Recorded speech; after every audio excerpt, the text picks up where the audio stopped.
The Tushio app on Lin Tian's phone has mutated, astonishingly capable of pushing future news. By altering the trajectory of the future, one can acquire various entries. A real-life rendition of Crazy Stone. An old house is astonishingly constructed with a jadeite raw stone valued at 2 billion. Tragedy in the elite circles. The daughter of the richest man and her boyfriend meet a fatal robbery during their date. As Lin Tian gazed at the series of future news articles, a revelation struck him.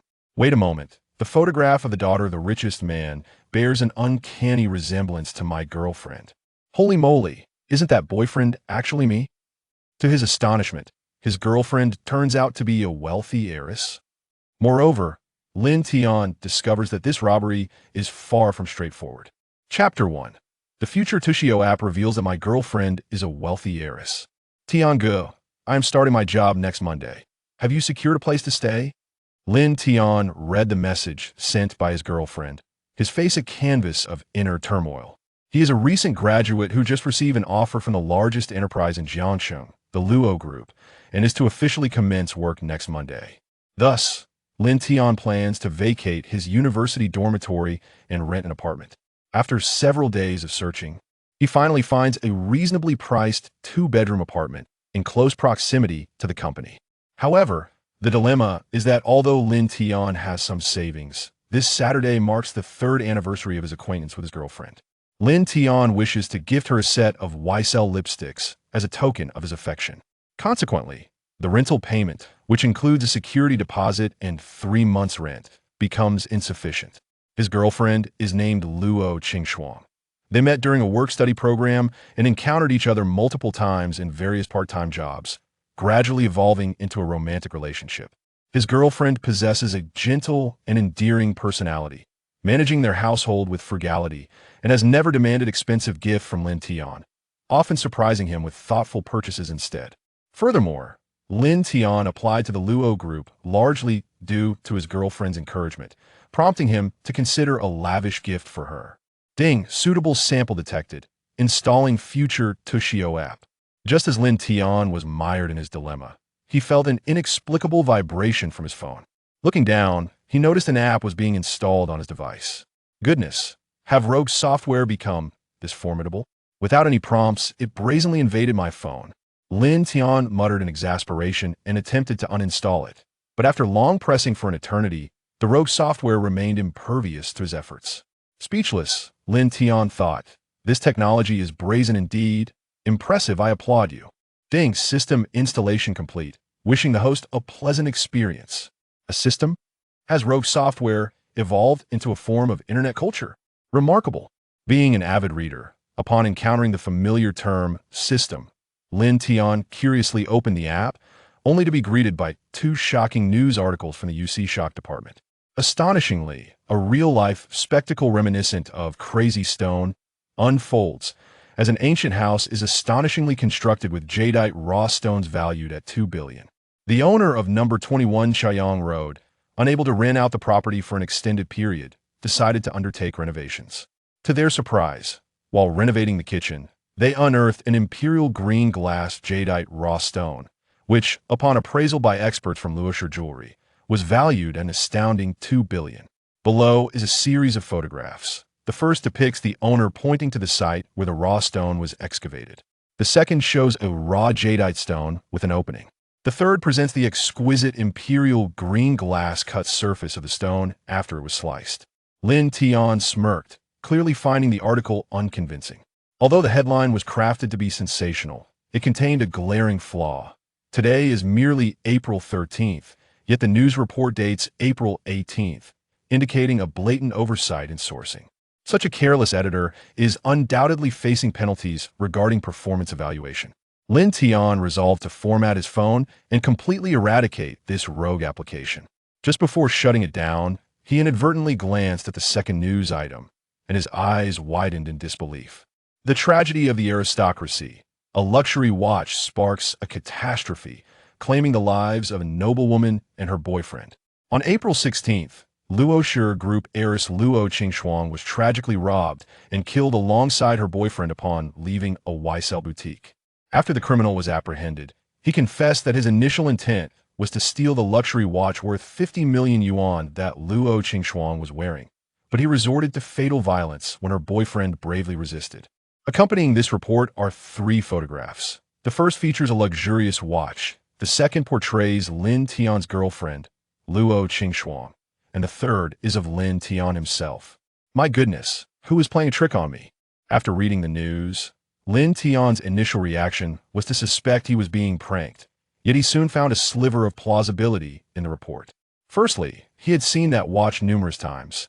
It certainly exuded elegance, though his girlfriend claimed to have purchased it for merely 9.99 yuan with free shipping. Furthermore, April 16th marked the 3rd anniversary of their acquaintance, and Lin Tian had indeed contemplated gifting his girlfriend a YSL lipstick.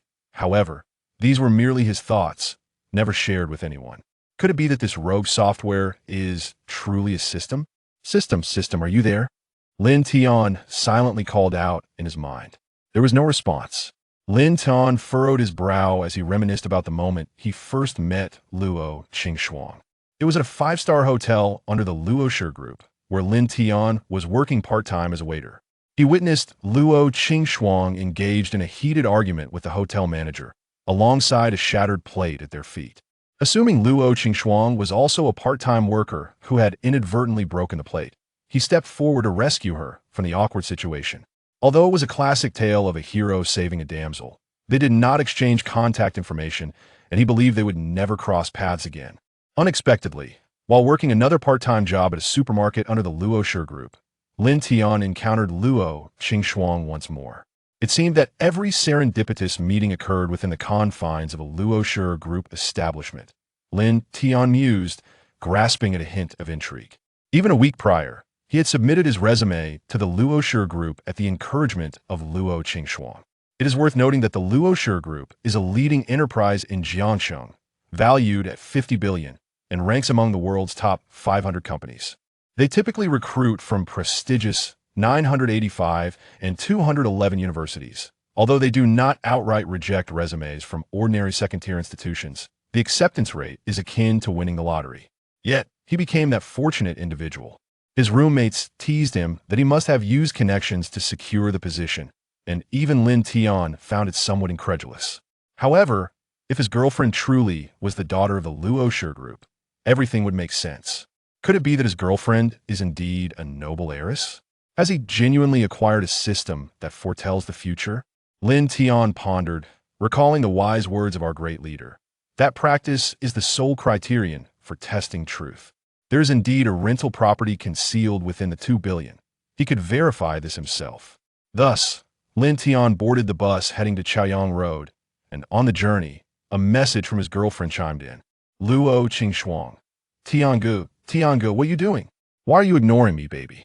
Lin Tian, I'm about to check out a property. Let's chat after, be good. Luo Qingxuang. Tiangu, I have a childhood friend whose parents purchased a flat opposite the Luo Group for her, but she's gone abroad for her studies. You can stay there for now. Reading his girlfriend's message, Lin Tian shrugged. Surely, this must be a gift from your wealthy father. Lin Tian increasingly believed that his girlfriend might genuinely be the daughter of the Luo Group. Lin Tian, the rent in the community opposite the Luo Group must be exorbitant. Your Tiangu cannot afford that. Luo Qingxuang. No worries, that's my lifelong sister. The rent can be deferred until you receive your salary. Lin Tian, really? Luo Qingxuang, of course. So what do you think? Isn't my baby amazing? Lin Tian, impressive, baby, you're incredible. Once I finish inspecting this property, if it doesn't suit me, I may be left with no choice but to rely on you. Luo Qingxuang, my shoulders will always be open for you. Sundara, JPG. Lin Tian, I'm almost there. Let's talk later, bye-bye. Luo Qingxuang, see you soon. Chapter 2. The acquisition of the Jadeite Ruff and the reward of the elite soldier king talent. Before long, Lin Tian arrived at number 21 Chaoyang Road, a dilapidated 2-story self-built house. A sign proclaiming room for rent was affixed to the entrance. Lin Tian promptly dialed the number displayed. Hello, who is this? Came the voice of an elderly man on the other end. Greetings. I noticed your advertisement for a rental at your front door and would like to inquire if the room is still available. Lin Tian inquired politely. The door is unlocked. Just come on in. I'm right here. The elder replied warmly. All right. Lin Tian hung up, pushed open the door, and coincidentally encountered a young couple descending the stairs. The young man glanced at Lin Tian and remarked casually, "Brother, are you here to rent too?" "Indeed." Lin Tian nodded. "Let's South find another place. This one's decor is far too shabby." The young man expressed his discontent. The young woman nodded in agreement, her face reflecting distaste. "Especially that kitchen. It's filthy. How can anyone cook in there?" Lin Tian smiled, but chose not to respond, heading straight upstairs. There, he encountered an elderly man in flip-flops and a white tank top standing at the staircase, his expression somewhat displeased, clearly having overheard the couple's complaints. "Are you the one who called?" The elder greeted enthusiastically. "Yes," Lin Tian affirmed with a nod. "The first floor is cluttered with my belongings, so I'm only renting out the second floor. Come in and take a look." The elder led Lin Tian into the second floor room. The decor was indeed quite antiquated, with marble flooring reminiscent of styles from 2 or 3 decades prior and walls adorned with slightly yellowing wallpaper. However, it was impeccably clean, and Lin Tian found it acceptable. Upon entering the kitchen, his eyes brightened. It was exactly as depicted in the photographs. "I never intended to rent it out. I built this kitchen myself later, so it's a bit rudimentary. I was just about to tear it down and remodel," the elder explained, noticing Lin Tian's silence as he paused before the kitchen. "No worries, I don't cook often." Lin Tian quickly waved his hand, thinking, "If you tear it down, how will I claim that 2 billion? Thus, Lin Tian readily signed the rental agreement with the elder. After paying the rent, the elder left with a cheerful demeanor. Once he confirmed the elder's departure, Lin Tian hurried to the kitchen, opened his phone, and found the spot from the photo. He moved the cabinet aside, took out the hammer and shovel he had purchased en route, and after nearly an hour of labor, he finally uncovered the jadeite rough hidden among the stones. It was the size of a watermelon, with a small opening revealing its vibrant green interior. "Wow!" Lin Tian gasped in astonishment, overwhelmed with excitement. If this jadeite rough was genuine, then it meant his girlfriend truly was the daughter of a wealthy tycoon. He could lie back and enjoy a life of luxury. However, his exhilaration quickly turned to frustration. What good is living off her wealth when I'm going to die in 3 days? Feeling disheartened, he suddenly thought, "Since I know there will be danger, I can simply choose a different place to meet up." Having resolved this conundrum, Lin Tian felt more at ease. Just then, his phone vibrated. Upon checking, he saw a pop-up from the Future Headlines app. Ding. "Congratulations, host. You have altered the future trajectory. Reward, 1 talent treasure chest." Ding. "Would you like to open the talent treasure chest immediately?" A treasure chest. Lin Tian was taken aback, then a smile spread across his face, brimming with excitement. Having indulged in 10 years of thrilling literature, he understood that products from this system were invariably exceptional. Without a moment's hesitation, he clicked to open the treasure chest. Ding. "Treasure chest is opening." Ding. "Congratulations, host. You have obtained the talent entry Elite Soldier King Gold." Wow. A golden entry. Lin Tian was ecstatic. Ding. "Would you like to load the entry?" Load. Of course, immediately. He fervently clicked to load the entry. In the next moment, an inexplicable sensation coursed through his body, and his mind was flooded with combat experience. His physique began to transform. His muscles grew firm, and as he clenched his fists, they cracked audibly. Defined abs appeared on his abdomen, and Lin Tian felt that he could take on 10 men now, if that thug dared to show up in 3 days. Lin Tian was absolutely confident he could teach him a lesson. Once he adjusted to his changes, Lin Tian messaged his girlfriend to inform her that he had rented a place, sending her a short video of the apartment. However, after waiting for a while without a response from Luo Qingxuang, he surmised that she must be busy, so he decided to cash in on the 2 billion first. He stuffed the jadeite rough into a sports bag and made his way to the nearest Wanda Plaza. The jadeite rough, which previously required both of Lin Tian's hands to lift, now felt light as he carried the bag with one hand, striding confidently as if it contained nothing of significant weight. Upon reaching Wanda Plaza, Lin Tian headed directly to the Luo jewelry store. The shop was sparsely populated, with only a middle-aged man in a suit and gold-rimmed glasses chatting with a saleswoman. It was evident that the saleswoman was uninterested in the man, for upon noticing Lin Tian, she quickly sought out another sales assistant, hastily approaching him instead. "Good day, sir. How may I assist you today? I wish to sell something. Could you please summon your manager?" Lin Tian stated directly. The saleswoman felt a wave of embarrassment. Those in her profession needed a keen eye. Lin Tian's entire ensemble couldn't possibly exceed 200 yuan.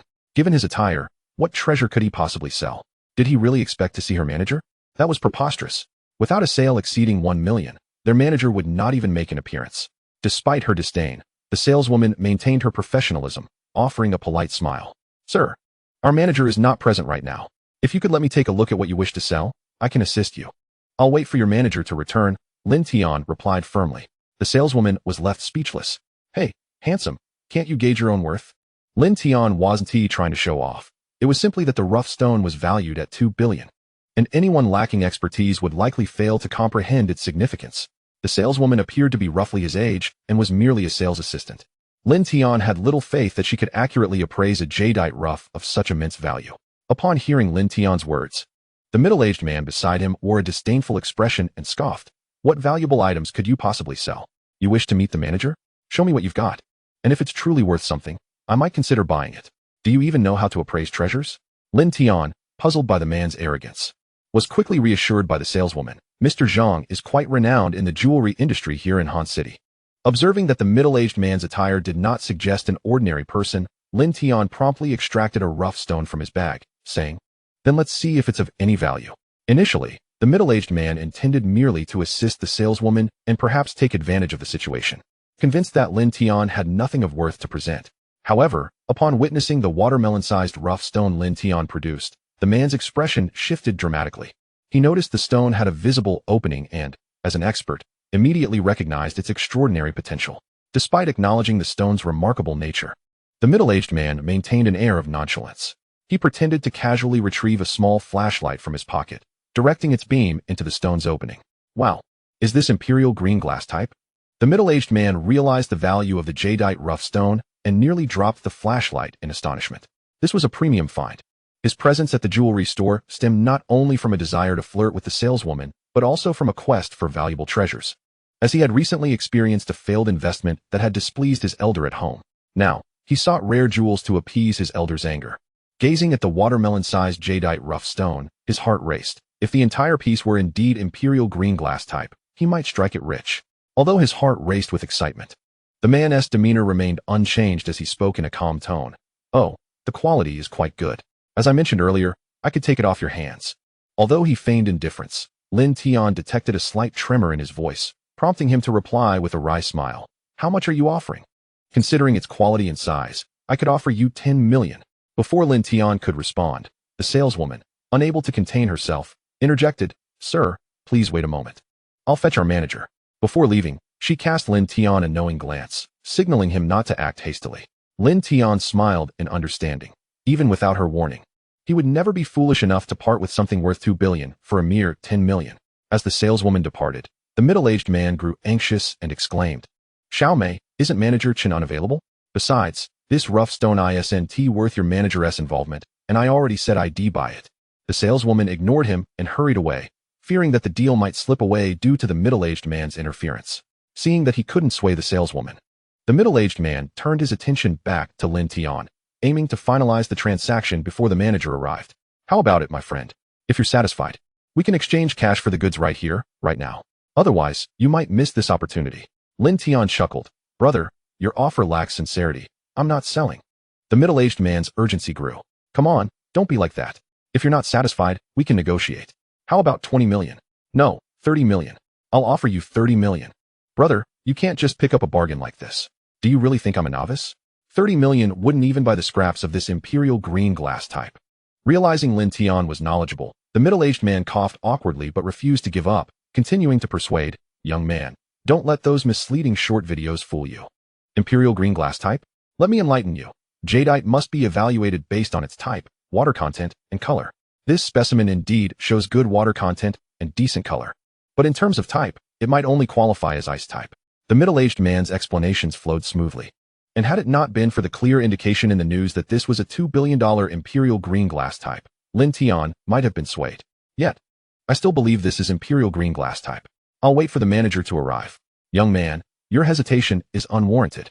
I'll be frank. I urgently need to procure some jadeite to appease my elder at home, which is why I'm willing to offer this price. Consider it a good deed to help me out. I'll raise my offer to 50 million. What do you say? The middle-aged man played the emotional card. Lin Tian regarded him with amusement, unperturbed. "I think I'll wait a bit longer." "Oh, wait for what? Let me tell you, the jewelry business is ruthless. They want to match my offer." Just as the middle-aged man finished speaking, an irate voice emerged from behind. "Mr. Zhang, it's quite inappropriate for you to malign our Luo group." Upon hearing Manager Chen's voice, the middle-aged man realized that his attempt to monopolize the jadeite rough stone was futile. He quickly donned a smile. "Manager Chen, I didn't mean it that way. You know I've had issues with my elder at home. Manager Chen ignored him entirely and approached Lin Tian. Good day, sir. May I take a look at the rough stone you have? Certainly. Lin Tian nodded. Manager Chen produced a set of professional tools and began his assessment. The middle-aged man, witnessing this, hastily interjected, Manager Chen, surely this is just ice type, right? However, after concluding his appraisal, Manager Chen shot the middle-aged man a fierce glare and retorted, nonsense. This transparency and quality, how could it possibly be ice type? This is clearly imperial green glass type. Mr. Zhang, our Luo Group's principle is to never deceive our customers. If you persist with these unscrupulous tactics to defame our group, you will no longer be welcome in any of our establishments. Manager Chen admonished sternly. The middle-aged man's face flushed with embarrassment, and he forced a smile. Manager Chen, I simply misjudged. Please don't be angry.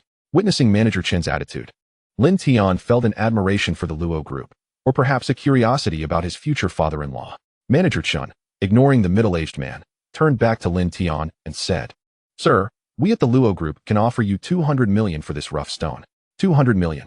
Lin Tian was momentarily taken aback, feeling that the imposing figure of Manager Chen had diminished significantly. Noticing Lin Tian's silence, the middle-aged man began to speak mockingly. What? Is 200 million not enough? What you have is merely raw stone. While it may appear to be imperial green glass type, who knows what it will yield once cut? Jewelers take risks. One cut could lead to poverty, another to wealth. Have you heard of that? Though the middle-aged man was mocking, his words illuminated Lin Tian's understanding of the situation. It wasn't that Manager Chen intended to deceive him. Rather, they were dealing with raw stone, and until it was cut, no one could ascertain its true contents. Lin Tian had heard of stone gambling. One might discover imperial green glass type upon making a cut, but if it turned out to be merely a thin layer, the loss would be substantial. Thus, Manager Chen's asking price of 200 million is quite reasonable. However, Lin Tian is certain that the raw stone in his possession is of the highest quality, as evidenced by the flawless cross-section revealed in the third photograph. Therefore, Lin Tian addressed Manager Chen, inquiring, Do you happen to have a cutting machine here? Chapter 4, another future headline, a 5 billion worth derelict building. Lin Tian's words rendered everyone present momentarily speechless, with Manager Chen displaying an expression of disbelief. Sir, are you suggesting that you intend to cut the raw stone and sell it afterward? Yes, that is precisely my intention. Lin Tian affirmed with a nod. Sir, I feel it is my duty to inform you that prior to cutting the raw stone, no one can ascertain its quality. My initial offer of 200 million carries an element of risk. Should the gamble fail, it would result in a total loss. Manager Chen patiently explained. I am willing to pay 200 million, but if the stone yields a full quality, I would, of course, be open to a higher price. However, if it turns out to be of no quality, I cannot offer 200 million. Lin Tian smiled and nodded, his expression sincere. I have heard of the risks involved in gambling with stones. I am willing to bear this risk, and should it yield no quality, I would feel remorseful for your loss. It seems we have a fool among us. A middle-aged man could not help but sneer. Yet, no one paid him any mind. Sir, while we do have a cutting machine, it cannot accommodate such a large raw stone. Manager Chen shook his head. The middle-aged man immediately interjected. Kid, if you truly wish to gamble with stones, I happen to know a few experts. Come with me. Lin Tian dismissed him with indifference. Not receiving a response, the middle-aged man continued. I could arrange for a cutting machine to be brought here directly. Manager Chen retorted. Zhang, are you particularly idle today? I haven't witnessed such an exhilarating scene in a long time, so I thought I would enjoy myself. The middle-aged man chuckled. I suspect Mr. Zhang desires more than mere entertainment. Of course, if there is indeed quality within, I hope Manager Chen will show some leniency. The middle-aged man revealed his ulterior motive. If the raw stone truly possesses full quality, it could alleviate his current plight. Mr. Zhang, in the realm of jewelry trading, the highest bidder prevails. If you are willing to offer a fair price, I certainly will not engage in malicious competition. Very well, it is settled. The middle-aged man then turned to Lin Tian, saying, Kid, wait here, I will fetch the cutting machine. With that, he hurriedly departed. Is this Mr. Zhang wealthy? Lin Tian inquired curiously after the middle-aged man left. The raw stone he possessed was valued at 2 billion. Lin Tian certainly would not part with it for anything less. He sought to gauge Mr. Zhang's financial strength. Manager Chen, perceiving Lin Tian's curiosity, smiled and explained, Mr. Zhang is the head of the Zhang family real estate in Han City. He can indeed afford this raw stone. His interest lies not in himself, but rather in his father's preferences. He is particularly concerned about your raw stone because he recently engaged in a significant venture. Noticing they had some time to spare, Manager Chen regaled Lin Tian with the tale of the middle-aged man's misadventures. It turned out that the middle-aged man had recently received a tip-off regarding an impending demolition in a certain area of the West City. Consequently, he extravagantly spent $3 billion to purchase an old commercial building. To his dismay, the demolition news was a ruse, and the area had no plans for redevelopment. Moreover, it was notorious in Han City as a ghost zone, leaving the commercial building as a burden. Rumors had it that the elder Mr. Zhang intended to oust this middle-aged man from his position as head of the Zhang family real estate, prompting his frantic search for gemstones to appease his father. After hearing Mr. Zhang's story, Lin Tian found it difficult to comprehend the life of the wealthy. Instead of seeking ways to recoup his losses from a failed investment, he was intent on purchasing a gemstone to curry favor with his father. How peculiar. At that moment, Lin Tian's phone suddenly chimed. He glanced at it to find a notification from future headlines. He quickly opened it. Masterful hands. Ghost Zone transforms into CBD. The Western Bay Area has long been dubbed the ghost zone of our city. To revitalize the ailing local economy, the management has decided to construct an underground transit hub in the Bay Area, with Metro Lines 3, 6, and 9 set to pass through it. Following the announcement, property prices in the Bay Area soared, and as the sole commercial building, Linhuan Tower's price has surged several-fold, currently exceeding $10 billion. Reported on June 20th. Upon finishing the news, Lin Tian immediately thought of the middle-aged man. The commercial building that Manager Chen mentioned, which the middle-aged man had purchased, was none other than Linhuan Tower. Goodness, indeed, one man's misfortune is another's blessing. This fellow has quite the luck, Lin Tian mused, though he had no intention of intercepting the deal. Firstly, he couldn't muster the $3 billion, and secondly, if he approached Mr. Zhang, he might inadvertently reveal his intentions, making it even less likely for the middle-aged man to sell. At that moment, the middle-aged man returned with the cutting machine, accompanied by several assistants who carried it into the jewelry store, followed by a few curious onlookers from the industry. Manager Chun, could you lend me some space? The middle-aged man asked. Follow me. Manager Chun led everyone to a workshop. Lin Tian also brought in the raw stone, which was the size of a watermelon, drawing gasps of astonishment from the onlookers. Goodness, it truly is glassy imperial green. However, young brother, you possess quite the audacity to dare cut it for sale. This large raw stone, if of full quality, would certainly yield a fortune, but the odds of achieving full quality are exceedingly low. Indeed, I haven't witnessed a full-quality raw stone being cut in nearly 3 years. Truly, the fearless young are to be admired. As discussions swirled among the crowd, Manager Chun confirmed one last time with Lin Tian. Sir, are you certain you wish to proceed with the cutting? Without hesitation, Lin Tian grinned and replied, cut away. Receiving a definitive answer, Manager Chun ceased any further discussion and began to operate the cutting machine himself. With a swift slice, vibrant green hues emerged, dazzling all present. My heavens, the quality! The middle-aged man exclaimed with excitement. Stop. I'll offer 500 million. I'll take it. Everyone turned their gaze toward Lin Tian. Continue. Lin Tian remained unfazed. Upon receiving the command, Manager Chun resumed cutting. Tension enveloped the room. The atmosphere was thick with anticipation. Silence reigning as if a pin drop could be heard. The middle-aged man's breathing quickened, and even Manager Chun, who was tasked with the cutting, began to feel the weight of the moment, having not witnessed a full-quality stone in years. Both men shared an eager anticipation. Only Lin Tian remained calm and composed, for he was already privy to the outcome. Chapter 5, $2 billion acquired, accidentally tricked my father-in-law. After a considerable pause, Manager Chen finally regained his composure from the shock and spoke. Sir, our Luosher Group's jewelry store is willing to offer $2 billion for your piece of jadeite raw stone. $2 billion. I offer $2 billion. The middle-aged man's excited voice resonated throughout the operation room. Such a glass-type imperial green jadeite, if presented to his father, would certainly absolve him of his past mistakes, perhaps even help him recover his financial losses. Manager Chan, upon hearing this, refrained from increasing his bid and chuckled. If Mr. Zhang can indeed produce $2 billion, then our Luosher Group must yield.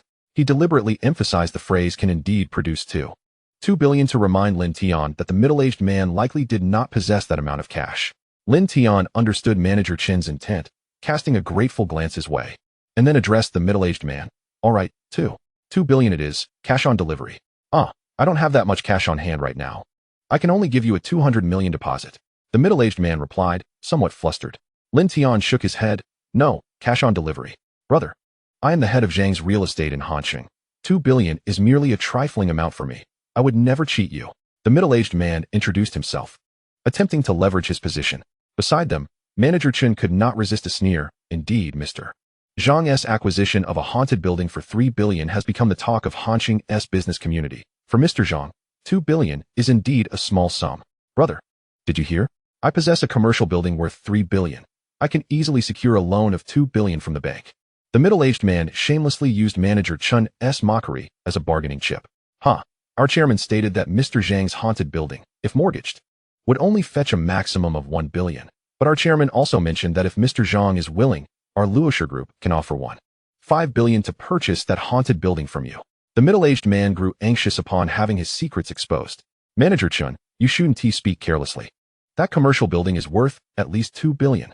Lin Tian understood that Manager Chun was subtly indicating that the commercial building the middle-aged man held was currently only worth 1.5 billion. However, Lin Tian was well aware that in 2 months, the price of that commercial building would skyrocket. Initially, he had abandoned the idea of intervening, but now it seemed an opportunity had presented itself. Thus, Lin Tian feigned great interest. Are you selling that commercial building? The middle-aged man was taken aback, unsure of Lin Tian's true intentions. What I mean is, instead of mortgaging it to the bank, why not sell it to me for 1.5 billion? And you can compensate me with an additional 700 million, and the raw stone will be yours. Upon hearing Lin Tian's proposal, the middle-aged man mistakenly believed that Lin Tian had fallen for Manager Chun's words and was eager to seize an opportunity. His eyes darted as he began to calculate. Brother, Manager Chun is just joking. I purchased the Linhuan building for 3 billion in hard cash. Although there are no plans for demolition in the Greater Bay Area, the Linhuan building is the only commercial building in the area, generating several hundred million in rental income annually. I cannot part with it for less than 2.5 billion. After a lengthy analysis, the middle-aged man attempted to play the emotional card. Buddy, didn't I mention that I need this piece of jadeite to make amends with my elders? How about this? I sell you the Linhuan building for 2 billion, and then I'll give you an additional 200 million, and you sell me the raw stone. Lin Tian did not immediately agree but turned to look at Manager Chun. Manager Chun merely smiled, offering no further advice. After all, he and Lin Tian were not acquainted, and his previous caution had already been a generous act. There was no reason for him to offend the head of Zhang's real estate now. Lin Tian was indifferent to this. He had only intended to present himself as an ignorant outsider regarding real estate prices, and Manager Chen's silence had inadvertently served as a boon. Thus, Lin Tian put on a conflicted expression, and the middle-aged man, sensing the opportunity, urged, Buddy, don't hesitate. The profit from a commercial building far exceeds that of cash. Feigning to be swayed by the middle-aged man's words, Lin Tian said, All right, let us proceed as you suggested. Cash on delivery. All right, I'll have my secretary prepare the paperwork right away. The middle-aged man, fearing Lin Tian might retract his offer, immediately called his secretary and personally escorted Lin Tian to the real estate transaction center to handle the transfer. After nearly 3 hours of effort, all the paperwork was completed. Lin Tian returned to his rented apartment, holding the property deed for the Linhuan building and the 200 million balance in his bank account, feeling quite pleased. On the other hand, the middle-aged man, upon acquiring the jadeite raw stone, wasted no time and booked a flight to the capital, heading straight to his father's villa. He presented the jadeite raw stone to his father. Upon seeing the glass-type imperial green jadeite raw stone, the elder Zhang was thrilled, exclaiming, Such a magnificent piece of glass-type imperial green jadeite is indeed rare. Uncle, I was fortunate enough to pass by the Luoshe Group's jewelry store and encountered a novice eager to sell. I could have secured it for a bargain. But the people at Luoshe Group deliberately inflated the price, forcing me to pay 3 billion to reclaim this jadeite raw stone, the middle-aged man exaggeratedly recounted, attempting to slander the Luoshe Group. Ah Chung, you are quite thoughtful. Elder Zhang replied with a satisfied smile. As long as you like it, uncle. The middle-aged man felt a surge of excitement, seeing the jadeite raw stone make an impression. Ah Chung, I must advise you to hold onto the Linhuan building for the time being. Don't let a lack of cash flow lead you to sell it. Tomorrow, I will instruct the headquarters to allocate some funds to your Hanqing branch, Elder Zhang remarked, playing with the jadeite raw stone. The middle-aged man, upon hearing that funds would be allocated to him, was elated. Thank you, uncle. I've received word that the Hanqing management intends to transform the Greater Bay Area into an underground transportation hub to revitalize its economic downer. Once that happens, property prices in the Greater Bay Area will surely soar, and as the only commercial building in that region, the Linhuan building's value will multiply, Elder Zhang warned. Yes. What do you mean, uncle? Is your information reliable? Just as the middle-aged man was about to flatter his uncle, he suddenly realized something, his expression shifting to one of shock. Elder Zhang, noticing his nephew's reaction, glanced at the jadeite raw stone in his hand. His face darkened as he coldly asked, You sold the Linhuan building for this? Yes. The middle-aged man nodded, his face pale. How much did you sell it for? 2 billion. The middle-aged man trembled. Fool. Elder Zhang erupted in fury. You bought it for 3 billion, yet sold it for 2 billion. Just to trade it for this worthless piece of junk. With that, Elder Zhang swept the jadeite raw stone off the desk, causing it to shatter upon hitting the ground. Upon witnessing the destruction of the jadeite raw stone, the middle-aged man's heart bled. The value of the shattered stone had plummeted dramatically. Uncle, please calm down. I was deceived. I must have fallen victim to a scheme orchestrated by the Luoshi group. The middle-aged man trembled as he recounted the series of events leading to his purchase of jadeite rough stones, embellishing the tale and shifting the blame onto the Luo group. Han City is a pivotal city for the nation's future development. I sent you there in hopes that you would seize opportunities and make early arrangements. Yet, what have you done? You squander your thoughts on women, first falling victim to a woman's scheme and buying a haunted building, and then, driven by lust, you foolishly gave away the commercial property that came to you by chance. How could my elder brother have produced such a fool as you? Old Master Zhang chastised. You are not to return to Han City. Reflect on your actions at home while your brother goes instead. Second uncle, I am wronged. The middle-aged man from the Luo group lamented, his face a mask of despair. If Luo Yishan dares to ensnare our Zhang real estate, I shall not let him off lightly. But you, foolish one, do not even think about going to Han City for now. Hurry and disappear from my sight, you imbecile. Chapter 6. The Art of Observation and Human Insight, the Test of the Future Father-in-Law. Meanwhile, Lin Tian was unaware that he had inadvertently played a trick on his future father-in-law. He had just returned to his rented room and was eager to open the Future Headlines app. After completing the transfer of Lin Huan building with the middle-aged man, the system had provided a pop-up notification. However, amidst the crowd, Lin Tian had not paid it much attention. Now, alone in his home, he retrieved his phone to check it. Ding. Congratulations, host, for altering the course of the future and obtaining a skill entry treasure chest. Ding. Would you like to open the treasure chest immediately? Yes, of course. Lin Tian clicked enthusiastically. Ding. Treasure chest opened successfully. Congratulations, host, for acquiring the skill entry, bone observation and human insight, gold. Another golden entry. Lin Tian was exhilarated. Ding. Would you like to load the entry immediately? Without hesitation, he loaded it immediately. As he clicked to complete the loading, a mystical sensation coursed through his body. He felt a surge of knowledge flooding his mind, leading him to believe he could now read fortunes. Out of curiosity, he approached the mirror to observe himself.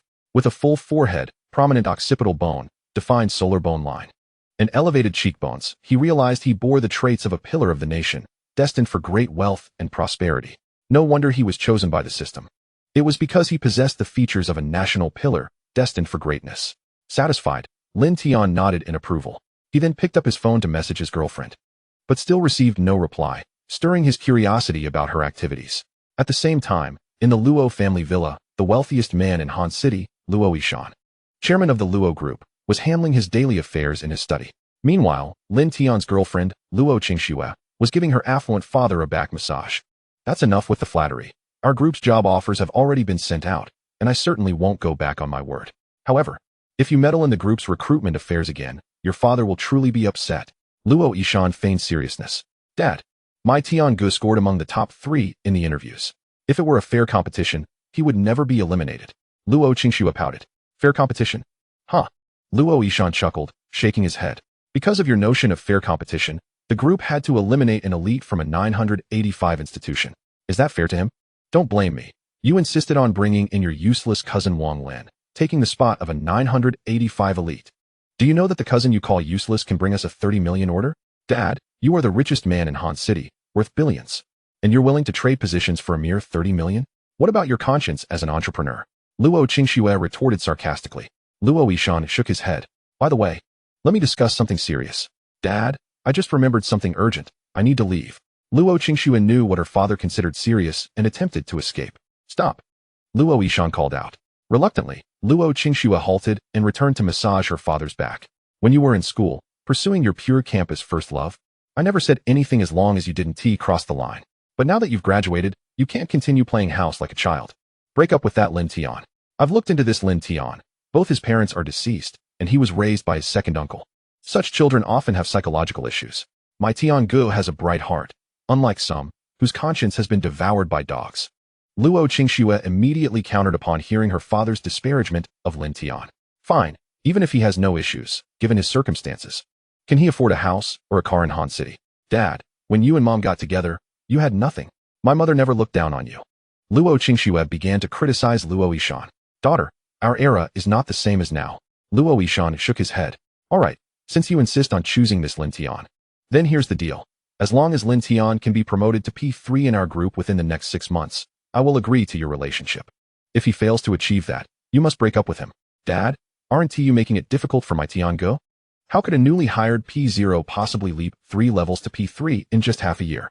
Weren't you just confident in him? Why are you suddenly afraid now? Luo Yishan laughed, employing reverse psychology. I have faith in Tiango, but what if you deliberately make it hard for him? Preposterous. Your father is the wealthiest man. Would he trouble a child? Fine, I'll have Tiango agree to it. Luo Qingxue expressed unwavering trust in Lin Tian, believing he could certainly pass her father's test. All right, it's settled then. Luo Yishan nodded, swiftly changing the topic. Do you remember Yifan? You two were inseparable as children. He's returning from abroad next week. You should spend some time together. Dad, I have a boyfriend now, and besides, I've always viewed Yifan as an older brother. Luo Qingxue pouted, aware that her father had laid the groundwork for this discussion. A boyfriend doesn't mean much. Especially since you just mentioned fair competition, Luo Yishan asserted in an irrefutable tone. Luo Qingxue understood that her father's decisions were not to be questioned. She began to pound his back with renewed vigor. Hey, take it easy. Luo Yishan winced. Not a chance. Luo Qingxue pouted. At that moment, while processing emails, Luo Yishan noticed a message from Manager Chun of the jewelry store. After reading the report detailing Lin Tian's sale of the jadeite rough stones, he couldn't help but secretly admire the young man's audacity. Perhaps he didn't necessarily have to find a match for his daughter who was of equal status. He quite liked a young man with such courage and boldness. Xiaoxue, take a look at this young man. Luo Yishan intended to show his daughter the report email from Manager Chun. However, Luo Qingxue mistakenly thought her father was about to introduce her to his suitor again. Not looking, la la la. She made a face and dashed away. Upon returning to her boudoir, Luo Qingxuang discovered several messages from Lin Tian and promptly replied. Tiange, I've arrived. Lin Tian responded. Why did it take you so long to reply? Are you secretly meeting other boys behind your brother's back? Luo Qingxuang retorted. That's an injustice, Tiange. Your baby has been bullied. Lin Tian exclaimed. Who dares to bully my beloved wife? Tiange will seek vengeance for you. Luo Qingxuang huffed. It's my father, insisting that I go on blind dates. Noticing his girlfriend's continued concealment of her identity, Lin Tian playfully teased. Is that so? How about you take me to meet my future father-in-law sometime? Luo Qingxuang replied. It's not the right time yet. I must tell you, Tiange, my father is particularly snobbish. He looks down on us ordinary folks, considering himself superior due to his modest business success over the past 2 years. And he harbors deep-seated prejudices. Lin Tian quipped. Prejudices? Is my future father-in-law the richest person in Hanqing? Humorous, JPG. Luo Qingxuang chuckled. Huh? Does he even deserve to be called wealthy? He's merely a petty merchant obsessed with profit, extremely snobbish. So, Tiange, you must work hard to make a name for yourself and deliver a resounding slap to this arrogant little merchant. Pitiful JPG. Lin Tian reassured her. Don't worry. My dear wife, I promise to work diligently and ensure my name resonates throughout Hanqing. Encouraged by Lin Tian's confidence, Luo Qingxuang felt elated, believing wholeheartedly in his potential. Yes, Tiange is the best. By the way, the day after tomorrow marks our 3-year anniversary. How do you plan to celebrate? Chapter 7. Targeted by robbers. Upon seeing his girlfriend's message, Lin Tian began to contemplate seriously. A visit to the YSL boutique was out of the question. Although he possessed the extraordinary abilities of a special forces soldier and could easily handle 10 adversaries, he was still wary of potential mishaps that could endanger Luo Qingxuang. Thus, he dismissed all YSL locations and ultimately decided on the Qingshuang Grand Hotel. Firstly, it was a 5-star establishment under the Luo Group, ensuring safety and devoid of any criminal elements. Secondly, it offered a variety of amenities including dining, movies, and spa services, making it perfect for a romantic date. After dinner, they could catch a film, enjoy a spa, and perhaps even seize a moment of intimacy. With this thought in mind, Lin Tian texted his girlfriend, suggesting they visit the Qingshuang Grand Hotel, as he had heard they recently opened a new buffet restaurant worth trying. Luo Qingxuang replied, Tiange, that's a 5-star hotel. It's quite expensive, with an average cost in the 4-digit range. Shocked JPG. Lin Tian reassured her, no worries, our 3-year anniversary is a once-in-a-lifetime occasion. Let's indulge a little, it's on me. With confidence stemming from his 9-digit bank balance, he felt assured. Luo Qingxuang responded, excited JPG, Tiange is so generous. By the way, I just remembered that the manager from my part-time job gave me a discount coupon. which we can use. Proud JPG. After reading her message, Lin Tian suddenly recalled that throughout their 3 years of acquaintance, whenever he wished to treat Luo Qingxuang to a nice meal, she would effortlessly produce a discount coupon, claiming it was a gift from her boss during her part-time job. It was no surprise that these coupons originated from the dining establishments owned by the Luo Group. In the past, Lin Tian had often complained about not receiving any coupons despite his own part-time work. But now he realized that those coupons were likely produced at Luo Qingxuang's behest, with the managers working overtime to create them. Lin Tian chose not to confront her about it. They agreed on a time and place, and after exchanging sweet nothings for over an hour, they finally bid each other goodnight and drifted off to sleep. On Saturday, at the subway station, Luo Qingxuang, dressed casually, had just exited the subway when she heard the excited chatter of passing girls. Wow, that guy is so handsome. I want to touch his 8-pack abs. I have to go flirt with him. Didn't you see the rose he is holding? Clearly, he's waiting for his girlfriend. No matter. I'll just go ahead and steal him away. Following their gaze, Luo Qingxuang spotted Lin Tian, tall and striking, holding a bouquet of roses and looking directly at her. Clad in a snug t-shirt, his well-defined muscles, transformed by his special forces training, were on full display, particularly his prominent 8-pack abs, which undoubtedly drew the attention of many passers-by. Wow, he looks so much better after just a few days. Luo Qingxuang murmured to herself, but as she noticed another girl attempting to approach Lin Tian, an overwhelming surge of jealousy engulfed her. Tiangu, I'm here. She called out deliberately loud. Lin Tian had already spotted Luo Qingxuang and heard the comments from the onlookers. Understanding that she was asserting her claim, he waved at her, then quickly closed the distance, enveloping her in a warm embrace. Wife, happy 3-year anniversary. I love you. I love you too, Tiangu moi. She planted a passionate kiss on him, effectively shattering the hopes of any would-be suitors. Amidst the envious glances of the crowd, Lin Tian and Luo Qingxuang strolled hand in hand toward the Qingxuang Grand Hotel. Along the way, Lin Tian scrutinized his girlfriend closely. You have a naturally radiant presence. Tiangu, do I have something on my face? Luo Qingxuang inquired, puzzled by his gaze. No, I simply realized that after a few days apart, you have become even more beautiful. Lin Tian complimented. Your transformation is even more remarkable. Luo Qingxuang replied, playfully pinching his muscle. When did you become so toned? And those abs are impressive. I've been secretly working out, Lin Tian said, raising an eyebrow proudly. Luo Qingxuang pouted, feigning annoyance. We agreed to indulge together. Yet you've secretly developed an 8-pack. How unfair. The two shared laughter and playful banter, capturing the admiration of countless passers-by. Suddenly, Lin Tian sensed he was being followed. His brow furrowed slightly. The system had not provided any alerts regarding changes to the future, indicating that he and Luo Qingxuang had not yet escaped danger. However, he noticed there were no YSL boutiques in the vicinity. Glancing at Luo Qingxuang's wrist, he realized she was still wearing that watch. He suspected that perhaps the assailants had been targeting Luo Qingxuang for some time, waiting for the opportune moment. Frost, put away your watch, Lin Tian advised. Why? She asked. That watch looks quite luxurious. What if a thief takes an interest in it? Lin Tian joked. It's a $9 watch with free shipping. If they want it, they can have it. Luo Qingxuang casually remarked, yet obediently removed the exquisite watch from her wrist and tossed it into her backpack. Lin Tian, observing her nonchalant demeanor, felt a pang of anxiety on her behalf. He had specifically investigated the origins of Luo Qingxuang's timepiece, discovering it to be a limited edition from the Vacheron Constantine Goddess of Fortune series, with only 4 pieces available worldwide. No wonder it was valued at a staggering 50 million. Were it Lin Tian, he would have handled it with utmost care, delicately removing it and storing it safely. Yet his girlfriend cast it aside so carelessly into her bag. It was a glimpse into a lifestyle of affluence that he could scarcely comprehend. Despite having secured the watch in her bag, the unsettling feeling of being pursued lingered. Lin Tian understood that the assailant might have set their sights on Luo Qingxuang during their subway journey.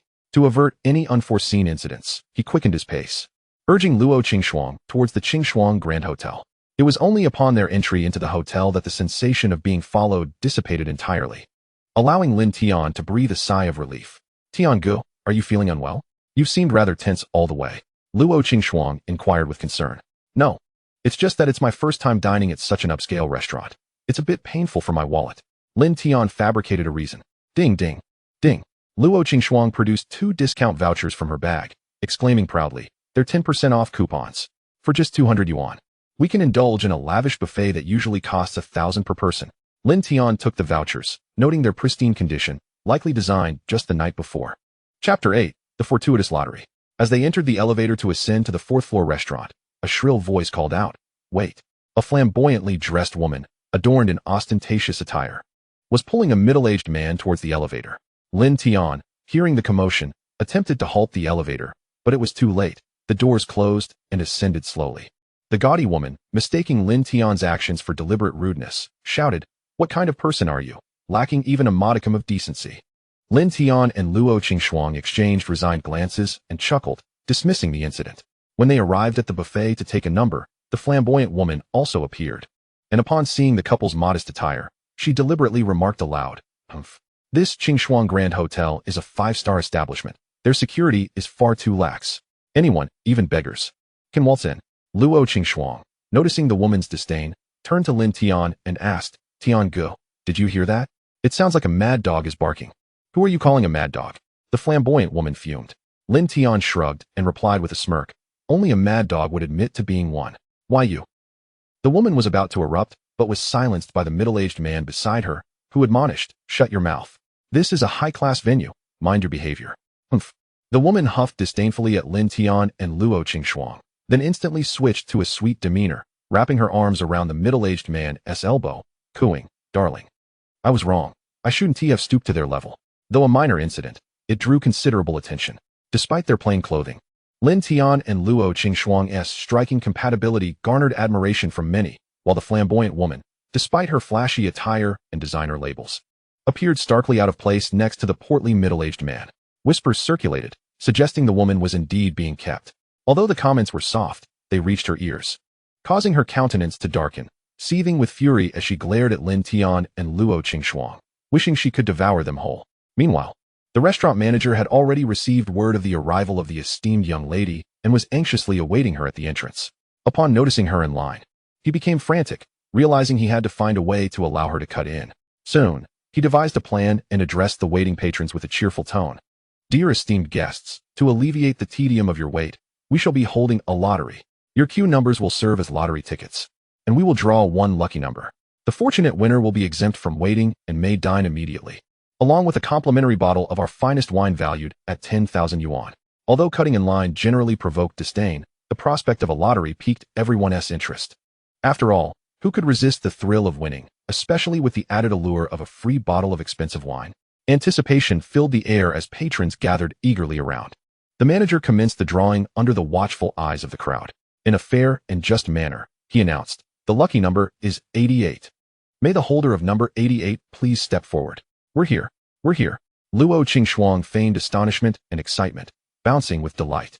"Tian Gu, we're 88. We've won. How lucky." Lin Tian regarded his girlfriend's theatrical display with a bemused smile, thinking, "Lucky? I do believe that when pigs fly." This is clearly a setup. Just as they prepared to step forward, the flamboyant woman interjected with indignation, "Humph. Why should those two beggars be allowed to cut in?" "Be quiet." The middle-aged man snapped, discontented by her behavior. Silenced by his reprimand, the woman seethed with envy towards Lin Tian and Luo Qingxuang. Leaning towards the middle-aged man, she whispered, "Darling, help me get their number. I'll bring my friends along tonight." At her words, the middle-aged man's demeanor shifted to something more unscrupulous. He approached Lin Tian and Luo Qingxuang politely, saying, "Excuse me, young friends, my girlfriend and I have some matters to attend to, and we were wondering if you might be willing to sell us your number. For 2,000 yuan for both seats, plus that 10,000 yuan wine. I'll offer you 25,000. What do you say?" As Lin Tian prepared to decline, Luo Qingxuang eagerly handed over their number, exclaiming, "All right, uncle. Tian Gu, please show him the QR code." Seeing this, Lin Tian refrained from protest and displayed the code. With the transfer of 25,000 yuan completed, Lin Tian surrendered their number 88 to the middle-aged man, who in turn provided them with number 89. The flamboyant woman hurried over to Lin Tian and Luo Qingxuang. Disdain etched on her face. "Beggar, just a beggar." The middle-aged man shot her a glare before ushering her towards the restaurant. Just then, the restaurant manager interjected, "Oh dear esteemed guests, I must apologize. I misread the winning number. The lucky number is actually 89. Upon finishing his words, the lobby manager strode directly towards Lin Tian and Luo Qingxue, addressing the two esteemed guests, "Please, come inside." "Really?" Luo Qingxue feigned a look of astonishment. Meanwhile, Lin Tian quietly observed his actress girlfriend's performance. As they passed by the alluring woman, Luo Qingxue intentionally made a silly face. "Hee, you two beggars, return our tickets, and give back my husband's money." The seductive woman shouted, throwing a tantrum. You shameless hussy, shut your mouth. The middle-aged man scolded angrily. With his discernment, he quickly grasped the situation. This was clearly a scheme devised to allow the two young people to cut in line.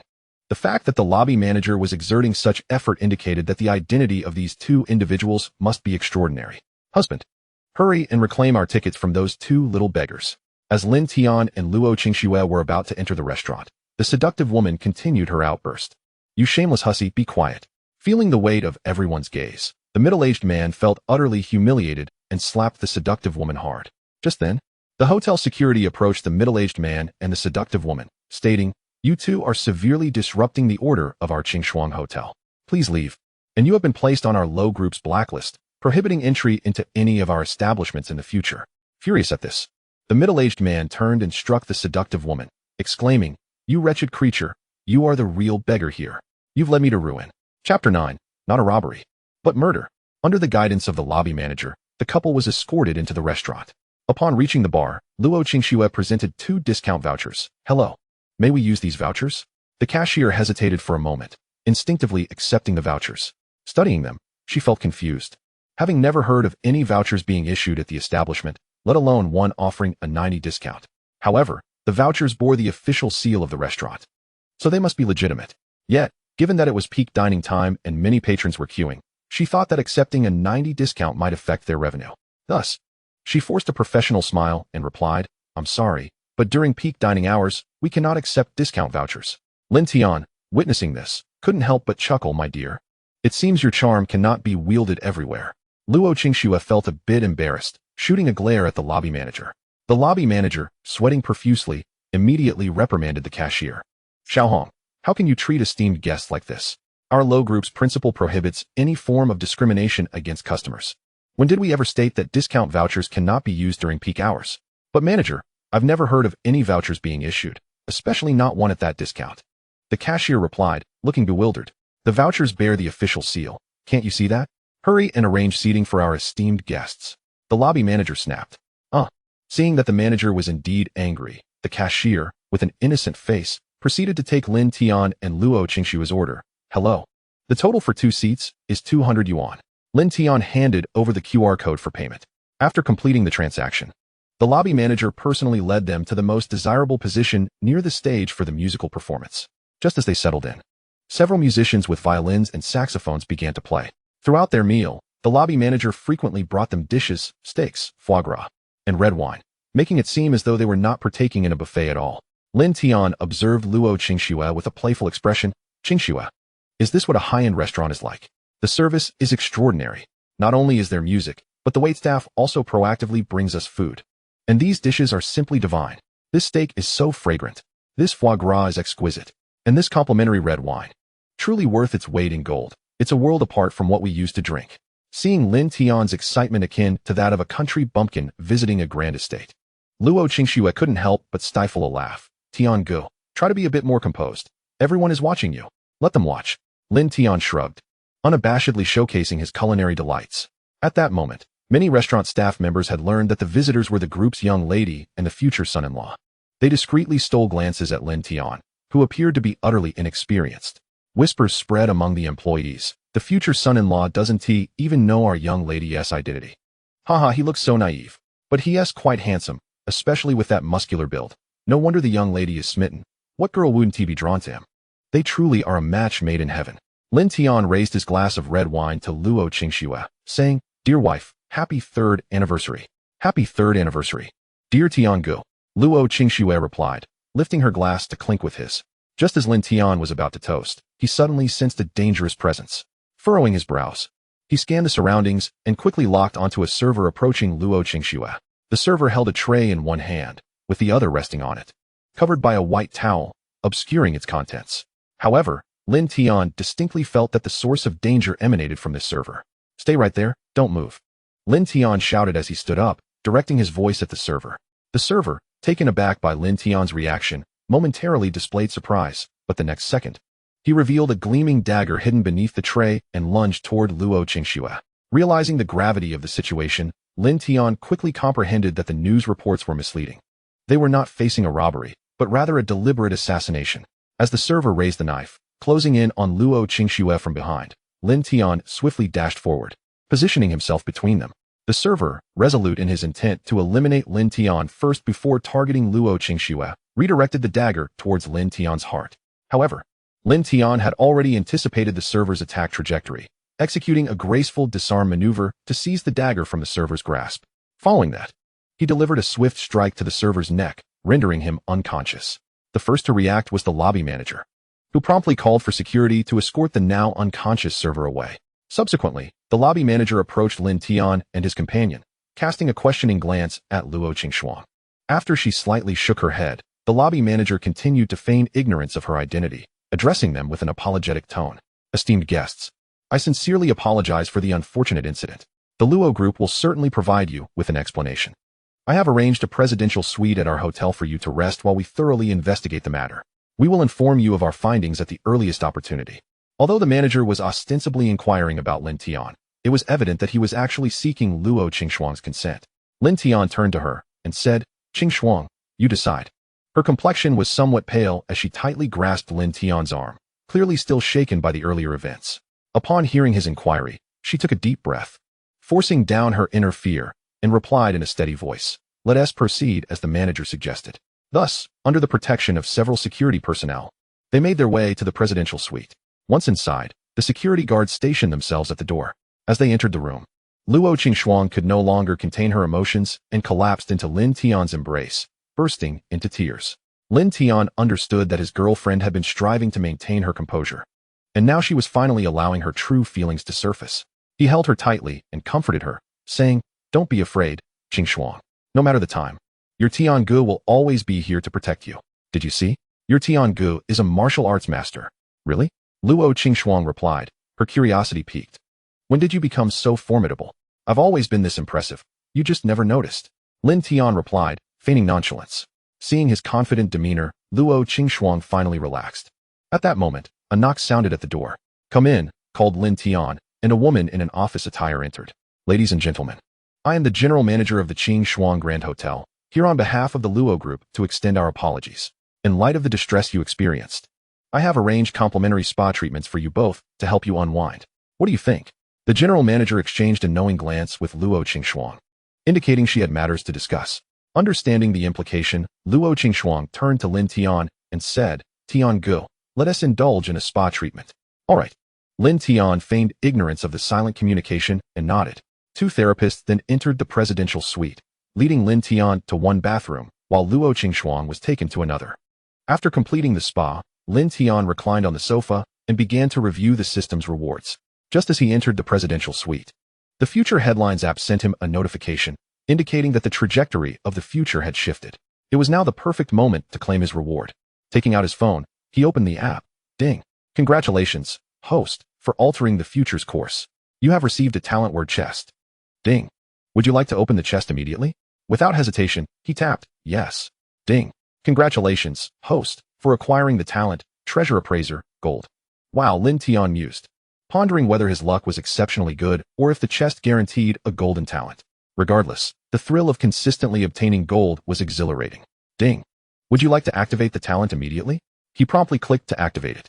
As the command registered, a wealth of knowledge regarding treasure appraisal flooded his mind. Lin Tian felt that if he were to visit Panjiyuan now, he would undoubtedly uncover numerous treasures. His phone vibrated again, displaying two more news stories. Surprising. Pinduoduo gives away benefits. Average cash withdrawal of 200,000. On April 17th, starting at 3 p.m., Pinduoduo's invitation system experienced a bug, allowing users to successfully withdraw 6,000 yuan by inviting just 3 friends. The glitch persisted for 2 hours before being rectified.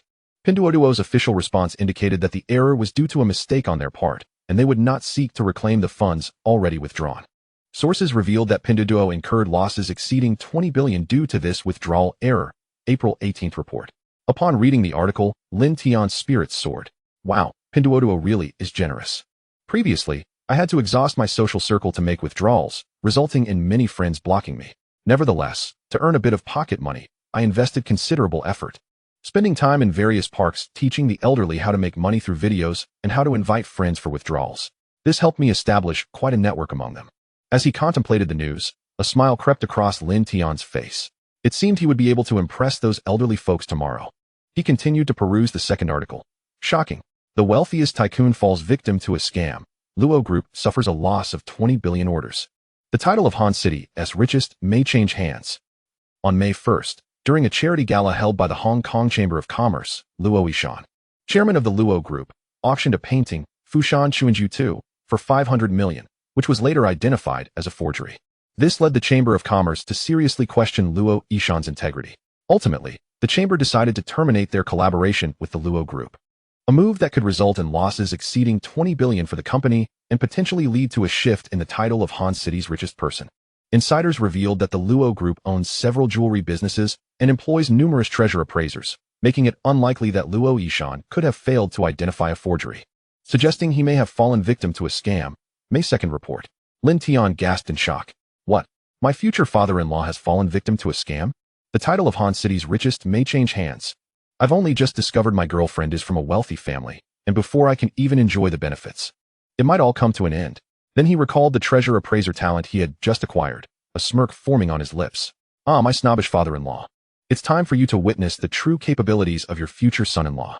At that moment, Luo Qingshuang emerged from the adjacent bathroom, stretching as if she had truly been indulging in a spa. Ah, Tiangu, that was wonderful. Indeed, a spa can erase all unpleasantness. Lin Tian looked at his dramatic girlfriend, smiling silently.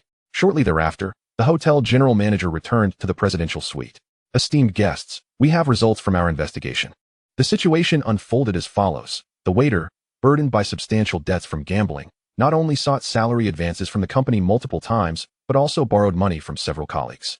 Upon discovering his predicament, the company promptly dismissed him. Today marked his final day of employment. Out of dissatisfaction with the company's decision, he resorted to extreme measures, attempting to extort the organization. We have since referred the matter to law enforcement. Upon hearing this, Lin Tian smirked, recognizing the reasoning as quite sound and the logic thoroughly coherent. Had he not been privy to the fact that this was a premeditated murder, he might have been convinced by the narrative. Furthermore, Lin Tian was certain that the assassin had not been handed over to the authorities. Otherwise, Yao Yaoling would undoubtedly have taken him and Luo Qingshuang to the police station for questioning. Lin Tian speculated that it was likely his girlfriend who wished to keep her identity concealed, leading her to negotiate such an outcome with her wealthy father. Nevertheless, Lin Tian remained vigilant. Shortly after entering the Qingshuang Grand Hotel, the assassin had disguised himself as a waiter. One would expect that the security measures in a five-star hotel would be stringent, making it difficult to infiltrate. Thus, Lin Tian was convinced that there had to be an insider involved. With this thought, Lin Tian instinctively employed his ability to discern the character of those present, searching for clues. The majority exhibited unremarkable features, yet upon glancing at the assistant position behind the general manager, he paused slightly. This individual possessed a sunken brow and inwardly concave temples, indicative of a naturally unfortunate destiny. According to the physiognomy texts, such a person is prone to gambling, and a prominent occipital bone suggested a rebellious nature that foretold future treachery. Certainly, he would not remain loyal to anyone. Lin Tian's intuition indicated that this assistant was the insider. Once everyone had departed, Lin Tian turned to Luo Qingshuang and asked, Qingshuang, do you believe their explanation? Why do you ask, Tiangu? She inquired. I suspect that the waiter is an imposter. He is likely an assassin sent specifically to eliminate you. Lin Tian elucidated. Tiangu, you must be consuming too many urban novels. Who would bother to assassinate an ordinary person like me? Luo Qingshuang attempted to dispel Lin Tian's suspicions. Perhaps my pretentious father-in-law has offended someone? Lin Tian pondered, recalling that his father-in-law had fallen victim to a scam, undoubtedly incurring the ire of some powerful individual. However, noting that his girlfriend was still concealing her identity, he had no intention of exposing her secret. Instead, he jested, when we entered the Qingshuang Grand Hotel, I noticed how differently the managers regarded you. Shortly thereafter, you faced an assassination attempt. He suddenly clapped his hands, feigning a moment of epiphany. I understand now. Seeing Lin Tian's demeanor, Luo Qingshuang grew anxious, fearing he was about to uncover her identity. Tiangu, what have you figured out? Lin Tian looked at her, a sly smile playing on his lips. I realized that my pretentious father-in-law must have offended our city's wealthiest tycoon, which is why he seeks to eliminate you. Luo Qingshuang sighed in relief and asked, even if my father has offended the tycoon, why would he want to kill me? In the eyes of those magnates, we are akin to mere insects. Would one ponder a reason when crushing an ant? Lin Tian retorted. Luo Qingshuang rolled her eyes, exasperated. Tiangu, I suggest you refrain from reading online novels in the future. They've clearly bewitched you. Even if my father has offended the tycoon, he wouldn't be foolish enough to attempt an assassination in his own restaurant, would he? That would only bring trouble upon himself. Indeed, Lin Tian nodded. However, we were attacked shortly after entering the restaurant, indicating that there must be an insider among them. Pray tell, dear Detective Tian Go, can you deduce who this insider might be? Luo Qingxuang, now amused by Lin Tian's fervor, played along. If my suspicions hold true, the insider must be that assistant to the general manager. Lin Tian seized the opportunity to inform his girlfriend. And the reasoning? Luo Qingxuang raised an eyebrow. Based on physiognomy, it is said that this assistant has a gambling disposition, a fate marked by poverty, and a rebellious nature, making him susceptible to bribery. Tiangu, when did you become so adept at reading faces? Luo Qingxuang teased. I possess many skills that you remain unaware of. Lin Tian proclaimed with an air of superiority. Alas, it seems you've truly been enchanted by those novels. There's no saving you. Luo Qingxuang shook her head in disbelief. Oh God, please save my poor Tiangu. Chapter 11. The art of physiognomy proves effective, successfully winning over the mother-in-law. After Lin Tian and Luo Qingxuang departed from the Qingxuang Grand Hotel, Lin Tian quickly realized they were being followed. However, the pursuer did not instill a sense of danger in him. He surmised that it was likely a bodyguard dispatched by his wealthy father-in-law, secretly ensuring their safety. Thus he dismissed any concern. Consequently, Lin Tian adhered to his original plan, escorting Luo Qingxuang to the YSL boutique, intending to purchase her a complete set of lipsticks in every shade. However, Luo Qingxuang declined, insisting she would prefer to wait until her salary was issued. Lin Tian, having just earned 25,000 a day, insisted on buying her a gift. Ultimately, she settled on a modest yet exquisite lipstick priced at 400 yuan. Upon leaving the YSL store, Luo Qingxuang expressed her desire to gift Lin Tian something as well, leading them to Armani, where she selected a suit and shoes for him valued at 3,000 yuan. Moved by his girlfriend's thoughtfulness, Lin Tian felt immensely grateful. Were it not for Luo Qingxuang's wealthy background, he might have confided in her about his remarkable fortune of 20 billion from selling raw stones. However, given his current status as a man relying on his partner, he believed it prudent to maintain a bit of financial secrecy. After watching a film together, they reluctantly parted ways. As Luo Qingxuang wistfully watched Lin Tian board the subway, a poised woman approached her. Miss, it is time for us to return. The master and mistress are quite worried about you. Very well, Lingjia. Luo Qingxuang replied cheerfully. Thus, she followed the elegant woman into a Maybach, heading towards the Luo family villa. Upon her arrival, her mother, Lu Hong, embraced her tightly. My dear daughter, are you all right? Mom, don't worry, I'm perfectly fine. Thanks to Tiangu, he swiftly subdued the assassin. Luo Qingxuang animatedly illustrated. That young man named Lin Tian seems quite commendable. I support your relationship. Lu Hong nodded approvingly. As the incident unfolded, the hotel manager had promptly shared the surveillance footage. Upon witnessing Lin Tian's selfless act of protecting her daughter, Lu Hong was convinced of his genuine affection and deemed him a worthy partner for a lifetime. Mom, my father, however, opposes my relationship with Tiangu and is deliberately making things difficult for him. Luo Qingxuang lamented to her mother. I am already aware of the agreement between you and your father. Rest assured, mother will act as the referee, ensuring that your father employs no underhanded tactics. Furthermore, it would be most desirable if Xiaolin were to pass the test. However, even if he does not, your mother will undoubtedly stand by your side. Lu Hong encouraged her daughter. Mom, I knew you were the best. Luo Qingxuang exclaimed, enveloping her mother in a warm embrace. By the way, where's Dad? He's in the study on the phone. You faced an assassination attempt at our hotel, which undoubtedly involved an insider. Your father is currently seeking this traitor. Lu Hong's words were not yet complete when Luo Yishan emerged from the study. Concern etched on his face as he approached his daughter. My precious daughter, you have finally returned. I have long advised you against going out alone with that Lin Tian. If anything were to happen to you, I would never forgive him. Dad, I owe my escape this time to Brother Tian. How can you repay kindness with enmity? Luo Qingxuang pouted, displeased. Luo Yishan turned to the female bodyguard, saying, Xiaoling, from now on, you must protect her wherever she goes, never leaving her side. Sir, having a fiancé accompany Miss is sufficient. From the video, his skills are commendable. Even I might not be his match, so you need not worry. Xiaoling replied earnestly. What fiancé? He is merely a rough young man from the mountains. Luo Yishan instinctively retorted. Yet, he had already begun to revise his opinion of Lin Tian. After all, Xiaoling was a formidable female soldier, capable of besting 4 or 5 strong men, and her straightforward nature meant she offered no flattery. Her high praise for Lin Tian indicated his skills were indeed exceptional.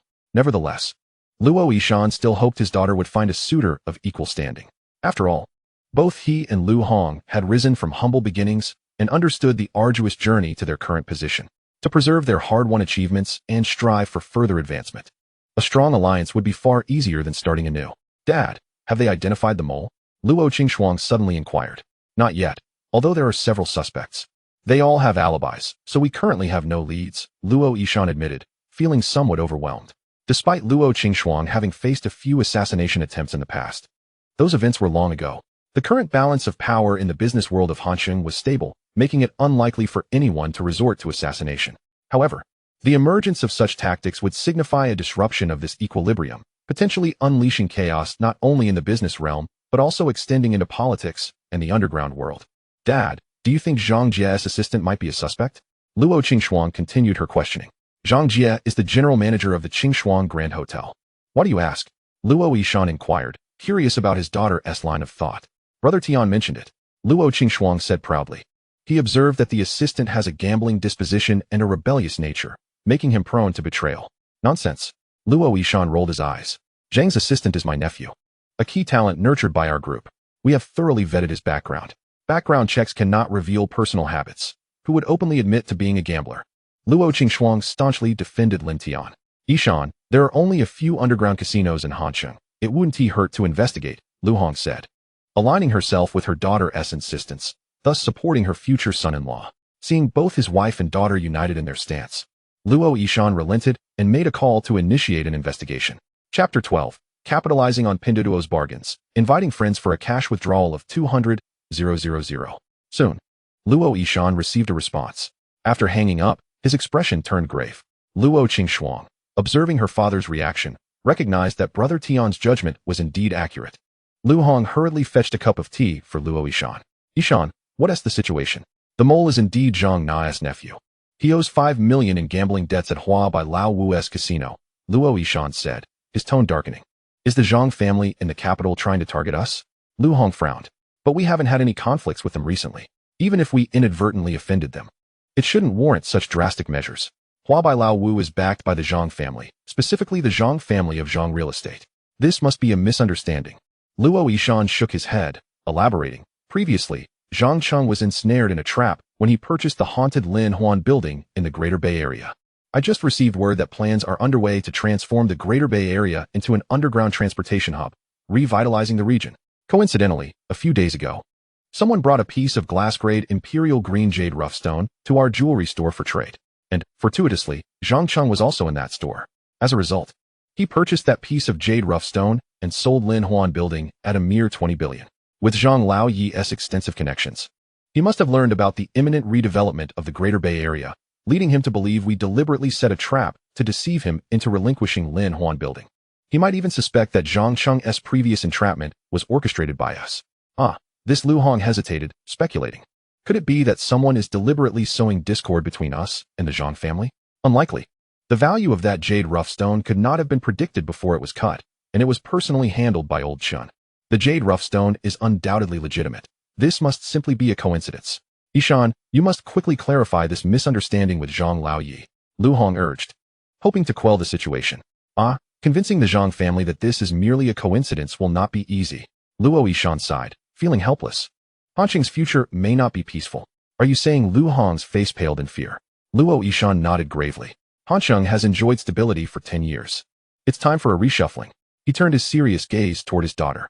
Child, it would be wise to limit your outings during this period. Understood.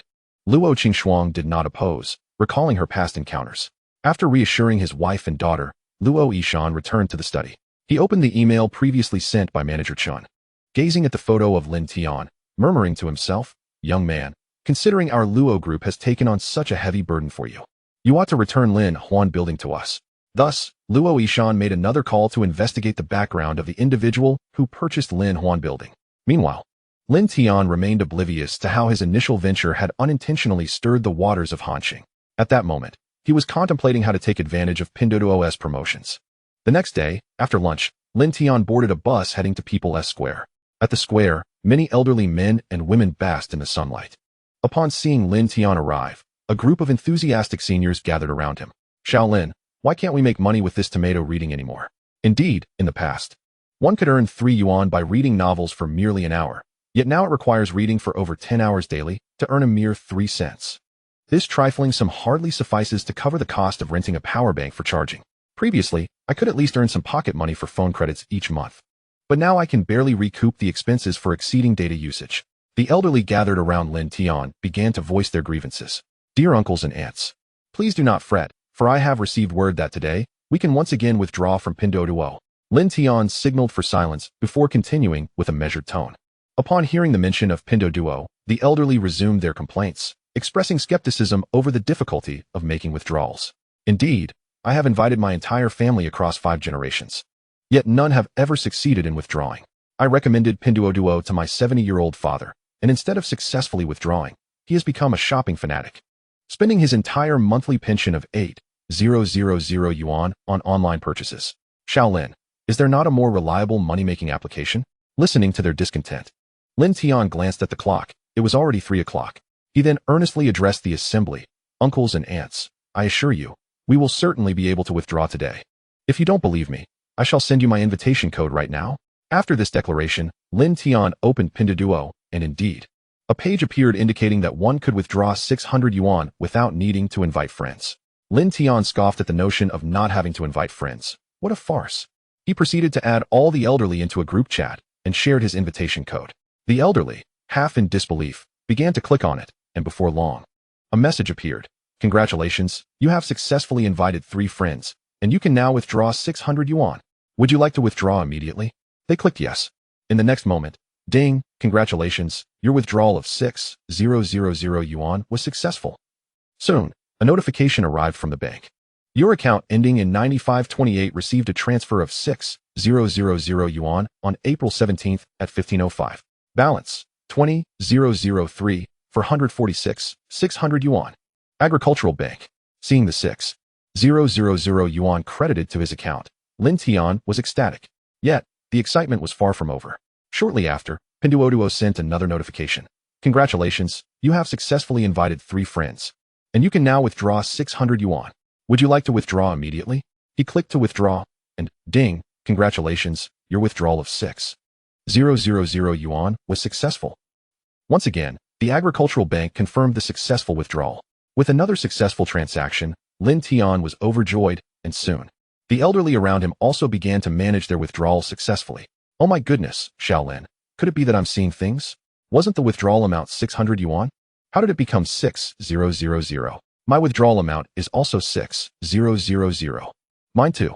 Could this possibly be a scam? I've heard that new types of scams are rampant these days. Seeing their astonishment, Lin Tian feigned shock. Goodness, my withdrawal amount also transformed from 600 to 6,000. And it has already been credited.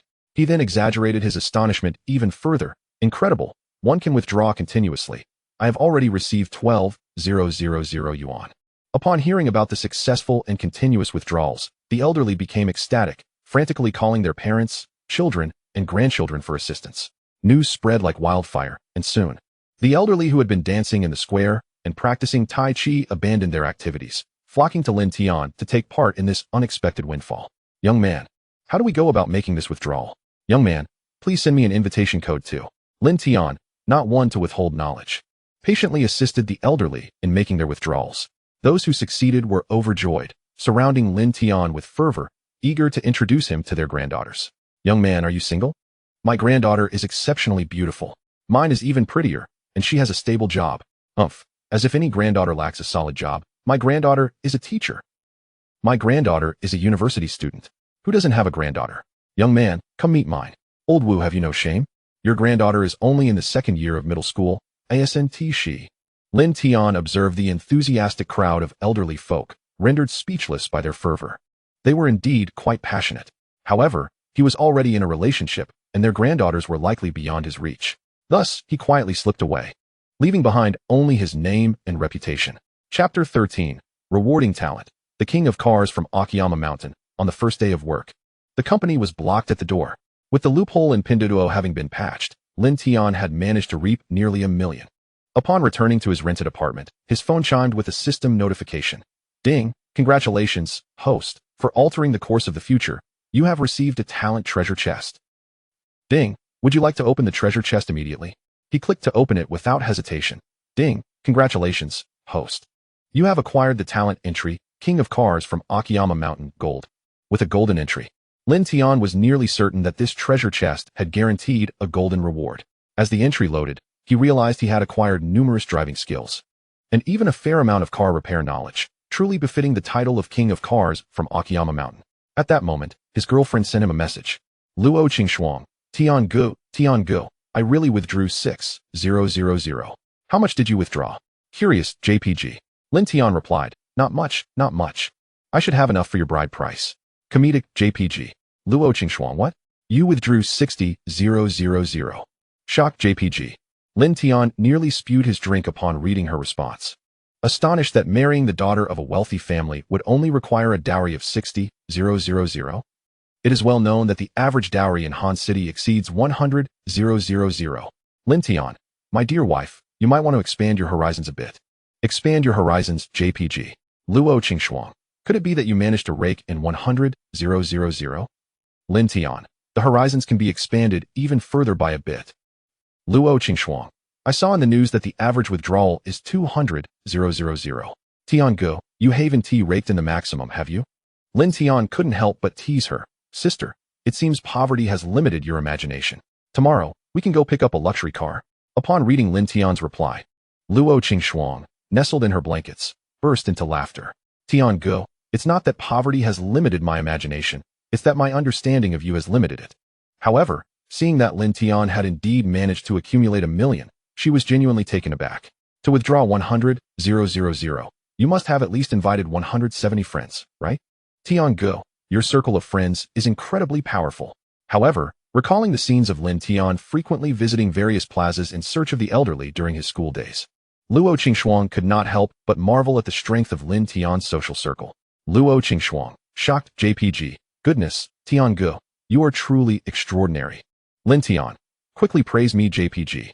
Luo Qingxuang, Tian Gu, although we have come into some wealth, we must refrain from frivolous spending. Your residence is not far from the Luo group, so there is no immediate need to purchase a car, let alone a luxury vehicle. Moreover, the housing market is currently in a downward trend, making property purchases quite unwise. As for stocks, investments, and insurance, they are all mere traps. You must be cautious and avoid reckless investments. In this current economic climate, the wisest course of action is to keep your money close. Luo Qingxuang transformed into a diligent and frugal housekeeper, carefully advising Lin Tian not to become ostentatious upon sudden wealth. Lin Tian, rest assured. I shall heed my dear wife's counsel. Perhaps I should transfer all my funds to you for safekeeping? Luo Qingxuang, no, Tian Gu. It is best for you to keep it yourself. A man should possess a little private stash. Observing Luo Qingxuang's response, Lin Tian burst into laughter. Sister, your brother indeed has a modest amount of private savings. Luo Qingxuang, by the way, Tian Gu, you start work tomorrow. Remember to wear the new suit and shoes you purchased. The Luo group maintains strict standards regarding employee appearance. You must adopt a professional demeanor and no longer view yourself as a student. You can take bus number 528. Just 6 stops will bring you to the stop at Gaoxin Street, directly opposite the Luo group's Hongshan building. The Human Resources Department is located on the 6th floor. You should head to room 608 to complete your onboarding procedures. Your marketing department is on the 10th floor. Upon exiting the elevator, turn right to find the office area. While the employee break area is to the left, with restrooms located at the end of the break area. The cafeteria is on the 3rd floor, akin to a university canteen, offering a variety of delectable dishes. The braised pork rice at window number 8 is highly recommended, while I advise against the beef noodles at window number 3, which are utterly unpalatable. As Lin Tian absorbed Luo Qingxuang's meticulous onboarding guide, he felt immense excitement. His girlfriend was truly considerate. Wanting to tease Luo Qingxuang, he remarked, Dear wife, how do you know all this? Do you have acquaintances at the Luo group? Luo Qingxuang, how could that be? Just yesterday, the richest man was contemplating crushing me like an ant. I found this information online. Lin Tian, I searched for information too. But it wasn't this detailed. Luo Qingxuang, that's because you didn't look diligently. Lin Tian was rendered speechless by her retort. Dear wife, this must be insider information. Ordinary people would indeed struggle to find it. Lin Tian, thank you, dear wife. Luo Qingxuang, there's no sincerity in that.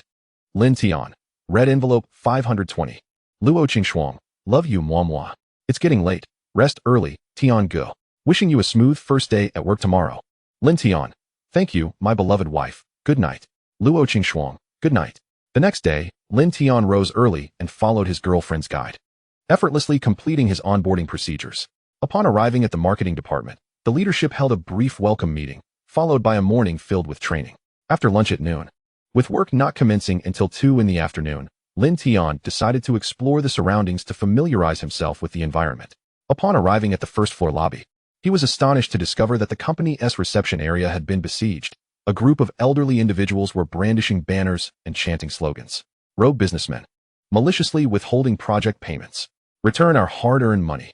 Some even carried stretchers with individuals wrapped in bandages. By this time, several reporters had arrived at the scene, and a man resembling a contractor was tearfully addressing them. We undertook a project for the Luo Group, yet it has been over a year since its completion, and the Luo Group has yet to settle the payment. He continued, my brothers suffered accidents on site, but the Luo Group has shown no concern. I have been covering their medical expenses, but I can no longer afford to do so.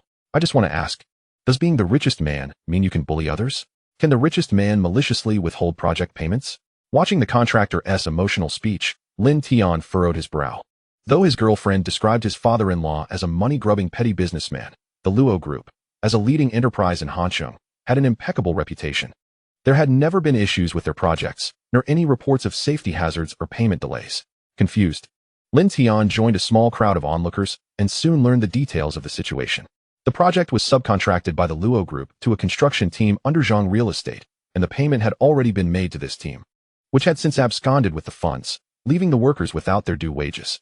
Consequently, the workers had no choice but to blockade the Luo Group's entrance in a bid to claim their owed compensation. Understanding the situation, Lin Tian employed his observational skills to scrutinize the protesting workers, hoping to glean some clues. Suddenly, he realized that the elderly individuals in the blockade looked somewhat familiar. Chapter 14. The Fainting Tycoon. Is this foolish son-in-law trying to dupe me? Indeed. These elderly individuals were the very same ones who had joined Lin Tian the previous day in seeking bargains. Each had managed to save at least 30 to 40,000. Approaching an elderly man, Lin Tian greeted, "Oh, isn't this Shaolin? What brings you here?" The elderly man continued with enthusiasm. "I showed your picture to my granddaughter last night. She is quite taken with you. When shall we arrange a meeting?"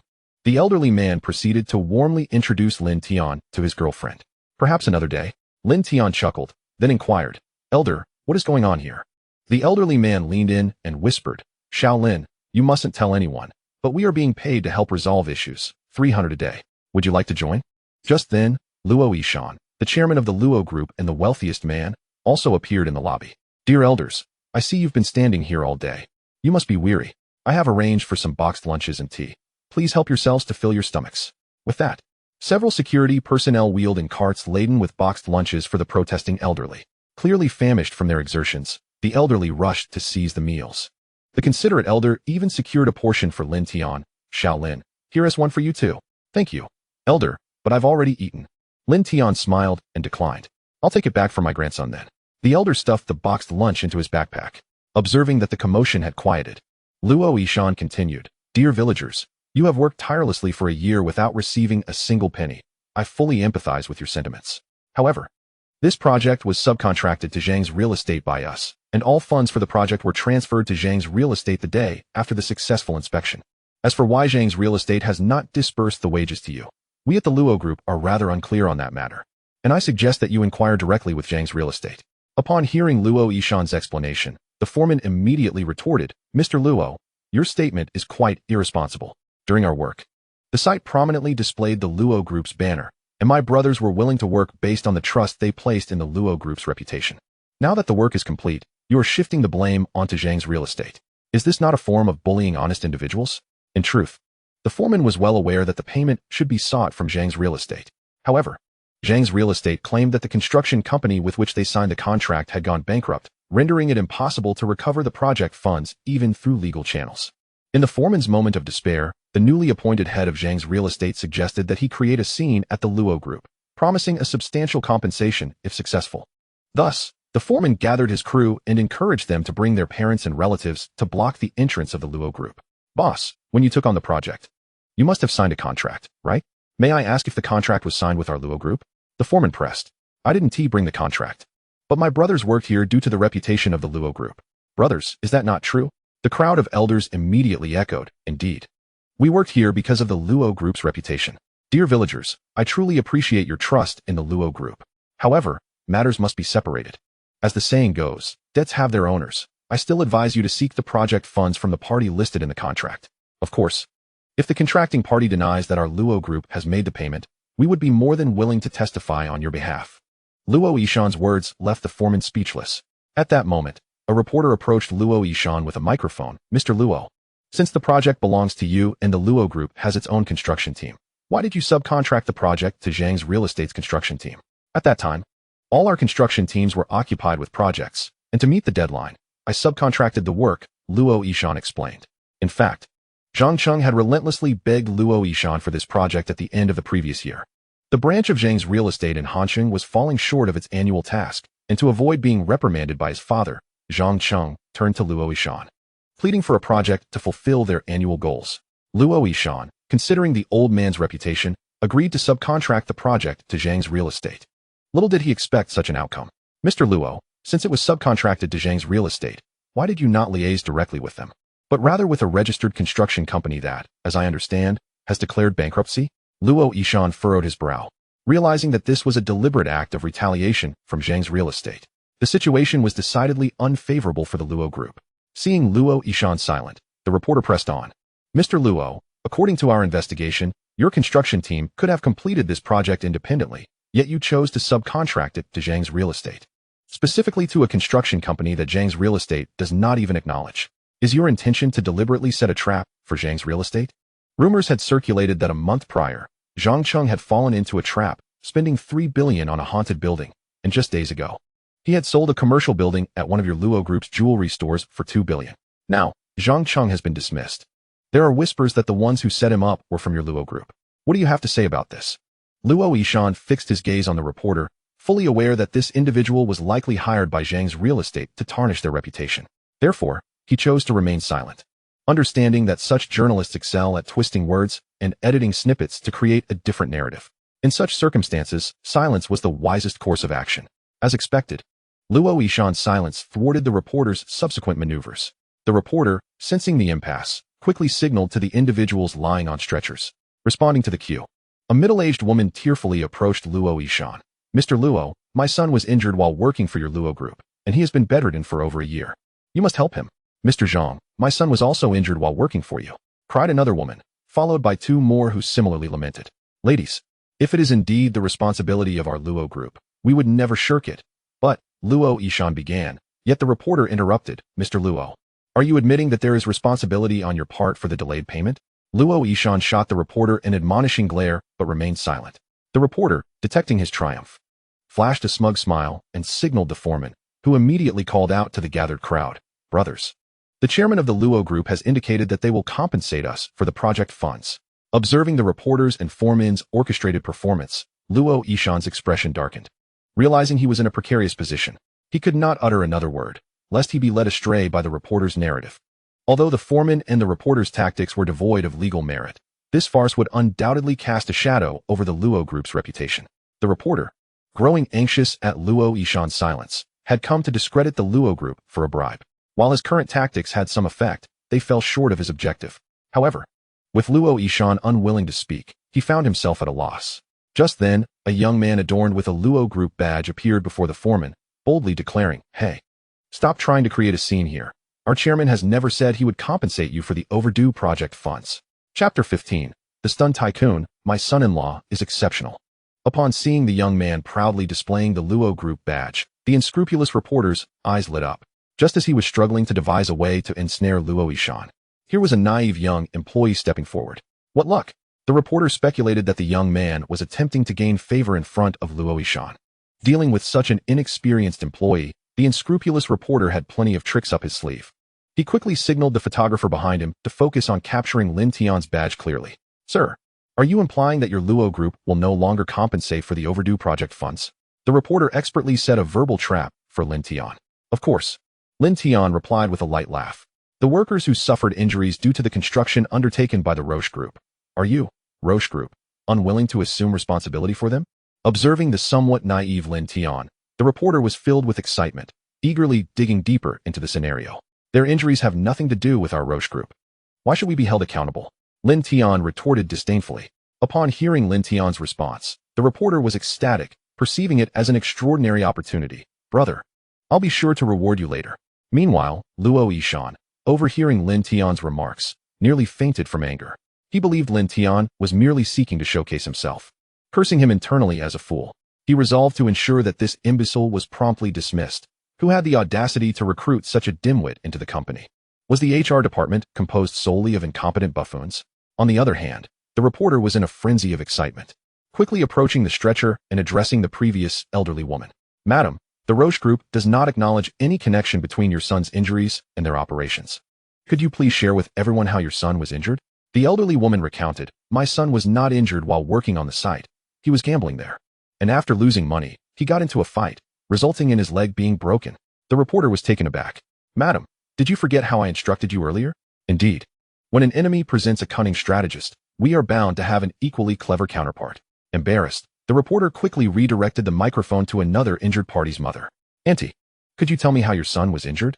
The reporter desperately signaled to the elderly woman.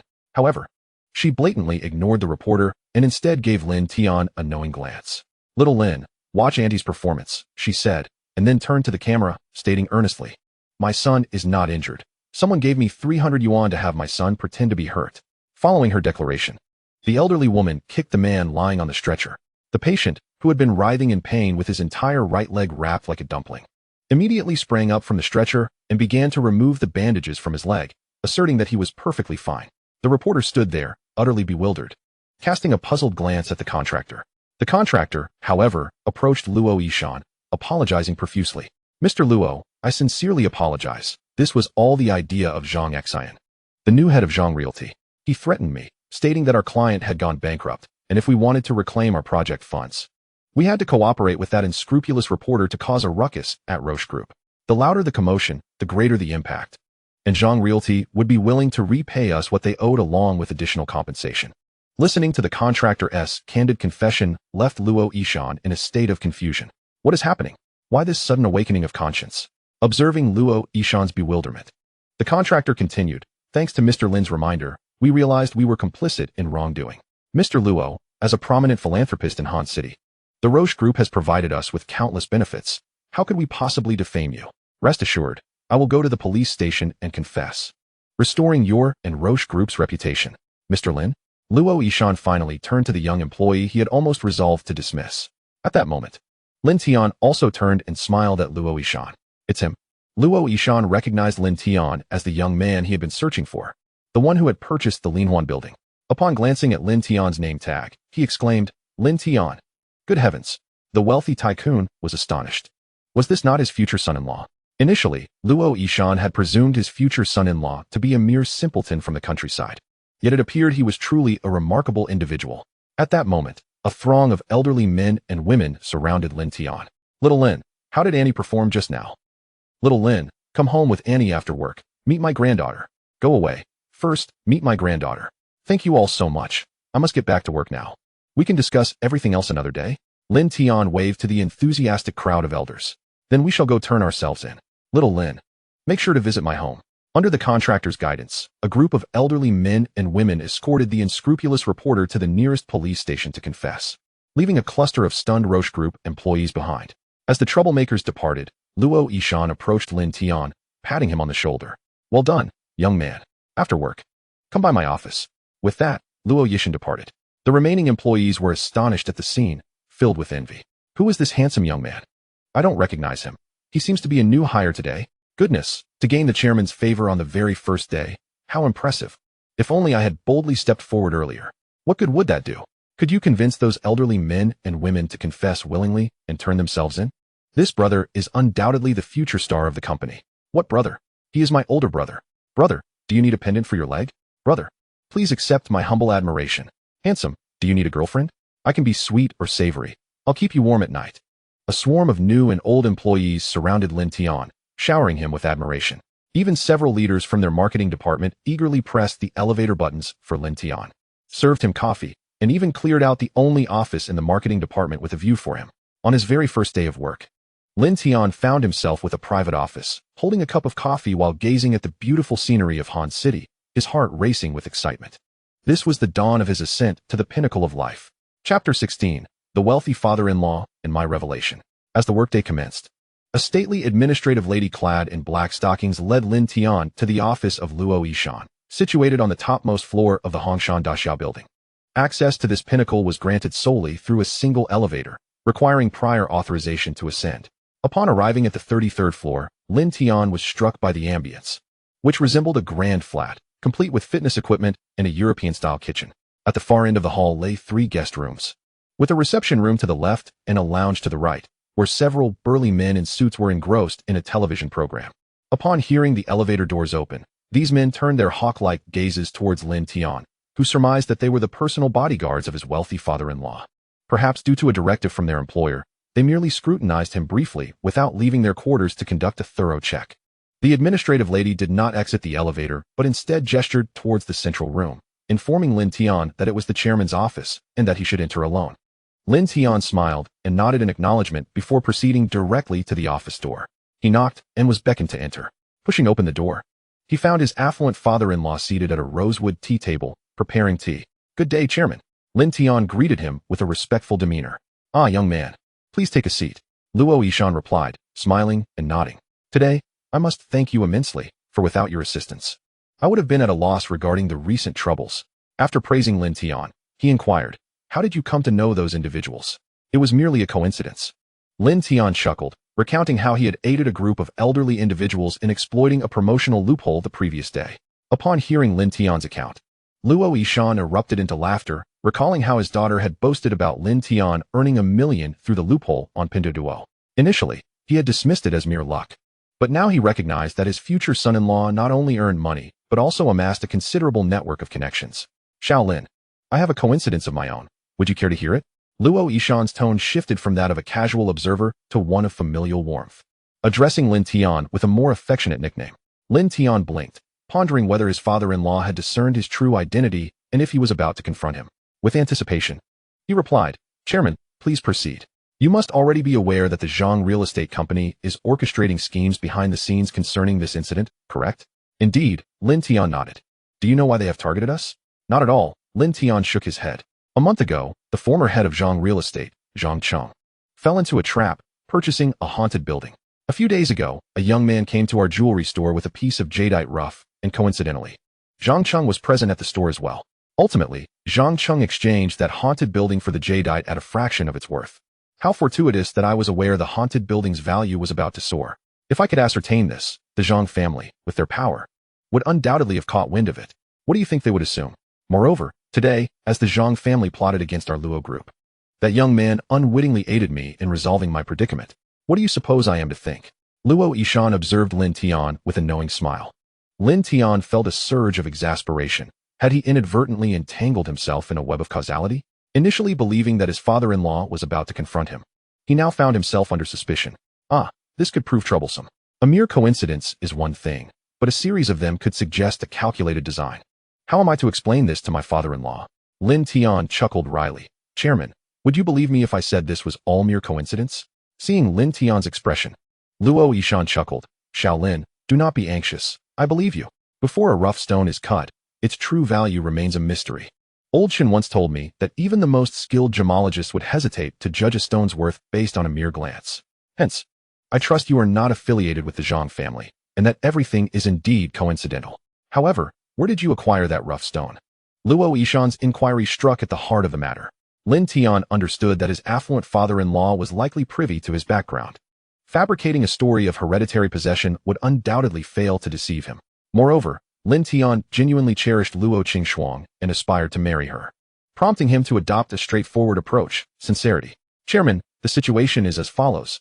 I am a recent graduate. After receiving an offer from our company, I sought to rent a residence not far from work. Initially, I had found a suitable place at a reasonable price, conveniently close to the office. However, with my and my wife's anniversary approaching, I wished to gift her a complete set of YSL lipsticks, which compelled me to opt for a farther rental. The kitchen in that place was particularly dismal, and while renovating it, I unearthed the rough stone. Upon hearing that Lin Tian had gone to great lengths to rent an older house to buy his daughter a lipstick, Luo Yishan's approval of him grew.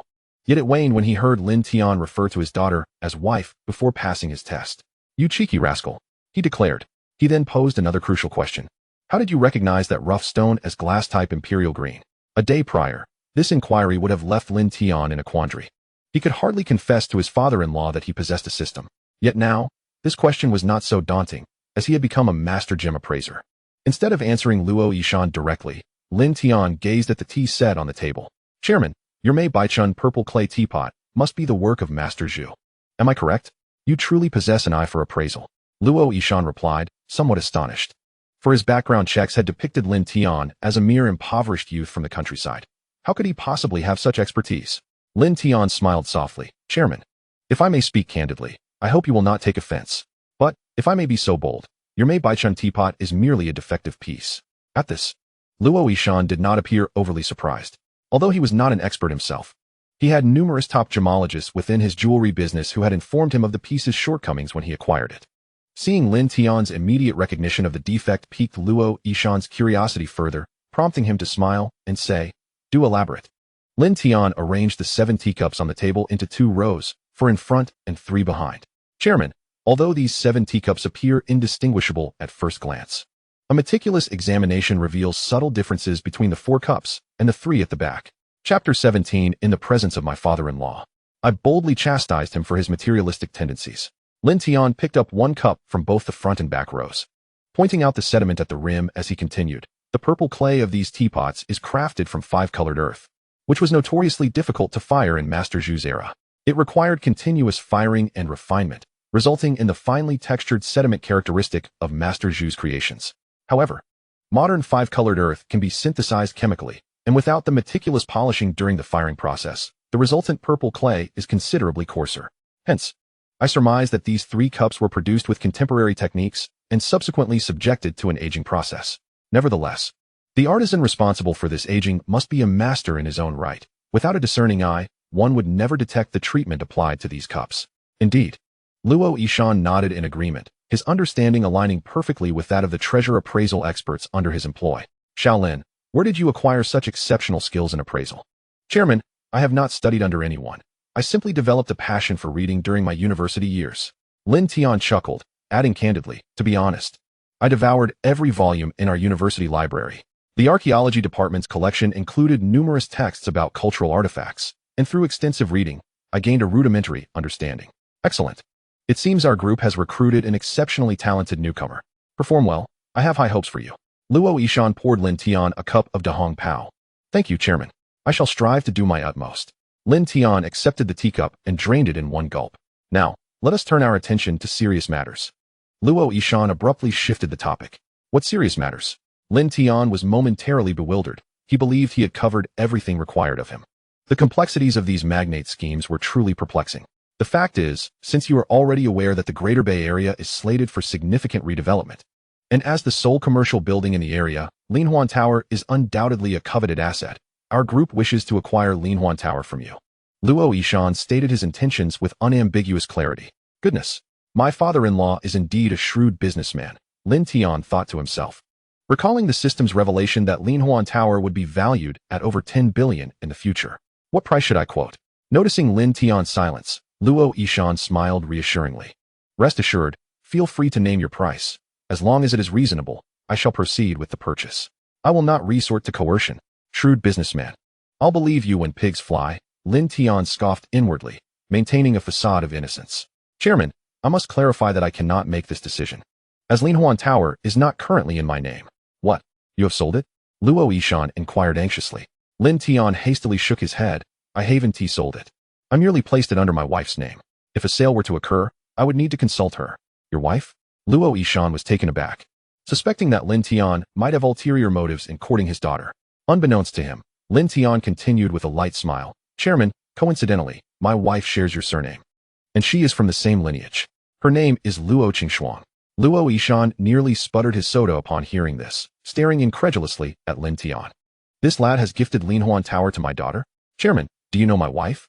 Lin Tian feigned curiosity, observing Luo Yishan's reaction. And no, I don't know her. Luo Yishan stammered, waving his hands dismissively. Shaolin, to have a 20 billion commercial building directly registered under your girlfriend's name before marriage indicates you truly cherish her. Of course, my wife is the most beautiful and kind-hearted woman in the world. I had initially planned to propose to her right after graduation. Why didn't you go through with it? Luo Yishan instinctively asked. Isn't it obvious? Because of my future father-in-law. Lin Tian shot a knowing glance at Luo Yishan. Then feigned indignation. According to my wife, my future father-in-law is a materialistic little businessman. Luo Yishan regretted his impulsive comments, realizing that in his pursuit of expanding his business, he had unwittingly used his daughter as a bargaining chip, looking down on someone from an ordinary family like Lin Tian and opposing their relationship. Clearing his throat, he felt a wave of embarrassment wash over him. Xiao Mianao is beginning to stray. How infuriating. Xiao Lin, you must also understand the perspective of parents. They merely wish for their daughter to find a reliable partner. Luo Yishan awkwardly defended himself. Then, Chairman, do you find me reliable? Lin Tian deliberately probed. Xiao Lin, you are indeed quite commendable, though your future father-in-law is yet to be informed, Luo Yishan replied. So, focus on your work in the group. Once you achieve success, I am confident your future father-in-law will regard you with newfound respect. Thank you for your encouragement, Chairman. I shall endeavor to excel. And once I have made a name for myself, I will invite that materialistic father-in-law out. By the way, could you also lend your support at that time? Lin Tian asked earnestly. Of course. Luo Yishan smiled. That is splendid news. Lin Tian grinned mischievously. When the time comes, Chairman, you will stand behind me, lending me your presence, while I confront my future father-in-law and demonstrate how foolish he is for almost missing out on such an outstanding son-in-law. I will also make him understand how misguided his notions of social standing are. While Luo Yishan smiled on the surface, he felt an overwhelming sense of dismay within. My dear son-in-law, you are already slapping my face right in front of me. Chairman, do you not agree with what I have said? Lin Tian asked with a smile. Yes. Luo Yishan nodded vigorously, internally repeating, do not get upset, do not get upset. I have truly misjudged this time. It is not Xiao Lin's fault. However, becoming my Luo Yishan's son-in-law will not be so easy. He must pass my tests first. Thus, Luo Yishan looked at Lin Tian with an earnest expression. Xiao Lin, I have heard that the marketing department has assigned you the market manager's office. Chairman, this is all thanks to your support. Lin Tian replied with a grin. Indeed, your performance today has garnered you considerable prestige. However, that position is not so easily attained. Do you know why the market manager's office has remained vacant? Luo Yishan inquired. I do not. Lin Tian shook his head. Because the market manager's poor decision-making caused significant trouble for the marketing department, leading to his resignation. This issue remains unresolved, and no one in the marketing department is willing to handle this hot potato, which is why the market manager's position has remained unfilled. Upon hearing the words, Lin Tian's expression darkened. He initially believed that his significant contributions had garnered the appreciation of his superiors, leading to the assignment of such a grand office. However, it became evident that he was merely a pawn in a larger scheme. Indeed, the workplace is devoid of sentiment, rife instead with cunning and deception. Observing Lin Tian's reaction, Luo Yishan chuckled and continued, originally, I intended to transfer personnel from other departments to address this dilemma, but now, little Lin, are you brave enough to accept this challenge? Lin Tian understood that this was likely a test orchestrated by his father-in-law. With newfound confidence, he declared, Chairman, I am willing to embrace this challenge. Excellent. I shall have someone deliver the materials to you. Return to your office and review them. If you can successfully complete this task, I will promote you to the position of market manager. Thank you, Chairman. I assure you that I will accomplish the task. Very well. Go and familiarize yourself with the assignment. Should you encounter any issues, feel free to contact me directly. With that, Luo Yishan promptly added Lin Tian on WeChat. Chapter 18. The Billionaire's Hellish Trial. Future News Revisited. Once Lin Tian exited the office, Luo Yishan hastily perused Lin Tian's moments on social media. After viewing them, he felt an overwhelming urge to block him. It was utterly outrageous. His feed was inundated with advertisements, sometimes featuring more than 10 posts a day.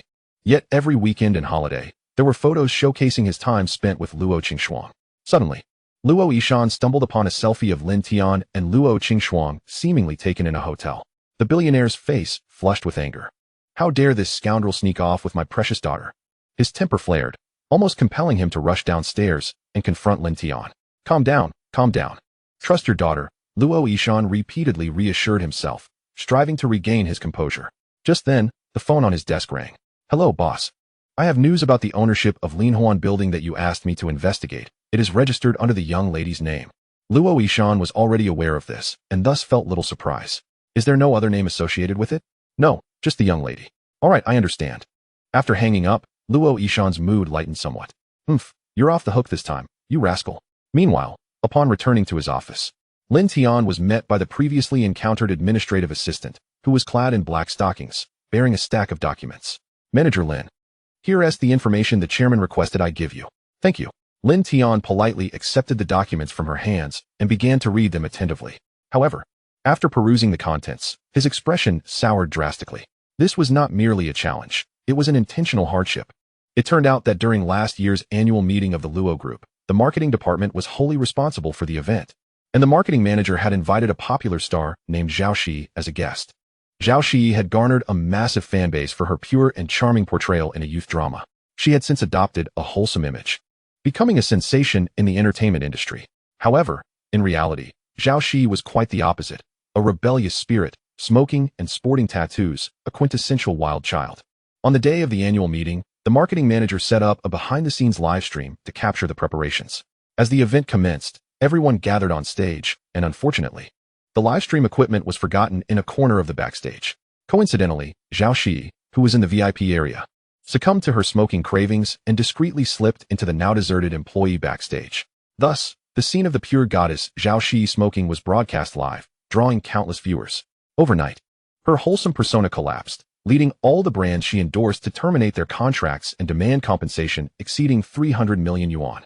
Naturally, Zhao Shi was unable to fulfill such a hefty amount and retaliated by suing the Luo Group. Luo Yishan utilized various connections to appease most of the brands. But one cosmetics brand remained obstinate, insisting that Zhao Shi adhere to the terms of her contract. Rather than addressing the matter personally, Luo Yishan passed the issue to the marketing department, publicly declaring that anyone within the group who could resolve this predicament would earn the position of marketing manager. However, after several senior employees who believed they had sufficient connections and means failed in their attempts, no one dared to try again, leaving the position vacant for nearly 3 months. Lin Tian, once brimming with confidence, now felt deflated. Just then, his phone vibrated, and he quickly checked it. It was a notification from Future Headlines. Shocking. A short drama with over 200 million views. The director can only afford to eat steamed buns. As of today's report, the short drama My Girlfriend is Actually a Rich Heiress had amassed over 200 million views, emerging as the biggest dark horse during the May Day Golden Week. In an interview, the director revealed that he had mortgaged all his properties during filming and had merely 10 yuan left on the last day. He had previously sought investment from the Luo Group, but was met with rejection. Although the short drama became a hit, the director expressed dissatisfaction with the lead actress's casting, desiring a character that embodied both innocence and rebelliousness. May 12th report. It seemed the investment department of the group lacked discernment, missing out on such a promising project. However, while the billionaire's judgment may falter, Lin Tian's vision was razor-sharp. This future dark horse, I shall invest in. Thus, Lin Tian silently noted the date mentioned in the news when the director sought investment from the Luo Group. He then clicked on the second news article. The despair makeup trend takes the world by storm. Frosty Cosmetics discusses termination with Zhao Shi. The internationally renowned cosmetics brand Frosty Beauty, which launched the despair makeup trend, had garnered worldwide acclaim. During an interview, President Liu Ruobing stated that the now controversial Zhao Shi was the most suitable spokesperson. The fallout from Zhao Shi had caused immeasurable losses for Frosty Beauty, and thus, they would resolutely pursue her for breach of contract. Zhao Shi responded, stating she would firmly sue the Luo Group. May 20th report. Reading the second article, Lin Tian felt utterly speechless. By the law of causality, he was now embroiled in the conflict between Zhao Shi and Frosty Beauty. Future news reports indicated that both parties were still seeking accountability, suggesting that he had not resolved the issue. Even more frustrating was the realization that, despite knowing the outcome, he could find no way to alter the trajectory of events. At that moment, his phone rang unexpectedly. It was an unknown number. Hello? He answered. Hello, is this the landlord? A melodious voice resonated from the other end of the line. What landlord? Lin Tian responded with confusion. I am the tenant of 2806 Linhuan building, and I would like to discuss the renewal of my lease with you. The girl chirped sweetly. The rent will remain unchanged. We can proceed as per the previous contract. I will provide you with an account number, and you can transfer the rent there, Lin Tian stated. Could we possibly meet to discuss this? She inquired. Certainly. Lin Tian speculated that she might want to renegotiate the rent. After all, Linhuan building was notorious for its haunting reputation, making it difficult to find tenants. These renters would surely seize the opportunity to haggle. However, Lin Tian knew that the rent for Linhuan building was poised to soar, and any attempts to negotiate would be futile. Even if the voice on the line belonged to a charming girl, there would be no discounts on my rent. After agreeing on a time and place for their meeting, they concluded the call. At 2806 Linhuan building, After hanging up, Zhao Shi immediately shed her sweet persona and spoke in a rebellious tone. Why must I go and talk to the landlord? Beside her, a flamboyantly dressed agent, Tony, retorted. Oh dear, are you oblivious to your situation? The company is considering putting you on ice, and we are facing hefty breach of contract penalties. Even in a place as infamous as Lin Tian building, we may soon find it unaffordable. I don't want to go. You should go instead, Zhao Shi declared, picking up a lady's cigarette from the table only to find it empty. Tony, why did you hide my cigarettes again? My dear, have you forgotten that smoking led you to your current predicament? You need to quit, Tony insisted. I promise, after today, I will quit, Zhao Shi vowed. All right. But before that, we must discuss the terms with the landlord, Tony urged. I really don't want to go. You should go instead, Zhao Shi protested. Despite her fondness for smoking and tattoos, she was inherently conservative and traditional, which explained why she could convincingly portray a pure and demure character. Sweetheart, if the landlord were a woman, I'd gladly go, but the landlord is a man. Zhao Shi expressed her displeasure. What do you take me for? She detested such implicit rules. Just put on a smile and charm the landlord into lowering the rent. Think of it as acting. But if he behaves inappropriately, given your fiery temper, I assure you, he would be the one at a disadvantage. Tony explained. Fine, just give me the cigarettes. Zhao Shi relented. When you return with the new lease contract, I will. All right. Zhao Shi left reluctantly. Soon, Zhao Shi arrived at the designated tea house. She took out her phone and dialed. Hello, are you there? Lin Tian answered on the other end. Zhao Shi remained silent, but upon locating Lin Tian's voice, her eyes lit up. Wow, this guy is really handsome. Her initial resistance melted away, and her mood brightened significantly. She quickly walked over and sat down opposite him. Hello, landlord brother. I am the tenant of 2806 Lin Tian building. Zhao Shi introduced herself in her sweet voice. Lin Tian scrutinized the girl before him, who was clad in a baseball cap and a mask, concealing her features. Landlord brother, the situation is as follows. I have encountered some personal financial difficulties lately. So could you possibly offer a discount on the rent? Zhao Shi got straight to the point. Could you please remove your mask and cap? You appear rather suspicious like this, Lin Tian remarked, finding her demeanor impolite. Landlord brother, it's not convenient for me, she replied. What exactly is inconvenient? Are you perhaps a criminal on the run? Lin Tian quipped. Zhao Shi nearly spat out her soda. Landlord brother, your imagination is quite wild. Landlord brother, I am an artist named Zhao Shi. Have you heard of me? She introduced herself. Lin Tian paused. Had someone asked him a few hours earlier if he knew Zhao Shi, he would have shaken his head in ignorance. But now, her name filled his mind. You are Zhao Shi? Indeed. Zhao Shi removed her mask. I am aware of your situation. How much of a discount are you hoping for? Lin Tian pondered how to prevent her from suing the Luo group. Landlord brother, my previous rent was 80,000 a month. Given my current circumstances, could you lower it to 60,000? Zhao Shi spoke gently. Agreed. Lin Tian nodded in response. Wait, that's too little. Zhao Shi blurted out instinctively, then quickly covered her mouth, reverting to her sweet tone.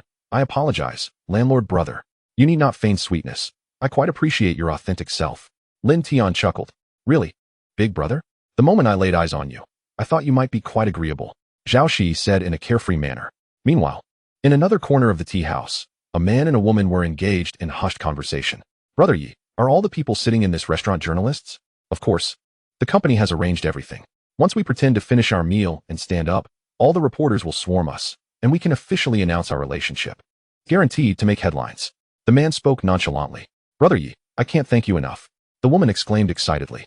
You should be thanking the company. This is all their arrangement. It turned out these two were also artists from the same agency as Zhao Shi. The woman had been specially selected to replace Zhao Shi. The man, Lu Yi, was a top-tier male artist in the entertainment industry. The company orchestrated their undercover relationship to elevate her profile. Years ago, when the company was promoting Zhao Shi, they had attempted a similar strategy, but she had declined. Now, with Zhao Shi's reputation in tatters, the agency had decided to put her on ice and urgently promote a newcomer. On the other side, Zhao Shi seamlessly toggled between her sweet and rebellious personas, reminding Lin Tian of a statement made by the director of a surprise hit short drama during an interview, who sought a female lead capable of effortlessly switching between two personalities. Was not Zhao Shi the embodiment of such a character? Moreover, the reason Frosty Beauty chose to terminate its contract with Zhao Shi was due to her public disgrace, which resulted in a significant loss of fan support. However, should Zhao Shi regain her popularity, it is certain that Frosty Beauty would seek to renew their contract with her. With all these elements intertwined, Lin Tian has discerned a method to conquer the formidable challenge set forth by his wealthy father-in-law. With his mind made up, Lin Tian spoke. Let us agree on a monthly rent of 50,000, with the option to pay on a monthly basis. Before Lin Tian could finish his statement, a piercing scream erupted from behind Zhao Shi. In the next instant, a throng of paparazzi emerged, cameras in hand, encircling Lin Tian and Zhao Shi. Lin Tian stood astounded, bewildered by the sudden turn of events. Zhao Shi, upon witnessing this spectacle, was equally taken aback. But she quickly composed herself and slammed her hand on the table. How many times must I tell you? My circumstances are of no concern to you. Could you cease being so self-indulgent? As she poured out her emotions, tears streamed down her face. Did you ever consider how I would end up like this when you callously abandoned me? I loved you deeply, and you left with such cruelty, inflicting wounds far deeper than you realize. I implore you, do not appear before me again. With that, Zhao Shi took a deep breath and elegantly turned to leave. Witnessing this scene, some reporters chased after Zhao Shi while others remained behind. Lin Tian stood frozen in place, marveling at the prowess of a top-tier celebrity. The performance was so convincing it almost made him question his own character. Excuse me, sir, could you clarify your relationship with Miss Zhao Shi? Sir, is Miss Zhao Shi's downfall a result of your actions? Sir, I am a reporter from Sina Entertainment. Would you be willing to grant me an exclusive interview? Observing the frenzy, Lin Tian hastily settled the bill and, channeling his skills as a former Special Forces operative, swiftly exited the tea house. Upon returning to his rented apartment, Lin Tian discovered that he had become a trending topic online, with headlines such as 1. Mysterious man revealed as the cause of Zhao Shi's downfall. 2. The untold past between Zhao Shi and the mysterious man. 3. Zhao Shi abandoned by a cad, leading to a drastic change in her character. The top 10 trending topics were all linked to Zhao Shi, and Lin Tian's photograph was featured beneath each one, with netizens even starting a bounty to track him down. Faced with a barrage of insults branding him a scoundrel, Lin Tian was at a loss for words. Grateful for his previously low profile online, otherwise, he would certainly be exposed. Just then, a call from Zhao Shi came through. Hello, dear landlord, how are you? She inquired sweetly. Guess what? Lin Tian replied, exasperated. Dear landlord, I truly apologize. I didn't anticipate so many paparazzi would suddenly appear, so I had to adapt. Your adaptation has landed me on the trending list. Lin Tian retorted. Oh dear, this just shows you are reliable. When trouble arises, you really step up. Consider it a favor owed to you, she said. It should be me who feels unlucky. Lin Tian smirked, despite being thrust into the spotlight. Gaining a favor from Zhao Shi wasn't a total loss. By the way, dear landlord, when will you be available? I need to pay the rent and sign the lease. Zhao Shi said with a pitiful tone. Another day, Lin Tian replied, lacking the inclination to make another trip. Thus, he ended the call. Meanwhile, at the Luo family villa, as Luo Yishan returned home, Luo Qingxuang rushed to her father, boasting, So, Dad, do you see how impressive my Tiangu is? On his first day at work, he resolved a major issue for you. Indeed, I had underestimated Shaolin. He is an immeasurable talent. Luo Yishan nodded in approval. Given the significant contribution Tiangu has made, shouldn't you elevate his status to P1 right away? Luo Qingxuang advocated for Lin Tian. It is quite rare to promote someone on their first day. Such actions could lead to discontent, Luo Yishan explained. However, I have given him a chance. If Shaolin can fulfill the task, I shall promote him to P1, and I doubt anyone in the company would oppose. What challenge is this? Luo Qingxuang inquired with curiosity. It concerns the troubles caused by the former market manager. Luo Qingxuang's expression shifted dramatically. Dad, are you not intentionally making things difficult for Tiangu? Beside them, Lu Hong chimed in. Yishan, if Lu Ruobing disregards your authority, what can Shaolin do? Perhaps the youth has a perspective different from ours, Luo Yishan replied with a calm smile. You are clearly trying to set up obstacles for Tiangu. I'm not speaking to you. Luo Qingxuang pouted, turning away in feigned anger. Just then, their female bodyguard Xiao Ling rushed in. Miss, you must see the trending topics on Weibo. Your fiancé is trending. My Tiangu is trending. Luo Qingxuang quickly pulled out her phone to check. Luo Yishan and Lu Hong followed suit, opening the trending topics on Weibo. After reading the content, Luo Yishan couldn't help but burst into laughter. Shaolin's efficiency is remarkable. He has already contacted Zhao Shi. He believed that Lin Tian had purposefully ruined his own image to assist Zhao Shi in restoring hers. A notion no one had considered before. Dad, stop making light of the situation. Netizens are already trying to track down Tiangu. You must help. Luo Qingxuang urged anxiously. Luo Yishan furrowed his brow, pondering the implications. If netizens uncovered Lin Tian's background, it could expose his relationship with his daughter and his employment at the Luo Group, thereby undermining the effectiveness of his self-sacrifice. After weighing the pros and cons, Luo Yishan made a call. leveraging connections to obscure Lin Tian's trending status, ensuring that netizens could not trace him in reality. Once Lin Tian's safety was secured, Luo Qingxuang quickly messaged him, "Tian Gu, what is happening?" Trending topics. Lin Tian, seeing his girlfriend's accusatory tone, felt utterly innocent. "I merely intended to collect rent. How did I end up trending?" He explained the sequence of events to Luo Qingxuang. Although she had already learned from her father that Lin Tian had purchased a building for her, she still feigned astonishment. "What? Tian Gu, you secretly bought a building without telling me. I had planned to surprise you for your birthday, but it seems you found out early. So what do you think? Are you excited?" Lin Tian responded. "I'm thrilled. Thank you, Tian Gu. I love you," Luo Qingxuang exclaimed. "Indeed, brother Tian." The crux of the conflict between the Luo group and Zhao Shi does not lie with Zhao Shi herself, but rather with Lu Ruobing, the general manager of Bingshuang Beauty. Luo Qingxuang recounted the tale of Lu Ruobing to Lin Tian. Lu Ruobing hails from the affluent Lu family in Guangdong province, where the entrenched preference for sons over daughters is particularly pronounced. This patriarchal bias is vividly reflected in the aristocratic families of Guangdong, where a son, regardless of his ineptitude, enjoys a lofty status, while a daughter, no matter how accomplished, is often undervalued and treated as a mere pawn in strategic marital alliances with other wealthy families. It was Lu Ruobing's dissatisfaction with her grandfather's view of her as a mere bargaining chip for such alliances that propelled her to leave Guangdong for Han City, where she established Bingshuang Cosmetic. Despite her remarkable achievements and the international acclaim of Bingshuang, in the eyes of the Lu patriarch, her success is attributed solely to the Lu family's influence, leading him to repeatedly urge her to return to Guangdong for marriage. This has fostered a deep aversion in Lu Ruobing towards aristocratic families. Following the incident involving Zhao Shi, Luo Yishan sought to leverage the Lu family's connections to engage Lu Ruobing in dialogue. But she misinterpreted his intentions as an attempt to coerce her using the Lu family's power, resulting in her outright rejection of all of Luo Yishan's propositions. This misunderstanding has compounded Zhao Shi's troubles, which remain unresolved to this day. Chapter 21, The Bet. After hearing the entire saga, Lin Tian smirked. It seems that not only is his father-in-law a snob, but the elders of these aristocratic families are equally superficial. However, based on his girlfriend's description, Lin Tian surmised that Lu Ruobing possesses a strong-willed character, and thus his previous plans should bear fruit. He sent a confident emoji to his girlfriend, expressing gratitude for the intelligence she provided, declaring that he has conceived a perfect solution, and urged her to await his good news. Luo Qingxuang, what perfect solution? Curious, JPG. Lin Tian, if I tell you it won't work.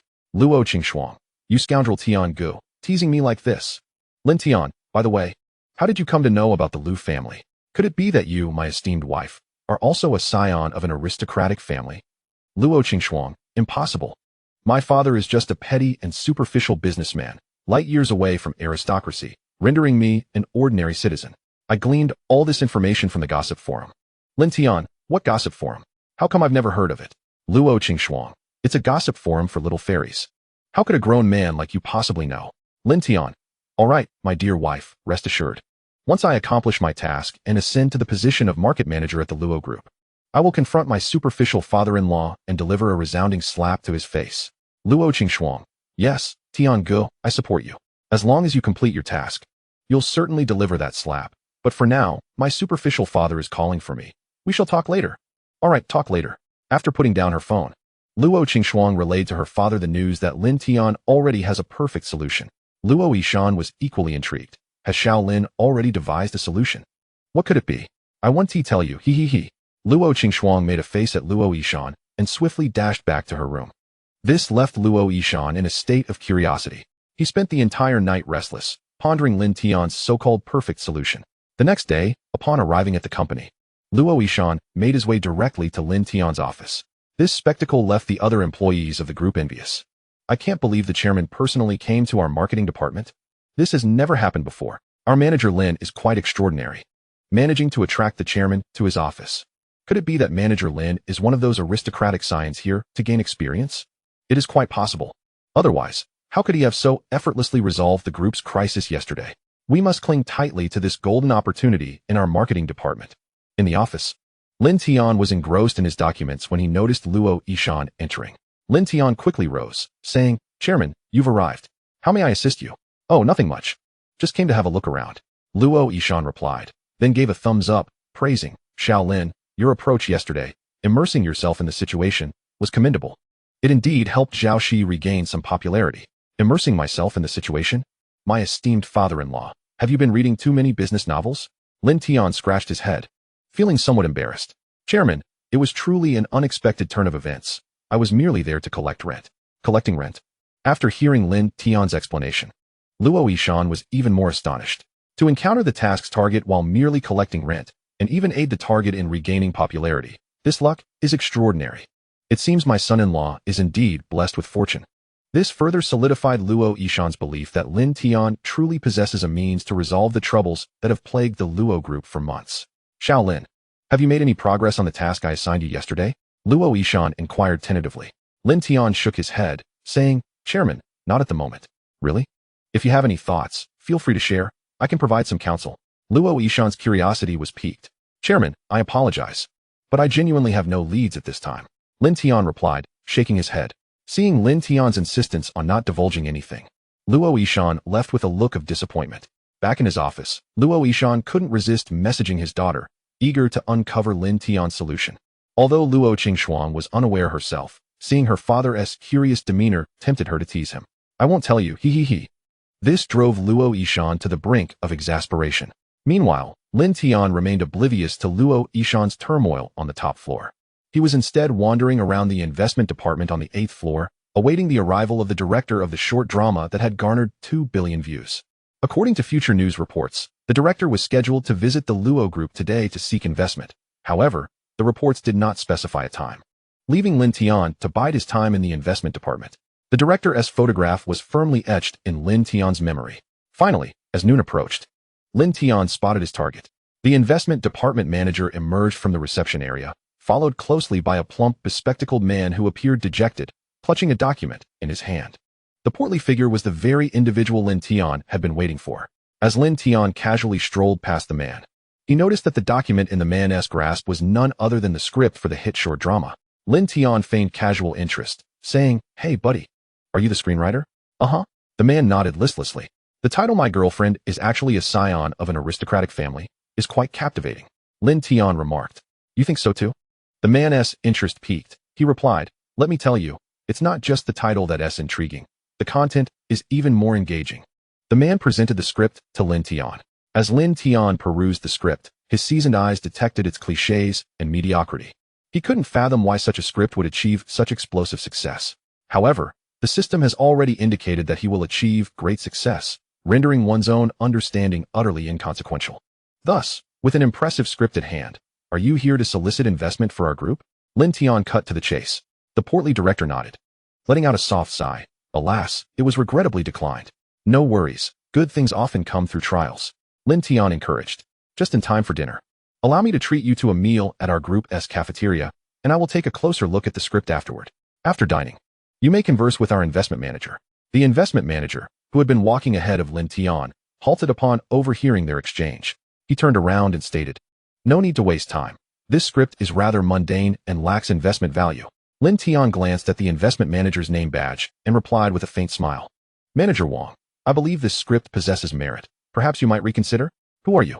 The investment manager inquired with curiosity. I neglected to introduce myself. My name is Lin Tian, from the marketing department. Lin Tian offered politely. You are Lin Tian. The investment manager's expression shifted dramatically as he replied in a low tone. I can invest in him, but with one condition. What condition? Lin Tian asked, intrigued. Let us wager. If this short film flops upon release, you must voluntarily resign from the Luo group. Upon hearing the investment manager's stipulation, Lin Tian was taken aback. What a bold wager. Manager Wang, have I offended you in any way? Why escalate things to such extremes? Chapter 22. Who would watch such trash? Wealthy Tycoon. Wow. This short film is truly delightful. Manager Wang, do we have any personal grievances? Lin Tian questioned. None. Manager Wang replied coolly. Then why the extreme measures?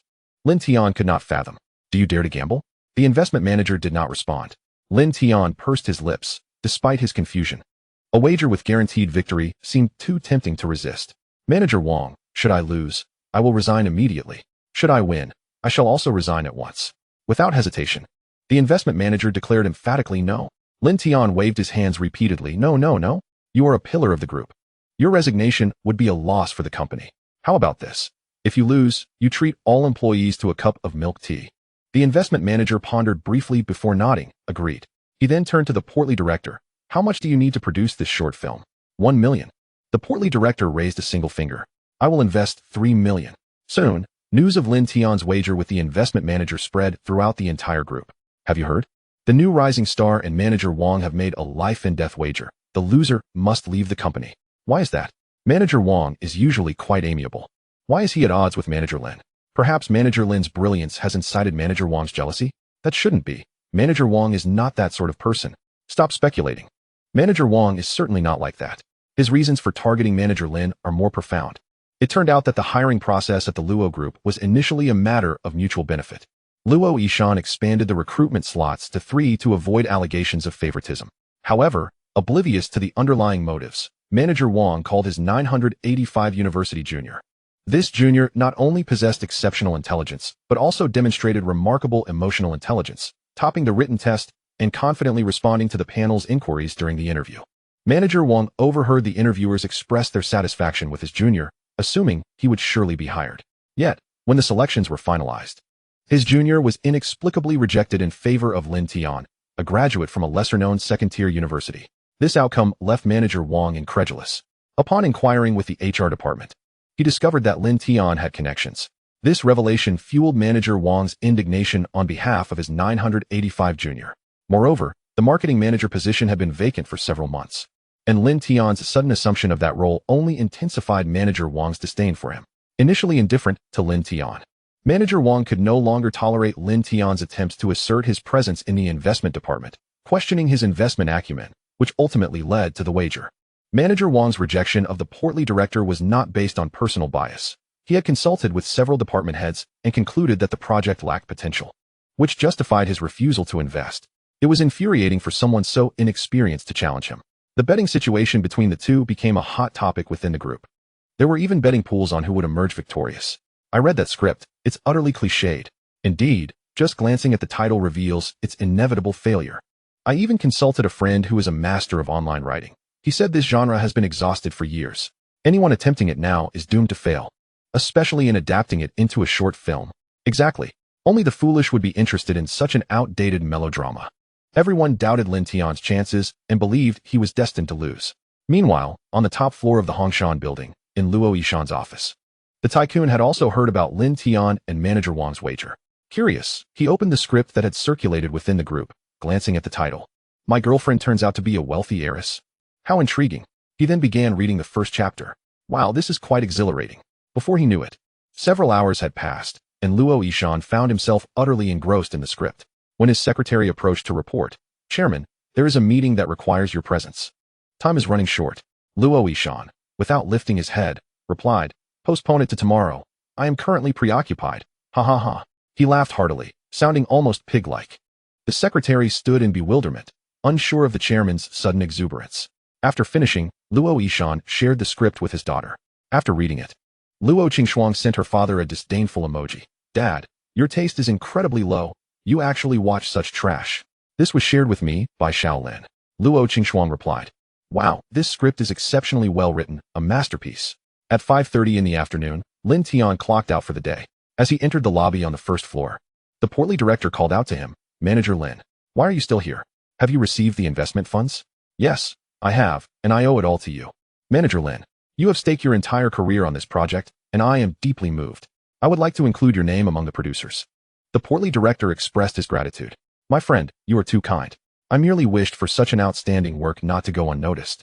Lin Tian replied with a few polite words before casually inquiring, by the way, have the actors for the short film been finalized?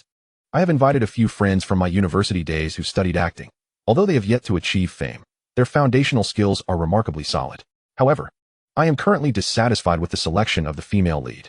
Yet, with this investment of 3 million, I am confident that I will be able to meticulously choose a female lead who meets my expectations. The stout director exclaimed with excitement. Upon hearing that the female lead had not yet been finalized, Lin promptly suggested, by the way, I have a recommendation for the role of the female lead. Manager Lin, my female lead was originally conceived as a fiery character, but in order to maintain her image as a well-behaved heiress, she has been striving to conceal her true nature. This contrasting personality truly cannot be portrayed effectively without a certain level of skill. The stout director, fearing Lin's casting choices, quickly interjected. Calm down, just hear me out. Lin smiled lightly. What do you think of Zhao Shi? Zhao Shi? The stout director paused for a few seconds, then nodded repeatedly. Although Zhao Shi has fallen from grace, I feel that this female lead is practically tailor-made for her post-scandal persona. Manager Lin, do you know Zhao Shi? Lin grinned and pulled out his phone, dialing Zhao Shi's number. Hello, dear landlord. Do you have time today to sign the contract? Yes. And there is something else I'd like to discuss with you. What is it? Do you have any availability recently? Would you be interested in taking on a role in a short drama? What kind of drama? A short play. Come on, I'm still a top-tier star. And I'm still making headlines. You want me to act in a short drama? How am I supposed to maintain my status in the industry? Zhao Shi complained. If it weren't for the trouble you caused your brother, the entertainment industry would have almost forgotten your name by now. Still a top-tier star? One question, are you in or not? Lin replied, somewhat annoyed. All right. Who am I to refuse a favor owed to your brother? Chapter 23. The aloof female CEO of 33D. Before long, Zhao Shi arrived. After reading the script, she nodded. I actually quite like the character of the female lead. But the plot seems a bit lacking, brother. Do you really think anyone would watch such a drama? Absolutely. In fact, I believe this drama will be a massive hit. Lin smiled. Are you serious? Zhao Shi questioned skeptically. I can guarantee that this short drama will catapult you back to stardom. Lin assured her confidently. Zhao Shi looked at him with a bemused expression. Brother, your earnestness leaves me at a loss for words. However, whether it will be a hit or not, I'm certain I will become the laughingstock of the industry. Once a top star, Zhao Shi has now stooped to filming a melodramatic short drama. Woe is me. Brother, do you have any idea of the sacrifice I'm making for you? Subsequently, Zhao Shi signed the contract with the stout director. After advancing her 20,000 in payment, he left. Seeing the money, Zhao Shi was elated. She hadn't seen an income in months. Her manager, Tony, had cut many of her extravagant activities to save costs. With this sudden windfall, she was determined to indulge herself. She promptly transferred 5,000 to Lin. Brother, this is for the rent. Lin glanced at the transaction notification and smirked. Isn't that a bit low? Brother, you said the rent was 5,000. And you can't just raise the price now.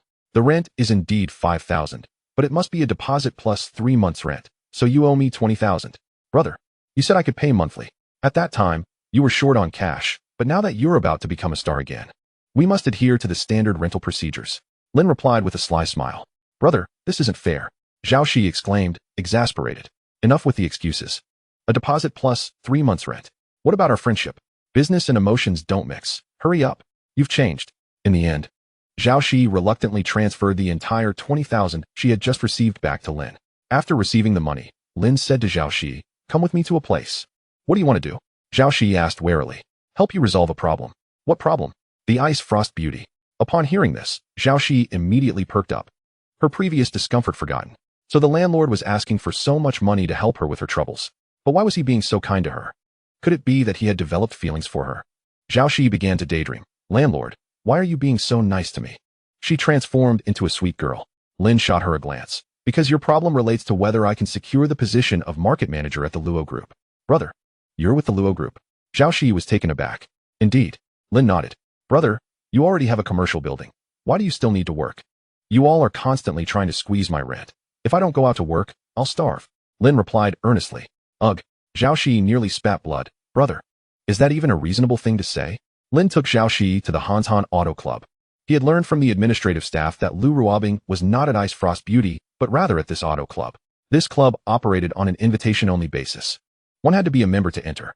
Thus, Lin spent 20,000 to obtain a membership, allowing him to enter the club with the doorman's guidance. They were led to a bar filled with an eclectic mix of young men and women. A large screen was broadcasting a match. Lin scanned the surroundings and quickly spotted his target. Lu Ruobing from Ice Frost Beauty, clad in a tight black leather outfit that accentuated her voluptuous figure, especially her impressive bust, which was undoubtedly eye-catching. Lin turned to Zhao Shi, who also noticed Lu Ruobing and gazed enviously at her. When she caught Lin looking at her, Zhao Shi deliberately puffed out her chest, saying, What are you looking at? Not a chance. Lin shook his head repeatedly. You're asking for trouble. Zhao Shi playfully swung her fist at Lin. They approached Lu Ruobing. Lin casually sat down, but Zhao Shi was intimidated by Lu Ruobing's aura and timidly said, President Lu. Hello? Lu Ruobing did not respond verbally, but merely glanced at Zhao Shi, acknowledging her with a look before turning her attention back to Lin. Her gaze proud and intimidating. Lin extended his hand with a smile. Hello, President Lu. I am Lin Tian, the marketing manager of the Luo Group. Lu Ruobing showed no intention of shaking Lin's hand. Instead, she picked up a bottle of beer from the table. I have already made it abundantly clear to Luo Yishan that my conditions are non-negotiable. After saying this, Lu Ruobing turned back to Zhao Shi. If you cannot pay the penalty by the end of next month, I will be forced to take legal action. President Lu, perhaps we have other options. As Lin Tian's words hung in the air, he was abruptly interrupted by Lu Ruobing. Before I finish this glass of wine, disappear from my sight. Lin Tian comprehended that Lu Ruobing was offering him a chance, prompting him to hastily respond. Ms. Lu, I firmly believe that Zhao Shi embodies the ideal spokesperson in your eyes, particularly for the product you are poised to unveil during the upcoming May Day Golden Week, which can be said to be tailor-made for her. Lin Tian chose to refrain from elaborating further, instead smiling at Lu Ruobing. As Lu Ruobing was about to down her drink, she paused upon hearing Lin Tian's statement, setting her glass back on the table and scrutinizing him intently. Who are you? And how do you know I am about to launch a new product? I have already mentioned, I am the marketing manager of the Luo Group. Lin Tian replied with a polite smile. Feigning mystery. Lu Ruobing scoffed. Even if Zhao Shi is my favorite spokesperson, her reputation has plummeted since her recent scandal. Continuing to have her represent our Ice Frost beauty brand would only yield negative repercussions for our company. What if Zhao Shi were to make a triumphant comeback, even surpassing her previous popularity? Lin Tian retorted. Surpassing her former glory? Even Luo Yishan wouldn't dare to make such a boast. Lu Ruobing's expression was one of disdain. You must not have paid attention to today's trending topics, have you? Lin Tian countered. Lu Ruobing was taken aback. Lin Tian extended his phone towards her. And upon taking it, Lu Ruobing was met with the trending news. The emergence of a scoundrel had helped Zhao Shi regain substantial popularity. Skeptically, Lu Ruobing retrieved her own phone to verify the information. After confirming, she turned back to the trending news about the scoundrel and inquired, who exactly are you? If Miss Lu is willing, I could be your friend or even your ally, Lin Tian said with profound implication. Just then, the bar's large screen announced the conclusion of a match. Lu Ruobing, upon noticing, flashed a charming smile and asked, dare to race? What is there to fear? Thus, Lin Tian followed Lu Ruobing to the racing area, where a plethora of young men and women and various modified vehicles congregated. Upon Lu Ruobing's arrival, someone approached her, exclaiming, Sister Bing, you're here. With Lin Xiao absent today, no one dares to race against you. Indeed, Sister Bing, you might as well watch from the bar, for no one would be brave enough to challenge you. Lu Ruobing approached a yellow McLaren and said to the young man beside it, Huang Mao, lend him your car for a race. No problem, Sister Bing. The young man promptly handed over his car keys to Lin Tian and playfully patted his arm, saying, Dude, you've got guts challenging Sister Bing. Lin Tian chuckled and asked, Is she really that formidable? At this, Huang Mao burst into laughter. Formidable? Sister Bing is practically invincible in our Han City. Aside from Lin Xiao, no one stands a chance against her. Just a week ago, she triumphed over a provincial rally champion right here. Buddy, I've never seen you before. Did you come from another city to challenge Sister Bing? But to not even bring your own car? That's a bit arrogant, isn't it? No worries. My modified McLaren can keep up with Sister Bing's GTR. Lin Tian smiled. I'm not a professional racer. I just want to have some fun with Ms. Lu. Haha, buddy. You know the last person who said that is now buried under a meter of grass. Soon, news of Lu Ruobing's upcoming race spread throughout the bar. Bets began to fly. Come on, brothers, Sister Bing is about to race, and her opponent is a mysterious figure. Betting on Sister Bing is at 1-04. Betting on this mysterious newcomer is at 1-10. Who is this mysterious newcomer? I've never heard of them. To dare compete with Sister Bing, they must possess some skill.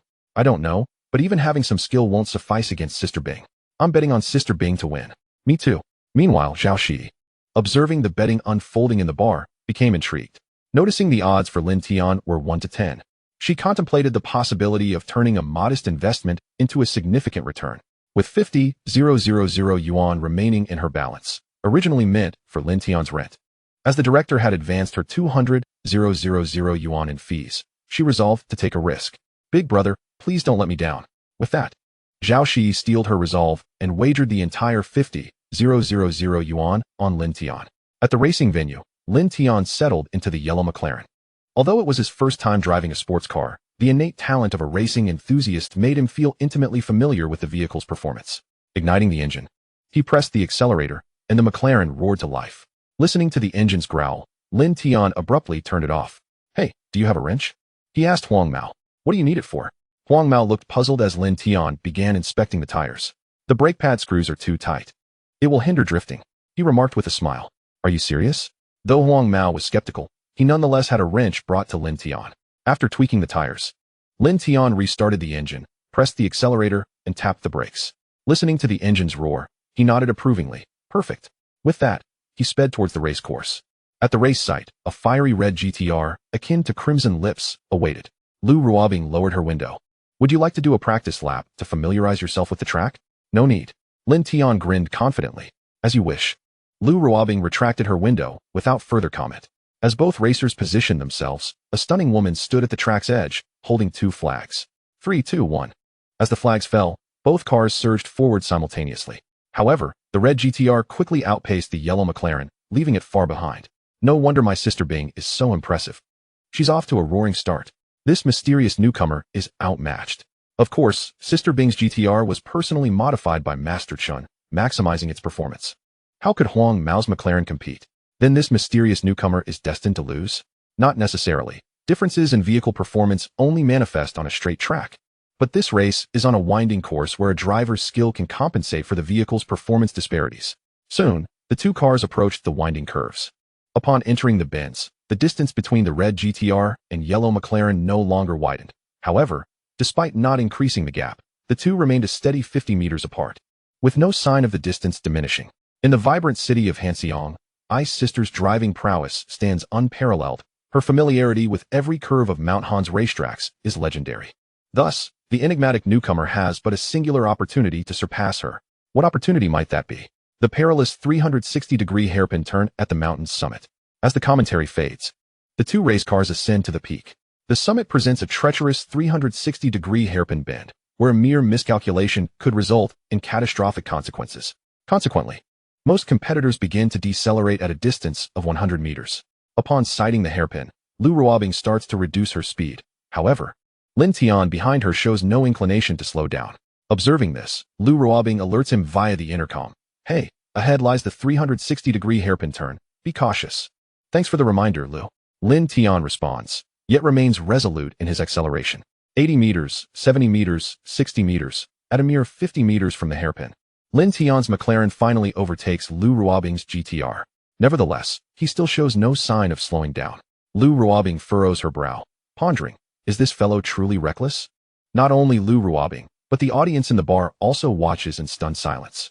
Goodness, this newcomer is audacious. He is still not slowing down. Could he possibly be unaware of the impending hairpin? Impossible, there are signs on the track, and Ice Sister just warned him. Incredible, only 30 meters remain. And he hasn't decelerated at all. It's too late to reduce speed now. Is he courting disaster? This is it, he's done for. Though Zhao Shi lacks expertise in racing, she frequently watches competitions and understands the peril of hairpin turns, especially in rally races where accidents are most likely to occur. Now, with Lin Tian on the mountaintop track, if he were to crash, Zhao Shi dares not envision the outcome, closing her eyes in prayer for Lin Tian's safety. Brother, you must not come to harm. Chapter 25, dazzling the audience. Even the aloof CEO admires melodrama. As the distance to the hairpin dwindles, Lin Tian not only refrains from decelerating but accelerates instead, leaving the bar's spectators in utter disbelief. Is this fellow insane? At this rate, he will surely plummet from the mountaintop. Call for an ambulance immediately. Prepare the rescue team. The club's manager has already begun coordinating rescue efforts. On the track, Lu Ruobing, witnessing Lin Tian's reckless maneuvers, slams on her brakes, exiting her red GTR with an expression of incredulity directed at Lin Tian's yellow McLaren. Finally, Lin Tian approaches the hairpin.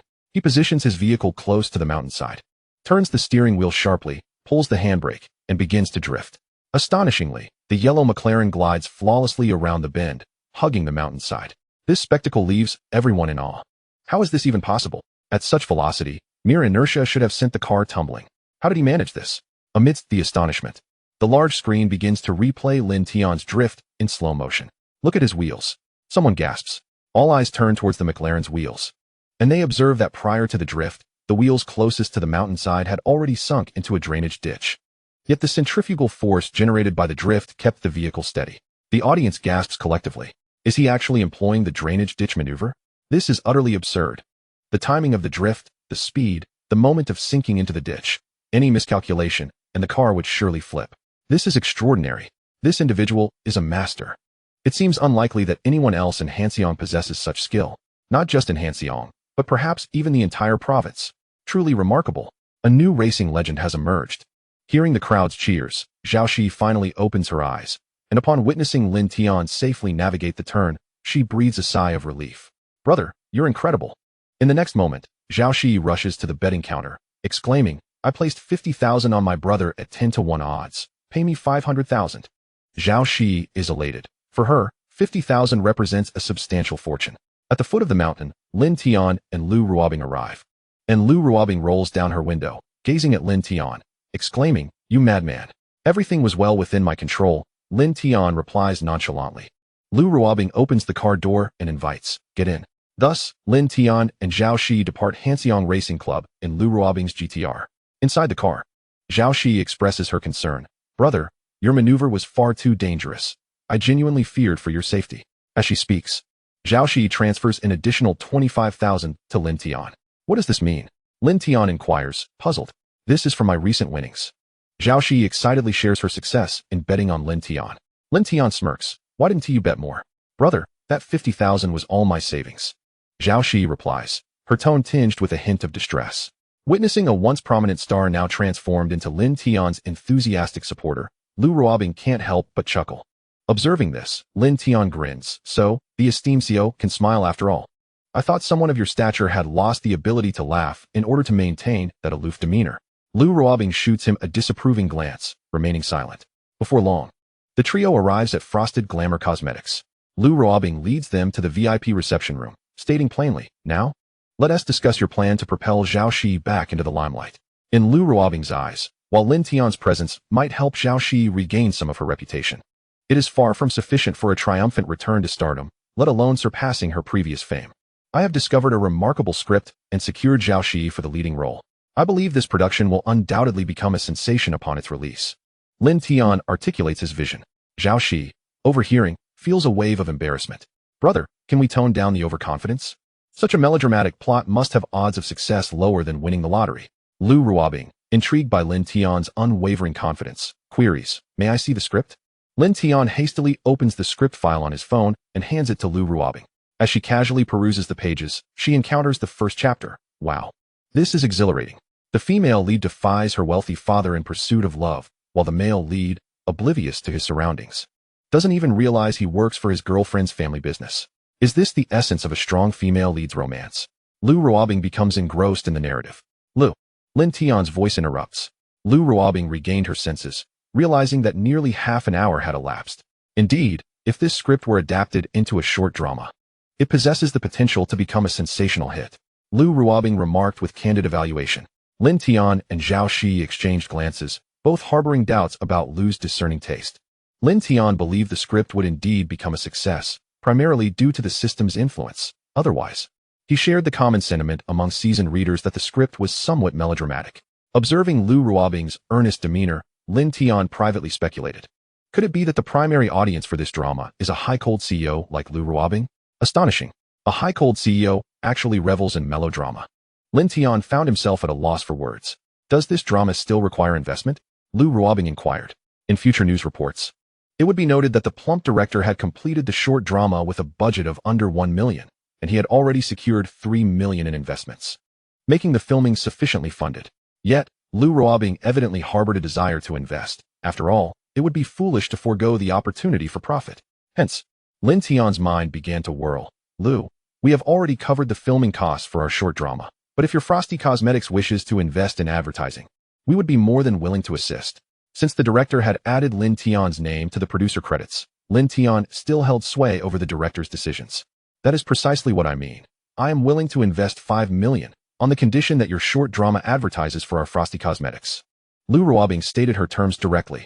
Deal. Lin Tian readily agreed. Subsequently, Lu Ruobing decided to reinstate Zhao Shi as the spokesperson for their brand. Upon hearing that Lu Ruobing not only absolved her from responsibility, but also reinstated her as the ambassador for Frosty Beauty, Zhao Shi was utterly exhilarated. Lu Ruobing instructed her secretary to negotiate the endorsement with Zhao Shi, while she remained in the reception room alone with Lin Tian. I recall you once mentioned that we could not only become friends, but also allies. Lu Ruobing gazed at Lin Tian with profound significance. Indeed. Lin Tian nodded with a smile. How much do you know about my circumstances? Lu Ruobing suddenly inquired. Chapter 26. Lu Ruobing's Predicament. Collaboration. Lin Tian recounted everything he had learned about Lu robbing from his girlfriend, stating, "I too harbor a strong aversion to the antiquated ideologies of the wealthy elite. Therefore, if you, Lu, require my assistance, I will undoubtedly give it my all." "You, a mere gold digger?" Lu Ruobing fixed her gaze on Lin Tian, suddenly remarking. It turned out that when Lu Ruobing had invited Lin Tian to compete, she had discreetly dispatched individuals to investigate his background, discovering that he had entered the Luo group due to Luo Qingxuan. Seeing that Lu Ruobing had already delved into his background, Lin Tian smiled faintly. "Lu, believe it or not, I only learned a few days ago that my girlfriend is the daughter of the wealthiest man in Luo. The fact that I am sitting here discussing collaboration with you signifies my acknowledgement of your capabilities. Whether you discovered this recently or had ulterior motives to approach Luo Yishan earlier, I remain unconcerned." Lu Ruobing interrupted Lin Tian's explanation, speaking candidly. "Understood." Lin Tian nodded, looking at Lu Ruobing, and with a gentle smile asked, "What kind of collaboration does Lu envision? I am all too familiar with the ways of the wealthy elite. Even if you possess exceptional abilities and have earned Luo Yishan's recognition, once you become a part of the Luo family, you will be looked down upon by them. No matter your accomplishments, they will always perceive you as having relied on the Luo group's influence. May I interrupt? I have no intention of marrying into the Luo family," Lin Tian stated firmly. "Then Luo Yishan would never consent to his daughter being with you," Lu Ruobing replied, pausing before continuing. "Unless you grow to a stature where you can stand shoulder to shoulder with these aristocratic families, only then will they acknowledge you. However, reaching that level alone is impossible. Hence you require my assistance." After listening to Lu Ruobing's analysis, Lin Tian began to contemplate seriously. He entirely concurred with her assessment. Even someone of Lu Ruobing's noble background would have their achievements attributed to familial influence. As a penniless young man without connections, would he not be looked down upon even more? Moreover, Lu Ruobing was correct. To gain the full recognition of the wealthiest man in Luo, he must possess the strength to stand on equal footing with these magnates. Although he had the system to aid him, achieving this goal would certainly benefit from additional allies for greater security. Lin Tian had learned from his girlfriend that Lu Ruobing was currently facing considerable hardships. If he extended a helping hand, he would undoubtedly gain the friendship of this formidable woman, which was a rare and valuable opportunity. Resolute in his thoughts, Lin Tian inquired, "What must I offer in exchange for your assistance, Lu?" "It's quite simple. Pretend to be my boyfriend," Lu Ruobing replied slowly. Lin Tian was slightly taken aback. "Lu, I already have a girlfriend, and I love her dearly. I would never betray her." Lin Tian firmly rejected. "That is precisely why I said pretend," Lu Ruobing clarified. "Pretending is not an option." Lin Tian insisted resolutely. "Allow me to finish." Lu Ruobing nodded slightly, seemingly satisfied with Lin Tian's reaction, and continued. "Do you know why I have been away from Guangdong province for so long, yet my father has not forcibly brought me back?" Lin Tian shook his head. "Because of my fiancée, Zhao Ruilong. Years ago, my father allowed me to leave Guangdong to start a business in Hanqing due to Zhao Ruilong's words. The Zhao family is the foremost aristocracy in Guangdong, and my father behaves like a subordinate in front of Zhao Ruilong." From Lu's description, Lin Tian sensed that Zhao Ruilong seemed to treat her quite well. "That is because you do not yet understand him." Lu Ruobing's voice turned icy. "Zhao Ruilong is the most notorious playboy in Guangdong, indulging in vice without restraint. His character is twisted and capricious, and he possesses a formidable desire for control. The reason he allowed me to venture into Hanqiang was to psychologically subjugate me, to make me utterly submit to him. You see, my current secretary is one of Zhao Ruilong's people.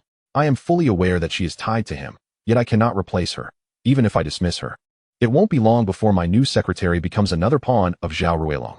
It can be said that every move I make in Hanqiang is under Zhao Ruilong's control. In the past, to break free from Zhao Ruilong's grasp, I even pretended to find a boyfriend, but within a week, that counterfeit boyfriend met a tragic end in the streets.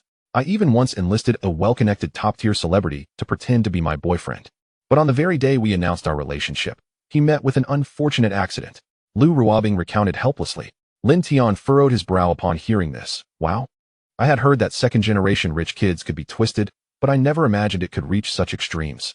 Lu, given how terrifying Zhao Ruilong is, are you not effectively leading me to my doom by asking me to pretend to be your boyfriend?" Lin Tian scoffed. Lu Ruobing rarely graced the moment with a faint smile. Indeed, even in the absence of an official announcement, the mere act of capturing an intimate photograph would incite Zhao Ruilong's jealousy, prompting him to seek someone to carry out your assassination. This, my dear partner, is the price you must pay for our collaboration. President Lu, the cost I am enduring is quite heavy, yet it appears I have not reaped any tangible benefits thus far." Lin Tian replied with a mild smile. Observing that Lin Tian did not retreat in fear, but instead broached the subject of conditions, Lu Ruobing responded with a rare, enchanting smile. I trust you have heard the whispers. The higher-ups will prioritize the development of the Greater Bay Area. Although you have secured the only commercial building in the region from Zhangcheng, the Luo Group will require a substantial acquisition of land to gain a dominant voice in future Greater Bay Area projects. Fortuitously, I possess a parcel of land that I can transfer to you free of charge, provided you are willing to collaborate. Upon hearing Lu Ruobing's implication that he had intentionally ensnared Zhangcheng to seize Lin Huan building, Lin Tian could not be bothered to clarify the matter. After all, who would genuinely believe this was merely a coincidence? Sensing Lu Ruobing's sincere offer, Lin Tian hesitated no more and readily agreed. President Lu, may I inquire why you chose to partner with me? Are you not concerned that I might also be in league with Zhao Ruilong? Because you are a madman. Lu Ruobing recalled the moment Lin Tian maneuvered through the winding road, declaring resolutely, a madman will never submit to anyone. Very well, here's to a fruitful collaboration. Lin Tian extended his hand. Yet, Lu Ruobing, using the momentum, nestled into Lin Tian's embrace, executing a gesture of intimacy, and planted a sweet kiss upon him. Capturing the moment on her phone. President Lu, you are not contemplating posting this on social media, are you? Lin Tian expressed his concerns. Should Lu Ruobing announce it publicly and her girlfriend catch wind of it, there would be no absolution for him, even if he plunged into the Yellow River. Rest assured, this photograph will only be presented to Zhao Ruilong, who will ensure its existence remains a secret from others, Lu Ruobing replied with confidence. After concluding their collaboration, Lu Ruobing purposefully left her phone in the negotiation room and instructed her secretary to tidy up while she departed alongside Lin Tian. As anticipated, once the secretary discovered Lu Ruobing's phone, she adeptly unlocked it and stumbled upon the intimate photo with Lin Tian, quickly retrieving her own phone to capture the image and send it to an unfamiliar number. Chapter 27, System Upgrade, the Gambling King of the East. Subsequently, after Ice Frost Beauty and Zhao Shi finalized their endorsement contract, Lu Ruobing took Zhao Shi to explore the forthcoming products set to launch during the May Day holiday. Lin Tian, disinterested in such matters, chose to depart alone. Upon returning to his rented apartment, Lin Tian promptly retrieved his phone. For after Lu Ruobing and Zhao Shi signed the contract, a notification from Future Headlines popped up, indicating that he had altered the trajectory of the future. Opening the notification, he saw, ding, congratulations, host, for altering the future trajectory. You have received a word attribute treasure chest. Ding. Would you like to open the treasure chest immediately? Open. Ding. Treasure chest opened successfully. Congratulations, host, for acquiring the talent attribute, Gambling God Gold. As the Gambling God talent attribute loaded, a plethora of gambling techniques flooded Lin Tian's mind. Once a novice at card games, he now effortlessly learned Sichuan Mahjong, Guangdong Mahjong, Digging Pits, Landlord, Texas Hold'em, and Double Sky Supreme. Simultaneously, Lin Tian discovered a significant enhancement in his five senses, feeling as if a trip to Macau would yield him billions with ease. After the initial excitement, Lin Tian continued interacting with the notification. Ding. Congratulations, host, for altering the future trajectory. You have received a prop treasure chest. A prop treasure chest? Lin Tian pondered momentarily, as previous rewards had solely consisted of attribute treasure chests, guaranteeing a golden attribute to enhance his capabilities. Now, a prop treasure chest had emerged. He was curious about its contents. Ding. Prop treasure chest opened successfully. Congratulations, host, for acquiring a headline search voucher. A headline search voucher? What on earth is that? Lin Tian was bewildered. In the next moment, the page that previously displayed random headlines now featured a search box. Although the system provided no explanation, Lin Tian surmised that this would allow him to search future news with certainty. What should he search for? The winning lottery numbers for the next draw? Lin Tian mused, but quickly dismissed the thought. He had already amassed a fortune surpassing $1 billion. Why would he covet that $5 million? Suddenly, inspiration struck him. He began typing on his phone. How many children does Luo Qingshuang have at 35? After completing the input, Lin Tian pressed search. In the next instant, the search box vanished, replaced by a single digit. 6. Was this response too cursory? Lin Tian attempted to click on the number 6 in hopes of revealing further details, but it was unselectable, leaving him somewhat exasperated. Was his sister merely raising piglets? He desired more information, but the search voucher had been used, and the search box had disappeared, leaving him at an impasse. With no other options, Lin Tian decided to message Luo Qingshuang, hoping to glean information indirectly. Dearest wife, once we are married, how many children do you wish to have? Lin Tian. Why the sudden inquiry? Luo Qingshuang replied, her face flushed. I just saw a couple on a short video who had 6 little ones, and I found it amusing. Lin Tian explained. 6. That's quite a litter of piglets. Luo Qingxuang exclaimed, astonished. Shall we also have a litter of piglets? Lin Tian jested. Absolutely not. I think 2 children would suffice. We don't have much inheritance to pass on. So why have so many? Lin Tian smirked. My dear sister, you are the daughter of a billionaire. Surely that wealth is ample. Suddenly, Lin Tian realized that given the fortune of a billionaire, having 6 children was hardly excessive. Father is looking for me regarding something. I must go. Luo Qingxuang abruptly stated. All right. Meanwhile, in the Luo family villa, Luo Qingxuang emerged from her room to find Luo Yishan seated on the sofa, engrossed in the news. Father, I am quite busy. What do you need? She said with a hint of reluctance. Luo Yishan set down the pad in his hand and remarked, Did I not inform you last time that Yi Fan is returning? Your uncle Yi called me to say that Yi Fan has indeed come back. You two should meet this weekend. Absolutely not. Luo Qingxuang vehemently rejected the idea. Luo Yishan, have you forgotten how you promised me before? You also agreed not to deliberately make things difficult for my Tiango. And what has happened since then? Luo Qingxuang pouted, her frustration palpable. What I did was not to make things difficult, but rather a test. Luo Yishan clarified. I trust you as much as I trust a ghost. You are intentionally making things hard for my Tiango. Humph, I don't want to talk to you. Luo Qingxuang declared, hands firmly on her hips. How about this? You can bring Xiao Lin along. In truth, Luo Yishan had already begun to accept Lin Tian and had given up on arranging blind dates for Luo Qingxuang. However, he had previously made a promise to the head of the Yi family, and now that Elder Yi had extended an invitation, it would be inappropriate for him to refuse. Thus, he agreed, reasoning that it was quite normal for young people to go on outings with friends. After all, it was a matter of fair competition. Upon hearing her father's approval to bring Lin Tian, Luo Qingxuang reluctantly acquiesced. She swiftly returned to her room and pulled out her phone. Tian Gu, trouble is looming. My materialistic father is planning to arrange a blind date for me. Unhappy JPG. Lin Tian replied. Shocked JPG. Ah, what should we do? I'll come to protect you. Luo Qingxuang responded. Yes, JPG. After my persistence, my materialistic father agreed to let me bring you along for fair competition. Lin Tian laughed heartily. It seems my future father-in-law isn't as materialistic as I thought. Luo Qingxuang cautioned. Tian Gu, don't be deceived by his little favors. This materialistic man can be quite insidious. You must remain vigilant around him. Lin Tian, observing his sister's admonition, couldn't help but smirk. Oh dear sister, is that how you speak of our father? Afterward, Luo Qingxuang informed Lin Tian about her relationship with Yi Fan, urging him to be prepared not to lose his momentum in front of Yi Fan. The two continued their conversation until nearly midnight, reluctantly bidding each other good night. Just as Lin Tian was about to sleep, a notification from the system suddenly popped up. The Eastern Gambling King sweeps the Han City Gambling God Championship, and the largest luxury car dealership under the Yi Group changes ownership. On April 27th, the Yi Group held a Gambling God Championship at Han River Square, with a Porsche 911 as the prize for the champion. Unexpectedly, during the competition, an Eastern Gambling King emerged, dominating the scene and ultimately winning the largest luxury car dealership under the Yi Group, reported on the evening of April 27th. Upon reading the news, Lin Tian felt a surge of displeasure. Damn it, how dare that little devil sweep through our Han City.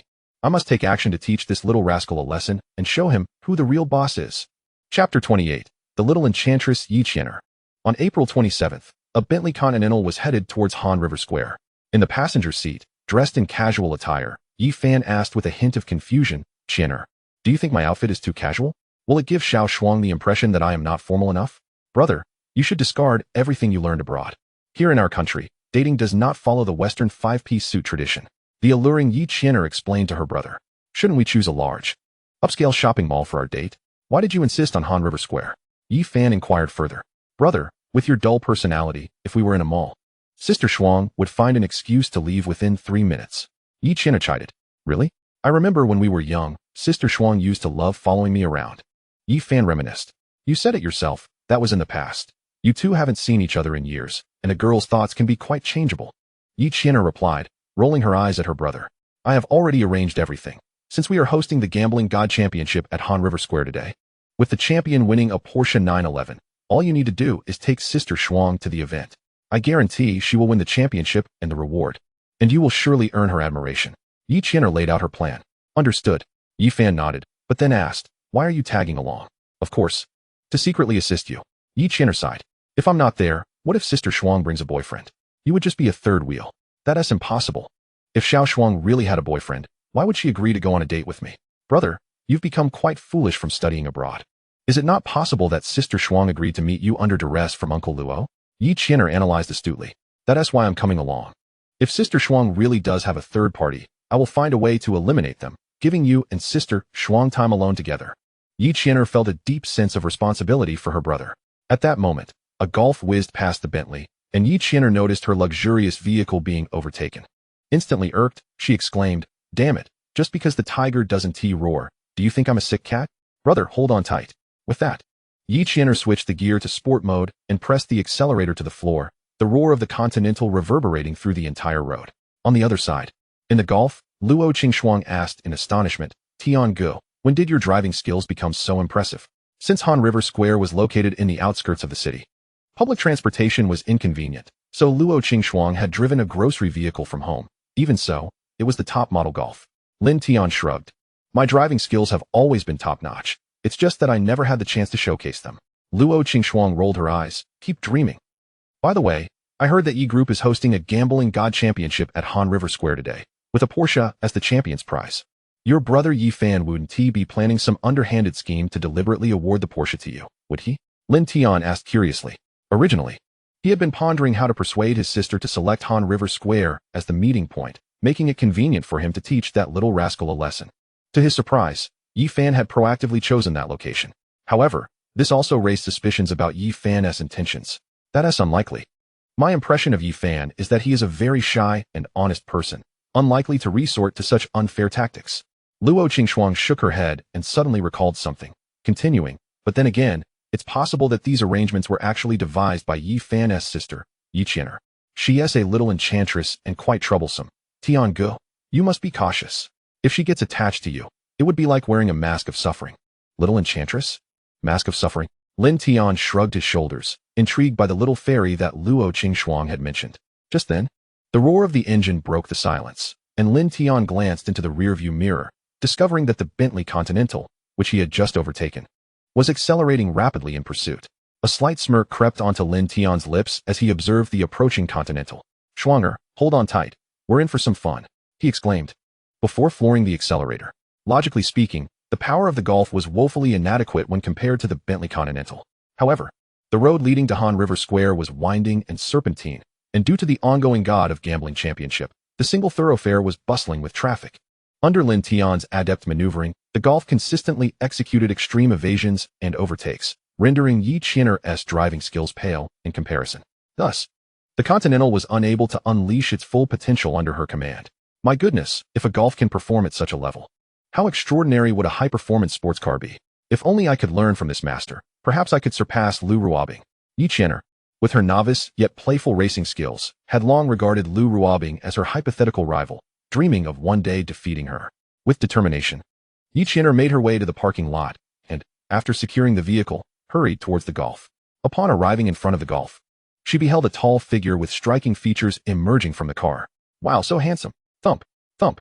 Her heart raced uncontrollably. In that fleeting moment, she was utterly captivated by this dashing gentleman, masterful in his driving skills. Just as she was about to approach him, a stunning beauty descended from the passenger seat and linked her arm with the handsome man. The two stood together like a celestial couple, drawing envious gazes from all around. A wave of self-doubt washed over Yi Qian'er, but she quickly shook her head. "Yi Qian'er, you are also a fairy. How can you feel inferior?" she admonished herself. "As long as you wield your tools skillfully, there is no corner that cannot be conquered. Go on, seize that handsome man." At that moment, the goddess opposite her suddenly spoke. "Qian'er, what are you daydreaming about over there?"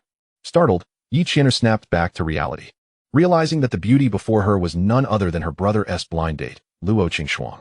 At that moment, Yi Fan also stepped out of the Continental and greeted Luo Qingxuang. "Xiao Shuang, it's been a long time." Luo Qingxuang smiled and nodded. "Yes, Yi Fan. It's been many years." When Yi Fan noticed Lin Tian beside Luo Qingxuang, he inquired curiously, "And who might this be?" Lin Tian extended his hand for a handshake and introduced himself. "Hello, I am Lin Tian, Shuang'er's boyfriend." Hello, I'm Yi Fan." Yi Fan was taken aback to discover that Luo Qingxuang had indeed brought a boyfriend, leaving him momentarily at a loss for words, seeking assistance from his sister. Observing Yi Fan's demeanor, Lin Tian's wariness diminished significantly. Such a simpleton hardly posed a threat as a rival. Consequently, his fondness for Yi Fan increased slightly. At this juncture, Yi Qian'er finally regained her composure. Oh my idol is actually the boyfriend of my brother's blind date. It appears I came to the right place today. It's time to play the role of a wingwoman. With determination, Yi Qian'er swiftly moved between Luo Qingxuang and Lin Tian, separating them, and linked her arm with Lin Tian's while casting meaningful glances at her brother, urging him to take Luo Qingxuang's hand.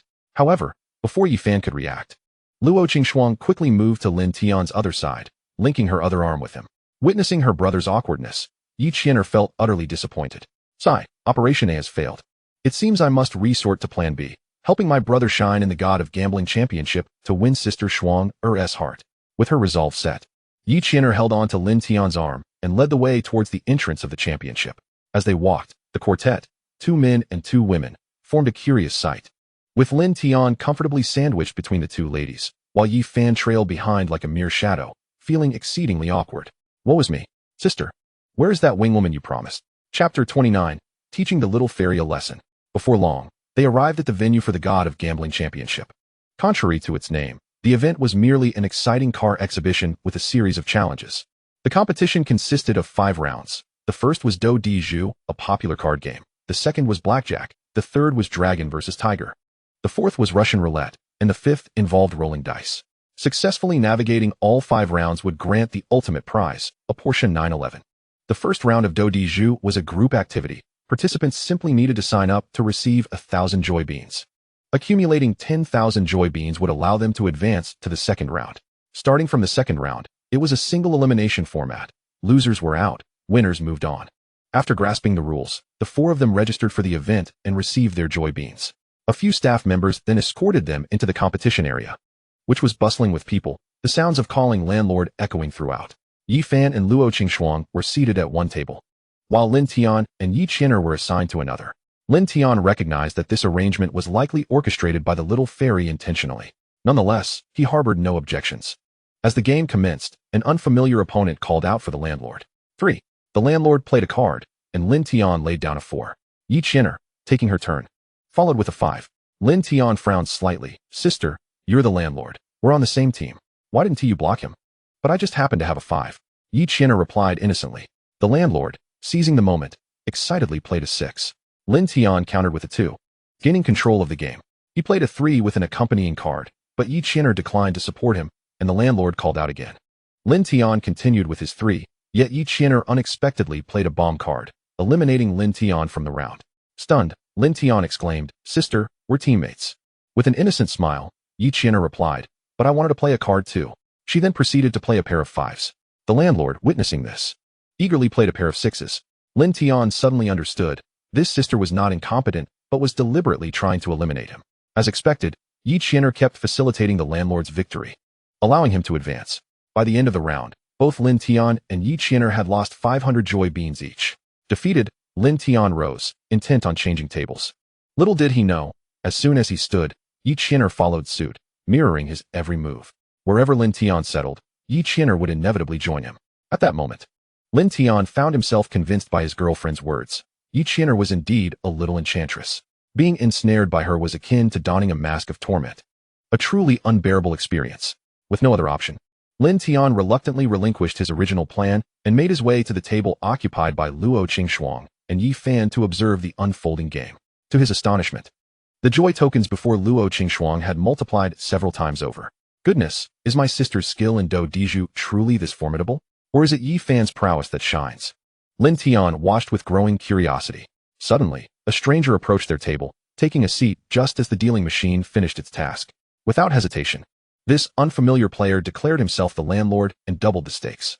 Glancing at the 3 2s and the bomb in his girlfriend's hand, Lin Tian silently prayed for the landlord across the table. Brother, what emboldens you to call landlord and dare to double the stakes? As expected, the landlord swiftly lost all his joy tokens. No sooner had he departed than another stranger sat down, declaring himself the landlord and opting to double as well. Lin Tian, observing the 3 2s and the bomb in Yi Qian'er's hand, fell into a pensive silence.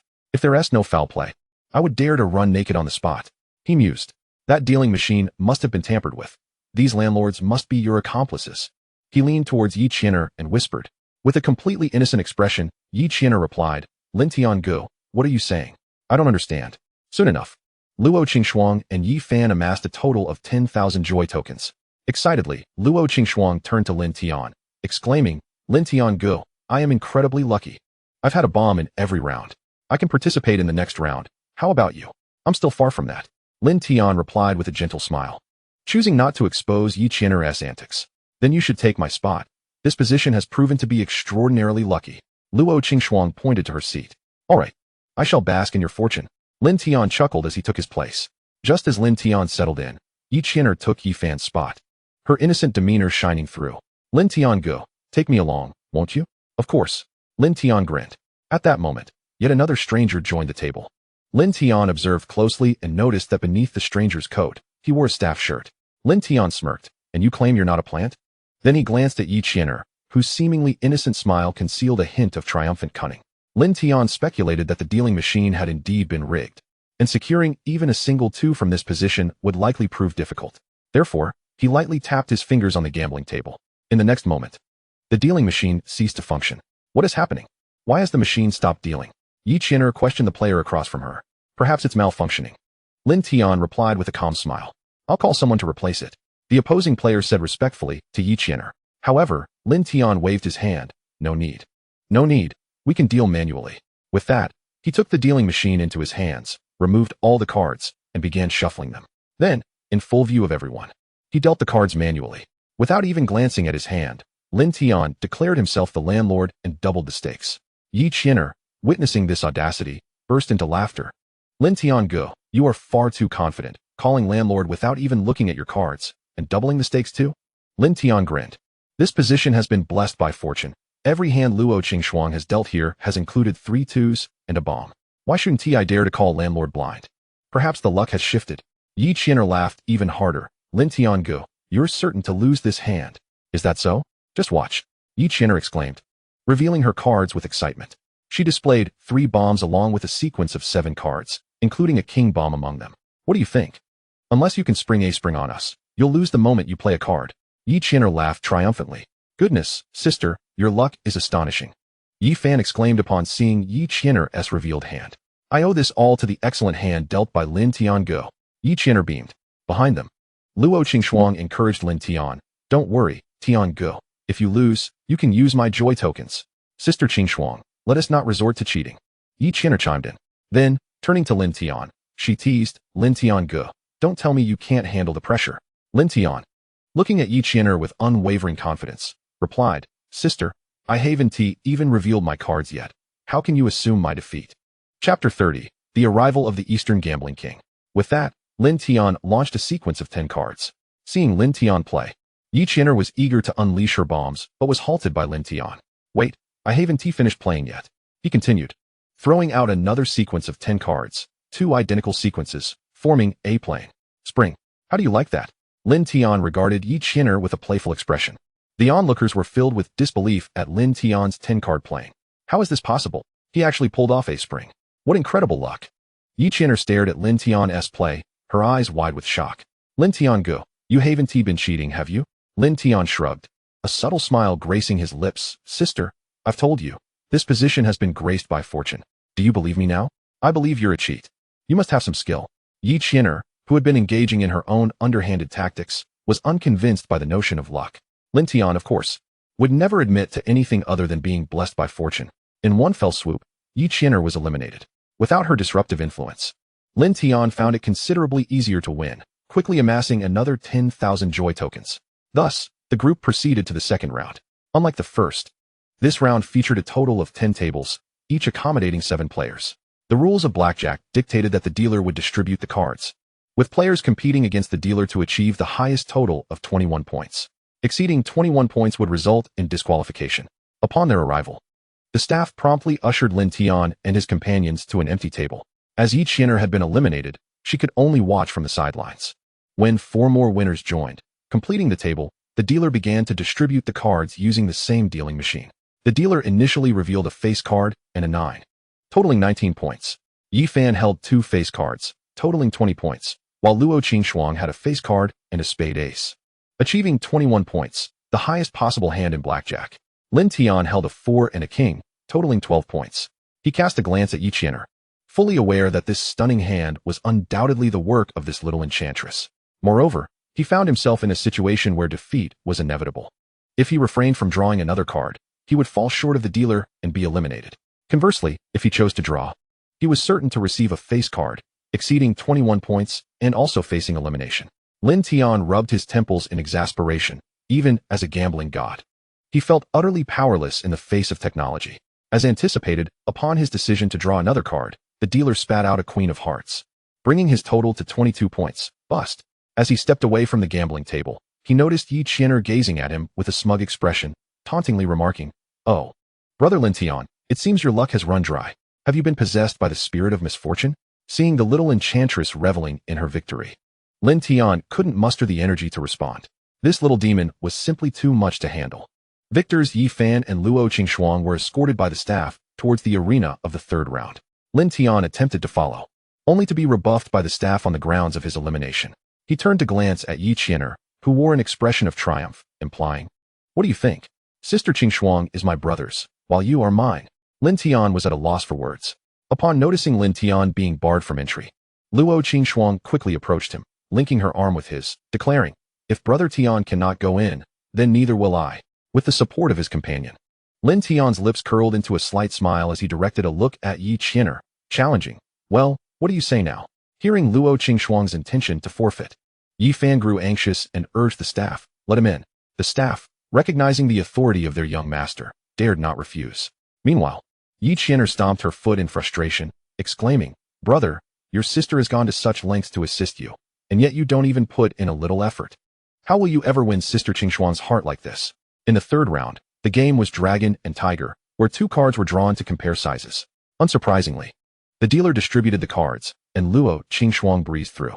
The fourth round, Russian Roulette, was starkly quiet, as prior to Lin Tian and his companion's arrival. No one had reached this stage. Naturally, the dealer's device was a cheat. Without the organizer's approval, who could possibly advance? As expected, Luo Qingxuang and Yi Fan again passed effortlessly, reaching the final round. In this final round, they rolled dice against the staff, with the higher score winning the title of Gambling God. Ultimately, both Yi Fan and Luo Qingxuang triumphed over the staff. The event's host then brought them onto the stage, announcing with fanfare, "Ladies and gentlemen, the results of this year's Gambling God Championship are in. The winners are Mr. Yi and Miss Luo." With the host's exuberant declaration, the crowd erupted in cheers.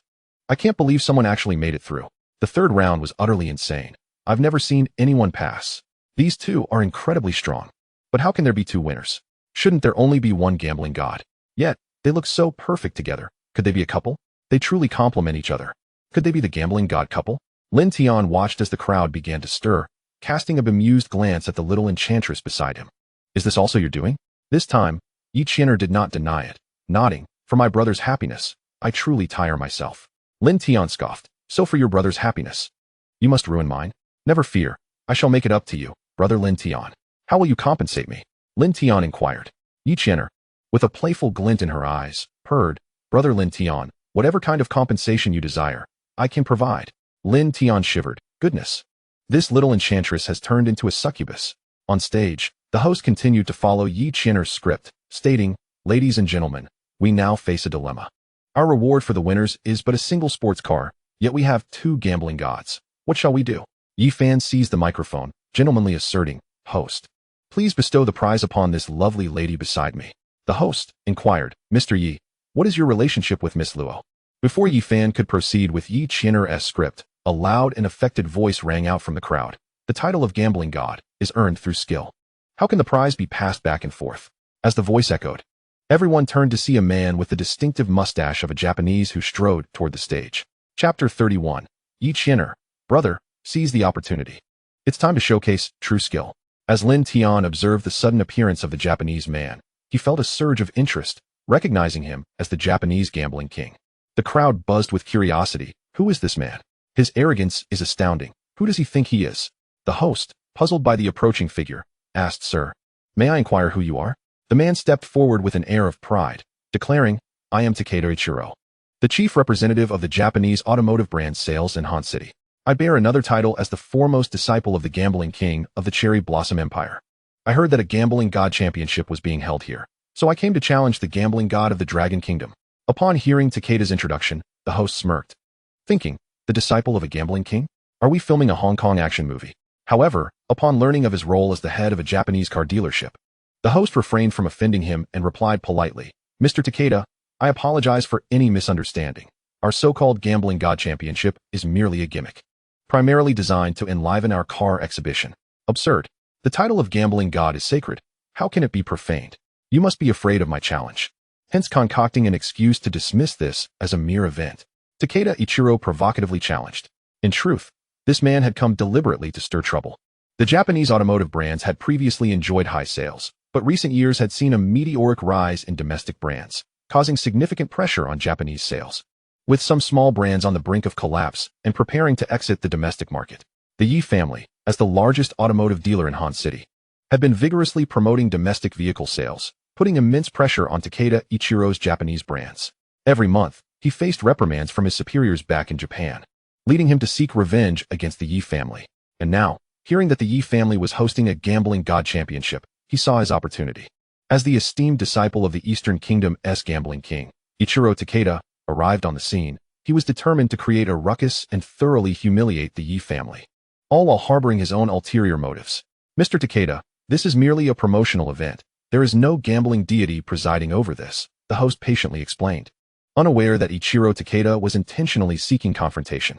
With a cold smirk, Takeda retorted, Very well, if you are too afraid to gamble with me. All I ask is that you acknowledge that the gambling deities of the Dragon Country cannot compare to the gambling kings of our great Cherry Blossom Empire. If you concede, I shall take my leave immediately. His words sparked immediate discontent among the crowd. Who do you think you are? How dare you? A mere brat from the island nation, provoke us in our own land. A fool, claiming to be the king's disciple. Believe me, I could end you with just a flick of my finger. Let us gamble, and teach this fool a lesson about our gambling deities. The audience rallied for Yi Fan and Luo Qingxian to accept the challenge from this insolent young man. On stage, Yi Fan felt a wave of anxiety wash over him. Having just returned to the country, he was unfamiliar with certain circumstances, and, despite his recent triumph in securing the title of gambling deity, it was largely due to his sister's assistance, as he possessed no real gambling skills. Similarly, Luo Qingxian felt uneasy, fully aware that her own title had been obtained through dubious means. If this young man truly had any skill, she was reluctant to wager the honor of her nation. Seeking counsel, Luo Qingxian glanced towards Lin Tian, who was also looking at her. Upon noticing her pleading gaze, Lin Tian encouragingly nodded, signaling her not to fear and to boldly accept the challenge. Meanwhile, Yi Qianer discreetly messaged her brother, urging him to take on the challenge. She had no faith in Ichiro Takeda's claims as the king's disciple, and she believed that the high-tech gambling equipment at their disposal could ensure victory for whomever she wished. Additionally, she viewed the brat's provocation as a splendid opportunity for her brother to shine in front of Luo Qingxian. The notion of the gambling deity couple defeating the Eastern Kingdom's gambling king thrilled her. Thus, under the guidance of both Yi Qianer and Lin Tian, the duo on stage agreed to Takeda's demands. The host, seeing the approval from the young master, cast aside his concerns regarding Takeda's identity and boldly inquired, Mr. Takeda, what format shall we wager? Ichiro Takeda surveyed the 5 competition arenas with confidence and declared, there are 5 rounds here. Let us gamble on these 5 challenges. The first to win 3 out of 5. The host turned to Yi Fan, who nodded confidently in agreement. Very well, we shall compete as Mr. Takeda has suggested. Since this is a battle of gambling deities, we should raise the stakes. Takeda began to set his trap. If I win, then this Porsche 911 will belong to me. Luo Qingxian produced the car keys. How petty.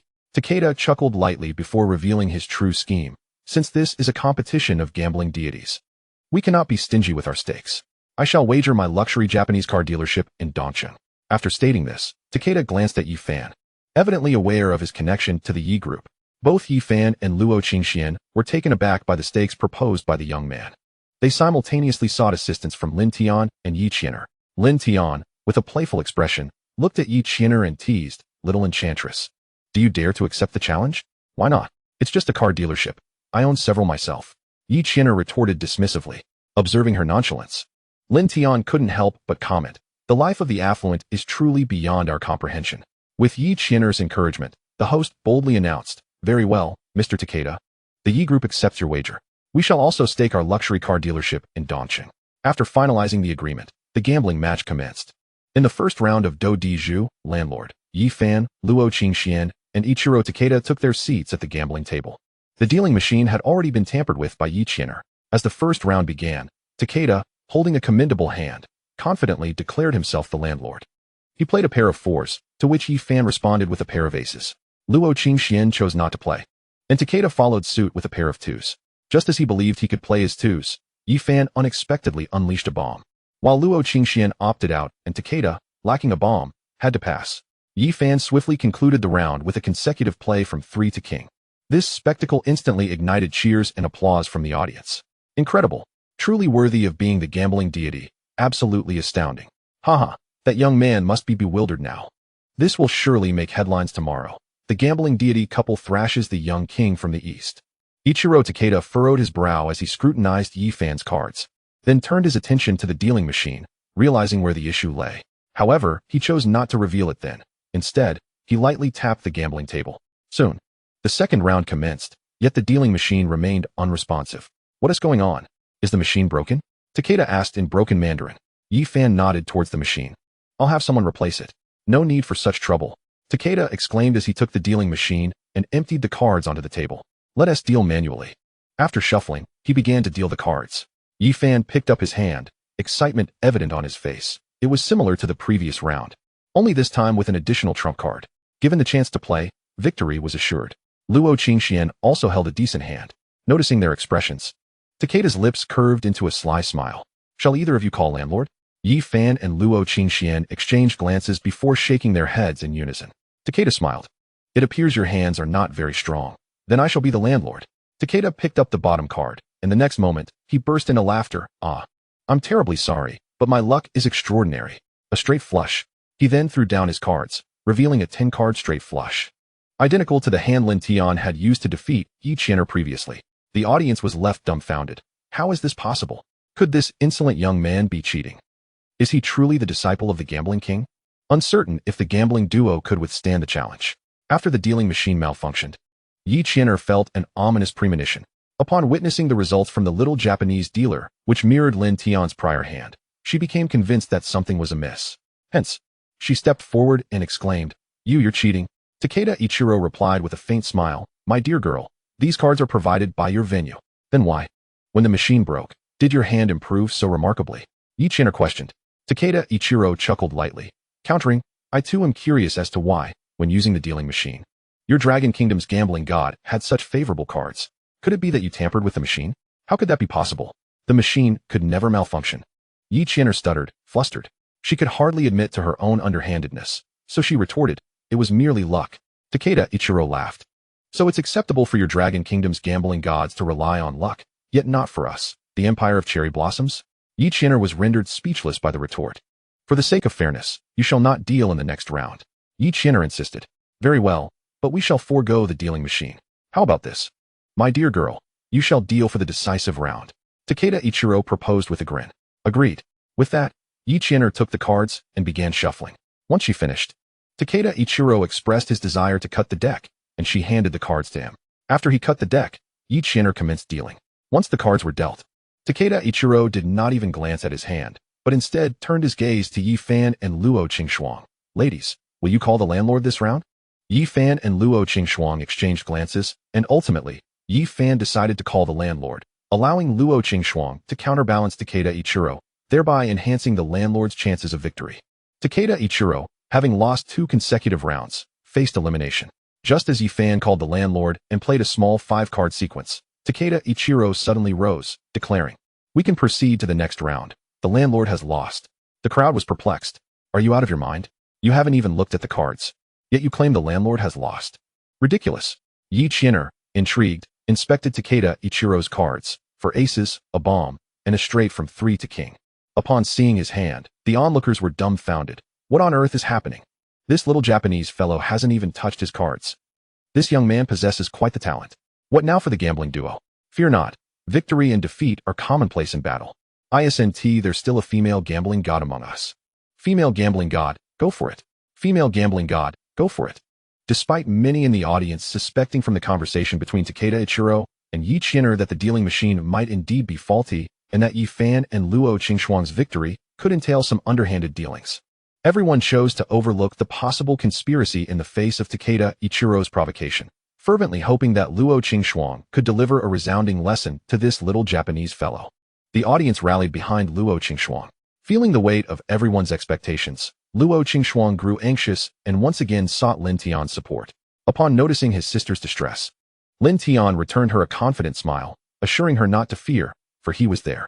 Encouraged by Lin Tian's reassurance, Luo Qingxuang transformed into a figure of unwavering confidence, following in Takeda Ichiro's footsteps towards the second arena. At that moment, Yi Qian'er began to question her own existence. She had dealt the cards. So how could this little Japanese fellow possibly know what cards he held? Suddenly, Yi Qian'er recalled Lin Tian, who had inexplicably caused the dealing machine to malfunction, resulting in his own impressive hand. There had to be something fishy going on. Thus, she approached Lin Tian and implored, "Brother Lin Tian, what on earth just happened?" I dealt the cards, yet he knew he had won without even looking. In that fleeting moment during the cut, he swapped your well-shuffled cards for his desired ones. Lin Tian explained, but the cards were clearly in my hands. How could I not sense him switching them? Yi Qian'er was perplexed. Of course, he is the foremost disciple of the gambling king from Japan. If you could detect his sleight of hand, you would truly deserve the title of gambling god. Lin Tian scoffed. Then, Brother Lin Tian, if you can discern the little Japanese fellow's card switching, does that imply your skill surpasses? Yi Qian'er asked excitedly. Yes. Lin Tian replied with a serene smile. Brother Lin Tian, we truly need your help now. If that little Japanese fellow emerges victorious at our Yi family's event, our family will undoubtedly become a laughingstock in Hanqing. Yi Qian'er pleaded earnestly. But I don't bear the Yi surname. Lin Tian shrugged, teasingly retorting. Wasn't someone just trying to ruin my happiness a moment ago? Brother Lin Tian, I was wrong. My brother can't possibly compare to you. If you intervene, I promise to persuade my brother to cease his pursuit of Sister Qingxuang. And if you can defeat that little Japanese fellow, his Foretells dealership will be yours. Yi Qian'er hastily admitted her fault and laid forth her tempting proposition. Lin Tian had merely intended to tease this little enchantress, but her enticing offer was too good to refuse. Thus, he grinned and assured her, rest assured, that little Japanese fellow seeking recognition in Hanqing is merely courting disaster. Chapter 33. A heartwarming victory. The little Japanese fellow kneels and calls him father. Before long, the crowd gathered at the blackjack arena. Observing the dealing machine on the table, Takeda Ichiro tapped it lightly with his palm and turned to Yi Qian'er, stating, My dear girl, if I am not mistaken, your dealing machine seems to be malfunctioning, so please proceed. You assert it's broken just like that. Yi Qian'er protested. Yet, as she approached the table and pressed the button, she discovered the machine indeed failed to respond. Thus, she had no choice but to retrieve the cards and begin shuffling. After shuffling, Takeda Ichiro requested to cut the deck once more. After he completed the cut, Yi Qian'er turned to Luo Qingxuang, Sister Qingxuang. Do you wish to cut the deck? Luo Qingxuang glanced at Lin Tian, who subtly shook his head. Consequently, Luo Qingxuang waved her hand. No need. Yi Qian'er then commenced dealing. This time, there was no banker. It was a comparison of hands between Luo Qingxuang and Takeda Ichiro. The first face-up card revealed Luo Qingxuang's Heart King and Takeda Ichiro's Spade King, both equating to 10 points. The second card was a face-down card. Upon receiving her card, Luo Qingxuang found it to be a Diamond 9, bringing her total to 19 points. Requesting another card would entail significant risk. Takeda Ichiro, displaying unwavering confidence, chose not to look at his hidden card and opted to stand. Madam Gambling God, shall we reveal our hands? Takeda Ichiro declared victoriously. Just then, Lin Tian approached Luo Qingxuang from behind, smiling gently. Reveal, why not? Takeda Ichiro, taken aback by Lin Tian's sudden appearance, questioned. Who are you? I am her boyfriend. May I assist my girlfriend in revealing her cards, Mr. Gambler? Lin Tian smiled as he spoke. Takeda Ichiro responded with a nonchalant grin. Of course, I have no objection. Please, do. Lin Tian politely nodded. He then took the Diamond 9 from Luo Qingxuang's hand. However, when Lin Tian tossed the card onto the table, the Diamond 9 transformed into the Spade Ace. 21. Blackjack. Yi Qian'er exclaimed with excitement. The audience, witnessing such a spectacle, erupted in enthusiasm. Blackjack. This round is secured. Who is that handsome man behind the goddess of gambling? He possesses remarkable skill. Did you not hear? He is the boyfriend of the goddess of gambling. Goodness. This is the true power couple of gambling. It turns out the previous contender was merely a backup. I always said the power couple of gambling could not possibly lose. The former was merely an imposter. In the crowd, Yi Fan felt utterly frustrated upon hearing himself referred to as a backup and an imposter. What is happening? Why are so many lemons suddenly appearing above my head? Why are these lemons relentlessly pursuing me? Woe is me. Hurry and reveal your cards, you little brat. Yes, do reveal them. Is it even necessary? Blackjack is the highest hand. Regardless of what the little brat's hidden card is, he is destined to lose. As the audience correctly stated, no matter what Takeda Ichiro's hidden card is, he is undoubtedly doomed to defeat. Upon seeing Lin Tian reveal the spade ace, Takeda Ichiro's expression changed dramatically. He furrowed his brow, scrutinizing Lin Tian, before clapping his hands and laughing. I never expected to encounter a master here. I concede this round. With that, Takeda Ichiro tossed his hidden card into Yi Qian'er's hands. She discreetly glanced at it, and discovered that Takeda Ichiro's hidden card was also a spade ace. Since a single deck can only contain one spade ace, and Lin Tian had already revealed his, Takeda Ichiro could not show his hidden card, lest he be accused of cheating. Since you are a master, let us not waste time and play something simple, shall we? Lin Tian suggested with a faint smile. Very well, I have won one round, and you have won one round. Let us settle it in the next round. Takeda Ichiro agreed with a nod. Let us play Dragon Tiger. The one with the higher point wins. Lin Tian proposed. As you wish. Takeda Ichiro did not decline. Are you interested in raising the stakes? Lin Tian inquired with a smile. Takeda Ichiro nodded. Certainly. What do you wish to wager? The loser must kneel and call the winner daddy. How about that? Lin Tian stated his bet. Childish. Takeda Ichiro scoffed. However, the audience erupted with excitement upon hearing Lin Tian's wager. Yes, little brat. Hurry and kneel to call daddy. Some aspects may indeed be childish, but when directed at the little brat, it brings immense pride to the audience. Seeing the crowd's fervor, Takeda Ichiro contemplated something and then chuckled. Very well, but should you lose, you must kneel and loudly proclaim, the Dragon Kingdom's goddess of gambling is trash. The Eastern Yamato king is invincible. Agreed. Lin Tian replied without hesitation.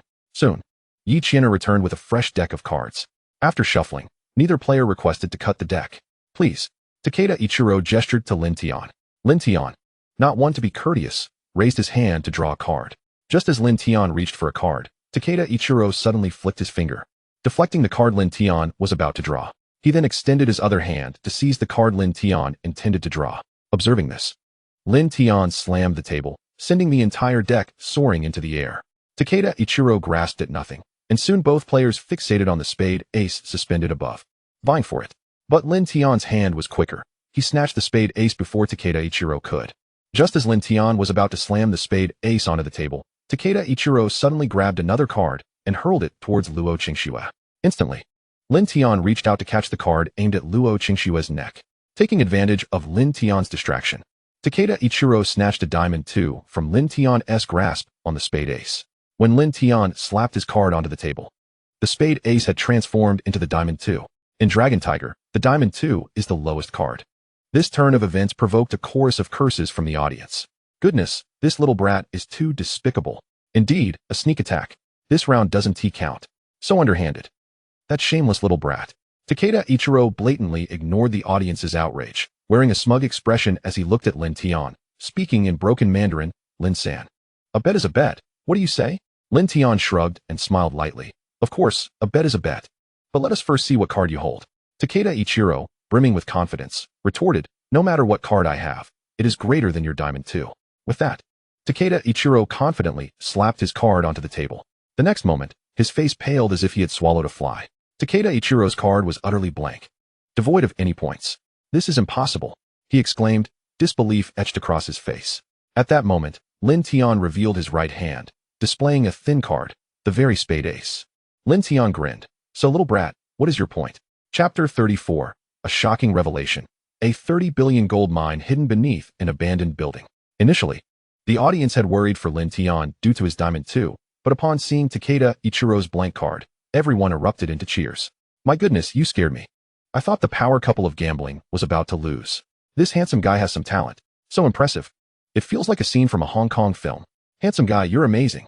That shameless little brat has learned the might of our Chinese goddess of gambling. Hasn't he? Kneel and call daddy. Kneel and call daddy. Kneel and call daddy. The audience shouted excitedly. Lin Tian looked at Takeda Ichiro and smiled lightly. Little brat, who won? Takeda Ichiro's face turned ashen as he conceded. You are indeed more skilled. I admit defeat. With that, Takeda Ichiro knelt before Lin Tian and shouted loudly. Daddy, I was wrong. What? I can't hear you. The audience jeered. Daddy, I was wrong. Daddy, I was wrong. Takeda Ichiro repeated thrice. After his apology, he scurried out of the venue in defeat. Witnessing this, the audience felt a sense of relief and erupted in cheers. The power couple of gambling is invincible. The illustrious duo of the gambling god and his partner is truly remarkable. Amidst the cheers of the crowd, Lin Tian discreetly led Luo Qingxue away from the scene. Yi Fan, witnessing this, attempted to pursue them, but was halted by his sister. Brother, let it go. You and Lin Tian Gige are simply not on the same level. It is utterly impossible for you to take Sister Shui from him. Yi Fan's expression shifted dramatically, yet he remained silent, his heart already branding Lin Tian as an adversary. Humph, Lin Tian, I shall remember you. I will reclaim Xiao Shui sooner or later. Yi Fan had succumbed to darkness, transforming into Yi He. Lin Tian guided Luo Qingxiu to the Porsche 911, a reward granted to him as the gambling god. Luo Qingxiu, turning into a starry-eyed admirer, exclaimed, Tianji, you are absolutely amazing. Oh, it's nothing special, Lin Tian replied with a modest smile. Suddenly, Luo Qingxiu bestowed a passionate kiss upon him, declaring, you truly are incredible. Ecstatic, she then handed the keys of the Porsche 911 to Lin Tian, exclaiming, congratulations, Tianji. You are now part of the car owner's circle. Lin Tian shook his head, saying, Shui, you should take this sports car home. It will certainly impress my materialistic father-in-law and showcase how exceptional his future son-in-law is. Absolutely. Luo Qingxiu nodded eagerly, determined to let that superficial little merchant see the fruits of her Tianji's prowess, hoping he would think twice before arranging any more blind dates for her. Thus, Luo Qingxiu drove off in the Porsche 911, while Lin Tian returned to his rented apartment in a humble golf. Upon arriving, he eagerly retrieved his phone, for after defeating the Japanese gambling king, the Future Headlines app had already sent him a reward notification. Ding! Congratulations, host, for altering the future trajectory. You have received a word treasure chest. Ding! Would you like to open the treasure chest immediately? Click yes. Ding! Treasure chest opened successfully. Congratulations, host. You have obtained the talent word entry, Master Hypnotist, Gold. Click to load. As the system notification successfully loaded, a wealth of knowledge regarding hypnosis flooded Lin Tian's mind, and he felt confident that he could discreetly extract his father-in-law's bank vault password. Delighted, Lin Tian continued to scroll through the news, discovering another headline. After the May Day Golden Week, 3 extraordinary stocks emerge in the A-share market. A smile spread across his face, brimming with excitement. It seemed the time had come for him to plunge into the stock market and experience the thrill of being a stock god. He proceeded to read the next headline. In a twist of fate, a derelict building conceals a gold mine worth 30 billion. On May 25th, the Shuiwei residence, a joint development by the Luo Group and the Zhang Real Estate, was reported to have safety hazards. Upon self-inspection, it was revealed that the former head of Zhang Real Estate, Zhang Cheng, had used substandard materials due to bribery, leading to violations in construction. Relevant authorities promptly halted the Shuiwei residence project, forcing it into dereliction. After fulfilling its responsibilities, the Luo Group announced its withdrawal from the project and initiated legal proceedings against Zhang Real Estate. Sources indicated that the compensation involved exceeded 20 billion. Just when everyone thought Zhang Real Estate was doomed, they unexpectedly discovered rich mineral veins beneath the land of the second phase of Shuiwei residence, valued at over 30 billion, reported on May 28th. After reading the news, Lin Tian smirked. What luck for that damn Zhang Real Estate. He had to seize the opportunity. Lin Tian's mind began to devise a plan to outmaneuver the Zhang family and acquire the lucrative gold mine for himself. Meanwhile, Luo Qingxue returned home, excitedly tossing the Porsche car keys at Luo Yishan. What? Yi Fan gifted you a sports car? Luo Yishan inquired with curiosity. No. This was won by my Tianji. Luo Qingxue embellished the tale of how Lin Tian had battled the Eastern gambling king, ultimately winning the Porsche 911 and a 4S dealership from the Japanese. Upon hearing his daughter's account, Luo Yishan was astounded. What? Little Lin is skilled in gambling techniques. Is he truly just a poor boy from the mountains? Could it be that he has 7 formidable elder sisters hidden away in those hills? Luo Yishan mumbled to himself. Luo Qingxue looked perplexed. What powerful elder sisters? Luo Yishan handed his daughter the pad, revealing a page from a short drama titled, A Master Descends, 7 Extraordinary Senior Sisters. Uffed. Luo Qingxue nearly spat out her soda. Dad, you're a billionaire. How can you indulge in such melodramatic shows? She exclaimed, incredulous. Melodramatic? This show is quite captivating, and it mirrors little Lin's background perfectly. Skilled, knowledgeable in treasures, adept in gambling. He seems to excel at everything. Ever since watching the short drama featuring Lin Tian, Luo Yishan had become utterly engrossed in various short dramas. By the way, my dear daughter, find a chance to ask little Lin if he possesses any medical skills. Perhaps he could use the legendary 13 needles of the Ghost Gate to treat your father's lumbar spine. Luo Yishan inquired earnestly. Luo Qingxue was left speechless. Oh no! My billionaire father has become hopelessly obsessed. Upon learning of Lin Tian's exceptional gambling prowess, Luo Yishan suddenly had a flash of inspiration. During the May Day holiday, a charity gala was organized spearheaded by Hong Kong entrepreneurs, featuring not only charity auctions, but also gambling events. If he could bring little Lin along, he would undoubtedly shine as the brightest star at the charity gala, leaving a favorable impression on the Hong Kong businessmen and securing a major order.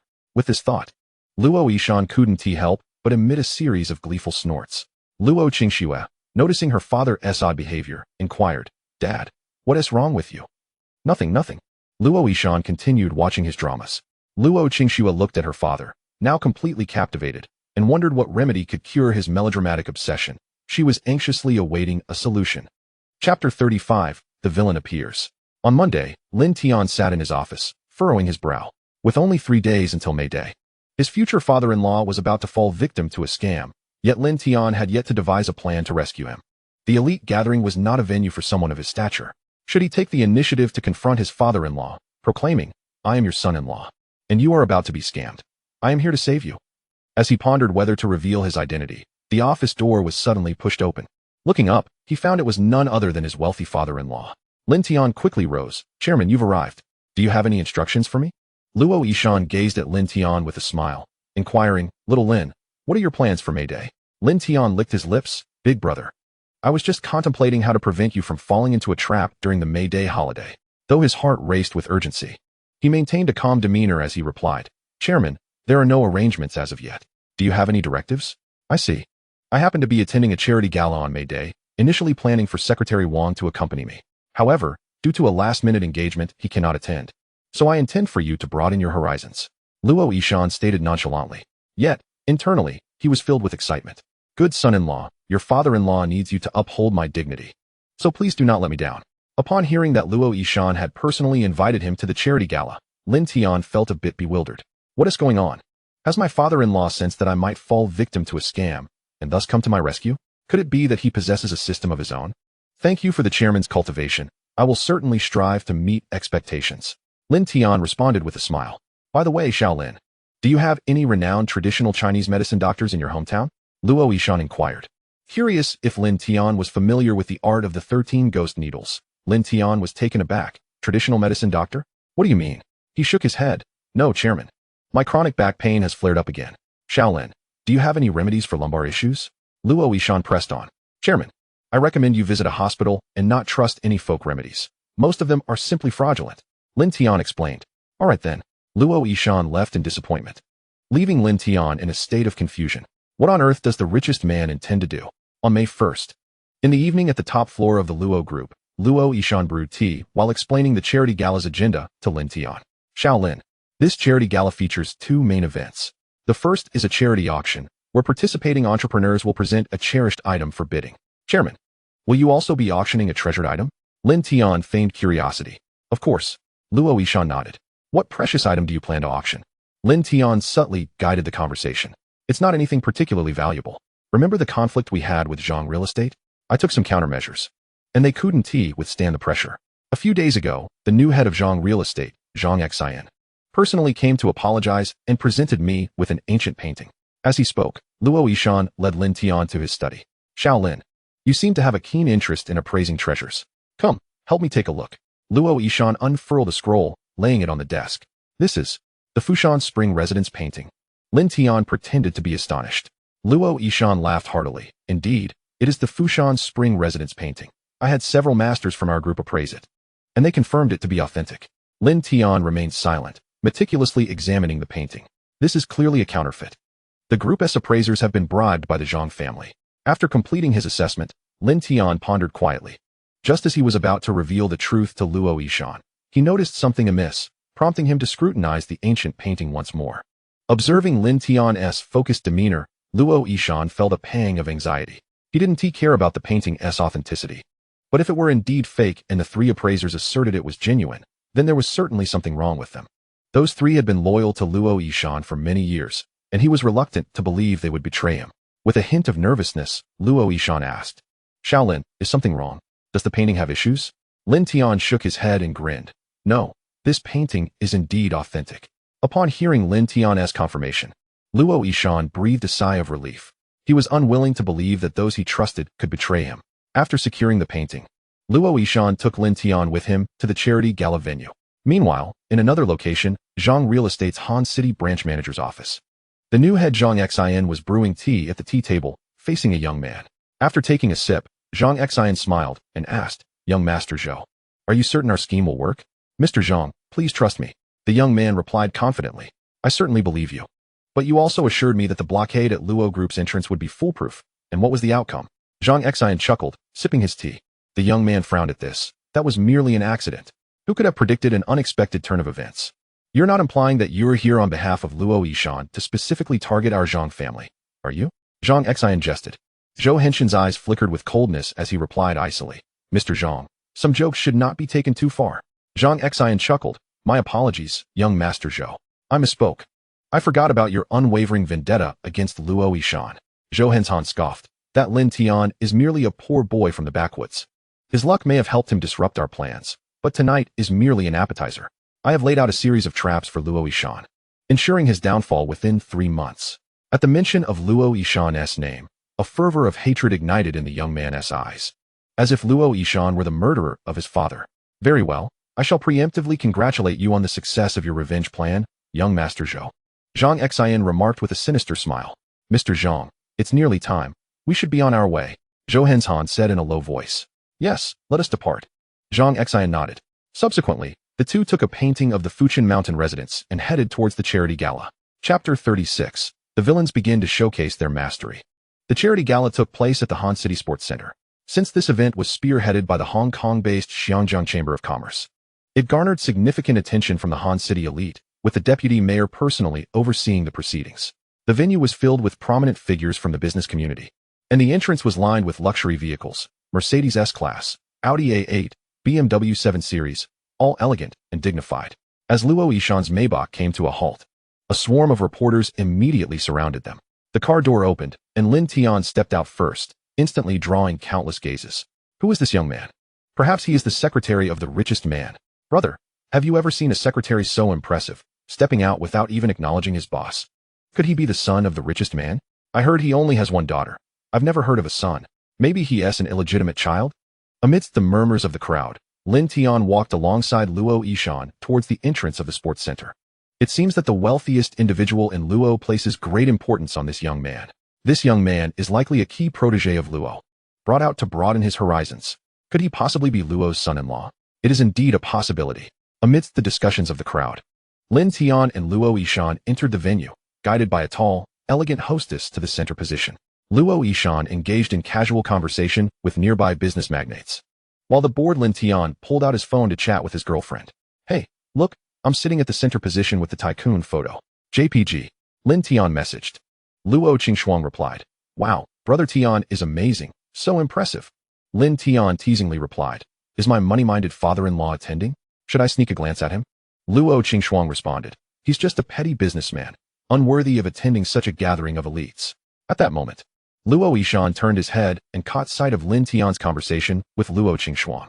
Seeing his daughter label him a petty businessman, Luo Yishan's face turned an angry shade of green, wishing to expel his future son-in-law on the spot. "Do not be angry, do not be angry. For I have only this one daughter," Luo Yishan continuously reassured himself. "Alas, my little darling is becoming too independent." As the attendees gathered, the charity gala officially commenced.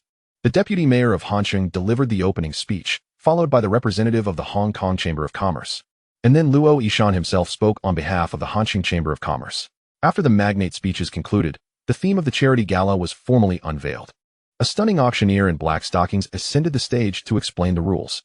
"Dear guests, it is my honor to serve as the auctioneer for this charity auction. All proceeds from this auction will be donated to the children in impoverished mountainous regions." With the rules explained, the auction commenced. Being a charity auction, the items offered were not particularly rare treasures, and the enthusiasm in the room was somewhat subdued, with participants merely bidding symbolically, lacking any fierce competition. The beautiful auctioneer seemed to notice the lackluster atmosphere among the attendees and decided to present a grand finale item to elevate the mood. Grasping the microphone, she excitedly announced, "Dear guests, the next auction item is extraordinary, provided by the leading enterprise in Hansheng, the Luo Group. the renowned dwelling in the Fujian Mountains created by the eminent Yuan dynasty artist Huang Gongwang. Upon hearing the title dwelling in the Fujian Mountains, the ambience in the room ignited instantly. What? It is actually the dwelling in the Fujian Mountains? How did such a treasure end up in the hands of the wealthiest Luo? The last I heard of it was at a private auction held by the Japanese, where it was reportedly purchased by a mysterious Chinese tycoon for 300 million.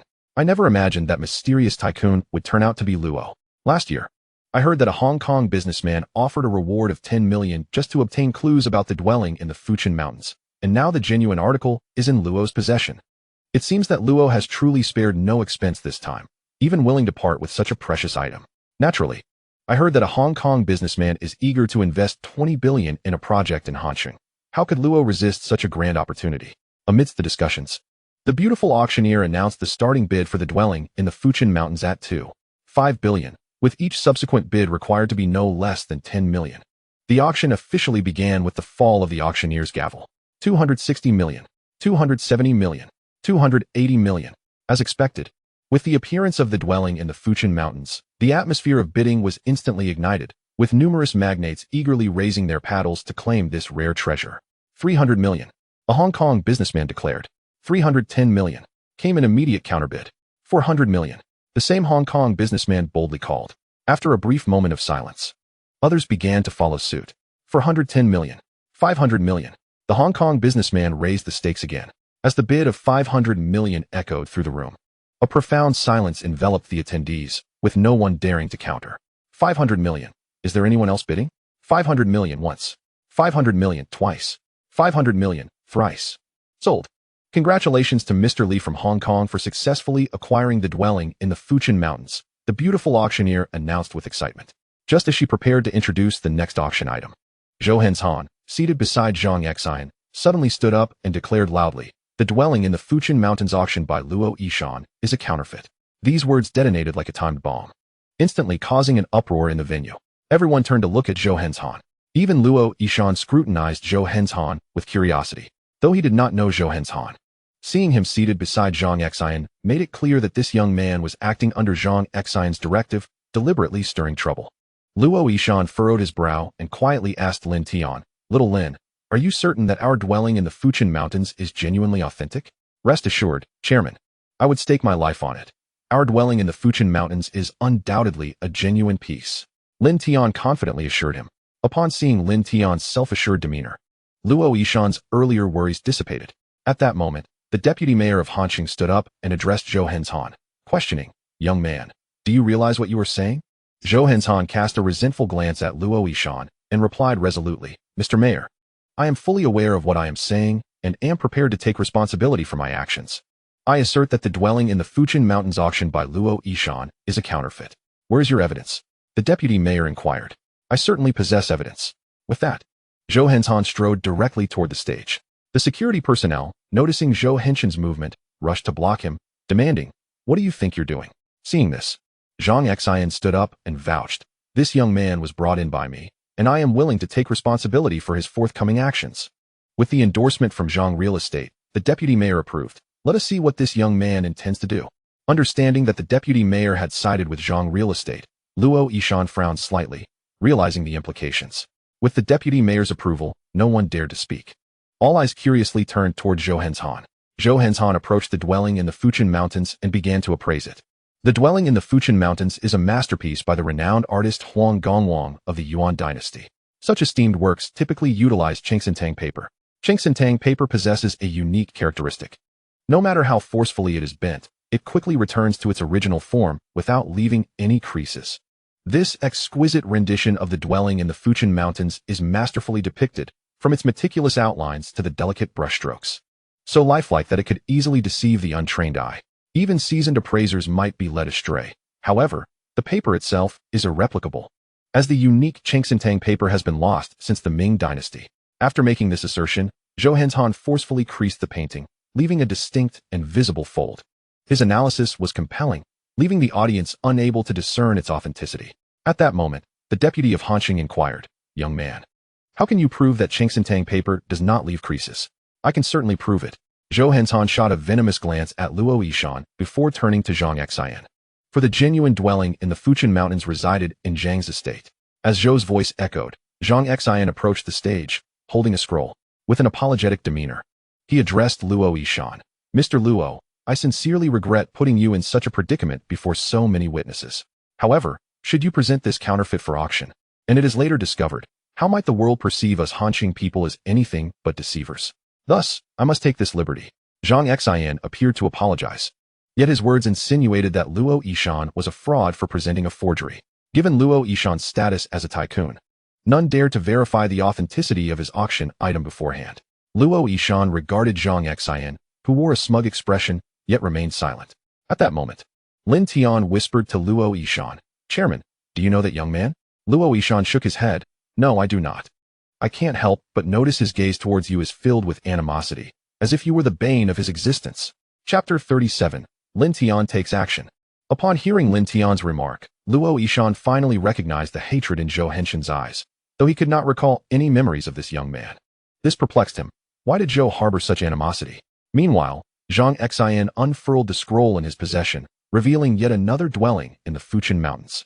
The two paintings, side by side, appeared indistinguishable, as if produced by a printer. Zhou Henshan forcefully creased Zhang Xian's version as well, producing a fold that, after a brief moment, vanished entirely, as if the painting had never been bent. In stark contrast, the fold on Luo Yishan's version remained prominently visible. This spectacle ignited a flurry of discussions among the prominent figures present. Incredible, there truly are no creases. Does this mean that Mr. Luo's painting is indeed a forgery? Speculations arose about how the illustrious tycoon could present a counterfeit for auction. Could it be that Mr. Luo himself had been deceived? Unthinkable. After all, he had numerous appraisers at his disposal, including the esteemed Lu Lao, the honorary president of the Hanqing Antique Association. With such experts at his side, how could Luo Yishan have been misled? Murmurs of conspiracy filled the air. Perhaps Mr. Luo intended to take advantage of those less knowledgeable, knowing that his reputation would prevent anyone from scrutinizing the auction item closely. If it were sold and later revealed as a forgery, the blame could not be laid at Mr. Luo's feet. Such cunning. Surely, this is not the character of Mr. Luo. Yet, who can truly know the hearts of men? Have you forgotten how he ascended to his position of wealth? Indeed, he could cast aside those who aided him without a second thought. What else might he be capable of? As the crowd buzzed with speculation, the Hong Kong businessman who had purchased the dwelling in the Fuchin Mountains leaned toward his secretary and whispered a few words. Shortly thereafter, the secretary returned with an elderly gentleman clad in traditional attire. Accompanied by the secretary, the elderly man made his way to the stage. Who is this? The renowned appraiser Jia Sigua from Hong Kong? Someone in the crowd recognized him and gasped. Indeed, it is Elder Jia, the foremost authority in the Hong Kong appraisal scene. It appears the Hong Kong Business Association has come well prepared, even bringing this esteemed elder. As the crowd murmured, Elder Jia skillfully retrieved a series of appraisal tools and began examining both dwelling in the Fuchin Mountains. In no time, he reached a conclusion. Pointing to Zhang Xian's painting, he declared, this piece is genuine. Then, gesturing towards Luo Yishan's auction item, he continued, this painting exhibits remarkable imitation skills, achieving a level of deception that could fool even the most discerning eye. Were it not for the unique properties of Qingxintang paper, I too might have believed it authentic. Although Elder Jia acknowledged the forgery's potential for deception, he indicated that the peculiarities of Qingxintang paper would allow an expert to discern the truth at a glance. This revelation fueled further suspicion regarding Luo Yishan's intentions. Given his reputation, few would dare to conduct a thorough examination. However, a cursory glance would easily reveal the painting's true nature. This clearly suggested a deliberate attempt to deceive. Upon receiving Elder Jia's appraisal results, the Hong Kong businessman rose and addressed Luo Yishan sternly. Mr. Luo, shouldn't you provide me with an explanation? The representative from the Hong Kong Business Association confronted the deputy of Hanqing, stating, Mr. Mayor, we arrived here with sincerity, yet your representatives treat us in such a manner. If we do not receive an explanation, the Hong Kong Business Association will not let this matter rest. Mr. Wu, there may be a misunderstanding here. The deputy attempted to placate the representative before turning to Luo Yishan. Mr. Luo, perhaps you should clarify this situation. In an instant, all eyes were upon Luo Yishan, scrutinizing him for a response. Facing the mounting skepticism, Luo Yishan offered a calm smile and turned to Lin Tian, saying, Shaolin, please, you may explain. Certainly, Chairman. Lin Tian rose and approached the stage, redirecting the audience's attention from Luo Yishan to himself. They were both curious about Lin Tian's forthcoming explanation and intrigued by his significance. Given that Luo Yishan had entrusted him with addressing such a critical issue, the reason is quite simple. This dwelling in the Fuchin Mountains that our chairman possesses was a gift from Mr. Zhang. Lin Tian pointed at Zhang Xian. As Lin Tian's words pointed the finger at him, Zhang Xian chuckled lightly and retorted, "Young man, the individuals present are all prominent figures. Your unfounded claims will only make you appear foolish. Indeed, there has been a minor misunderstanding between Zhang's real estate and Luo's group. But it will not affect the friendship between our two families. Fine, let us assume I, Zhang Xian, am a scoundrel who brought forth a counterfeit to ensnare Mr. Luo. However, this forgery is so blatant that Mr. Luo's own appraisers, who are surely not inept, would recognize it as false." "No." Lin Tian shook his head. "Our group's experts in art appraisal naturally discerned at a glance that the paper of this dwelling in the Fuchin Mountains was suspect. However, they also perceived that this painting concealed deeper mysteries, which is why they refrained from exposing it on the spot." Concealed mysteries? Upon hearing this, the curiosity of the dignitaries present was instantly piqued. Even the elderly gentleman in traditional attire inquired with interest, "Young man, what do you mean by concealed mysteries regarding this painting?" Lin Tian respectfully bowed to the elderly man and then asked, "Elder Jia, may I inquire if you have heard of the renowned collector Su Yicheng from the Republic of China?" Of course. The elderly gentleman began to enlighten the audience. Su Yicheng was a celebrated collector of fine paintings during the Republic, and he possessed a remarkable skill, his ability to replicate any piece with astonishing accuracy. When foreign powers invaded, they coveted our invaluable calligraphy and paintings. It was Su Yicheng who used his talent for imitation to safeguard numerous treasures for our nation. At this point, the elderly gentleman seemed to have an epiphany. Could it be? His excitement was palpable, his voice quivering, yet he quickly shook his head in disbelief. "Impossible. Impossible. The one beside me is the genuine article." Observing the elderly man's fervor, the crowd was left in a state of bewilderment, all eyes turning to Lin Tian, eager to understand why the elderly gentleman had suddenly become so animated. Chapter 38. Lin Tian, the moment of revelation. Jia Sigua oscillated between nodding and shaking his head, seemingly entranced. Noticing this, Lin Tian promptly affirmed, "Elder Jia, just as you surmised, the painting that appears to be a forgery is, in fact, a masterpiece where Su Yicheng employed his signature technique of hiding a painting within a painting." Yet, Jia Sigua continued to shake his head. "If this is truly a painting within a painting, then what about the other piece?" "The other piece is genuine as well," Lin Tian stated with conviction. "I will elaborate on the specifics shortly. For now, I must unveil this painting." With that, Lin Tian summoned a toolkit. Upon opening it, a plethora of bottles, scissors, tweezers, small knives, and a magnifying glass lay within. Donning rubber gloves and professional goggles, Lin Tian began to spray an unknown solution onto the ancient painting. After evenly applying the mysterious liquid, he proceeded with the tweezers and knife to manipulate the artwork. The onlookers watched in eager curiosity as Lin Tian worked his magic. Seeing the crowd's fascination, Jia Sigua began to explain. "It is said that although Su Yicheng utilized forgery to protect many precious artworks from foreign plunderers, the domestic situation was tumultuous, with warlords clashing and gangsters rampant. Thus, he devised the technique of hiding paintings within paintings to safeguard these treasures. This method involves using mounting skills to conceal the original within a replica, and due to Su Yicheng's talent for creating lifelike imitations, most people cannot discern the difference. While somewhat skilled appraisers can identify forgeries at a glance, they often fail to uncover the hidden secrets of the painting within a painting, which can only be detected by highly specialized masters of appraisal." As Jia Sigua concluded his explanation, Lin Tian successfully revealed the ancient painting, displaying it before the crowd. He deftly creased a corner of the painting, and in the blink of an eye, the crease vanished as if it had never existed. After witnessing Lin Tian's adept handling, Jia Sigua exclaimed, "Indeed, this is authentic Chengsantang paper. Young man, may I take a closer look?" Of course. Lin Tian handed the revealed ancient painting to Jia Sigua.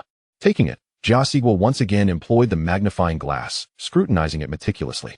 Moments later, he erupted in excitement. "Indeed, this piece is genuine, truly genuine." The crowd was left dumbfounded. What? Both paintings are authentic. Could it be that there are two versions of dwelling in the Fuchin Mountains in existence? What on earth is happening?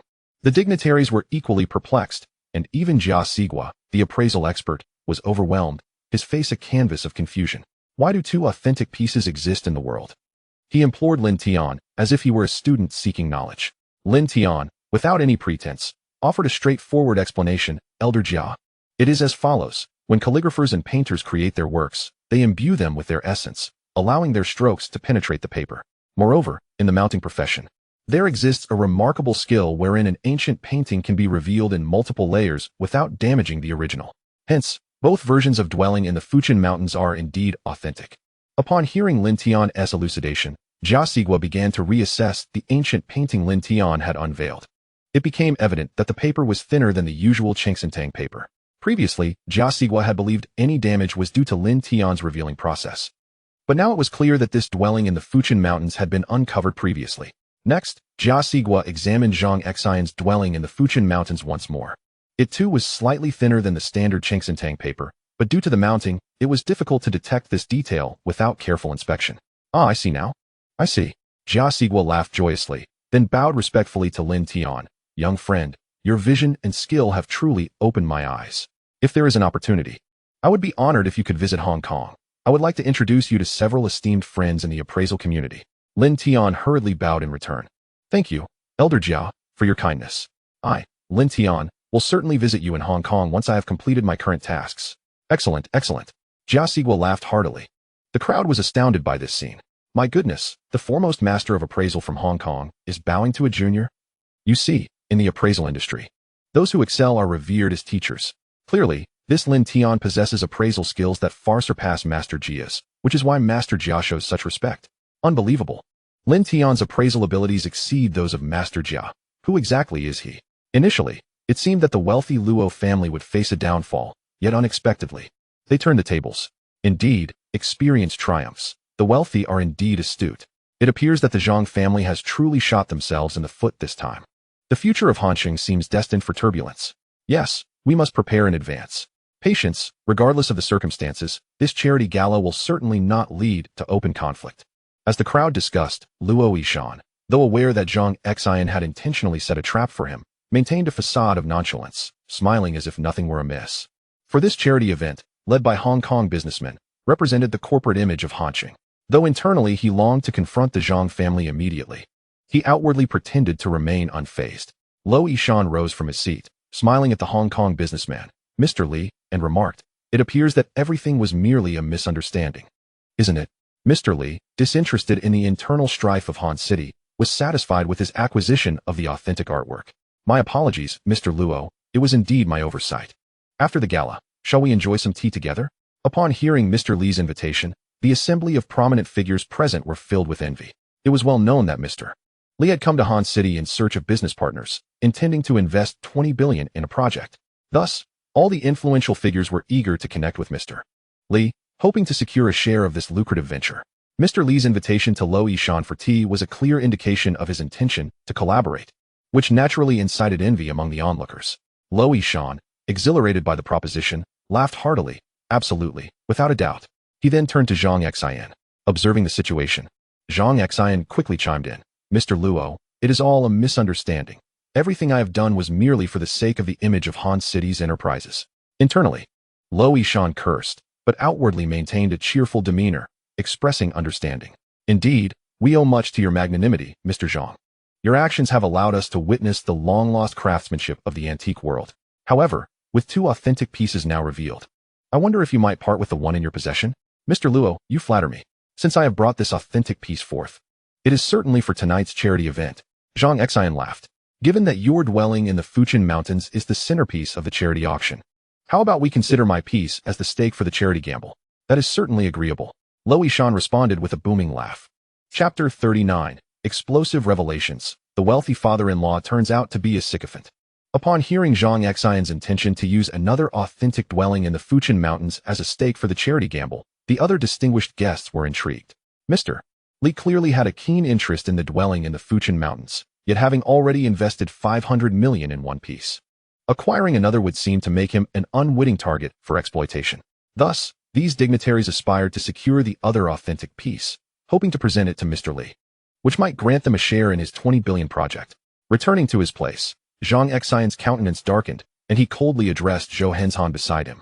Is this your plan? Zhou Henshan's expression mirrored his discontent. Who would have anticipated that this Lin Tian fellow was a master of appraisal? The counterfeit he had purchased for 5,000 from Panjiayuan had transformed into an authentic piece, causing him minimal loss. However, the genuine piece he had acquired for 300 million was intended to establish connections with Mr. Li from Hong Kong. And now he was forced to relinquish it as a stake. If you cannot help me win back the authentic piece in the charity gamble, do not blame me for turning against you. With that, A fierce expression crossed Zhang Xian's face. Zhou Henzhan, sensing the tension, hastily smiled. Rest assured, Mr. Zhang. I will not shirk responsibility for this failed plan. I have even invited the top disciple of the gambling king from the east, with his prowess. He will assuredly triumph in the charity gamble. That better be the case. Zhang Xian replied sternly. Zhou Henzhan remained silent, casting a resentful glance at Lin Tian, who stood beside Lo Yishan. Lin Tian seemed to sense the gaze and turned to meet his eyes. A shiver ran down Lin Tian's spine, as if he were being scrutinized by a venomous serpent. Goodness, am I being targeted by a villain? Promptly, Lin Tian took out his phone and opened the Future Headlines app. Having just resolved the crisis involving his father-in-law, the system had sent a reward notification, a treasure chest containing a headline search voucher. He quickly typed in Zhou Henshan's name, and soon a pop-up appeared. To his astonishment, he discovered that Zhou Henshan's mother, Zhou Shufan, hailed from the same village as Lo Yishan. Lo Yishan had harbored a secret affection for Zhou Shufan since childhood, willing to do anything for her. However, Zhou Shufan sought only a wealthy second-generation heir and dismissed the impoverished Lo Yishan, treating him merely as a backup suitor. Ultimately, upon realizing her folly, Lo Yishan left the village to seek work, gradually rising from a laborer to a small contractor, eventually becoming the richest man in Han City. Meanwhile, Zhou Shufan fell victim to a con artist disguised as a wealthy heir who vanished upon learning she was pregnant. Upon learning that her former backup suitor had become a billionaire while the second-generation heir she pursued was merely a fraud, Zhou Shufan could not bear the reality. Descending into madness, she incessantly brainwashed her son, Zhou Henzhan, claiming that Lo Yishan was his father, who had abandoned them to climb the social ladder. In her insanity, Zhou Shufan often resorted to violence against Zhou Henzhan, subjecting him to various forms of torment. Growing up in such an environment, Zhou Henzhan attributed all his suffering to Lo Yishan, vowing revenge and aiming to ruin him. After perusing the information on Zhou Henzhan, Lin Tian smirked. This is absurd. Such melodrama seemed fit only for a web novel, and yet, here it was, unfolding in reality. With a resigned sigh, Lin Tian reflected, what a predicament. According to the intelligence, Zhou Henzhan was indeed a formidable adversary, having orchestrated Zhang Cheng's acquisition of Linhuan Building. In his quest to undermine his future father-in-law, Zhou Henzhan had meticulously devised a plan, leaving no stone unturned in his pursuit of vengeance. Such a brilliant mind would not be easily vanquished. Yet, for the sake of his girlfriend, Lin Tian had no choice but to confront Zhou Henzhan. Looking at Lo Yishan, Lin Tian thought, brother, I am truly invested in your affairs. As the influential figures began to prepare for the upcoming charity gamble, the charity auction fell into a lull, with several items receiving no bids. For these dignitaries, charity was merely a facade for profit and social maneuvering. Their focus was solely on the impending gamble, leaving little room for genuine charitable pursuits. With 2 consecutive items failing to sell, the beautiful auctioneer felt an acute sense of embarrassment. However, the auction must continue. Gritting her teeth, she pressed on, introducing the next auction item, a replica of the tiger descending a mountain by the Ming Dynasty's celebrated poet and painter, Tang Bohu. While it was but a replica, it had been rendered by a renowned Qing Dynasty calligrapher, thus holding some collectible value. The starting bid was set at 5 million, with increments of 1 million. The auction begins now. As the gavel fell, silence enveloped the room. Not a single bid was placed. It was awkward. What value did a replica hold? Indeed, had it been an authentic work by Tang Bohu, one might have considered bidding. However, for a mere replica, it was best to pass. Indeed, it would be far better to conclude the auction and commence the second event, wouldn't it? We are all eagerly anticipating the upcoming activities. As we witnessed the auctioneer, a most enchanting lady, awkwardly counting down the time with no bids in sight, preparing for the inevitable failure of this exquisite ancient painting. Lin Tian suddenly interjected, announcing that the Luo group would bid 5 million. Upon hearing Lin Tian's voice, all eyes turned towards him. This young man dares to bid 5 million? Could it be that this ancient painting conceals yet another masterpiece within? Is it truly a genuine work of Tang Bohu? Speculations began to swirl among the crowd, and soon enough, bids were flying. 6 million, 7 million. Lin Tian continued to raise the stakes. Observing Lin Tian's audacity, the influential figures present began to stir with excitement. 8 million, 10 million, 15 million. Ultimately, this imitation of Tang Bohu, which had started at a mere 1 million, was sold for an astonishing 15 million. As soon as another auction item appeared, Lin Tian raised his bid once more. Witnessing his boldness, the elite in attendance followed suit, reigniting the previously stagnant atmosphere. Luo Yishan observed Lin Tian's reckless bidding with a slight smirk, thinking to himself, Little Lin, you are rather ungracious. Lin Tian merely shrugged, replying, Chairman, I have said nothing. I am merely assisting you in raising the bid. Luo Yishan chuckled and shook his head. The representatives from the Xiangjiang Chamber of Commerce regarded Lin Tian's actions with quiet approval, clearly impressed by this young man. Chapter 40, a stunning display. Not merely a master of appraisal, but also a master of hypnosis. With the conclusion of the final auction item, the charity auction segment came to an end. The beautiful auctioneer delivered a brief expression of gratitude before hastily exiting the stage. Following this, the staff set up numerous tables upon the stage, each manned by a lovely dealer. The former auctioneer had changed into a striking dealer's outfit, reappearing as the host. Esteemed guests, I am delighted to see you all again. Next, we shall engage in a charity game of Do Di Zhu, and all interested guests are welcome to participate free of charge. The ultimate victor, who becomes the landlord, will receive a genuine piece of Fuchin Mountain residence, valued at an astounding 500 million. Hence, while participation is free, those who are eliminated must donate 500 million in charitable contributions. These funds shall be dedicated to the children in impoverished mountainous regions. On behalf of these children, I extend my heartfelt gratitude to all generous philanthropists. With the host's opening remarks concluded, the prominent figures in attendance eagerly signed up. However, these magnates were not genuinely interested in philanthropy. Their true aim was the coveted Fuchin Mountain residence. Moreover, with free entry, the prospect of acquiring the masterpiece without cost was simply irresistible to anyone. Before long, every table was filled with competitors. Naturally, the magnates did not intend to participate directly, but instead sent representatives, all of whom were undoubtedly skilled in the art of gambling. Luo Yishan naturally chose Lin Tian as his representative. In the first round, Lin Tian faced a pair of twin brothers. Upon learning that the twins represented two different enterprises, Lin Tian could not help but scoff. Is that even permissible? Why not? The twins replied in unison. Lin Tian furrowed his brow. Realizing that the twins surely shared a form of telepathic connection, they could discern each other's cards without any verbal communication. If their hands were strong, they would certainly allow Lin Tian to call as the landlord. Conversely, if they perceived Lin Tian's hand to be strong, they would seize the landlord position, utilizing one brother to restrain him. Thus, Lin Tian's previous strategy of exploiting his gambling skills to secure victory was rendered futile. Shaking his head in disbelief, the game commenced. After the beautiful dealer shuffled the cards, Lin Tian chose to cut the deck, while the twins refrained from doing so, just as Lin Tian had surmised. The elder brother, having deduced that Lin Tian's hand was favorable, opted to call as the landlord. Following this, he played a sequence of 9, J, Q, K, forming a small 5-card straight. Observing this, Lin Tian snapped his fingers to capture the elder brother's attention, locking eyes as he remarked, daring to seize the landlord position, your hand must be quite formidable. Thus, I shall not let a single card escape my grasp. Bomb. With that, Lin Tian fervently slammed 4 sevens onto the table. The elder brother furrowed his brow at this display. Noticing that the landlord had yet to play, Lin Tian snapped his fingers once more, drawing the elder brother's gaze again, and continued, since the landlord has not played, I shall proceed. However, at that moment, the younger twin abruptly interjected, wait.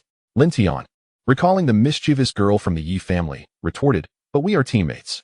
The younger twin, innocent and naive, exclaimed, but I want to play a card. Is that not allowed? It is. Lin Tian replied, shrugging in resignation.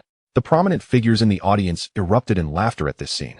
Whoever devised such a cunning strategy, employing twins to thwart Lin Tian, is truly ingenious. They would rather eliminate their own brother than allow Lin Tian a chance to win. How ruthless. With such high stakes, it seemed implausible for the Luo group to secure the Fuchin Mountain residence. Of course, how could 200 million be monopolized by the wealthiest of Luo? Truly remarkable. Amidst the audience's chatter, the younger twin played 4 aces, mockingly glancing at Lin Tian. What about you? Lin Tian shook his head. We are teammates. Why would I want your cards? Proceed. The younger twin, upon hearing this, played 3 threes. The elder brother immediately followed with 3 kings, looking at Lin Tian provocatively. What about you? Again, Lin Tian snapped his fingers at the elder brother, fixing him with a gaze. No. The younger twin, seeing Lin Tian decline, chose not to play either. The elder brother excitedly laid down a sequence of 2, 3, 4, 5, 6. Witnessing this, the audience was left astounded. Good heavens! Has the elder brother lost his mind, playing a 2 as part of a straight?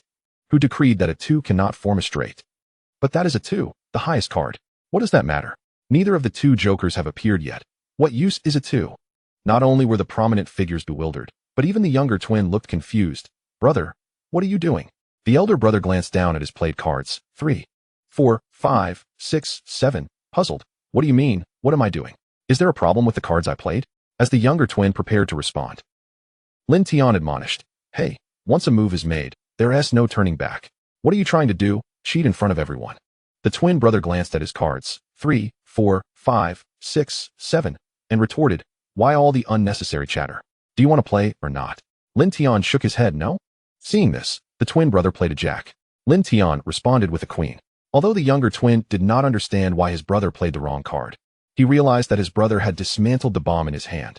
Now, neither of them held a bomb, while Lin Tian still possessed one. Thus, the younger brother attempted to force Lin Tian to play his bomb by laying down a joker.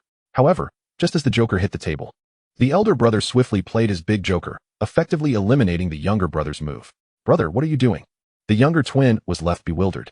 The elder brother assessed his played 7 and Lin Tian's 8, concluding that Lin Tian had already dismantled his last bomb.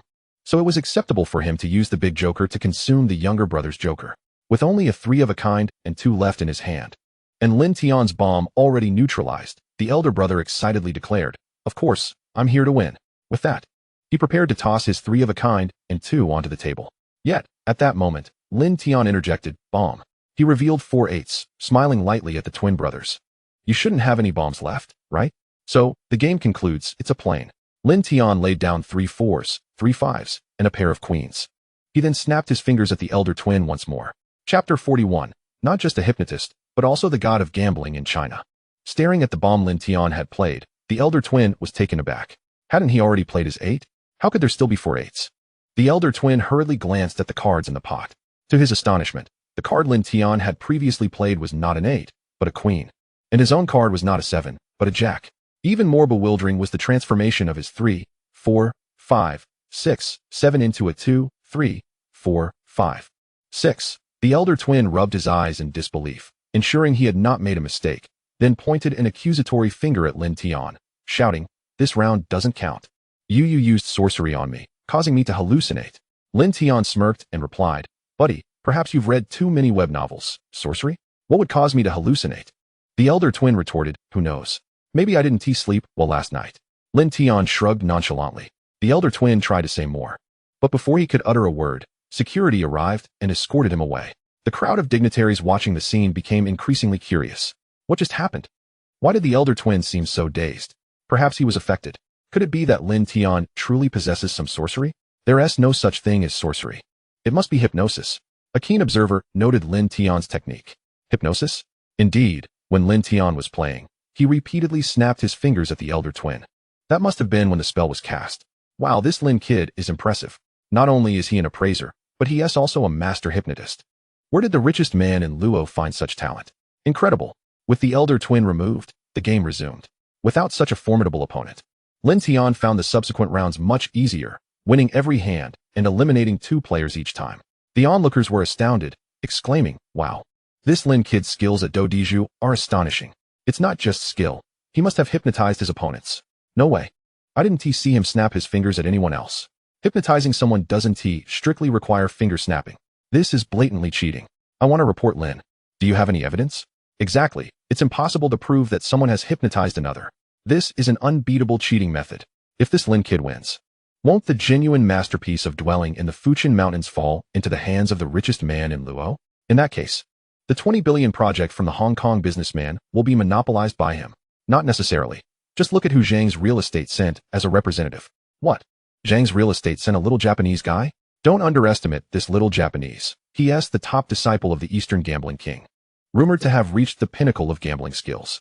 Recently, a hustler won continuously at the casino run by the tattooed Old Five, and none of the gambling experts there could discern his tricks. Eventually, Old Five called upon this Eastern gambling king's top disciple, who effortlessly uncovered the hustler's cheating methods. Even if Ikeda Ichiro is skilled, Lin Kid knows hypnosis. Defeating the little Japanese gambling king should be a piece of cake. It isn't that simple.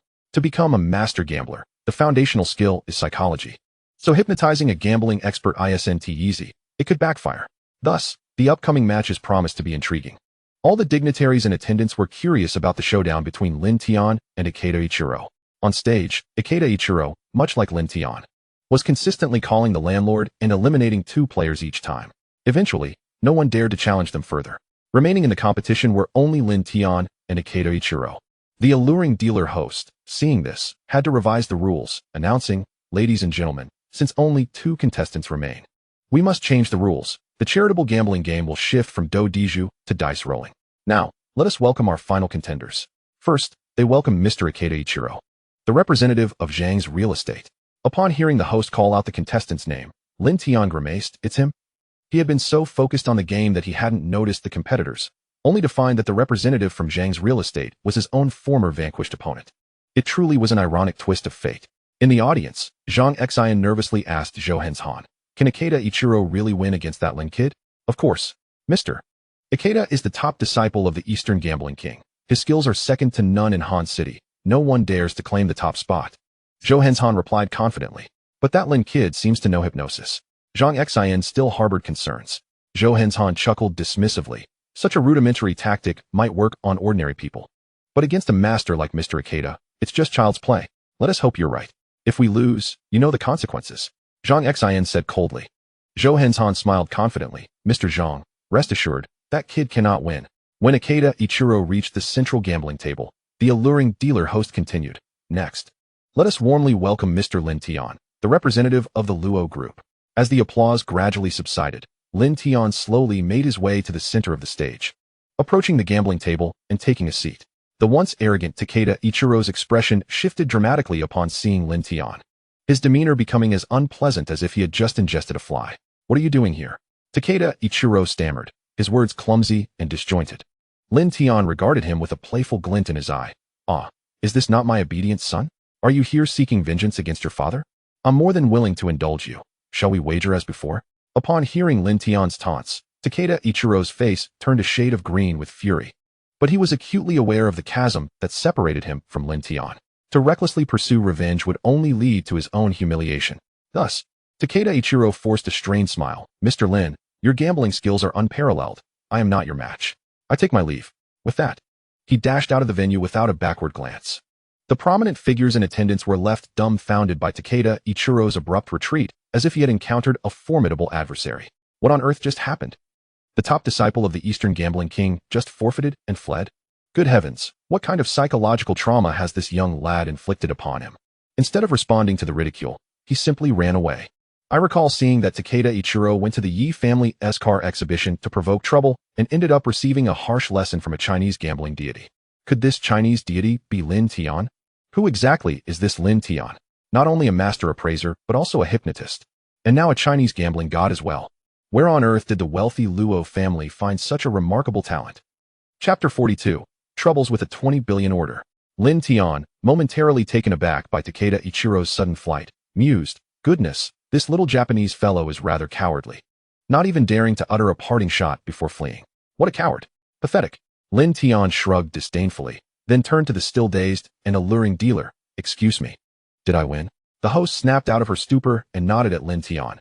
Yes, Mr. Lin. Congratulations. You have secured the final victory in this charity gambling event on behalf of the Luo Group. And thus, this authentic Fuchin Mountain residence painting belongs to the Luo Group." Having spoken, the host handed the ancient painting to Lin Tian. "Thank you." Lin Tian replied with a slight smile as he accepted the artwork and returned to his seat. With Lin Tian's victory, the charity gambling event officially concluded. Following the host's expression of gratitude, the deputy mayor of Han City took to the stage once more to announce the successful closure of the charity gala. Just as the deputy mayor's closing remarks were nearing completion, Zhang Xian, wearing a dark expression, abruptly departed, closely followed by Zhou Henshan. Upon entering the car, Zhang Xian's bodyguards swiftly seized Zhou Henshan from either side. Before long, Zhang Xian's Audi A8 came to a halt along a secluded riverside. Zhou Henshan was forcibly removed from the vehicle, and Zhang Xian raised his right hand, delivering 2 resounding slaps across Zhou Henshan's face. "Is this your brilliant plan? You've cost me 5 billion. How could you guarantee me this would work? Why did I ever listen to your worthless advice?" Zhang Xian roared in fury. Cough, cough. Zhou Henshan spat out a mouthful of blood, but managed to smile as he addressed Zhang Xian. "Mr. Zhang, plans are always subject to change. Although our scheme failed this time, it has revealed the hidden agents of Luo Yishan. As long as we ascertain Lin Tian's background, our next plan will not be so reactive. Next time?" Zhang Xian's gaze hardened, and he huffed. "Do you think there will be a next time?" He then ordered his bodyguards, eliminate him, and dispose of the body in the river. Yes, one of the bodyguards drew a dagger, preparing to slit Zhou Henshan's throat. However, just as the bodyguard was about to strike, Zhou Henshan effortlessly subdued the assailant, swiftly seizing the dagger from his grasp. After incapacitating both bodyguards, Zhou Henshan swiftly positioned himself in front of Zhang Xian, pressing the blade against his neck. What are you doing?" Zhang Xian gasped, startled. Zhou Henshan chuckled lightly. "Producing a recording pen, Mr. Zhang. We conspired together to trap your brother, Zhang Cheng. All the evidence is recorded in this device. Imagine what would happen if I handed it over to old Master Zhang, who values family unity above all else. How do you think he would deal with you? You despicable fiend." Zhang Xian's composure shattered at Zhou Henshan's threat. He knew their family's first rule was to never harm one another. If old Master Zhang discovered that he had deliberately set up his own brother, his life would undoubtedly be forfeit. "Despicable?" Zhou Henshan scoffed. "Am I any more despicable than you, Mr. Zhang? You'd eliminate me after one failure, wouldn't you? Surely. You would not have left me a way out after your plan succeeded, would you? This is all because you caused me to lose 8 billion. Zhang Xian's tone softened slightly. "I've already said, plans cannot keep up with changes. This was an accident, and 8 billion is a trivial matter. I can easily help you recoup those losses," Zhou Henshan declared with bravado. "Are you serious?" Zhang Xian asked, excitement flickering in his eyes. "I'll transfer 10 billion to your stock account, and within a week, I will help you recover 8 billion. Zhou Henshan asserted with utmost confidence. "Very well. If you can help me recover that 8 billion, we can continue our collaboration." Zhang Xian, still somewhat trusting of Zhou Henshan's capabilities, agreed. At this, Zhou Henshan returned the dagger to the bodyguard and, like a serpent, fixed a cold gaze upon Zhang Xian. "Mr. Zhang, you know my character and capabilities all too well. If you dare to betray me again, you're aware of the consequences." Zhang Xian trembled under Zhou Henshan's imposing presence. "Brother Zhou, this is all a misunderstanding. It's all the fault of Luo Yishan and Lin Tian. Rest assured, I will fully support you and ensure that Luo Yishan is utterly disgraced." "Humph." Zhou Henshan said nothing further, instead taking his seat back in Zhang Xian's A8. Zhang Xian slumped to the ground, gasping for breath, having narrowly escaped a fright from Zhou Henshan's intimidating aura. Meanwhile, Luo Yishan escorted Lin Tian to the hotel where the Li family merchant resided. Luo Yishan intended to discuss business, while Lin Tian engaged in conversation about antiques with Jia Sigua. After 2 hours, Lin Tian and Luo Yishan left the hotel together. Upon entering the car, Lin Tian noticed Luo Yishan's furrowed brow and inquired, "Chairman, what troubles you? Did the negotiations not go well?" Luo Yishan shook his head. "You secured 2 Fuchin Mountain residence paintings for Mr. Li, and he was exceedingly pleased. Thus, our collaboration was indeed fruitful." "Then why the long face, Chairman?" Lin Tian asked. Intrigued. "While the collaboration was successful, I find myself in a bit of a predicament." Luo Yishan sighed deeply, leaving the matter unspoken. Lin Tian noticed that Luo Yishan was unwilling to elaborate, so he refrained from pressing further.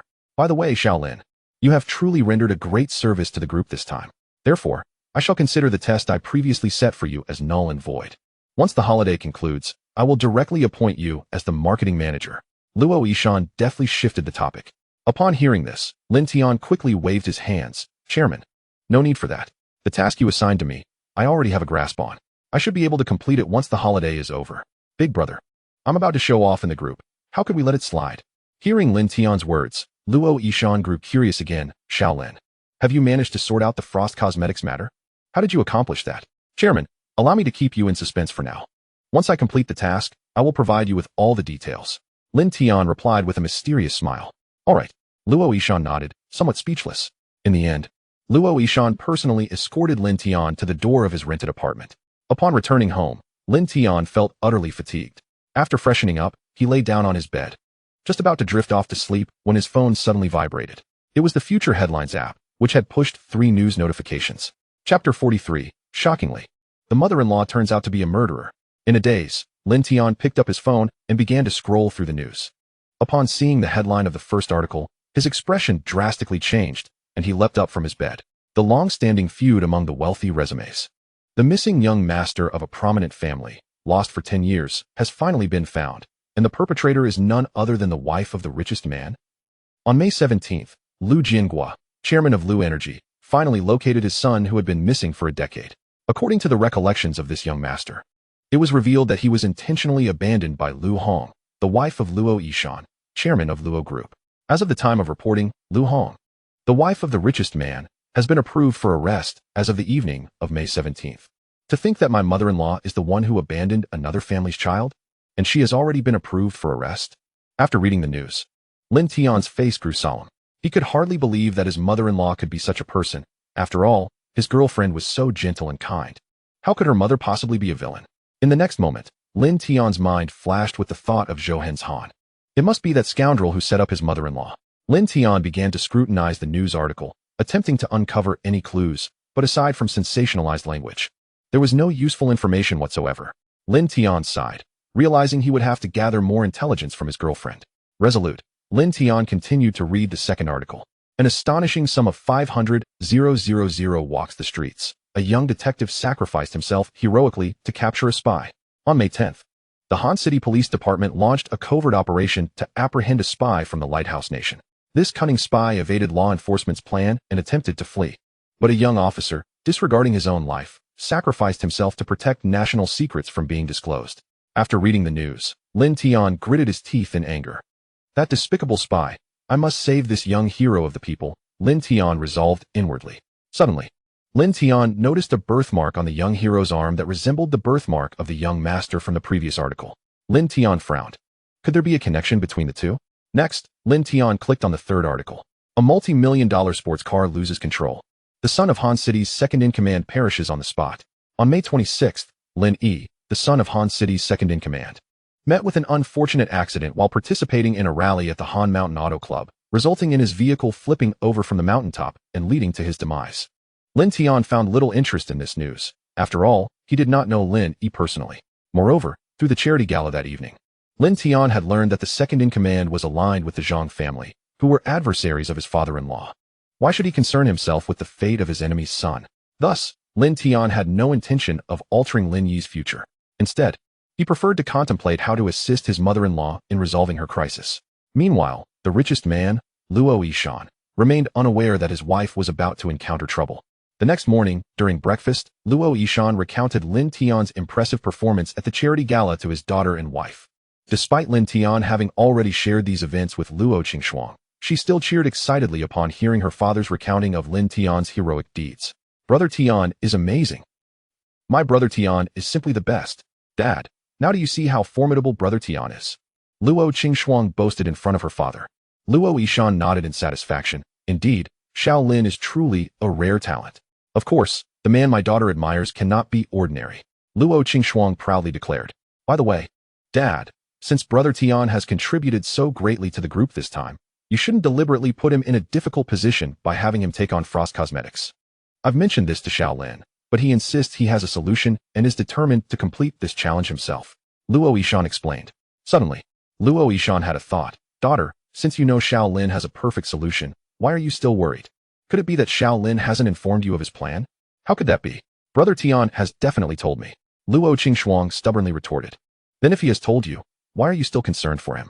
Luo Yishan chuckled, recognizing his daughter's unease. I'm just happy he... Luo Qingshuang made a face and returned to her room. Watching his daughter leave, Luo Yishan turned to his wife and said, although with Xiao Lin's assistance, I have secured a preliminary partnership with Boss Li from Xiangjiang, which is a critical step for our group's future transformation.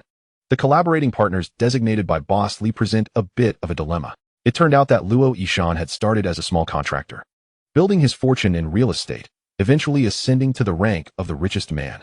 His enterprises span dining, tourism, jewelry, and other industries.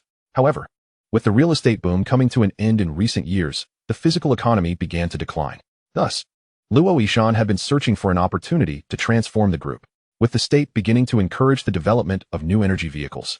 Luo Yishan saw a chance to pivot the group in that direction.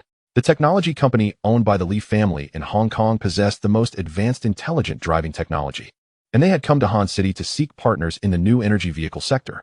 The choice to come to Han City was not only due to the government's strong support for Han City's economic development, but also because Lu Energy Group's 3 electric technology ranks among the best in the country. Hence, Boss Li specifically requested Lu Energy Group to serve as their supplier for the 3 electric technology in their new energy vehicles. However, the Luo Group has had no business dealings with Lu Energy whatsoever, and this tale dates back a decade. 10 years ago, Luo Yishan maintained a rather amicable relationship with Lu Jiangwo of Lu Energy. The two families were quite close. Yet, during a private gathering between the two parties, Luo Yishan's wife, Lu Hong, inadvertently lost Lu Jiangwo's 8-year-old son. Although this incident did not escalate into a full-blown conflict, It marked the end of any collaboration between the Luo Group and Lu Energy. Despite Luo Yishan's discreet assistance to Lu Energy over the years, Lu Jiangwo remained indifferent and refused to engage with him. Consequently, when the Li merchant from Hong Kong designated Lu Energy as the supplier for the 3 electrical projects, Luo Yishan found himself in a predicament. After hearing her husband's explanation, Lu Hong furrowed her brows and said, "Yishan, I should visit the Lu family a few more times. I believe President Lu is a person of great understanding and would not forsake the opportunity for mutual development due to personal grievances." Luo Yishan, however, promptly rejected the idea, stating, "No, the matter from back then remains unresolved to this day. That ruthless woman, Xiaomei, has made things difficult for you over the years. If you go to the Lu household, she might seize the opportunity to create further trouble. We can simply abandon the new energy vehicle project." It turned out that the events from a decade ago still lingered as an unresolved mystery, with many intricacies involved. Although Lu Jiangwo's wife, Xiaomei, insisted that Lu Hong was responsible for the loss of her child, Luo Yishan firmly believed in his wife's innocence, convinced that she had been wrongfully framed. He harbored suspicions that the architect of this scheme was indeed Xiaomei. Over the years, Luo Yishan had quietly conducted investigations, yet no leads had surfaced.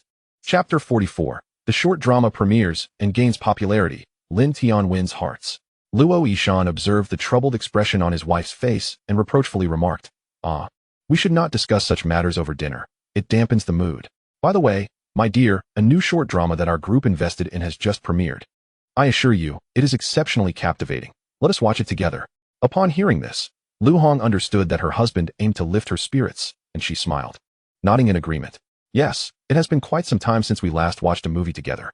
Thus, the couple made their way to the private cinema in their villa to enjoy the short drama. Under the immense IMAX screen, the short drama titled My Girlfriend is actually Heiress commenced. Luo Yishan was taken aback to discover that the leading lady was none other than Zhao Shi. His astonishment deepened when he saw that the advertisements interspersed within the drama featured the latest products from Frost Makeup, also endorsed by Zhao Shi. He was utterly dumbfounded.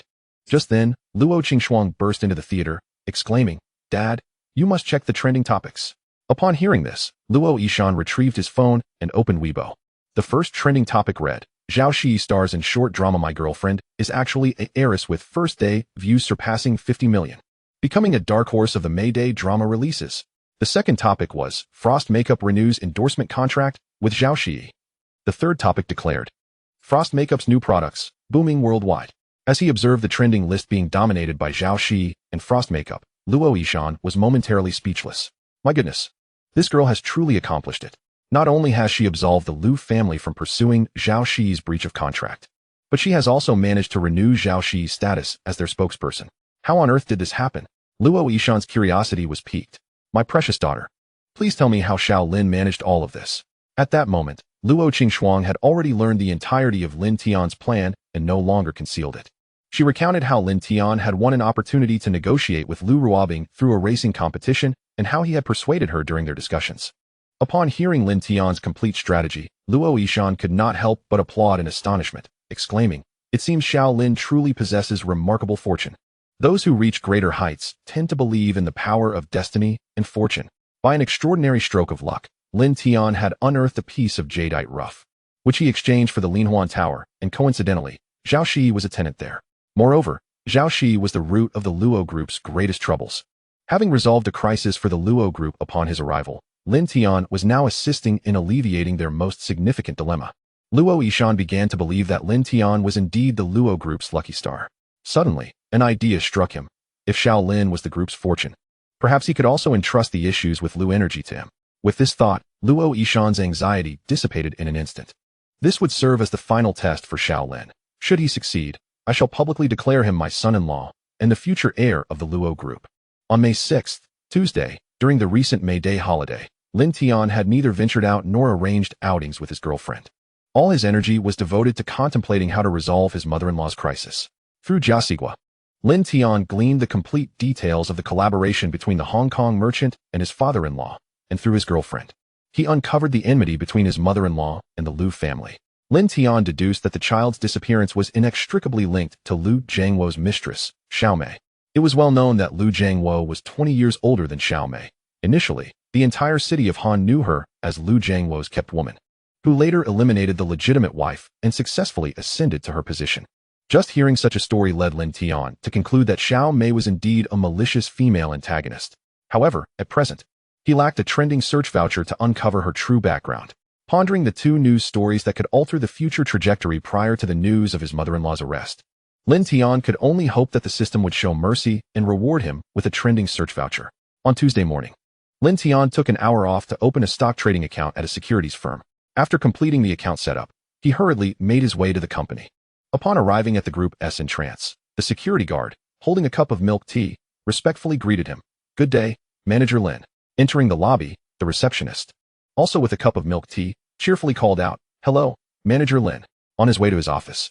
Everyone he encountered held milk tea and treated him with utmost respect. Lin Tian was somewhat bewildered, although he had received notification of his formal appointment as the marketing manager.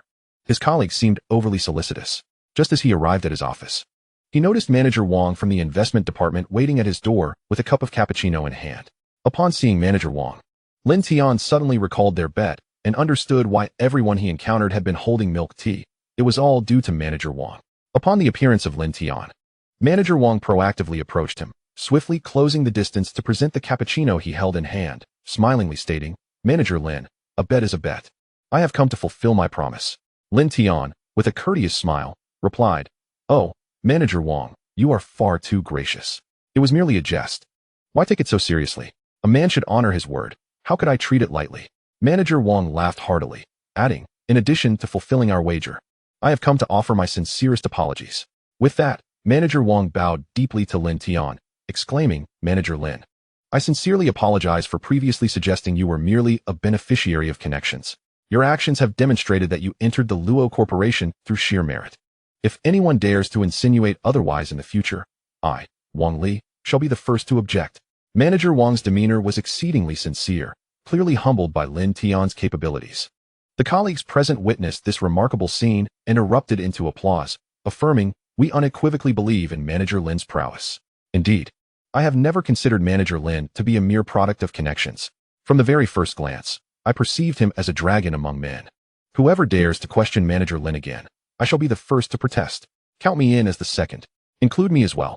Seeing the unwavering support from his colleagues, Lin Tian beamed, expressing gratitude for their trust and encouragement, vowing to strive diligently. At that moment, the administrative assistant in black stockings entered the marketing department, announcing, "Manager Lin, Manager Wang, the chairman has scheduled a meeting and all managers and above are required to attend." Meanwhile, in the office of Zhang's real estate, Zhou Henzhan confidently addressed Zhang Xian, saying, "President Zhang, invest all your capital into Jinhe Biochemical." Hearing this, Zhang Xian hesitated, responding, "Are you certain? The annual report forecast for Jinhe Biochemical indicates a risk of delisting. They are set to announce their report today and prior to the holiday."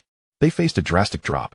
In the face of Zhang Xian's skepticism, Zhou Henzhan confidently elaborated, "President Zhang, by the end of today's trading, news will emerge that a state-owned enterprise from Yu Province will acquire Jinhe Biochemical. They are on the verge of an asset restructuring, which will prompt early capital movement before the morning close, leading to a violent surge in the afternoon session, potentially hitting the upper limit on trading. You could invest 1 billion at the limit down today and sell for 800 million before Friday's close. Is that really the case?" Zhang Xian asked, still doubtful. Noticing Zhang Xian's demeanor, Zhou Henzhan expressed his displeasure with a curt huff, stating, "President Zhang, I have presented you with the opportunity. Whether you seize it is entirely up to you." Zhang Xian quickly smiled. "How could I doubt you? I will buy, right now." Though he spoke confidently, his heart was rife with uncertainty. After all, Zhou Henzhan had previously guaranteed success, only for it to result in a loss for Zhang's corporation. Thus, Zhang Xian was genuinely reluctant to gamble, but felt compelled to comply with Zhou Henzhan, given the latter's ruthless nature that still haunted him. And he needed Zhou to counter Luo Yishan. Ultimately, Zhang Xian decided to invest 100,000 as a trial. If Zhou Henshan's predictions proved accurate, he would fully commit before the afternoon session's closing. With his mind made up, Zhang Xian purchased 100,000 at the limit down price. On the other hand, at the Luo Corporation, in the conference room, Luo Yishan prepared a commendation ceremony for Lin Tian, during which he announced Lin Tian's remarkable contributions to the company over the past half-month. In the professional realm, as in academia, strength prevails. The accomplishments Lin Tian had achieved were evident to all present in the management team. Therefore, no one felt discontented with Lin Tian's rapid promotion to department manager within such a brief tenure. Instead, they approached him with heartfelt congratulations. recognizing him as the corporation's rising star, eager to cultivate a rapport with him. Lin Tian, displaying utmost humility, engaged warmly with everyone, elevating each individual in their esteem. The seasoned employees relished this recognition, wholeheartedly acknowledging Lin Tian. As the meeting concluded, it was already 11 o'clock. Lin Tian glanced at the time, realizing it was nearly the moment when news indicated Jinhe Biochemical would lift its limit down. Thus, immediately after the meeting, he rushed to the restroom. Occupying a stall, he retrieved his phone and called his securities broker. Having transferred 2 billion immediately upon opening his account, the broker regarded Lin Tian as a veritable deity. Upon answering the call, he inquired with utmost humility and respect, "Hello, Mr. Lin.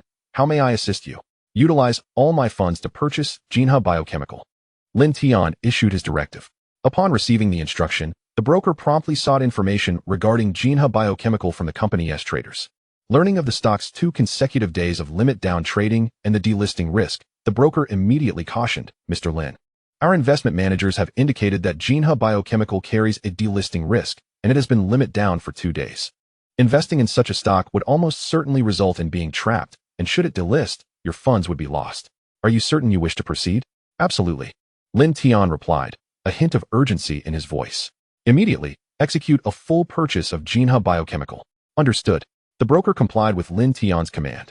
After hanging up, he executed the transaction while internally muttering, "This Mr. Lin truly seems naive with his ample funds. How can one purchase a stock that is limit down? He appears to be a ripe target for exploitation. Regardless of whether he ends up trapped, I will assuredly profit from the commission. With 2 billion at stake, his commission alone would net him 50,000. Thrilled, he excitedly called his wife, exclaiming, "Hello, dear. Tonight, let us dine at a Michelin-starred restaurant by candlelight." As Lin Tian exited the restroom, he noticed it was quite crowded, yet he paid little mind to whether anyone had overheard his conversation. It was hardly a secret. After greeting those present, he departed. Immediately upon Lin Tian's exit, the department managers began fervently discussing, "Did you hear? Manager Lin seems intent on purchasing Jinhe Biochemical." "Indeed. But that stock has been limit down for 2 consecutive days, and the annual report will be released today. I received insider information that Jinhe Biochemical is almost certainly facing delisting. But why would Manager Lin buy a stock on the verge of delisting? Perhaps he aims to bottom fish." "Huh, is the bottom so easy to fish? That stock is about to delist. If trapped, he would be in dire straits." However, that is Manager Lin, who became a group manager merely half a month after joining the company. Moreover, I have heard that he is not only a master of appraising treasures, but also a hypnotist and even a gambling deity of China. Could he possibly be a stock god as well? As soon as this manager's remarks were made, the atmosphere in the room fell into a hush. Soon after, someone dismissed the notion, exclaiming, "How could that be possible?" Indeed, becoming a stock god is no simple feat. That's right, trading stocks requires a wealth of experience. How could such a young Manager Lin possibly be a stock god? Indeed. How could Manager Lin be a stock god? The assembled managers all shook their heads in denial before swiftly exiting the restroom to return to their offices. Once back, the managers immediately opened their stock trading accounts. "Jinhe Biochemical, is it? Buy quickly. At the limit down price, if it hits the limit up, we'll be rich. Trust Manager Lin, and you will live forever." In an instant, all department managers of the Luo Group began purchasing stocks, with some even messaging their friends and family. "Bro, I've received reliable news that Jinhe Biochemical is about to hit the limit up. If you don't buy now, you'll miss the opportunity. Hey, second uncle, quickly sell all your stocks and invest everything in Jinhe Biochemical. This is a highly confidential tip, and if you make a profit, don't forget to treat me to drinks." Thus, word spread, and countless investors eagerly began buying into Jinhe Biochemical at the limit down price. Just as everyone had vacated the restroom, the last stall's door slowly creaked open, revealing the wealthy Luo Yishan stepping out. Could it be that young Lin is truly a stock god?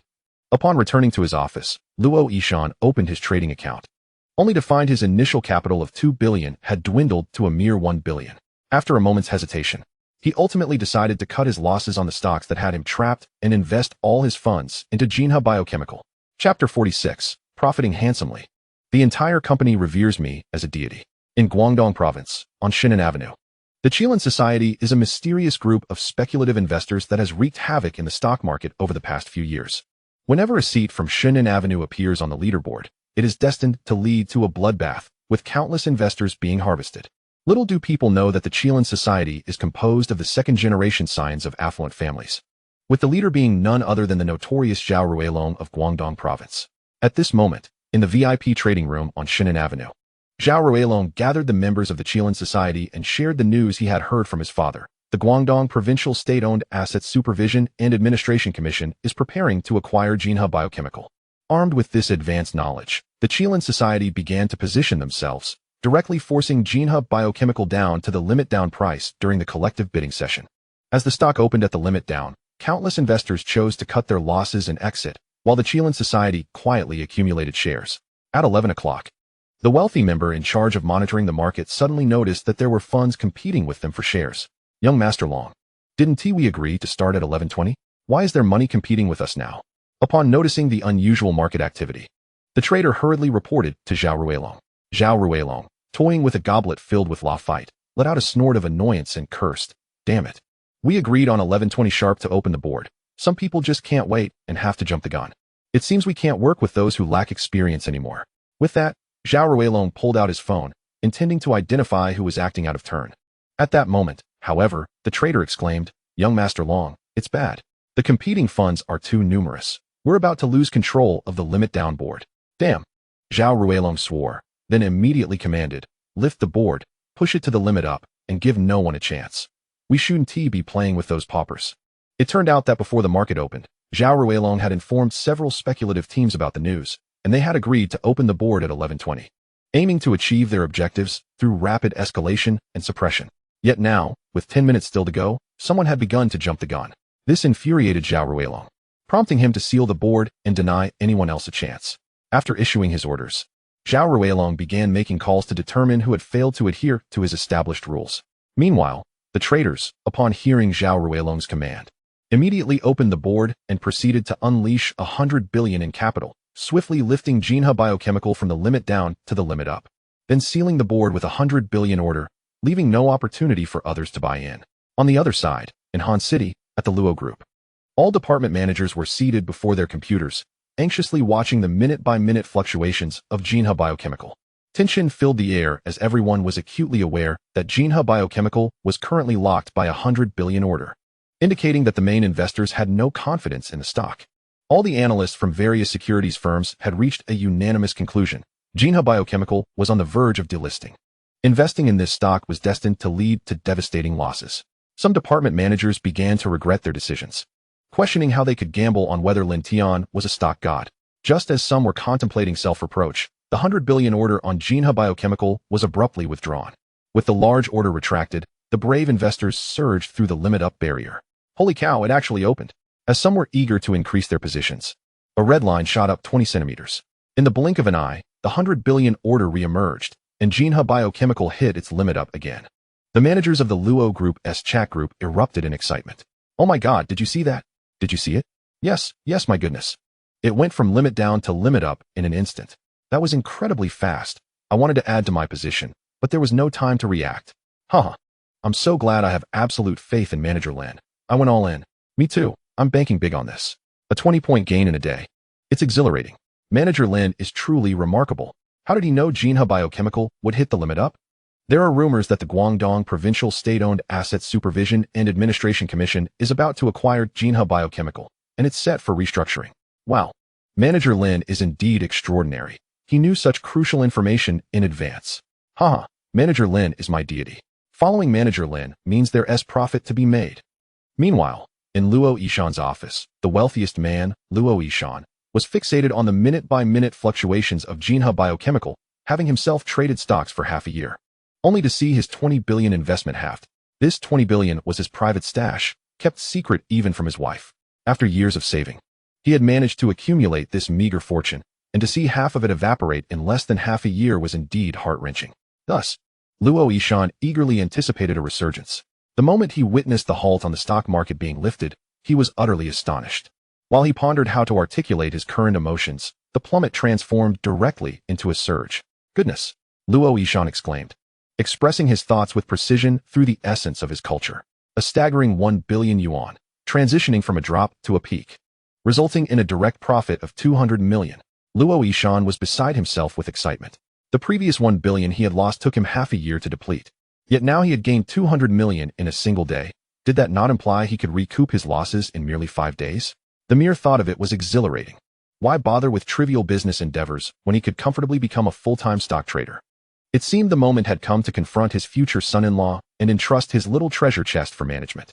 Luo Yishan was brimming with enthusiasm. Meanwhile, at Zhang's real estate, Zhang Xian was also fixated on Jinhe Biochemical.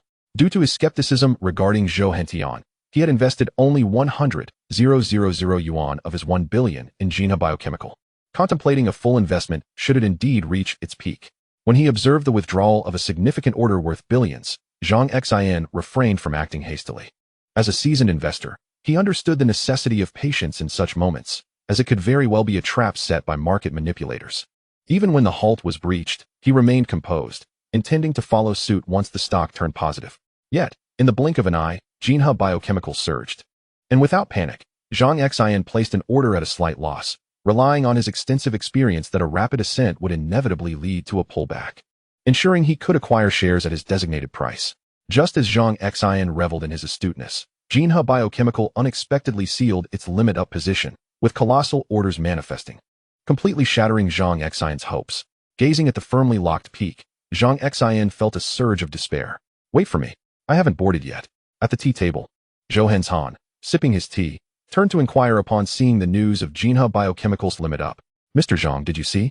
Jinhe Biochemical has surged, netting you 200 million today. I told you, 800 million is merely a flick of the finger for me. As long as you sell before Friday's close, the 800 million will return. Internally, Zhang Xian cursed, though he feigned overwhelming excitement. Mr. Zhou, you're incredible. However, he pondered whether holding on for a few more days might yield greater profits. I cannot guarantee that, but Mr. Zhang, I advise you not to be overly greedy. Zhou Hentian cautioned. Zhang Xian was speechless. Greed? He had only earned a mere 20,000 today. At this rate, it would take an eternity to reclaim the 800 million. Woe is me, I am truly a foolish pig. Zhang Xian lamented, wishing he could slap himself in frustration. Chapter 47. Rewarding Talent, the Sports Titan, Gold. Conversely, after Lin Tian instructed his stockbroker to place an order, he ceased to monitor the stocks. After all, the system had informed him of a consecutive 3-day rise. What more was there to observe? Following the surge of Jinhe Biochemical, his phone buzzed with a reward notification. He hurried to check it. Ding. Congratulations, host, for altering the trajectory of the future, earning a trait chest. Seeing that the reward was a trait chest, Lin Tian felt a twinge of disappointment. What he truly needed was a headline search voucher. He clicked to open it. Ding. Congratulations, host. The chest has successfully opened, obtaining the trait, Sports Titan Gold. Upon loading the trait, Lin Tian's mind filled with various athletic postures. He felt confident that if he were to participate in the Olympics, he would undoubtedly secure gold medals in all individual events. Henceforth, refer to me as the Olympic Titan. At noon, Lin Tian arrived at the cafeteria, and as he prepared to queue with his lunchbox, a department manager ahead promptly offered his place. Manager Lin, please. Go ahead of me. That wouldn't be appropriate. Lin Tian glanced at the long line, intending to decline. Yet, upon his arrival, the other managers eagerly relinquished their positions, insisting, "It's no trouble, Manager Lin. I'm just helping you out." "Me too, Manager Lin. Hurry to the front." Thus, amid the enthusiastic gestures of the managers, Lin Tian jumped from the end of the line to the very front. After collecting his meal, he found a seat. However, after only a few bites, a charming female manager sat across from him, offering him her chicken leg. "Here, Manager Lin, have a chicken leg. I'm trying to lose weight, so I can't eat it." Lin Tian raised an eyebrow. "You're on a diet yet still have chicken legs? Surely, you can't be interested in me." "Apologies, but I have a girlfriend." Just as he was about to decline, another male manager approached. "Here, Manager Lin, have a chicken leg. I'm allergic to chicken legs." Lin Tian facepalmed in disbelief. "Allergic yet still eating chicken legs? Come on, brother, don't look at me like that. I'm not into men." As Lin Tian observed the two managers across from him, feeling goosebumps, yet another manager approached. "Manager Lin, have a chicken leg. Manager Lin, enjoy some yogurt. Manager Lin, here's an orange." All the department managers were eagerly serving him food. Lin Tian was somewhat bewildered. While he could understand one or two managers being overly attentive as a sign of interest, the sheer number of managers clamoring for his attention was beyond his self-importance. Could it be that his identity as the son-in-law of a wealthy tycoon had been exposed? Just as Lin Tian was lost in thought, a manager suddenly asked, "Manager Lin, when do you think it would be appropriate to sell Jinhe Biochemical?" Upon hearing this inquiry, Lin Tian quickly realized that these managers had overheard his phone conversation and secretly followed suit with their own investments. "Wow, you guys are bold. I merely made a phone call, and you truly dared to follow along. Impressive." It appeared he held considerable sway within the Luo group. A smirk crept onto Lin Tian's face as he transformed into a charismatic figure. After delivering an impassioned analysis, he solemnly declared, "If you've invested in Jinhe Biochemical, you must sell at Friday's opening. Remember to place your sell orders during the collective bidding. Do not be greedy. Even a moment's delay could mean missing out." Seeing Lin Tian's serious demeanor, all the managers hastily took out their phones, jotting down reminders to avoid forgetfulness. "Thank you, Manager Lin. I'll place my order at midnight on Friday. I truly appreciate you, Manager Lin. Are you free this weekend? Let's have a meal together." "Manager Lin, do you have a girlfriend?" "My best friend is a supermodel." "Manager Lin, my dear friend is a flight attendant." "Manager Lin, my dear friend is a college student." "Manager Lin, what do you think of me? I am still in the original, unopened condition." Ahem. Just as the managers were vying to introduce girlfriends to Lin Tian, a sudden cough interrupted the crowd. They turned to find the chairman, who had appeared here unbeknownst to them. The managers, like startled rabbits, scurried away in an instant. Upon seeing Luo Yishan, Lin Tian hastily stood up to greet him. "Hello? Chairman." Luo Yishan nodded, then picked a large pig trotter from his plate. "Little Lin, this pig trotter is too greasy for me. You should have it." On May 9th, Friday, Zhang's real estate. Zhang Xian had been consumed by regret and anguish for the past few days. For Jinhe Biochemical had risen to its limits for 4 consecutive days, opening with a price ceiling each day, leaving no opportunity to jump aboard. If he had heeded Zhou Henshin's advice to invest 1 billion at the outset, he would have long since recovered the 800 million he had lost. Zhang Xian could hardly restrain his frustration, wishing he could slap himself. Early in the morning, Zhang Xian sat before his computer, awaiting the market's opening. At 9:30 a.m., the stock market opened, and Zhang Xian placed a staggering 5 billion order at the price ceiling. In addition to his own 1 billion, Zhang Xian quietly maneuvered an additional 4 billion in idle company funds. After all, a matter of a few days would not significantly impact the overall finances. In Guangdong province, on Shinan Avenue, at the Qilin Club, upon witnessing the sudden appearance of the 5 billion order, the trader immediately reported to Zhao Ruilong, "Young Master Long, someone is attempting to seize the shares, having placed a 5 billion order before us." Zhao Ruilong frowned at the news and promptly made a phone call. Soon, he received a reply. The large order originated from funds in Han City. Upon hearing the name of Han City, Zhao Ruilong's expression turned serious. As a man who had taken intimate photos with his fiancée flashed through his mind, Zhao Ruilong held no affection for Lu Ruobing. He simply relished the conquest of strong women, particularly those with a distinct character like Lu Ruobing. He had already investigated Lin Tian's background and found him to be a poor boy from the countryside, who had latched onto the daughter of the richest man. Merely a kept man, Zhao Ruilong had no respect for such individuals. He speculated that it was all part of Luo Yishan's covert maneuvering. Having heard from his father that the richest man in Han City, Luo Yishan, was a formidable character who would not be content to remain confined to Han City. After Lu Ruobing chose to collaborate again with Zhao Shi, Zhao Ruilong became even more convinced of his assessment that Luo Yishan and Lu Ruobing must have reached some form of collaboration. Lin Tian was merely a pawn in Luo Yishan's game. With a cold snort, Zhao Ruilong declared, "Luo Yishan, you enjoy snatching food from the tiger's mouth, do you? Then I shall let you witness the consequences of provoking a fierce tiger." He ordered, "Cancel the order and crash it to the price limit. Next week, I want Jinhe Biochemical to experience 5 consecutive price limit drops." "Yes, young Master Long." After receiving the command, the traders swiftly canceled their 10 billion order at the price limit and began to frantically sell off their stocks. Within mere minutes, they had pressed Jinhe Biochemical down to the price limit. Watching the stock plummet, Zhao Ruilong nodded in satisfaction, then turned to a wealthy young man beside him who was engrossed in his phone. "Azu, help me post an assassination bounty on the dark web." With that, Zhao Ruilong sent Lin Tian's photo to the young man named Azu. Chapter 48. My father-in-law wants to gift me 10 of the group's shares. At Zhang's real estate.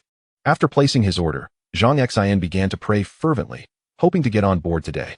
2 minutes after the market opened, Jinhe Biochemical's price limit was lifted, and Zhang Xian's 5 billion was instantly fully bought, which thrilled him to no end. As long as the stock experienced 2 price limit increases next week, he could recover the previous 800 million. However, before he could revel in his excitement, Jinhe Biochemical was abruptly smashed down to the price limit. With a 20-centimeter red line appearing, Zhang Xian was left dumbfounded. What the hell? Why has it dropped to the price limit? I just got on board. Watching his 5 billion account dwindle to 4 billion, tears streamed down Zhang Xian's face. "Wah, Dad, I was wrong. Let me off this ride." At that moment, Zhou Henshan also arrived at Zhang Xian's office. Upon seeing Zhou Henshan, Zhang Xian hurriedly scrambled before him. Young Master Zhou, you must help me. Zhou Henshan, bewildered, asked what happened. Zhang Xian recounted how he had not followed Zhou Henshan's plan, instead misappropriating company funds to purchase Jinhe Biochemical, and had already lost 1 billion. Zhou Henshan chuckled coldly. Zhang, this time you've really messed up. I just received news that Jinhe Biochemical will be at the price limit for the coming week, and it's impossible for you to recover in less than 6 months. What? Zhang Xian collapsed to the ground, his face paling dramatically. He knelt before Zhou Henshan, a mournful expression on his face, pleading, Young Master Zhou, you must save me. If I can't make up for this loss within a month, my father will surely skin me alive. Observing Zhang Xian kneeling before him, Zhou Henshan smirked. Zhang, there are ways, but it will be a double-edged sword. As long as I can recover my loss, I am willing to bear the risk. Zhang Xian had lost all rationality, eager to take a gamble. All right. Zhou Henshan chuckled softly. Isn't Zhang's real estate collaborating with Luo's group on a development project? Your brother's greed has caused many aspects of this project to fail to meet building standards. We can proactively expose this matter and shift the blame onto Luo's group, claiming that it was Luo Yishan who cut corners. We can then pursue Luo's group for accountability, and wouldn't that allow us to extort a hefty sum from Luo Yishan? Upon hearing Zhou Henshan's plan, Zhang Xian shook his head. Young Master Zhou, Shuiwei residence is a significant project. Framing Luo Yishan won't be so easy. What are you afraid of? Don't forget, Boss Lin from Han City is on our side. If Boss Lin is willing to lend a hand, would Luo Yishan dare to refuse? Zhou Henshan sneered. Zhang Xian hesitated. If Boss Lin were to intervene, the situation would escalate to another level. And if the plan failed, involving Boss Lin could jeopardize the Zhang family's standing in Han City. Zhang, what are you still hesitating for? You have no way out now. Why not take a leap of faith? Zhou Henshan coaxed. Fine, since it's a dead end anyway, I'll gamble it all with you, young Master Zhou. Zhang Xian, swayed by Zhou Henshan's persuasion, resolved to accept the plan. In stark contrast to Zhang's real estate, the atmosphere at Luo's group was one of exhilaration. The department managers had all complied with Lin Tian's instructions, disposing of their Jinhe biochemical stocks early in the morning, each one reaping substantial profits. Especially in the case of Luo Yishan, after engaging in stock trading for half a year, suffering a loss of 2 billion, he was left with merely 1 billion. Yet, within just 4 days, not only did he recover his losses, but he also made a modest profit of 1 billion. This was utterly exhilarating. Luo Yishan was so pleased that he could hardly contain his desire to marry off his daughter to Lin Tian, publicly announcing him as the fortunate son-in-law blessed with great fortune. In high spirits, Luo Yishan made his way to the grand conference room of the group. At this moment, the conference room was already filled with the management team, all of whom wore smiles of delight. Initially, Lin Tian, the newcomer, had been seated in the farthest corner.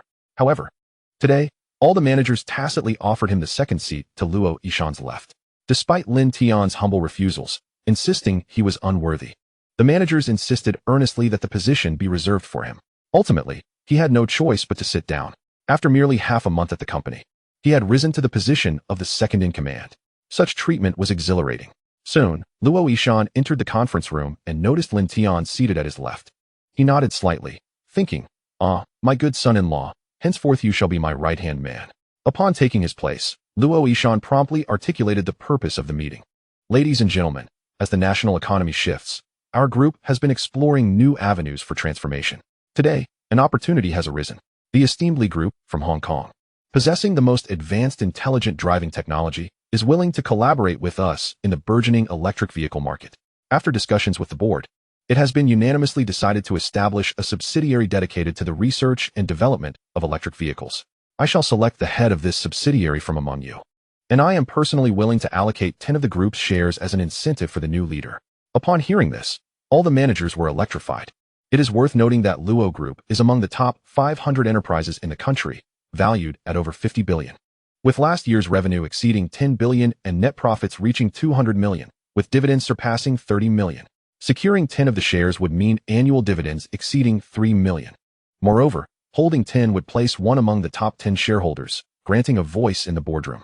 This was an opportunity to transition from a mere employee to a stakeholder. All the managers' eyes sparkled with ambition, vowing to seize the position of head of the subsidiary, with shares being secondary to their desire to alleviate the chairman's burdens. Observing the excited expressions of the attendees, Luo Yishan quickly continued to outline the criteria for the candidacy. To become the head of the subsidiary, one must accomplish a singular task: The Hong Kong investors have stipulated that our electric vehicle's 3 electrical systems must utilize Lu Group's technology. Whoever secures a cooperation contract with Lu Group will become the head of the subsidiary. Upon hearing Luo Yishan's task, the eager managers instantly fell silent. Those who had reached the management level were well aware of Lu Group's formidable background. Luo Group had some business dealings with nearly all major enterprises in Han City, yet had no previous interactions with Lu Group. Luo Yishan had often humbled himself in seeking collaboration with Lu Group, but Lu Jian was brother-in-law, Xiao Jian, had unequivocally stated that unless he were to die, Lu Group would never engage in any business with Luo Group, who was willing to take on this task. Luo Yishan scanned the room, but as he made eye contact with each manager, they all lowered their heads, unwilling to meet his gaze. Luo Yishan was not surprised by their trepidation. After all, it was a problem he himself could not resolve, let alone his subordinates. Finally, his gaze fell upon Lin Tian, seated to his left. Seeing the expectant look in his father-in-law's eyes, Lin Tian stood up and declared, "Chairman, I am willing to give it a try." "Excellent," Luo Yishan exclaimed, clapping his hands in approval. "Little Lin, if you succeed in this task, my previous promise shall hold true. Rest assured, Chairman, I will accomplish the task." Lin Tian assured confidently. "Very well, everyone else, please leave. Little Lin, you remain." Luo Yishan announced the meeting's adjournment. Once the conference room was cleared, leaving only Lin Tian and Luo Yishan, the latter began, "Little Lin, do you understand why I offered such a substantial reward, yet saw no one willing to accept this task?" Lin Tian nodded. "I have heard whispers of our group's grievances with Lu Group. What is your perspective?" Luo Yishan inquired. "Chairman, I suspect there is more to this than meets the eye. I believe the chairman's wife is not one to overlook details. There must be some conspiracy at play," Lin Tian speculated. Sigh, Luo Yishan sighed softly.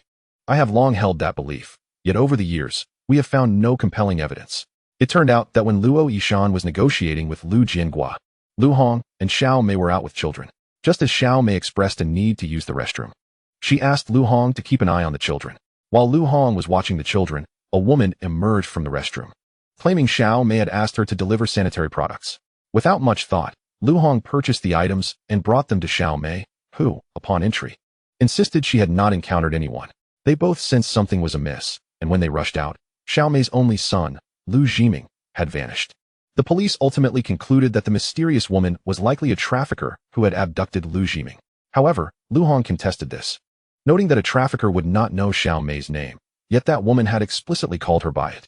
This led Lu Hong to trust her words. When she attempted to explain, Xiao Mei struck her in a fit of rage.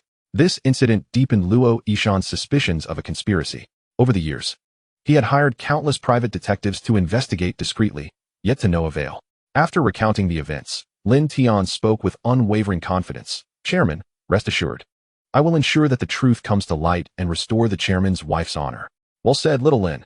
If you truly uncover the truth, I will personally accompany you to propose to your girlfriend," Luo Yishan declared with excitement. Upon hearing Luo Yishan's promise, Lin Tian raised an eyebrow, feeling an exhilarating rush within. Was his father-in-law truly ready to stake everything on him? May 10th, Saturday. Since receiving Luo Yishan's assurance, Lin Tian felt invigorated, sharing his joy with his girlfriend. Luo Qingxue was equally thrilled to learn that her father had recognized Lin Tian. Certainly, if Lin Tianjin could assist her mother in clearing her name. Even without her father's approval, Luo Qingxuan was resolute in confronting her brother Tian. Early in the morning, Lin Tian declined a date with his girlfriend and ventured alone to a shopping mall in the southern part of the city. According to the latest news alerts, today marked the day of a joint operation by the police and the National Security Agency to apprehend the notorious fugitive known as Walking 500,000. Lin Tian intended to covertly aid the authorities in rescuing the valiant young officer who had bravely sacrificed his life. At 4 in the afternoon, under the relentless sun, Lin Tian parked his golf car at the mall entrance, the windows tightly shut, with a bottle of candied pear left carelessly inside. Suddenly, the sounds of a scuffle erupted from within the mall, followed by a middle-aged man, donned in black-rimmed glasses and exuding an air of scholarly demeanor. Bursting forth in a frantic dash, Lin Tian instantly recognized him as the fugitive, Walking 500,000. Feigning to retrieve his car keys, he ambled towards his golf car. Upon noticing Lin Tian's movements, the fleeing fugitive abruptly altered his course, heading directly towards him, brandishing a firearm and demanding, "Hand over the car keys." Lin Tian pretended to tremble in fear, tossing the keys to Walking 500,000. "Get lost," the fugitive barked, seizing the keys before jumping into the golf car and speeding away. Having narrowly escaped the clutches of the police, walking 500,000 was drenched in sweat and parched, only to discover that the stolen vehicle was stiflingly hot, with the interior temperature soaring to at least 40 degrees Celsius. The leather seats felt like searing iron, causing discomfort. He pressed the air conditioning, but to his dismay, it was unresponsive. What the hell, the top-of-the-line golf car has a broken AC? He lamented. In a moment of desperation, he spotted the bottle of candied pear on the dashboard. He hurriedly took it and gulped it down, only to find it lukewarm and far from refreshing. Gulping down the entire liter of candied pear, he managed to alleviate his thirst somewhat. However, not long after, his stomach began to grumble ominously. Meanwhile, Lin Tian observed the spy absconding with his vehicle, a slight smile gracing his lips. Everything was proceeding according to plan. Just then, a young officer burst forth, the very same brave officer who had previously sacrificed himself. The young officer was scanning the area for the spy's whereabouts. Noticing him, Lin Tian feigned a look of terror and approached, exclaiming, "Officer, my car has been stolen." The thief had a gun. The young officer immediately inquired, "What model is the car? What color? What is the license plate number? Where did he go?" "My car is a golden Golf, license plate HON A23256, Lin Tian replied, pointing in the direction the spy had fled. The young officer, upon hearing this, promptly radioed in, "This is Li Ming. The suspect has stolen a golden Golf heading towards Handong Avenue, license plate HON A23256. After relaying the information, he mounted his motorcycle and pursued. Lin Tian did not intervene, as the news report indicated that walking 500,000 had indeed commandeered a vehicle with a hostage, ultimately cornered by this young officer who sustained injuries while rescuing the hostage, yet managed to subdue the fugitive. Currently, the spy had no hostage in hand, and Lin Tian had discreetly administered a potent drug. Given the young officer's capability, he was confident in capturing the spy effortlessly. On Handong Avenue, walking 500,000 pressed the accelerator to the floor, the speedometer climbing to 120 miles per hour. As the speed escalated, even the slightest turn sent the vehicle into a violent tremor, exacerbating the discomfort in his stomach. Gurgle, gurgle. The volcano was on the verge of erupting. The spy was compelled to reduce his speed, one hand gripping the wheel while the other pressed against his abdomen. What the hell? Why is my stomach suddenly in such agony? I need to find a place to relieve myself urgently. As he contemplated pulling the car over to a secluded corner to address his pressing need, the blaring sirens of the police drew near. The young officer Li Ming, riding his police motorcycle, called out, "You are surrounded. Pull over and do not resist."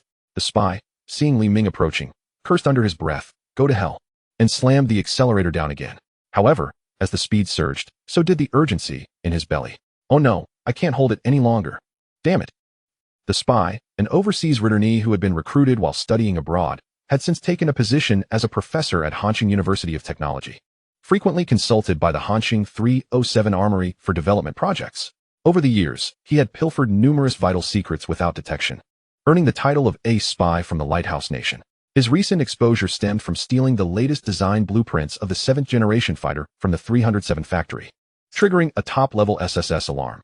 The Hongqing police and national security had swiftly established multiple layers of defense, yet he had managed to escape. Such a spy possessed heightened vigilance and extensive experience, making capture exceedingly challenging. However, this spy harbored a critical weakness. He was deeply concerned about his image. An elegant gentleman would never allow himself to succumb to a volcanic eruption while fleeing. Thus, realizing he could not shake off the pursuing officer in time to avoid an embarrassing situation, he decisively chose to surrender. "I can be captured, but I refuse to be apprehended without dignity." With a proud demeanor, he pulled over, turned off the engine, and placed his hands on his head. Li Ming, witnessing the spy obediently complying, was momentarily taken aback. He knew the spy was exceptionally skilled and cunning. Why was he behaving so submissively? Li Ming parked his motorcycle, drew his weapon, and aimed at the spy, commanding, "Don't move. Officer, I surrender. Please come and arrest me quickly," the spy implored, barely able to contain his urgency. Hoping Li Ming would allow him to address his pressing need after apprehension, Li Ming remained cautious, suspecting foul play. He refrained from acting hastily, knowing reinforcements would arrive soon. Thus, he kept his weapon trained on the spy, taking no action. Yet, the spy was nearing his limit. "Officer, my stomach is in excruciating pain. I need to relieve myself immediately," he confessed, desperation seeping into his voice. "Stomach pain? A volcanic eruption? I don't buy it," Li Ming retorted skeptically. "Don't move, or I shall fire," the officer commanded. "Sir, may I crouch down with my hands on my head?" The spy could no longer contain himself. That is acceptable," Li Ming nodded. Thus, the The spy clasped his hands atop his head and gradually descended into a crouch. At that moment, with lightning speed, he shed his trousers. Simultaneously, the extensive pursuit team, including several drones, swiftly arrived on the scene. Upon spotting the spy, the drones immediately enhanced their resolution and locked onto him. The next second, Li Ming, the reinforcements, and the commanding officers at the headquarters were all treated to a shocking spectacle. The ace spy from the Lighthouse Nation it was too shocking to behold. This news must be relayed to the Lighthouse Nation and its subordinate states at once. The caliber of spies trained by the Eagle Sauce was utterly disgraceful. They dared to act so brazenly in public. As the spy was apprehended, Lin Tian was also summoned to the southern precinct. Young officer Li Ming greeted Lin Tian warmly upon his arrival, exclaiming, "Buddy, you've accomplished a remarkable feat. You assisted us in capturing an ace spy from the Lighthouse Nation." Lin Tian feigned ignorance. "Sir, what do you mean? Am I not here to reclaim my stolen car?" "Well, you see, the one who took your car is the ace spy from the Lighthouse Nation. You had left a bottle of candied pear in the car, which, having been heated by the sun, became warm. Consuming warm candied pear can lead to diarrhea." So Li Ming recounted the incident of the spy's public indiscretion to Lin Tian. Ha! Lin Tian couldn't suppress his laughter. His original plan had been to induce a stomachache in the spy, diminishing his combat capability, ultimately leading to his capture by Li Ming. He never anticipated that he would inadvertently create such a memorable scene. "Buddy, after discussions with our superiors, it has been decided to award you an honorary banner for outstanding citizenship, along with a cash prize of 500,000. Li Ming said excitedly. An honorary banner and 500,000 cash. Lin Tian was momentarily taken aback. Although he felt deserving of recognition for capturing the walking bounty, he had orchestrated various coincidences to ensnare the spy and thought it a bit hasty to bestow honors and rewards based solely on such coincidences. "Sir, this was merely a coincidence. I hardly contributed anything," Lin Tian humbly replied. "Come on, don't be modest. This honor is something many would dream of," Li Ming said with a smile. In truth, Li Ming was also perplexed, as he had never seen someone awarded for mere coincidences before. However, since it was the superior's decision, he dared not voice any objections. Thus, under Li Ming's guidance, Lin Tian proceeded to the podium to accept his honorary banner and cash reward. While receiving the award, Lin Tian's innate talent as a special forces soldier kicked in, and he sensed someone secretly observing him. However, realizing they were in the precinct, he dismissed the thought, considering it normal for someone to be curious about him.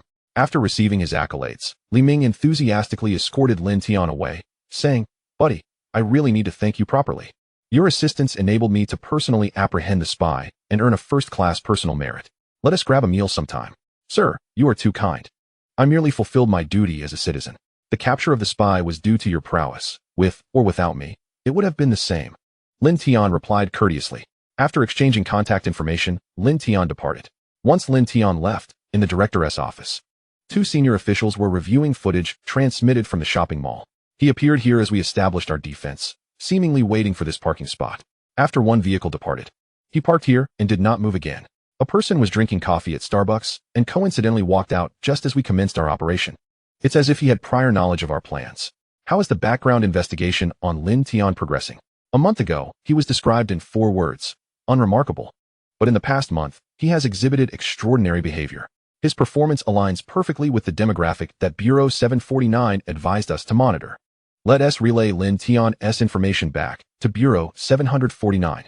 Chapter 51, System Upgrade, Reward, Headline Video Editing Voucher. Lin Tian, unaware of the scrutiny he was under, believed that his meticulously crafted coincidences had gone unnoticed. In a short span, the upper echelons of the Yao Ling had not only discerned his recent changes, but had also thoroughly investigated his ancestral background spanning 3 generations. Furthermore, a mysterious department was on the verge of turning its attention towards Lin Tian's existence. But that was a matter for another time. For now, it was set aside. Presently, Lin Tian was hastily driving his golf cart back to his rented apartment. Following the capture of the spy, the system had already issued a reward notification. Upon returning home, he retrieved his phone. Ding. "Congratulations, host, for altering the course of the future. You have received a treasure chest." Seeing it was a treasure chest, Lin Tian was filled with excitement and hurriedly clicked to open it. Ding. Treasure chest opened successfully. Received item, headline editing voucher. A headline editing voucher? What does that mean? Is it different from the previous headline search voucher? Though puzzled, the system remained silent as before, and as with prior instances. A new search box appeared in the app interface. Lin Tian quickly searched for the details surrounding the incident with his mother-in-law from years past. Upon clicking, he was met with a news video, which he hastily began to review. After watching the video and understanding the events that transpired, Lin Tian was utterly speechless, feeling as though he had just witnessed a melodramatic saga involving the elite. It turned out that Lu Jiangwo of Lu Energy and his first wife had been unable to conceive, and upon learning this, his current wife, Xiao Mei, deliberately orchestrated a chance encounter that ensnared Lu Jiangwo's heart, ultimately becoming pregnant with his child, thus eliminating the first wife and usurping her position. With one person achieving success, others followed suit. After ascending to a higher status, Xiao Mei arranged for her cousin to join Lu Energy, where he ultimately became the vice president. However, the plot thickened. This cousin was not actually her relative, but rather her lover. Even more scandalous was that the child Xiao Mei bore was not Lu Jiangwo's, but that of her lover, Xiao Jian. Years prior, Lu Jiangwo had sensed something amiss, prompting the couple to orchestrate a scheme that led to Lu Hong losing the child. In truth, the child had never been abducted by human traffickers, but was hidden away by Xiao Mei and her accomplice, raised in secrecy. TSK. Initially believing such melodramatic plots were confined to soap operas, Lin Tian was astonished to discover they had transpired in reality. He could only muse that indeed all creative inspiration stems from life itself. Alas, Lin Tian let out a soft sigh.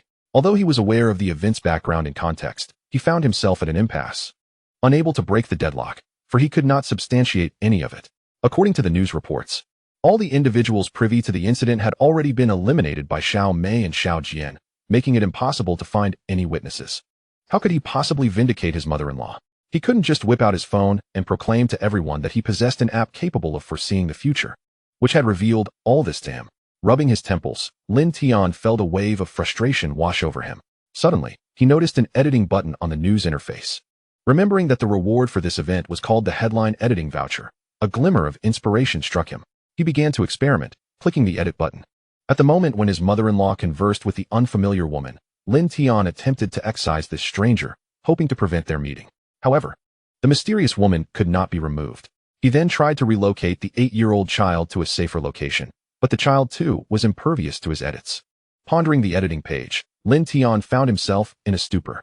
How on earth was this editing function supposed to be utilized? Suddenly, a flash of insight struck him as he relocated a nearby tourist who was taking photographs to the scene. This time, the edit succeeded. The tourist captured the moment of Lin Tian's mother-in-law conversing with the woman, as well as the scene where the woman took the child and handed him over to Xiao Jian. Once the editing was complete, he clicked confirm, and the editing button vanished. When Lin Tian revisited the video, he indeed noticed the addition of the tourist's photograph. As he gazed at the edited news, he silently prayed, "Oh, great system, my ability to break this deadlock hinges upon this tourist. You must not let me down." Subsequently, Lin Tian contacted the newly acquainted officer, Li Ming, urging him to investigate the whereabouts of the tourist. Meanwhile, Zhou Henzhan had found Xiao Mei and Xiao Jian, summoning them to a private room in a tea house. He presented a family portrait featuring Xiao Mei, Xiao Jian, and the now-grown Lu Jimin, stating, "Mrs. Lu, Vice President Xiao, I trust you wouldn't want this photograph to fall into President Lu's hands, would you?" The expressions of Xiao Mei and Xiao Jian turned ashen at the sight of the photograph. "How much do you want?" Xiao Jian inquired, presuming Zhou Henzhan was attempting to extort them. "Do I look like someone who lacks money?" Zhou Henzhan replied with a disdainful expression. Xiao Jian scrutinized Zhou Henzhan closely. Clad in a bespoke Armani suit and wearing crocodile leather shoes, he sported a gold Rolex on his wrist, clearly a scion of wealth. "What do you want then?" Xiao Jian asked, perplexed. "I seek collaboration with both of you," Zhou Henzhan said with a light chuckle. "Collaboration? You wouldn't want your child to continue living in the shadows, would you? If an opportunity arises for your child to lead a legitimate life and inherit Lu's energy, would you not take it?" Zhou Henzhan slowly unveiled his plan. Upon hearing it, both Xiao Mei and Xiao Jian became exceedingly excited. They had long contemplated eliminating Lu Jiangwo, yet they were troubled by how to manage the other major shareholders of Lu's energy once he was gone. However, if their son returned as Lu Jiangwo's long-lost child, he would naturally become the heir to Lu's energy after Lu Jiangwo's demise, making it easy to deal with the remaining shareholders. They both sighed, pondering why they had never considered such a splendid solution before. "After the deed is done, how would you like us to repay you?" Xiao Jian asked warily, concerned that Zhou Henzhan had ulterior motives regarding Lu's energy.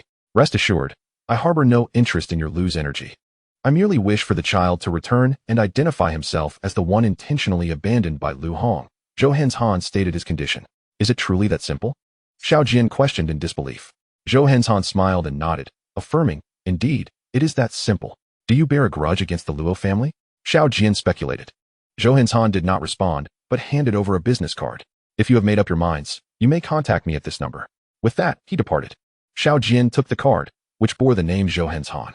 Xiao Mei gazed at the name, murmuring, could he be the illegitimate son of Luo Yishan?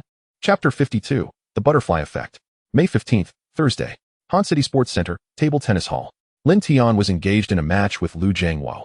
With a spinning shot that sealed the deal, their contest came to an end. Lin Tian handed a bottle of mineral water to Lu Jiangwo, joking, Uncle Lu, impressive. Today you managed to score 11-9 against me. Your skills are improving rapidly. Lu Jiangwo took a large gulp of water and, with a keen sense of self-awareness, remarked, Xiao Lin, you must have let me win again. Lin Tian silently lamented, brother, I hardly let you win. I practically opened the floodgates.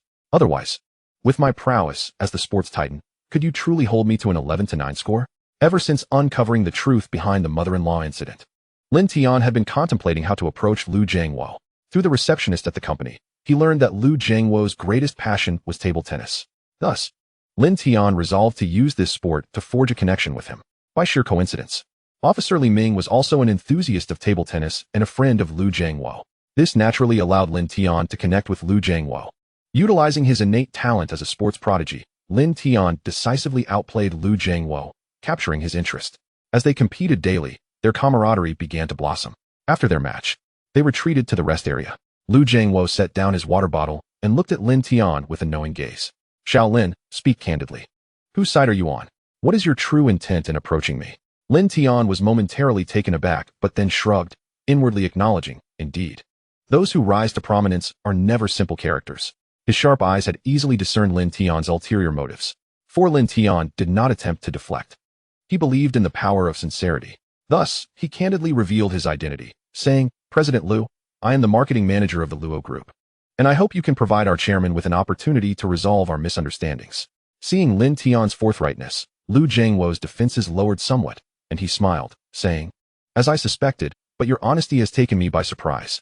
Very well, convey to Luo Yishan that he should visit my company tomorrow at noon. Seeing Lu Jiangwo agree so readily took Lin Tian by surprise. He was acutely aware that over the years, his father-in-law had exerted considerable effort to arrange a meeting with Lu Jiangwo, yet the latter had consistently rebuffed all attempts to meet him. To Lin Tian's astonishment, his mere request had successfully facilitated this encounter. A flicker of excitement coursed through him, but it quickly dawned on him that it was not his stature that had swayed Lu Jiangwo. Rather, it was likely that Lu had discovered the whereabouts of his long-lost son, prompting his desire to meet Lin Tian's father-in-law. However, Lin Tian remained uncertain whether Lu Jiangwo had already deduced from the headlines that his son's disappearance was linked to his mother-in-law's deliberate abandonment. He speculated that Lu was still in the dark, otherwise he would not have consented to meet his prospective father-in-law. This presented a timely opportunity for Lin Tian to alter the course of future events before the impending stalemate materialized, thus averting any potential awkwardness. Thank you, Mr. Lu. Allow me to express our chairman's gratitude for your magnanimity, Lin Tian said politely. Lu Jiangwo chuckled. Well, your objective has been achieved. Now, shall we engage in a few serious matches? Mr. Lu, do you truly wish for me to play seriously? Lin Tian replied with a mischievous grin. Come. Let me witness just how formidable you can be when you put your mind to it. Lu Jiangwo laughed, clearly unconvinced. Yet, 10 minutes later, Lu Jiangwo was no longer laughing. He was left in awe, having lost 3 consecutive matches with scores of 11-0. Each time, he struggled to return even 10 balls from Lin Tian. It dawned on Lu Jiangwo that Lin Tian had not been merely playing gently. He had been holding back an entire ocean of skill. As the matches concluded, panting, Lu Jiangwo remarked, Lin, you truly leave me no dignity. Mr. Lu, you were the one who urged me to play seriously. Lin Tian retorted playfully. Even when playing seriously, one ought to retain at least a fraction of their strength. Lu Jiangwo countered. Lin Tian grinned. Mr. Lu, I assure you, I was still holding back 5 points while competing against you. Lu Jiangwo nearly choked, nearly overcome by disbelief. Observing this, Lin Tian promptly offered him a bottle of water and then curiously inquired, Mr. Lu, my intention in playing against you was purposeful. Does Officer Li not share a similar aim? Officer Li is a genuine table tennis enthusiast, unlike you, who plays with ulterior motives, deliberately letting me win. Lu Jiangwo quipped. Mentioning Li Ming sparked a strange sense of familiarity in Lu Jiangwo. He had once mistakenly believed that a birthmark on Li Ming's arm resembled that of his missing son, as it bore a striking resemblance. However, Li Ming was not an orphan. He had parents, and the ages did not match, dispelling Lu Jiangwo's fantasies. On May 16th, Friday, Lin Tian arrived at Luo Yishan's office, bearing his meticulously organized evidence. Chairman, I spoke with Mr. Lu yesterday, and he is willing to have a serious discussion with you. Upon hearing Lin Tian's report, Luo Yishan was elated. Lin, are you serious? Indeed. Lin Tian nodded vigorously. How did you manage to persuade him? Luo Yishan inquired, intrigued. It was not persuasion, but rather a demonstration through table tennis, Lin Tian embellished, recounting his encounter with Lu Jiangwo with a flourish. Luo Yishan was left speechless. His future son-in-law was indeed a polymath, proficient in numerous fields. No, not merely proficient, but exceptionally skilled. He was aware of Lu Jiangwo's accolades in table tennis, having won awards in the provincial capital. To have impressed Lu Jiangwo in such a manner indicated that Lin Tian's table tennis skills were undoubtedly formidable. However, Luo Yishan was skeptical that table tennis diplomacy alone could secure Lu Jiangwo's agreement to meet him. Lin, do you truly believe that merely through table tennis diplomacy would Mr. Lu so readily agree to meet me? He asked, intrigued. Feigning ignorance, Lin Tian sincerely shook his head. Chairman, I too find it perplexing, but the fact remains that I won over Mr. Lu through table tennis. Luo Yishan furrowed his brow, sensing that the situation was more complex than it seemed. Just then, his phone rang. Upon seeing it was his daughter calling, he answered hurriedly. Dad, something terrible has happened. Mom has been taken by the Yao Ling people. What? Luo Yishan's expression changed dramatically. Calm down, my dear daughter, and tell me everything in detail. I'm not sure of the specifics. A group of Yao Ling suddenly barged in and took Mom away. I'm currently on my way to the city bureau. Luo Qingshuang said anxiously. Stay calm, my dear. I will be there shortly. Chapter 53, The Wrath of the Father-in-Law. After hanging up, Luo Yishan's expression darkened as he turned to Lin Tian. Lin, come with me to the city bureau. Without delay, he picked up the phone again, dialing urgently as he rushed towards the elevator, with the bodyguards from the adjacent lounge trailing closely behind. Lin Tian hurriedly followed suit, his mind filled with questions as he observed his future father-in-law's grave demeanor. What could be amiss? Had his mother-in-law truly been taken? But that should not be. Hadn't the future news indicated that such an event would not occur until tomorrow? As they descended the elevator, Lin Tian joined Luo Yishan in a Maybach. A few minutes later, Luo Yishan hung up the phone, his expression serious as he turned to Lin Tian. Lin, the reason you invited me to meet Lu Jiangwo was because you had uncovered some leads, correct? Yes, Lin Tian nodded confidently. How confident are you? Luo Yishan asked with concern. Chairman, I have secured crucial evidence sufficient to prove that Mr. Lu's child's disappearance has no connection to your wife, Lin Tian stated. Observing his father-in-law's anxious demeanor and feeling more certain that his mother-in-law was in trouble, he offered this reassurance to alleviate Luo Yishan's worry. Excellent. Upon hearing Lin Tian's affirmative response, Luo Yishan visibly relaxed and proceeded to relay the details of his wife's abduction. Listening intently, Lin Tian frowned. Why had the future described in the headlines begun to unfold prematurely? Previously, the future news disseminated by the system had never deviated from its course before he intervened. Could it be that by utilizing the headline editing voucher to alter the past, he had inadvertently triggered a butterfly effect? Lin Tian speculated. Swiftly, the Maybach arrived at the city bureau. Luo Yishan hurriedly exited the vehicle and strode towards the lobby, with Lin Tian closely following. Upon entering, they spotted Luo Qingshuang, her eyes brimming with tears as she awaited them in the hall. As Luo Yishan approached to offer comforting words, he was taken aback when Luo Qingshuang bypassed him entirely and threw herself into Lin Tian's embrace, sobbing uncontrollably. Tian Gu, my mom has been taken. She's innocent. Woe is me. Beside them, Luo Yishan wore an expression of awkwardness, realizing that his daughter had acquired a boyfriend to the extent of forsaking her own father. How disheartening. At that moment, Luo Yishan had no inclination to continue concealing his identity. He gently patted his daughter's shoulder and inquired, Xiaoshuang, please tell your father. Where is your mother? She has been taken to the mediation room. Luo Qingshuang replied, her voice choked with emotion. Lin Tian wiped the tears from Luo Qingshuang's eyes and consoled her, don't cry, dear. Let us go to your mother with uncle. Upon hearing Lin Tian refer to himself as uncle, Luo Yishan was momentarily taken aback, gazing at Lin Tian with curiosity. Had this young man already been aware of his daughter's identity? The realization that Lin Tian had intentionally insulted him in his presence now flushed Luo Yishan's face with embarrassment. However, given the urgency of the situation, he had no time to ponder when Lin Tian had discovered Luo Qingshuang was his daughter. The three proceeded together to the mediation room. Mother, are you all right? Upon seeing her mother, Luo Qingshuang rushed over and embraced her tightly. Lu Hong stroked Luo Qingshuang's head, reassuring her, my dear daughter, I am fine. Luo Yishan, observing Lu Jiangwo's discontent in the mediation room, sternly asked, Mr. Lu, could you enlighten me on what transpired? Before Lu Jiangwo could respond, Xiao Mei stormed in like a harpy, pointing an accusatory finger at Luo Yishan. What is going on?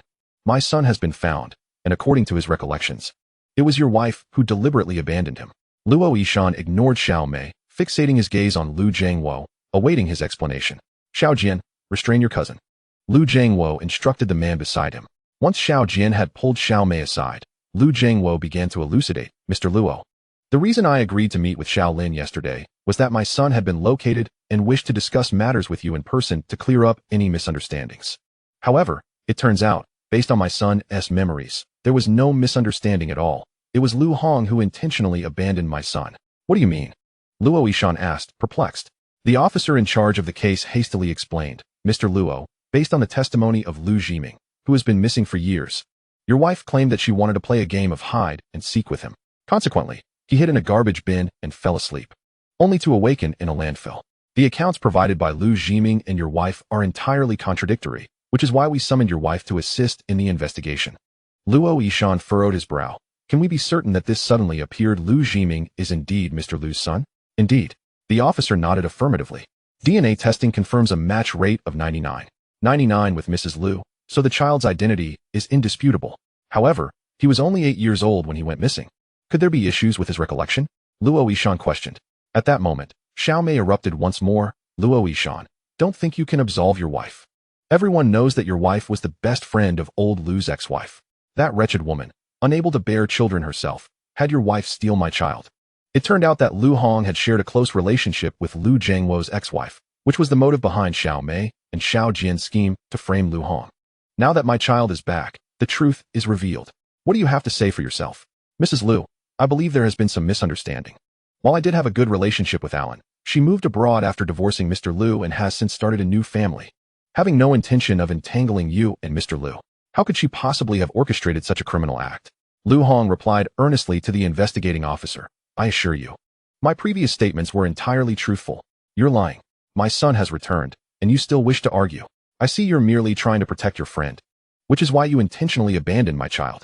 Xiao Mei spat, directing her ire toward Lu Hong, before turning to the officer. How are you conducting this investigation? The evidence is overwhelmingly clear. She abandoned my son. Arrest her at once. Mrs. Lu, please remain calm. The officer attempted to soothe Xiao Mei before addressing Luo Yishan. Mr. Luo, the current evidence is quite unfavorable for your wife. We may need to detain her. Yes, this wretched woman should be imprisoned, or better yet, executed. Xiao Mei's vitriol was palpable. Upon hearing Xiao Mei's curses directed at his wife, Luo Yishan erupted in fury, slamming his hand on the table. What the hell are you saying? Lu Jiangwo stepped protectively in front of Xiao Mei, unperturbed, and declared, Luo Yishan, what do you intend to do? In an instant, the atmosphere became charged with tension. The investigating officer felt overwhelmed, caught between two prominent entrepreneurs with formidable backgrounds, unsure of how to navigate the situation. Help! Is there anyone who can come to my rescue? Just then, a striking young man made a bold entrance, positioning himself between Luo Yishan and Lu Jiangwo. Xiao Lin, step aside. Both Luo Yishan and Lu Jiangwo exclaimed in unison upon seeing Lin Tian blocking their path. Lin Tian first turned to Luo Yishan. Chairman, may I have 3 minutes of your time? Hearing Lin Tian's request, Luo Yishan's fury subsided slightly, granting him a modicum of composure. He then turned to comfort his wife and daughter. Observing this, Lin Tian addressed Lu Jiangwo. Mr. Lu, may I have a word in private? Before Lu Jiangwo could respond, Xiao Mei interjected. What is there that cannot be said publicly? Lu Jiangwo, having a favorable impression of Lin Tian, instructed his brother-in-law Xiao Jian. Keep an eye on your cousin. Don't let her cause trouble. After which, he nodded to Lin Tian. Thus, the officers escorted Lu Jiangwo and Lin Tian to an adjacent room. Officer, could you please step outside? Lin Tian requested. The officer hesitated, thinking, brother, this is the police station, my domain, and you want me to leave? Although he felt some resentment, he ultimately agreed. Recalling how Lin Tian had diffused the imminent conflict between Lu Jiangwo and Luo Yishan. Seeing Lin Tian's cautious demeanor piqued Lu Jiangwo's curiosity. Xiao Lin, what do you wish to say? Without uttering a word, Lin Tian produced several photographs from his pocket. The first depicted a stranger conversing with Lu Hong. The second showed the stranger cradling Lu Jiming, while the third captured the moment the stranger handed Lu Jiming over to Xiao Jian. Upon viewing the 3 photographs, Lu Jiangwo immediately comprehended that Lu Hong's account of events was true, while his wife had been deceitful.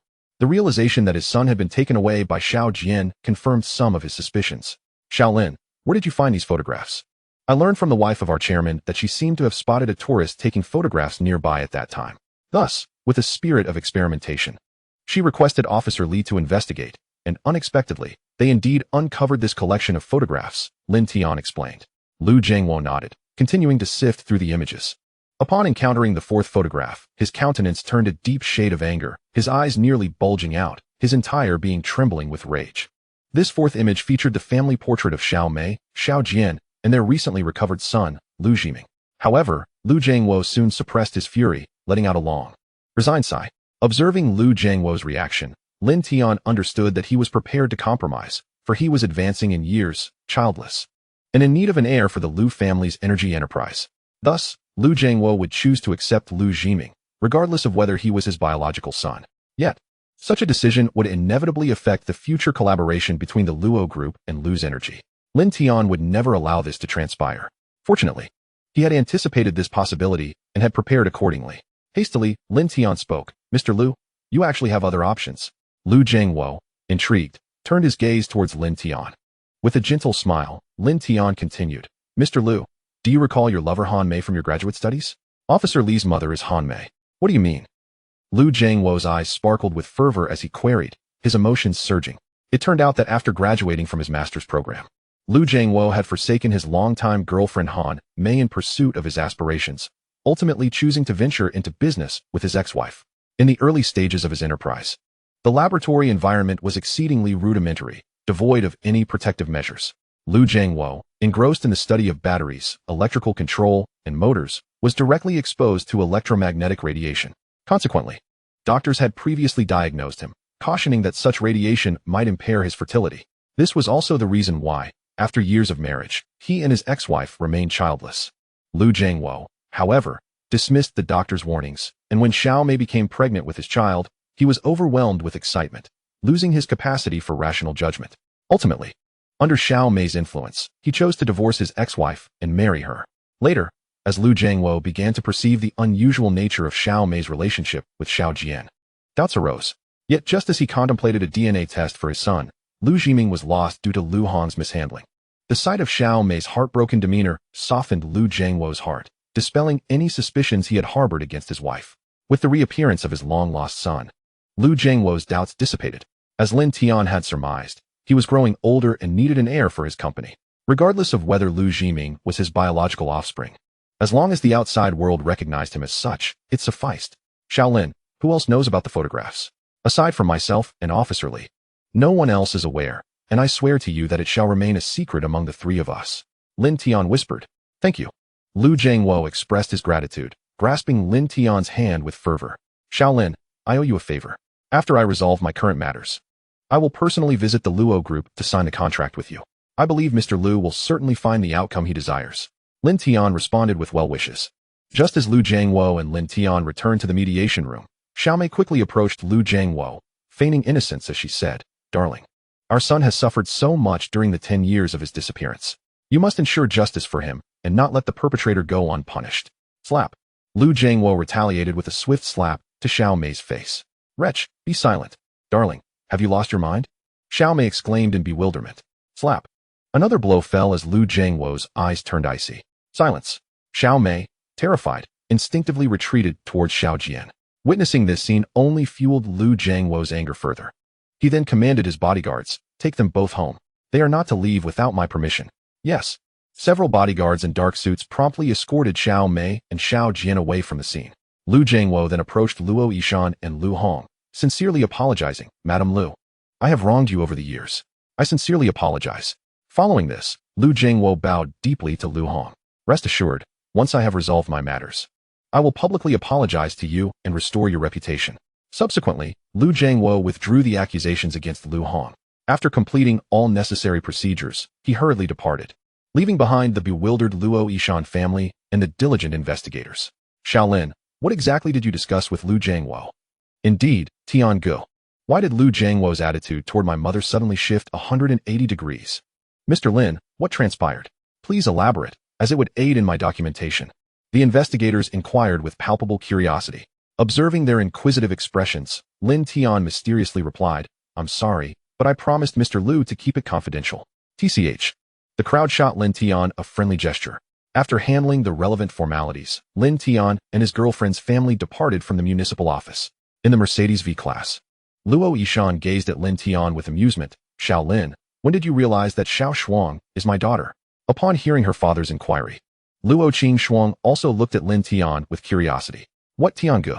You knew my identity all along." Chapter 55. The 3 Sessions of the Mother-in-Law's Inquiry. Lin Tian's past.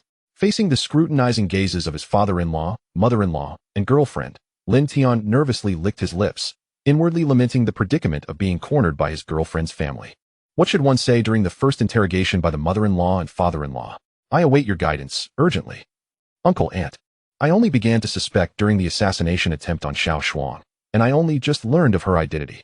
Lin Tian fabricated an excuse. Luo Yishan regarded Lin Tian with an expression of bemused intelligence, as if to say, "Good son-in-law, do I appear to be a fool?" "Uncle, I swear. I genuinely just discovered this recently. Before I started working at the company, I believed Xiao Shuang's family circumstances were similar to mine." Lin Tian asserted earnestly. "I don't believe you. You were deliberately rude to me in my office back then." The elder retorted, "You are finished. This matter is not over. If I do not teach you a lesson, how can I maintain authority in this family?" Lu Hong, witnessing Lin Tian's anxious demeanor, chuckled softly. "Child, I believe in you." Luo Qing Shuang nodded in agreement, unconditionally trusting. "Tiange, I believe in you." Luo Yishan, seeing his wife and daughter siding with Lin Tian, felt an unsettling apprehension. The sky was falling, and both his wife and daughter had defected. It seemed his position in the household was under threat. Family status, 1. Woe is me. "Uncle and Aunt, allow me to treat you to a meal," Lin Tian proposed with enthusiasm. "Certainly," Lu Hong replied with a smile. No one sought Luo Yishan's opinion. And Luo Yishan thought to himself, "Family status level 1. Let us go to my family's restaurant. I have discount coupons," he declared, pulling several 90-off vouchers from his backpack. Family status level 1. Before long, a Mercedes-Benz V halted in front of a Chinese restaurant under the Luo Group's banner. As Lin Tian and his companions disembarked, they were startled by a distant cry for help from a little girl. "Daddy, Daddy, what's wrong?" Following the sound, they spotted a plump man collapsed on the ground, while a 5 or 6-year-old girl sobbed beside him, pleading for assistance. A crowd had gathered around, yet no one dared to step forward. Observing this, Lin Tian hurriedly approached the man, conducted a brief examination, and then produced a piece of candy from his pocket, placing it into the man's mouth. Within moments, the man regained consciousness. After expressing their heartfelt gratitude, the man and his daughter departed. Upon returning to his girlfriend's family, Lin Tian was taken aback by the sudden shift in his father-in-law's demeanor. The man who had previously harbored animosity now approached Lin Tian warmly, asking, "Good son-in-law, do you possess medical knowledge?" Lin Tian shook his head, replying, "Not at all." "Then what miraculous remedy did you give that fainted passerby? He revived in mere seconds." "Might I have one for my insomnia too?" Luo Yishan inquired eagerly. "That was merely an ordinary candy. The man fainted due to low blood sugar," Lin Tian explained. "You can diagnose low blood sugar at a glance, yet claim you lack medical expertise."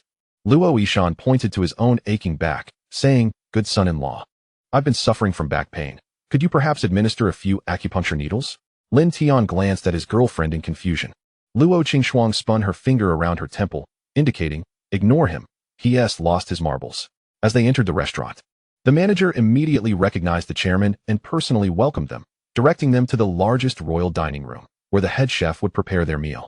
They were treated to an exquisite selection including vintage Lafite, specially sourced mutates, and delicacies such as Yangqing Lake hairy crabs, Australian lobsters, abalone, sea cucumbers, bird's nest, and shark fin. Attentive servants catered to their every need, allowing Lin Tian to truly experience the lavish lifestyle akin to that of ancient emperors. The life of the affluent is indeed unfathomable. After their meal, they moved to a private tea room where the formal discussion commenced. "Xiaolin, regarding your relationship with Qing Shuang, your uncle and I have no objections. Please contact your family. We would like to meet them," Lu Hong said with a smile. "All right," Lin Tian replied, slightly frowning as he acquiesced. Thoughts of his family filled him with a sense of helplessness. His parents had passed away early, and he had lived in an orphanage until he was taken in by his uncle's family at the age of 10. He had hoped to experience familial warmth.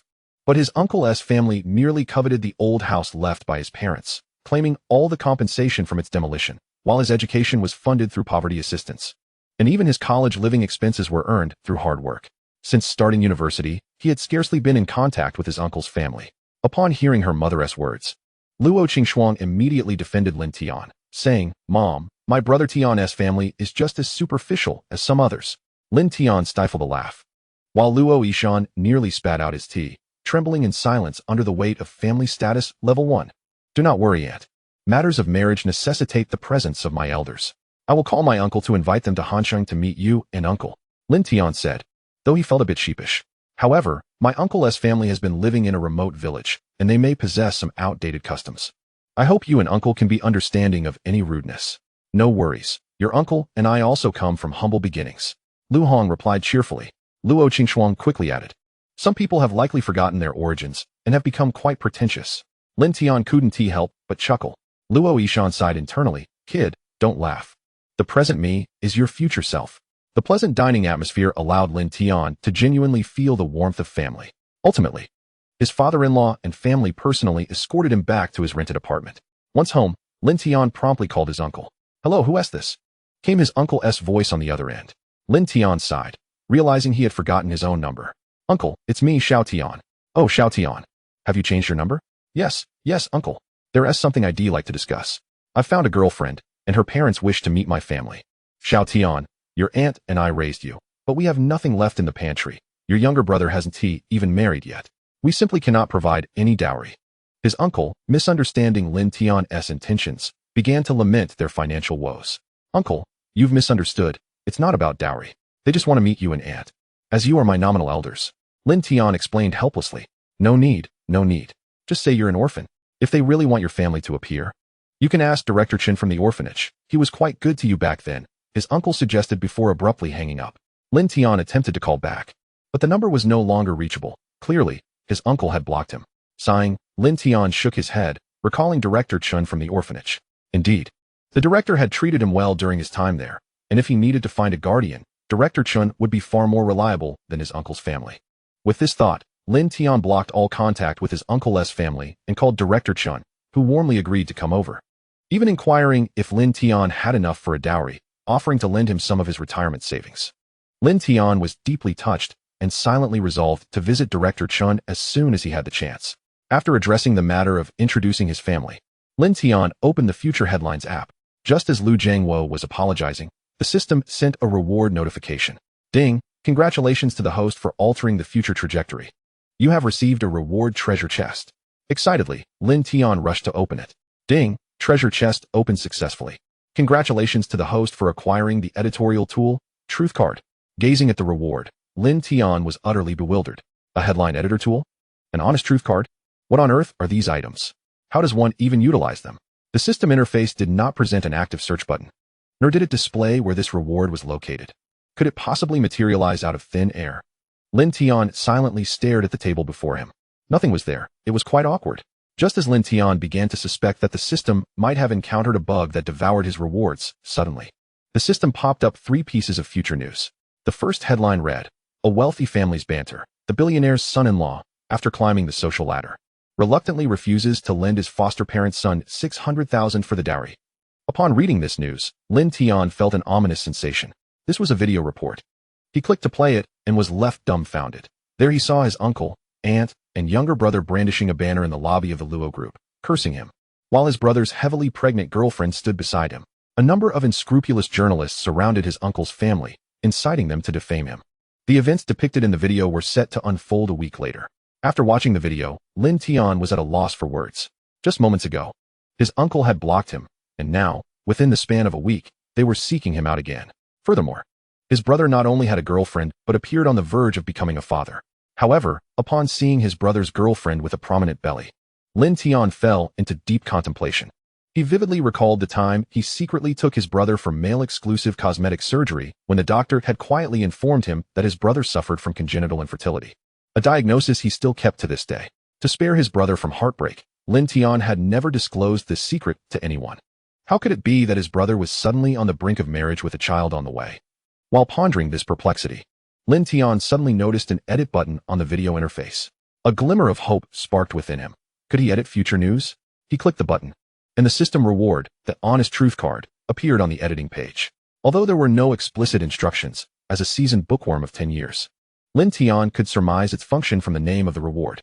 He clicked to use it, discovering he could apply it to anyone in the video.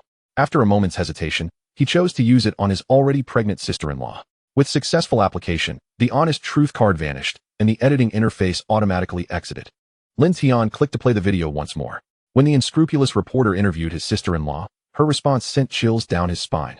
Goodness, what a jolt! Lin Tian was exhilarated, eagerly anticipating the news to unfold sooner rather than later. He wondered if this editing would trigger a butterfly effect. Shrugging, he opened the second piece of news.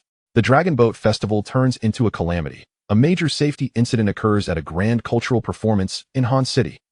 On May 31st, a significant safety incident occurred at the Dragon Boat Festival cultural performance hosted by the Luo Group, resulting in the deaths of 13 individuals.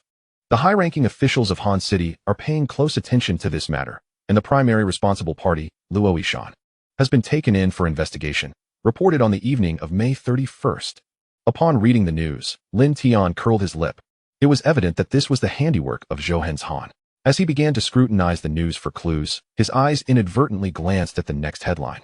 And in the next moment, Lin Tian's expression shifted dramatically. Misfortunes never come alone. Just as the billionaire is taken away, his daughter is kidnapped. And the exceptional son-in-law is killed while trying to rescue his fiancée. The murderer turns out to be the illegitimate son. On May 31st, Luo Qingshuang, the daughter of the billionaire chairman of the Luo Group, was kidnapped, and her fiancé, Lin Tian, was killed while attempting to rescue her, reported on the evening of May 31st. After reading the news, Lin Tian was filled with rage. A dragon has its scales, and to touch them is to invoke its wrath. Zhou Henzhan had thoroughly enraged him, and it was time to take action against him.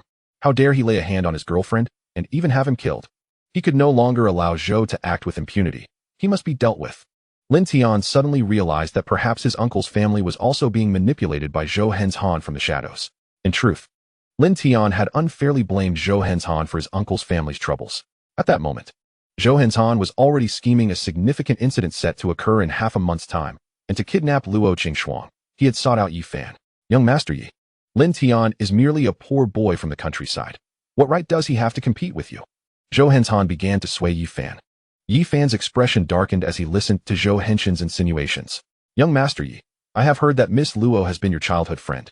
And the reason she is now attracted to Lin Tian is primarily due to your prolonged absence abroad, causing some estrangement between you. Zhou Henzhan continued to manipulate him. After hearing this, Yi Fan nodded repeatedly. Indeed, back then, Xiao Shuang was most fond of playing with me. It's just that my years away from the country allowed that rascal Lin Tian to take advantage of the situation. For someone like him, the best solution would be for Lin Tian to disappear forever. If Lin Tian were gone, Miss Luo would surely return to his side. Zhou Henzhan kept instigating. A murderous rage surged in Yi Fan's eyes. Young Master Yi, I will assist you, as long as you can lure Miss Luo out alone. I have a way to eliminate that scoundrel Lin Tian. All right, I agree, Yi Fan readily replied. Watching Yi Fan fall into his trap, Zhou Henzhan revealed a sinister smile of triumph. Humph, Luo Yishan, this year's Dragon Boat Festival shall be your family's calamity. Meanwhile, regarding Lin Tian's uncle's family, just as his uncle had blocked Lin Tian's number, his son, Lin Dong, returned home with a heavily pregnant woman. Upon seeing his son return, Lin Tian's uncle, puzzled, asked, Son, weren't you working in the city? Why didn't you give us a heads up before returning so suddenly? And who is this with you? Lin Dong grasped the woman's hand and introduced, Dad, this is your daughter-in-law, Xiao Wan. After the introduction, he urged the woman, Xiao Wan. Don't you want to greet Dad? Dad. Xiao Wan cooed sweetly. Lin Tian's uncle was instantly filled with delight, excitedly shouting into the house, Wife, our son is back. And he has brought home a daughter-in-law. Learning that their son had brought home a wife and that they were soon to become grandparents, Lin Tian's uncle and aunt could hardly contain their joy. They prepared an elaborate feast to welcome their future daughter-in-law. However, after the meal, Lin Tian's uncle and aunt found their happiness waning when their daughter-in-law made a demand, a dowry of 600,000, a spacious apartment in the county, and a vehicle worth 500,000. Chapter 57. Marrying due to pregnancy and demanding a dowry. I retaliate with proof of infertility. After hearing the requests of their daughter-in-law, Uncle Heir and Aunt Heir exchanged glances, realizing that their household was devoid of any savings. Not long ago, Uncle Heir had heard from a friend about a stock named Jinha Biochemical that was soaring, with his friend making a substantial profit in just 4 days. Tempted by the prospect, Uncle Heir and Aunt Heir opened an account and invested all their savings into the stock market, fully committing to Jinhe Biochemical. Little did they know. After their purchase, the stock began to plummet, and to this day, they had experienced 10 consecutive losses, leaving them utterly destitute. Seeing the troubled expressions on his parents' faces, Lin Dong felt a surge of displeasure. Dad, wasn't the house left by Lin Tian's parents during the relocation compensated with 3 million for our family? You promised to use that money for my wedding. Upon hearing her son's reproach, Aunt Heiress was infuriated, transforming into a fierce rural warrior. She chastised Uncle Heiress thoroughly before recounting the entire situation to her son and future daughter-in-law. However, upon hearing this, daughter-in-law Xiao Huan feigned nonchalance, saying, Uncle, Aunt, it's no trouble at all. I heard from Lin Dong that he has a cousin, right? Lin Tian. Uncle Heiress immediately interjected, don't mention that rascal. He just called me trying to borrow money, and I blocked him. He relayed this information to everyone present. Lin Dong quickly retorted, Dad, you're mistaken about Lin Tian. He has made quite a fortune and is now in a relationship with the daughter of a wealthy family. After Lin Dong presented the news report showcasing Lin Tian aiding his mother-in-law in resolving a crisis, both Uncle Heiress and Aunt Heiress' faces were filled with envy. Humph. That little brat must have stumbled upon some lucky fortune to end up with the daughter of a billionaire. Why should my son only settle for a factory girl? They thought. Nevertheless, they decided it was better for their son to find a partner, so they resolved to address their daughter-in-law's conditions. Aunt Heiress, growing increasingly indignant, contemplated calling Lin Tian to borrow money. However, she soon discovered that Lin Tian had blocked all their numbers. That ungrateful wretch has the audacity to block us. She exclaimed, Indeed, how heartless. Does he forget who raised him? They lamented. Humph, a thankless soul. Now that he is successful, he wants to distance himself from us. The impoverished relatives. Not a chance. The trio vehemently criticized Lin Tian, seemingly oblivious to the fact that they were attempting to plead for his assistance. We're going to Han City to confront that ungrateful brat, they declared. But Uncle and Aunt, Han City is a big city, and Lin Tian's father-in-law is a billionaire. We can't afford to provoke them. Xiao Huan feigned concern. Oof, what of the billionaire? That little brat was raised by me with great care. If he doesn't lend me 5 million, he can forget about marrying the billionaire's daughter. Aunt Heiress exclaimed, transforming into a shrew. Seeing this, Xiao Huan secretly rejoiced. Mom, that's not what I meant. I heard that these powerful figures fear negative publicity the most. We could directly cause a scene at their company. Bring in some reporters to amplify the situation, and they will soon acquiesce to our demands. She suggested with a cunning smile. Good daughter-in-law, you make a valid point. Aunt Heiress nodded vigorously, though her expression soon faltered. But where do we find reporters? Mom, I happen to have a friend who works at a media company. I can ask him for help. Xiao Huan revealed her scheming smile. Excellent. My son is fortunate to have such an intelligent daughter-in-law. Aunt Heiress exclaimed, brimming with excitement. It turned out that Xiao Huan's friend owned a media company that specialized in concocting scandalous stories to extort large corporations. This particular reporter had noticed that Lin Tian had become a sensation in Han City and sought to uncover dirt on him for blackmail. Initially, Xiao Huan encouraged Lin Dong to return home to find scandalous information on Lin Tian, but upon realizing the family's foolishness, she decided to turn the tables and have them create a commotion at the Luo group to tarnish Lin Tian's reputation and extort him. A week later, Lin Tian sat in his office sipping tea, leisurely awaiting the unfolding drama. As expected, events aligned perfectly with the timing of the upcoming news report. Suddenly, a flustered administrative assistant rushed into Lin Tian's office, exclaiming, Manager Lin, we have a problem. What is it? Lin Tian feigned ignorance. I don't even know how to explain this to you. You should come to the first-floor lobby. The assistant urged anxiously. All right, Lin Tian replied, pocketing some sunflower seeds as he prepared for the unfolding spectacle. Upon reaching the lobby, he found a considerable crowd gathered, including his uncle and cousin, brandishing banners that read, Lin Tian of the Luo group is ungrateful, having forgotten the impoverished relatives who raised him. Meanwhile, Aunt Heiress had transformed into a rural warrior, vehemently disparaging Lin Tian. Sighing, Lin Tian approached with a smile. Uncle, Aunt, cousin, what brings you here without letting me know? I would have come to greet you. As the saying goes, one should never strike a smiling face. Lin Tian's warm demeanor left Aunt Heiress momentarily speechless. Uncle Heiress, noticing Lin Tian's cordiality, quickly pulled his wife behind him and cheerfully explained, Xiao Tian, here's the situation. Your cousin is in a relationship, and she is already pregnant. Your aunt and I wish to see them married, but we are currently in a tight spot financially. We were hoping you could assist your cousin. Of course, uncle. It's a significant matter for my cousin to get married. As his elder brother, I cannot ignore it. Lin Tian responded. Uncle Heiress was about to express his gratitude, but Lin Tian abruptly interrupted. However, since they are marrying under such circumstances, I cannot assist. Upon hearing Lin Tian's refusal, Aunt Heir erupted. Lin Tian, you ungrateful wretch. Do you forget who raised you? At that moment, unscrupulous reporters rushed in, eager to dig up dirt on Lin Tian to further tarnish his image.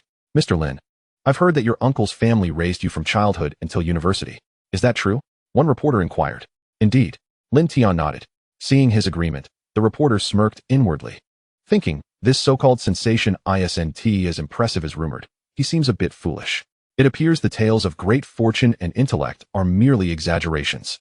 Mr. Lin, your uncle's family worked tirelessly to raise you. Shouldn't you repay their kindness?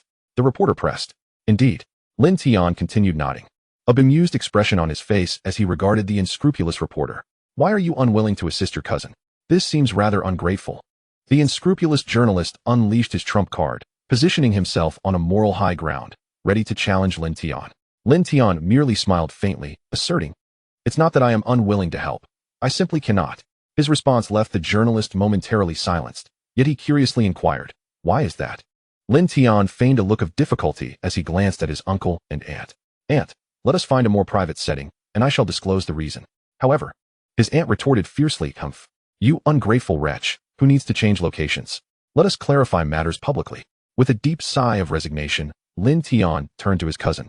Xiaodong, do you recall the minor procedure we underwent at the urology clinic a decade ago? He then produced a diagnosis report indicating congenital infertility. In Chapter 58, The Reward of the Master of Disguise, the document bore Lin Dong's name, sending ripples of excitement through the onlookers. Wow, this is quite explosive. I almost misjudged Manager Lin. You traitors, I will undoubtedly stand by Manager Lin.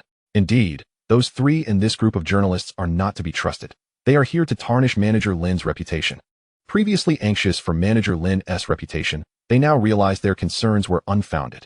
In this round, the three clowns are on the first level, I am on the second, while Manager Lin is in the stratosphere. Manager Lin, you are magnificent. Observing the infertility certificate Lin Tian produced, his uncle and aunt were rendered speechless. What do you mean by that? What was that minor procedure you mentioned? His aunt demanded. Lin Tian explained, Uncle, I accompanied my cousin for a cosmetic surgery on his little brother. The operating physician informed me that Xiaodong suffers from congenital infertility. You are talking nonsense. The doctor never mentioned that during the procedure. Lin Dong exclaimed, agitated upon hearing of his condition. Ah, it was because you were young at the time. And the doctor chose not to disclose it, Lin Tian sighed. Then why didn't you inform us? His uncle asked anxiously. I was so nervous that I simply forgot. Lin Tian feigned distress. Huh, you think this is a joke? If it weren't for your disturbance, I would have been quite pleased to see Lin Dong marry with a child. I would even gladly contribute a gift of 666. You insolent brat, cease your nonsense. If my son is indeed congenitally infertile, then what is growing in my daughter-in-law's womb? His aunt transformed into a fierce rural warrior, ready to explode, but suddenly paused. Turning to her future daughter-in-law, the visibly pregnant daughter-in-law, feeling the weight of everyone's gaze, grew flustered. Lin Dong, equally agitated, stepped forward. Xiao Huan, tell everyone. Am I not your only man? The pregnant woman nodded vigorously, yet retorted, how could that be? You, a 5-second man, dare to call yourself my only man? Xiao Huan quickly covered her mouth, bewildered. What just happened? How did I let that slip? As her words hung in the air, silence enveloped the scene. While Lin Tian pulled out a pack of sunflower seeds and began to crack them, let the show commence. His aunt, incredulous, gazed at her pregnant daughter-in-law.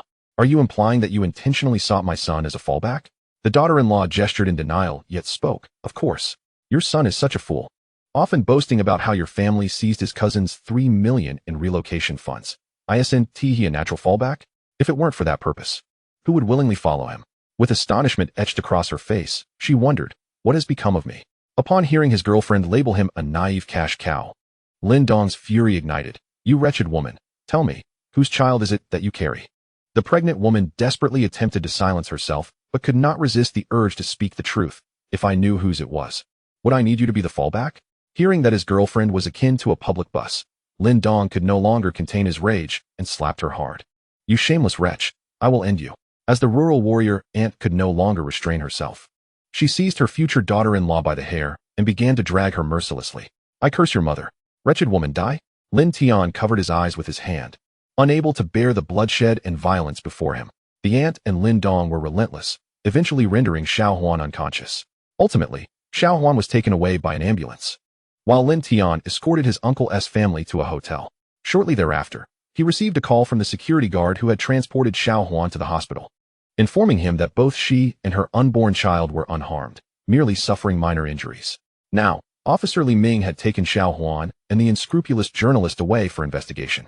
Ending the call, Lin Tian, with a grave expression, addressed his uncle's family. Aunt, Xiao Dong, your actions were too severe. You have caused her to lose the baby. Humph. That wretched woman wanted my son to be a fallback. She deserves it. His aunt retorted dismissively. Aunt, you have yet to grasp the severity of the situation. You have caused her to miscarry. If pursued, this could be classified as intentional homicide, with a minimum sentence of 3 years, potentially leading to the death penalty. Lin Tian deliberately intimidated his law-ignorant aunt. As anticipated, the warning left his law-ignorant uncle in panic. Xiao Tian, you must help your aunt and cousin. We are your family. His aunt, equally frightened, trembled and suddenly knelt before Lin Tian. Xiao Tian, you must assist me and your brother. I admit, I have wronged you over the years. But we are family. Blood is thicker than water. Lin Dong, similarly struck by fear, joined his mother in kneeling. Brother, you must save me. I do not wish to go to prison. Lin Tian, with a smile, helped them up, soothingly stating, Aunt Xiao Dong, how could I bear to see you imprisoned? However, you have indeed landed yourselves in a predicament. The only viable solution now is to escape abroad for a while. Yes, we indeed should find a place to hide. His uncle nodded vigorously. Uncle, I happen to know someone in Mianbei who is hiring. The salary is 20,000 a month. It would be perfect for your family to earn some money while escaping the crisis. Upon hearing a monthly salary of 20,000, his uncle's family lit up with excitement. Xiao Tian, we are immensely grateful to you. Indeed, Aunt has wronged you in the past. Once we earn money in Mianbei, we shall repay you handsomely. Ah, Aunt, you are too kind. We can discuss this upon your return. Lin Tian beamed with genuine sincerity. Soon, a van arrived, and a young man named Akai assisted his uncle's family into the vehicle. As Lin Tian observed the departing figures of his second uncle's family, he shrugged and exhaled a sigh of relief, liberated from the incessant annoyance of their presence. At that moment, his phone chimed, heralding the long-anticipated rewards from the system. Ding. Congratulations, host, on altering the course of the future. You have received a word entry treasure chest. He clicked to open it. Ding. Treasure chest opened successfully. Congratulations, host, on acquiring the talent entry Master of Disguise Gold. As the entry loaded, a wealth of knowledge regarding disguise flooded into his mind. Lin Tian discovered that with his newfound understanding, he could not only master the art of disguise flawlessly, but also effortlessly see through the disguises of others. Delightful. Upon returning to the company, Lin Tian noticed the administrative lady clad in black stockings waiting at his office door. Manager Lin, you're back. The chairman requests your presence in his office. Chapter 59. The second boss takes action. The wealthiest father-in-law is captured. In the office of Luo Yishan. Upon seeing Lin Tian's arrival, he inquired with genuine concern, Xiao Tian, have you resolved the matter with your second uncle's family? The way Luo Yishan addressed Lin Tian had shifted from Xiao Lin to Xiao Tian. Indeed, Lin Tian scratched his head, offering an awkward smile. I hope I didn't embarrass you, uncle, but they should no longer be a concern. Luo Yishan nodded, subsequently handing Lin Tian a stack of documents. What is this? Lin Tian asked curiously as he took the documents. Recently, our relationship with the Zhang family has escalated to a tense standoff. When Zhang Cheng was in charge of the Zhang family South real estate branch in Han City, we had significant business dealings. So I had someone conduct a self-audit of these projects, Luo Yishan sighed. I was truly taken aback. I suspected Zhang Cheng was involved in some underhanded dealings. But I believed that, as a member of the prominent Zhang family in the capital, he would refrain from recklessness in the grand scheme. I chose to turn a blind eye. To my astonishment, he has corrupted numerous individuals within our group. The previous Fuchin Mountain residence incident occurred precisely because the 3 appraisal experts I consulted had been compromised due to their private dealings with Zhang Cheng, which ultimately forced them to betray me. However, these issues are not insurmountable. The internal cleansing of the group has been completed, and those with unclean hands have been dealt with. Listening to his father-in-law's explanation, Lin Tian felt a profound admiration. Although Luo Yishan presented himself somewhat clumsily in front of Lin Tian, his decisiveness was commendable. He had swiftly completed the internal audit and cleansing. During his recent chats with other managers, Lin Tian had noted that many individuals had been reassigned, with everyone believing they were merely sent out for training and would return for promotions. Little did they know, those individuals had actually been purged. Such a significant operation had managed to remain completely under the radar. Remarkable. No wonder he sits atop the throne of wealth. The most pressing issue now lies with the Shuiwei residence project. Zhang Cheng audaciously resorted to using substandard materials for construction. essentially planting a ticking time bomb for both our group and the Zhang family. Luo Yishan's expression grew grave as he stated, "If this bomb detonates, the losses for our group will be catastrophic. Zhang Cheng will likely spend the rest of his life embroiled in legal troubles." After absorbing his father-in-law's analysis, Lin Tian smirked. "Brother-in-law, this bomb is about to explode imminently, but within this crisis lies an opportunity." He recalled that beneath the land of the second phase of Shuiwei residence lay a treasure trove of minerals valued at 30 billion. This was an opportunity that must not be missed. "Xiao Tian, we need to swiftly gather evidence and make an early exit to minimize our losses. You are tasked with this matter. Remember, confidentiality is paramount." Luo Yishan decided to entrust Lin Tian with the covert investigation of Zhang Cheng's malpractice. Just then, the phone on the desk rang suddenly. Luo Yishan pressed the speakerphone button, and the voice of the public relations manager came through. "Lao Luo, it's bad. A major incident has occurred, and I need to report to your office immediately." "All right." Luo Yishan hung up and said to Lin Tian, "Xiao Tian, please escort Manager Lu in." "Certainly." Lin Tian went to the elevator to welcome the public relations manager into the office. At this point, the entire group was aware that Lin Tian was the chairman's future son-in-law, so Lu manager spoke without any intention of excluding Lin Tian. "Chairman, our collaboration with Zhang Real Estate on the Shuiwei Residence project has exploded. Moreover, Zhang Real Estate has publicly stated that they were unaware of the use of inferior materials and have shifted all blame onto us," Manager Lu reported in a fluster. Upon hearing that Zhang Real Estate had turned the tables, Luo Yishan chuckled derisively. "Oh, they wish to frame our group? It won't be that easy." "Lu manager, initiate crisis management immediately." "Yes." The public relations manager rushed off to execute his orders. Luo Yishan then commanded the administrative manager to promptly contact the Shuiwei Residence Project team to convene an emergency meeting. Having arranged everything, Luo Yishan turned to Lin Tian and remarked, "It seems Zhang Cheng has resorted to desperate measures, opting for a mutual destruction strategy. However, framing us won't be so straightforward. Initially, I intended for you to gather evidence discreetly, but it appears that may no longer be necessary. Nevertheless, our group is poised to suffer substantial losses." Luo Yishan shook his head in resignation. At that moment, the administrative manager called again, "Lao Luo, the inspection team has arrived and requests your cooperation in their investigation. They are already upstairs." Upon hearing the words inspection team, Luo Yishan's expression shifted. And before he could react, the elevator doors opened, and several inspectors entered his office, displaying their credentials and investigation request. "Luo Yishan, we require your assistance in our investigation. Please accompany us." "May I make a phone call?" Luo Yishan inquired. "Not allowed. Please surrender all your communication devices," the enforcement officer stated sternly, without room for debate. Thus, Luo Yishan was taken away right before Lin Tian's eyes, without even a chance to speak to him. As Luo Yishan exited the company building, a swarm of reporters appeared, snapping photos, clearly premeditated. In no time, news of Luo Yishan's capture by the inspection team surged to the top of Han City's trending topics. Simultaneously, news of Luo Group's use of inferior materials for construction also dominated the headlines.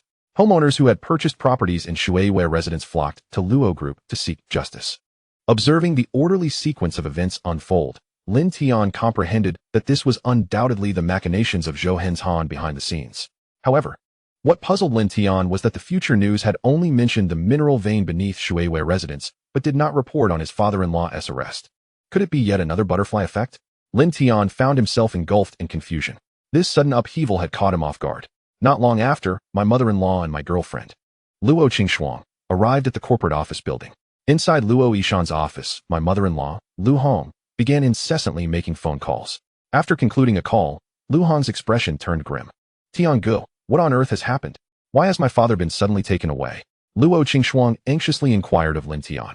Before Lin Tian could respond, Lu Hong interjected. "It was the inferior material supplier for the Shuyueju project who confessed to the inspection team, falsely accusing your father of accepting bribes, which led to his detention for investigation. Given my father's status, he shouldn't have been taken away so abruptly, even if falsely accused." Luo Qingshuang exclaimed in disbelief. "It is the intention of boss Lin Air. The big boss has gone to the capital for a meeting and will not return for a week, so for now, matters in Hancheng are dictated by boss Air." Lu Hong replied in a solemn tone. "Aunt, boss Air is aligned with the Zhang family, so this entire situation is a conspiracy orchestrated by them." Lin Tian revealed to his mother-in-law everything he knew. Upon hearing this, Lu Hong's countenance darkened further. Although Yishan would be released upon the big boss's return, too much could transpire in the intervening week. "Xiao Tian, It seems we are facing a daunting battle ahead. Chapter 60. Breaking the deadlock requires only a car race. In the following days, upon learning of Luo Yishan's arrest, Zhang's real estate launched a fierce assault against the Luo group. Several companies that had previously collaborated with the Luo group began to defect, realigning their allegiances. The stock of the Luo group plummeted for 3 consecutive days, evaporating nearly 100 billion in market value.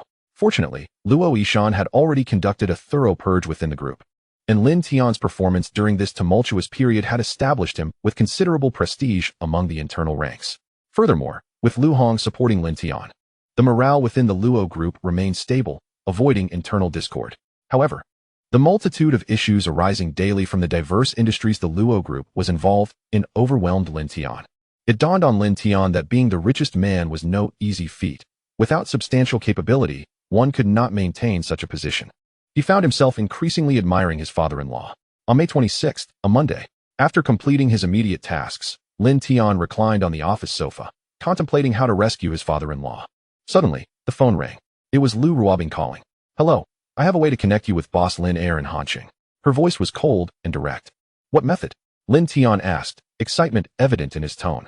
He understood that his father-in-law's detention was due to boss Lin Air's orders. In recent days, Lu Hong had exhausted all her connections in attempts to secure a meeting with boss Lin Air, but all had been rebuffed. Although they would be able to rescue his father-in-law once the big boss returned from the meeting, there was no telling what unforeseen events could occur in the meantime. "Boss Lin Air's son, Lin Yi, is quite interested in you and wishes to race against you," Lu Ruobing explained. It turned out that since Lin Tian had triumphed over Lu Ruobing in a race, he had become something of a legend within the Hanshan Automobile Club, particularly for his daring technique of navigating the drainage ditch. Prior to Lin Tian, the club's legend had been Lin Yi. During Lin Yi's visits to the club, he had overheard fellow enthusiasts discussing Lin Tian, thus igniting his interest. He had been arriving early each day, eager to encounter Lin Tian and challenge him to a race. However, Lin Tian had yet to appear. Finally, Lin Yi could no longer contain his anticipation and sought Lu Ruobing's assistance in arranging a meeting with Lin Tian for a race. Upon hearing the name Lin Yi, Lin Tian immediately recalled a future news report from the system indicating that boss Lin Air's son would suffer a fatal accident during a race. Checking his phone, he confirmed the incident was scheduled to occur today. Initially indifferent to Lin Yi's fate, Lin Tian now saw a potential opportunity. Saving Lin Yi might also lead to rescuing his father-in-law. Resolved to act, Lin Tian agreed to Lu Ruobing's invitation. Soon, her red GTR arrived at the underground parking lot of the Luo Group's office building. Upon seeing Lin Tian descend, Lu Ruobing willingly vacated the driver's seat, taking her place in the passenger seat. Lin Yi, being merely a passionate racer, was oblivious to Lin Tian's identity and the situation surrounding Luo Yishan. "If you manage to win against him, I believe he would not refuse your request," Lu Ruobing remarked. "Since I have a request of him, should I not intentionally lose?" Lin Tian said, displaying his understanding of social dynamics. "Absolutely not," Lu Ruobing replied sternly. "For a racer, such an act would be an affront. Rest assured, he won't discern that I am deliberately holding back." Lin Tian responded with a confident smile. Lu Ruobing glared at him disapprovingly. "Fine, just a jest." Lin Tian shrugged. "By the way, what is Lin Yi's relationship with his father, boss Lin Air?" "Boss Lin Air has only this one son. What do you think?" Lu Ruobing retorted. Upon hearing her response, Lin Tian felt assured that if he could save Lin Yi, it would surely lead to the rescue of his father-in-law. Before long, the red GTR arrived at the Hanshan Automobile Club. Upon reaching the racetrack, Lin Tian spotted a white Corolla parked on the track, adorned with a sticker from the Fujiwara Tofu shop, even bearing the license plate AE86. Gazing at the vintage car, Lin Tian couldn't help but be impressed. Lin Yi truly was a car enthusiast to have procured an AE86. "Do not underestimate this Corolla. Its engine is of the same model as my GTR," Lu Ruobing kindly warned. Lin Tian nodded and jested. "The AE86 of Takumi Fujiwara, I have heard of it. It's the legendary car that defeated the GTR." As Lin Tian arrived, Lin Yi stepped out of his car and approached, extending his hand. "Hello, I am Lin Yi. You are the one who defeated Ice Sister." Lin Tian shook his hand, smiling humbly. "Lin Xiao, I am Lin Tian. My victory over Sister Lu was merely a stroke of luck." Originally intending to refer to her as Director Lu, Lin Tian remembered that everyone here called her Ice Sister, and addressing her as director would come off as formal, especially considering he was currently playing the role of Lu Ruobing's boyfriend. "Do not be so modest. My skills do not compare to yours," Lu Ruobing bluntly remarked, directly undermining Lin Yi. "Lin Yi, I suspect you are no match for him. Is that so? If Ice Sister recognizes your capabilities, I am all the more eager for a race. Lin Yi exclaimed, excitement glimmering in his eyes. Lin Tian, do you realize that I have studied countless races between you and Ice Sister during this time? Especially your drainage ditch technique. Others say you are reckless. But I can see that your control over the car's performance has reached an extraordinary level, something even I cannot achieve, Lin Yi enthused. Lin Tian chuckled, what do you think? Do you believe my title as the god of Mount Aquino is unearned? However, today, I have prepared a secret weapon to ensure my victory, Lin Yi declared confidently. This piqued Lin Tian's curiosity. What secret weapon? You can give it a try? Lin Yi gestured towards his AE-86. Without hesitation, Lin Tian hopped into the car and ignited the engine. After taking a lap around the venue, he exited the vehicle, frowning as he addressed Lin Yi, young Master Lin. There's a problem with your car. What problem? The brakes are too loose. That's my secret weapon, Lin Yi explained proudly. I lack the confidence to navigate the corners using the drainage ditch method without reducing speed, so I've loosened the brakes a bit. This allows me to extend my braking distance, achieving the same effect as you in the drainage ditch. But this poses a grave risk. If the brakes fail, you could be in serious danger. I understand, but the probability of brake failure is exceedingly low, less than 1%, Lin Yi asserted confidently. Lin Tian shrugged, brother. Your luck is truly unfortunate. You just might encounter that 1% chance.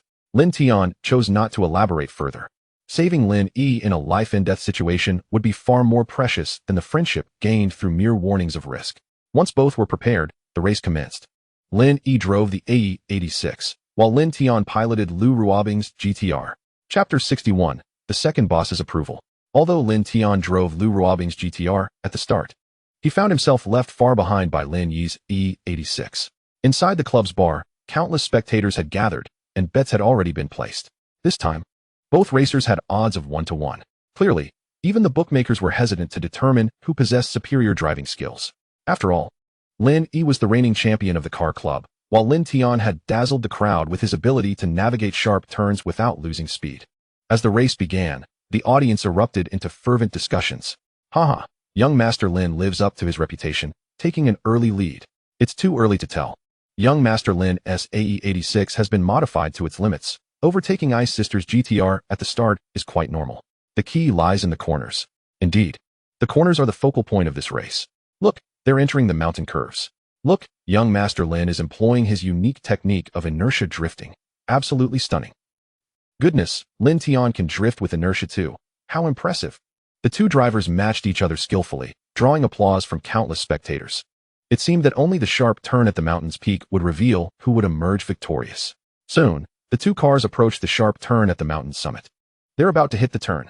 Wait, why isn't young Master Lin slowing down? Does he intend to navigate it without reducing speed like Lin Tian? That is far too risky. Just as the crowd pondered this, Lin Yi's panicked voice crackled through the radio. Oh no, my brakes have failed. I can't slow down. Upon hearing Lin Yi's words, the club manager's expression turned grave. The sharp turn ahead was perilous, although there were safety measures on the cliffside. Given the current speed of the AE-86, it would undoubtedly flip over. The protective measures could not withstand the impact, especially with brake failure. Lin Yi was the only son of the second boss of Han City. The manager could hardly fathom the consequences if an accident occurred in his car club. The manager immediately dispatched a rescue team, silently praying that nothing would happen to Lin Yi. Lu Ruobing, witnessing the unfolding scene, knitted her brows. If Lin Yi were to have an accident, it would spell trouble. The second boss could swiftly turn from supporting the Luo group to becoming their adversary. Regret began to creep into Lu Ruobing's heart, and she too prayed silently that Lin Yi would be all right. Just as everyone was engulfed in despair for Lin Yi's fate, the GTR, trailing closely behind the AE-86, suddenly accelerated. Within mere moments, it surpassed the AE-86, then swerved in front of it, slamming on the brakes. The GTR used its body to aid the AE-86 in physically decelerating. Skid marks and sparks flew as the tires screeched against the ground. No, the speed is too high. Even if Lin Tian wanted to assist Lin Yi in braking, they were already entering the sharp turn. There was no stopping now. It's over, if this continues. Both cars will careen off the track and plummet down the cliff. Just as despair enveloped the crowd, Lin Tian's voice suddenly echoed through the radio. Young Master Lin, when I count to 3, we'll use the drainage ditch technique together. All right. Originally in a state of panic and despair, Lin Yi calmed instantly upon hearing Lin Tian's words, focusing intently as he awaited the command. 1, 2, 3 now? At the sound of Lin Tian's command, both drivers executed the drainage ditch maneuver simultaneously. The audience before the large screen witnessed a breathtaking spectacle as the two cars seemed to merge as one, skimming perilously along the mountainside while navigating the sharp turn. Ultimately, both cars collided against the mountain wall, coming to a halt. Witnessing such a scene, the bar's patrons were left utterly astounded. The previously boisterous atmosphere fell silent as a pin could be heard dropping. After a few breaths, everyone erupted into applause and cheers. Wow, Lin Tian is incredible. That calm demeanor. There are hardly a few in Han City who could achieve that. The god of cars. I now wish to address Lin Tian as the god of cars. The god of Han Mountain. The mastery over the track and the timing of the drift were nothing short of phenomenal. Lu Ruobing, witnessing this spectacle, began to cheer excitedly as well. Lin Tian's performance was truly remarkable. After a brief moment of astonishment, the club manager promptly directed the rescue team to rush to the mountain's peak to assist the two drivers. At the race scene, Lin Tian climbed out of the crumpled GTR and hurried to check on Lin Yi's condition in the AE-86. To be honest, this was somewhat unexpected. Although he had prepared himself, he hadn't anticipated that Lin Yi would only call for help just before entering the sharp turn. It was incredibly risky. Had Lin Yi not remained composed and executed his command, Lin Tian doubted he could have saved him. Opening the side door of the AE-86, he found Lin Yi trembling uncontrollably, clearly shaken. Upon seeing Lin Tian extend his hand, Lin Yi grasped it and extricated himself from the vehicle. He then embraced Lin Tian tightly, his voice quivering as he said, "Buddy, you truly forged a bond of life and death from now on. You are my best brother, Lin Yi." Hearing Lin Yi's promise, Lin Tian felt a surge of joy within. It seemed the price he had paid was indeed worthwhile. Soon, the rescue team arrived, transporting Lin Tian and Lin Yi to the hospital for a comprehensive examination. Upon learning that their son had been admitted, boss Lin Air and his wife hurried to the hospital. "Son, I've warned you repeatedly against reckless driving. Yet you never listen. I've watched the footage of your races. It has me utterly worried. If anything were to happen to you, I wouldn't be able to go on living." Lin Yi's mother expressed her concerns while embracing her son. Boss Lin Air also voiced his apprehension. "Kid, this hobby of yours is far too perilous. Perhaps it's time for a change." Having narrowly escaped death, Lin Yi did not argue with his parents. Instead, he pointed to Lin Tian and introduced him. "Mom, Dad, I owe my life to Lin Tian. Without him, I might not have made it back." "Son, do not utter such ominous words," scolded Mrs. Lin. She then turned to Lin Tian, expressing her heartfelt gratitude. "Thank you so much, Shaolin. Rest assured, should you encounter any trouble in Han City in the future, do not hesitate to seek out your uncle and aunt. We have our connections here." Boss Lin Air paused momentarily upon seeing Lin Tian. "It's you? I have met Boss Lin before." Lin Tian respectfully greeted him. "Let us find somewhere private to talk," Boss Lin suggested. "Certainly."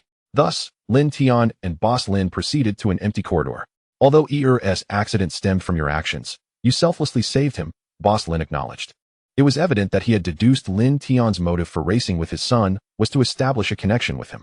"As for the feud between the Luo group and the Zhang family, I shall refrain from intervening further," Boss Lin declared, making his stance clear. "Thank you, Boss Lin." Lin Tian expressed his gratitude. Just as Boss Lin was about to leave, he turned back to remind Lin Tian, "Oh, and tell Luo Yishan to thoroughly investigate Zhou Henshan next week. I've realized that your family's conflict has been entirely instigated by him. Thank you for the reminder." With that, Lin Tian exited the hospital. Chapter 62. Jealous Luo Qingxuang. As Lin Tian stepped out of the hospital, he noticed Lu Ruobing waiting for him in the lobby. "Are you all right?" Lu Ruobing inquired with concern. Lin Tian flexed his muscles and grinned. "I'm perfectly fine. Thank you for your concern, Bingjia. Who else worried about you?" Lu Ruobing retorted, regaining her icy demeanor. All right. I see now that you're not worried. It was my misunderstanding." Lin Tian chuckled. Lu Ruobing shot him a glare. "Did you meet Boss Lin?" "Yes. He mentioned he would no longer involve himself in the conflict between our Luo group and the Zhang family." Lin Tian relayed their conversation to Lu Ruobing. "Then Luo Yishan should be released soon. Let me take you back to the Luo group." "Thank you."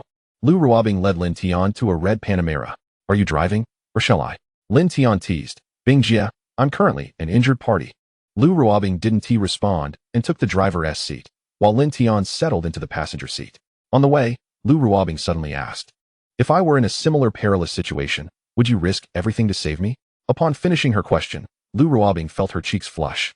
Uncertain why she had posed such an inquiry, Lin Tian, oblivious to her blush, laughed. "Bingjia, let me clarify once more. I do not act recklessly. Everything is under control. If I have everything in hand, I would undoubtedly save you. What if it's beyond your control?" Lu Ruobing instinctively pressed on. Lin Tian shrugged playfully. "Then, Bingjia, you'll have to fend for yourself." Lu Ruobing shot him a disapproving look and continued. What if Luo Qingxuang were in a dangerous situation? Bing Jie, she is my future wife. Of course, I would go to great lengths to rescue her. Lin Tian replied without hesitation. Hearing this, a hint of jealousy flickered across Lu Ruobing's face. Lin Tian remained unaware of her jealousy, instead teasingly observing her. If Bing Jie is willing to be my little wife, I swear, no matter the circumstance, I would risk everything to save you. You're asking for trouble. Lu Ruobing snapped, slamming the brakes and demanding, get out. Bing Jie, I'm sorry. Lin Tian pleaded. Get out now, or I will not hesitate to take action. Lu Ruobing's tone was frosty. Bing Jie, I'm an injured soldier. Can you truly abandon me on the streets? Lin Tian pleaded, looking pitiful. We've arrived. Lu Ruobing shot him a glance. Only then did Lin Tian realize the car had stopped at the entrance of the Luo Group building. After stepping out, Lin Tian joked. Thank you, Bing Jie. Considering that you personally brought me back, I promise, no matter the situation, if you find yourself in danger, I shall risk everything to assist you. At that moment, a voice called out from behind. Tiange, you're back? Facing Lin Tian's flippant demeanor, Lu Ruobing was initially ready to express her anger. However, upon seeing Luo Qingxuang, her expression shifted to one of mischief. Lu Ruobing opened the car door, stepping out from the driver's seat, while mimicking Luo Qingxuang's tone. Tiange, don't forget your promise to me. After saying this, she swiftly returned to the car, revving the engine and driving away, leaving Lin Tian astonished. May I inquire what promise you just made to Miss Lu? Luo Qingxuang asked, her smile unsettling. Lin Tian trembled, internally cursing Lu Ruobing for digging such a deep pit for him. Qingxuang, would you believe me if I said Miss Lu was merely joking? Guess. When Lin Tian and his girlfriend arrived at the top floor office of the Luo Group, Luo Yishan had already returned and was discussing the changes in the situation of Han City over the past few days with his wife. Upon seeing Lin Tian, Luo Yishan expressed his gratitude. Xiao Tian, I cannot thank you enough. If it weren't for you, I fear I wouldn't have been released so swiftly. Indeed, Xiao Tian. I've heard about the incident at the car club. It was incredibly dangerous. Please refrain from such reckless actions in the future. His mother-in-law admonished. If anything were to happen to you, Qingxuang would be heartbroken. Hearing this, Luo Qingxuang pouted. Oh please, I just find myself another handsome guy. Qingxuang, what nonsense are you speaking? Hurry and fetch some water for Xiao Tian. Luo Yishan instructed his daughter. Not going. Whoever wants to, can go. Luo Qingxuang plopped down on the sofa. Observing this, Lin Tian hurriedly offered her a cup of tea. My dear wife, please enjoy this. Humph. Now that's more like it. Luo Qingxuang accepted the cup with a smile. Having calmed down, she invited Lin Tian to sit on the sofa while she began to massage his back. Watching their daughter shift from anger to care for Lin Tian, Luo Yishan and Lu Hong couldn't help but chuckle. The couple discreetly left the office, leaving the two individuals in solitude. Lin Tiandao, relishing the massage, apologized. My dear wife, I was wrong. I shall ensure that I maintain a respectful distance from all females, save for you. I wouldn't trust you for a moment. Luo Qingxuang retorted fiercely, delivering a sharp jab to Lin. Do not assume this matter will conclude here. If I catch you flirting with Lu Ruobing again, I shall take decisive action. She punctuated her threat with a scissor gesture using her fingers. My dear wife, should that happen, you might find yourself a widow. Lin Tiandao laughed. I would welcome it. Luo Qingxuang pouted in response. Chapter 63. Reward for the headline extraction voucher. The counterattack begins. Following a series of placating words, Luo Qingxuang finally calmed down, departing the company alongside her mother, Lu Hong. Meanwhile, her father was occupied in the office, incessantly making calls to address the adverse impacts the recent upheaval in Hansheng had wrought upon the Luo Group during his absence. Seizing a moment of respite, Lin Tiandao took out his phone to check the system's rewards. Ding. Congratulations, host, for altering the trajectory of the future. You have received a prop item chest. The sight of a prop item chest filled Lin Tiandao with exhilaration. After all, while the enhancement of innate abilities bolstered personal strength, prop rewards possess the potential to actively acquire and transform future information, far more practical than mere self-improvement. He clicked to open it. Ding. Chest opened successfully. Congratulations, host. You have received the item, Headline Editor Extraction Voucher. A Headline Editor Extraction Voucher? What on earth is this? Lin Tiandao was somewhat baffled. System, could you possibly provide a clearer explanation? You're acting like a budget system, offering no guidance whatsoever. The usage of the reward item relied entirely on conjecture. Fortunately, Lin Tiandao was a seasoned reader, having devoured countless stories. From the name alone, he deduced a rough idea of its purpose. Observing the search button on the system interface, he refrained from immediate use. Such items were exceedingly precious and should not be squandered. After all, Good steel must be utilized where it matters most. Just then, Luo Yishan concluded his phone call. True to his stature as a tycoon, he had managed to turn the tide for the Luo Group in merely 2 hours, propelling the company's stock from a halt to a soaring rise. With a substantial buy order reinforcing its stability, deterring any attempts at disruption, several enterprises that had previously remained on the sidelines began to align themselves. Recognizing that while the Zhang family was a prominent force in the capital, the Luo Group was the leading entity in Hanqing. Consequently, most companies rallied to support the Luo Group, leaving the Zhang real estate firm at a disadvantage. After addressing the current situation, Luo Yishan settled at the tea table. Brewing by Luo Chun Tea, and informed Lin Tian, the big boss contacted me. He personally visited the Zhang family patriarch in the capital, hoping for a ceasefire and reconciliation.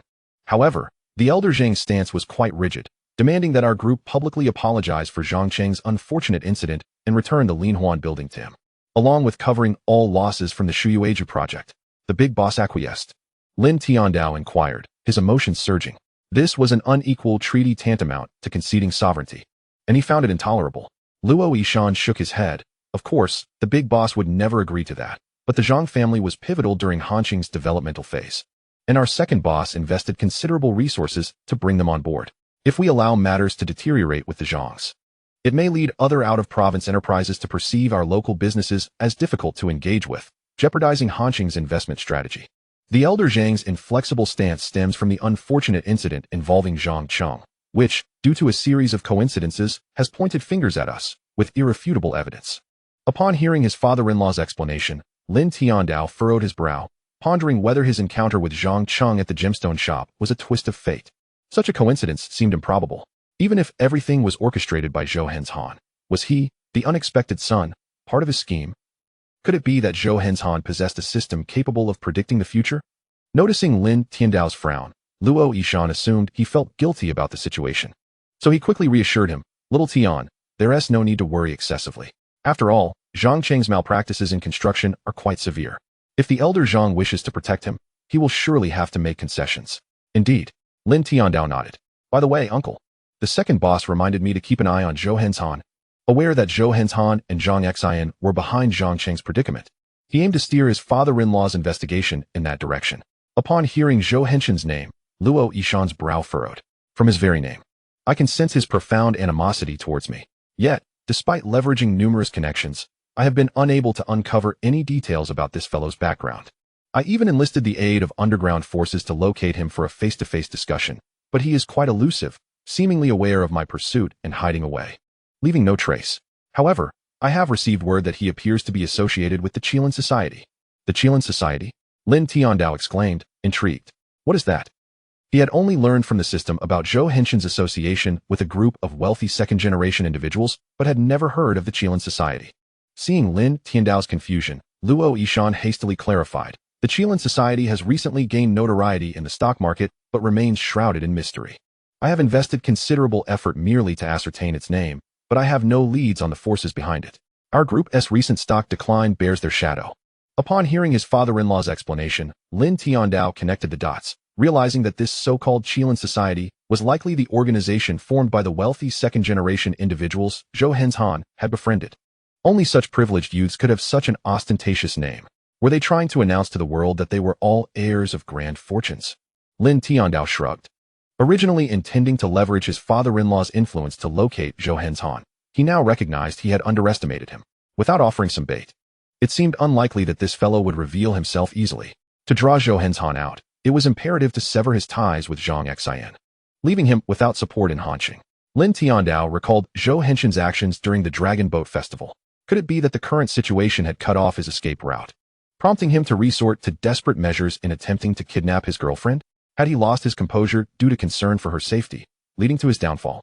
Otherwise, given his current combat prowess, how could he have fallen so easily? Truly, the law of causality. With a sigh, Lin Tiandao feigned an excuse to use the restroom, finding a secluded spot to retrieve his phone and open the Future Headlines app. He entered information regarding Zhou Henzhan and Zhang Xian's collaboration in the scheme against Zhang Cheng into the system's search interface. As he had surmised, a video news clip emerged, complete with an extraction button. Lin Tiandao clicked on the recording device that had secretly captured Zhou Henzhan's voice and hit extract. In the blink of an eye, a miraculous event transpired. a recording pin materialized in Lin Tian's hand. Upon activating the device, it indeed played the entire scheme in which Zhou Henzhan and Zhang Xian conspired to frame Zhang Cheng. With a slight smirk gracing his lips, Lin Tian realized the time for the hunt had come. Young Master Zhou, are you prepared? Chapter 64, Negotiation. Lin Tian returned to his father-in-law's office, feigning a facade of excitement. Uncle, it's splendid. I have uncovered evidence that can exonerate us. What evidence? Luo Yishan inquired with curiosity. Lin Tian produced the recording pin and commenced playback of the plot devised by Zhou Henzhan and Zhang Xian to ensnare Zhang Cheng. Upon concluding the recording, Luo Yishan was elated. Fantastic. With this evidence, old Master Zhang will have no retorts. By the way, Xiao Tian, how did you come by this evidence? Once the initial excitement faded, Luo Yishan's curiosity peaked. Lin Tian felt a bit uneasy. He had been so exhilarated that he forgot to concoct a story before bursting in. How would he explain this to his father-in-law? Noticing Lin Tian's silence, Luo Yishan suddenly had a revelation. Xiao Tian, you must have leveraged your connections at the Dragon King Hall, am I right? Lin Tian, bewildered, replied, Uncle, what are you talking about? I do not comprehend your meaning. Seeing Lin Tian's denial, Luo Yishan wore a knowing expression and said, I understand. You wish to keep your identity concealed. Fear not. Uncle will ensure your secret remains safe. Lin Tian regarded his father-in-law with an expression of incredulity. Suddenly, he recalled a conversation with his girlfriend, who mentioned that recently his father-in-law had become enamored with short dramas, claiming that Lin Tian had 7 unparalleled sisters back in his hometown, and that his true identity was the Dragon King, the Lord of the Dragon King Hall. All right. I concede that my father-in-law undoubtedly suffers from a split personality. One persona is the shrewd magnate of Hanqing, while the other is an astute strategist. Luo Yishan promptly forwarded the evidence to the big boss. Half an hour later, old Master Zhang from the Zhang family personally called Luo Yishan to extend his apologies. An hour later, the Zhang family announced a complete ceasefire. 2 hours later, Zhang Xian's position as the head of the Zhang Real Estate's Hanqing branch was revoked. The newly appointed head, Zhang Yufei, arranged a meeting with Luo Yishan through the second boss. In the Maybach, Luo Yishan and Lin Tian deliberated the negotiation points for their meeting with Zhang Yufei. Xiao Tian, during this negotiation, we can adequately address other losses. But the damage incurred from the Shuiwei residence is irreplaceable. The properties have already been sold, and now, due to quality issues, we must compensate the owners. The critical aspect is that the current real estate market is in decline. Even if we demolish Phase 1 for reconstruction, it will be challenging to satisfy the clients. Not to mention, Phases 2 and 3 have been sold, but have yet to commence construction. I have tentatively estimated our losses to exceed 20 billion. My proposition is to withdraw from the Shuiwei residence project and demand 20 billion in compensation from the Zhang family. What are your thoughts? Luo Yishan's assessment was astutely accurate. The housing market was trending downward, and those who purchased properties at elevated prices were desperate to offload them at lower rates. Yet no buyers were forthcoming. With the Shuiwei residence project collapsing, the homeowners would not accept any compensation other than a full refund. Ultimately, the Shuiwei residence would become a derelict structure, with the land left in neglect. However, Lin Tian was aware that beneath this land lay a mineral vein valued at 30 billion, making withdrawal unthinkable. Previously, Lin Tian had been troubled about how to explain to his father-in-law the necessity of acquiring this land from the Zhang family, but now, there was no need for pretense. He could simply inform him. Adopting an enigmatic demeanor, Lin Tian remarked, Uncle, as the saying goes, a blessing in disguise may emerge from misfortune. We should retain this land, as it may yield unexpected rewards. Indeed, upon witnessing Lin Tian's inscrutable expression, Luo Yishan became intrigued. Xiao Tian, do you imply that the land of the Shuiwei residence is a treasure? Indeed. Lin Tian nodded affirmatively. Very well, I now know how to proceed. Luo Yishan assumed a clever demeanor. Soon, the Maybach arrived at the designated location. Upon entering the private room, the second boss and Zhang Yufei were already present. Zhang Yufei, appearing to be in her early 20s and standing at an impressive height of 1.8 meters, towered over Lu Ruobing by half a head, her voluptuous figure rivaling that of Lu Ruobing. As Lin Tian beheld the statuesque Zhang Yufei, he couldn't help but think of his own girlfriend. Alas! Upon observing Luo Yishan and Lin Tian's arrival, Zhang Yufei proactively approached them. Mr. Luo, I am Zhang Yufei, the eldest granddaughter of the Zhang family. Originally, my grandfather intended to personally come to apologize to you, but I took the liberty of stepping in, concerned for my grandfather's health, to extend my apologies on his behalf. After speaking, Zhang Yufei lifted a wine vessel and downed its contents in one gulp. This display left Lin Tian astounded. She truly was a remarkable woman. Luo Yishan was equally taken aback by Zhang Yufei's boldness, realizing that the young lady before him was no ordinary person. Ms. Zhang, you are being too courteous. Since everything prior was a misunderstanding, and now that the misunderstanding has been clarified, we can put it all behind us. With that, Luo Yishan poured himself 3 cups of liquor and downed them in one go. Seeing that Luo Yishan had not made things difficult for her, Zhang Yufei expressed her gratitude and instructed her secretary to present 2 gift boxes. Upon opening them, 2 pairs of dragon and phoenix bracelets were revealed. Lin Tian immediately recognized that these bracelets were crafted from the imperial green jadeite rough stone worth 2 billion that he had sold to Zhang Cheng. If these bracelets were placed on the market, they would easily fetch over 200 million. Mr. Luo, this is a token of goodwill from the Zhang family. I hope you will graciously accept it. Luo Yishan did not hesitate and asked Lin Tian to take the 2 pairs of dragon and phoenix bracelets. After the apologies were exchanged, the formal negotiations commenced. As Luo Yishan had predicted, the Zhang family raised no objections regarding the losses incurred during the conflict. The crux of the matter lay with the Shuiwei residence project. Zhang Yufei feigned weakness as she stated, Mr. Luo, the issues with the Shuiwei residence project stemmed from my uncle's errors. My grandfather will not show favoritism and has already reported my uncle to the municipal bureau. He will face the consequences he deserves. However, the losses incurred by this project are immense. If the Zhang family were to shoulder them alone, it is likely that Zhang Real Estate would have to withdraw from Hanqing. Zhang Yufei's strategy of retreating to advance was clear.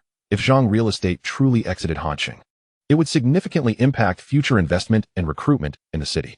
Thus, upon hearing Zhang Yufei's words, the second boss could no longer remain passive. He stood up, assuming the role of mediator. Yishan, the Shuiwei residence is a significant project for Hanqing, affecting countless citizens' livelihoods. As the leading enterprise in Hanqing, our Luo Group must take responsibility. Of course, but Zhang Real Estate must also provide due compensation for the losses incurred. Having said that, the second boss turned to Zhang Yufei and asked, Yufei, what do you think? Zhang Yufei nodded repeatedly, affirming, Indeed, Mr. Luo. The losses incurred by the Luo Group this time will be fully compensated by us. Without any objections. Chapter 65, Rewards Super Lucky Card, Securing a 30 billion mine. Observing the second boss's anxious attempts to intercede, Luo Yishan naturally proposed his own solution. Second boss, General Manager Zhang, regarding Shuiwei residents. This is my perspective. The homeowners seeking to assert their rights undoubtedly wish to withdraw from their purchases. However, such a loss would be monumental for both our companies. Therefore, my suggestion is to transfer these homeowners to Jinghan Mansion. It's essential to understand that in our country, the final character in a property's name signifies its status. Residence denotes a small development, garden a larger one. Courtyard indicates a resettlement project, and mansion represents a light luxury development. Shuiwei residence is merely a small project, while Jinghan Mansion is upscale. If we inform the homeowners that we are willing to replace their properties with a high-end development, the majority should consent, especially considering the price per unit difference of several thousand. However, for developers, whether at S residence or mansion, the construction costs remain similar, and often, the expenses for larger projects are even lower. Hearing Luo Yishan's plan filled Zhang Yufei with delight. She had been contemplating such a strategy, as replacing the homeowners' properties would minimize the Zhang family's losses. Previously, she had worried that Luo Yishan might not agree, but he had proactively suggested it. Excited, Zhang Yufei raised the wine vessel once more and drank heartily, exclaiming, Mr. Luo, your magnanimity leaves me in awe. The second boss also expressed his excitement, stating, Yishan, this is the kind of responsibility that a leading entrepreneur in Hanqing should possess. He then turned to Zhang Yufei, saying, Yufei, considering Mr. Luo's significant sacrifice, your Zhang Real Estate must ensure adequate compensation for the Luo Group. Absolutely. Zhang Yufei nodded fervently, and then respectfully inquired of Luo Yishan. May I ask what requirements you have, Mr. Luo? General Manager Zhang, the price difference for the property exchange must be compensated to our group. This is non-negotiable. Of course. Zhang Yufei nodded vigorously. Furthermore, our Luo Group intends to independently develop Shuiwei residence. Zhang Real Estate must unconditionally withdraw from the Shuiwei residence project, and that parcel of land must be transferred to us free of charge. Luo Yishan articulated his ultimate objective in a seemingly casual tone. No problem. Zhang Yufei agreed without hesitation, even fearing that Luo Yishan might retract his offer. She promptly instructed her secretary to finalize the contract, and both parties signed and sealed it on site. Upon witnessing Luo Yishan's signature, Zhang Yufei let out a sigh of relief. Her task had been successfully completed. In her eyes, the Shuiwei residence project was destined for failure, rendering the land devoid of value. The second boss shared the same assessment, which is why they both considered Luo Yishan to be broad-minded and visionary. After concluding their business discussions, Luo Yishan then inquired about Zhou Henshin's whereabouts. Mr. Luo, I sincerely apologize. After the incident involving Zhou Henshan and my uncle was exposed, Zhou Henshan fled at the first opportunity, and we currently have no knowledge of his location. Zhang Yufei expressed her regret. Luo Yishan appeared somewhat disappointed upon hearing this. Noticing his expression, Zhang Yufei quickly added, by the way, Mr. Luo, my uncle mentioned that Zhou Henshan seems to have connections with Yi Fan from the Yi family. Perhaps you could seek clues from the Yi family. I understand. Luo Yishan nodded. When they emerged from the private room, Luo Yishan had already imbibed a bit, while Zhang Yufei seemed unfazed. Lin Tian was in awe of Zhang Yufei's drinking capacity, as she managed to drink more than her father-in-law, who was now intoxicated, while Zhang Yufei appeared completely unaffected. Moreover, as they were departing, Zhang Yufei intentionally brushed her hand against Lin Tian's during their handshake. A provocative gesture that left Lin Tian increasingly convinced that Zhang Yufei was extraordinary. Considering that Zhang Yufei would soon be the head of the Zhang real estate Hanxing branch, it was clear that their paths would frequently cross. Lin Tian shrugged, lamenting, I just vowed to stay away from all women after swearing with my girlfriend. And now here comes this unexpected romantic entanglement. Upon returning to the group, Lin Tian settled his father-in-law before checking his phone for system rewards. Ding! Congratulations, host, for altering the future trajectory and receiving a prop treasure chest. Upon seeing it was a prop treasure chest, Lin Tian was filled with exhilaration and clicked to open it. Ding! Treasure chest opened successfully, gaining the headline editing tool. Super Lucky Star card. Although the system provided no further explanation, the mere phrase Super Lucky Star allowed Lin Tian to surmise the tool's effect. With this thought in mind, Lin Tian quickly opened the previous news article in which he had been implicated by Zhou Henshan. Indeed, the article now featured an editing button, and upon clicking it, Lin Tian applied the Super Lucky Star card. Sure enough, in the next moment, the news transformed. Outstanding son-in-law heroically rescues girlfriend. Conspirator finally captured by the law. After witnessing the altered news, Lin Tian was left utterly astonished. The efficacy of the Super Lucky card was astounding. Initially, he had worried that if Zhou Henshan did not reappear, he would be at a loss for how to resolve the situation. Now, however, it was no longer necessary for Zhou Henshan to surface. He simply needed to follow the trajectory of future news developments. Having resolved his greatest dilemma, Lin Tian began to address the mining matters, contacting a mining exploration company to head to Shuiwei residence. In the afternoon, when Luo Yishan awoke from his intoxication, he discovered Lin Tian waiting in his office, holding a document. Xiaodian, what is this? Luo Yishan queried, perplexed, as he took the document and began to peruse it.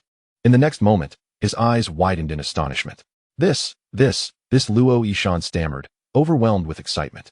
As the document contained a mining exploration report indicating that beneath the Shuiwei residence land lay abundant lithium ore, with over 500,000 tons of lithium oxide already surveyed. It is well known that with the rapid advancement of new energy vehicles, the price of lithium ore has soared, reaching 60,000 yuan per ton. The value of the already surveyed mine exceeds 30 billion yuan. Furthermore, the group is currently transitioning towards the new energy vehicle sector. Possessing this mine would undoubtedly augment the group's transformation significantly. Xiaodian, no wonder you urged me to acquire the land from the Zhang family. I never imagined there was such a massive mine beneath it. Luo Yishan exclaimed, thrilled, giving Lin Tian a thumbs up. Luo Yishan became increasingly convinced that his son-in-law's background was anything but ordinary. Chapter 66. Zhou Henshin's True Intentions. May 31st, the Dragon Boat Festival at Hanjing Square. A cultural performance event hosted by the Luo Group was bustling with preparations. Zhou Henshan and Yi Fan disguised themselves as staff members, busily tinkering around the stage. Zhou Henshan handed a remote control to Yi Fan, saying, Young Master Yi, according to our plan, you must invite Miss Luo to the rooftop of the building across the square. I will seize the opportunity to become the kidnapper and abduct Miss Luo, while you will perform a heroic rescue, liberating her from my grasp. Ultimately, when you press this button, the fireworks surrounding the stage will be activated, and a grand display of your declaration of love to Miss Luo will illuminate the sky. Just imagine, in such a romantic setting, if you were to propose to her. Would she agree? As Yi Fan listened to Zhou Henshin's description, images of conquering Luo Qingxuang filled his mind. But what about Lin Tian? The mere thought of him darkened Yi Fan's expression. Fear not, he will not survive today, Zhou Henshan declared confidently. Once this is accomplished, I shall ensure your discreet departure from Han City. Yi Fan promised. After the two had completed their arrangements around the stage, they departed. Just as they drove away in their van, Lin Tian rushed to the scene. A staff member reported to him, Manager Lin, I have been watching as per your instructions. Just now, two individuals came here under the cover of secrecy, and after they left, a multitude of fireworks appeared. Upon hearing this report, Lin Tian realized that the individuals were Zhou Henzhan, and, undoubtedly, the fireworks contained explosives. Observing the ample explosives capable of obliterating the stage, Lin Tian smirked and began organizing personnel to replace the explosives with genuine fireworks. Once he confirmed that the area around the stage was free of danger, he instructed the staff, from now on, allow no one near the stage. Yes, after ensuring everything was in order, Lin Tian returned to the audience. Luo Qingshuang, noticing Lin Tian's return, curiously inquired, "Brother Tian, where have you been?" "I was preparing a surprise for you," Lin Tian replied with a mysterious smile. Luo Qingshuang's face lit up with anticipation. "What kind of surprise?" "If I told you, it wouldn't be a surprise," Lin Tian teased, gently tapping her nose. "Well, I wish time would fly by faster," Luo Qingshuang exclaimed excitedly. Suddenly, her phone rang. After reading the message, she hesitated for a few seconds before telling Lin Tian, "Brother Tian, please wait for me here. I need to handle something." "What do you need to take care of?" Lin Tian asked. "Yi Fan wants to meet me alone. He says it's important," Luo Qingshuang admitted, without concealing anything. Upon hearing that Yi Fan wished to meet his girlfriend alone, Lin Tian quickly deduced how Zhou Henzhan planned to abduct her. He had previously been puzzled about how Zhou Henzhan could kidnap her while she was by his side. But now it was clear, it was through Yi Fan. Zhang Yufei had informed him of the connection between Zhou Henzhan and Yi Fan, which Lin Tian had initially dismissed. However, considering Yi Fan's naive personality, it was easy to see how he could be manipulated by Zhou Henzhan. Even though Lin Tian had altered the outcome of future news reports, ensuring that no harm would come to his girlfriend even if she were kidnapped, he still worried about the potential for a butterfly effect. Thus, he took Luo Qingshuang and her bodyguard, Xiaoling, to a dressing room behind the stage. "Brother Tian, why did you bring me and Sister Xiaoling here?" Luo Qingshuang asked, puzzled. With a serious expression, Lin Tian explained, "Qingshuang, I've received news from the Zhang family that Zhou Henzhan and Yi Fan have been in contact. I fear Yi Fan may be led astray by Zhou Henzhan into doing something harmful to you. Therefore, I plan to use a tactic to lure this Zhou Henzhan out." Luo Qingshuang understood that the recent conflicts between her family and the Zhang family were instigated by Zhou Henzhan, so she nodded in agreement. "I trust your judgment, Brother Tian. However, please remember, Yi Fan is a good person. Let us not mistakenly harm him." "Rest assured," Lin Tian replied with an okay gesture. Next, Lin Tian employed his talent for disguise to transform Xiaoling with makeup. When he finished, Luo Qingshuang was astounded, for Xiaoling bore an uncanny resemblance to her, as if they were cast from the same mold. "Goodness, Brother Tian, you possess such skills," Luo Qingshuang exclaimed in disbelief. "I told you before, I have many talents," Lin Tian said proudly, raising an eyebrow. He then handed a tracker to the bodyguard, who would impersonate Luo Qingshuang at the meeting, while Luo Qingshuang remained on site, disguised as Xiaoling. Soon, the artistic performance commenced.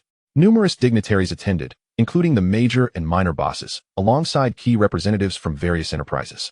The major boss took to the stage to deliver the opening remarks, just as he praised Luo Yishan as the leading representative of Han City's enterprises. A video of Zhou Henzhan suddenly appeared on the large screen behind the stage. His voice cut through the major boss's speech. "Nonsense. Luo Yishan is nothing but a despicable, ungrateful scoundrel. How dare he be called the representative of Han City's entrepreneurs?" The unexpected appearance captured the curiosity of everyone present.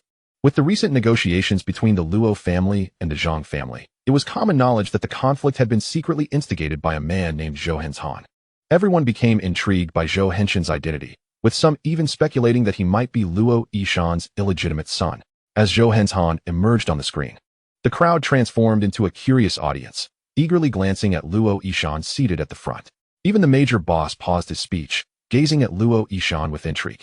Seeing the reactions, Luo Yishan rose and approached the stage, taking the microphone from the major boss. He confronted the image of Zhou Henzhan on the screen, demanding, "Young man, who are you, and what grievance do we share?" Zhou Henzhan erupted in a maniacal laugh. "Who am I? What grievance do we share? Luo Yishan. Do you remember Zhou Shufan?" Upon hearing the name, Luo Yishan finally grasped the reason behind Zhou Henzhan's moniker. "You are her son." "Indeed, I am Zhou Shufan's son. Years ago, in your quest for higher status, you abandoned my mother and me. Now, I have returned." After this declaration, Zhou Henzhan abruptly cut off the screen. His objective achieved, he had sown the seeds of doubt among the audience, leading them to suspect he was Luo Yishan's illegitimate child. His ultimate plan was to detonate the explosives, killing Luo Yishan, and subsequently eliminate Lu Hong and Luo Qingshuang. This way, he could rightfully claim his inheritance of the Luo family business as a legitimate son. Chapter 67. The Final Confrontation. On the stage, Luo Yishan gazed at the now blank screen, overwhelmed with despair.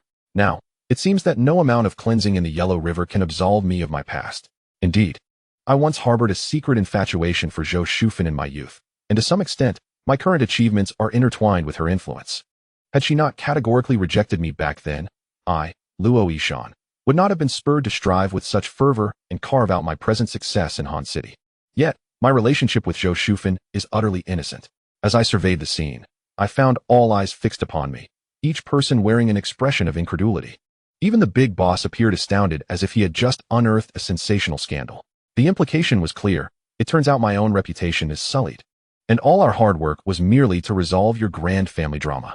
Amidst my frustration regarding how to defend myself, the large screen on stage suddenly flickered to life once more. Zhou Henzhan reappeared, seemingly oblivious to the live broadcast, mockingly taunting the bound figures of Yi Fan and Luo Qingxian. Young Master Yi, I sincerely apologize, but I never contemplated fleeing Han City. I still have to await my inheritance of the Luo group. Yi Fan, thoroughly restrained and gagged, was rendered speechless, yet he fiercely shielded the equally bound Luo Qingxian, his rage palpable. In stark contrast, Luo Qingxian exhibited an air of calm indifference. The audience was captivated, their faces painted with confusion, as they remained unaware of the unfolding drama. At that moment, Lin Tian's silhouette emerged unexpectedly behind Zhou Henzhan. Young Master Zhou, I am rather curious. What are your plans for inheriting the Luo group? Lin Tian inquired with a playful smirk. Zhou Henzhan, far from surprised by Lin Tian's entrance, appeared to have anticipated it, laughing heartily as he proclaimed, "Excellent. All the main characters have assembled. The grand spectacle is about to commence." Lin Tian shrugged, signaling Zhou Henzhan to continue. With unwavering confidence, Zhou Henzhan elaborated, "Young Master Yi and Miss Luo were childhood sweethearts, blissfully naive. Yet while young Master Yi studied abroad, you, young lad, seized the opportunity to win Miss Luo's heart. Upon returning to discover this betrayal, young Master Yi, consumed by jealousy, kidnapped Miss Luo and planted explosives beneath the stage to coerce her affection." He continued, "As Luo Yishan's esteemed son-in-law, you, Lin Tian, recently discovered Ye's scheme and rushed to rescue your beloved. Ultimately, both you and young Master Yi perished, while Miss Luo tragically succumbed to collateral damage. In the midst of this chaos, Luo Yishan will also meet his demise when the explosives are detonated. Not long hence, Lu Hong will pass away from illness, leaving the Luo group leaderless, and I, as the forsaken son of Luo Yishan, shall rightfully inherit the Luo group." With a triumphant gaze, Zhou Henzhan turned to Lin Tian and asked, "What do you think? Are you satisfied with the script I crafted for you?" Clapping in mock appreciation, Lin Tian retorted, "Young Master Zhou, it would be a pity for you not to pursue a career as a writer of melodramatic family sagas. Rest assured, once I inherit the Luo group, I will ensure your heroic tale is adapted into a short drama." Zhou Henzhan laughed with pride. However, Lin Tian's demeanor shifted. His expression turned steely as he fixed his gaze on Zhou Henzhan. "You cannot inherit the Luo group, for you are not the son of our chairman." Zhou Henshan's countenance darkened, his eyes narrowing with malice. "Indeed, our chairman once pursued your mother, but at that time, Zhou Shufan scorned the impoverished chairman, choosing instead a pretender masquerading as a wealthy heir. When that charlatan learned of Zhou Shufan's pregnancy, he abandoned her and their child. Our chairman, undeterred, toiled in Han City and, alongside his wife, rose to become the wealthiest man in the city. Unable to accept this reality, Zhou Shufan transferred her hatred for your biological father onto our chairman, tormenting you daily, asserting that you were his son. Am I not correct?" Zhou Henzhan remained silent. Yet his body trembled with rage, his eyes aflame with fury. "With your intelligence, you must have deduced the truth, even to the extent of murdering your biological father. Yet, unable to escape the nightmares left by Zhou Shufan, you deceive yourself into believing you are our chairman's son, orchestrating revenge plots merely to rid yourself of your phantoms." "Shut your mouth," Zhou Henzhan roared, drawing a weapon and aiming it at Lin Tian. "Ha ha ha. Built from the ground up? Do you genuinely believe Luo Yishan is a virtuous man? The entire Han City knows he employed despicable means to oust those who aided him and seize the Han family's fortune, thereby achieving his current status. If he could ascend to the position of the wealthiest through such underhanded tactics, why can I not claim the Luo group as his illegitimate son? Once I eliminate you, no one will uncover the truth, and the Luo group shall undoubtedly be mine." Zhou Henzhan cackled maniacally. Lin Tian pointed to the corner where the live streaming equipment was stationed, his tone nonchalant. "Zhou Henzhan, even the wisest can falter. Have you forgotten to turn it off? Perhaps you should use that telescope to check the large screen on the opposite stage?" Upon hearing this, Zhou Henshin's expression shifted dramatically as he glanced at the blinking red light of the live equipment, then peered through the telescope at the screen across the stage. This cannot be. When did you activate the live broadcast? Why did I hear no sound? He exclaimed in disbelief. Very well, since that is the case. None of us shall leave here alive, Zhou Henshan declared, producing a detonator to trigger the explosives beneath the stage. Given that I stand here, do you truly believe there are still bombs below the stage? Lin Tian replied, hands clasped behind his back, exuding an air of composure. Zhou Henshin's expression darkened further. Then he erupted into maniacal laughter. All right, I concede that your strategy surpasses mine. However, you are right before me. By eliminating you, I shall still have the opportunity to exact revenge on Luo Yishan. Zhou Henshan tightened his grip on the weapon. Lin Tian remained unfazed, stating calmly, I wager your gun is devoid of ammunition. Chapter 68. Zhou Henshan offline, Zhao Ruilong online. Zhou Henshan momentarily paused at Lin Tian's words, incredulous. Are you a fool? Do you think you are Yin Shuangyi? Betting on whether my gun is loaded? Go to hell. With that, Zhou Henshan decisively pulled the trigger. Click, click, click. 3 shots rang out, all blanks. Zhou Henshan stood dumbfounded, staring incredulously at his weapon, then shot into the air. Bang. Startled, he aimed again at Lin Tian and pulled the trigger. Click, click, click. More blanks. How can this be? Zhou Henshin's face was a mask of disbelief. Again, he fired into the air. Bang. Then aimed at Lin Tian once more, clicking the trigger. Why? Zhou Henshan began to question the very essence of life. Not only Zhou Henshan, but everyone before the grand screen was utterly astonished. When Zhou Henshan drew forth the truth, a collective gasp echoed for Lin Tian.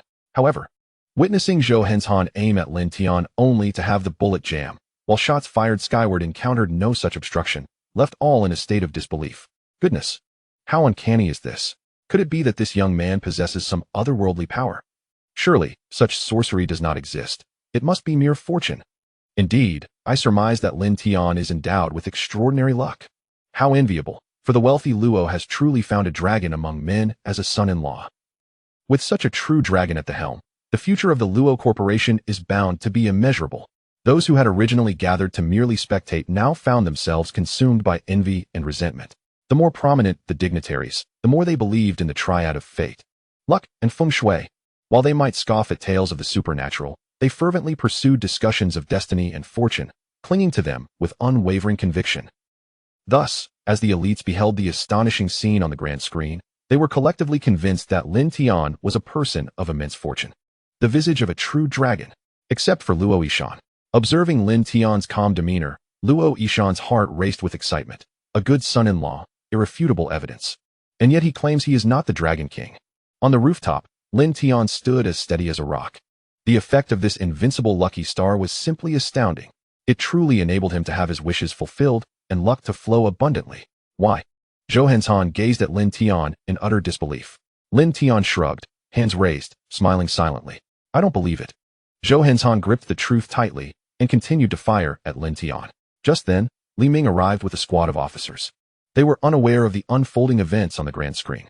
Seeing Zhou Henshan pointing the truth at Lin Tian, Li Ming hesitated not for a moment. Drawing his sidearm and aiming it at Zhou Henshan. Bang! A gunshot rang out. Zhou Henshan fell to the ground, begrudgingly. With his last breath, he beheld the detonator button rolling a short distance away, a flicker of hope igniting within him. What if Lin Tian had deceived him, and the bomb remained beneath the stage? With every ounce of strength left, Zhou Henshan attempted to press the detonator. Lin Tian approached him, picked up the detonator, and smiled at Zhou Henshan as he pressed the button. Boom, boom, boom. The fireworks surrounding the stage erupted. The sky was adorned with a proposal, reading, Luo Qingxuang, I love you, marry me. Witnessing the sky filled with confetti of love, Zhou Henshan begrudgingly took his last breath. After confirming Zhou Henshan's demise, Lin Tian did not linger at the scene, but hurried towards the artistic performance stage. Below the stage, disguised as Xiaoling, Luo Qingxuang beheld the magnificent fireworks and her beloved Tianji's declaration of love, overwhelmed with excitement. At this moment, the grand screen concluded its live broadcast of Zhou Henshan. Transitioning to Lin Tian's proposal VCR, the screen displayed the cherished moments of Lin Tian and Luo Qingxuang over the past 3 years. The atmosphere instantly became saturated with romance. Watching the recollections of their time together, Luo Qingxuang could not contain her exhilaration, shouting, Tiangu, I love you too. I accept. I will marry you. Amidst the romantic ambience, Lin Tian took the microphone and appeared on stage. As the opening notes of Confession Balloon began to play, The atmosphere brimmed with romance, yet as Lin Tian began to sing, it shattered the enchantment. Oh no, his voice was utterly off-key. Dude, you're out of tune. Oh dear, surely, there are no perfect male deities. He can't even sing in key. However, Luo Qingxuang was oblivious to Lin Tian's lack of vocal prowess. She dashed onto the stage, exclaiming, Tiangu, I love you. I am willing. I am willing to marry you. Amidst countless blessings and applause, the two embraced tightly, sharing a passionate kiss. Thus, under the witness of the great tycoons of Han City and numerous dignitaries, Lin Tian completed his most heartfelt proposal. Tears streamed down Luo Yishan's face, realizing his precious daughter was now another's. A few days later, in the opulent royal suite of a high-end club in Yu Province, a wealthy heir was reporting Zhou Henshin's demise to Zhao Ruilong. Upon hearing the news, Zhao Ruilong frowned, disdain evident on his face. What a waste, truly a waste. The Qilin society, provided him with abundant resources, and yet he fell to a penniless boy. Allowing him to join was a grave mistake, a disgrace to our society. After venting his frustration, Zhao Ruilong turned to a wealthy second generation named Azu. What have you discovered about this Lin Tian's background? Surprisingly, Azu played the video of Zhou Henshin's final confrontation with Lin Tian for Zhao Ruilong. Watching the fortunate Lin Tian, Zhao Ruilong's brow furrowed. Could this lad be extraordinary? Surely not. Azu shook his head. If he were truly extraordinary, the 749 Bureau would have apprehended him long ago, not allowing him to operate in public. Then this luck is beyond belief. Zhao Ruilong smirked enviously. I have heard from Uncle Long that the world is undergoing some kind of transformation. In addition to producing extraordinary beings, it is also giving rise to those favored by fate, Azu explained. Humph. Zhao Ruilong chuckled with a hint of bitterness. Then his expression turned icy. Except for us in the Qilin society, such remarkable individuals shall not be permitted to exist in this world. Azu, have there been any responses to the message I had you post on the dark web? Yes. Azu nodded. The 12th ranked assassin on the leaderboard, the nine-tailed fox, has accepted the job and will head to Han City after finishing his current assignment. Excellent. Satisfied with Azu's reply, Zhao Ruilong continued. By the way, Long Xiao, Han Noyu has sent a message indicating she will return to Han City next month and seeks our assistance. Azu opened an email. Han Noyu. Zhao Ruilong's lips curled, recalling how the Han family, once the wealthiest in Han City, had been ousted by Luo Yishan, relocating to Xiangjiang. With Han Batian publicly swearing that the descendants of the Han family would never return to Han City. Now, the granddaughter of the Han family, Han Noyu, sought to defy her grandfather's vow. Perhaps circumstances have changed. Azu speculated. Indeed. Zhao Ruilong nodded. The mission of our Qilin society is mutual assistance. Since Han Noyu is one of us, we shall certainly extend our full support, especially since her target must be Luo Yishan, which is precisely what I wish to witness. Haha. Chapter 69. Reward Talent. Thief Saint, International Thief Persian Cat. May 31st, evening. Lin Tian returned to his rented apartment, slightly inebriated after a grand proposal. Following the magnificent engagement, he had hosted a lavish banquet for the esteemed guests attending the cultural performance, receiving heartfelt congratulations from all the prominent figures, including the big boss. Lying on his bed, Lin Tian felt as if he were in a dream. In less than a month, he had transformed from an unremarkable impoverished youth from a mountain village into a promising young man capable of toasting with the leader of a city. This sensation was undeniably surreal, and it was all thanks to the enigmatic Future Headlines app on his phone. He retrieved his phone, and the system's rewards had already arrived. Ding! Congratulations to the host for altering the course of the future. You have received a treasure chest. Upon clicking to open, ding! Treasure chest successfully opened. You have obtained the item, Headline Editing Voucher. Discovering the headline editing voucher filled Lin Tian with excitement, for this item was exceedingly rare. With it, he would not be ensnared by unforeseen circumstances in the future. After securely storing the item, Lin Tian continued to open the treasure chest. Ding! Congratulations to the host for changing the future trajectory. You have received a talent chest. Clicking to open, ding! Treasure chest successfully opened. You have gained the talent, Master Thief, Gold. As the talent loaded, a plethora of lock-picking techniques instantly flooded Lin Tian's mind, making him feel as if he could effortlessly unlock any lock.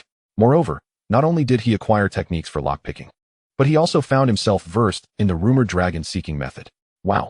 Lin Tian exclaimed. Is this to turn me into a treasure hunter? However, Lin Tian had little interest in tomb raiding. Instead, the lock-picking techniques intrigued him. At that moment, the app displayed 3 news updates consecutively. Shocking. International thief appears in Han City. The national treasure, Empress Cishi's luminous pearl, has vanished from the exhibition. On June 7th, the Wang Group, a leading jewelry company in Han City, and jewelers from the Lighthouse country jointly hosted a jewelry exhibition, showcasing the largest diamond in the world, the Desert Star, alongside Empress Cishi's rumored luminous pearl borrowed from the National Museum. On the second day of the exhibition, the pearl mysteriously disappeared, leaving behind only a provocative message from the infamous international thief, Persian Cat. The police issued a reward of 300,000 for clues regarding the thief's whereabouts, reported on the evening of June 8th. Upon reading the news, Lin Tian's brows furrowed in concern. The China-US joint jewelry exhibition had barely commenced when the notorious international thief made his move in Han City, opting not to steal the Desert Star, but rather the national treasure, Empress Cishi's luminous pearl. If anyone suggested that the international thief, Persian Cat, had no ties to the jewelers from the Lighthouse country, Lin Tian would vehemently disagree. He had no intention of using the item to validate his suspicions. Whether the international thief and the Lighthouse jewelers were colluding was of little concern to him. Since the thief dared to pilfer their national treasure, why couldn't Lin Tian, the master thief, seize the world's largest diamond, the Desert Star, having just proposed to his girlfriend and yet to purchase an engagement ring? How could he let such a magnificent diamond slip away? He felt a sense of destiny. If heaven presents an opportunity, one must seize it. Lin Tian's mind was brimming with schemes. He then continued to read the second news article. Astonishing, a villa worth 5 million is being given away for free. A foreigner hits the jackpot, securing a villa without cost. On June 7th, during the opening ceremony of the China-US Friendly Jewelry Exhibition, the Wang Group initiated a lucky draw, offering one of their villas valued at 5 million as a prize. Ultimately, Henry, a representative from the Lighthouse Jewelers, fortuitously won the grand prize of the villa, reported on the evening of June 7th. Lin Tian chuckled upon reading the article. A lucky draw? And a foreign representative winning by chance? If there were no underhanded dealings involved, he would livestream himself washing his hair upside down. It was evident that the foreigner and the Wang family had orchestrated some clandestine arrangement, an exchange of interests. Winning the draw? Nonsense. Lin Tian had no intention of intercepting this. Even if he secured the foreigner's number, the Wang family would simply alter the winning numbers. Just like that time he dined with his girlfriend at the Qingshuang Grand Hotel. Such schemes were impossible to thwart. Lin Tian shrugged and continued to the next piece of news.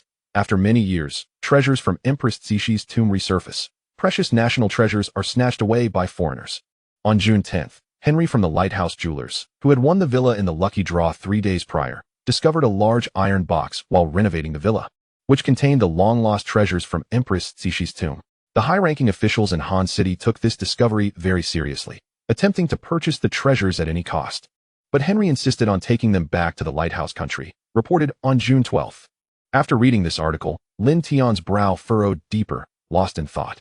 Clearly, the motive behind the Americans hosting the joint jewelry exhibition in Han City was far from innocent. It was a well-planned scheme. First, they allowed the international thief to steal the national treasure, Empress Cishi's luminous pearl, and then, by coincidence, unearth the treasures from her tomb. This was undoubtedly a premeditated conspiracy. Whether the Wang family was complicit or merely caught in the scheme, Lin Tian could not ascertain. However, he was resolute that he would not allow the foreigners to claim their national treasures. He must intercept this plot. Lin Tian reopened the article about the foreigners' lottery win, clicked the edit button, and utilized the newly acquired headline editing voucher. Meanwhile, at the Han River Villa complex, Wang Lin, the young master of the Wang Group, was negotiating a collaboration with the foreigner, Henry. Mr. Henry, all these villas were developed by our family. Please feel free to choose any that you fancy. Henry feigned a casual search, yet he was deliberately guiding the conversation towards the villa mentioned in the future news, and he pointed to it, struggling with his Chinese. Young Master Wang, how about this one? Certainly, Mr. Henry. Once the jewelry exhibition concludes, I will have this villa transferred to you. Wang Lin laughed heartily. Thank you very much, young Master Wang. Henry pretended to express gratitude. By the way, young Master Wang, I have a small request. For this jewelry exhibition, I specifically brought the largest diamond in the world, the Desert Star, from our Bruce family's collection as the centerpiece. I hope your country can also present some genuine treasures to enhance the publicity of our joint exhibition. Absolutely, Mr. Henry. Our Wang family still possesses some precious jewels. Wang Lin laughed heartily. Henry shook his head and said, Young Master Wang, I have heard that 30 years ago, your Wang family fortuitously acquired the fabled night pearl of Empress Cishi. This pearl is said to emit a brilliance as radiant as the sun, even amidst the darkest of nights, and I find myself quite intrigued by it. Wang Lin did not suspect Henry of ulterior motives. He merely thought this foreign gentleman genuinely wished to behold a national treasure of the Dragon Kingdom. He smiled and replied, "Mr. Henry, this night pearl is indeed a national treasure of our Dragon Kingdom. After my grandfather obtained it, he promptly surrendered it to the state. And now it is preserved in the National Museum in our imperial capital. What a pity." Henry feigned a look of profound regret. Noticing Henry's apparent disappointment, Wang Lin hastily added, "Mr. Henry, it is not without recourse. I can mention it to my father and see if he can arrange for the night pearl to be borrowed from the National Museum." Upon hearing this, Henry pretended to be thrilled, exclaiming, "Young Master Wang, I cannot thank you enough. In that case, let us sign the jewelry purchase contract right away." "Excellent," Wang Lin exclaimed, filled with excitement. Afterward, Henry and Wang Lin signed a jewelry sales agreement valued at $50 million. Chapter 70, The Lottery. After finalizing the contract, Wang Lin took Henry to the Qing Shuang Grand Hotel, treating him to an exquisite Western meal, and arranged for a presidential suite for Henry. Once Henry was comfortably settled, Wang Lin left with a sense of satisfaction, for this collaboration with the Bruce family from the Lighthouse Nation was a test set forth by his father. Successfully completing this task would undoubtedly enhance his prospects of taking over the Wang Group in the future. With the $50 million order secured, he was confident that as long as the upcoming exhibition proceeded smoothly, he would triumphantly fulfill his father's challenge. Preoccupied with thoughts of his father's test, Wang Lin gave little consideration to whether Henry had ulterior motives or was plotting something sinister. Meanwhile, Henry and his female secretary entered the presidential suite. Upon entering, the female secretary produced a set of electronic devices and began scanning the entire room. "Mr. Persian Cat, you remain ever so cautious," Henry remarked with a light smile. "Mr. Henry, do you know why I have committed so many crimes internationally yet have never been apprehended? It is precisely due to my meticulousness."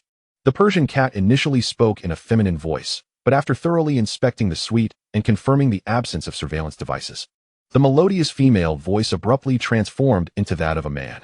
Subsequently, the female secretary began to remove her makeup in front of Henry, and after a series of transformations, she astonishingly morphed into a burly man. "Mr. Persian Cat, no matter how many times I witness this, I am always astounded by your disguise techniques," Henry praised. Who would have thought that the infamous international thief, known in the FBI files as female, would actually be a man? "Mr. Henry, since you are certain that Old Man Han revealed the treasure chest's burial location beneath that villa, why don't we simply dig it up?" The Persian Cat inquired curiously. Years ago, the discovery of this treasure in Seoul caused quite a bloodbath. Now, many eyes are undoubtedly fixed on Seoul, searching for this treasure. You've seen it yourself. The surveillance systems surrounding that villa complex are far more stringent than anticipated. If we were to commence digging without acquiring the land deed, we would easily attract the attention of the Dragon Kingdom's authorities.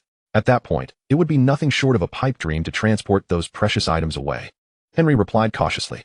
"In that case, why not just have that lad Wang Lin transfer the villa to us directly? Why go through such convoluted methods?" The Persian Cat questioned, perplexed. "While it may seem straightforward to transfer ownership directly, we must complicate the matter with a lottery segment to avoid raising suspicions," Henry chuckled coldly. "The people of the Dragon Kingdom are quite crafty. If we were to approach them outright, expressing our desire for the villa, they would undoubtedly suspect us of ulterior motives. Therefore, I must present it as a need for a villa to accommodate my mistress, thereby easing their suspicions." The Persian Cat scoffed dismissively. "Mr. Henry, you certainly think highly of these East Asian sick men. It is not that I hold them in high regard. I have suffered considerable losses while dealing with them." Henry sighed in resignation. "Do you know why it took Old Man Han 30 long years to reveal the location of the treasure chest to us? His true intention was to leverage the power of our Bruce family against Luo Yishan." On June 7th, Saturday, Lin Tian invited his girlfriend to attend the jewelry exhibition. After signing in, the staff handed Lin Tian and his girlfriend a lottery ticket. Number 66. Luo Qingxian exclaimed with a playful grin upon seeing the ticket. "Brother Tian, this number seems quite auspicious. Do you think we might win and get a villa for free?" Lin Tian regarded his sister with a teasing expression. "Aren't you acquainted with Wang Lin? Go show your face and see if the esteemed young Master Wang might grant us a favor and gift us a villa. Don't be ridiculous. My connections aren't that influential." Luo Qingxian pouted. "But you, Brother Tian, have become quite the prominent figure among the younger generation in Han City. Many scions of wealthy families are eager to befriend you. Perhaps you could leverage that." "Forget it. We are fortunate enough to have a modest fortune ourselves. If we desire a grand villa, we can simply purchase one." Lin Tian laughed heartily. Luo Qingxian, however, maintained a pragmatic demeanor. "Brother Tian, purchasing it may not be as gratifying as receiving it for free." As they chatted, they arrived at the stage for the opening ceremony. Wang Lin was delivering the opening speech. while Luo Qingxian showed little interest in his formalities and busied herself perusing the list of exhibits. Upon spotting the Desert Star diamond, she gasped, "Wow, Brother Tian, that diamond is enormous. Don't be envious. I'll get you a similarly sized diamond ring someday." Lin Tian grinned broadly. "Really?" Luo Qingxuan's face lit up with anticipation. "Of course." Lin Tian playfully pinched her nose. "When have I ever lied to you? You're the best, Brother Tian. Love you, moi." With that, a delighted Luo Qingxian planted a sweet kiss on him. Soon, Wang Lin completed his opening remarks. "Esteemed guests, thank you for taking the time out of your busy schedules to attend the jewelry exhibition jointly hosted by the Wang Group and the Bruce family from the Lighthouse Nation. To express our gratitude for your support, we have meticulously prepared a lucky draw event, with the grand prize being a villa valued at 5 million, located in the Han River Villa Complex. Upon hearing the first prize, the audience erupted into cheers of excitement. Amidst the anticipation, Wang Lin began the draw in a fair and just manner. He reached into the lottery box and drew a number, displaying it on the big screen. "Ladies and gentlemen, the winning number for the grand prize is 99. Would the holder of number 99 please come to the stage to claim their prize?" As Wang Lin's voice faded, the foreigner Henry exclaimed in broken Mandarin, "It's me. I'm number 99. The fortunate winner of the lottery turned out to be a foreigner. Much to the immediate discontent of the guests present, while it was acceptable for them not to win, the notion of a foreigner walking away with the grand prize was utterly intolerable. The attendees began to voice their grievances, exclaiming, "How could a foreigner snatch the grand prize away from us? This luck is outrageous. What kind of luck is it? It must be a conspiracy. Don't you recognize who that foreigner is? Wait, isn't that foreigner the representative of the Bruce family? A jewel merchant from the Lighthouse Nation collaborating with the Wang Group? This is definitely a scandal. Considering the value of the villa at 5 million, it seemed implausible for it to be won without merit." The guests continued to lament the apparent machinations behind the scenes. Upon hearing that the winning number was 99, Luo Qingxuan pouted in disappointment, saying, "Why did it have to be 99? Why not 66? She then turned her lottery ticket upside down, exclaiming, "Tian Ge. If we look at it this way, doesn't T that make us 99 as well?" Observing his sister's crestfallen expression, Lin Tian chuckled, "Xiao Shuang, take a closer look. You had the ticket upside down. We are indeed 99. Chapter 71. Seizing the opportunity from the foreigner, claiming a villa worth 500. Upon Lin Tian's reminder, Luo Qingxuan scrutinized her ticket once more, and indeed, the number was 99. Stunned, she recalled that just a moment ago, she had seen it as 66. Had she truly misread it? Self-doubt crept into her mind. Lin Tian, witnessing her bewilderment, remained silent with a smile. In reality, he had utilized a headline editor ticket to swap Luo Qingxuan's ticket with that of the foreigner, Henry. Grasping her hand, Lin Tian excitedly led her toward the stage, proclaiming, "We are also 99. As his voice resonated, all eyes turned curiously toward Lin Tian and Luo Qingxuan. Even Wang Lin, who was about to award the prize to Henry, paused and turned to look at them. Upon recognizing the pair, Wang Lin was taken aback. Isn't that the daughter of the richest man, Luo Qingxuan? And that handsome young man beside her must be Lin Tian, the most prominent figure in Han City. I must befriend him." Reaching the stage, Luo Qingxuan handed her lottery ticket to Wang Lin, smiling, "Wang Lin, we are also 99. The audience below murmured in confusion upon hearing of two 99s. What is happening? Why are there two winners for 99? Could there have been a mistake in producing the tickets? The Wang Group is so unreliable to allow such an error. Indeed, how can there be two winning numbers? Let us see how the Wang Group plans to resolve this. Will they give away 2 villas for free?" Listening to the audience's complaints, Wang Lin began to meticulously examine the ticket presented by Luo Qingxuan. After confirming it was indeed 99, he then scrutinized Henry's ticket. It became evident that Henry's ticket was not 99, but rather 66. He had simply reversed it, leading to this confusion. Frowning slightly at the root of the problem, Wang Lin recalled instructing his subordinates to ensure that the 99 ticket was given to Mr. Henry. How could such a blunder occur? This lottery event was merely a gimmick to attract more attendees to their exhibition, and the villa was meant to be a kickback for Henry. Now, with this mishap, what should be done? If someone else had won, it would have been easily resolved, but now the winner was Lin Tian, the brightest star of Han City. Offending him was out of the question. As Wang Lin's mind raced, weighing the pros and cons, he realized that while Henry was a test from his father and should not be offended, Lin Tian was a rising star whose goodwill could significantly benefit the Wang family's future endeavors. Quickly reaching a decision, Wang Lin looked at Henry with an apologetic expression. "Mr. Henry, I sincerely apologize, but your lottery ticket number is 66. You had it reversed, so the actual lucky winner is not you." Henry was taken aback, incredulously staring at Wang Lin. He had barely glanced at his ticket, knowing he would win regardless. Upon hearing Wang Lin announce the result, he had confidently approached the stage without checking the number. But now, looking displeased, Henry responded, "Young Master Wang, do you even know what you're saying?"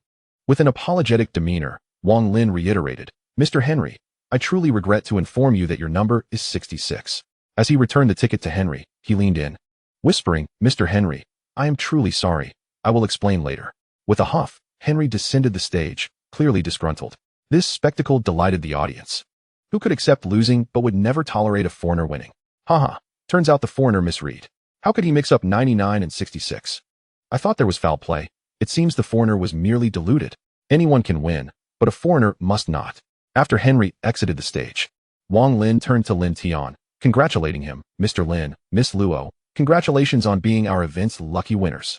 The 28th villa in the Han River complex is now yours. Our team will assist you with the transfer process after the event concludes." Handing over the property deed, Lin Tian beamed with joy. Although he had gambled by swapping the tickets, whether or not they would win depended on Wang Lin, as he had encountered enough shady dealings before. It appeared his gamble had paid off, leading him to conclude that the Wang family had not colluded with the foreigner. Observing Wang Lin's attitude, Lin Tian realized that his reputation still held value. Clutching the property deed, he took Luo Qingxuang's hand and descended the stage amidst the envy and admiration of the crowd. With the conclusion of the lottery, the jewelry exhibition officially commenced, and the audience eagerly flooded into the various exhibition halls to explore.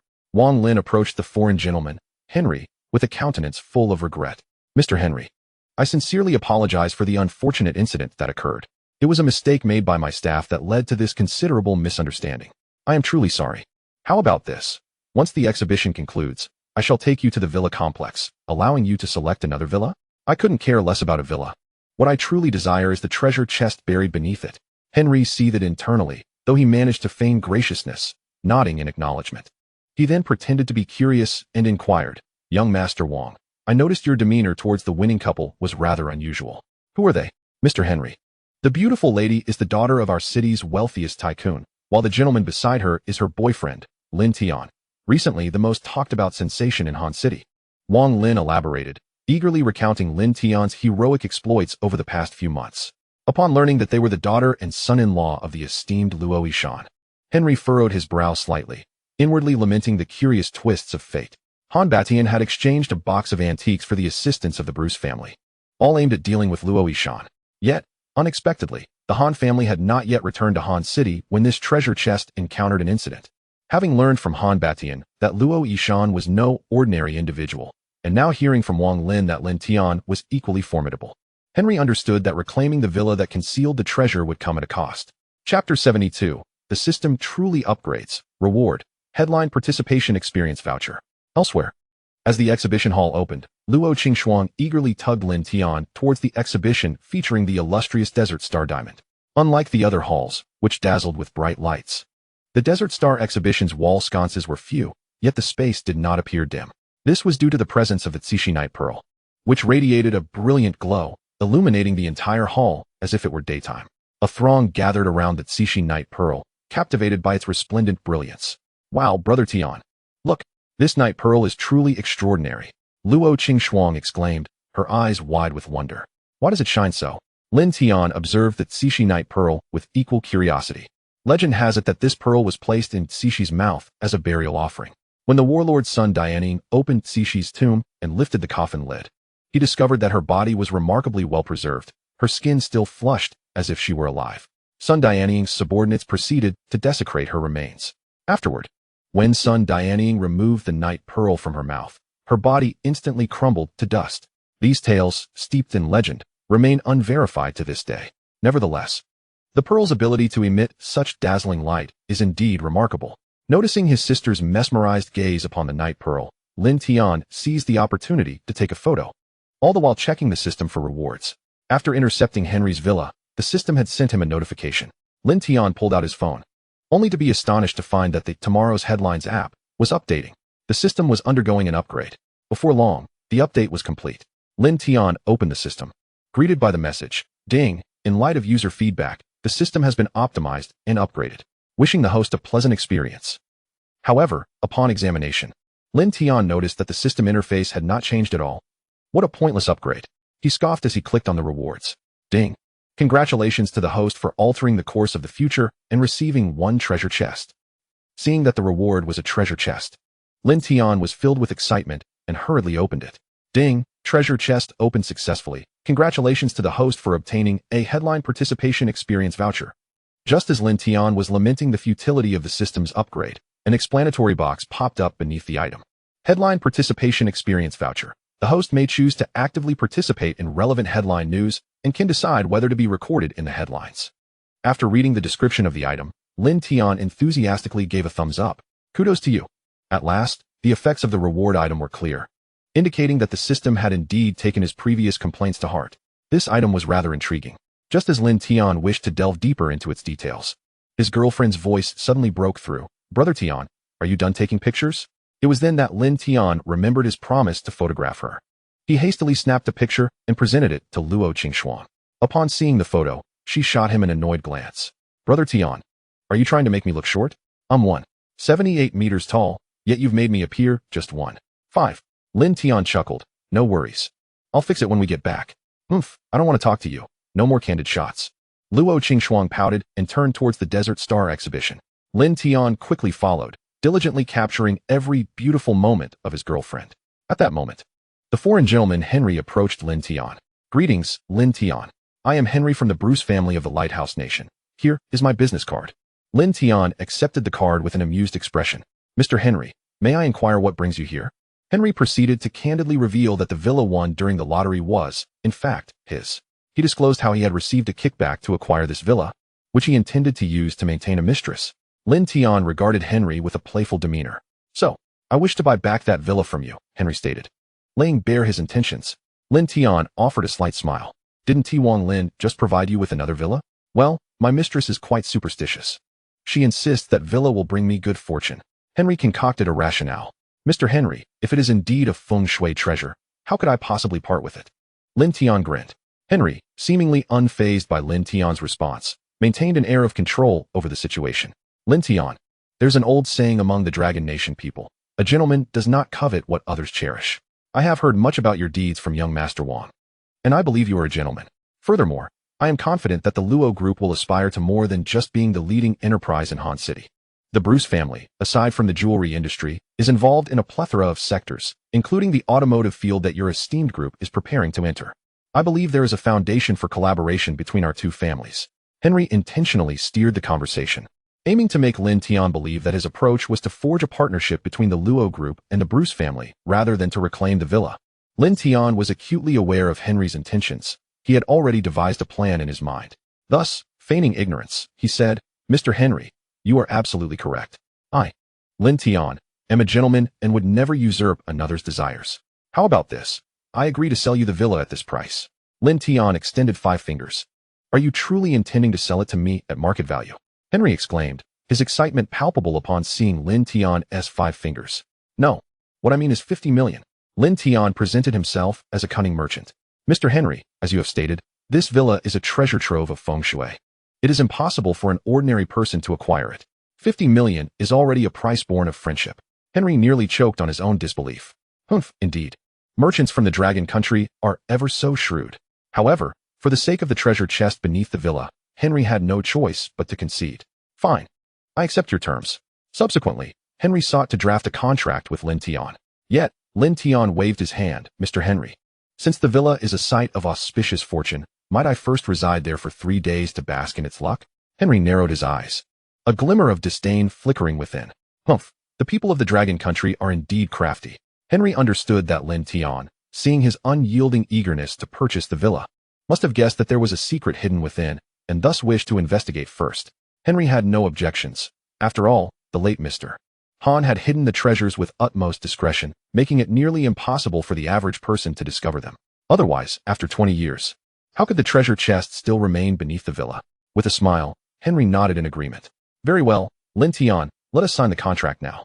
You may finalize the deal with me in 3 days. During this time, anything within the villa that you desire, I shall gladly gift to you. Agreed. Lin Tian grinned. Just remember, Mr. Henry, you made this promise. Do not regret it in 3 days. Chapter 73. The international thief left dumbfounded. Thus, after Henry transferred 50 million, Lin Tian readily signed the contract, wherein it was stipulated that the villa would belong to Henry. But Lin Tian could reside there for 3 days and freely take any items from the villa during that time. After finalizing the contract, Lin Tian continued to take photographs of his girlfriend. At that moment, Luo Qingshuang was marveling at the world's largest diamond, the Star of Africa. This diamond, known as Cullinan, is the largest in existence, approximately the size of a fist, weighing 106 carats. Subsequently, Cullinan was skillfully cut by 3 master jewelers into 9 large diamonds and 96 smaller ones. These diamonds once passed through various European royal families, but ultimately vanished without a trace. Only the largest piece, weighing 302 carats, with 74 facets in a teardrop shape, was set into the Queen's scepter and is now exhibited at the London Museum. Later, this final piece, the Star of Africa, was stolen by the infamous international thief known as the Persian Cat from the London Museum and eventually ended up in the hands of the Bruce family in the Lighthouse Nation. The British royal family once attempted to buy back the Star of Africa for a hefty sum, but the Bruce family refused. Thus, the Star of Africa has remained in their possession ever since. Seeing his girlfriend's eyes sparkle with excitement as she gazed at the Star of Africa, Lin Tian shook his head in resignation. Truly, no woman could resist the allure of diamonds, not even the daughter of a billionaire. Observing Luo Qingshuang's shining eyes, Lin Tian secretly vowed, "Do not fret, my dear. Tonight, I shall procure this Star of Africa for you and have it fashioned into a grand diamond ring." After visiting the exhibition, Lin Tian escorted Luo Qingshuang home before returning to his rented apartment.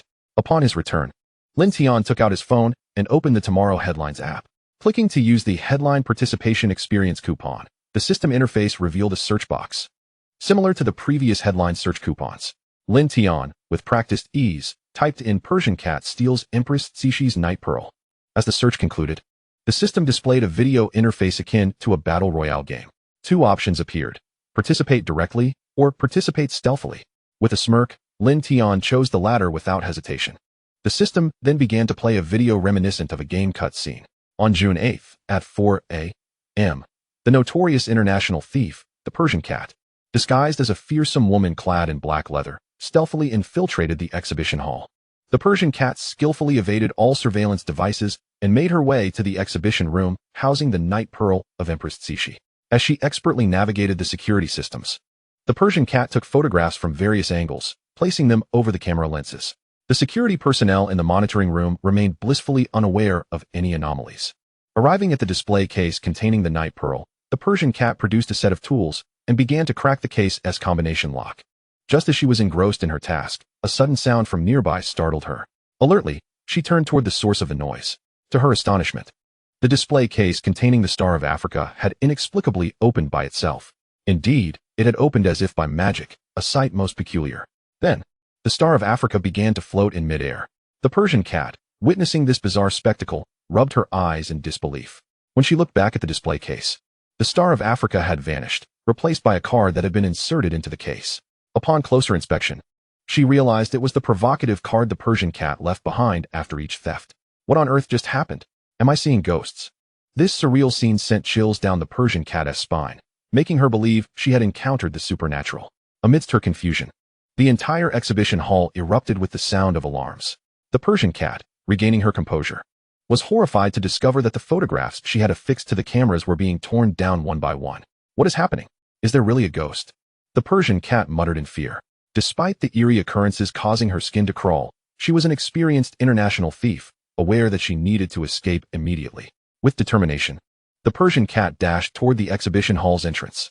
However, just as she lifted her foot to step forward, it felt as though she had been kicked, and she fell to the ground in a most undignified manner. Is this truly a haunting? The Persian Cat scrambled to her feet in terror, preparing to flee once more, only to be kicked again, landing once more in a heap. Looking around, she saw no one in sight. Where are you looking? I'm right behind you. A chilling voice echoed from behind the Persian Cat. The Persian Cat turned around, finding no one in sight. I am here. With the sound echoing, the Persian Cat felt a hand pat its shoulder. Startled, it turned back, yet still saw no one. The cat's composure shattered, trembling uncontrollably. It cried out in despair, "Help! There's a ghost." At that moment, Officer Li Ming arrived with a team of officers, commanding, "Don't move. Hands on your head. Crouch down." Witnessing the arrival of Li Ming and the other officers, the Persian Cat felt as though it had encountered a savior.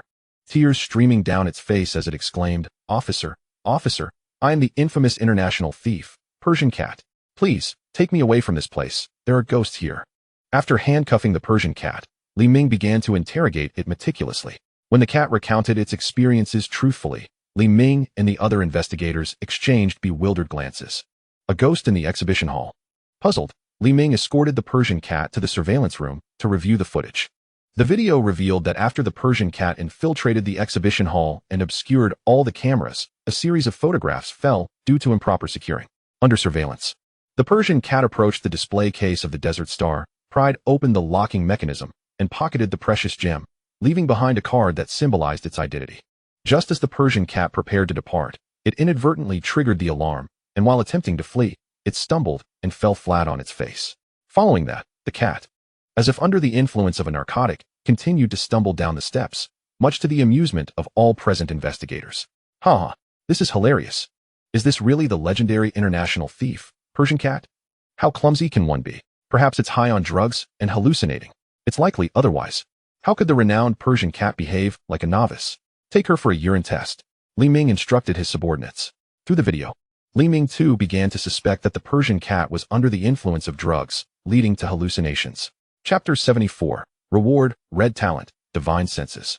At the city bureau, Li Ming was drafting a report on the capture of the Persian cat when suddenly, an officer rushed back, flustered, exclaiming, "Captain Li, there's trouble. The Persian cat has escaped." What? Li Ming set down his pen, astonished. What happened? It's late at night. And with no female officers present in the bureau, we had to wait outside the ladies' restroom. After quite some time without any sound, we rushed in only to find that the Persian cat was no longer there. The officer reported. Immediately, seal off the entire area and prevent any women from leaving. Li Ming commanded. Understood. Unbeknownst to Li Ming, the Persian cat had shed its disguise, transforming into a janitor, carrying a bag of trash, and casually walked out through the security checkpoint. Since everyone was focused on checking women, no one paid attention to an elderly man with a trash bag. After escaping, the Persian cat stealthily returned to the presidential suite where Henry resided. Meanwhile, the police had informed Henry about the theft of the Desert Star. Upon seeing the Persian cat return, Henry inquired with confusion, "What happened?" "Mr. Henry, there's a ghost. There's a ghost in the exhibition hall." The Persian cat recounted its harrowing experience, still shaken. "I told you before, don't do drugs before a heist. You must have overdone it this time." Henry scoffed. Casting a disbelieving glance at the Persian cat, clearly unconvinced by the claim of ghosts, aligning with Li Ming's assessment that the cat was merely high. "Mr. Henry, I swear, I didn't do drugs. There really is a ghost in the exhibition hall." The Persian cat insisted anxiously. "Enough. Hand over the Desert Star." Henry interrupted, uninterested in the cat's protests. "Mr. Henry, please believe me. The Desert Star was truly taken by a ghost." The Persian cat fervently argued. Observing the cat's demeanor, Henry cursed. "Get back to your room and sleep it off. If you can't find the Desert Star by tomorrow morning, don't blame me for being impolite." Seeing Henry's anger, the Persian cat dared not retort, retreating to its room in defeat. On the other hand, Lin Tian was unaware of the Persian cat's escape. After witnessing the capture of the Persian cat by Li Ming, Lin Tian had exited the experience. Participating in the headline experience felt surreal. Although he hadn't left his rental apartment, the sense of involvement was remarkably vivid. He distinctly felt himself entering the exhibition hall and obtaining the Desert Star while playfully teasing the Persian cat, all the while remaining invisible to everyone, including the surveillance equipment. In essence, this sensation was utterly enigmatic. It was exhilarating, beyond description. Lin Tian rummaged through his pocket and retrieved the Desert Star. Gazing at the 530-carat diamond in his hand, he felt a surge of excitement, contemplating recutting the diamond to craft a ring for his girlfriend. At that moment, the system's reward notification arrived promptly. Ding! Congratulations to the host for altering the future trajectory, earning a treasure chest. Overjoyed by the system's reward, Lin Tian hurriedly opened it. Ding! Treasure chest successfully opened. Congratulations to the host for obtaining the talent, Divine Senses, Red. Wow, finally a red attribute appears. Wasn't he the guarantee supposed to be gold? Could it be that the baseline is now SSR? Lin Tian muttered to himself, elated as he examined the attribute description. Divine Senses, Red. Your 5 senses have transcended human limits, reaching a near-divine level. Gasping at the system's description, Lin Tian felt a thrill. Surpassing human limits and nearing the divine level. Although he was uncertain what near-divine truly entailed, it sounded incredibly impressive. He quickly initiated the loading process.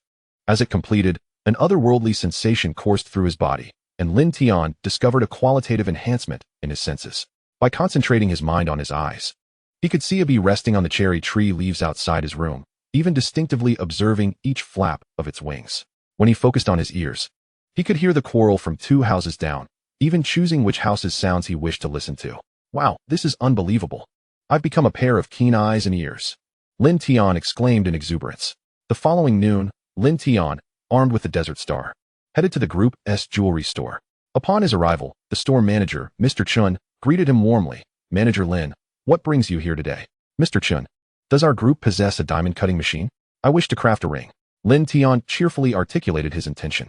A diamond cutting machine?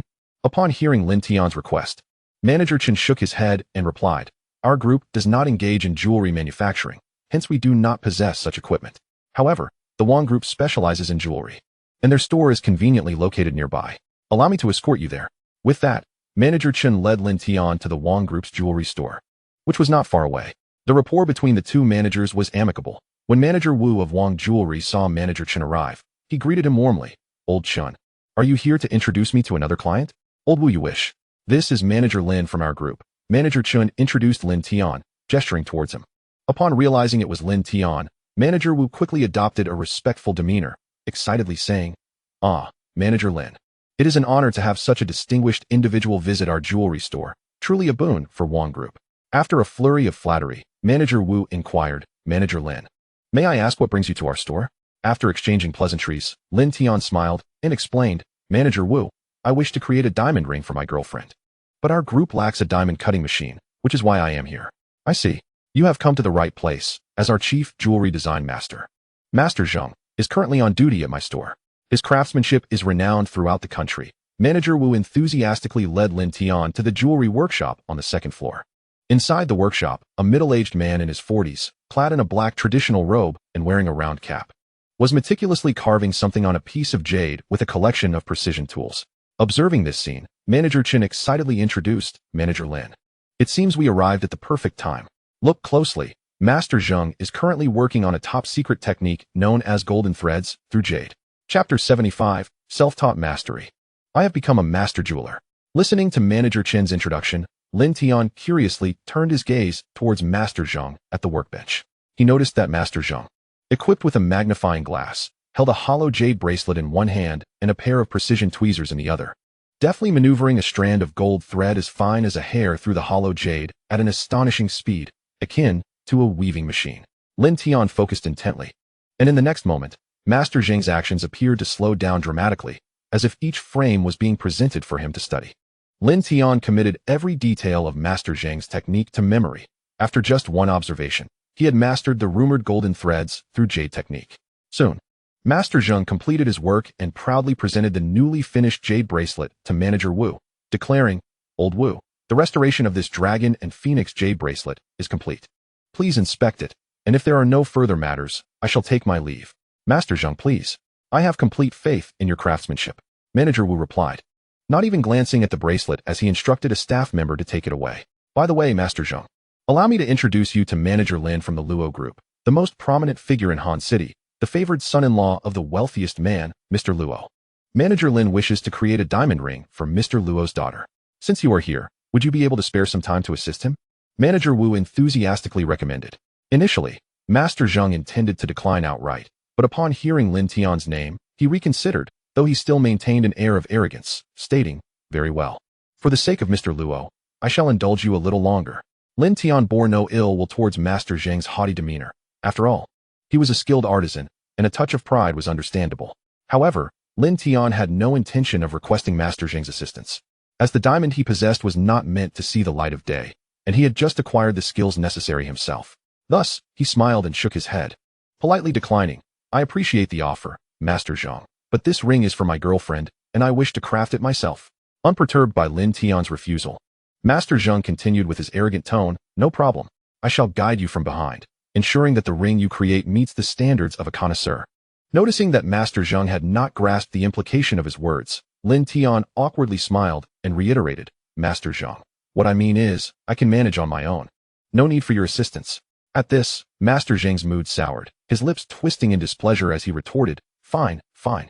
I was merely trying to be helpful. But since you insist, I wish you luck in creating a truly extraordinary diamond ring. With that, Master Zhang, clearly irritated, stormed out of the workshop. Master Zhang. Manager Wu called out, wishing to retain him. However, seeing Master Zhang nearing the door, he made no move to intervene. Under ordinary circumstances, Manager Wu would have rushed to persuade Master Zhang to stay, but he had more pressing matters to attend to, namely, hosting Lin Tian. I apologize, Manager Lin. Master Zhang has a rather temperamental disposition. I hope you can overlook it. Not at all. Lin Tian shrugged nonchalantly, smiling. Upon reaching the entrance, Master Zhang noticed not only was he not being persuaded to stay, but Manager Wu was also apologizing to Lin Tian, which only fueled his irritation. Recalling how the foreigner Henry had once attempted to poach him, Master Zhang, now seething with anger, pulled out his phone and dialed Henry's number.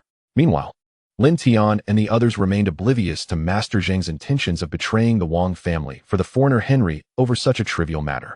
Manager Wu had even forgotten about Master Zhang, entirely focused on pleasing Lin Tian. After borrowing the workshop, Lin Tian closed the door and asked Manager Chen to keep watch. He then dedicated himself to the task of diamond cutting. Before long, Lin Tian had transformed the teardrop-shaped desert star into 2 heart shapes, increasing the original 72 facets to 2 108 facets. After completing the diamond cutting, he set about reworking the 2 pre-prepared 18K white gold rings, reshaping them into the likeness of the golden hoop from the legend of Sun Wukong. In just 2 hours, Lin Tian completed the matching diamond rings for himself and Luo Qingxuang. Subsequently, he sent a photo of the wedding rings to his girlfriend.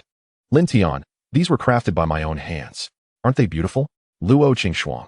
Surprised JPG. Wow, Tiangu, is this for real? They are so large. You are amazing, Tiangu. Lin Tian. Smiling JPG. Proud JPG. Luo Qingxuang. Tiangu. I heard that the desert star from the exhibition hall was stolen. It wasn't you, was it? Lin Tian. Wrong, JPG. How could that be? The news has reported that the notorious international thief, Persian Cat, is behind this. And the stolen desert star is teardrop-shaped, while the one I crafted for you is heart-shaped. Completely different, mind you. Luo Qingxuang exclaimed. Is that true?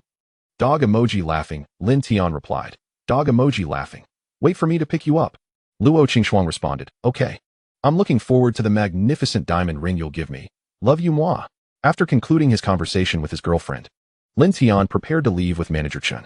Upon arriving at the first-floor sales hall, he noticed Manager Wu, visibly anxious, making a phone call. A sharply dressed young man sat on the sofa in the reception area. On the coffee table lay a recently repaired dragon and phoenix jade bracelet by Master Zhang, though the dragon's head had unfortunately come loose. Observing this scene, and noting Manager Wu's distressed expression, Lin Tian hurriedly approached him. Manager Wu, what has happened? With a heavy sigh, Manager Wu lamented, Manager Lin, it's like this. The dragon and phoenix jade bracelet that Master Zhang just repaired has broken again. The client is here to collect it, but I cannot reach Master Zhang. I should have inspected it more thoroughly at the time. Manager Wu's face was etched with worry. The young client was equally agitated, threatening. Manager Wu, we had an agreement. I need to deliver this dragon and phoenix jade bracelet immediately. If this delays my important business, I will have no choice but to file a complaint with Wang Lin. Seeing the tense atmosphere, Lin Tian smiled and suggested, Manager Wu, why not allow me to give it a try and see if I can fix this minor flaw? Chapter 76. The return of the former richest man of Han City. Can you really repair this bracelet? The young client inquired excitedly. This pair of dragon and phoenix gold-threaded jade bracelets was one of the betrothal gifts for his brother's engagement. Unfortunately, he had carelessly broken the gold thread inside, which is why he brought it to Wang's jewelry for repairs. His brother was currently waiting at the engagement venue for the bracelets. So hearing Lin Tian's words filled him with hope. Manager Wu quickly interjected, Li Xiao, the gold-threaded jade technique is unique to Master Zhang in Han City. It is currently unstable, and if it breaks again, it won't be easily repaired. Manager Wu, I see this guy is quite anxious. Why not let me give it a shot? Lin Tian grinned. Having observed Master Zhang's technique closely, Lin Tian was confident he could replicate it, and he felt an itch to try. The young client had begun to doubt Lin Tian after hearing Manager Wu's warning, but upon seeing Lin Tian's confident demeanor, he decided to take a chance. Bro, I urgently need these bracelets. If you can fix them, you'll be my good brother Li Liang. In the future, should you need my assistance in Han City, don't hesitate to ask. But if you make it worse, don't blame me for turning against you. The young client, unfamiliar with Lin Tian, issued a warning.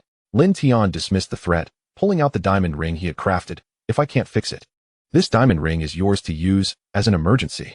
Upon seeing the ring, both the wealthy Li Liang and managers Wu and Chun were left astounded. Such exquisite craftsmanship. Such perfect setting techniques. Did manager Lin truly create this just now? They had only heard of Lin Tian as an appraiser. Could his jewelry design and crafting skills also be of master level? Manager Wu, banishing doubt, expressed his gratitude. Manager Lin, if you can indeed help Li Xiao repair this gold-threaded jade bracelet, our Wang group will remember this kindness. Lin Tian nodded with a smile and proceeded to the workshop with the jade bracelet. Sitting at the workbench, he took up the tweezers and began the repair without even donning a magnifying glass. Wow, does Manager Lin have such keen eyesight? He's not even using a magnifying glass.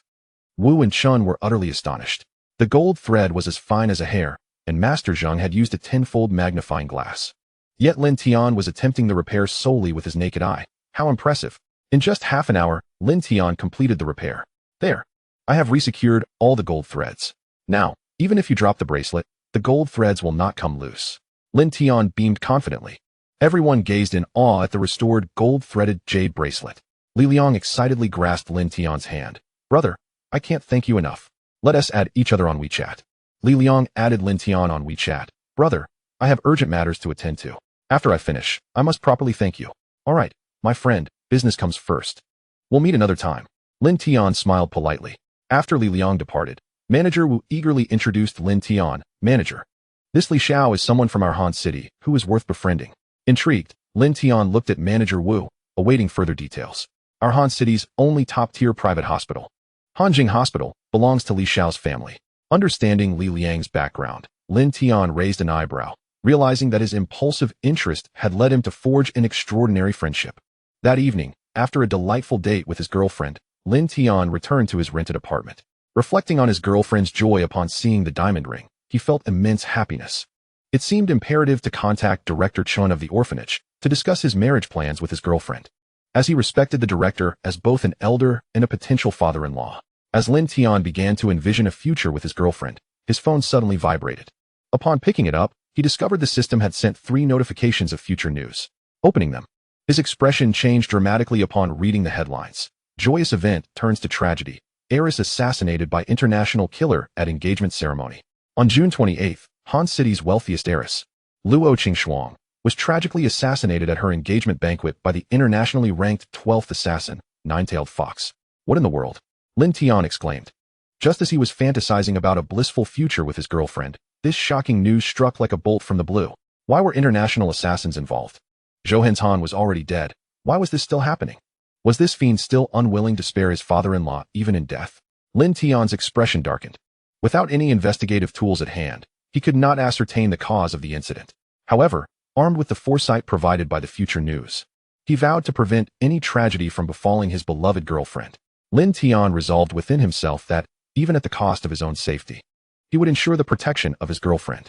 Lin Tian hurriedly checked the second piece of news, hoping that its occurrence preceded the tragedy, thus increasing his chances of acquiring search-related items to comprehend the events that transpired and avert further calamities.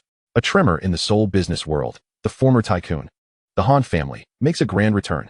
On June 20th, the newly established electric vehicle company, Shana Motors, formed through a collaboration between the Roche Group and Hong Kong merchants, held its inauguration ceremony. At the event, the once revered richest person in Seoul, Han Noyu, the granddaughter of the Han family, boldly declared war on the affluent Roche chairman, Luo Yishan, announcing their family's return to Seoul with the intention of reclaiming all that belonged to them. Reported on the evening of June 20th. The Han family?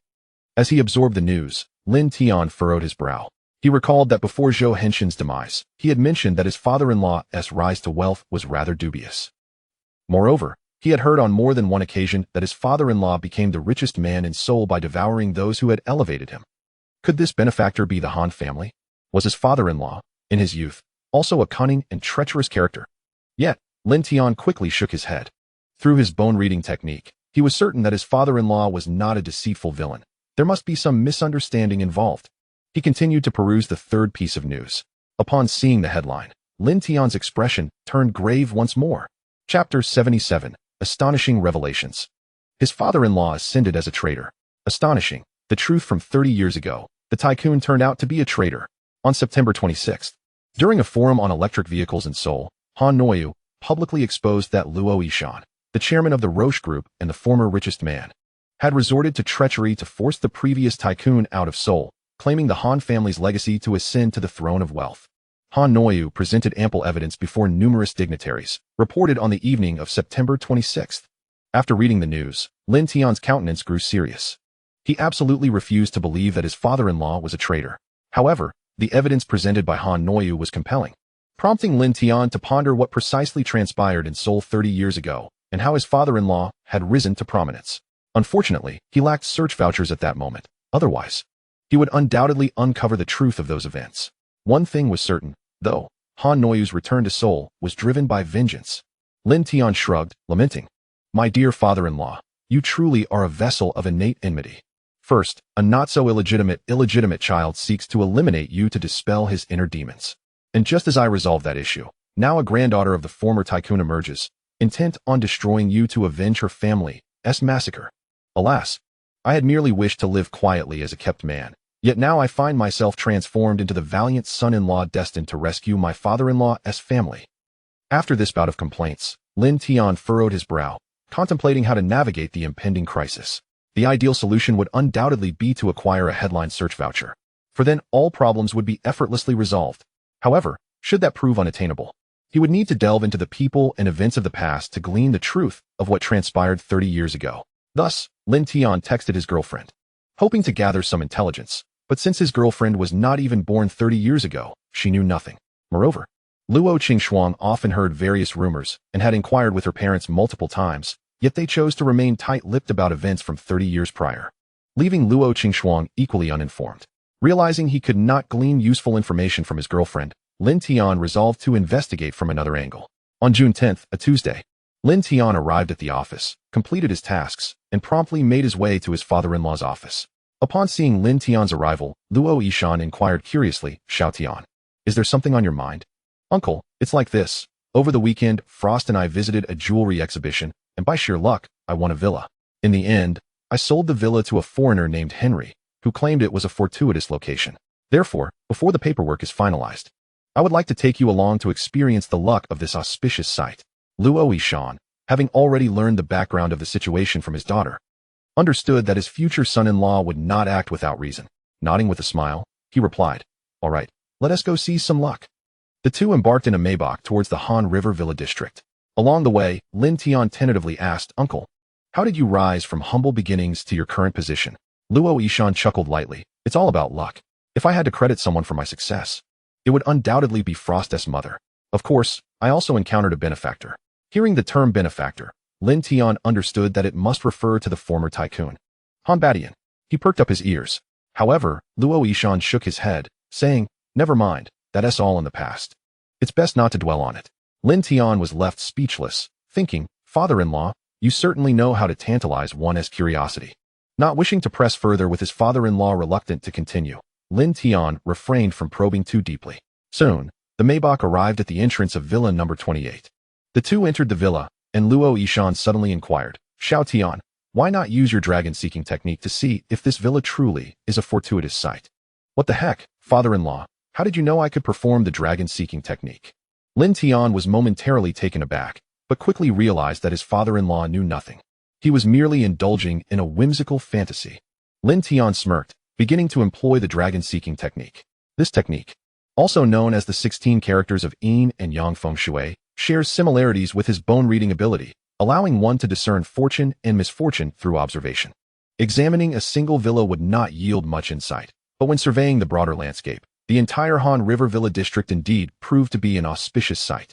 The Han River Villa district was constructed at the confluence of the two main tributaries of the Han River that traverse the entirety of Seoul. The dragon-seeking technique referred to this layout as two dragons playing with pearls, signifying immense wealth. However, according to the description of the dragon-seeking technique, while two dragons playing with pearls suggests prosperity, it is detrimental to the living, for ordinary individuals cannot withstand such overwhelming fortune.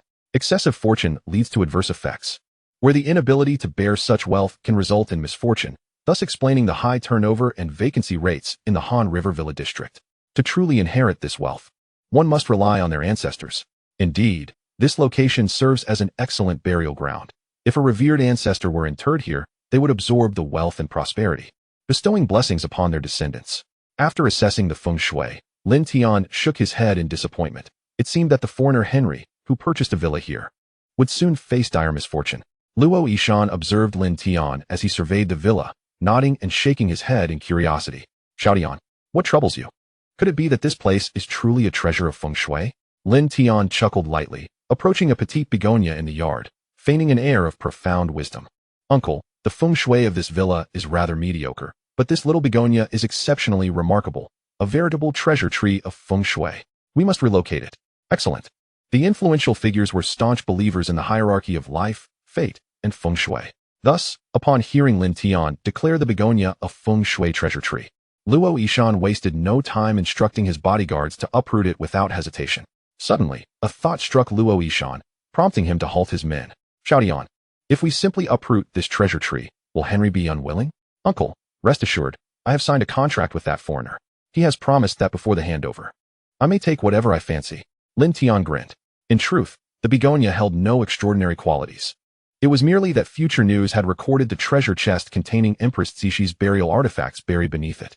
With Lin Tian's explanation, Luo Yishan's concerns dissipated, and he signaled his bodyguards to proceed. At that moment, Henry, the foreigner, arrived at the villa in a Lincoln Navigator. Hello, Lin Tian, what are you up to? Henry inquired, puzzled to see Lin Tian surrounded by a group in the yard. Mr. Henry, you've arrived.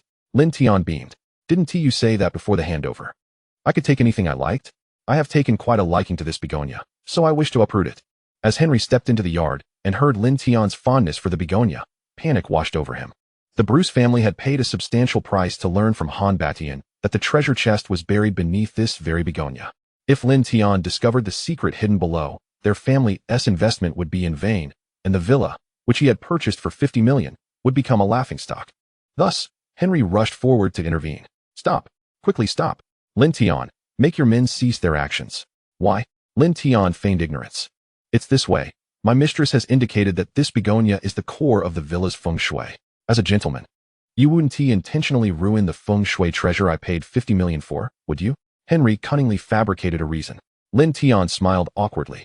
Mr. Henry, since you've put it that way, how could I bear to be the villain? Very well, I shall leave the begonia for you. But may I take this iron chest that we have just unearthed? As Lin Tian's words fell, the bodyguards teamed up to lift a large iron chest found beneath the roots. Upon seeing the chest, a fleeting glimmer of greed crossed Henry's eyes, quickly replaced by a serious demeanor. No, Lin Tian, the ownership of this villa is mine. Therefore, everything within it belongs to me. Mr. Henry, we have an agreement. Before the handover, I can take anything I desire. Lin Tian replied with a calm smile. I've changed my mind. I will compensate you. But you cannot take anything from my villa, Henry asserted firmly. At this moment, Luo Yishan fixated intently on the iron chest being lifted by the bodyguards, his expression grave. Open that chest. Who dares? Henry's countenance darkened at the command to open the chest, and he barked in protest. Upon hearing Luo Yishan's intent, he turned, casting a cold glare at Henry. The aura of the wealthiest man in the region made Henry tremble, forcing him to retreat several steps, unable to speak further. At Luo Yishan's signal, the chest was opened, revealing an array of antiquities: jade watermelons, cabbage carvings, white jade lotus flowers, blood-red corals, 5 gleaming night pearls, and a square seal intricately carved with a 5-clawed jade dragon. Astonished by the dazzling array of treasures, Luo Yishan initially stood in shock, then erupted into joyous laughter. Indeed, the artifacts from Empress Cixi's tomb remain in Han City. The national treasures are still here. The truth is finally revealed. Han, you can return now. Excited, Luo Yishan hurriedly pulled out his phone to call the big boss. Nearby, Henry, witnessing the treasures laid bare, finally regained his composure from the pressure exerted by Luo Yishan and barked, "The ownership of this villa belongs to me, and therefore, everything within it is mine. If you do not leave immediately, I shall call the police." "No need for you to call the police. I've already done so," Luo Yishan replied, hanging up the phone with a measured tone. He then stepped forward, glaring at Henry with a fierce gaze. "Foreigner, tell me how you learned that this treasure chest was hidden here. I don't understand what you're saying." Henry stuttered, sensing the murderous intent in Luo Yishan's eyes as he trembled. "I am a citizen of the Lighthouse Nation. If you dare to harm me, my country will not let you off." Foreigner, remember this. Our Dragon Nation's national treasures cannot be stolen." Luo Yishan scoffed, turning to Lin Tian and patting him on the shoulder. "Xiaodian, I cannot thank you enough. You have resolved the dilemma that has troubled me for 30 years. Lin Tian smiled faintly, feeling utterly bewildered. "Father-in-law, can we refrain from being such enigmas?" Just as Luo Yishan was about to elaborate, the shrill sound of police sirens pierced the air, Accompanied by several police vehicles, an A6 bearing the license plate Han0001 sped into view. The big boss emerged from the A6, hastening to Luo Yishan's side, breathless with excitement. Yishan, have the artifacts from Empress Cixie's tomb truly been found? Indeed. Luo Yishan led the big boss to the treasure chest. As the big boss gazed at the jewels within, he was filled with exhilaration. Have they been authenticated? Not yet. Luo Yishan shook his head. Quickly, summoned several experts to authenticate them. The big boss urged, his excitement palpable. Boss, may I take a look? Lin Tian interjected, noticing the big boss's anxious demeanor. Ha ha ha, I almost forgot about you. Xiaodian, please check if these items are indeed the artifacts from Empress Cixie's tomb. The big boss exclaimed eagerly. Very well. Lin Tian began his examination. Soon, he discovered the square seal carved with a 5-clawed jade dragon. The seal was made entirely of jade, with one corner seemingly damaged, mended with gold. Upon examining the seal, Lin Tian's heart skipped a beat. As he lifted it, he noticed 8 characters inscribed in small seal script, commanded by heaven, may it endure forever. This is the imperial seal? Lin Tian gasped in disbelief. The future news had only mentioned that the treasure chest contained artifacts from Empress Cixie's tomb, but it had not indicated that the imperial seal was among them. This was the national treasure of all national treasures. No wonder the big boss was willing to pay any price to reclaim these treasures from Henry. It turned out the imperial seal was hidden within. Lin Tian, filled with excitement, held the he-sure by and addressed the boss. Boss, this imperial seal is genuine. The boss nodded vigorously, his enthusiasm palpable. Then it must be authentic. At that moment, Henry, a foreigner, interjected, Boss, I am Henry of the Bruce family from the Lighthouse Nation, and I am the owner of this villa. He presented the property deed, asserting, therefore, everything within this villa belongs to me. Upon hearing Henry's declaration, the boss's expression darkened. The situation had become quite complicated. Although he could utilize his authority to reclaim the national treasure, doing so would invite accusations against the legal system of the Dragon Nation from these foreigners. Just as the boss found himself in a predicament, Lin Tian quickly stepped forward. Boss, I have an agreement with this foreigner. Prior to the completion of the transaction, I am entitled to take anything from this villa, as stipulated in our written contract. Henry, hearing this, hastily retorted, I rescind my agreement. I no longer acknowledge this contract. I am willing to offer sufficient compensation to this Lin to make up for it. The boss, in a serious tone, replied, Mr. Henry, can you really suggest that the laws of the Dragon Nation permit such capriciousness? Chapter 79. The events of 30 years ago. In any case, this villa is mine, and you have no right to take anything from it. Henry began to act unreasonably, becoming quite obstinate. The boss furrowed his brow. Had Henry not been from the Lighthouse Nation, he would have already ordered for Henry to be taken away. However, facing a stubborn foreigner, the boss found himself at a loss. This matter could only be resolved through diplomatic means, but it was evident that Henry had his sights set on the national treasure, and diplomatic negotiations would not be concluded swiftly. If anything were to go awry with the hard-won national treasure, the boss could not bear the responsibility. He felt an overwhelming sense of frustration.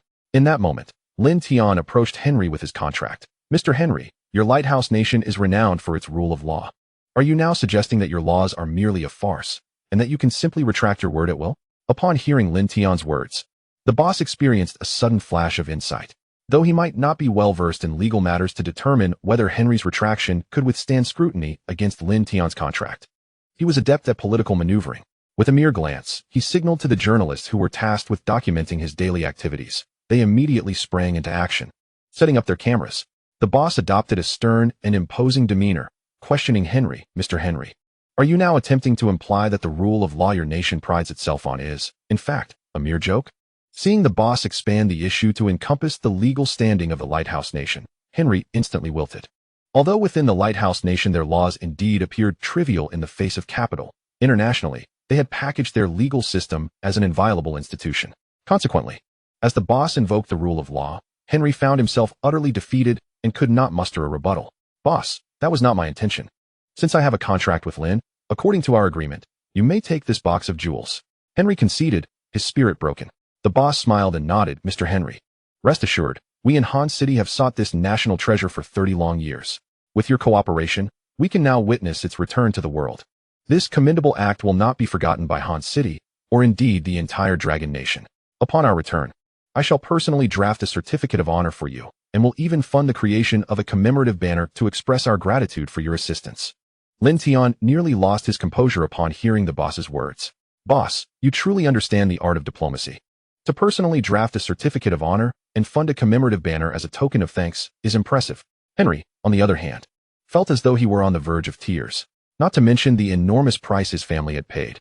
He had personally spent $50 million to acquire this villa from Lin Tian, a tenfold markup.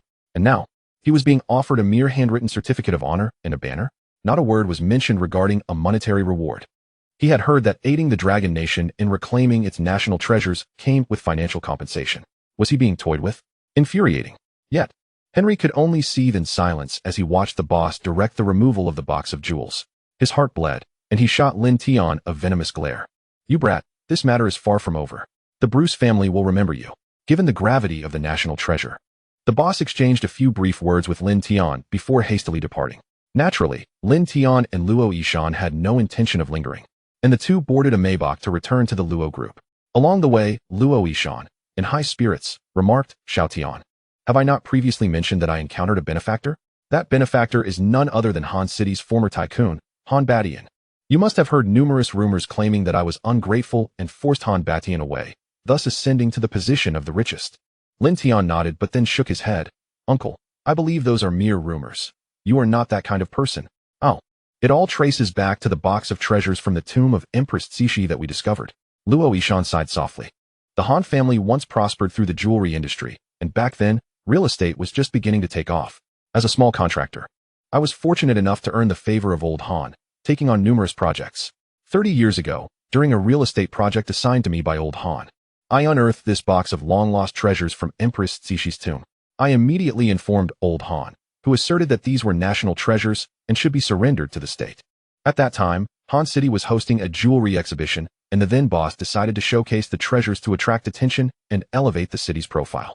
When the exhibition concluded, I received a mysterious phone call stating that old Han wanted to see me. Upon my arrival, I witnessed old Han in a heated dispute with a certain foreigner, at which point the treasures mysteriously vanished. Later, I learned that the foreigner embroiled in the quarrel with old Han was an international smuggler, notorious for trafficking national treasures. Subsequently, old Han revealed to me that this smuggler had attempted to purchase the entire box of treasures, but old Han refused.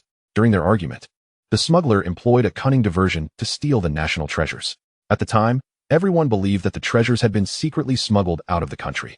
The disappearance of the national treasures caused a massive uproar in Han City, leading to the dismissal of countless officials, and the then boss resigned in disgrace.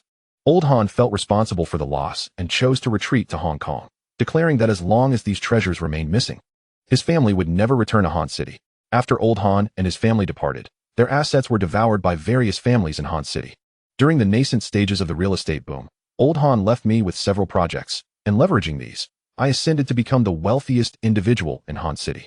As he reminisced about the past, Luo Yishan exclaimed with excitement, at long last, the treasures from the tomb of Empress Dowager Cixi have been found, and old Han can finally return to Hanxing.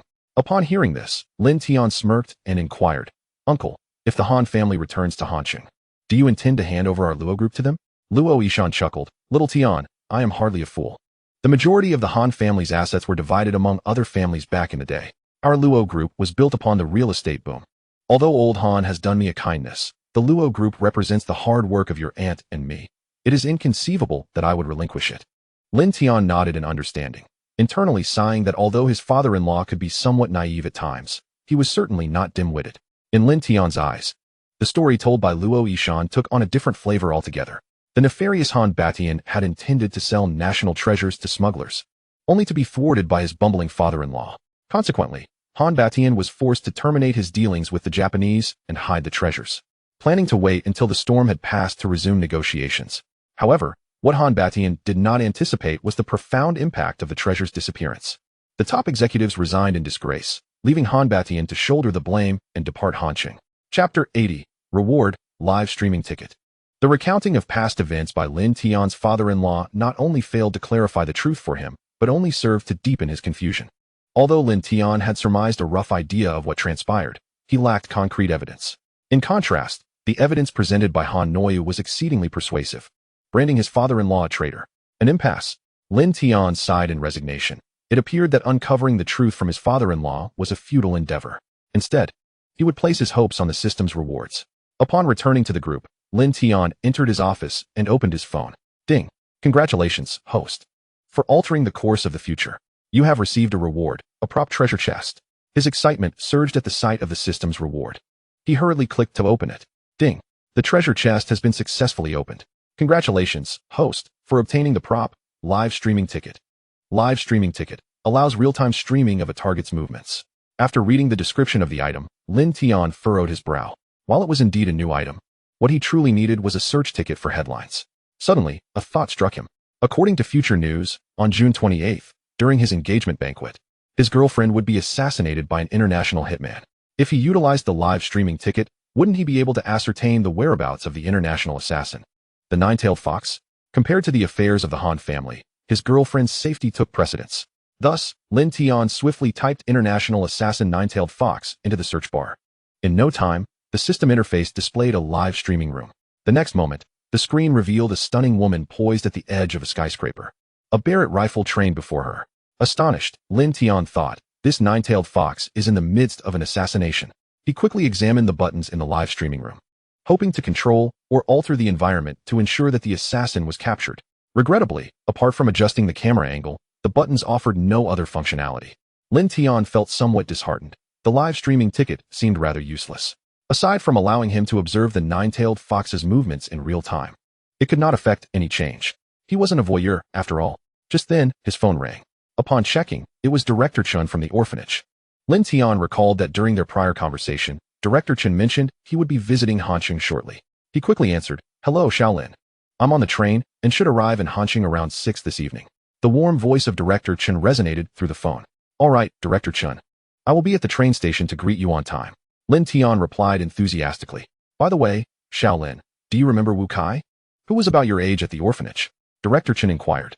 "I remember, but not very well." "Why?" Lin Tian responded, recalling the name, but lacking a vivid memory. "Several children from our orphanage, around your age, have settled in Hanqing. Wu Kai is one of them. I informed him about my trip to Hanqing, and he expressed a desire to gather everyone from back then for a reunion," Director Chen explained. "Sure, no problem." Lin Tian readily agreed. After imparting a few safety reminders, he ended the call. Once the call was concluded, Lin Tian glanced at the live streaming room again. At that moment, the nine-tailed fox had completed the assassination and was fleeing the scene, narrowly avoiding detection by several FBI agents. Lin Tian shrugged. It was impossible for him to call the FBI to inform them that their agents had just brushed past the nine-tailed fox. Forget it. I will devise a plan to deal with the nine-tailed fox once he arrives in Hanqing, he decided, closing the live streaming room. Before long, it was nearly 6 o'clock. After clocking out from work, Lin Tian drove his golf cart towards the train station. In a short while, he spotted Director Chun amidst the crowd. Unlike the middle-aged uncle he remembered, Director Chun had transformed into an elderly man with a full head of white hair and a face lined with wrinkles. Beside him was a small girl, around 6 or 7 years old, who appeared pale and unwell. Embracing Director Chun warmly, Lin Tian greeted him, "Director Chun." "Who is this little girl?" Curiously eyeing the child that Director Chun held by the hand. "Her name is Xiao Yan, another child from the orphanage. She has some heart issues, and I heard that there is a highly skilled cardiologist at Hanjing Hospital in Hanqing. So I thought I would bring her here for a consultation," Director Chen elucidated. Hanjing Hospital? Lin Tian quickly recalled his earlier encounter with Li Liang at Wang's jewelry store. According to Manager Wu's description, Hanjing Hospital appeared to be associated with Li Liang. It seemed this connection could prove beneficial. Just as Lin Tian was about to speak, a boisterous voice called from behind, "Director Chun, you've arrived. I'm so sorry for being delayed on the way." Lin Tian turned around to see a man clad in a designer suit, laughing heartily as he approached Director Chun. Pleased to see the well-dressed man. Director Chun greeted him warmly. "Xiao Wu, I mentioned that Xiao Lin would be here to pick me up, and you still came to greet me." "Xiao Lin. This is Wu Kai, who is now a manager at a company in Hanqing," Director Chun proudly introduced. "Hello." Lin Tian smiled, extending his hand. Wu Kai, however, merely patted Lin Tian's arm and said with an air of arrogance, "Xiao Lin, I've heard from Director Chen about your situation. If you encounter any difficulties regarding the betrothal gifts, feel free to reach out. I will absolutely support you. After all, we both hail from the same orphanage. And life is not easy. We must help each other. Thank you." Lin Tian expressed his gratitude with a broad smile. Lin Tian felt that Wu Kai was not a bad person. In fact, he was quite amiable, albeit slightly pompous due to his position as a minor leader in the company.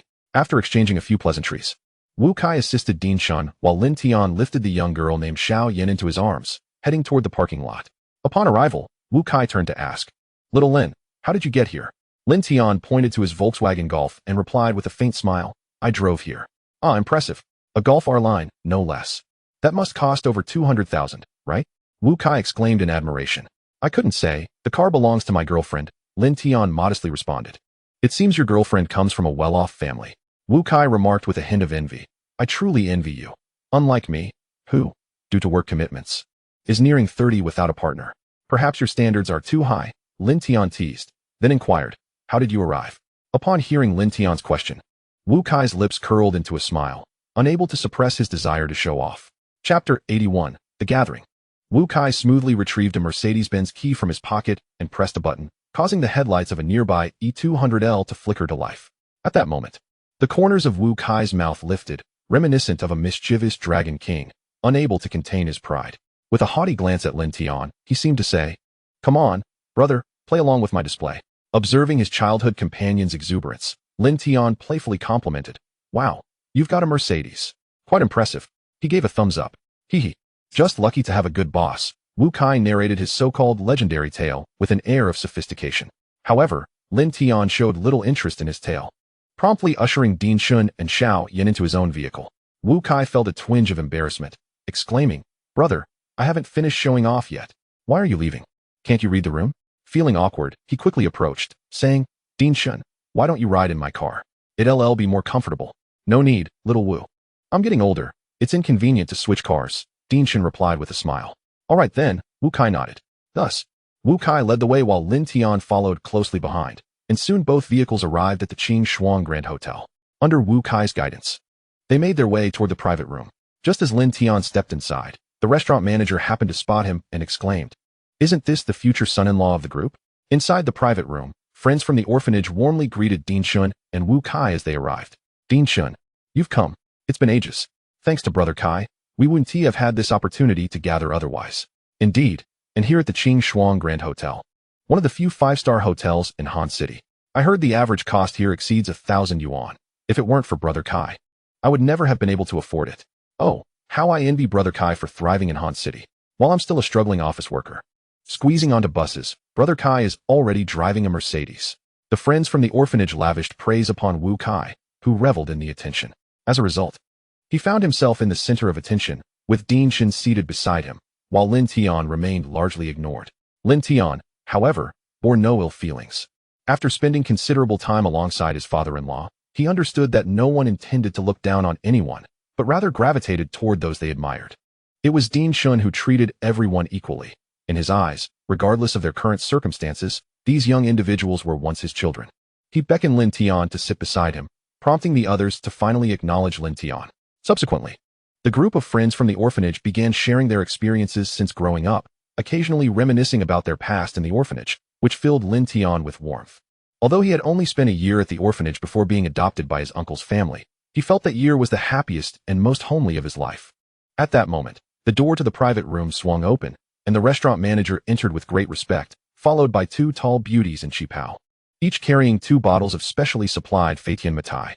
Esteemed guests, allow me to introduce our Group S specially supplied Feitian Matai, reserved exclusively for our most distinguished guests. The manager announced with utmost deference. Seeing this spectacle, Wu Kai was momentarily taken aback and quickly stood, stating, Manager, have you made a mistake? I didn't order any Matai. The manager respectfully glanced at Lin Tian before explaining to Wu Kai, Sir, there is no mistake. This specially supplied Feitian Matai is a complimentary gift for our esteemed guests. After speaking, the manager respectfully regarded Lin Tian and exited the room. As the restaurant manager left, he couldn't help but imagine how modest the future son-in-law was, even relinquishing the center position to quietly sit in the corner, perhaps wishing to preserve the purity of friendships from their past. What a grand perspective. Fortunately, he had reacted quickly, preserving the atmosphere that the future son-in-law wished to maintain among his old friends. Filled with admiration for Lin Tian, the restaurant manager departed from the doorway. The others in the room failed to notice that the manager's respectful demeanor was directed solely toward Lin Tian, mistakenly attributing it to Wu Kai's influence.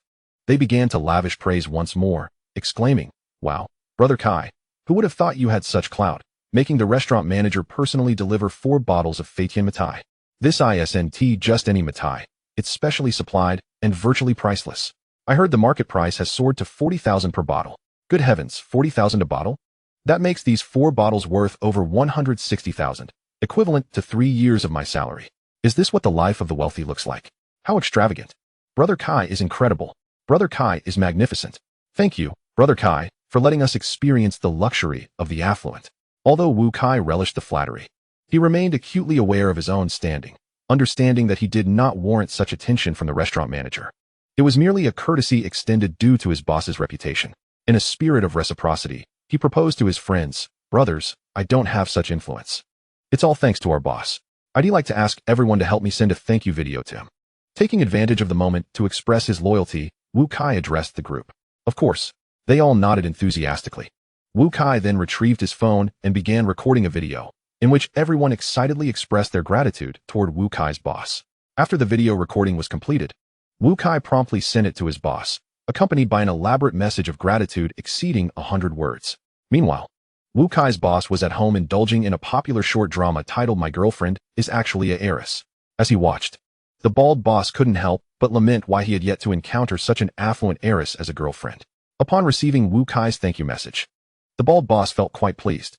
However, when he heard that the restaurant manager of the Qingshuang Hotel had gifted 4 bottles of the exclusive Feitian Mitai, he was utterly astonished. He himself had never received such treatment. How could one of his subordinates be afforded such luxury? There must be some misunderstanding. Instinctively, he clicked on the thank you video. Seeing a group of people express their gratitude towards him only heightened his enjoyment. Suddenly, the bald boss noticed Lin Tian in the video. Upon recognizing Lin Tian, who was thanking him, a revelation struck him. Oh my, Wu actually knows the esteemed Lin Tian. And this kid had Lin Tian film a thank you video for me. Is he trying to shorten my life? How could a mere nobody like me deserve such gratitude from the great Lin Tian? No, I must quickly apologize to him. Thus, the bald boss hastily donned formal attire, even putting on a wig, ensuring he looked presentable. He then revved his engine and sped towards the Qingshuang Hotel. Chapter 82. Lin Tian. I too wish to remain low-key, but my capabilities do not allow it. In the private room, a chorus of praise for Wu Kai resonated, leaving him in a state of bliss. Though his boss treated him well, he was still just an employee, toiling endlessly and feeling the weight of life as pressures, with little opportunity for ostentation. Yet now, in front of this gathering of youthful companions, he felt immensely satisfied, akin to a radiant star. After a sumptuous meal, Lin Tian suddenly inquired, "Wu, have you followed up on the matter regarding Hanjing Hospital that I mentioned before?" Hearing Lin Tian's question, Wu Kai's expression turned troubled. Hanjing Hospital was the finest private tertiary hospital in Han City. Without connections, one couldn't even secure an ordinary specialist appointment, let alone the esteemed cardiologist Lin Tian sought. As a mere worker, he lacked the capability. However, with the spotlight on him, he didn't want to disrupt the celebratory atmosphere. Affecting an air of confidence, he replied, "Rest assured, Dean, once we return, I'll ask our boss for assistance. He will surely help us secure that specialist appointment." Just then, a knock echoed through the private room. Upon opening the door, it was Wu Kai's bald boss. Surprised by his boss's arrival, Wu Kai felt flattered, believing the boss had come to support him. He nearly shed tears of gratitude. "Boss, what brings you here? We were just discussing you." Wu Kai excitedly rose to greet him. The bald boss, intrigued, asked, "What were you discussing about me?" "Boss, it's about a little girl from the orphanage where I grew up. She has a heart condition and wishes to book an appointment with the cardiologist at Hanjing Hospital. I hope you can assist us," Wu Kai said respectfully. The bald boss shook his head vigorously. Appointments with the cardiologist at Hanjing Hospital are not something just anyone can secure. I'm merely a small player. I have no such clout. Upon hearing this, Lin Tian's face fell into despair. What shall we do? Little Yan's condition cannot be delayed any longer. Seeing the distress on Lin Tian's face, the bald boss quickly reassured him. "Dean, do not fret.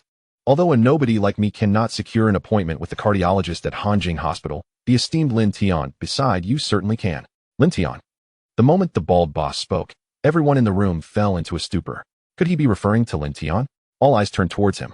The bald boss hurriedly approached Lin Tian, bending slightly in a humble greeting. "Greetings, esteemed Lin Tian.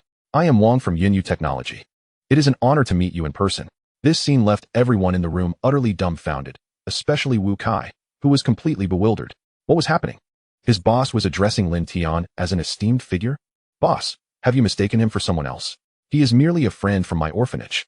Wu Kai initially wanted to call him Xiao Lin, but seeing his boss's respectful demeanor towards Lin Tian, he ultimately opted for he. Noting that Wu Kai did not recognize Lin Tian, the bald boss grew somewhat irritated and admonished, "Wu, you truly are oblivious to your fortune, failing to recognize a figure of Lin Tian's stature in your presence." He then elaborated enthusiastically about Lin Tian's illustrious deeds. Esteemed Lin Tian, your valiant presence and melodious voice during the Dragon Boat Festival performance are etched deeply in my memory. Since then, my admiration for you has flowed endlessly, akin to a mighty river. The bald boss fervently praised Lin Tian. Lin Tian smiled, raised his glass, and said, "Hello, Boss Wang, I remember you." The bald boss was overjoyed, promptly grabbing a decanter from the table and downing it in one go. Afterward, the bald boss wisely remarked, "Esteemed Lin Tian, this is a private gathering with childhood friends, so I shall not intrude further. I only came because I saw the video from Xiao Wu. A mere nobody like me does not deserve your gratitude, and the restaurant manager must have sent the exclusive mitai due to your influence. I cannot claim such credit." With that, Boss Wang respectfully exited the private room. Once outside, he discreetly sent Wu Kai a text message. "Xiao Wu, this meal is on me. Order whatever you desire." Within the private room, Wu Kai stared at the text from his boss, feeling as if the ground had crumbled beneath him. Just moments ago, he felt like the brightest star. Now, he realized he was merely the biggest clown. This sensation was akin to being on the verge of soaring during a thrilling adventure, only to suddenly face a disastrous setback. The disappointment was overwhelming. Woe is me. The clown is none other than myself. The other companions also gazed at Lin Tian in bewilderment. After a prolonged silence, someone finally reacted, "My goodness, Lin Tian. The most prominent figure in Han City recently is you. Wow. Brother Tian, why didn't you tell us how remarkable you are? Brother Tian, you are too low-key. Please accept this humble bow from your little brother. Brother Tian, please take a seat. Brother Tian, forgive my ignorance. I flaunted the decanter in front of you." In an instant, those who had previously lavished praise on Wu Kai turned their adoration towards Lin Tian. Observing the shift in attitude among his companions, Lin Tian helplessly shrugged his shoulders, expressing, "I too yearn for a low profile, yet alas, my capabilities do not permit it." Unlike Wu Kai, who harbored an insatiable desire for ostentation, Lin Tian, despite the fervent admiration of his peers, remained amiable and engaged in lively conversation, proactively toasting to his friends. Modesty and approachability were his hallmarks. In a secluded corner, Wu Kai silently shed tears, enviously witnessing this scene. "Look, this is the demeanor a true magnate should possess. Humble and affable," he mused. "Lin Tian, henceforth you shall be my idol. I shall earnestly learn from you." Wu Kai proudly approached Lin Tian, brandishing a wine vessel. Upon the conclusion of the gathering, Lin Tian invited all his companions to the fourth-floor bathing center. The hotel manager, upon learning that it was the future son-in-law of the group hosting friends, summoned all the supermodel-level attendants forthwith. After arranging for his friends, Lin Tian escorted Director Chun to the presidential suite in the guest room area. "Director Chun, I have already contacted Hanjing Hospital. They have scheduled an examination for Xiao Yan, and we shall proceed for her checkup first thing tomorrow morning," Lin Tian stated with a smile. Hearing this, Director Chen exclaimed with excitement, "Xiao Lin, I cannot thank you enough. I never imagined you would flourish so in Han City. I am genuinely thrilled for you. Once Xiao Yan's matters are settled, I shall accompany you to meet your future in-laws and endeavor to finalize your marriage soon." "Thank you, Director Chen." Lin Tian nodded repeatedly, sincerely expressing his gratitude. Deep down, Lin Tian firmly believed that a marriage blessed by parents and elders is a complete union. After meeting with his future in-laws, he felt confident that nothing untoward would occur regarding his own engagement, especially since news had reported that he and his girlfriend would be engaged by the end of the month. With this thought, Lin Tian's mind wandered to the international assassin, the nine-tailed fox. Thus, he bid farewell to Director Chun and found an unoccupied room, where he opened the nine-tailed fox's live stream to gather intelligence. Chapter 83. Unraveling the System's Glitch. Foreseeing the conspiracy, Lin Tian retrieved his phone and opened the Future Headlines app. He clicked on the nine-tailed fox's live stream, where she was seated in the first-class cabin of an airplane. As he listened to the flight attendant reporting the flight details, a frown creased his brow. Could it be that the nine-tailed fox is en route to Longwar already? He pondered. I must swiftly devise a solution to eliminate this professional killer.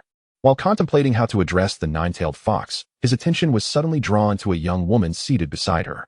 Adjusting the angle of the live stream, Lin Tian brought the woman into clearer view. She sported luscious waves and donned a professional OL outfit, exuding an air of sophistication. Lin Tian's interest was piqued as he recognized her as Han Noyu, the granddaughter of the Han family mentioned in the news. What in the world? How could this future antagonist be sitting next to an assassin? Do they know each other? Lin Tian was filled with confusion. Fortunately, as he directed the stream's angle towards Han Noyu, her every move was captured in real time. Unbeknownst to her, Han Noyu's actions were being closely observed by Lin Tian. She was engaged in conversation with another young woman seated next to her as they neared Han City. I have not returned in 30 years. Han Noyu lamented. The other young woman scoffed. Sister Han, what is so great about this place? It cannot compare to our Xianjiang. If it weren't for my father urging me to handle project coordination, I wouldn't have come here at all. Han Noyu affectionately tapped the young woman's nose. Xiaoyu. This is still my hometown. Years ago, Luo Yishan forced our Han family to leave Han City and seized our family's assets. For the past 30 years, my grandfather has yearned to return. Now that the opportunity has arisen, I must reclaim everything that rightfully belongs to the Han family. Her eyes burned with rage and a thirst for revenge. With the news of the Xishi tomb treasures being discovered, the elderly Han Batian urged his granddaughter to return to Han City to pay homage to their ancestors. In truth, Han Noyu was only 3 years old when they left, so she had little attachment to Han City. However, she had often heard her grandfather express a desire to return before his death, wishing to be buried there. Witnessing her grandfather's repeated longing had sown the seeds of hatred in her heart, vowing to exact revenge on Luo Yishan. Do not worry, Sister Han. I will fully support you. Xiaoyu replied. I apologize for dragging you into the feud between our Han and Luo families. Han Noyu said apologetically. The young woman responded dreamily. It's no problem, Sister Han. So what if we invested 200 billion? If it goes awry, it goes awry. The worst that will happen is my father scolding me. Rest assured, Xiaoyu, Uncle Li's new energy vehicle project will not fail. We just need to find a new partner, Han Noyu confidently stated. Sister, you know my father's character. Once he makes a decision, no one is allowed to question it. Xiaoyu quipped. I have already contacted Zhao Ruilong from Guangdong province. We share a common enemy, so he will secretly assist us, Han Noyu asserted. Zhao Ruilong had already pressured the lithium energy agents in Han City on behalf of his backers, ensuring that the Luo Group's purchase price for lithium or would far exceed the market rate. I will make the Luo Group voluntarily withdraw from your family's project. Common enemy? Xiaoyu was momentarily taken aback. Are you referring to Lin Tian? I've heard Grandpa Zhao mention him frequently, claiming he is a person of great fortune and advising me to engage with him while in Han City. I've never seen Grandpa so favorably regard someone my age. So Sister Han, you must not underestimate him. Indeed, I have also investigated Lin Tian's background. His recent accomplishments in Han City are indeed impressive. Han Noyu acknowledged with a nod, but then her expression hardened as she declared, Yet I, Han Noyu, am not to be trifled with. And Zhao Ruilong is the most brilliant of the younger generation in Guangdong. With the two of us, I refuse to believe we cannot contend with this rising star. After saying this, Han Noyu turned to Xiaoyu, saying, Ultimately, I have you, Xiaoyu. With you embedded beside Lin Tian, I will be privy to all his actions. How could we possibly fail to deal with him? That's true. Xiaoyu laughed heartily. Rest assured, Sister Han, I will excel in my undercover work. After concluding their scheming against the Luo Group, Han Noyu unexpectedly leaned in and kissed Xiaoyu passionately. Lin Tian, watching this explosive scene unfold in the live stream, couldn't help but give a thumbs up. Wow, is this something I can watch for free? Initially, I merely sought to understand the dynamics of the international assassin, Nine-Tailed Fox. Yet I inadvertently unraveled the Han family's conspiracy. Oh. I initially believed that being appointed as the CEO of the electric vehicle subsidiary by my father-in-law was the prelude to reaching the pinnacle of my life. However, it now appears that I have merely leapt into a deep pit. My partners have turned into moles. What kind of collaboration can we possibly have now? Chapter 84, The Ribbon-Cutting Ceremony. Lin Tian felt quite disheartened as he recalled the message he received from Jia Sigua 3 days prior, informing him that the Li family from Hong Kong would be sending a young woman of similar age to connect with him regarding the electric vehicle business. This Li Ningyu was to be the heir of the Li family, dispatched by the elderly Mr. Li for her training. Jia Sigua had even urged Lin Tian to impart his knowledge of appraising treasures to her, given her remarkable talent in that area. Yet now, before he had even met her, this young lady had already ingratiated herself with the Han family and intended to act as a spy beside him. How could he possibly guide her now? It was infuriating. Nonetheless, despite his vexation, this unexpected twist had allowed him to exploit a system bug, yielding some benefits. Han Noyu and Zhao Ruilong were conspiring to seize control of the lithium mines, aiming to choke him. With a smirk at the thought of the precious lithium vein worth 300 billion hidden beneath Shuiwei residence, Lin Tian mused, Is my neck so easily grasped? The next day, Lin Tian took Director Chun and Xiao Yin to Hanjing Hospital for a checkup. Thanks to Li Liang's connections, a cardiology expert promptly attended to Xiao Yin. The expert diagnosed her condition as not serious. A minor surgery would suffice for her recovery. After scheduling the surgery, Lin Tian arranged for his father-in-law and mother-in-law to meet. The conversation between Director Chun and his in-laws was amicable, and they quickly settled on the date for Lin Tian and Luo Qingshuang's engagement and wedding, which coincided with the timeline mentioned in future news reports. Once the marriage arrangements were finalized, Director Chun returned to Hanjing Hospital to care for Xiao Yin, while his girlfriend and mother-in-law prepared for the impending engagement ceremony. Meanwhile, Lin Tian and his father-in-law returned to the group to prepare for the establishment of the electric vehicle subsidiary. The following week proved to be a whirlwind for Lin Tian. Juggling the company's formation, discussions about the engagement with his girlfriend, while remaining vigilant against Han Noyu's schemes and the international assassin, the nine-tailed fox, Lin Tian felt utterly overwhelmed. On June 20th, the Shanha New Energy Vehicle Company, a joint venture between the Luo Group and the Li family from Hong Kong, was officially established. The company was born from a domestic fuel vehicle manufacturer on the brink of bankruptcy, which the Luo Group and the Li family acquired and subsequently rebranded as Shanha New Energy Vehicle Company. Lin Tian was appointed as the new CEO, with Li Ningyu from the Li family serving as the supervisor. At the ribbon-cutting ceremony, numerous dignitaries attended, including the major and minor bosses from Han City. His father-in-law, Luo Yishan, took a seat in the guest area, allowing Lin Tian to seize every opportunity to take the spotlight. Lin Tian did not disappoint, eloquently detailing the company's future plans and skillfully addressing questions from the media. His performance during the entire presentation was flawless, a perfect display of composure. As the speeches and Q&A session concluded, the ribbon-cutting ceremony commenced. Just as Lin Tian and Li Ningyu were about to cut the ribbon, a formidable voice resonated from the entrance, introducing herself as Han Noyu, the granddaughter of the former richest man in Han City, Han Batian, and the current sales general agent for lithium energy in Han City, who had come to extend her congratulations. With her arrival, all eyes turned towards Han Noyu, and the journalists, sensing a headline in the making, flocked to her for photographs. The assembled dignitaries began to murmur. Wasn't Han Batian sworn to never step foot in Han City until he recovered the missing national treasure? How could his granddaughter return now? Didn't you hear the news? Luo, the richest man, found the missing national treasure, allowing the Han family to return. Some speculated that Han Batian had sent his granddaughter to express gratitude to Luo. However, the tension in Han Noyu's demeanor suggested otherwise. She appeared to be anything but benevolent. Rumors circulated that Luo had driven Han Batian away. Was Han Noyu here to exact revenge on Luo? One could only wonder. But it was clear that entertainment awaited us. Upon seeing Han Noyu, Luo Yishan was visibly excited and approached her warmly, saying, "Xiao Yu, you're back. Where's old Han? I'm thrilled that he sent you to attend our new company's ribbon-cutting ceremony.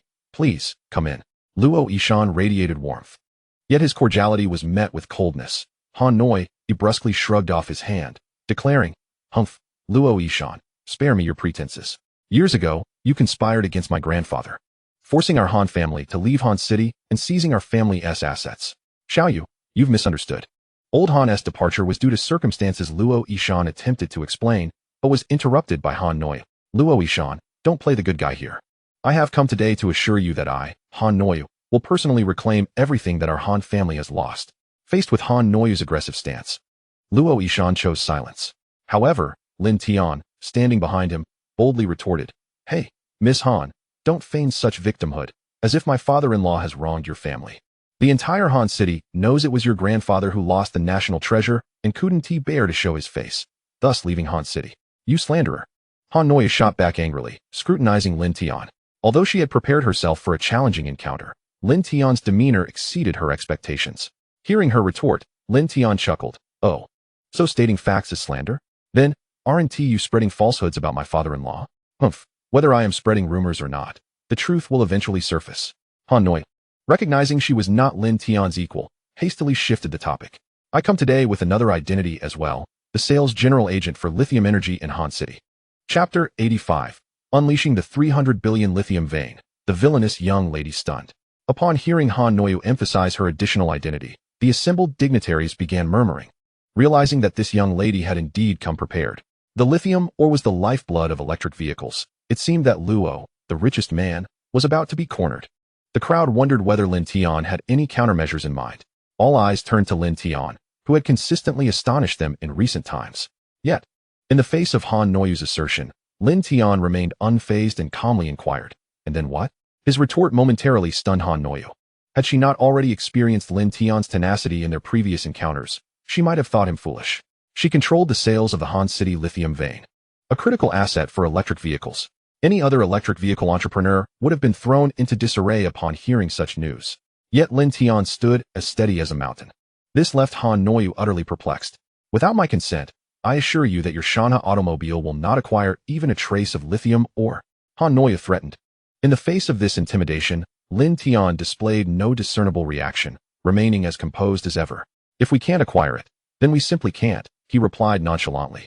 His words left the prominent figures in attendance bewildered, unsure of what intentions Lin Tian harbored. Beside Lin Tian, Li Ningyu regarded him with a look of incredulity. Mr. Lin, lithium ore is the lifeblood of new energy vehicles. If we cannot procure it, we will be unable to produce our electric vehicles. Is that so? Lin Tian responded with a playful glint in his eye. Li Ningyu, being a neophyte just emerging from her cocoon, failed to grasp the underlying implications of Lin Tian's words, interpreting him as somewhat foolish. Thus, upon hearing his response, she feigned indignation. Mr. Lin, if you do not even comprehend the significance of lithium or to new energy vehicles, it seems my father may have chosen the wrong partner. After saying this, Li Ningyu pretended not to recognize Han Noyu and inquired, Miss Han, if we were to change our partnership, would you be willing to supply lithium ore? At this utterance, the distinguished guests in attendance suddenly comprehended Lin Tian's ulterior motive. It was to draw out Li Ningyu, the insider. They couldn't help but express their admiration for Lin Tian, each one marveling at his cunning. How astute. Meanwhile, Luo Yishan, who had remained silent, furrowed his brow slightly. He had not anticipated that Li Ningyu would side with Han Noyu. Could it be that this new energy vehicle project was a trap? Yet, he quickly dismissed that thought. After all, Li's technology had invested a substantial 200 billion, suggesting that Li Ningyu and Han Noyu merely shared some personal connection. With this realization, Luo Yishan couldn't help but admire his prospective son-in-law, acknowledging that he had indeed foreseen the instability represented by Li Ningyu. The Dragon King Hall's power was formidable indeed. Li Ningyu's invitation caught Han Noyu off guard, causing her to inwardly lament, My dear sister, you are still too young. By doing this, you have directly exposed our relationship, making it impossible for me to act as an undercover agent beside Lin Tian. Simultaneously, Han Noyu's curiosity about Lin Tian intensified. She was baffled as to how Lin Tian knew that she and Li Ningyu were colluding. Lin Tian, observing the self-satisfied Li Ningyu, jested supervisorily. Was what you just said the stance of the Li family, or merely your personal opinion? What does it matter to you? Li Ningyu, still oblivious to her own exposure, retorted with annoyance. Recognizing her as an innocent novice devoid of guile, Lin Tian chuckled softly.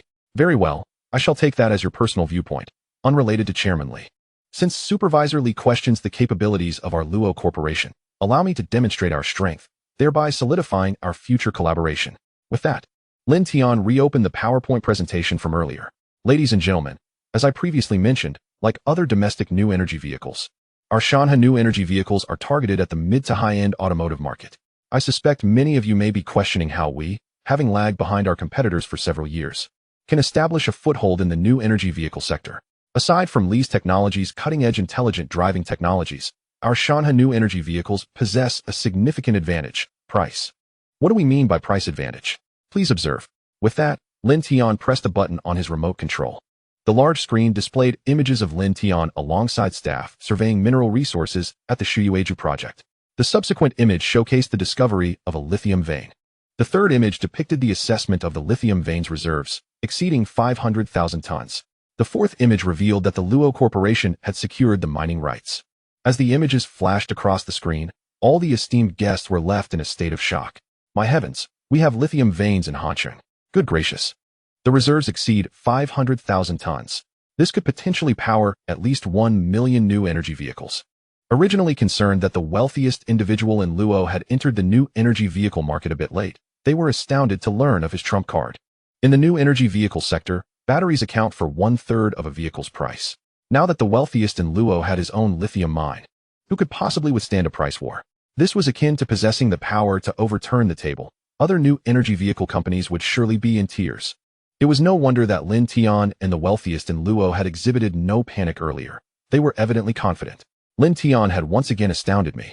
A true chosen one. I am in awe. Zhang Yufei, witnessing this scene, was equally astonished. Her curiosity piqued as she gazed at Lin Tian. She finally understood why Luo Yishan had so readily offered her family a way out. The true objective lay here. With lithium reserves exceeding 500,000 tons, the valuation would surpass 3 billion, enough to offset the losses from the Shuyueju project and even allow her family to profit. Though she realized she had been outmaneuvered by Lin Tian, Zhang Yufei bore him no ill will. Alas, she sighed, shaking her head in resignation. Lin Tian is indeed no ordinary person. Aligning with him was the right choice. Han Noyu stared at the big screen, rendered speechless for a long time. Her face was a canvas of shock, astonishment, and disbelief. The meticulously orchestrated first move in her revenge against the Luo Corporation had been so effortlessly unraveled. Moreover, Lin Tian's earlier decision to withhold this PowerPoint presentation was clearly a calculated move to bait her. Han Noyu felt like a fool, having unwittingly stepped into Lin Tian's trap. Humph, Lin Tian, I will remember you. She huffed coldly before turning to Luo Yishan, stating, "You won't be basking in glory for long, Luo Yishan. I will surely expose your true nature and restore justice for the Han family." With that, Han Noyu briskly departed the scene. Luo Yishan sighed in resignation as he watched Han Noyu leave. He had initially thought that discovering the whereabouts of the national treasure would lead to a resolution with the Han family, yet the misunderstanding only deepened. On stage, Lin Yu, witnessing Han Noyu's exit, instinctively wished to pursue her, but quickly recollected that she was an undercover agent sent by Han to be near Lin Tian, and thus could not reveal herself. Instead, she smiled playfully at Lin Tian. "Mr. Lin, you have already demonstrated the strength of the Luo Corporation. I was impulsive earlier. I apologize." Observing the naive demeanor of the girl before him, Lin Tian shrugged, inwardly reflecting that having such an unassuming yet strategic ally by his side might not be a bad thing after all. With the brief interlude concluded, the ribbon-cutting ceremony continued. As the scissors fell, the Shanha New Energy Vehicles, a joint venture between the Luo Corporation and Li's Technology, was officially established. Chapter 86, Rewarding the King of Hackers. Live capture of an international assassin. Following the conclusion of the ribbon-cutting ceremony, Lin Tian and his father-in-law returned to the group in a Maybach. "Xiao Tian, today I owe you a great debt of gratitude. Otherwise, I would have been utterly at a loss on how to navigate this unexpected predicament." Luo Yishan sighed softly, shaking his head in resignation. "Uncle, if my suspicions are correct, it seems that Han Batian conspired with the Japanese devils back in the day to smuggle national treasures. And you just happened to stumble upon it." Lin Tian retorted. Luo Yishan furrowed his brow. "The reason I never suspected old Han was due to the mysterious phone call I received years ago. I suspect that the caller might be the true mastermind behind it all. However, given the limitations at that time, I have been unable to ascertain the identity of the caller all these years. I understand. I will investigate who made that call to you back then." This task posed no challenge for Lin Tian. With the right resources, uncovering that individual would be a straightforward endeavor. "Xiao Yu has misconstrued my intentions far too deeply. You are bound to encounter numerous challenges with your new energy vehicle, and I hope you will take appropriate measures to teach her a lesson. Indeed, I shall exercise restraint." Just then, President Li called, expressing his utter ignorance regarding the relationship between his daughter and Han Noyu. He had already contacted Lin Yu, who has since recognized her mistakes and expressed a desire to learn from you. Therefore, President Li hopes you will take good care of Lin Yu. Upon hearing this, Lin Tian could only sigh in exasperation. It appeared that these influential figures were rather oblivious to their children's true natures. Lin Yu was merely placating her father while covertly acting as an informant by my side. For the future development of Shanhua Motors, the first obstacle to address is undoubtedly the unstable factor that is Lin Yu. Lin Tian furrowed his brow in contemplation. To deal with a woman like her, the most effective method would be to turn her around, allowing her to experience the joys of companionship with a man, thereby fully conquering her. It seemed that employing the charm of a handsome man was imperative. Lin Tian formulated a plan in his mind.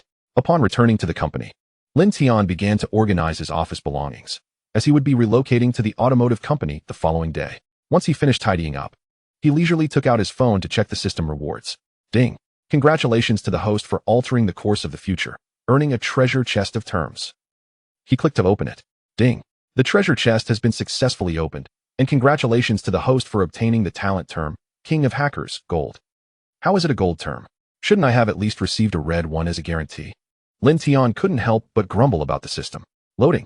As the term loaded completely, a wealth of hacker-related knowledge flooded into Lin Tian's mind, making him feel as though he could effortlessly hack into a bank and alter his account balance without detection. Incredible. Just as Lin Tian was about to test his newfound hacking abilities, his phone suddenly rang. It was Officer Li Ming calling. "Hello, Officer Li. What can I do for you?" "Brother, I have urgent news to relay." Li Ming's tone was laced with urgency. Lin Tian's demeanor shifted to one of seriousness. "What is it?" "We've received a warning from Interpol. The 11th ranked assassin on the international hit list, the Nine-Tailed Fox, has arrived in our city. According to the information provided by Interpol, the Nine-Tailed Fox is here because someone has placed a bounty on your life in the dark web, and she has accepted the contract. Upon hearing Li Ming's warning, Lin Tian's brow furrowed. A bounty on my life in the dark web? Who could it be? Previously, such a predicament would have caused him considerable distress, pondering who would place a bounty on him. But now, as the king of hackers, locating the individual who placed the order would be a trivial task. Lin Tian, the nine-tailed fox, is elusive. The FBI has pursued her for years without success. So you must exercise caution. We have already begun preparations to protect you discreetly, so if you need to go anywhere, please inform us in advance. Li Ming relayed the police's arrangements to Lin Tian. Thank you, Officer Li. I will certainly be cautious. After expressing his gratitude, Lin Tian hung up the phone. He had already devised a solution. Previously, he had been troubled by how to deal with this international assassin. After all, she was ranked 11th on the international hit list, and Lin Tian was unsure whether his special forces skills would suffice against her. However, with the police's assistance, the matter became considerably simpler. Lin Tian opened the system to check on the nine-tailed fox's live stream. In the stream, the nine-tailed fox had arrived at the Qing Shuang Grand Hotel and booked a presidential suite. After employing specialized equipment to confirm that there were no surveillance devices in the hotel, she proceeded to the bathroom to begin undressing.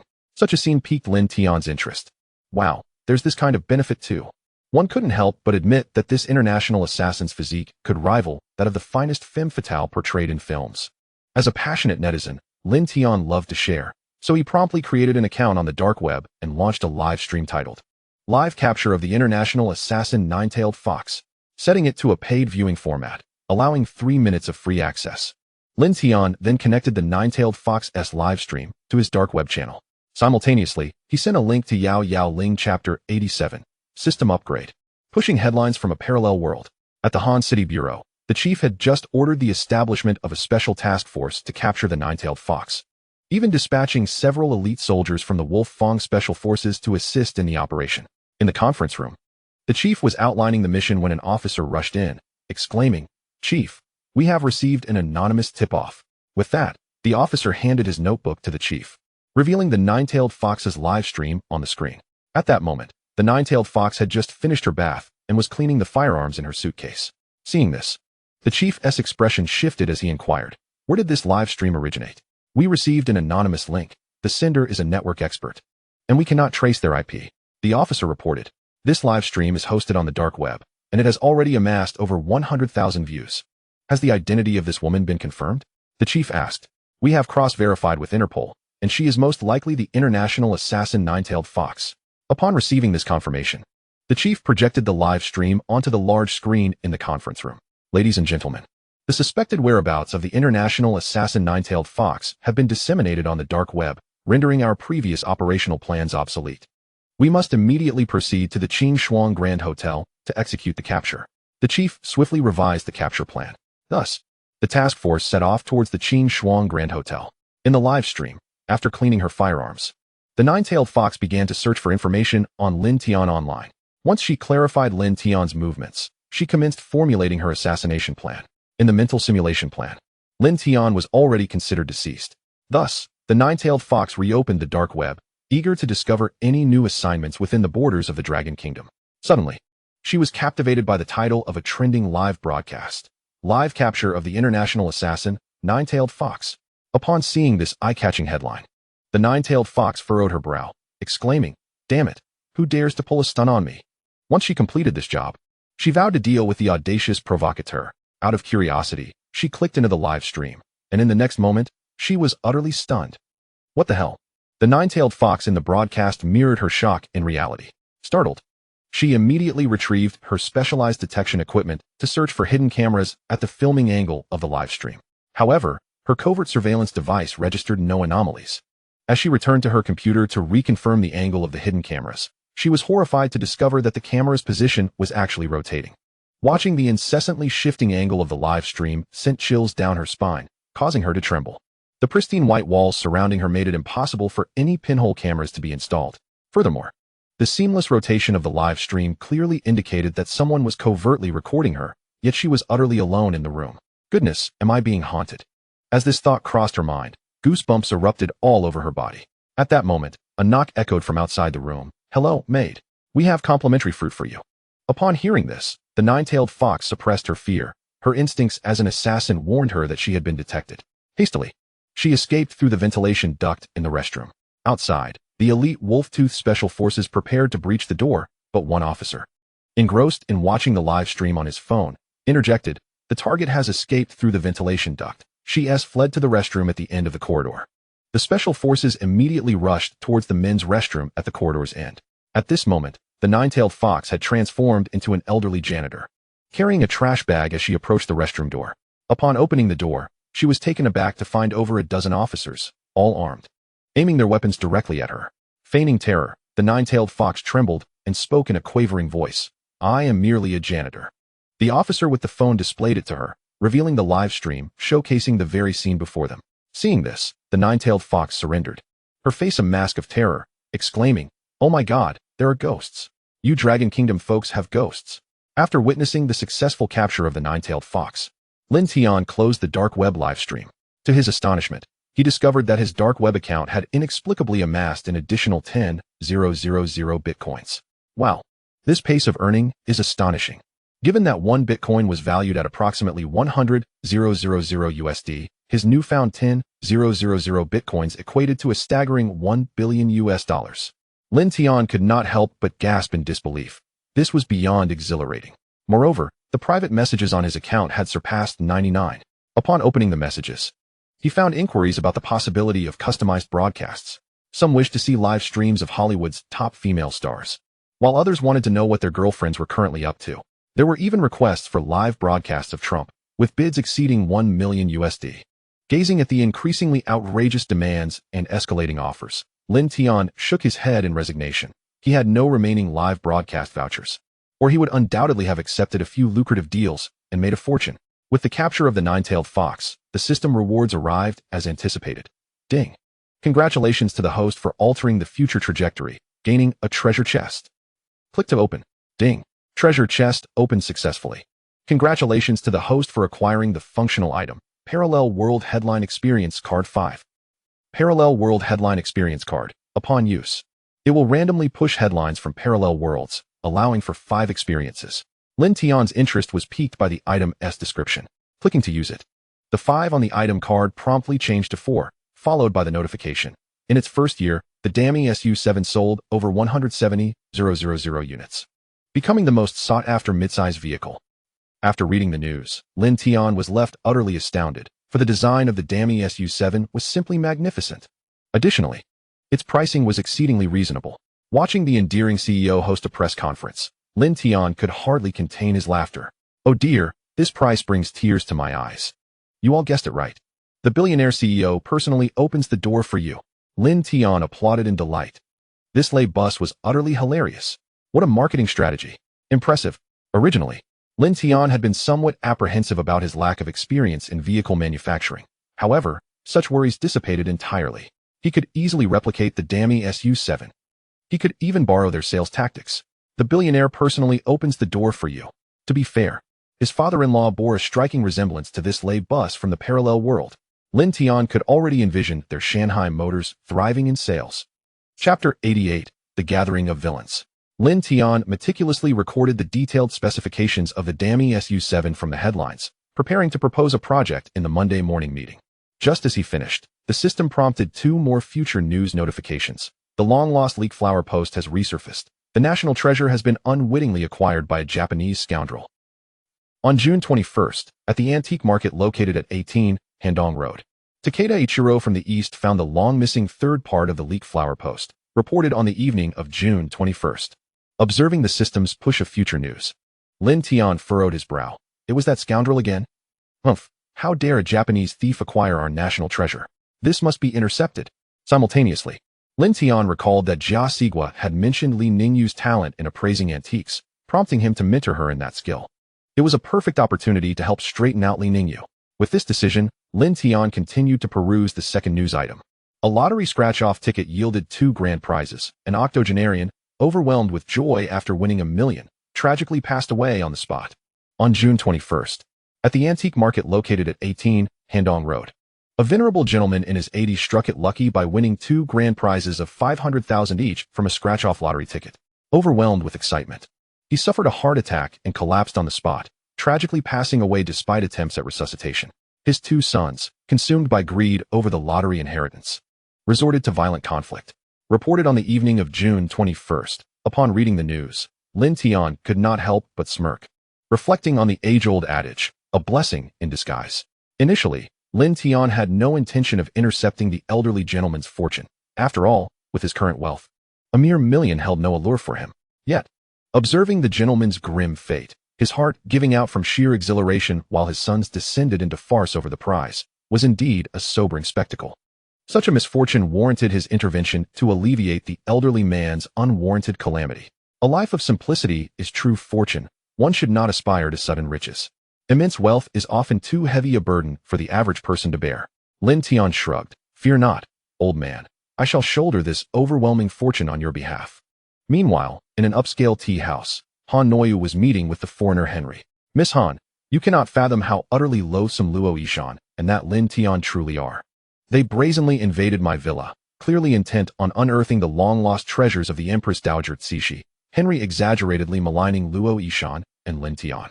Unbeknownst to Han Noyu, the location of the treasures had been divulged to Henry by his grandfather.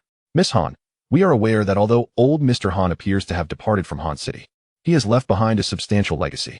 Now that the Luo Corporation seeks to pivot towards new energy vehicles, our Bruce family's technology in this sector is internationally renowned. We are keen to collaborate with your esteemed family to confront our common adversary. Henry extended an olive branch to Han Noyu. Though this entire scheme was an agreement reached between his family and Han Batian. Initially, Henry intended to reveal the truth to Han Noyu. But after suffering a significant loss at Lin Tian's hands, he became consumed with thoughts of revenge. Henry understood that even if there existed profound animosity between the two Chinese individuals, they would inevitably unite against a foreign foe. Thus, he dared not confront Lin Tian directly, but sought to leverage Han Noyu as a pawn. Misled into believing that Luo Yishan had orchestrated a plot against her family, Han Noyu seized the opportunity to combat Lin Tian. In response to Henry's proposition, Han Noyu did not decline, as she acutely sensed the suffocating prowess of Lin Tian. Despite her pride, she recognized that she stood no chance against him alone. Consequently, Han Noyu accepted Henry's counsel, planning to establish a new energy vehicle company in Han City to rival Lin Tian's Shanhua Automotive, thereby seeking to dismantle the Luo Corporation. Mr. Henry, while I am not well versed in the automotive industry, I have a friend from the East whose family has built their fortune on automobiles. She happens to be in Han City at the moment. Perhaps we could seek her collaboration. Han Noyu felt a tinge of unease regarding the foreigner, thus wishing to invite a trusted friend into the fold. Henry understood Han Noyu's concerns, but this collaboration had already been agreed upon by old Mr. Han and their family, with the Han family taking the lead and the Bruce family in support. Therefore, he harbored no objections to her inviting a Japanese ally. Thus, Han Noyu and Henry proceeded to a Japanese automotive trading company. Han Noyu's friend, Baikyo Xingzi, was someone she had met during her studies in Japan and whom she trusted implicitly. Baikyo Xingzi's visit to Han City was also prompted by Lin Tian. After all, Takeda Ichiro had lost a Japanese automotive dealership to Lin Tian due to gambling, and this dealership belonged to Baikyo Xingzi's family.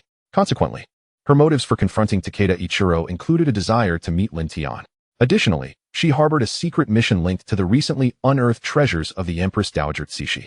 30 years prior, her family had invested substantial sums to acquire the artifacts found in Han City, having paid the final installment, only for these treasures to mysteriously vanish, along with the smugglers entrusted with their delivery. Although the financial loss was relatively minor, the humiliation suffered by the Baikyo family was profound.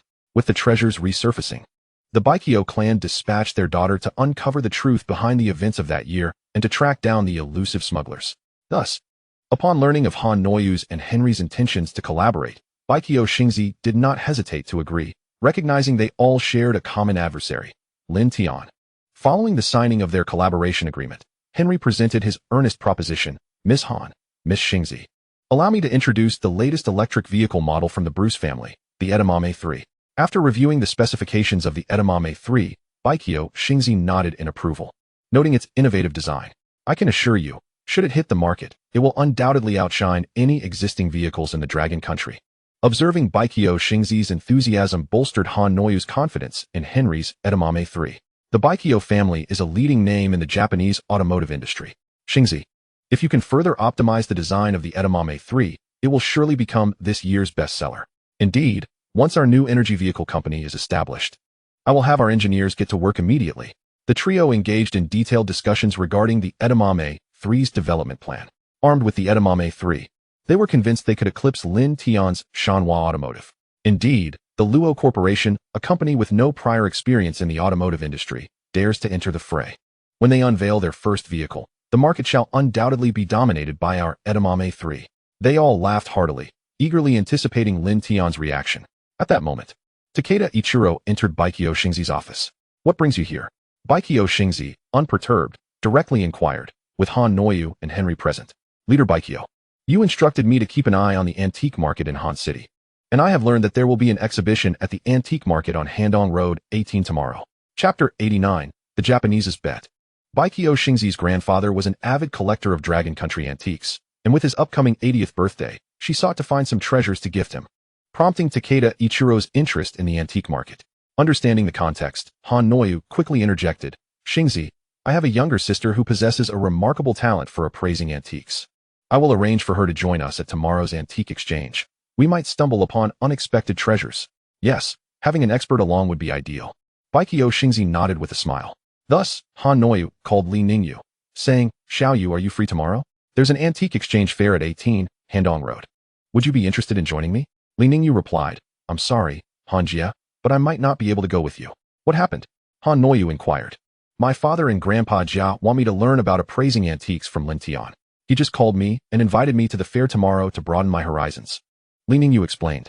Upon hearing Lin Tian's name, Han Noyu rolled her eyes in annoyance, but then reconsidered. Having Li Ningyu learn Lin Tian's appraisal skills could serve as a form of revenge against him.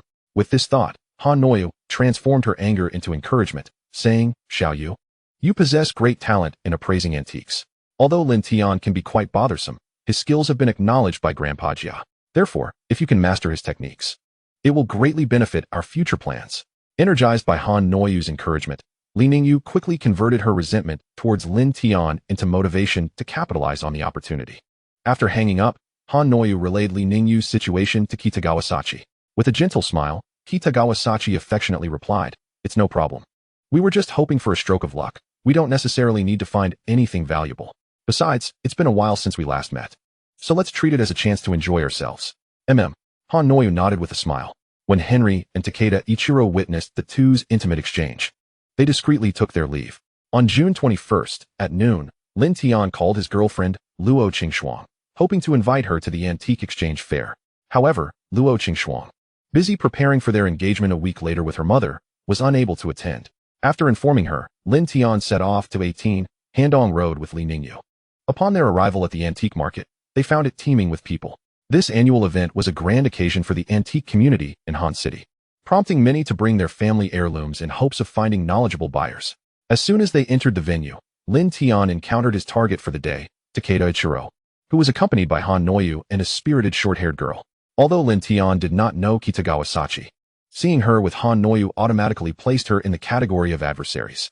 Noticing Han Noyu's sudden appearance, Lin Tian glanced curiously at Li Ningyu, wondering if Han Noyu had been intentionally summoned by her. Uncertain of the situation, Lin Tian approached, greeting, Ms. Han, what a coincidence. Han Noyu shot him an irritated glare before ignoring him completely. Lin Tian felt slightly awkward. It was Kitagawa Sachi who stepped forward warmly, saying, Hello, Mr. Lin. I am Kitagawa Sachi, the head of a Japanese automotive trading company. Recently, one of our representatives lost a dealership to you, and our family is willing to pay handsomely to reclaim it. Upon learning of Kitagawa Sachi's identity, Lin Tian smiled faintly and shook his head. I'm sorry, Ms. Sachi, but that dealership is performing quite well, and I have no intention of selling.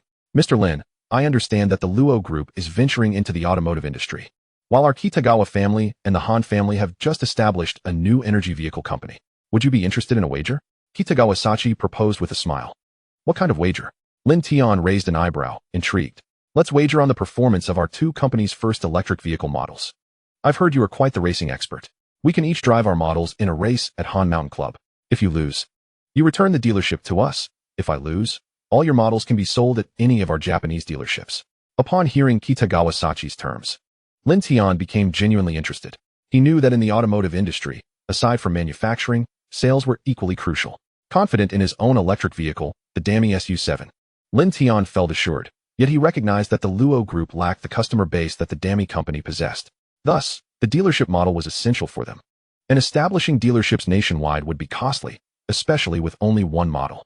However, The wager proposed by Kitagawa-sachi seemed to alleviate his sales channel dilemma. What a generous person. Lin Tian thought excitedly as he regarded Kitagawa-sachi. It appears that Ms. Sachi harbors great confidence in your first electric vehicle. Lin Tian remarked with a grin. He understood that Kitagawa-sachi's willingness to propose such a significant wager indicated her strong belief in their initial model. Conversely, Lin Tian felt even more confident. Knowing that reports from the parallel world indicated that the Dami SU-7's track tests had outperformed luxury supercars worth millions. Unaware of Lin Tian's hidden strengths, Kitagawa-sachi confidently stated, "Our Kitagawa family has been in the automotive industry for over a century. For you, the Luo Group, which has just transitioned, being surpassed by us is only natural." Lin Tian chuckled. "All right, since Ms. Sachi is so confident, I'll gladly join you in this game." Thus, both parties signed the wager on the spot.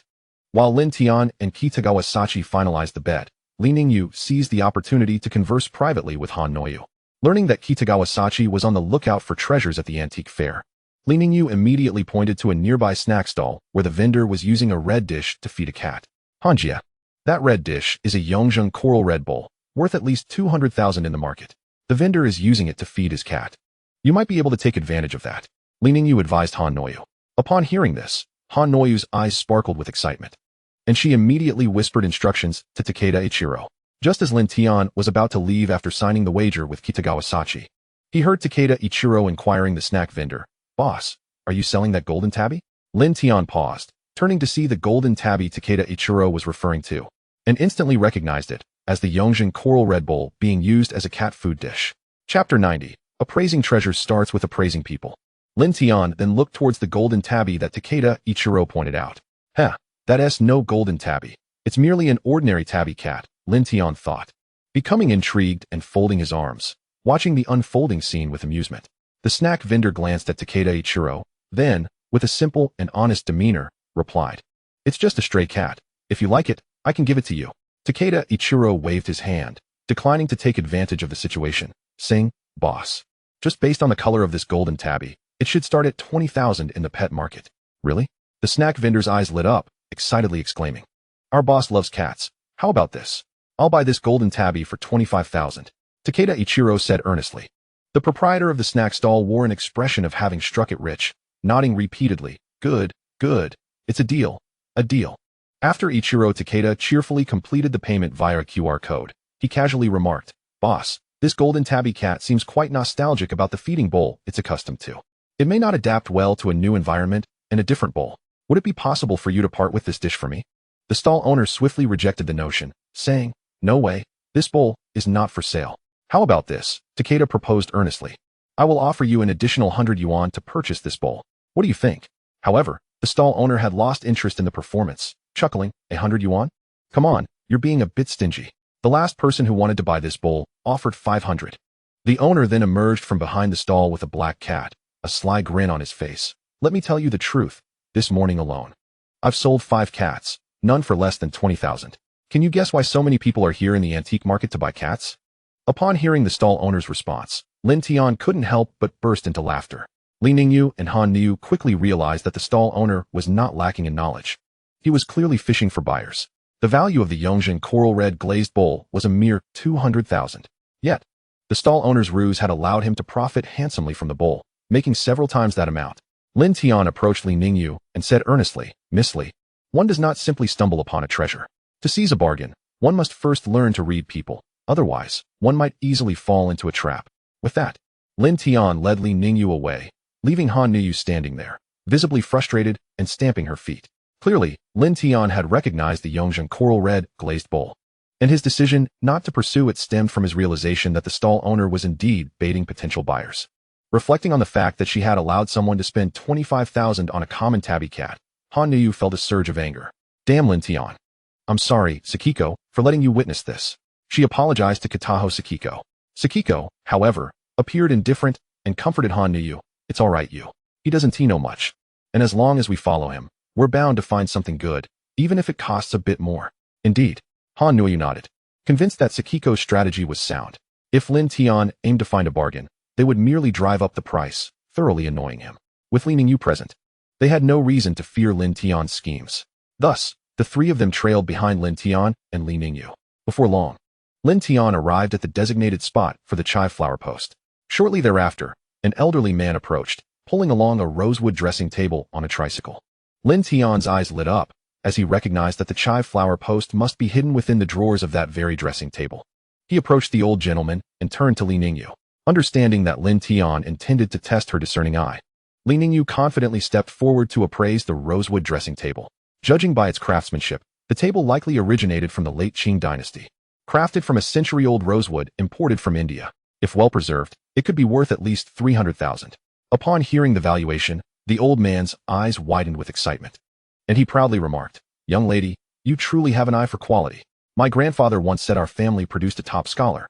And this dressing table has been passed down since that time."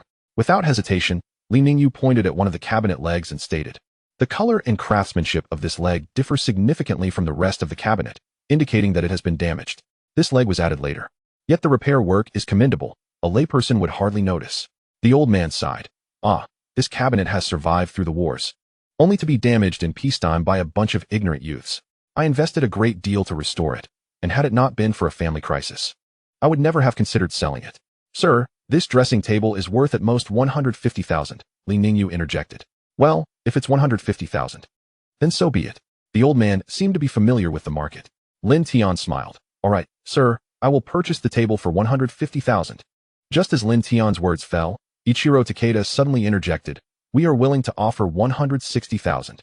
Lin Tian turned to Takeda, finally understanding why the dressing table would be a steal for him in the future. Clearly, Takeda intended to follow in his footsteps to find a bargain. At that moment, Lin Tian realized he had made a mistake before in not recognizing the hidden chive flower post, but he certainly would not repeat that error now. Thus, Lin Tian immediately countered, "I bid 170,000. 180,000. Takeda continued to raise the stakes after consulting with Sakiko. 190,000. 200,000. Lin Tian boldly declared, then glanced at Sakiko with a playful expression. Sakiko had overheard Li Ningyu's analysis, even in pristine condition. The dressing table was worth only 300,000, let alone in its current damaged state. Though she had no qualms about spending a high price for an antique as a gift for her grandfather, she wasn't foolish either. Lin Tian was clearly trying to ensnare her, so why should she walk into his trap? Moreover, Li Ningyu had made it abundantly clear that the dressing table was currently worth only 150,000. If she backed off now, wouldn't that allow her to turn the tables on Lin Tian? With this thought in mind, Sakiko stepped forward, smiling. "Lin-san, since you are so fond of this dressing table, I certainly want to deprive you of what you desire. It is yours." Upon seeing Sakiko cease her bidding, the old man looked at Lin Tian with eager anticipation. "Young man, are you truly willing to pay 300,000? Lin Tian smiled faintly at the old man. "Rest assured, sir, I, Lin Tian, am a man of my word." With that, he promptly transferred the funds to the old man. Seeing the 300,000 credited, the old man was overwhelmed with gratitude. "Young man, I cannot thank you enough. My wretched son owes 30,000 due to gambling, which forced me to part with this family heirloom. I had initially hoped to sell it for a mere 10,000, and now you've given me 300,000. You have truly saved my family.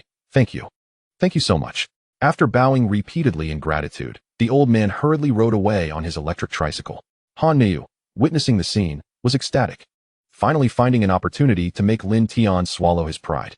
She needed to make sure he felt the sting of her words. Thus, she stepped forward and mockingly said, "Lin Tian, I've always heard you were a master appraiser, but it seems that reputation is but a hollow facade. Your discernment appears to be lacking, as you've just squandered 300,000 on an item worth only 150,000.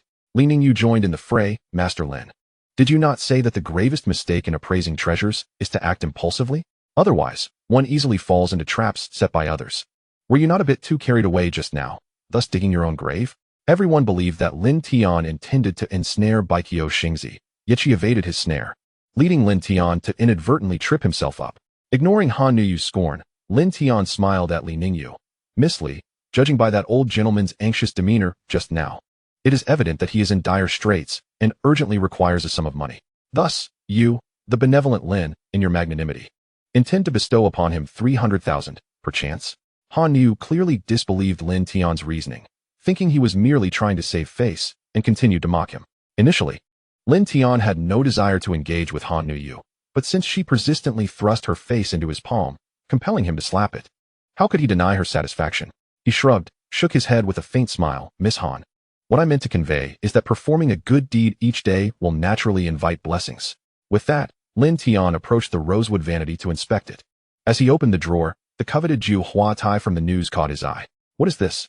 Lin Tian feigned ignorance. Upon seeing the Jiu Hua tie in Lin Tian's hand, Li Ningyu's expression shifted, and she hurried over. Let me see. Lin Tian grinned broadly, handing the Jiu Hua tie to Li Ningyu, who took it and began her meticulous examination. Suddenly, she could not contain her astonishment, exclaiming, "This is indeed the legendary Jiu Hua tie." What is the Jiu Hua tie? Han Niu inquired, puzzled. The Jiu Hua tai is renowned as the 5th best-running script in the world, created by the eminent calligrapher Yang Mingshi during the late Tang dynasty. In a state of profound hunger, he fortuitously indulged in the exquisite delicacy of chive flowers, which inspired an outpouring of creativity, resulting in this masterpiece. The strokes of the Jiu Hua tai are vividly rendered, its structure stable, and its spirit serene, encapsulating the subtle essence of scholarly grace, thus earning its title.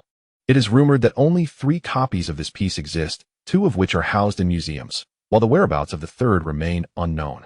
Who would have thought it would appear here? Li Ningyu was beside herself with excitement, recalling how a calligraphy master in Xianzhong once offered a reward of 1 million to locate this hidden treasure. Hearing her explanation, Han Niyu's previously smug demeanor transformed into one of utter dismay, as if she had swallowed a fly. She had intended to humiliate Lin Tian, but now found herself the fool. The onlookers were envious, exclaiming, "Goodness, what incredible luck. Initially, we thought this handsome fellow had lost his mind, spending 300,000 on something worth only 150,000. Yet it turns out there was hidden treasure in this vanity. To have struck gold with a 300,000 investment for a Jiu Hua tai valued at 1 million. Wait, it's actually 150,000. Even the rosewood vanity is worth that. Could it be that this charming gentleman had foreseen the treasure concealed within the vanity? Impossible. Did you not hear him say, 'Daily good deeds will naturally invite blessings'?" Inspired, the crowd resolved to perform good deeds from that day forward. "Everyone, step aside. I shall collect the litter at your feet, for I am committed to doing good deeds." Han Niu gazed at Lin Tian with disbelief. Did he possess the ability to foresee the future? Was his previous bidding not a ruse, but a genuine attempt to acquire the Jiu Hua tai? Impossible. Such supernatural abilities do not exist. Perhaps it was merely luck. It seems I too must persist in performing good deeds. Lin Tian observed Han Niyu's astonished expression and shrugged, grinning. "Miss Han, what do you think? Am I not making perfect sense?" "Humph, spare me your self-satisfaction. If you're so capable, why don't you go win a couple of big prizes for me to see?" Frustrated by Lin Tian's smugness, Han Niu pointed toward a nearby lottery booth. Lin Tian chuckled. While reading web novels, he often found antagonists to be rather dim-witted, perpetually setting traps for the protagonist. Now, from personal experience, he realized that these antagonists were not simply foolish, but rather ensnared by fate. What a twist of fate it was. He had intended to discreetly assist the elderly gentleman. Yet Han Niu had once again thrust herself forward. Sighing, he spread his hands in resignation. "I never intended to slap your face, but alas, fate has other plans." Pointing at the banner over the lottery booth proclaiming, "Win up to 500,000, he jested. "Miss Han, what if I actually win 250,000 prizes? If you truly win 50,000, I shall triple your prize." Han Niu rolled her eyes, exasperated. "Do I look like someone who lacks 100,000? Lin Tian chuckled awkwardly. "What do you propose? How about this? If I win 2 big prizes, Miss Han must post on Weibo, declaring your grandfather a traitor who smuggles national treasures. How does that sound?" Lin Tian teased. "Your grandfather is the traitor," Han Niu instinctively retorted. Lin Tian shrugged. "Forget it. This is pointless." With that, he pretended to walk away. "Wait." Han Niu suddenly called out to stop him. She did not believe Lin Tian would win a jackpot. And considering he claimed 2 big prizes, the odds were ludicrous. Did he think the lottery was a family business? Resolute, Han Niu declared. "All right, I'll take that bet. If you truly win 250,000 prizes, I shall do as you say. But if you fail, you must post on your company as official Weibo, labeling Luo Yishan a traitor who smuggles national treasures." "No problem." Lin Tian beamed with a smile. He then turned to Li Ningyu, saying, "Miss Li, could you kindly purchase 2 20-yuan scratch cards for me?" Pointing at the row of scratch cards displayed at the lottery booth, he specified. The 4th card from the 3rd row and the 8th card from the 6th row. Li Ningyu said nothing and walked directly to the lottery booth, purchasing the 2 20-yuan tickets as per Lin Tian's request. Lin Tian took 1 scratch card from her and offered it to Han Niu, grinning. "Miss Han, would you like to have the honor of scratching one yourself?" "Heh." Han Niu chuckled, yet she took the card from Lin Tian and began to scratch it. As the final layer was revealed, her eyes widened in disbelief, her face a canvas of shock and incredulity. How is this possible? Beside her, Baikyo Xingzi, noticing Han Niyu's reaction, curiously asked, Rain, what happened? I refuse to believe this is real. Han Noyu, as if entranced, snatched the second scratch card from Li Ningyu and began scratching again. When the second card was fully revealed, her expression was akin to meeting a ghost. How can this be? I don't believe it. Sachiko Hojo and Ningyu Li hurriedly took the 2 scratch-off lottery tickets from Han Noyu's hands. And to their astonishment, both tickets revealed a grand prize of 500,000 yuan. The surrounding onlookers, captivated by the spectacle, were utterly dumbfounded. Goodness, this is outrageous, they exclaimed. Surely these individuals must be scheming to deceive us into purchasing scratch-offs. But brother, this is the welfare lottery, sanctioned by the state. Someone countered. Perhaps it's a ploy to exploit the masses. The crowd marveled at the luck of the handsome young man, who had just serendipitously acquired the fabled Jiu Huatai and subsequently won 1,000,000 yuan with a mere 2 lottery tickets. Could he indeed be the fabled child of fortune? Handsome, let me bask in your good fortune. I want to share in it. Another clamored. But good fortune cannot be simply absorbed like that, someone reminded. Did the handsome fortune child not say we must perform acts of kindness daily? Realizing this, the young woman decided to return the items she had recently acquired at a bargain. I just sold a counterfeit as if it were genuine. I must apologize to the rightful owner, she declared. Ningyu Li observed Lin Tian with curiosity, trying to glean some insight.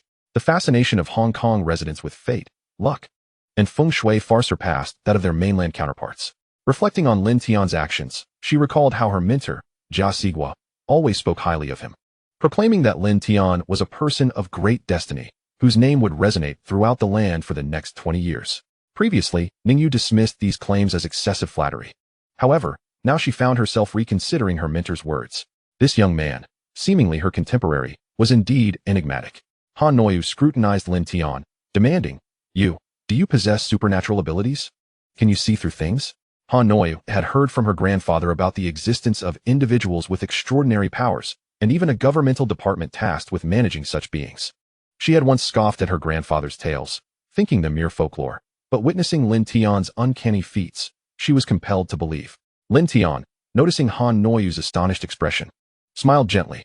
Miss Han, you seem to have indulged in too many web novels. Supernatural powers and clairvoyance are merely strokes of luck. As long as one performs kind deeds, fortune will naturally follow. I don't believe you, Han Noyu retorted. Very well, Miss Han, you may fulfill our wager now. Lin Tian teased. What wager? She feigned ignorance. Miss Han, given your status, surely you wouldn't attempt to renege? Many heard our agreement.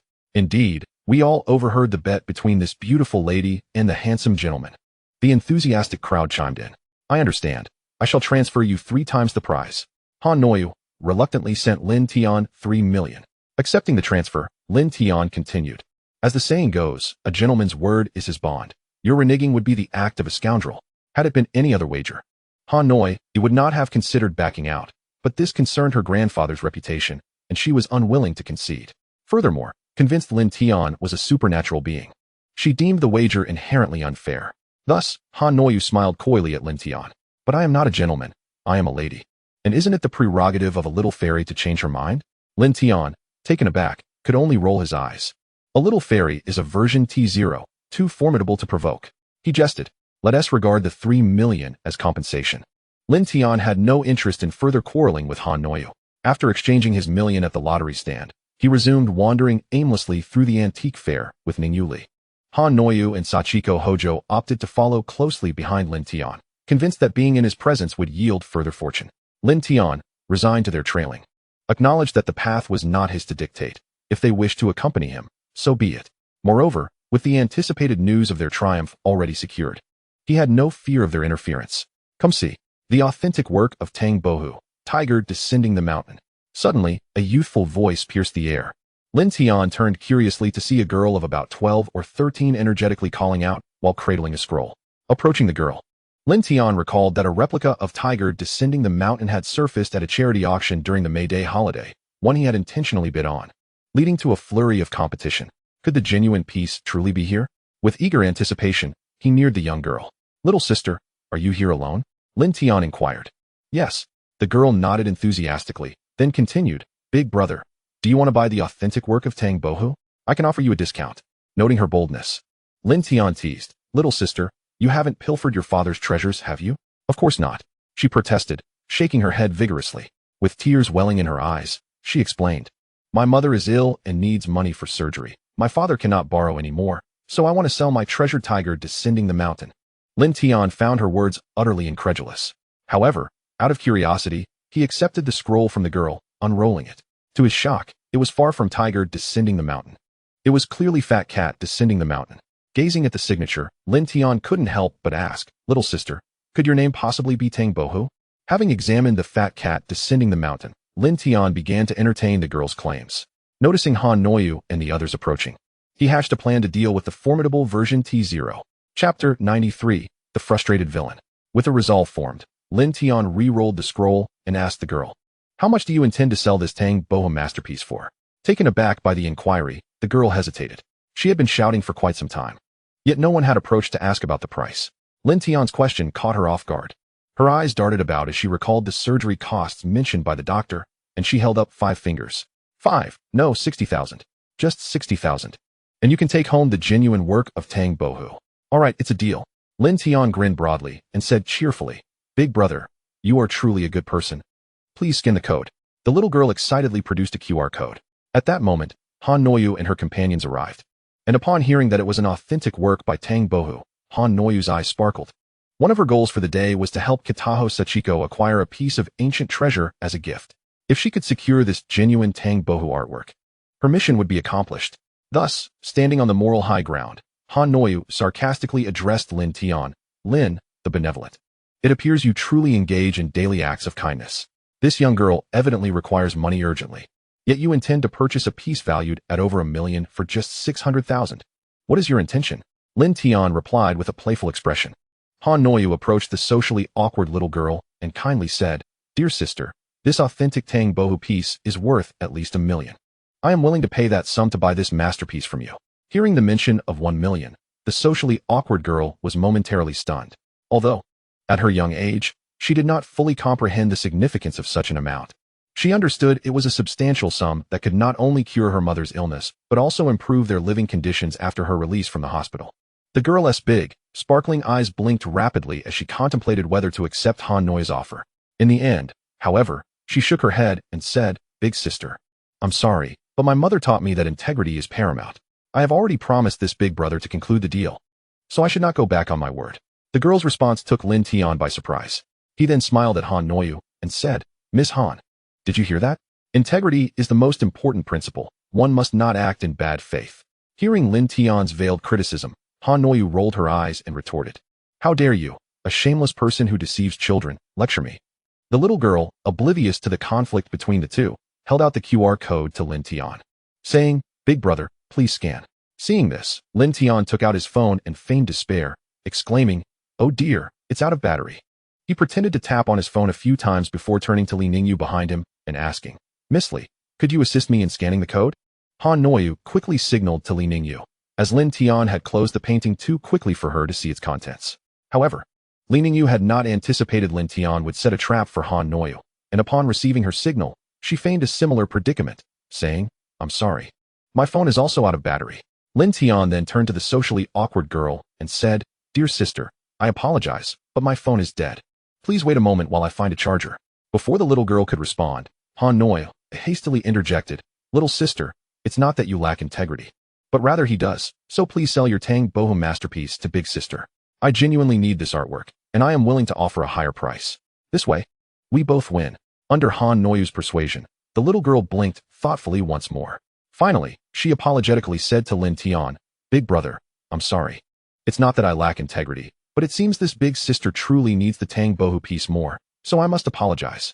Lin Tian gently patted the little girl's head and smiled. "It's all right. It's just my misfortune that my phone is out of battery." Thus, the little girl presented her QR code to Han Noyu, who quickly retrieved her phone, scanned it, and completed the payment of 1 million. Soon, the little girl's smartwatch received the notification of the 1 million transaction. "Big sister, I received it. This authentic Tang Bohu piece is yours now." After saying this, the little girl handed the scroll to Han Noyu. With the scroll now in her possession, Han Noyu excitedly exclaimed to Kitaho Sachiko, "Sachiko, this is an authentic piece by Tang Bohu. I'm sure your grandfather will adore it. Thank you so much, Yusan." Kitaho Sachiko gratefully accepted the scroll and opened it. In the next moment, the excitement on Kitaho Sachiko's face vanished, and her expression turned to one of shock. Upon seeing her reaction, Han Noyu hurriedly glanced at the scroll. To her astonishment, instead of a majestic tiger descending the mountain, it was merely a chubby orange cat. Although the signature read Tang Bohu, the date inscribed was 2020. This couldn't possibly be more fake. Han Noyu immediately erupted in fury, pointing accusingly at Lin Tian and shouting, "You set me up." Lin Tian chuckled. "Heh, it was you who chose to compete with me." Han Noyu then turned her ire toward the little girl, admonishing, "Little sister, didn't you just say one must be honest? Why did you deceive your sister?" "Big sister, how did I deceive you?" The little girl replied innocently. "This isn't an authentic Tang Bohu piece at all. Big sister, my name is Tang Bohu. I painted this piece myself on my 8th birthday when my mother took me to a youth traditional culture class. It's priceless," the little girl asserted earnestly. Han Noyu nearly choked on her disbelief. Although she had acted unreasonably in her previous bet with Lin Tian, that was due to the stakes being unacceptable to her. In this instance, she clearly felt Lin Tian had orchestrated a trap, and the little girl was not to blame. Hence, Han Noyu refrained from further scolding the child. Feeling embarrassed to return the painting in front of so many witnesses, pointing an accusing finger at Lin Tian, she fumed, "Fine, Lin Tian, you wait. I will have my revenge for this insult." With that, Han Noyu stormed off in anger. Kataho Sachiko, witnessing this, shot Lin Tian a fierce glare before hastily following after her. As Lin Tian watched the departing Kataho Sachiko and Han Noyu, the socially awkward girl timidly asked, "Big brother, did big sister get mad because my painting was sold for too much?" "No, as your mother said, that painting is priceless, and selling it for that amount is not excessive at all," Lin Tian replied with a grin. "Then why is big sister angry?" "Because of her greed and ignorance." Lin Tian shrugged. "Oh," the little girl nodded, seemingly understanding. Chapter 94. Awarding the gifted, the legendary 13 needles of the Ghost Gate arrive. Back at Kataho Sachiko's residence, Han Noyu was extremely frustrated. Grabbing a bottle of Japanese sake, she gulped it down, exclaiming, "That Lin Tian is truly despicable. I will reclaim the face I lost today." Observing the furious Han Noyu, Kataho Sachiko enveloped her in a comforting embrace, saying, "Yusong, Lin Tian is a challenging opponent, but because of that, he has added some enjoyment to my journey in the Dragon Kingdom." Kataho Sachiko, a strong and assertive woman, relished challenges. Thus, Lin Tian's performance had ignited her desire for conquest. "Upon the establishment of our new energy vehicle company, I shall promptly arrange for our family's automotive engineers to optimize the Mao 3 provided by Henry. I will let the product speak for itself and decisively vanquish him in the realm of racing, where Lin Tian excels, allowing him to savor the taste of defeat." Sakiko Kataho declared with an insatiable desire for conquest. After hearing Sakiko's reassuring words, Han Noyu also regained her composure. "Indeed, Sakiko, I too will diligently search for the evidence from that bygone era and unveil the true nature of Luo Yishan to the world." "Yes."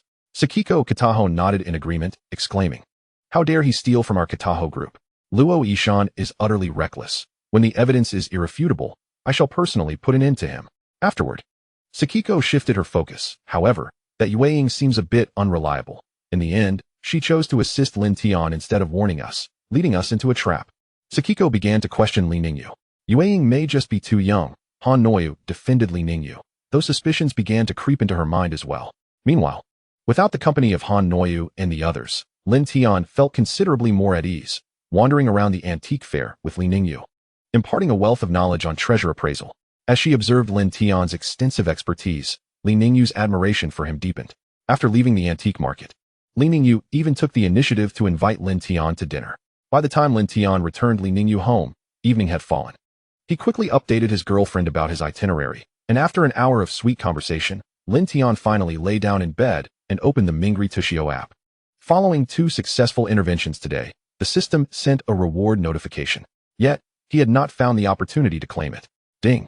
Congratulations, host, for altering the course of the future and receiving a prop treasure chest. Upon seeing the treasure chest, Lin Tian was filled with excitement, hoping to uncover a headline search voucher that would unravel the truth from 30 years ago. He clicked to open the chest. Ding! Treasure chest opened successfully. Congratulations, host, for acquiring the headline editing prop, Cursed Luck Card. Cursed Luck Card can be used to edit the headlines pushed by the system, causing the user to be plagued by misfortune and adversity. Observing the Cursed Luck Card, Lin Tian smirked. Although the item seemed intriguing, it did not address his immediate concerns.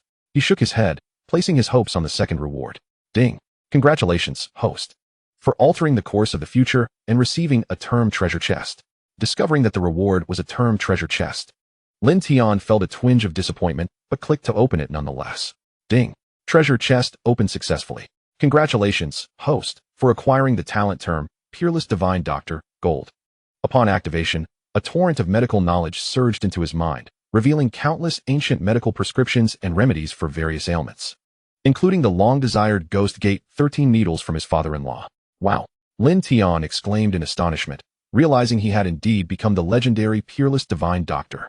When he returned to the Luo Group headquarters for a meeting next week, he would undoubtedly showcase his newfound talents to his father-in-law, leaving him utterly astonished.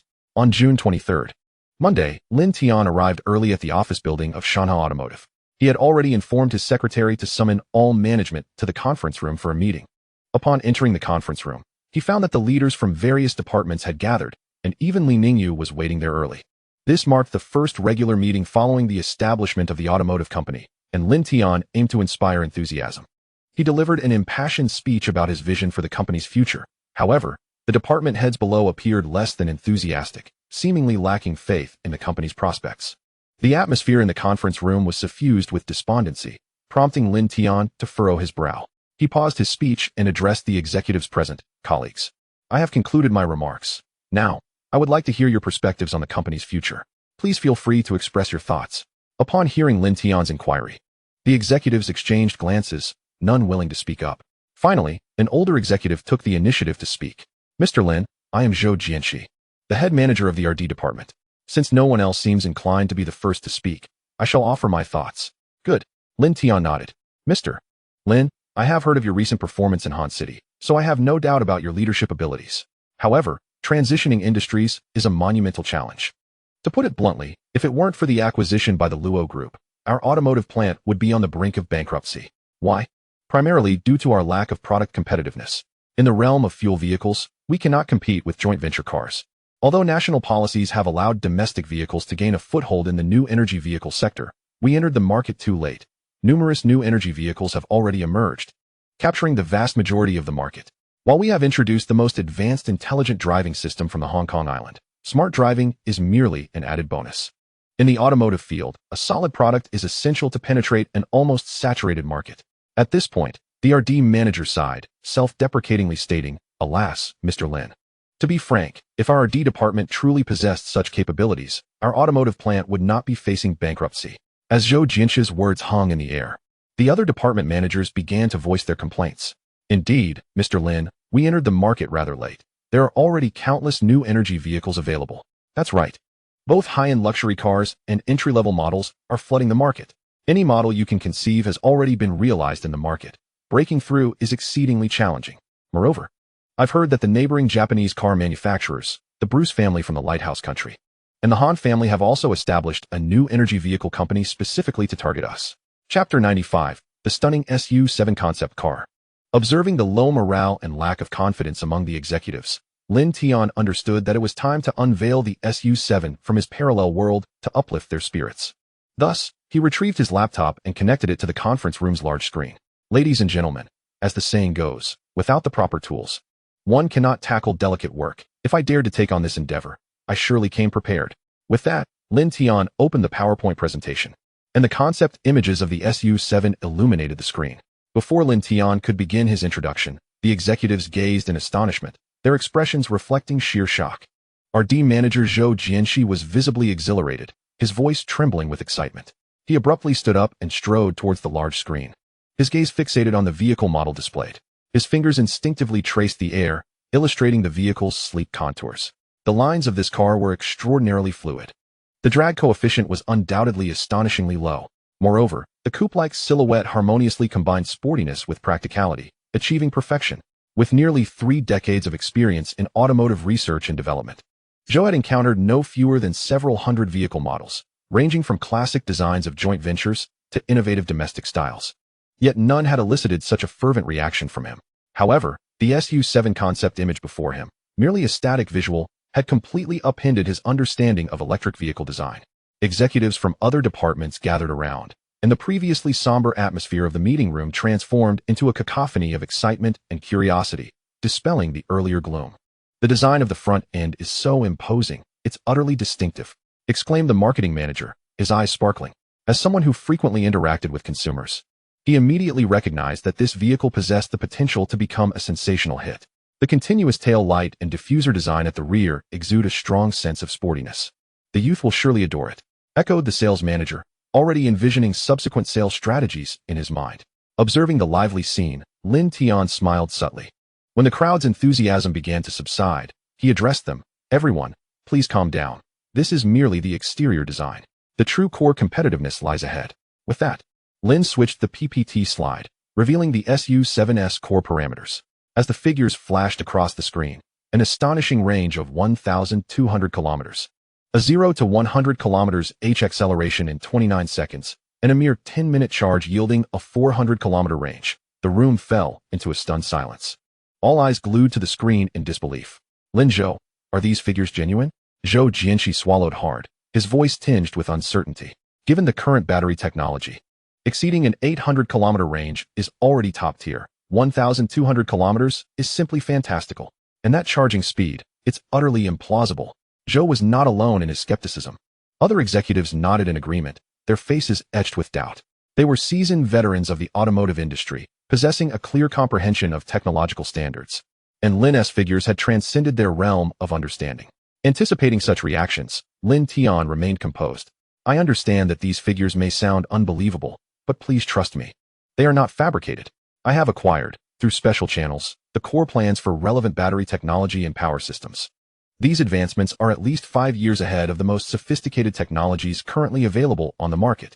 To reinforce his credibility, Lin proceeded to play a video file. The footage showcased a prototype vehicle identical to the concept image undergoing various tests, experiencing exhilarating acceleration, demonstrating stability through turns, and illustrating the rapid charging process, all vividly displayed before the audience. As the video concluded, the room erupted into thunderous applause. Zhou Jianxi, flushed with excitement, firmly grasped Lin Tian's hand and declared, Lin Zhou, with this vehicle, our Shanha Automotive will not only be revived, but will also ascend to the pinnacle of the new energy vehicle sector. I, Zhou Jianxi, swear that I will dedicate my utmost effort to ensure the flawless mass production of this car. The sales manager quickly pledged. Our department guarantees that once the vehicle is ready for mass production, we will successfully penetrate the market and make the SU-7 a household name. Other executives echoed their support. The previously subdued morale ignited anew, their eyes brimming with hope and determination. Standing aside, Li Ningyu observed Lin Tian's calm confidence with growing admiration. Initially concerned about his lack of experience in the automotive field and his ability to navigate the company through its challenges, she now realized her worries were unfounded. This man consistently delivered surprises at critical moments, as if no obstacle could thwart him. Lin Tian raised his hand to restore order and, once the room quieted, stated, Excellent. It brings me great joy to see everyone re-energized. Now, I will outline the specific tasks for each department. Our D department, led by Manager Zhou, will establish a dedicated technical team. I will provide you with relevant technical documents and phases. Your task is to optimize and test the prototype within 3 months and address any potential technical challenges during mass production. Marketing department. Commence market research immediately to analyze the needs and preferences of the target consumer demographic and devise a comprehensive marketing plan to pave the way for the SU-7's launch. Sales department. Proactively establish sales channels, negotiate partnerships with major distributors, and form an online sales team to adapt to the new era of consumer behavior. Production department. Expedite the upgrades and renovations of the production line, procure the necessary manufacturing equipment, and ensure we can meet the mass production demands of the SU-7. Lin Tian methodically assigned the tasks, each department's responsibilities clearly delineated. The executives diligently took notes, their previous confusion dissipated. Following the meeting, each department sprang into action. The entire Shanha Automotive office building buzzing with a revitalizing energy that had long been absent. Li Ningyu approached Lin Tian, saying, Lin Zhou, I never anticipated your profound expertise in the automotive realm. This SU-7 is simply stunning. Lin Tian smiled and replied, It's merely a stroke of luck. A fortunate opportunity that I seized. By the way, Miss Li, I may need your assistance in coordinating resources from various parties during the upcoming project advancement. No problem. It's my duty, Li Ningyu readily agreed, and I eagerly look forward to the day the SU-7 officially hits the market. Chapter 96. Li Ningyu's Dilemma. Future news resurfaces. As Shanha Automotive fervently advanced the SU-7 project, on another front, Kitaho Sachiko and Han Noyu established a new energy vehicle company named TU Tower. In their office, Kitaho Sachiko was listening intently to a report from her subordinates. Miss Sachiko, We have organized engineers to conduct a comprehensive breakdown and analysis of the Moto 3. And we anticipate completing the optimization and upgrades within 3 months, launching our first new energy vehicle. Sachiko nodded in satisfaction, stating, "Excellent. We must act swiftly. I want to seize the market opportunity before Lin Tian's company releases its product. By the way, is there any news from Shanghai Automotive? Our intelligence indicates that Lin Tian held a meeting today, seemingly to deploy some significant project, though we have yet to glean the specific details," her subordinate respectfully replied. Han Noyu interjected, "Sachiko, Ningyu just sent me a message. It seems Lin Tian has developed a concept vehicle called the SU-7. With that, Han forwarded the document Li Ningyu had sent her to Kataho Sachiko. Upon opening the file, Sachiko was left speechless after just a glance at the SU-7's exterior design concept. This was truly designed by Lin Tian. As the largest automotive enterprise in the East, the Kataho family possessed extensive knowledge of the automotive industry. Thus, in a mere moment, Kataho Sachiko discerned that if Lin Tian's SU-7 were to be produced, it would undoubtedly become a sensational hit. However, when it comes to aesthetics, the Bruce family's Moto 3 is equally impressive. It seems that the true competition between the two lies in the realm of the powertrain. Yusong, is it merely the exterior design? Asked Beichao Sachiko as she turned to Han Noyu. Well, Ningyu only sent me this. Han Noyu replied with a nod. Beichao Sachiko hesitated momentarily, then nodded in agreement, acknowledging that the automotive manufacturing course is not a simple endeavor. Even if Lin Tian possesses exceptional skills, it is unlikely that he could design the entire 3-electric system for new energy vehicles. With this thought, Beichao Sachiko chose to divert her attention from the SU-7. Recognizing that while exterior design is important, it pales in comparison to the significance of the core power system. Subsequently, she began to discuss the mass production plans for the Moto 3 with Han Noyu. On the other hand, Li Ningyu found herself in a quandary. Although her opinion of Lin Tian had greatly improved, she was reluctant to betray Han Noyu. Thus, after Lin Tian's meeting concluded, she promptly sent the SU-7 data to Han Noyu. However, having been captivated by Lin Tian's prowess over the past few days, she hesitated to fully betray him, only sharing the exterior images of the SU-7 and withholding the core technologies he had presented. Meanwhile, Lin Tian remained oblivious to the fact that Li Ningyu was grappling with her conflicting loyalties, having partially compromised her position. At that moment, Lin Tian was engrossed in the Mingri Headlines app on his phone when he received a notification about a breaking news story. Tragedy. An elderly academic collapsed at a bus stop, left unattended for an hour, missing the critical window for medical intervention, sadly passing away. On July 3rd, academician Chen Guohua from the Han City 303 Research Institute fainted due to a cerebral infarction while waiting for a bus. Despite the bustling crowd around the bus stop, no one offered assistance for a full hour. Eventually, it was a 7-year-old child who, using a smartwatch, called for help. By the time the police arrived to transport academician Chen to the hospital, the opportunity for timely treatment had tragically elapsed, reported on the evening of July 4th. After reading the news, Lin Tian furrowed his brow, internally lamenting the state of the world where an elderly man collapses and receives no aid, resulting in the loss of a great academic, a significant blow to society. This cannot be allowed to happen. Lin Tian resolved to change the future and save the esteemed academic. Just then, the RD manager, Zhou Jiangwo, entered Lin Tian's office with a grave expression. Observing his demeanor, Lin Tian immediately put away his phone and greeted him with a smile. "Manager Zhou, what seems to be the problem? Is there an issue with the RD?" Zhou Jiangwo's face flushed with embarrassment as he replied, "Mr. Lin, I overestimated our RD department's capabilities. Although your documentation on the power system is quite detailed, our team can only grasp the concepts. Practical implementation is beyond our reach." Lin Tian furrowed his brow at this revelation. The power system was derived from a parallel world, its design philosophy indeed exceeding their comprehension. He had previously thought the information he provided was sufficiently detailed for his team to execute smoothly, but it now appeared he had been overly optimistic. Sensing Lin Tian's concern, Zhou Jiangwo quickly added, "Mr. Lin, while it may be challenging for our team to realize the power system you've provided, it is not without potential solutions." Lin Tian's interest peaked at this. "Manager Zhou, do you have any suggestions?" Zhou Jiangwo hastily replied, "While our current team lacks the capability, we could seek assistance from the 303 Research Institute. They have profound expertise in power systems, and academician Chen Guohua is a leading expert in the field. With his guidance, our chances of success would significantly increase. However, I've heard that academician Chen is quite reclusive and has previously rejected collaboration offers from numerous enterprises, so persuading him may prove challenging." Zhou Jiangwo expressed his concerns. Upon hearing Zhou Jiangwo's suggestions and apprehensions, Lin Tian felt a surge of optimism. Previously, he had no connection with academician Chen, making it difficult to solicit his help. However, now he would soon owe a debt of gratitude to the esteemed academic, making his assistance much more attainable. With this in mind, Lin Tian smiled confidently at Zhou Jiangwo, stating, "Manager Zhou, I will find a way to approach academician Chen. In the meantime, please compile a report outlining the technical challenges of the SU-7 power system and submit it to me. A few days from now, I will personally visit academician Chen." Seeing Lin Tian's unwavering confidence, Zhou Jiangwo ceased to doubt his intentions and promptly set off to prepare the necessary materials.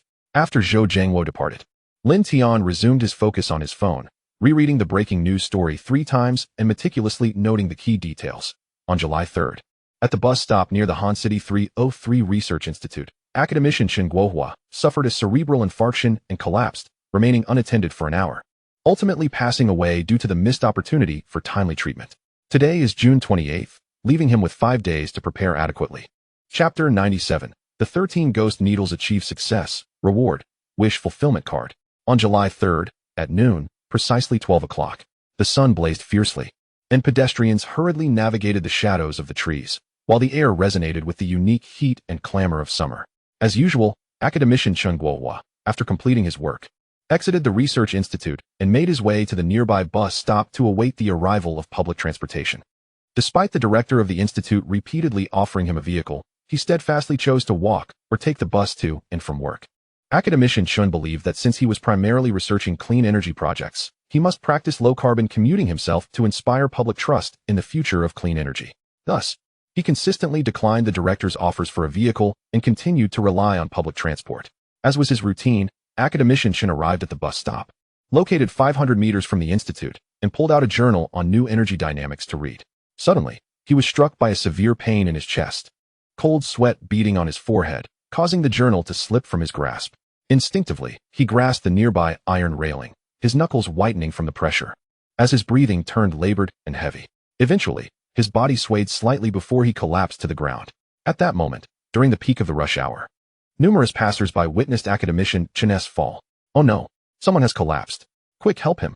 A commotion erupted amongst the crowd, yet no one stepped forward to assist. Some individuals glanced at their phones, hesitating to approach. Others lingered, shifting responsibility onto one another, while some hurriedly walked around the scene, eager to avoid any trouble.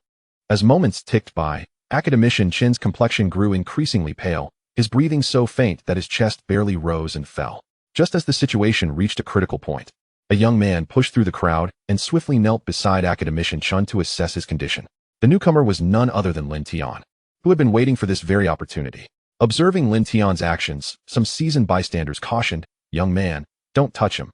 What if you get blamed?" Indeed, observing the elder's advancing years, one cannot help but worry about the potential for unforeseen mishaps. "Quite right, my good sir. It would be prudent to maintain a respectful distance." In the face of the bystanders' well-meaning admonitions, Lin Tian remained indifferent, meticulously assessing the condition of academician Chen. At this juncture, Lin Tian had already acquired unparalleled medical prowess, surpassing all contemporary medical experts. With 3 fingers delicately pressing against Chen's wrist, he discerned a weak and erratic pulse, indicative of impending cardiac arrest. Upon recognizing the pulse's irregularities, Lin Tian furrowed his brow. Even if Chen were to be rushed to the hospital at this very moment, it would likely be futile. It appeared the time had come to demonstrate his true skills. A subtle smile graced Lin Tian's lips as he promptly retrieved a box of golden needles from his person. He then commenced the intricate procedure, skillfully applying the needles to various acupuncture points on academician Chen, executing the legendary 13 ghost needles, which his father-in-law so fervently revered. Simultaneously, the commotion drew the attention of the staff from Research Institute 303, with several researchers, including Chen's esteemed disciples Zhang Mo and Chen Lin, curiously approaching. Upon witnessing their mentor collapsed on the ground, and a stranger wielding an unknown array of fine needles, Zhang Mo bellowed, rushing forward to confront Lin Tian. "Stop! What are you doing to my teacher?" Yet, despite Zhang Mo's forceful push, Lin Tian remained as steadfast as a mountain, fixing Zhang with a piercing gaze, coldly retorting, "If you wish for your teacher to remain unharmed, it would be wise to keep your silence." Zhang Mo, momentarily taken aback by that intense stare, involuntarily stepped back. His throat constricted, leaving him speechless. Chen Lin, swiftly supporting Zhang Mo, fixated her gaze on the trajectory of Lin Tian's golden needles, her pupils dilating in astonishment as she exclaimed, "Could it be the legendary 13 ghost needles?" 13 ghost needles. What is that? Zhang Yimou queried, utterly bewildered. Chen Lin, her expression one of disbelief as she regarded Lin Tian, recalled a peculiar illness from her childhood that had perplexed numerous renowned doctors, only to be remedied by an elderly friend of her grandfather who was a traditional Chinese medicine practitioner. This very practitioner had saved her life with the 13 ghost needles. And now witnessing Lin Tian's technique and demeanor, she noted an uncanny resemblance to the old master who had once healed her. Could this individual be the successor of old Master Deng? Chen Lin pondered silently. Just then, the distant wail of an ambulance siren grew nearer, eventually halting with precision at the periphery of the crowd. By this time, Lin Tian had completed his acupuncture, gently withdrawing the needles and placing them back into their box, retreating to the side with an air of nonchalance. The doctors from the ambulance swiftly emerged, lifting academician Chun onto a stretcher and connecting him to various medical apparatus before hastening towards the hospital. Zhang Yimou followed closely behind the ambulance, with Chen Lin and Lin Tian also taking a vehicle in pursuit. Hello, my name is Chen Lin, and I am a student of academician Chen. I am immensely grateful for your intervention in saving our teacher. Chen Lin expressed her heartfelt thanks to Lin Tian, her eyes still reflecting disbelief. Lin Tian offered a modest smile, replying, "It was merely a trifling effort. You just employed the 13 ghost needles, did you not?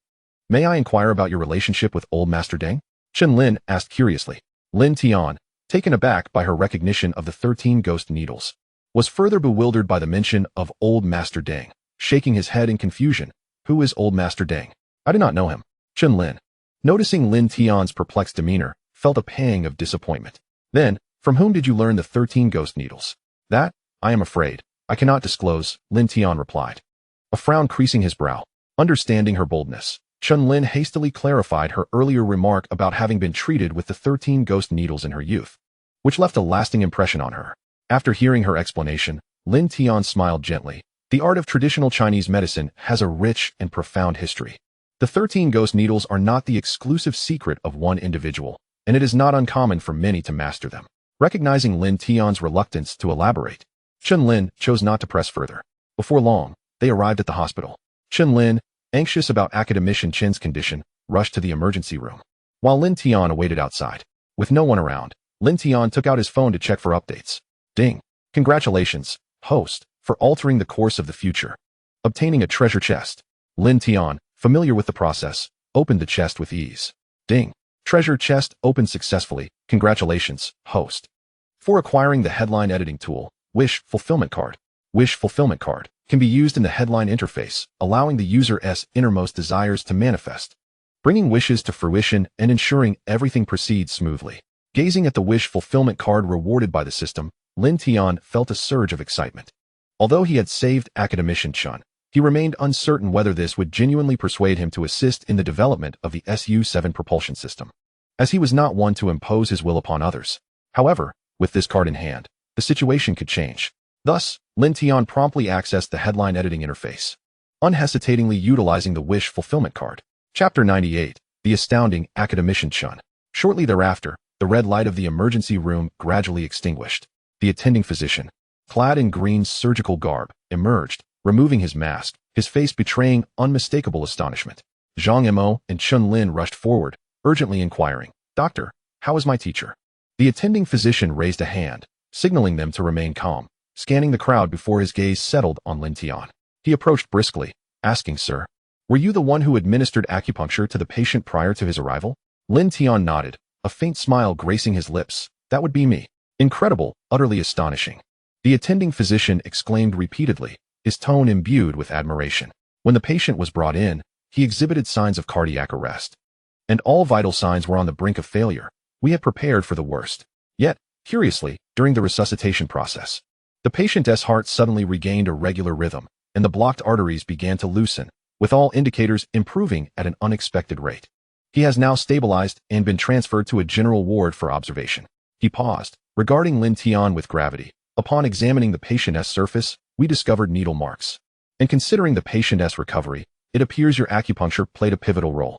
Your medical skills are nothing short of miraculous. The staff from Research Institute 303, who had rushed over upon hearing the news, were left in awe, their initial skepticism transformed into sheer astonishment as they gazed at Lin Tian. Zhang Yimou, filled with remorse, recalled his earlier impulsiveness in trying to push Lin Tian away, his cheeks aflame as he stepped forward to sincerely apologize. Mr. Lin, I am truly sorry. I acted rashly and misunderstood your good intentions. Please forgive me. No harm done. Lin Tian replied with a gentle smile. Your concern for your teacher's safety is entirely understandable. The important thing is that Academician Chun is now safe. The group then gathered around to enter the general ward, where Academician Chun had regained consciousness. Although his complexion remained somewhat pale, his spirits were reasonably good. Upon seeing Lin Tian, gratitude shone in his eyes as he struggled to sit up. Academician Chun, please lie back and rest. There is no need to rise, Lin Tian urged, quickly stepping forward to gently press his shoulder down. Chun Guohua complied, firmly grasping Lin Tian's hand, his voice hoarse yet profoundly sincere. Young man, thank you. Had it not been for your timely intervention, I fear my life would have ended at the bus stop today. Your medical expertise is truly remarkable, surpassing that of all the medical experts I have ever encountered. You flatter me, old Chun, Lin Tian humbly replied. I merely possess a superficial understanding. Seizing the opportunity, Chun Lin interjected, Teacher, this is the esteemed Mr. Lin Tian who saved you using the 13 ghostly needles. I suffered from a peculiar illness in my childhood, and it was the 13 ghostly needles that cured me. Mr. Lin's technique resembles that of the venerable physician who saved me back then. A flicker of astonishment crossed Chun Guohua's eyes, quickly followed by an increased admiration for Lin Tian. The 13 ghostly needles. I have indeed heard of this long-lost Chinese medical marvel. I never imagined I would witness it today, nor be saved by such an extraordinary skill. It is indeed rare for someone so young, like you, Lin, to possess such profound knowledge of traditional Chinese medicine. After exchanging a few casual remarks, Chun Guohua suddenly recalled something and inquired, Young Lin, you do not appear to be affiliated with our research institute. May I ask what brings you to the bus station today? Lin Tian, sensing the moment, directly addressed the matter at hand. Old Chun, it is quite a coincidence, for I have come to pay you a visit. To visit me? Academician Chun momentarily paused, curiosity etched on his face. Observing his reaction, Lin Tian quickly introduced himself. Old Chun, I am the head of Shanha Automobile. We have encountered a technological bottleneck while developing a new energy vehicle project, and I have come specifically to seek your guidance on certain issues related to new energy propulsion. Upon hearing Lin Tian's words, Academician Chen's brows furrowed slightly. He had a deep-seated aversion to dealing with merchants. His research in clean energy was driven by the desire to benefit the public, yet these businessmen, once they obtained his research outcomes, seemed solely focused on profit-making. Thus, Academician Chun was inherently reluctant to engage with them, even though Lin Tian had saved his life. Academician Chun preferred to avoid prolonged interaction. Consequently, he reclined back onto the bed. As a disciple, Chun Lin understood her teacher's temperament very well. Had it been anyone else, she would have promptly escorted them out of the hospital room, but Lin Tian was different. The 13 ghostly needles had instilled in her an inexplicable fondness for him. Thus, she found herself inexplicably urging her teacher, I believe Mr. Lin is unlike other businessmen you've encountered. Moreover, I have heard of Shanha Automobile. It is a subsidiary backed by the Luosher Group. Don't you often mention that the chairman of the Luosher Group, Luo Yishan, is a good person? Upon hearing Luo Yishan's name, Academician Chun turned his head once more, albeit still coldly addressing Chun Lin, since he is associated with the Luosher Group, then Xiao Lin. You may accompany young Lin and see how you can assist. Certainly, teacher. Chun Lin nodded in agreement. Observing Academician Chen's indifferent demeanor, Lin Tian could not help but smirk inwardly. Realizing his initial assumption was correct, Academician Chen detested engaging with merchants. Although Chun had made an exception by allowing his prized student to assist him, Lin Tian still felt uneasy, especially since, according to Zhou Jin's explanation, the technology was exceedingly advanced, beyond the grasp of ordinary individuals. Unbeknownst to Lin Tian, he was unaware of Chun Lin's capabilities, and he still hoped for Academician Chun to take the lead. Furthermore, having utilized the wish fulfillment card, he was confident he could persuade Academician Chun to intervene. With his resolve firm, Lin Tian handed over the materials he held to Chun Lin. Professor Chun, this is a set of new energy propulsion systems I acquired through special channels, but our factory's engineers are unable to implement it. I hope you can take a look and see if it's feasible. Chun Lin accepted the materials and immediately began perusing them. In the next moment, her brow furrowed deeply, and her expression grew serious. Teacher, perhaps you should take a look? After a while, Chun Lin handed the materials to Academician Chun, timidly inquiring. Observing this, Academician Chun furrowed his brows slightly. He was acutely aware of his student's capabilities. She had indeed surpassed expectations. How could she possibly not comprehend a single document? It was evident that she had developed a crush and genuinely wished to assist Lin Tian. However, Lin Tian was, after all, his lifesaver. And despite his aversion to dealing with merchants, It would seem ungrateful if he maintained a stern demeanor with his student advocating for this cause. Thus, academician Chen casually accepted the materials. With just a glance, his expression turned grave, followed by astonishment and disbelief. Is this the topological structure of a new type of permanent magnet synchronous motor? Academician Chen's voice was hoarse yet trembled with excitement. His fingers rapidly traced the diagrams, noting that while the winding method was incorrect, it was far more efficient.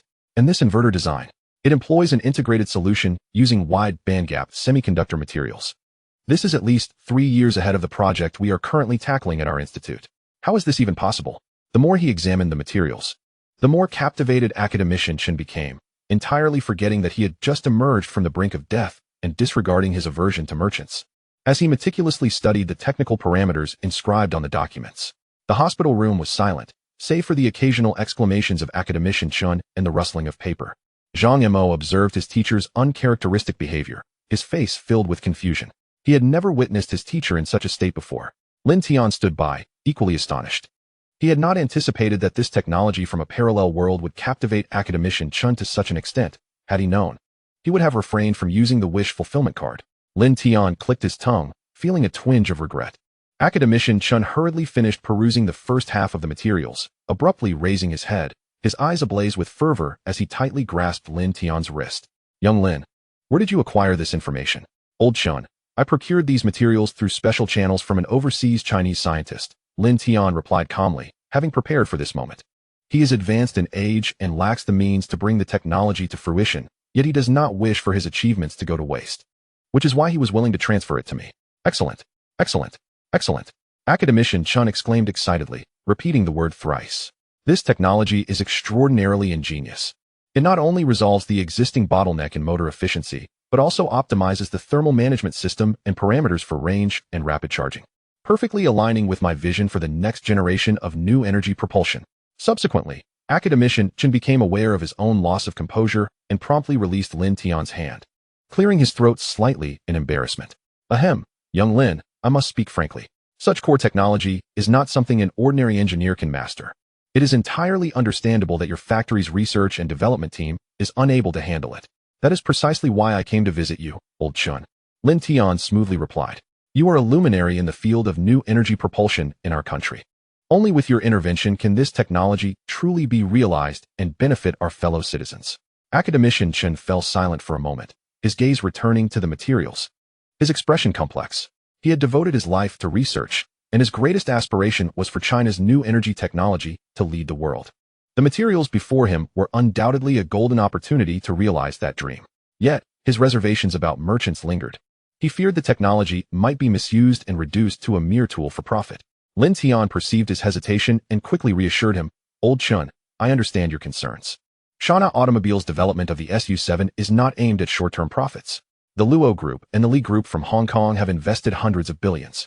And our ambition at China Automobile is to create genuinely affordable new energy vehicles that belong to China, enabling everyone to drive technologically advanced, yet reasonably priced electric cars. Upon hearing this, academician Chen's initial skepticism gradually dissipated, replaced by a long-lost sense of exhilaration. Furthermore, once the technology is implemented, all patents will be shared with the 303 Research Institute for the development of national key projects. Lin Tian continued to put forth a compelling argument. Patent sharing? As expected, academician Chen shuddered once more upon hearing this. Having dedicated his life to research, he abhorred technological barriers, and Lin Tian's promise undoubtedly struck at his Achilles heel. After a prolonged contemplation, academician Chen finally nodded emphatically, his eyes rekindling with determination. Excellent. Young Lin, your life-saving grace shall not go unacknowledged. I will take on this technology development. However, I have a condition.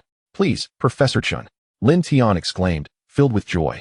First, the research must be conducted at the 303 Research Institute, with my team participating throughout to ensure the technology remains intact. Second, all research data must be fully disclosed to the Institute for subsequent technological iterations. Third, once the SU-7 enters mass production, it must be launched at an accessible price, allowing ordinary consumers to benefit from technological advancements. Academician Chen articulated his 3 conditions with clarity and conviction. No problem. Lin Tian readily agreed. I will meet all conditions, and I will ensure our company immediately signs a cooperation agreement with the Institute, providing full support in terms of funding and equipment. A satisfied smile broke across academician Chen's face, the first genuine smile since his collapse. Good. Xiao Lin, please expedite my discharge procedures, and Xiao Zhang, go immediately to meet with the director to initiate the project. I must urgently tackle the technology offered by young Lin. Academician Chun, brimming with excitement, attempted to leap from his hospital bed. Chun Lin and Zhang Mo rushed forward to restrain their mentor. Professor, you have yet to recover. At least allow yourself a few more days of rest. I am fine. Young Lin's miraculous treatment has fully restored me. Academician Chun insisted, struggling to get out of bed. His tone resolute. Time waits for no one. For each day we delay in new energy technology, our nation is placed at a greater disadvantage. Do not impede me. Observing Academician Chen's fervor, Lin Tian quickly intervened. Professor Chun, please prioritize your recovery for a few days. After all, health is the foundation of our revolution. You are the cornerstone of this technology. If anything were to happen to you, our research would be jeopardized. Very well, I shall rest for 3 more days. Academician Chen conceded, calming down. Subsequently, he sent Chen Lin and Lin Tian to the Shanha Automobile headquarters to discuss the collaboration. A few days later, news of the formal signing of the strategic cooperation agreement between Shanha Automobile and the 303 Research Institute spread throughout Han City. In the office of the general manager of TU Tower Automobile, Kitagawa Sachiko slammed her tablet onto the desk. The screen displaying the headline news of the agreement between Shanha Automobile and the 303 Research Institute, boldly proclaiming, top-tier research forces join forces. Shanha SU-7 expected to reshape the new energy landscape. They merely sought the endorsement of a research institute and dare to boast about reshaping the landscape. It is utterly ridiculous, she scoffed, a disdainful smirk curling her lips. Clad in a well-tailored professional suit, her eyes brimmed with contempt. Although the 303 Research Institute has some renown, that old curmudgeon Chun Guohua knows nothing but theoretical research and is utterly oblivious to market demands. Lin Tian believes he can secure core technologies with him. It is sheer folly. Beside her, Han Noyu, seated on a couch, sipped her coffee and bore a similarly skeptical expression. Sachiko, you are absolutely right. That Chun Guohua is the epitome of rigidity. How many automotive companies have sought his collaboration only to be flatly rejected? Now, he is willing to assist Lin Tian merely because Lin Tian saved his life. A simple act of reciprocation. Such a partnership, reliant on personal favors, can yield no genuine results. Setting down her coffee cup, she picked up another tablet displaying TU Tower Automobile's latest research progress. Look at our Mauto 3. The core technology provided by the Bruce family has been market validated. Our engineers have completed 3 rounds of optimization, achieving a 0 to 100 km h acceleration in 38 seconds. A range of 800 kilometers, and a quick charge that replenishes 500 kilometers in just 20 minutes. These figures are undoubtedly top tier in the current market. Kitagawa Sachiko approached the couch, her fingers gliding over the technical specifications on the tablet, her confidence palpable. Not only top tier, but our 3-electric system employs the latest silicon carbide modules, boasting thermal management efficiency 15 higher than the industry average. Moreover, the vehicle's body utilizes lightweight carbon fiber materials, achieving a drag coefficient as low as 0.23. Lin Tian's SU-7 is still merely a concept on paper, even with the assistance of the 303 Research Institute. Catching up to our pace will take at least 3 years. 3 years? I doubt they can even manage mass production, Han Noyu scoffed. Ning Yu previously only sent us the exterior design of the SU-7, lacking even core technical parameters, indicating they cannot present anything substantial. I suspect Lin Tian's so-called leading technology is nothing more than fanciful concepts that cannot withstand practical testing. Kitagawa Sachiko wholeheartedly agreed. Recalling her family's century-long heritage within the automotive industry bolstered her confidence further. Our Kitagawa family has been entrenched in the new energy sector for a decade. With every link in the supply chain fully matured, from battery materials to powertrains, the Bruce family's technology is globally leading. Their Mauto series has sold hundreds of thousands abroad, with reliability proven in the market. Pausing briefly, a glint of malice flickered in her eyes. Lin Tian, a mere novice in the industry, relying on luck and opportunism to gather resources, thinks he can rival us? It is akin to a mantis trying to stop a chariot. Once our Mauto 3 is officially launched next month, backed by our proven technology and brand reputation, we will undoubtedly seize the market, leaving the SU-7 stillborn. Han Noyu nodded in agreement, adding, furthermore, we have already contacted the major dealers in Han City, all of whom have signed exclusive cooperation agreements with us. Even if Lin Tian manages to produce a vehicle, he will find no sales channels. In the end, he will be left helplessly watching us monopolize the market, forced to either sell his technology at a discount or completely withdraw from the new energy sector. The two exchanged knowing smiles, their faces betraying an unshakable determination. Kitagawa Sachiko picked up her phone and dialed the RD department, instructing them to expedite the Mauto 3's mass production timeline and hold the launch event a week earlier. I want to secure market share before Lin Tian's SU7 makes any move. Additionally, increase the PR efforts, emphasizing our technological advantages and market reputation, so consumers know what truly constitutes a top-tier new energy vehicle. Hanging up, Kitagawa Sachiko gazed out the window, her tone resolute. Noyu. It won't be long before we show Lin Tian that in the face of absolute strength, any attempts at opportunism are futile. I will ensure the fall of the Luo group, re-establishing your Han family as the foremost family in Han City. A flicker of delight danced in Han Noyu's eyes as she recalled the previous encounters with Lin Tian, where she felt manipulated, and now, finally, her resentment found an outlet. Not only will I ensure the failure of the Luo group, but I will also see to it that Lin Tian's reputation is utterly destroyed. I wish for everyone to recognize that he is merely a fortunate charlatan, utterly unworthy of being mentioned in the same breath as us. Chapter 100. The re-emergence of the villain's conspiracy in future news, the excited father-in-law. On this day, after concluding his daily duties at the Shanha automobile, Lin Tian prepared to visit his father-in-law's residence to see his beloved girlfriend. After all, she had been preoccupied with their engagement preparations, and as the protagonist, how could Lin Tian possibly be absent? On the way, Lin Tian sent a message to Luo Qingshuang. Lin Tian, my dear wife, what are you up to? Curious, JPG. Luo Qingshuang. Humph, JPG. What's this? General Manager Lin has finally remembered he has a wife. Angry JPG. Upon reading his girlfriend's reply, Lin Tian felt a chill run down his spine. Oh no, she was upset. He needed to soothe her quickly. Lin Tian, I am wrong, my dear wife. I have been thinking of you constantly. Luo Qingshuang, I don't believe you one bit. Lin Tian, truly, it's just that I've been incredibly busy lately. Luo Qingshuang, well, you can continue being busy, as I see there's no need for the engagement ceremony to proceed. Seeing his girlfriend's message, Lin Tian shrugged helplessly. It seemed she was genuinely angry this time, and he had to pull out his trump card. He pulled up a photo on his phone, revealing an exquisite headpiece. The jade five-tailed golden phoenix hairpin. This was a treasure he had obtained while using the Parallel World Headline Experience card, where the system had coincidentally pushed a notification about an archaeological discovery in a parallel world. An ancient queen, Yuhi Lala, had once adorned this phoenix crown, embedded with high-quality imperial green jade and intricately crafted golden threads, featuring 5 golden phoenix tails poised to take flight. Upon encountering such a rare gem, Lin Tian promptly extracted it, intending to present it to his girlfriend as an engagement gift. Initially, he planned to surprise her on the day of the engagement, but it seemed he had no choice but to reveal it early, lest she truly become furious. Thus, Lin Tian decisively sent the photo to his girlfriend. Moments later, Luo Qingshuang, wow, what is this? Curious JPG, surprised JPG. Lin Tian, it's the jade five-tailed golden phoenix hairpin worn by an ancient queen. I had intended to surprise you with it during the engagement, but it seems that it's no longer necessary. Lin Tian began to spin his web. Luo Qingshuang, why is it no longer necessary? Lin Tian grinned cunningly. Isn't the engagement ceremony going to be postponed? Sly JPG. Luo Qingshuang looked innocent. Who said it was postponed? I wasn't aware of that. Amnesiac, JPG. Lin Tian. Ha ha ha, my dear Qingshuang. I am currently on my way to your home with this jade five-tailed golden phoenix hairpin. Luo Qingshuang. Wow, that is wonderful. I'll be waiting for you at home. Love you, moi. Lin Tian, love you too. Having pacified his girlfriend, Lin Tian felt elated. Just then, his phone buzzed with a notification. The system had pushed another piece of future news. In the midst of business battles, the popular vehicle, Shanha SU7, surprisingly faces a sales deadlock. On August 20th, after a month of vigorous promotion, Shanha Automobile's affordable model, the Shanha SU7, finally launched.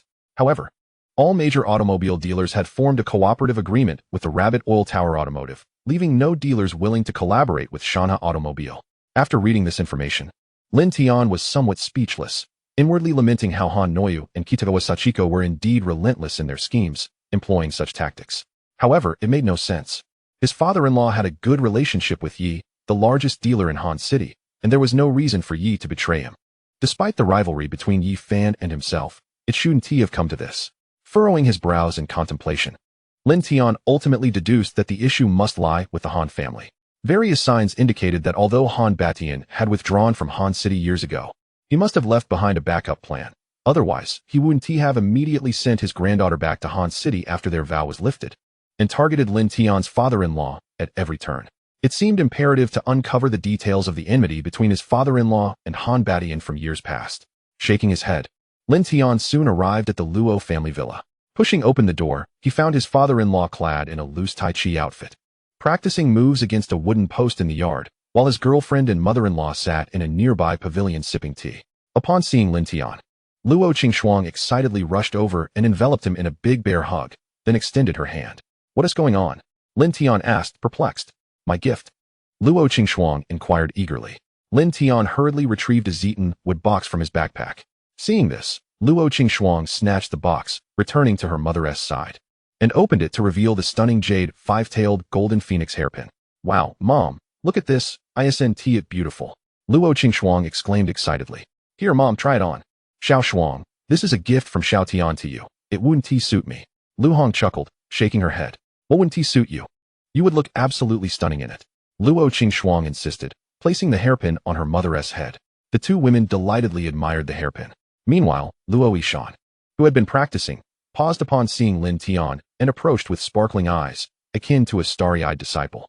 "Xiao Tian, I've heard that you saved the Venerable Chun from Research Institute 303 with the legendary Ghost Gate 13 needles. You truly are a hidden gem." Luo Yishan smirked. "I've asked you countless times, and you always claim to have no knowledge of medicine. It seems your true talents have now been revealed." Observing his father-in-law's exuberance, Lin Tian shrugged, smiling lightly. "Uncle, would you believe me if I said I've just learned the Ghost Gate 13 needles?" Luo Yishan nodded vigorously, winking conspiratorially. "Of course I believe you. Those from the Dragon King Hall must keep their identities concealed. I understand. Xiao Tian, my back has been quite problematic lately. Do you have any ancient remedies to help rejuvenate me?" Luo Yishan lowered his voice, adopting a knowing expression. Lin Tian pursed his lips, inwardly sighing at his father-in-law's eagerness. Not wanting to decline his hopeful demeanor, he casually wrote out a prescription and handed it to him, lowering his voice with a profound air. "Uncle, this is a remedy I stumbled upon in an ancient text. It is said to have been used by ancient emperors." Upon hearing it was used by ancient emperors, Luo Yishan's eyes lit up, and he quickly stowed the prescription away. He then rapidly changed into formal attire, addressing his wife and daughter, who were still admiring the jade five-tailed golden phoenix hairpin. "Darling, something urgent has come up at the company that requires my immediate attention. I must depart." "So soon? Dinner will be ready shortly. Want to eat before you go?" Lu Hong turned to him, concerned. "No, I must head to the company now. You all enjoy your meal." Upon concluding his remarks, Luo Yishan hastily departed. Lu Hong, observing his sudden exit, inquired with a hint of confusion, "Xiao Tian, what did you just write to your uncle? Why has he become so peculiar all of a sudden?" Lin Tian shrugged nonchalantly and replied with a faint smile. "It's nothing much. It seems my uncle has developed an unexpected interest in brewing, so I merely provided him with a basic recipe for rice wine. Is that so? But doesn't he dislike drinking?" Lu Hong murmured to herself. Chapter 101. A string of misfortunes at the Luo family villa. As Lu Hong placed the final dish of steamed grouper on the table, Luo Qingxuang was still preoccupied, adjusting her jade five-tailed phoenix hairpin in front of the mirror. The verdant jade glimmered with a lustrous sheen under the lights, while the golden threads intricately woven into the phoenix tail danced gracefully with each movement, captivating her with its beauty. "Xiao Shuang, enough with the vanity, come over and eat," Lu Hong called out with a smile, deftly serving Lin Tian a piece of fish. "Xiao Tian, you must be quite busy lately. Make sure to eat well." "Thank you, Auntie," Lin Tian replied gratefully, his gaze settling on Luo Qingxuang as he complimented. "This hairpin suits you perfectly. Paired with a phoenix crown and ceremonial robe on your engagement day, you'll undoubtedly be the most beautiful bride." Luo Qingxuang's cheeks flushed slightly as she sat beside Lin Tian, feeling bashful. Only you know how to say such flattering things. After dinner, Lin Tian habitually turned on the television to watch the local news. On the screen, Han Noyu, clad in a sharp white suit, was speaking confidently into the camera. "Dear viewers, our TU Tower Automotive will hold a product launch event in 3 days at the Seoul International Convention Center." "In 3 days, huh?" Lin Tian mused, recalling the future news of TU Tower's blockade against Shanha Automotive, a frown forming on his brow. Suddenly, an idea sparked in Lin Tian's mind, prompting him to share with his girlfriend beside him. "Shuang, would you be interested in finding some amusement?" "What kind of amusement?" Luo Qingxuang asked, puzzled. As she savored her fish, Lin Tian gestured toward the television. "At their launch event in 3 days, there will be quite a spectacle." "Really?" Luo Qingxuang's eyes widened with curiosity. "Of course. Will you join me?" Lin Tian grinned. "Absolutely. If Tian Gu says there will be fun, it must be a grand affair." Luo Qingxuang nodded vigorously, her trust in him unwavering. After finishing dinner, Lin Tian and his girlfriend indulged in some affectionate moments before he returned to his rented apartment. Once there, he took out his phone and opened tomorrow's headlines, beginning to edit. With the system's upgrade, Lin Tian could now search for confirmed future news, albeit only by title and without access to the full content. He located the title for the Tu Tower press conference scheduled for 3 days later and activated the Cursed Misfortune card on Han Noyu. After completing a series of operations, Lin Tian set his phone down, eagerly awaiting the unfolding of the anticipated spectacle. 3 days slipped by in the blink of an eye, and Lin Tian, accompanied by Luo Qingxuang, arrived early at the Tu Tower new product launch event. They found a corner to sit in and waited quietly. At 2 p.m., the product launch officially commenced. The host exuberantly introduced the attending guests, and Han Noyu, alongside Kitagawa Sachiko, ascended the stage to a thunderous applause. Han Noyu took the microphone, her face adorned with a confident smile. Good afternoon, esteemed guests and media friends. Thank you for taking the time out of your busy schedules to attend the launch of our first new energy vehicle, the Mungbean 3, from Tu Tower Automotive. Just as she was halfway through her speech, her expression suddenly changed, and she leaned slightly forward, followed by a clear and resounding pft echoing through the quiet venue. The room fell into an immediate hush, with all eyes fixated on Han Noyu, whose cheeks flushed crimson, wishing she could disappear into the floor. Struggling to maintain her composure, she continued, as the inaugural new energy model from Tu Tower Automotive, the Mungbean 3 embodies all of our dedication.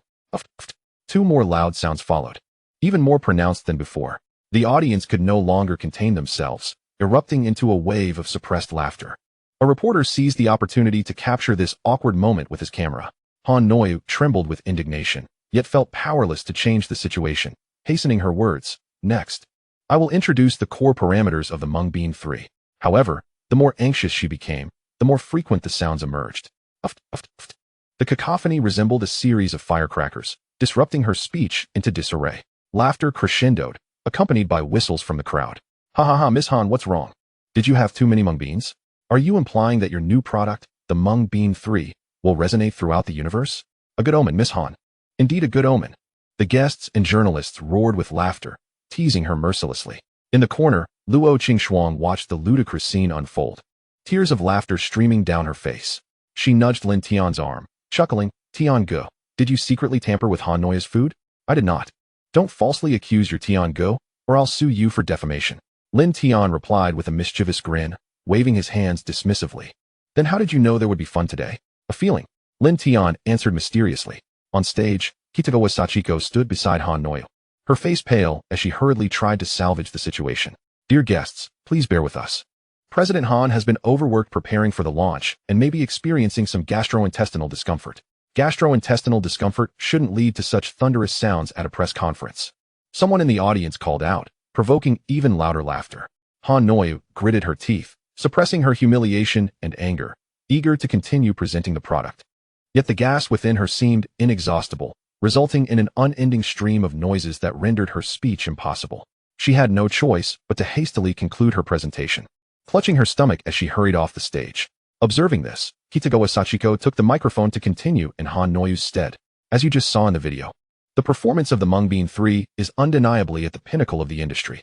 Now, I will conduct a live demonstration to showcase the intelligent driving and extended battery life of the Mungbean 3.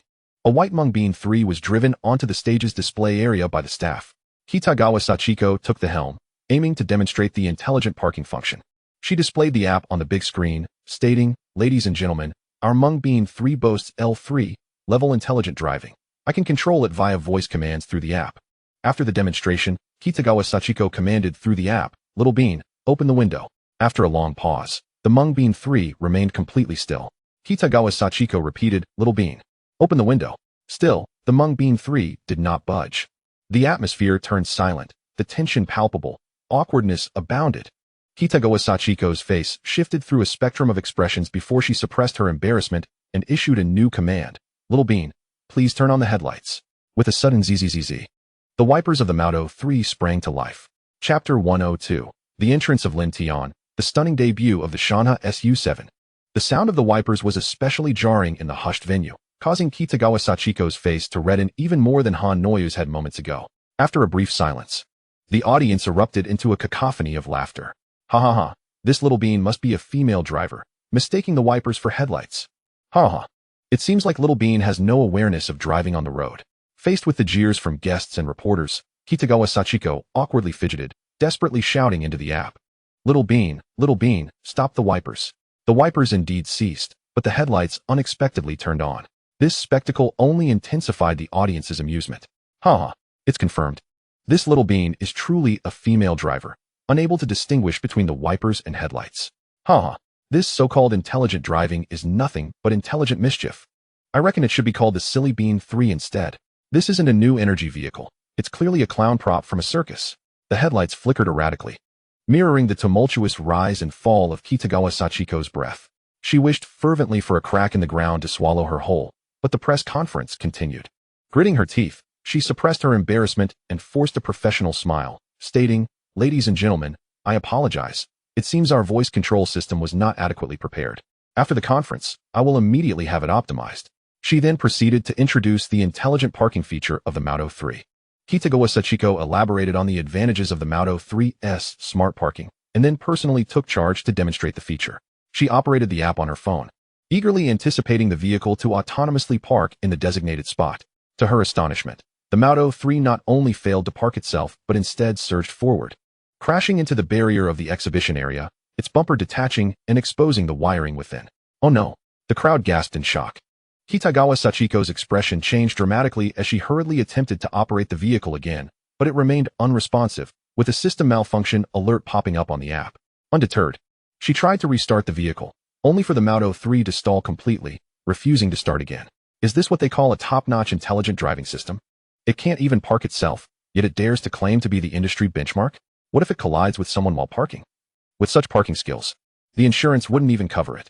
Beads of sweat formed on Kitagawa Sachiko's forehead as she urgently instructed the staff to push the malfunctioning vehicle away and replace it with a backup.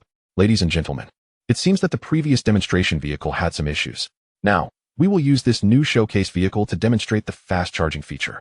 As you can see, the Moto 3 can replenish 500 kilometers of range in just 20 minutes. The staff connected the charging gun to the backup vehicle. But as soon as the charging port was inserted, sparks flew, followed by a loud pop, and the charging gun was instantly damaged, causing the dashboard of the backup vehicle to go dark. The venue erupted in chaos, with reporters frantically snapping photos to capture this embarrassing scene. This is too dangerous. If charging can malfunction, who would dare buy such a car? I see the Moto 3 as nothing more than industrial waste. Previous promotions were nothing but lies. The Kitagawa family has been in the automotive industry for a century. How could they deceive us with such industrial refuse? These little devils deserve to be punished. I would never buy such industrial junk. These little devils' industrial waste should be expelled from China. The attendees felt utterly mocked, and their outrage was palpable. Just as the guests were becoming increasingly animated in their outcries, a dashing figure boldly strode onto the stage, snatching the microphone from Kitagawa Sachiko's hand. It was none other than Lin Tian. Clearing his throat, Lin Tian's composed voice resonated throughout the venue. Esteemed guests and media friends, please allow me a moment of your attention. As his words faded, the room fell silent, and some recognized Lin Tian. Isn't that Lin, the head of Shanha Automobile? What is he doing here? Is he trying to steal the spotlight? Amidst the murmurs, Lin Tian continued. I understand that everyone is here for the launch of the TU Tower Automobile's new product, but as you have just witnessed, such a product clearly cannot meet your expectations. Therefore, why not take this opportunity to see what a true new energy vehicle should be like? Allow me to introduce Shanha Automobile's first product, the SU7. With a snap of his fingers, 5 stunningly designed vehicles of various colors glided into the venue, coming to a halt in the designated area. The sight ignited a wave of astonishment among the audience. Wow, that design is absolutely stunning. The sense of technology is off the charts. I'm in love. While the crowd marveled at the appearance of the SU7, Lin Tian took out his phone, opened the app, and projected it onto the large screen. He then commanded the app, SU7, lower the windows. In perfect unison, the 5 SU7s lowered their windows, revealing to the astonished audience that none of them had a driver. All 5 vehicles had autonomously navigated into the venue, astonishing the crowd. Wow, this is incredible. This is what true intelligent driving looks like. Little devils, take note. This is genuine driverless technology. The SU7 is phenomenal. Lin Tian is phenomenal. The cheers from the audience were unrelenting, all amazed by the SU7's intelligent driving technology. Moments ago, President Han had boasted about the Moto 3's acceleration of 0 to 100 km/h in 38 seconds, a range of 800 kilometers, and a fast charge of 500 kilometers in 20 minutes. But in comparison to the SU-7, those figures barely scratched the surface. Lin Tian began to display the SU-7's specifications on the big screen. The SU-7 accelerates from 0 to 100 km/h in just 29 seconds, far surpassing the Moto 3. After a pause, he continued, its maximum range is 1,200 kilometers, completely alleviating consumers' range anxiety. More importantly, our fast-charging technology achieves a replenishment of 400 kilometers in just 10 minutes, twice as fast as the Moto 3. With that, Lin Tian gestured for the staff to connect the charging equipment. The screen displayed real-time charging progress, 200 kilometers in 5 minutes, and exactly 400 kilometers in 10 minutes, perfectly aligning with Lin Tian's stated parameters. What was even more shocking was the performance testing segment. The SU-7 completed its 0 to 100 km/h acceleration demonstration on a temporary track outside the venue. The powerful thrust sensation was conveyed through the live broadcast to everyone present, the sound of tires gripping the pavement further igniting the atmosphere. Incredible. This is the pinnacle of new energy vehicles. The parameters of the SU-7 utterly surpass those of the Moto 3. Without a doubt, I shall choose the SU-7. Shanghua Automotive is destined for a remarkable rise. Chapter 103, priced at an astonishing 9.98 million, the antagonist is on the move. Mr. Lin, with such an impressive vehicle, the price must surely be steep, right? What is the starting price? A reporter suddenly shouted, voicing the most pressing question on everyone's mind. As these words echoed, the venue fell into a profound silence. All gazes converged on Lin Tian like laser beams. The Moto 3 had recently been priced at 32.98 million, and the SU-7 eclipsed it in every regard. The price was bound to induce gasps of disbelief. Lin Tian smiled slightly, not rushing to divulge the information but instead countering with a question, why not take a guess? Guess? The crowd erupted in a cacophony. With this quality and performance, it must start at least at 350,000. 350,000. I reckon it will be 400,000. It can stand shoulder to shoulder with luxury cars worth $1 million. I guess 998 million. It conveys prestige without being too outrageous. Almost everyone anchored their expectations above 350,000. In a shadowy corner of the venue, Kitagawa Sachiko and Han Noyu listened to the discussions, their lips curling into a cold smirk. Impressive performance? If the price remains high, it's all mere talk. They seemed to foresee the SU-7 languishing in poor sales due to exorbitant pricing. At that moment, however, Lin Tian shook his head, grasped the microphone, and, with compelling fervor, declared, it seems that everyone has underestimated my sincerity. He paused, scanning the audience, then spoke each word with gravitas. In order to truly popularize cutting-edge technology and allow every consumer to enjoy the benefits of this era, the starting price of our Shanghua SU-7 is 9.98 million. Surprised? Astonished? What? Boom. The venue felt as if a depth charge had been detonated. After a brief silence, it erupted into near pandemonium. How much? 9.98 million. Is my hearing impaired? Have they gone mad? This performance for under 100,000. Can the cost be justified? It's cheaper than many joint venture gasoline vehicles. Mr. Lin, are you certain? Reporters surged forward like a frenzy, cameras thrusting towards Lin Tian's face. Lin Tian smiled, reaffirming, indeed, our standard version begins at 9.98 million. Mr. Lin, the standard version won't lack the technologies you just demonstrated, will it? Doubts arose among the crowd. After all, such remarkable technology being offered at 9.98 million sounded almost preposterous. Hearing the skepticism, Lin Tian assured them once more, rest assured. All the technologies and features I previously showcased will be included in our standard model. This proclamation sent the audience into another uproar. Impressive, Mr. Lin. At this moment, I would gladly call you father. Father, please accept my bow. This cannot be true. Such extraordinary technology at such a low price would surely lead to ruin. Beside them, Kitagawa Sachiko expressed disbelief. Lin Tian, you are insane. The technologies you just showcased, at this price, would mean substantial losses. The more you sell, the greater the losses. Lin Tian cast a glance at Kitagawa Sachiko, then disregarded her, turning to the crowd. I trust you are aware that Shanghua Automotive possesses its own lithium mine, which significantly reduces our battery costs compared to other enterprises. Moreover, our power systems are developed in collaboration with the 303 Research Institute, where the academicians prioritize affordability in technology, leading to even lower development costs. Our intelligent driving system is provided by the Hong Kong businessman Mr. Li, whose aspiration is to make technology accessible. With this explanation, the venue resonated with excitement. This is the essence of a conscientious enterprise. Shanhua Automotive is remarkable. Mr. Lin is remarkable. The academicians at the Research Institute are remarkable. And the patriotic businessman Mr. Li is even more remarkable. Father, when will the SU7 be launched? Yes, I wish to purchase it right now. We are the largest distributor in South China. Authorization. We demand authorization. I am the largest dealer in Northwest China.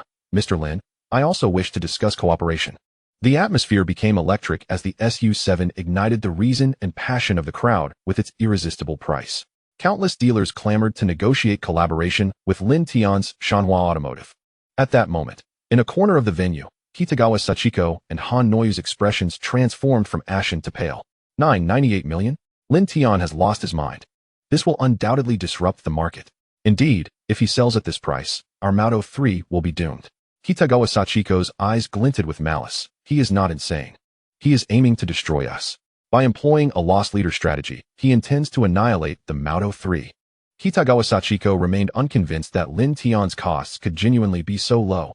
She firmly believed he was waging war against them with a strategy that would inflict mutual destruction. A counterattack must commence. In the urgent meeting room of TU Tower Automotive, the atmosphere was tense. Team leader Kitagawa, Mr. Han, with the SU7's pricing and performance. Our Mauto 3 stands no chance. A senior executive exclaimed, drenched in sweat. What are you panicking about? Kitagawa Sachiko slammed her palm on the table. What good are excellent cars at low prices if they don't sell? They are just scrap metal. After saying this, Kitagawa Sachiko turned to Han Noyu, Yujing. It is time to deploy your family's hidden resources. Upon hearing Kitagawa Sachiko's command, Han Noyu nodded. Rest assured, Sachiko, I guarantee that not a single SU7 will be sold. With that, Han Noyu retrieved her phone and began dialing.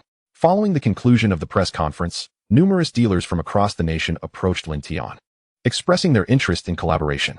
However, days later, when the marketing manager of Shanhua Automotive contacted these dealers, they all seemed to retreat. Manager Wang, I sincerely apologize. Our showroom is not yet available, so we cannot collaborate with your Shanhua Automotive.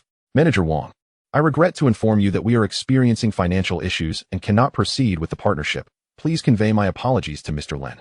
After hanging up the phone, the sales manager's expression darkened to an extreme, as this marked the 10th rejection he had received that day. Years of experience told him that this situation was anything but simple. Thus, he hurried to Lin Tian's office to report the situation. Mr. Lin, it's not just the dealers from other provinces. Even the Lin family, who have always had a solid relationship with our Luosher group, have declined to collaborate with us. This is truly peculiar. After hearing the marketing manager's report, Lin Tian remained unperturbed, showing no signs of surprise. For he had already anticipated this outcome from the news of the future and had devised a solution. Lin Tian produced a web marketing plan and presented it to the marketing manager. Upon realizing that Lin Tian had been prepared, the marketing manager exclaimed incredulously, Mr. Lin, did you foresee that someone would target us? Lin Tian shrugged. It was hardly a stretch. We made TU Tower's product launch a laughingstock. Given the personalities of those two women, retaliation was inevitable.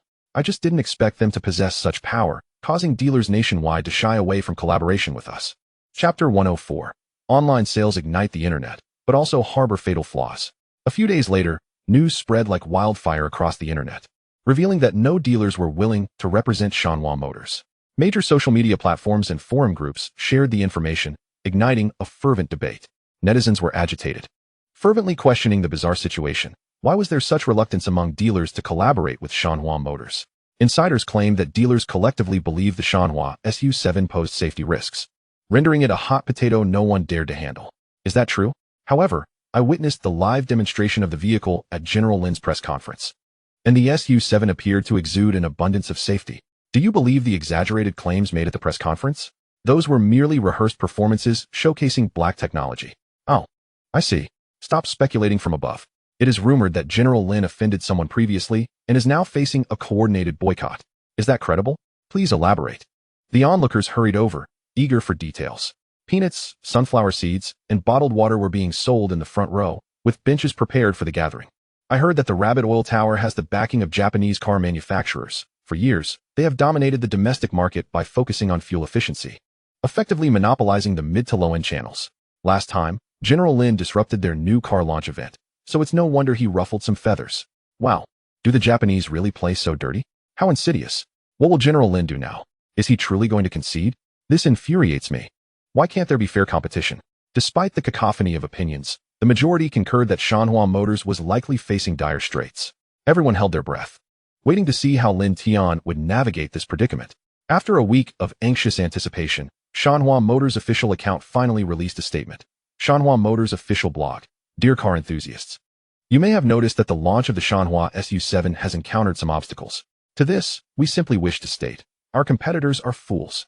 In order to ensure you can drive your very own SU7 as soon as possible, we have decided to initiate a brand new sales model, direct online sales.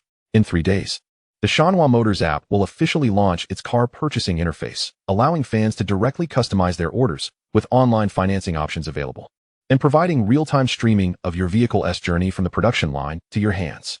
This announcement instantly ignited a frenzy online, rocketing to the top of trending topics within an hour, with Shanghua Motors online sales becoming the hottest topic of discussion. Netizens' conversations surged to the forefront of trending discussions. Wow, General Lin is truly a marketing genius, bypassing dealers entirely. That's ruthless. This exemplifies true internet thinking. As costs decrease, prices will undoubtedly become more appealing. Finally, I can purchase one. The wait has been unbearable. I'm in love. I'm downloading the app right now. Nothing can thwart my resolve to buy the SU7. General Lin is amazing.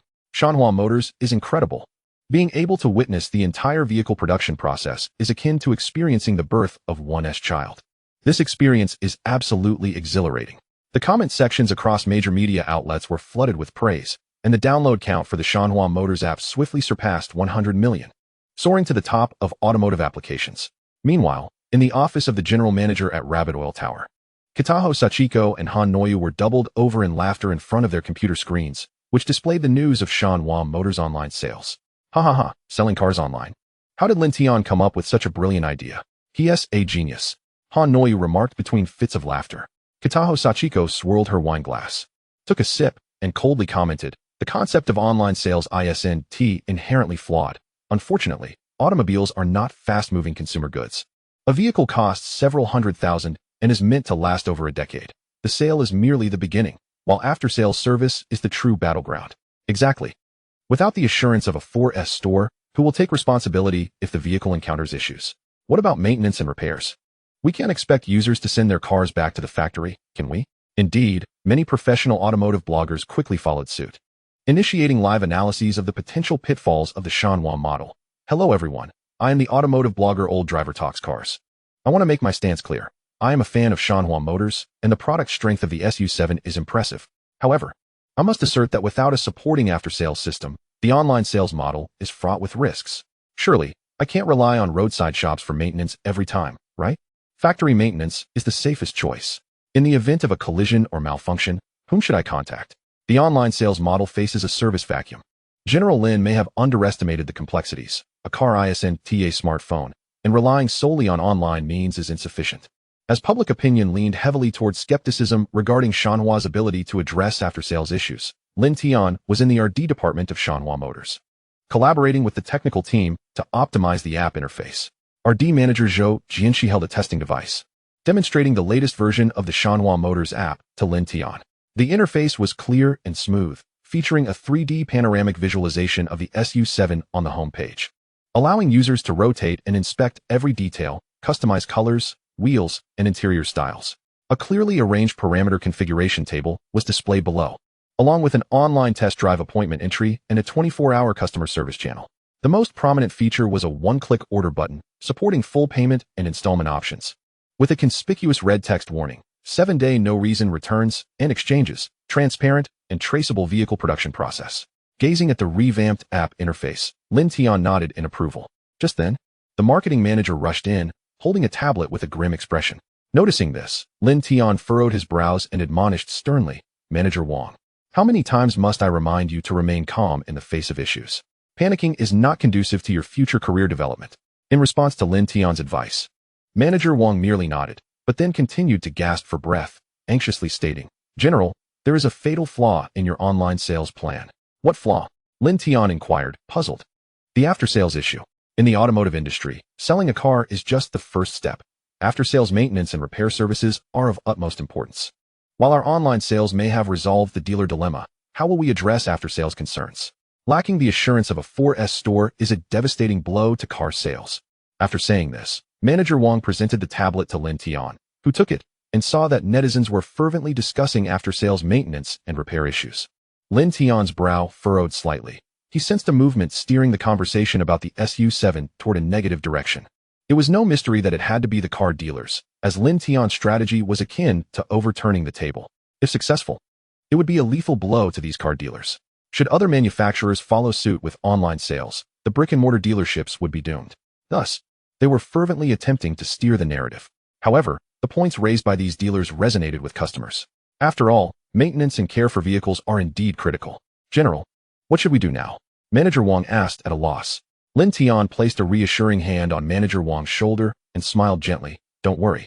I have already prepared for this. Upon concluding his remarks, Lin Tian ambled towards his office with his hands clasped behind his back. Observing this, Manager Wang hastily trailed behind him. Upon arriving at the general manager's office, Lin Tian presented a proposal to Wang, who took it and noted the bold inscription on it, SU7 After-Sales Plan. I intend to publicly disclose the SU7 After-Sales Manual free of charge and produce a complimentary maintenance training video, enabling anyone to learn from our materials how to independently replace and maintain parts, Lin Tian remarked with a faint smile. As Wang perused Lin Tian's plan, his eyes widened in disbelief, and his mouth fell agape as if it could accommodate an egg. Public parameters? Are you out of your mind, Lin? This is a core secret of the automotive industry. You are willing to share what other manufacturers keep under wraps for free? Secrets? Huh. Lin Tian scoffed. Basic maintenance of a vehicle can be managed with a simple manual, allowing owners to perform upkeep on their own. Yet, those car manufacturers choose to conceal this manual, coercing customers into servicing at authorized dealerships, charging exorbitant fees for what should only cost a fraction. Moreover, they obscure essential parameters, rendering local repair shops powerless to resolve issues. And they even threaten owners that maintenance outside their network will void warranties. This is nothing short of highway robbery. Since they have chosen to oppose me, they must not blame me for turning the tables. Lin Tian's expression hardened as he spoke. Half a day later, the official Weibo account of Shanghai Automobile announced the transparent after-sales plan, including a download link for the maintenance manual and the first tutorial video titled 3 minutes to replace the SU7 air filter. The moment this news broke, the internet erupted. Within 10 minutes, the comments section exploded with over 100,000 entries. Wow, Lin, you are my idol. This move is unbeatable. Publicly sharing the maintenance manual? Even I, a girl, can change the filter myself. No more bowing to the whims of the dealership. Where are those who claimed the after-sales service was inadequate? Come forth and face the music. Lin, you are the best. The parts marketplace has transparent pricing, half that of the dealerships. I'm locking in my order for an SU7. This is a truly conscientious enterprise, breaking the monopoly, prioritizing the user. On Bilibili, the video 3 minutes to replace the SU7 air filter garnered over 5 million views within an hour, with bullet comments surpassing 100 million. I've learned something. Tomorrow I'm buying an SU7 and will do it myself. Lin is about to topple the dealerships. This is exhilarating. What about those who disparaged Lin Tian? Are they feeling the sting of embarrassment? Simultaneously, the download numbers for the Shanghai Automobile app surged by 30 million in just 1 hour, and order volume skyrocketed past 300,000, nearly overwhelming the servers. Dealers were thrown into a state of panic. The largest dealer in South China, Mr. Li, rushed to the Shanghai Automobile headquarters with lavish gifts. A sycophantic smile plastered across his face. Lin, we were compelled by circumstances. It was Han Noyu from the Rabbit Oil Tower who pressured us using the Qilin Society. We had no choice. After listening to Mr. Li's explanation, Lin Tian furrowed his brow. Qilin Society? This is the first I've heard of this name. Curiosity piqued. He inquired, Mr. Li, what is the Qilin Society, that it wields such power over dealers nationwide? Mr. Li appeared astonished. Lin, you don't even know about the Qilin Society? Shouldn't you? I was informed that the Qilin Society was established by a group of wealthy second-generation individuals in Yangqing, attracting outstanding youth from across the country. Someone as accomplished as you should have received an invitation long ago. Mr. Li elucidated. Lin Tian chuckled softly. It seems I stand opposed to this Qilin Society. Hearing this, Mr. Li's expression darkened. Noticing the shift in Mr. Li's demeanor, Lin Tian remarked playfully, Mr. Li, since I find myself at odds with the Qilin Society, how will you choose now? At this, Mr. Li broke into a cold sweat, hastily retrieving a handkerchief to dab at his face. Lin, please don't frighten me. While the Qilin Society is indeed powerful, we need to make a living. It's evident that your Shanghai SU7 is destined for great success. If I fail to secure a partnership now, the losses will be incalculable. Although Mr.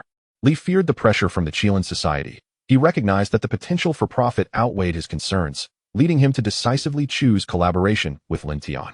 Seeing Mr. Li's willingness to cooperate, Lin Tian smiled broadly. Very well, you may proceed to the marketing department and negotiate with our marketing manager. Thank you, Lin. Thank you. Mr. Li bowed deeply as he exited Lin Tian's office. Not only in South China, but within a single day, dealers from all over the country began flocking to Shana Automobile, eager to renegotiate collaboration. Meanwhile, in the Rabbit Oil Tower office, Kitahara Sachiko and Han Noyu were nearly apoplectic with rage. Han Noyu slammed her fist on the table, exclaiming, Lin Tian has lost his mind. Public parameters? Does he truly wish to engage in a life-or-death struggle with us? Kitahara Sachiko's expression was equally grim, recognizing that Lin Tian's actions had effectively severed their prospects for the Mouto 3. In this contest against Lin Tian, they had lost decisively. It was only a matter of time before the family would send someone to hold her accountable. The Rabbit Oil Tower and the Mouto 3 had barely begun, yet they were already facing an untimely demise. On the other side, with the sales crisis resolved, the SU7 officially launched. As the first batch of owners shared their driving experiences, the SU7 was lauded to the heavens. An automotive blogger, an industry veteran, pinned a lengthy post. After 10 years in the automotive sector, I have never witnessed anyone daring enough to publicly disclose maintenance parameters. Lin Tian's maneuver not only addresses after-sales issues, but also dismantles the monopoly of the 4S dealerships. With transparent pricing on SU7 parts, owners can change components themselves, and repair shops can learn for free. This is the epitome of user-centric service. I'm placing my order for an SU7 right now, applauding Lin's courage. A user named Xiao uploaded a video. Folks, I just bought an SU7 and replaced the air filter myself in just 3 minutes following the tutorial. It was so simple. Previously, the 4S dealership wanted to charge me 200 yuan, but I bought the original part for only 30. Lin, you are my hero. In the video, Xiao held up the air filter, following the tutorial step by step, ultimately smiling as she displayed the old filter. No more bowing to the dealership. SU7 forever.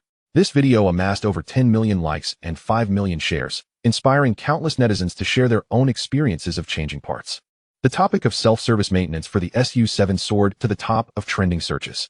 Lin Tian observed the skyrocketing order data with a hint of a smile. His mood immensely buoyed. At that moment, a notification chimed on his phone. Chapter 106. The father-in-law's old tree bears new buds. The Chilean society takes action. Ding. Congratulations, host, for altering the course of the future and receiving a reward. 1 treasure chest. Ding. Would you like to open the treasure chest immediately? With practiced ease and without a moment's hesitation, he clicked to open it. Ding. Treasure chest opened successfully. Congratulations, host, for obtaining a super lucky card gold. Upon seeing the system's reward, Lin Tian could not help but curl his lip in slight dissatisfaction. After all, what he truly desired was a search card to uncover the history of grievances between his father-in-law and the Han family. However, Lin Tian was well aware that dwelling on matters would yield no resolution, so he chose not to linger on his thoughts. Just then, the phone rang unexpectedly. It was his father-in-law. He requested Lin Tian to visit his office without divulging the reason. Lin Tian understood that his father-in-law would not summon him without cause, and the mysterious tone suggested that perhaps another predicament had arisen. Lin Tian smirked slightly and promptly departed from the headquarters of Shana Automobile, heading towards the headquarters of the Luo Group. Before long, Lin Tian arrived at Luo Yishan's office. Uncle, is there something urgent you need to discuss with me? Lin Tian inquired with genuine concern. Rather than answering directly, Luo Yishan countered. Tell me, Xiao Tian, do you notice anything different about me lately? Lin Tian scrutinized Luo Yishan closely. He appeared much the same as before, perhaps with a slight increase in weight since their last meeting. Unable to discern any notable change, Lin Tian shook his head and tentatively remarked, Uncle, you seem to have gained a bit of weight since we last met. Indeed. Luo Yishan nodded vigorously. It is all thanks to you. Lin Tian was taken aback. Old man, you mustn't wrong the innocent. Be careful, or I might sue you for defamation. Your weight gain has nothing to do with me. I've been so busy with matters concerning the SU7 that I've actually lost several pounds this past month. Observing Lin Tian's confusion, Luo Yishan mysteriously retrieved a jar of wine from his office. Xiao Tian, this is all due to the recipe you provided me last time. I visited an old traditional Chinese medicine shop and brewed the medicinal wine according to your instructions. After drinking it, my back pain and leg aches vanished, and I felt invigorated. I can now ascend 5 flights of stairs in one go. Recently, your aunt has been in such high spirits that she has taken to cooking herself. So naturally, I have gained a few pounds. As he spoke, Luo Yishan's cheeks flushed, resembling a young man experiencing the stirrings of first love. Upon hearing this, Lin Tian suddenly realized that his father-in-law had blossomed anew. However, he was perplexed as to how the ordinary rice wine he had given could yield such remarkable effects. Indeed, emotional ailments require emotional remedies. Lin Tian concluded. Luo Yishan carefully returned the jar to the cabinet and, in a serious tone, remarked, Xiaotian, you are still young. This is something you do not yet need. Therefore, I shall keep it for you. Lin Tian, observing the reluctant expression on his father-in-law's face, felt somewhat speechless but smiled and nodded. Brother, as long as you are happy. After their light-hearted chat, Luo Yishan swiftly transformed from an elderly man with youthful exuberance back into the wealthy tycoon of Han City, presenting Lin Tian with a document. Xiaotian, the planning for the subway construction in the Greater Bay Area has been finalized. We have acquired substantial land there, and the only commercial building is also under our control. We could say that we have seized the opportunity, but now a formidable rival has suddenly emerged. Luo Yishan did not elaborate further, instead gesturing for Lin Tian to examine the document. Upon receiving it, Lin Tian discovered it to be a purchase agreement. The Zhao family from Yangqing sought to take over the Greater Bay Area, intending to acquire the land already secured by the Luo Group, including the sole commercial building. The mention of the Zhao family naturally brought to Lin Tian's mind Lu Ruobing's fiancée, Zhao Ruolong, whom he had just learned was the founder of the Qilin Society. After reading the acquisition agreement, Lin Tian's expression turned grave as he asked, Uncle, what do you mean by this? Luo Yishan sighed heavily. I am getting old. Once your engagement ceremony with Shuang'er is concluded, I plan to hand over the Luo Group to you. However, he paused, continuing, Xiaotian, without your involvement, I would undoubtedly accept the Zhao family's offer, as their proposed price is quite agreeable to us. The most pressing concern is that the current Luo Group is simply incapable of resisting the Zhao family. After hearing his father-in-law's words, Lin Tian fell into a contemplative silence. Luo Yishan lifted his teacup and took a sip, adding, I really am getting old. If only I were 20 years younger. I wouldn't care about the Zhao or Li families. My ambition would be to become the richest person in Longhua. Upon hearing Luo Yishan's words, Lin Tian, who had been frowning, suddenly broke into a smile. Uncle, I understand. Luo Yishan said nothing further and continued sipping his tea. Lin Tian then noticed that there was no tea in his father-in-law's cup, but rather goji berries steeping in water. Lin Tian was momentarily speechless.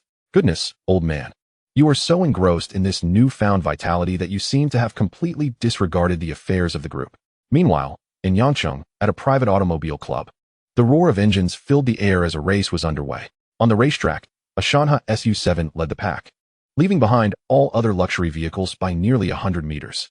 The SU-7 triumphantly crossed the finish line, and soon Zhao Ruolong, the president of the Qilin Society, emerged from the vehicle.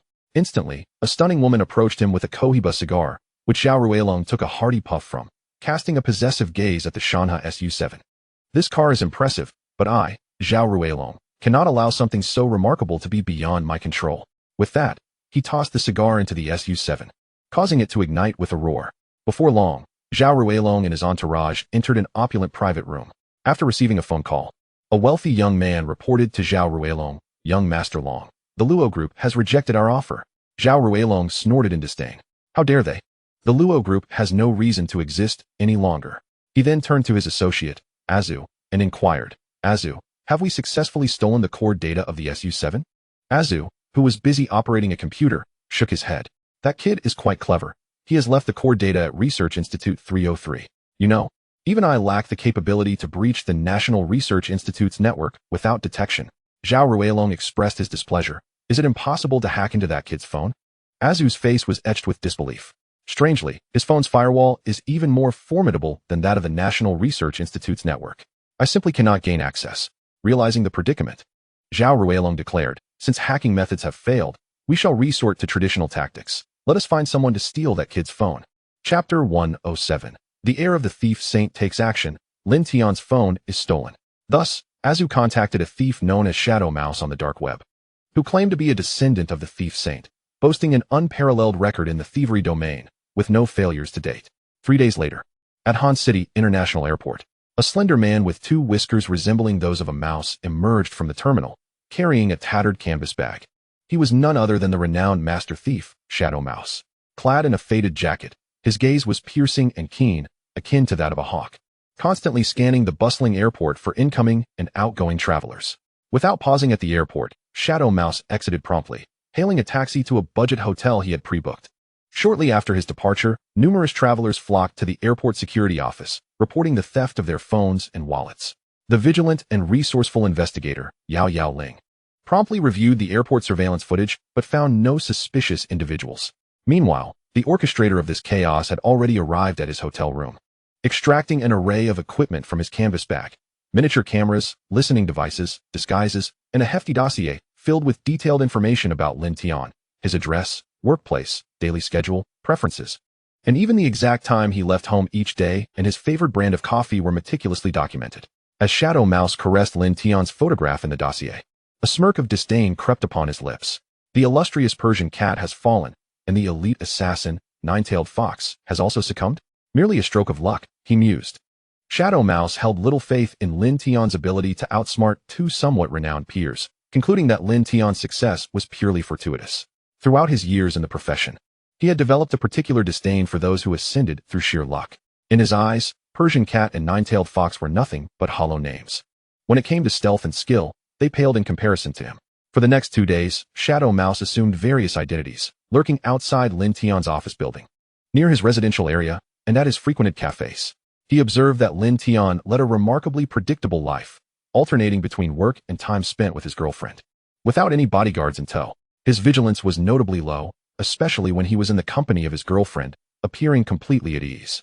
On one such occasion, his girlfriend, Luo Qingxuang, took him to the newly popular dining spot, Yunding Pavilion, where they secured a table by the window overlooking the enchanting nightscape of the Han River.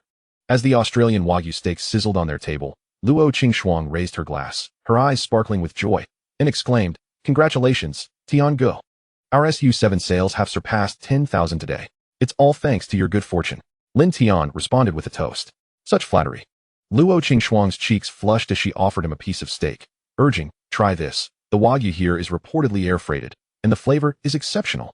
Lin Tian took a bite, savoring the tender juiciness, as they shared laughter, enveloped in a sweet and warm atmosphere, blissfully unaware of the man in a janitor's uniform, pushing a garbage cart, who was stealthily approaching from a distance. This janitor was, in fact, Shadow Mouse, who had altered his facial features through disguise techniques. And with his baggy uniform concealing his identity, no one could recognize him. His cart was laden with empty plates and refuse. One hand held a white cloth, while the other, concealed behind it, tightly gripped a mobile phone identical to Lin Tian's in model and color, even featuring the same case, an identical backup he had custom ordered.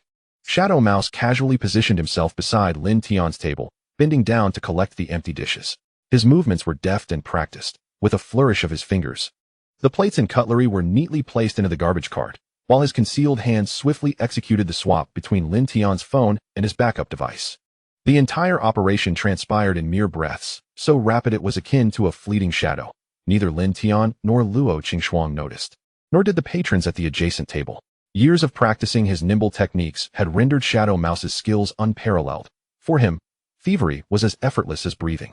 Having completed the exchange, he expressionlessly resumed pushing the garbage cart, moving to clear the next table's dishes, his demeanor calm and unhurried, as if nothing had transpired. Exiting the dining hall, he quickly slipped into the staff passageway, finding an unoccupied storage room where he swiftly discarded his janitor's uniform, revealing casual attire underneath, and removed his disguise, reverting to his original appearance. He retrieved the pilfered phone, weighing it in his hand, a triumphant grin spreading across his face. "Huh, is that all there is to it?" he scoffed, finding the client's exaggerations amusing. With such a low level of vigilance, how could Persian Cat and Nine-Tailed Fox have faltered? It was utterly absurd. After years in the field, he had never encountered such an easy target. Lin Tian had been so engrossed in flirting with his girlfriend that he carelessly placed his phone on the edge of the table, having not even cast a glance in its direction. Shadow Mouse felt that earning 300,000 was far too effortless. However, considering the client's willingness to spend such a sum to acquire this phone, it undoubtedly held numerous secrets. Curiosity piqued. Shadow Mouse could hardly contain his eagerness to delve into the phone's contents. He held the device, swiped his finger to unlock it. To his astonishment, there was no password set. He had anticipated a more challenging endeavor. It was proving to be easier than he had imagined. As the screen lit up, Shadow Mouse's expression turned to one of shock when he beheld the phone's wallpaper. It depicted a vividly rendered mouse logo, identical to his own emblematic design, beneath which was a garish line of colorful lettering. "The master thief, Shadow Mouse, has been here."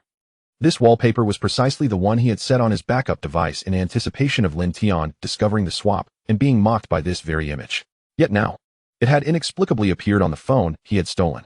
What was happening? Could it be that the man named Lin possessed skills superior to his own? Impossible. He had remained completely still, and throughout the entire operation, no one had touched him. Shadow Mouse murmured in disbelief. What on earth? How could I have failed? Perhaps the client had exaggerated Lin's prowess, causing me to become overly anxious and make a slip. Self-doubt began to creep in. After regaining his composure, Shadow Mouse resolved to make another attempt. Chapter 108. Shadow Mouse captured the secrets of the phone. In Yending Pavilion, the melodious strains of the violin intertwined with the evening breeze of the Han River. Lin Tian and Luo Qingxuang were immersed in their sweet world. The Australian Wagyu on their table still steaming, the crystalline red wine casting a gentle glow in the glasses. As Luo Qingxuang played with her hair, her eyes sparkling with excitement, she asked, Tian Gu, do you think our SU-7 will eventually be sold overseas? Absolutely. Lin Tian replied, playfully pinching her nose. Once our sales stabilize, we'll establish delivery centers nationwide so that friends in every province can enjoy home delivery service. Their laughter filled the air, entirely oblivious to the figure in the kitchen's corner, rapidly changing attire. Shadow Mouse shed his janitor's uniform, donning a crisp white waiter-s outfit and deliberately donning a pair of black-rimmed glasses to obscure his distinctive whiskers. He adjusted his collar in the mirror, a glimmer of malice flashing in his eyes, determined not to err again. He picked up a bottle of decanted red wine from the storage shelf in the kitchen. Holding the wine decanter delicately, taking a deep breath, he strode steadily towards Lin Tian's dining table. His footsteps were deliberately soft, and his demeanor respectful, appearing no different from an ordinary waiter. Sir, your red wine is ready. Ying Shu approached the table, slightly bowing, his voice intentionally softened. Lin Tian cast a casual glance at him, his gaze lingering on the mouse-like whiskers for half a second before he nonchalantly nodded. Yes, just set it down. With that, he turned back to continue his conversation with Luo Qingxuang, their topic shifting to the upcoming engagement ceremony, a look of fondness gracing his features. Ying Shu's heart soared with joy. It seemed Lin Tian truly did not recognize him. The incident with the wallpaper had indeed been a mere coincidence. Suppressing his inner excitement, he feigned an intention to place the decanter on the table, but suddenly, with a forceful elbow movement, he tilted his body slightly, pretending to lose his balance. Oh dear, he exclaimed, as the decanter tipped, spilling the vivid red wine with a splatter onto Lin Tian's white shirt, leaving a glaring stain. I'm so sorry. I'm truly sorry, sir. Ying Shu immediately adopted a panicked expression, his voice trembling, hands gesturing wildly. I lost my footing. It was not intentional. He even squeezed out a couple of tears, appearing exceedingly pitiful. Luo Qingxuang frowned, about to say something, but Lin Tian raised a hand to stop her. He looked down at the stain on his shirt, a smirk playing at the corners of his mouth, then patted Ying Shu on the shoulder, speaking in a calm tone. No worries, it's just a bit of red wine. I'll head to the restroom to clean up.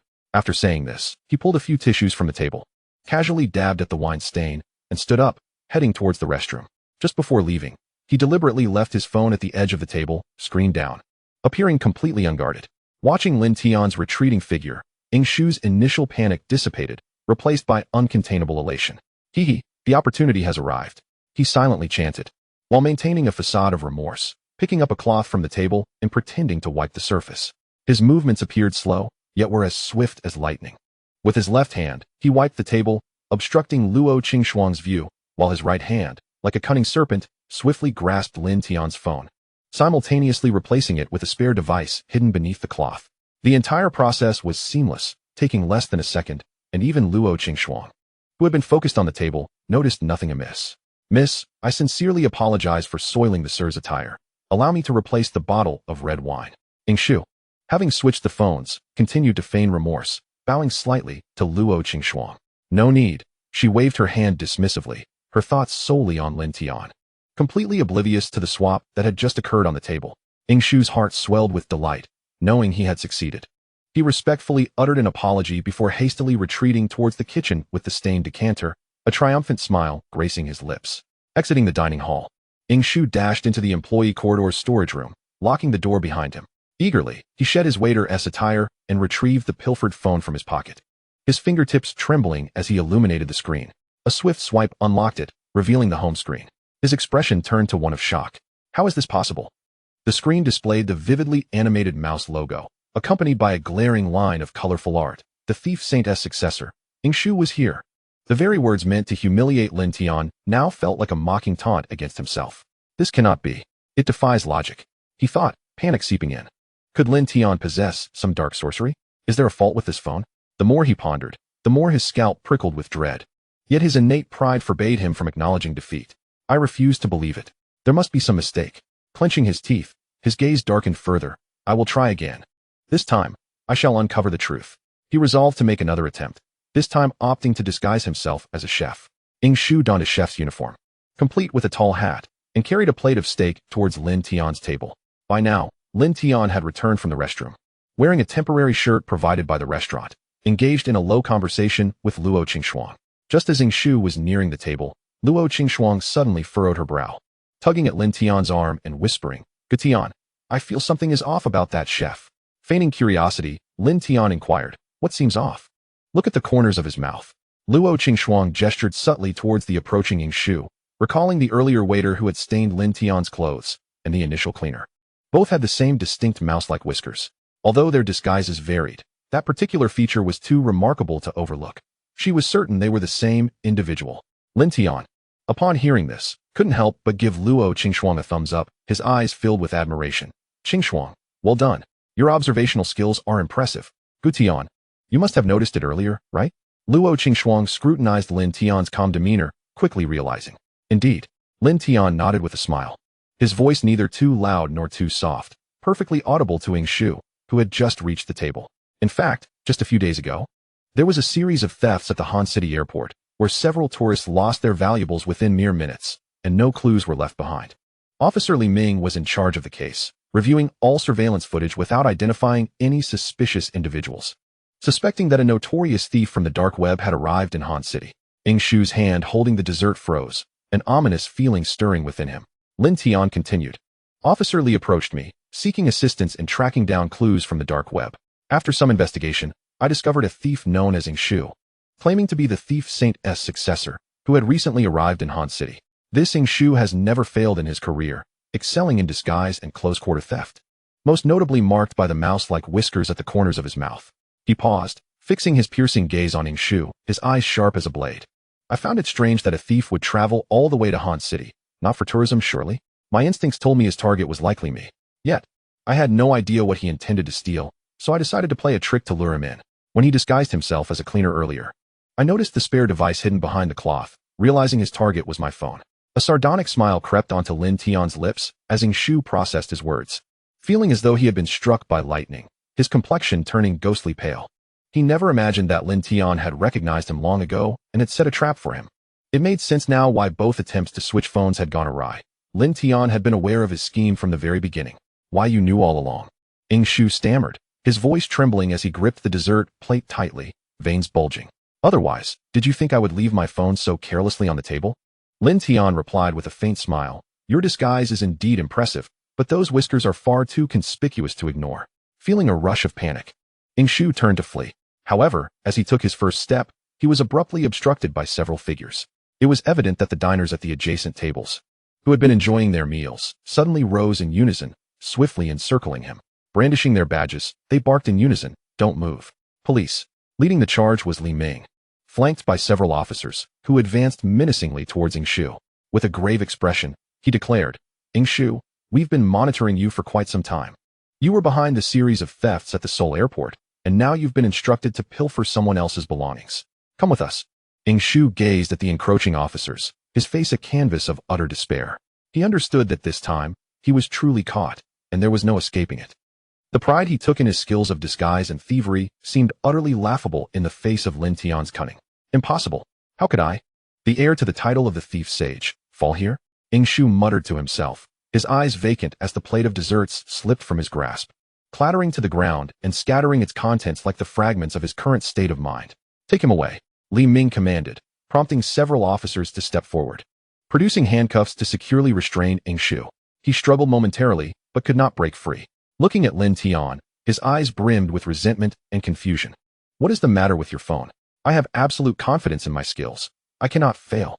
Lin Tian regarded Ing Shu with a peculiar smile, showing no inclination to respond. Chapter 109. Zhao Ruilong's sister, rumored to be from a family of supernatural powers. "Brother Tian, why was that thief so fixated on your phone?"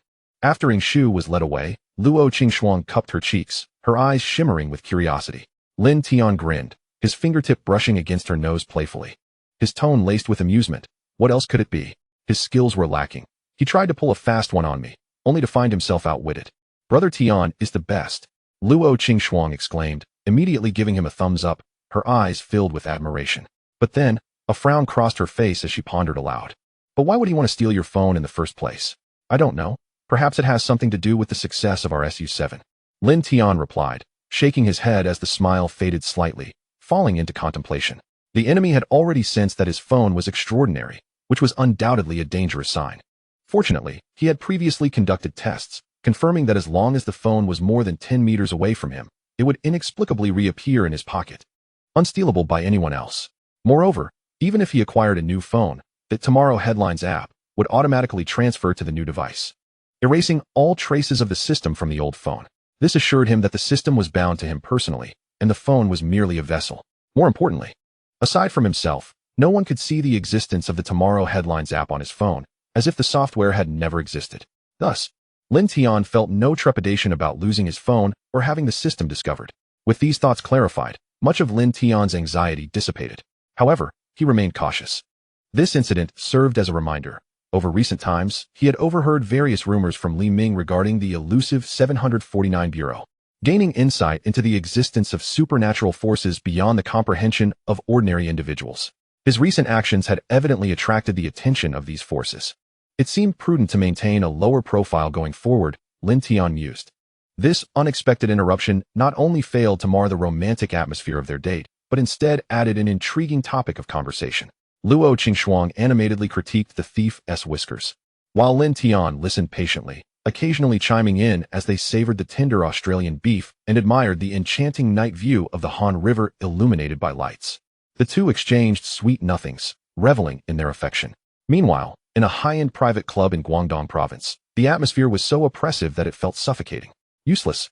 All of you are useless, Zhao Ruilong shouted, hurling his crystal wine glass to the floor, the red wine splattering and staining the expensive Persian carpet. His face was a stormy hue, his chest heaving violently, eyes filled with rage. How could Shu still dare to call himself the heir of the thief sage? He couldn't even retrieve a single phone, and yet this person had gained a reputation on the dark web. The other affluent young men present recoiled, shrinking their necks in fear, afraid to make a sound. Only Azu, maintaining a steady expression, presented his laptop to Zhao Ruilong. Young Master Long. There is indeed something peculiar about Lin Tian's phone. What peculiarity? Zhao Ruilong ground out, his tone icy. Azu quickly opened his chat history with Shu. Look here. He claimed to have succeeded twice, but each time he checked, he found that the phone he retrieved was merely his backup. Lin Tian's phone seems to have sprouted wings, disappearing and returning to him, as if by magic. Zhao Ruilong's eyes narrowed as he scrutinized the chat records. 2 failed attempts. The phone vanishing into thin air? Such occurrences could not be explained by ordinary thieving techniques. Suddenly, he recalled the earlier incidents involving the nine-tailed fox and the Persian cat.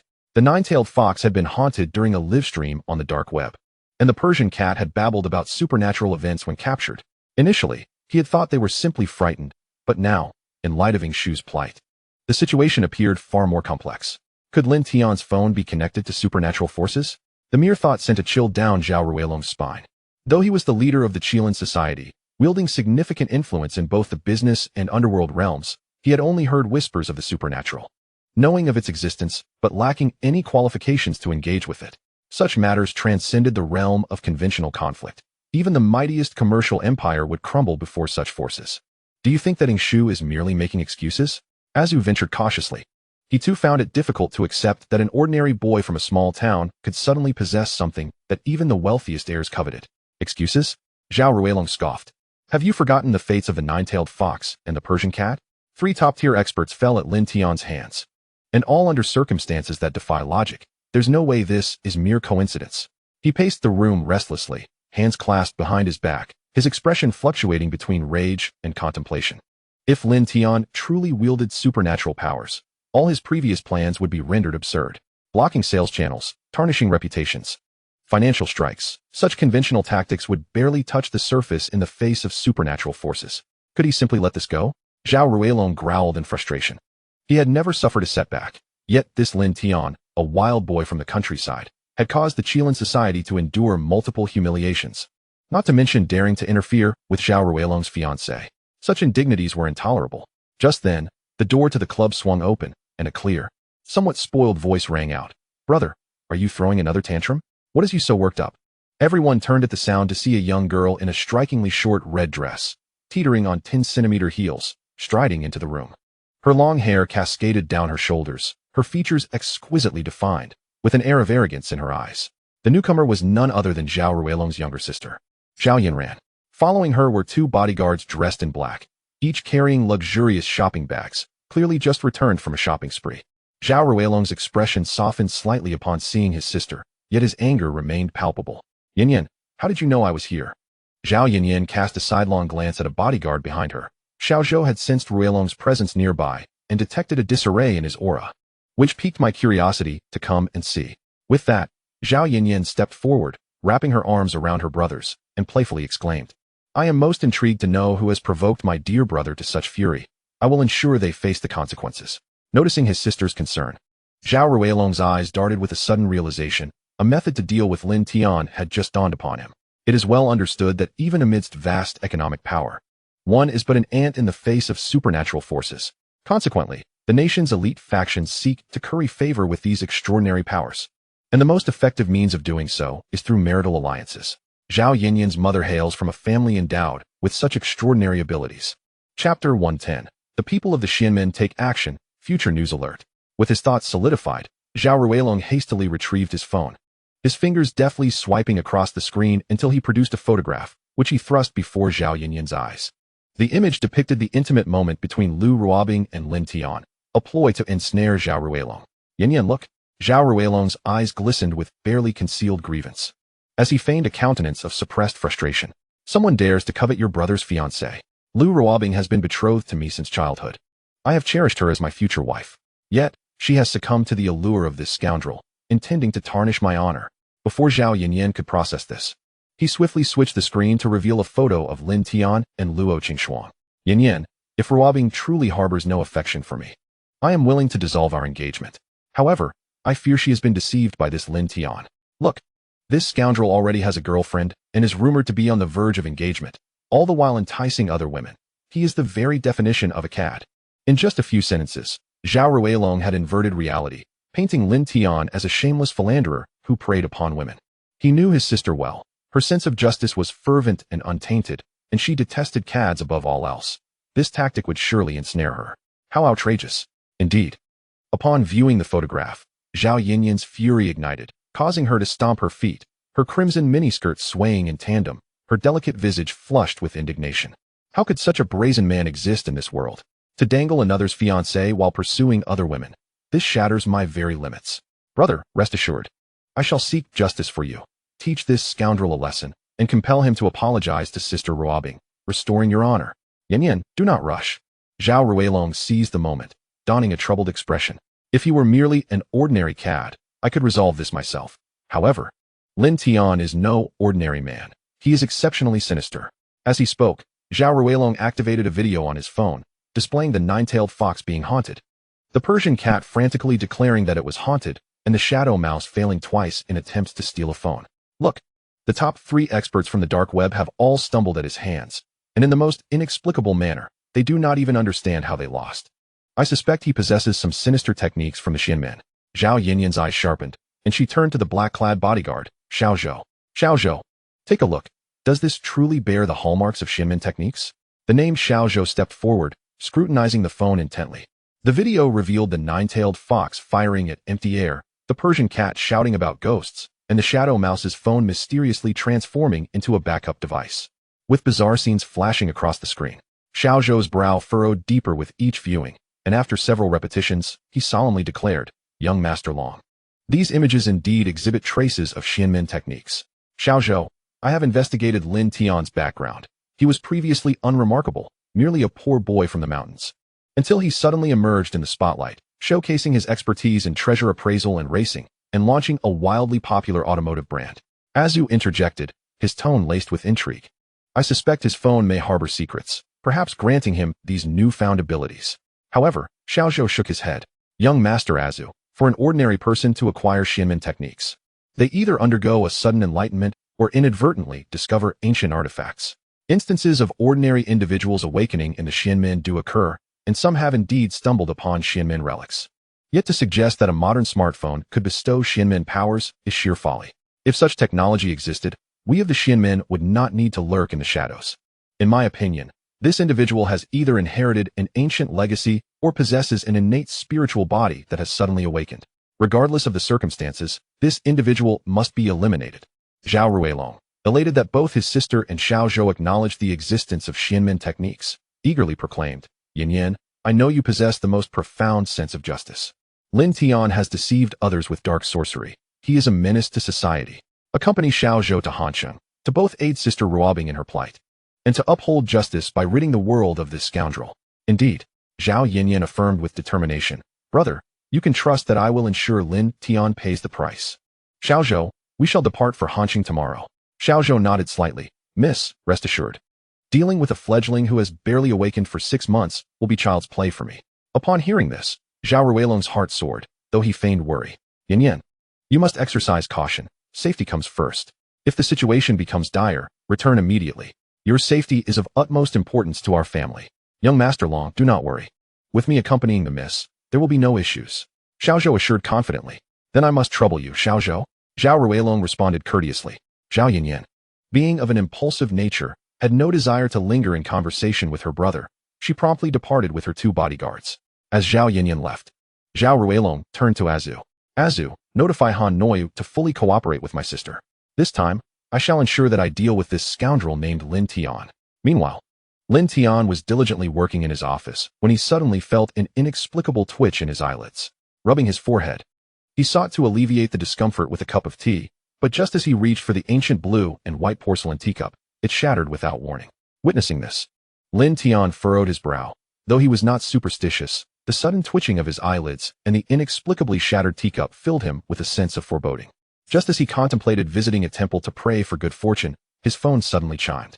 Hastily checking, he found a system notification featuring a future news alert. Heavenly jealousy of talents. The Shanhua Su-7 collides. Shanhua Automotive's Lin Tian dies on the spot. Upon reading such a startling headline, Lin Tian's expression shifted dramatically, cursing under his breath. No wonder I felt so uneasy earlier. It turns out I'm about to meet my end again. He quickly opened the news. On September 15th, Lin Tian of Shanha Automobile and Kitahara Takumi of TU Tower Automobile agreed to hold a race at Hanshan Automobile Club to determine which vehicle, the Su-7 or the Mauto 3, boasts superior performance. Unfortunately, during the competition, Lin Tian's Su-7 tragically overturned, resulting in his untimely demise. Chapter 111, Storm Clouds Gather. Lin Tian is reluctantly forced to confront his fate. Hiss. Upon reading the news, Lin Tian involuntarily gasped, a cold sweat instantly breaking out along his spine. His brow furrowed deeply as his fingertips rhythmically tapped the table, an inexplicable sense of eeriness enveloping him. The safety features of the Su-7 were personally overseen by him during its development. The vehicle's body was constructed with military-grade high-strength steel, equipped with anti-roll bars, side airbags, and an explosion-proof battery compartment, all top-tier configurations. It was utterly inconceivable that a catastrophic incident could occur, even in high-speed collisions. It was evident that Han Nuoyu and Kitahara Sachiko had concealed some foul play during the race. Otherwise, such an incident would have been impossible. What unsettled him further was the thought that, despite their scheming, with his current extraordinary senses and the reflexes of a special forces champion, coupled with various innate talents, there was no way he could have fallen so easily. Just moments ago, his eyelids had begun to twitch uncontrollably, and the ancient blue and white porcelain teacup he had casually picked up suddenly shattered. This series of anomalies was a clear harbinger of an insidious plot against him, far exceeding his imagination. Sighing, he lamented the difficulty of discerning the enemy concealed in the shadows while he remained exposed in the light. Lin Tian sighed softly, feeling a twinge of helplessness. The clues were scant, and even with the system's predictive capabilities, he could not fathom how the adversaries would strike. Fortunately, he still possessed an invincible Lucky Star card, which might prove salvatory in a critical moment. Just then, the office door swung open abruptly, and Li Ningyu strode in, her high heels clicking against the floor. With a hint of hesitation on her face, she announced, President Lin, there's something you should know. Group leader Kitahara from TU Tower and President Han are here to see you. They are currently waiting in the VIP lounge. Lin Tian pursed his lips, inwardly reflecting, so, the inevitable has arrived. He shrugged, donning a playful grin. All right then, if it's fortune, it's not calamity. If it's calamity, I cannot escape. Let us go meet them. On the way there, Lin Tian feigned casualness and probed, Miss Li, do you have any idea why they are seeking me? Surely they aren't here to pilfer Su-7's technology?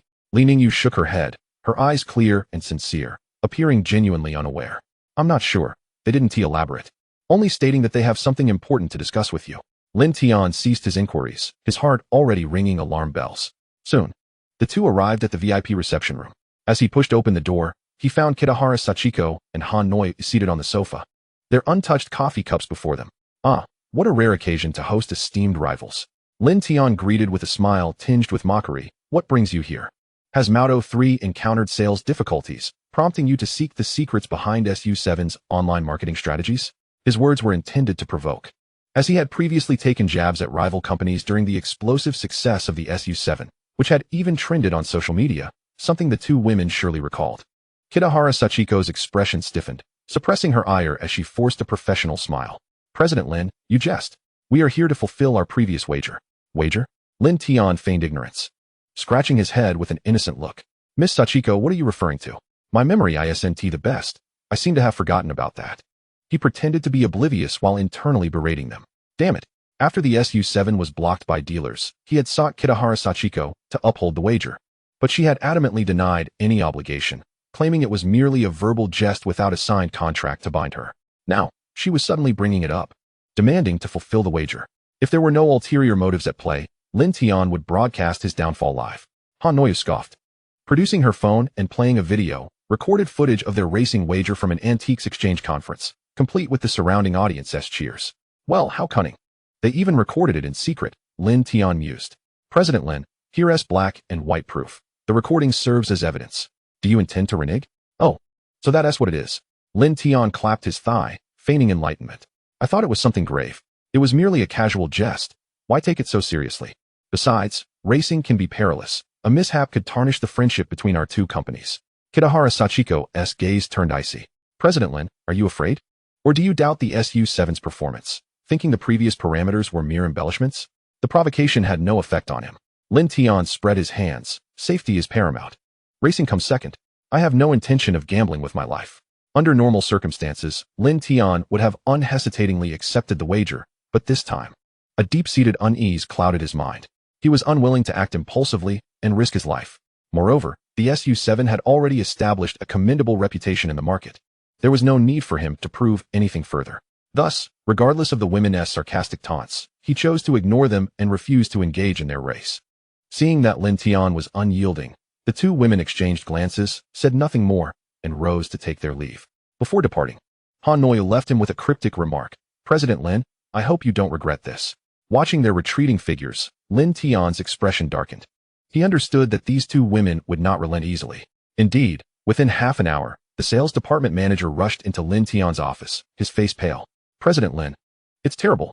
The internet is flooded with negative news about our SU7. It's gone viral. Although he had been mentally prepared, he did not expect it to escalate so swiftly. Lin Tian sighed, pulling out his phone to check trending topics. SU7 high-speed axle breakage. Shanghai automobile battery explosion. SU7's autonomous driving malfunction crashes into guardrails. These headlines dominated the top 5 trending topics, and upon clicking, he found testimonials from alleged victims accompanied by fabricated accident videos.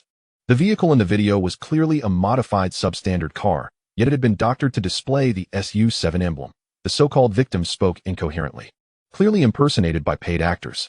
Even more maliciously, some marketing accounts leaked insider information, claiming that SU7 had compromised quality by using recycled batteries and inferior steel while fabricating inspection reports. The online backlash was overwhelming, and previous customers who had reserved the SU7 began to frantically request refunds, while dealers bombarded him with inquiries. Some partners even proposed to suspend their collaborations. Lin Tian swiftly scanned through the negative content and realized that the sources were highly concentrated, with IP addresses predominantly from Guangdong Province and Hanxing, all belonging to organized troll accounts. It was evident that Kitahara Sachiko and Han Noyu were behind this, attempting to force him to agree to the race. Should he refuse, they would tarnish the SU7's reputation with negative press. Though he was confident in his integrity, the onslaught of trolls was relentless. President Lin, what should we do now? The refund rate has already surpassed 10. If this continues, our production line will be halted. The sales department manager was practically in a frenzy. Lin Tian was at a loss for words. He realized he had no choice left. Even knowing the race was a trap, he had to plunge into it and devise a counterattack from within. At that moment, a new message popped up on his phone from Han Noyu. President Lin, I can increase or decrease the heat of the negative news.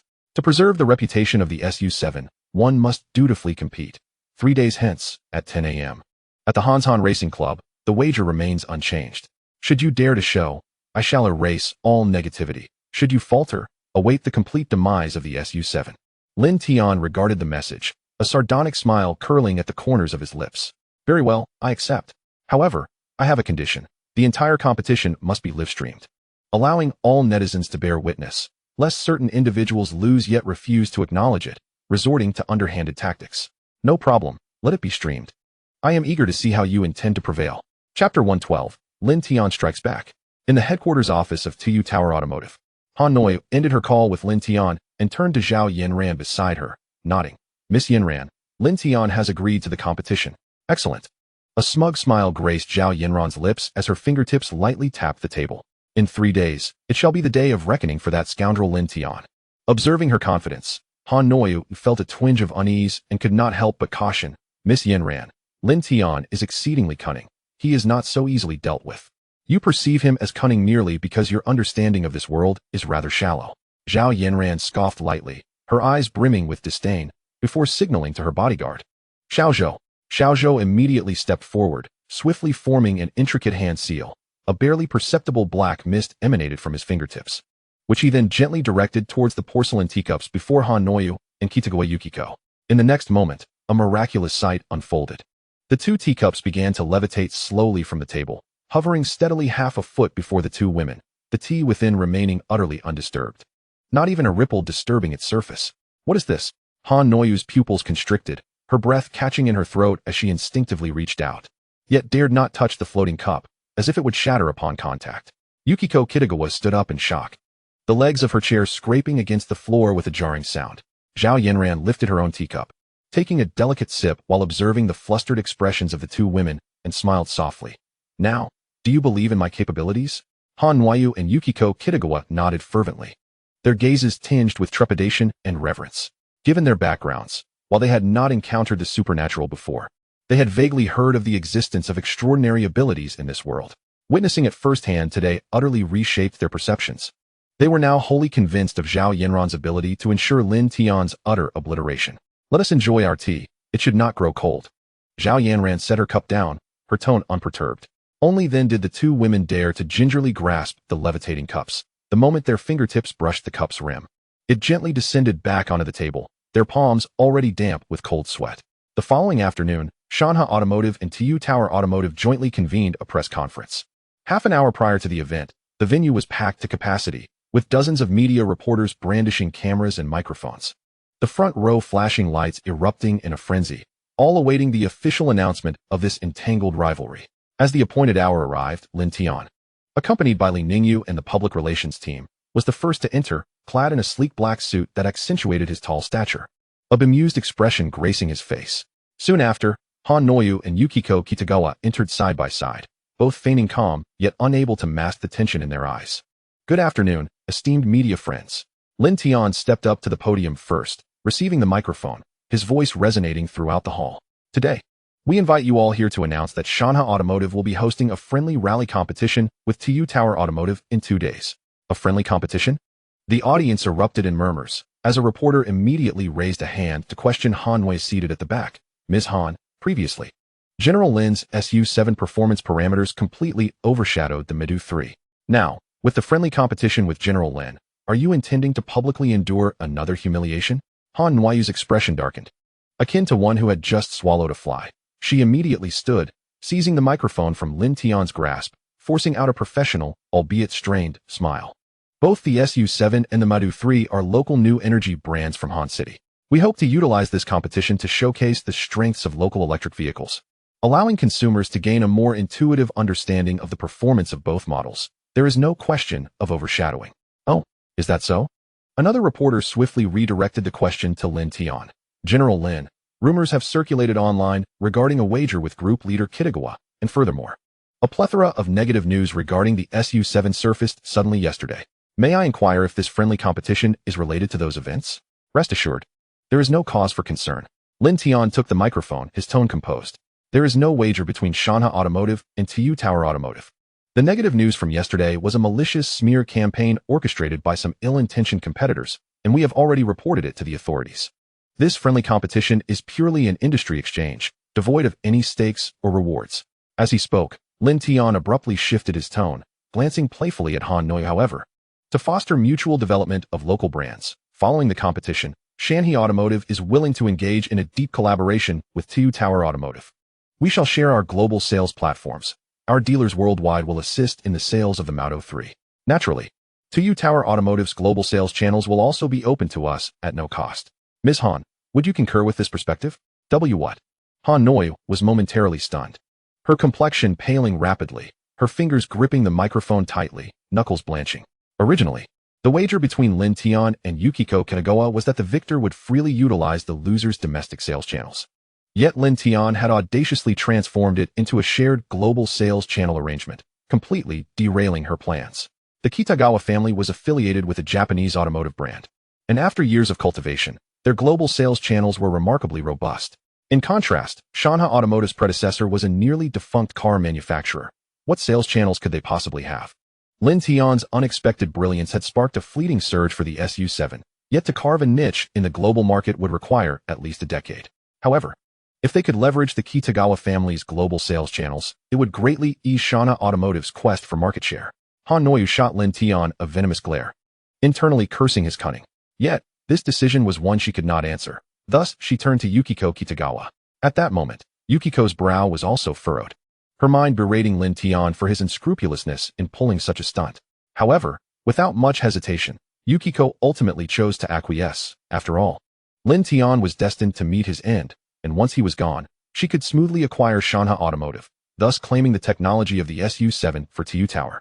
Consequently, Yukiko seized the microphone from Han Noi's grasp, stating, "Since General Lin is willing to share the global sales channels of your SU7, TU Tower Automotive is also willing to share our global sales channels, as mutual deep collaboration is essential for achieving a win-win outcome." Upon witnessing this, Lin Tian eagerly directed Li Ningyu to produce a pre-prepared contract. Seeing Lin Tian had even anticipated the contract's preparation, Yukiko was nearly driven to the brink of fury. Yet, considering Lin Tian's impending demise in 3 days, she refrained from further hesitation and signed the contract before the watchful eyes of all present. With the signing of the contract, the press conference was a resounding success, and everyone began to eagerly anticipate the friendly match 2 days later. Chapter 113, Breaking the Deadlock, Parallel World News reappears. Upon returning to the office of Shanhe Motors, Lin Tian's brow remained furrowed, his fingertips unconsciously tapping on the desk, a heavy feeling weighing on his heart. Although he had seized the opportunity to outsmart Kitajo Sachiko at the press conference by signing a contract for shared global sales channels, thereby opening avenues for Shanhe Motors in the international market, the absence of any notifications from the system indicated that the friendly match in 2 days would still be a deadlock. His divine five senses continued to generate a vague and profound sense of unease. Despite possessing an unbeatable Lucky Star card as a trump card, this unsettling feeling prevented Lin Tian from taking anything lightly. How could he break the deadlock? Lin Tian rubbed his temples, his mind racing. Abandon the match? That was out of the question. The press conference had already been held, and withdrawing now would incur significant losses. Opt to compete. Yet the catastrophic future news pushed by the system hung over him like the sword of Damocles, making it impossible to find peace. Just as Lin Tian was at his wit's end, a crisp system notification suddenly pierced the silence of the office. His eyes brightened, and he quickly pulled out his phone. The Mingri Headlines app displayed a notification indicating Parallel World News Experience Card, remaining 2 uses. This experience card had a total of 5 opportunities. Previously, 2 notifications had been sent, one regarding the technology of the SU7 from the Parallel World, and another providing clues for the appraisal of the emerald gold-threaded hairpin. To his surprise, another opportunity had just been triggered. Filled with anticipation, Lin Tian eagerly opened the news. Imitation that confounds reality. The 10th generation humanoid AI simulation robot launched. Bionic technology breaks new ground, indistinguishable to the naked eye. In the news video, a middle-aged man was standing at the center of the press conference stage, passionately delivering a speech while the large screen behind him boldly displayed the words 10th generation AI bionic robot. After an impressive explanation of various astounding parameters, the middle-aged man suddenly raised his hand and called out to the audience, "Now, let my doppelganger make an appearance." No sooner had he spoken than another identical middle-aged man stepped out from the audience, indistinguishable in height, build, and even the wrinkles on their faces, along with their manner of speaking. Goodness, two identical individuals? Could they be twins? That was impossible. I had never heard of President Peng having a twin brother. The audience erupted in excitement as the middle-aged man cheerfully invited three distinguished guests to the stage for identification. The guests circled around the two men, touching their cheeks, squeezing their arms, and even asking them questions known only to them. Yet no one could discern which was the genuine article. All right, it's time for the answer. The man who had just taken the stage suddenly produced a pair of scissors and viciously slashed at the arm of the speaking man. With a swift motion, the bionic skin of the speaking man was cut open, revealing gleaming silver metallic bones beneath. What the heck? It was a robot. This was astonishingly lifelike. The skin felt just like that of a real person. Even the expressions and small movements were replicated perfectly. Truly a masterful technology. The audience gasped in awe as the news footage froze at the moment the robot revealed its metallic skeleton, leaving Lin Tian utterly stunned. Wow, this technology is incredible. Suddenly, an idea flashed in Lin Tian's mind. He slammed his hand on the desk, a look of ecstatic joy spreading across his face as he conceived a way to break the deadlock. I could use this bionic robot to compete on my behalf. With that thought, Lin Tian let out a long breath, the tension in his brow finally easing. Without a moment's hesitation, he dialed Chen Guohua's number, his tone urgent and excited. Chen Lao, I need your help urgently.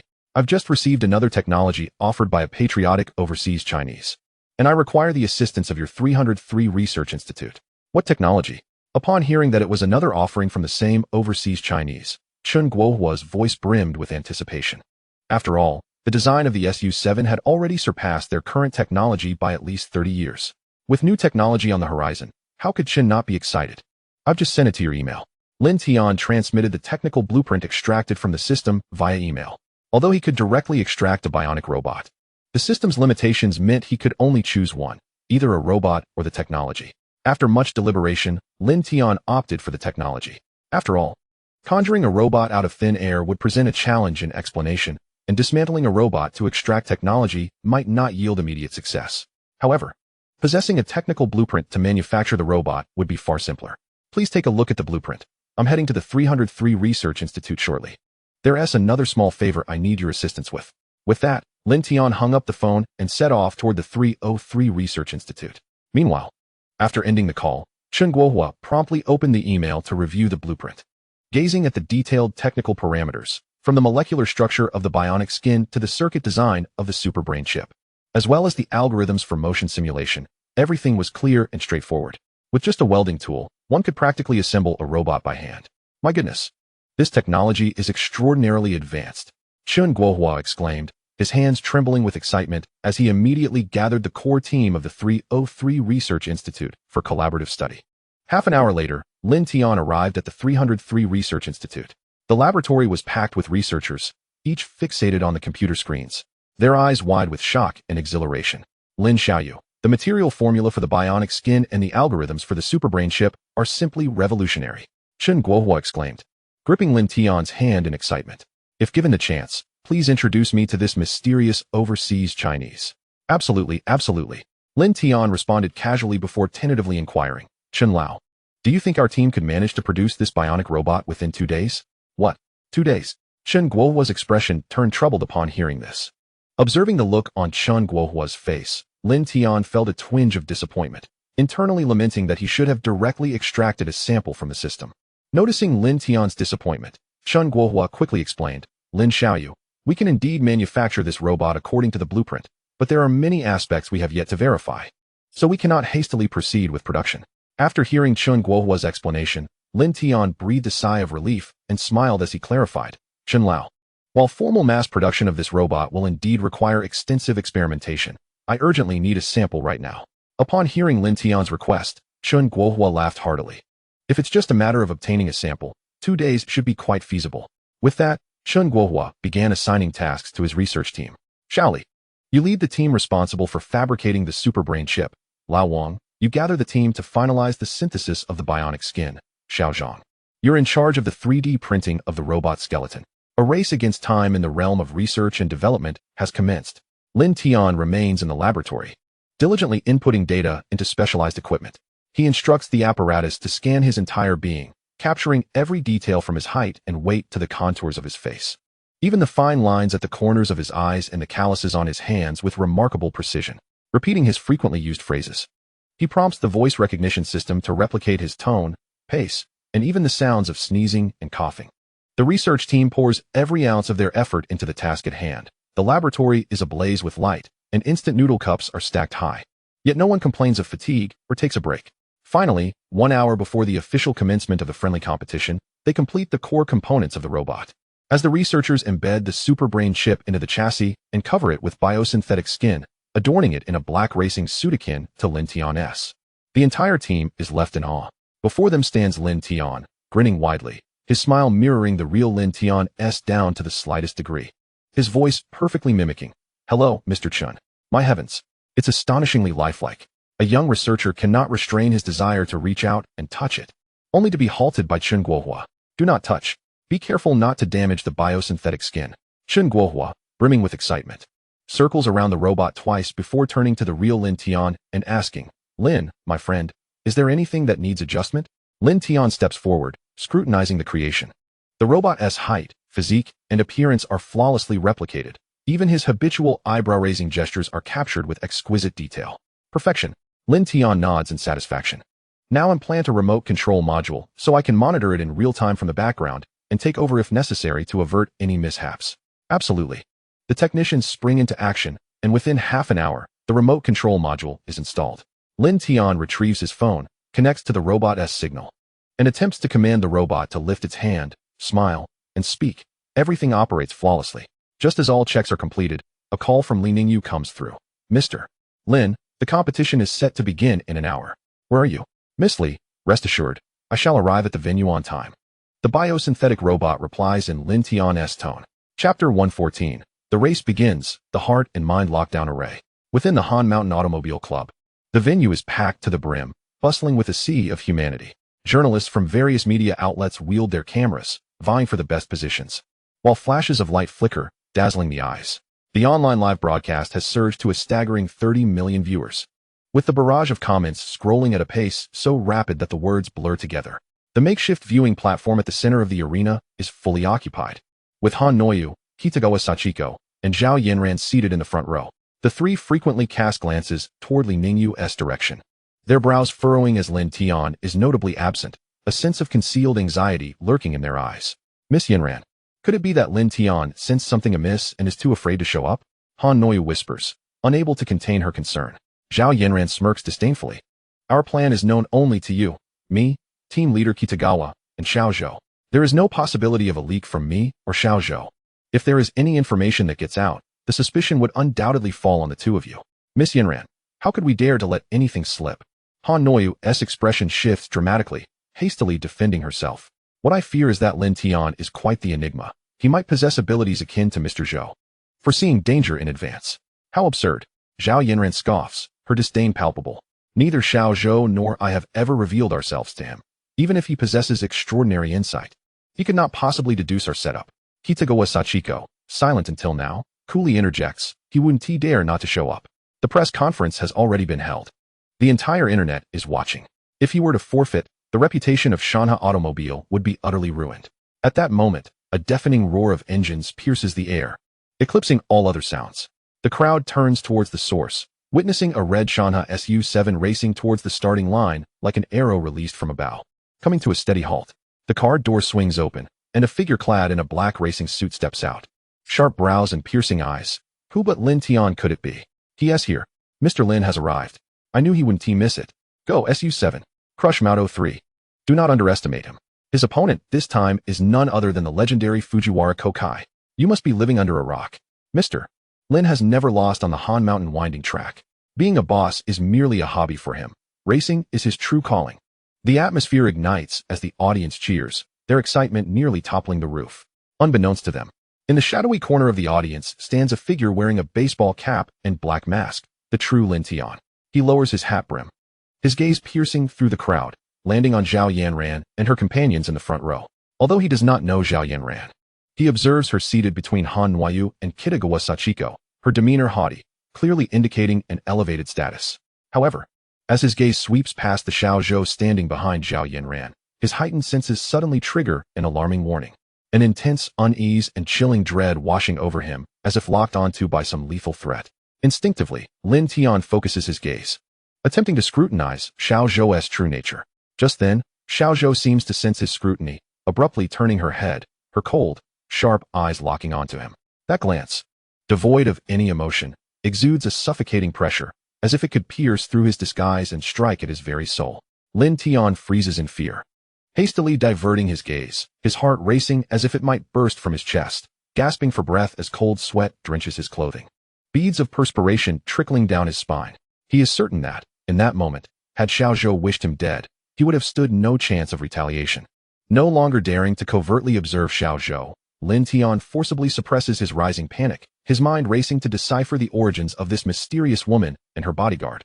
On the viewing platform, Zhao Yinran notices Xiao Zhou's sudden movement and raises an eyebrow, inquiring, "What is the matter?"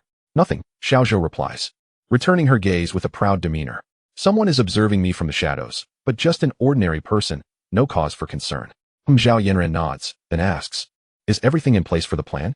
A sinister smile curls at the corners of Xiao Zhou's lips as she confidently responds, "Rest assured, Mississippi. Last night, I set up the heart and mind lockdown array at the series of sharp turns in the middle of the track and discreetly sabotaged the guardrails on both sides of the cliffs. Once Lin Tian enters the array's range, I will be able to channel my energy to disrupt his mind, throwing him into chaos and causing him to lose control and plunge down the cliff without anyone being the wiser." "Good." Zhao Yinran's gaze is icy, her movements precise and efficient, ensuring no traces are left behind to avoid complications. "You may rest assured, I guarantee it will be foolproof." Xiao Zhou responds with unwavering confidence. On the racetrack, the robotic Lin Tian and Fujiwara Kokai exchange a symbolic handshake.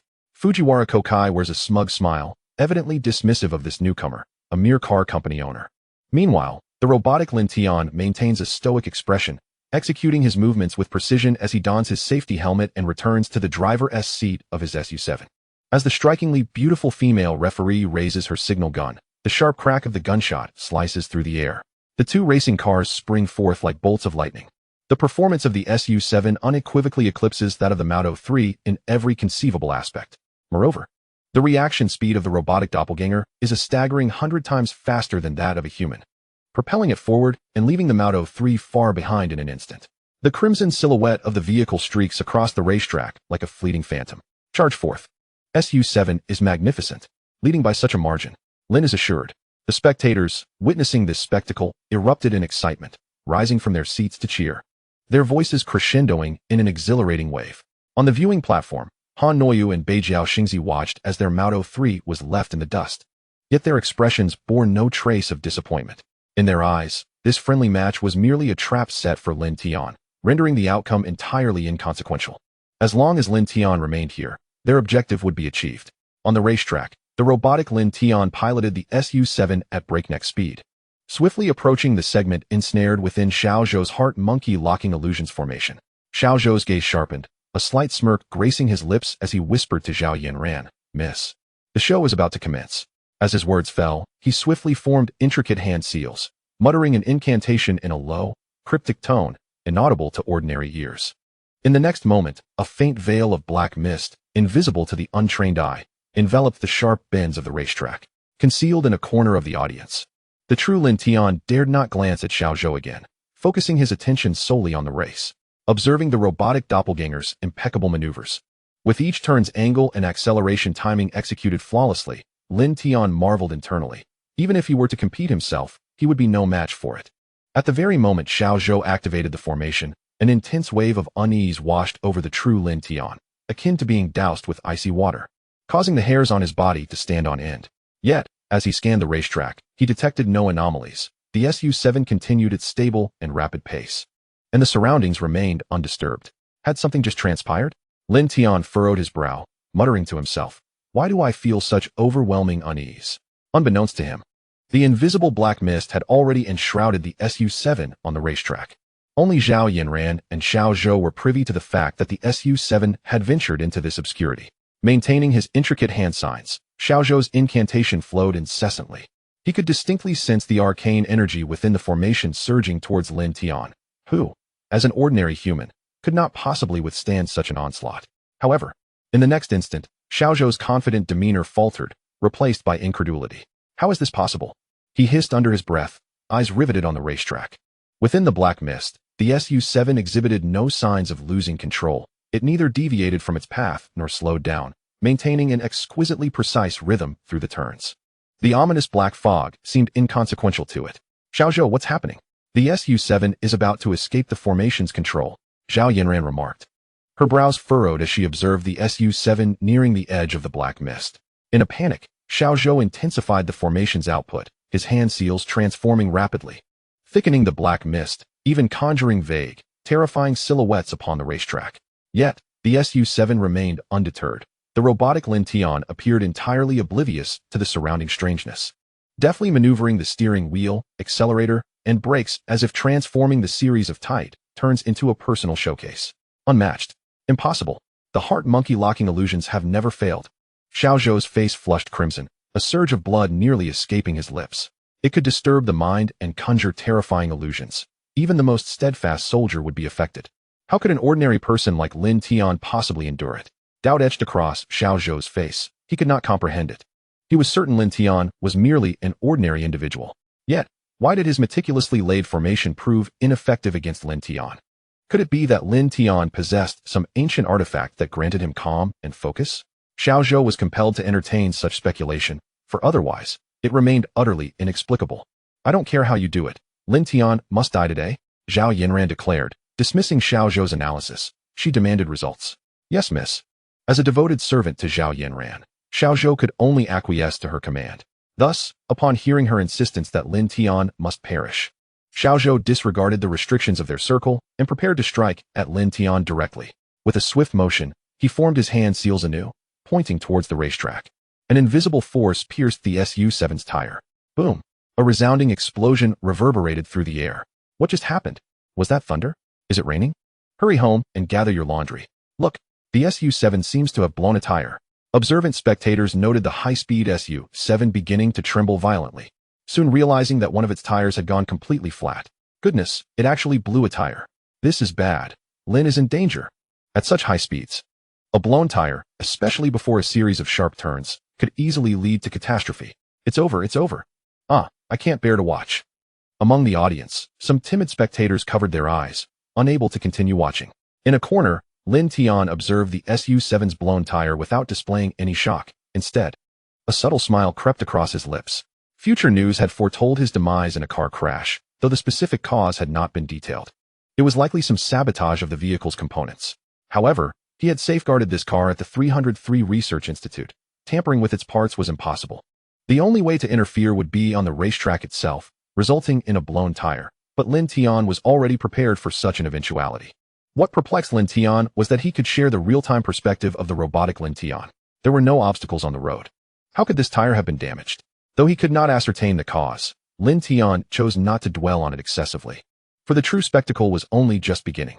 On the racetrack, after the tire blowout, the SU-7 only wobbled slightly before regaining its stability. It turned out that Lin Tian had equipped the SU-7 with military-grade run-flat tires. Even if punctured, the tire structure would not collapse immediately and could maintain a degree of support. More crucially, the vehicle system had been updated with a new stability control system. Upon detecting the blowout, the sensors captured the vehicle's posture changes and precisely adjusted the weight distribution, forcibly restoring the vehicle to its previous balanced state. What kind of maneuver is this? Xiaozhou, witnessing this scene, nearly expelled blood anew. Zhao Yinran's confidence evaporated, as if doused in icy water, plummeting from euphoria to despair. She fixed her gaze on the large screen, watching the SU-7 continue its smooth progression, even negotiating the turns with impeccable angles. As if the blown rear tire had no impact whatsoever. Impossible. Absolutely impossible. Zhao Yinran screamed in a fit of hysteria, desperately grasping the railing before her. How can it still be moving so fast after a blowout? This defies all logic. Han Noyu and Kitaho Sachiko were utterly bewildered, particularly Kitaho Sachiko, who had spent many years in the automotive industry and had never witnessed a racing car maintaining such remarkable stability after a tire burst, especially on the treacherous mountainous track. Kitaho Sachiko murmured to herself, how could the stability system of the SU-7 be so formidable? On the track, Fujiwara Kwahai, who had been desperately pursuing, felt a flicker of hope upon seeing the SU-7's blown tire. However, when he observed the SU-7 still smoothly leading the race, even more steadily than his own Moto 3, His mental state completely collapsed. He violently turned the steering wheel, eager to accelerate and overtake, but due to his emotional turmoil and subsequent operational errors, the front of Mauto 3 violently collided with the mountain guardrail, producing a tremendous crash as the vehicle crumpled and emitted black smoke, coming to a halt on the track. Fujiwara Kwahai awkwardly crawled out of the wreckage, watching the increasingly distant red SU-7 with a vacant gaze, utterly surrendering his struggle. At that moment, the SU-7, like a crimson lightning bolt, sped down the track on its deflated rear tire. The robotic Lin Tian, responding to the tire's stress changes, dynamically adjusted the control parameters. With throttle and brake precision down to the millisecond, each turn was executed flawlessly, unaffected by the tire failure. The spectators, having regained their composure from the shock, erupted into unprecedented cheers, the sound waves nearly tearing the roof off. My goodness, how can it be so fierce even after a blowout? The SU-7 is incredible. Lin is phenomenal. This technology is simply revolutionary. Domestic new energy vehicles are eternal. A tire blowout leading to victory. This maneuver would provide me with bragging rights for a lifetime.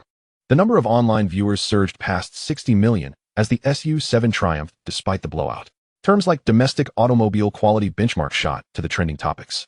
And the comments section was flooded with netizens' astonishment and accolades.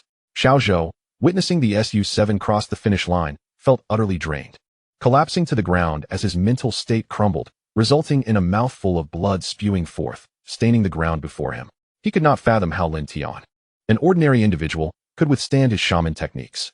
Chapter 116. The reappearance of the red term, reward, wind behind the strange gate. Meanwhile, hiding in the corner of the audience, Lin Tian's phone in his pocket suddenly vibrated, followed by the sound of a system reward notification. Ding. Congratulations to the host for successfully altering the future's trajectory, earning a term treasure chest. A term treasure chest? Lin Tian's heart leaped with joy as he promptly clicked to open it. Ding. Treasure chest opened successfully. Congratulations to the host for acquiring the skill term, wind behind the strange gate, red. Hiss. Lin Tian inhaled sharply, his face instantly alight with ecstatic delight. The previous red term, godly five senses, had already placed him far beyond the ordinary. Now, acquiring another red term could only be deemed otherworldly. Without a moment's hesitation, he immediately chose to load, wind behind the strange gate. In an instant, an enigmatic realization surged within him, as if the rules of heaven and earth had been unveiled before his eyes. The transformation of the cosmos, turning me into a sovereign. Lin Tian felt the spatial airflow around him become distinctly perceivable, the previous inexplicable unease evaporating, replaced by a profound sense of control over the situation. He lifted his gaze towards the track, where the previously invisible heart monkey locking illusion was now fully revealed to him. A mass of condensed mysterious energy carrying a chilling corrosive force. Turning his attention back to Xiao Zhou on the spectator platform, Lin Tian discerned the chaotic energy within him, clearly indicating he was injured. Hee, so it turns out someone from the Xianmen is pulling strings behind the scenes. Lin Tian chuckled softly, murmuring to himself. At the finish line, the robotic Lin Tian pushed open the car door, removed his safety helmet, and stood expressionlessly beside the vehicle. His appearance, indistinguishable from the true Lin Tian, immediately captivated the attention of all reporters and spectators. Lin, winning the championship despite a blowout, is incredibly impressive. How did you manage to maintain such smooth driving throughout? The reporters surged forward, their microphones nearly touching the robot's lips. Xiao Zhou, recalling how his two previous attempts to eliminate Lin Tian had failed, felt his dignity shattered. In that moment, disregarding the prohibitions within their circle, he sprang to his feet, ignoring the turbulent energy within him, and swiftly formed a hand seal, concentrating a sliver of mysterious energy at his fingertips before fiercely aiming it at the robot Lin Tian's brow. An invisible energy sword shot towards the robot Lin Tian's forehead. To the untrained eye, it was completely imperceptible, even unnoticed. However, Lin Tian, seated in the corner, clearly perceived this invisible energy sword. Having already mastered the wind behind the strange gate, he felt no fear towards Xiao Zhou's attack, even harboring a hint of disdain. With a swift motion, Lin Tian's left foot tapped the ground, instantly conjuring a bagua formation centered around him, which rapidly expanded to envelop the robotic Lin Tian. Under the formation's influence, the invisible energy sword vanished without a trace, as if it had sunk into the ocean. Witnessing his attack thwarted, Xiao Zhou's pupils constricted, his face etched with disbelief. He had meticulously inspected the site upon his arrival, ensuring no Xianmen individuals were present. Now, with an unexpected attacker ruining his plans, it could only mean that the opponent's strength surpassed his own. Zhao Yanran, observing the scene, inquired. Xiao Zhou, what's wrong? Miss, there is indeed someone from the Shinmen present. Xiao Zhou replied. Didn't you check when you arrived? This person's power far exceeds mine. Hence I was unable to detect their presence. Upon explaining, Xiao Zhou cautiously added, Miss, we should leave. I have already violated the prohibitions twice, and their recent intervention indicates their dissatisfaction with me. After hearing Xiao Zhou's explanation, Zhao Yinran grasped the gravity of the situation, refraining from further discussion and opting to leave the scene with Xiao Zhou. In the corner, Lin Tian observed as Zhao Yinran and Xiao Zhou departed, making no attempt to stop them. Unfamiliar with their identities, he was pleased to see them retreat in the face of difficulty. Meanwhile, the reporters continued to swarm around the robotic Lin Tian, relentlessly inquiring, their cameras fixated on the miraculous creator of the victory despite a blowout. While the cheers from the audience showed no signs of abating. Just then, a familiar voice resonated through the crowd, clearly reaching every corner of the venue. Dear media friends, esteemed audience, please remain calm. Everyone turned towards the sound, witnessing Lin Tian slowly emerge from the corner of the audience, removing his cap to reveal his true face. He stood tall, a composed smile on his face, identical to the Lin Tian beside the racetrack. Wow, two Lin Tians. This must be the real Lin Tian. Then who was that on the track? Could they be twins? That explains it. One is a natural business prodigy, the other a king of the racing world.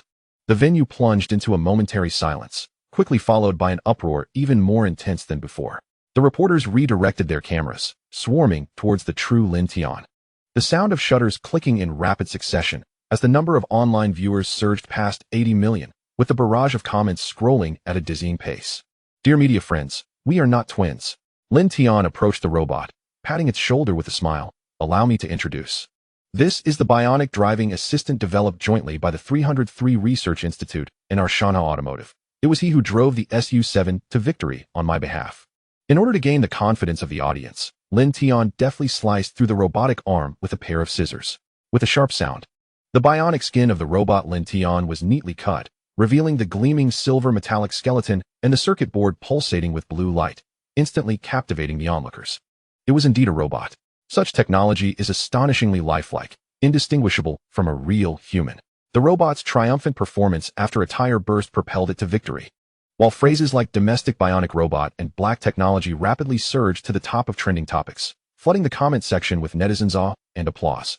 Curiosity peaked among the crowd regarding the SU-7's ability to maintain stability despite a flat tire. Lin Tian shifted the conversation towards the deflated rear wheel of the SU-7, stating two explanations. First, this SU-7 is equipped with military-grade run-flat tires, which, even when punctured by sharp objects, preserve their structural integrity due to their high-strength fiber composition, ensuring adequate support. Second, our independently developed new body stability system can detect changes in the vehicle's posture through sensors at the moment of tire deflation, precisely adjusting load balance and control parameters to maintain stability even under extreme conditions.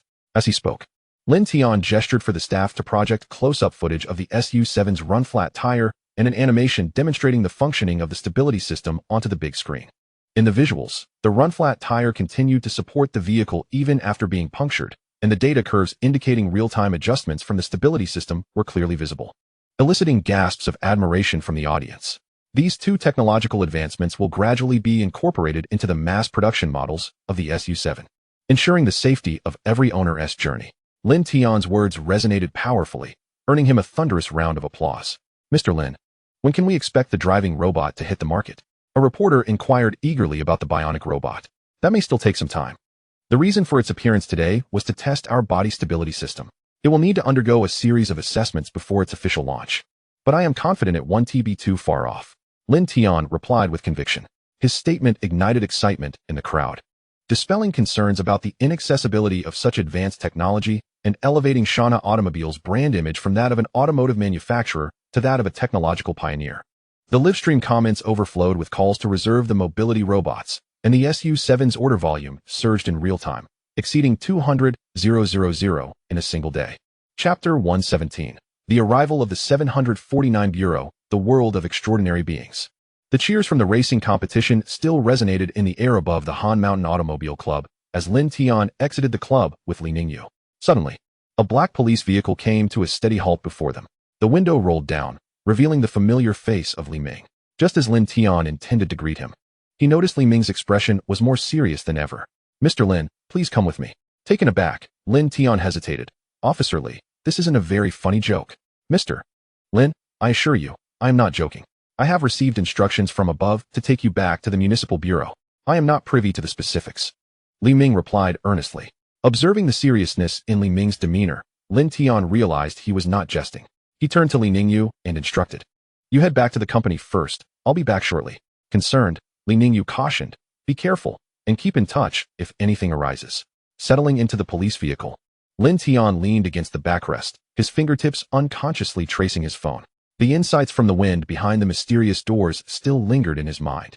Having just unraveled the 8 trigrams formation of Xiao Zhouqi's sword, it was evident that he had attracted the attention of the authorities. From the moment he awakened to his abilities, he recognized that there were many others like him in this world.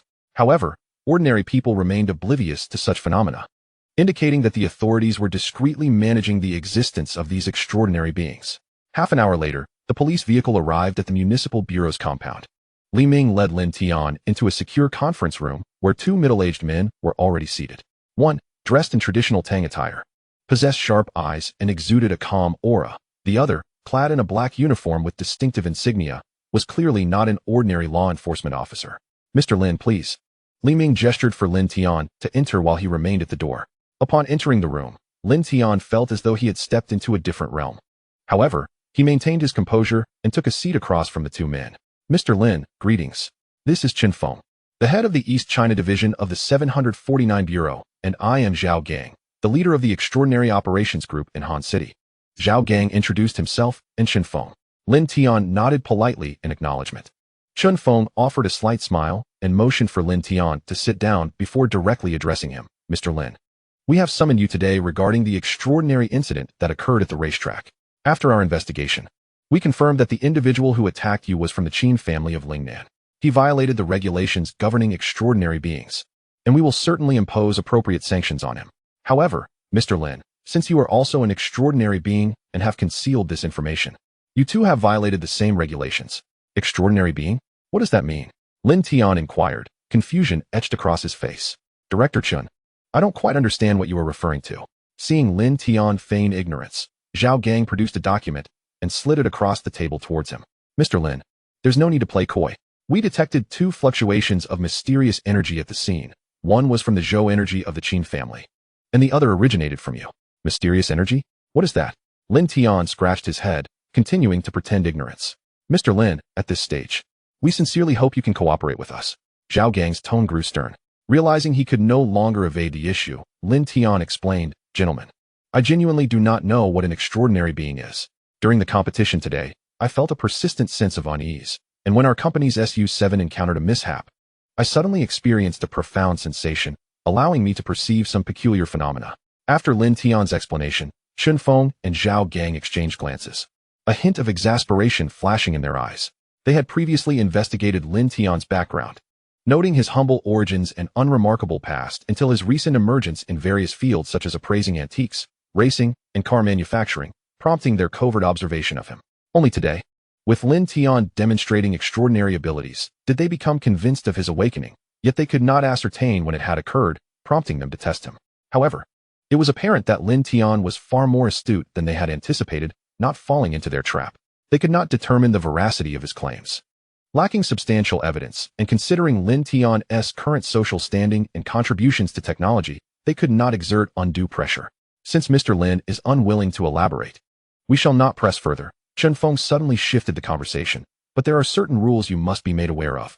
Extraordinary beings, by official definition, are referred to as anomalous beings, possessing mysterious energy and the ability to wield various supernatural powers. However, we have stringent prohibitions governing these beings. He paused, speaking gravely. There are 3 core prohibitions. First, one must not publicly display supernatural powers in front of ordinary people. Otherwise, they will be classified as a dangerous individual. Second, one must not use supernatural abilities to endanger societal safety, including murder or destruction of public property. Third, one must not exploit supernatural abilities to interfere in secular business or political matters, violation of which will result in a manhunt by the 749 Bureau. After listening to Chen Feng's explanation, Lin Tian nodded, but soon spoke up. That Zhou you mentioned has attacked me twice. If I hadn't chosen to personally participate in the competition today to showcase our new product, I might have been murdered. Zhou Li has repeatedly violated the prohibitions, attempting to murder you with the heart monkey locking illusion array and sabotaging your car with a cheese sword. He has been placed on our red surveillance list, and rest assured, he will face consequences, Zhao Gang added. However, in the realm of the extraordinary, there are many factions, like the Zhengyi sect, Shaolin Temple, and Confucian Academy, each with their own rules. Our Bureau 749's duty is to oversee the extraordinary and maintain the secular order. Zhou Li belongs to the Qin family of Lingnan, and we have already informed them. They will certainly provide you with an explanation, General Lin. Lin Tian listened attentively, processing this information internally.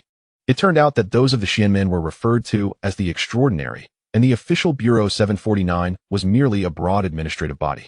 The specific powers of governance were still managed internally by various sects and families. This information was crucial for him, as it would help him avoid pitfalls due to ignorance of the rules. What happens if conflicts arise among the extraordinary? Lin Tian inquired at an opportune moment. As long as it does not endanger ordinary people and does not violate prohibitions, the authorities generally refrain from intervening. However, if it poses a threat to the secular realm, as in Zhou Li's case, we certainly will not turn a blind eye, Chen Feng replied.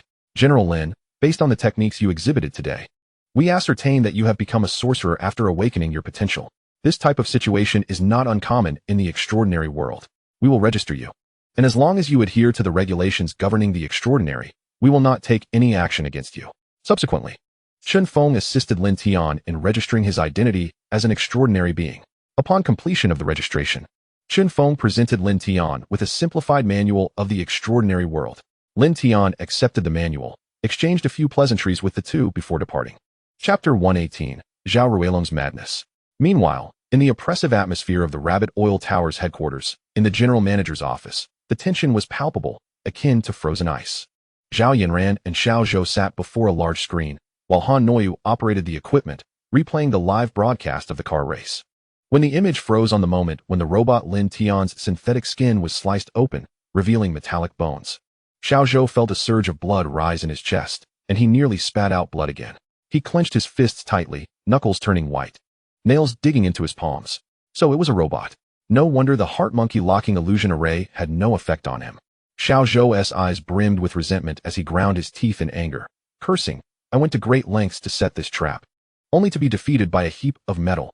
He never anticipated that Lin Tian would seize this unexpected turn of events to awaken his potential as a sorcerer. Reflecting on the two previous attempts he made against Lin Tian, which had been easily thwarted, and recalling the Bagua array that encompassed the robot, Xiao Zhou felt a deep sense of regret, his jaw clenched tight, veins bulging in his temples. He prided himself as a standout of the younger generation from the Qin family of Lingnan, yet he had fallen to a newly awakened sorcerer. It was an immense humiliation. He had not only violated the prohibitions of the extraordinary, but had also unwittingly allowed his opponent to gain an advantage. This was a grievance he could not swallow. Since the other party was a sorcerer, it made matters easier. Revenge. He must seek retribution. Just then, Xiao Zhou's phone rang urgently. Upon seeing it was a call from the elder of the family's punishment hall, his expression stiffened, and he quickly moved to a corner to answer the call. His tone respectful yet anxious. After hanging up, Xiao Zhou's face grew increasingly grim, cold sweat beading at his forehead. He turned to Zhao Yanran and bowed, saying, Miss, the Extraordinary Investigation Department of Bureau 749 just called. Due to my repeated violations of the prohibitions, I must immediately cooperate with their investigation. The family has arranged for Uncle Qin-san to come to Hanqing to ensure your safety. However, before Uncle Qin arrives, there is a gap in protection. I am concerned there may be unforeseen incidents, so I ask you to remain in the office and not wander about. Zhao Yanran nodded slightly, her face betraying little emotion. Yet a flicker of subtle irritation passed through her eyes. Rest assured, I won't go wandering. I will call my mother to explain the situation and urge the family to intervene swiftly. Thank you for your understanding, miss. Xiao Zhou expressed gratefully, then turned his gaze sharply towards Han Noyu and Kitagawa Yukiko, his eyes turning as piercing as a blade. You two listen closely. You must ensure Miss Yanran's safety these next few days, remaining by her side at all times. If she suffers even the slightest mishap, I do not care what forces you have behind you. The consequences will be yours to bear. Han Noyu and Kitagawa Yukiko shivered in fear, quickly bowing in reply, Mr. Zhou, rest assured, we will remain by Miss Yanran's side and ensure her safety, leaving no room for any accidents. Xiao Zhou snorted coldly, hastily setting up a few simple protective formations, leaving chi marks on the office doors and windows before rushing towards the direction of the city's Extraordinary Investigation Department.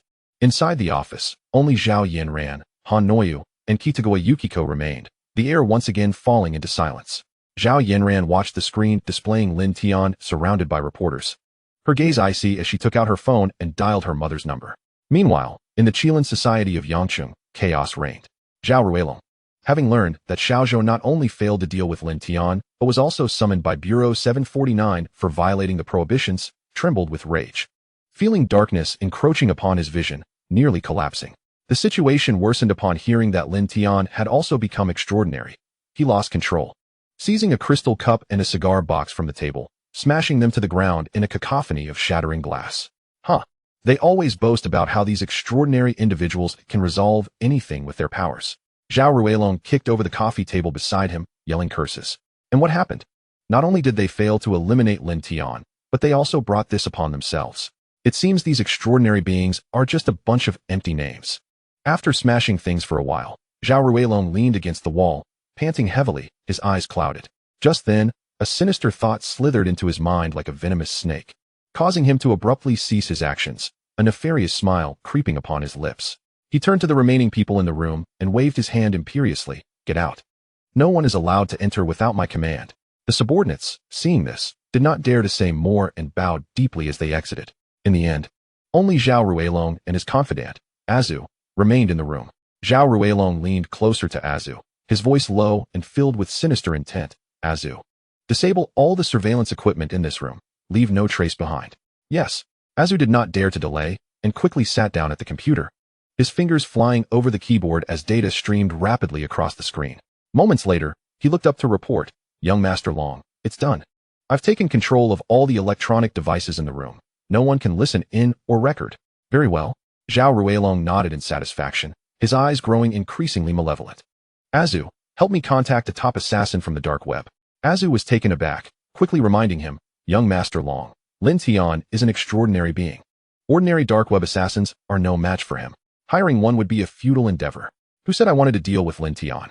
Zhao Ruilong's lips curled into a cold arc, his voice dripping with a chilling detachment. Now that Xiaozhou has been captured and Uncle Qin is days away from Hancheng, Yanran has no true experts to protect her. If something were to happen to her in Hancheng, do you think my second mother would let Lin Tian, this newly awakened extraordinary, off the hook?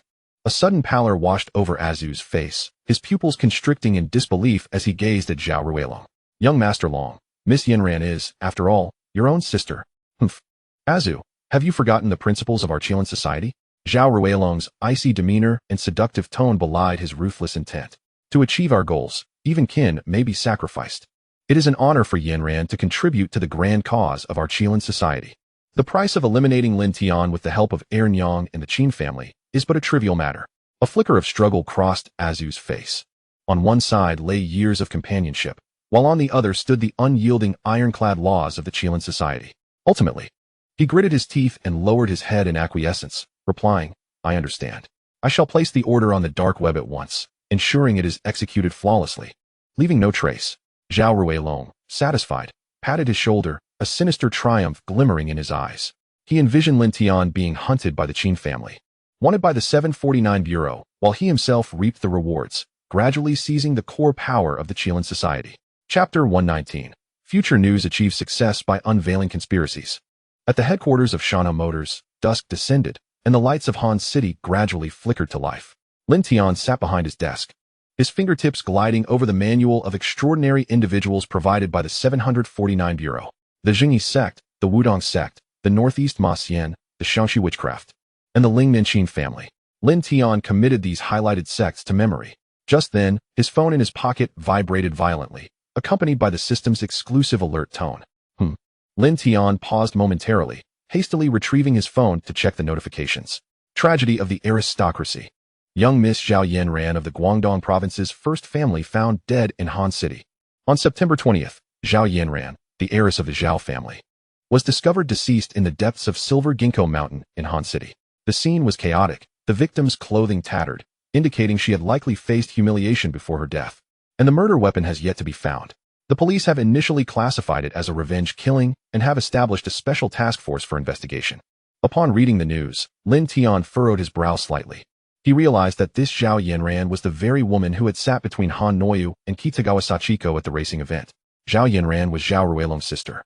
And given his enmity with Zhao Ruilong, Her sudden demise in Han City suggested that matters were far from simple. A faint whiff of conspiracy lingered in the air. As Lin Tian pondered, the system pushed through a second piece of news. A new virus descends upon Han City. Han City raises S-class alert, enforcing citywide martial law. The headline instilled a sense of unease in Lin Tian. On September 23rd, Han City experienced a sudden outbreak of a mysterious, unknown virus, with infected individuals rapidly developing high fevers and organ failure, resulting in a mortality rate of 93. The city's high-ranking officials urgently triggered an S-class alert, sealing off and controlling the entire city. According to insider information, the chairman of the Luo Group, the wealthiest in Han City, and his family have been confirmed infected, while the legendary youth Lin Tian, son-in-law of the Luo family, has gone missing, his fate uncertain. After absorbing the news, Lin Tian's expression shifted dramatically. What a coincidence! Zhao Yanran had just died, and now a mysterious virus was sweeping through Han City. Moreover, ironically, his girlfriend's entire family had succumbed to this new virus, while he himself had mysteriously vanished. He knew he possessed the gift of a divine healer. How could this mysterious virus possibly harm his girlfriend's family? And yet, he had gone missing. If there were no ulterior motives involved, Lin Tian would dare to broadcast it live. At that moment, Zhao Gang sent Lin Tian a message indicating that they had apprehended Zhou Lixing. Upon reading Zhao Gang's message, and in conjunction with the first piece of news, Lin Tian began to form a preliminary hypothesis. Since the bodyguard beside Zhao Yanran was an extraordinary individual, it stood to reason that Zhao Yanran was connected to the sect of extraordinary individuals.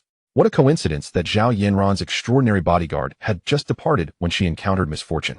Furthermore, since Zhao Yanran was Zhao Ruilong's sister, and given their grievances, the sect behind Zhao Yanran would undoubtedly attribute her death to him and resort to esoteric means to eliminate him and his girlfriend's family. To obscure the influence of the extraordinary individual's methods, the authorities likely resorted to the narrative of a new virus to conceal the truth. Damn it! Just as I was beginning to grasp the intricacies of this world of extraordinary beings, I found myself entangled in such calamity. Lin Tian cursed under his breath, but quickly regained his composure. The fantastical novels had not deceived him. In the realm of immortality, the weak are preyed upon by the strong. It seemed that the world of extraordinary individuals operated similarly. The management of the 749 Bureau was merely superficial. The true crisis must be resolved through strength. Lin Tian reflected quietly. Though he was lost in thought, the pressing issues still demanded resolution. He lifted his gaze to the calendar on the wall. Today was September 17th, leaving merely 3 days until Zhao Yanran's tragic fate would unfold on September 20th. Since the catalyst for these events was Zhao Yanran's death, if he wished to unravel the situation, he would have to start from her.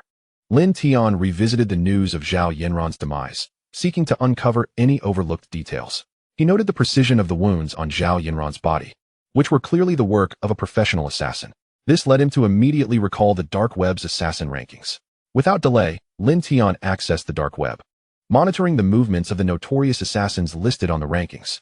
As anticipated, he discovered that an assassin known as Night Owl had purchased a ticket to Han City. This Night Owl was particularly twisted, with a penchant for torturing his victims to death, and he preyed on both men and women alike. Furthermore, Night Owl's entry route into the country originated from the East Japan, prompting Lin Tian to think of Kitagawa Sachiko. Thus, he resolutely hacked into the network of the Rabbit Tower Automotive Headquarters. What a stroke of luck! Upon successfully breaching the system, Lin Tian intercepted a crucial piece of information. At the Rabbit Tower Automotive Headquarters, in Han Noya's office, she answered a phone call, her expression marked by hesitation and fear. On the other end, Zhao Ruilong's cold voice resounded. Xiao Zhou must have left some assurance for Yanran. You need to find a way to lure her out of the office, or my plan cannot proceed. Young Master Long, Miss Yanran is your own sister. Given her status, if anything were to happen. Han Noya gasped. Haven't you always sought revenge against the Luo family? Lin Tian is an extraordinary individual. We are no match for him. So we must leverage the power of my Ernyang's family. However, Mr. Zhou warned me and Sachiko that if anything were to happen to Miss Yanran, I fear. Rest assured, I understand Yanran's nature. She cannot remain in one place for long. Her greatest joy lies in sightseeing. Find a way to draw her out, and the rest will be left to me. If Ernyang were to direct her ire toward you, I will do everything in my power to protect you. Zhao Ruilong stated unwaveringly. All right, I understand. After weighing her options, Han Noyu ultimately acquiesced. Upon hearing the conversation, Lin Tian could not help but draw in a sharp breath, internally lamenting. Zhao Ruilong truly was a formidable character, willing to sacrifice even his own sister to confront him. Thankfully, the timely push of future news from the system allowed him to intercept this crucial conversation. Otherwise, he would have been left without recourse. Nevertheless, with this recording in hand, it was sufficient to absolve him of any connection to Zhao Yinran's death. However, within the realm of the mystical, the law of the jungle prevails. If I do not rescue Zhao Yinran, and should Zhao Ruilong's second mother act with unyielding obstinacy, both I and my girlfriend's family would find ourselves inescapably ensnared in calamity. Therefore, it would be prudent for me to save Zhao Yinran in the very moment when the night owl strikes. This would not only topple Zhao Ruilong, but also secure a favor from the Qin family of Lingnan. With my resolve crystallized, Lin Tian saved the conversation recording while discreetly monitoring Zhao Yinran's movements. Chapter 120. Assassination in progress. Lin Tian to the rescue. 3 days later, in the office of the general manager at the headquarters of Tuyu Tower Automobile, Zhao Yinran reclined on the sofa, her countenance still as frosty as ever. Although Xiao Zhou had warned her upon his departure not to leave the office, her prolonged confinement within the four walls bred an unbearable tedium. Just as she was succumbing to ennui, Han Noi entered with a cup of coffee, a cautious smile gracing her features.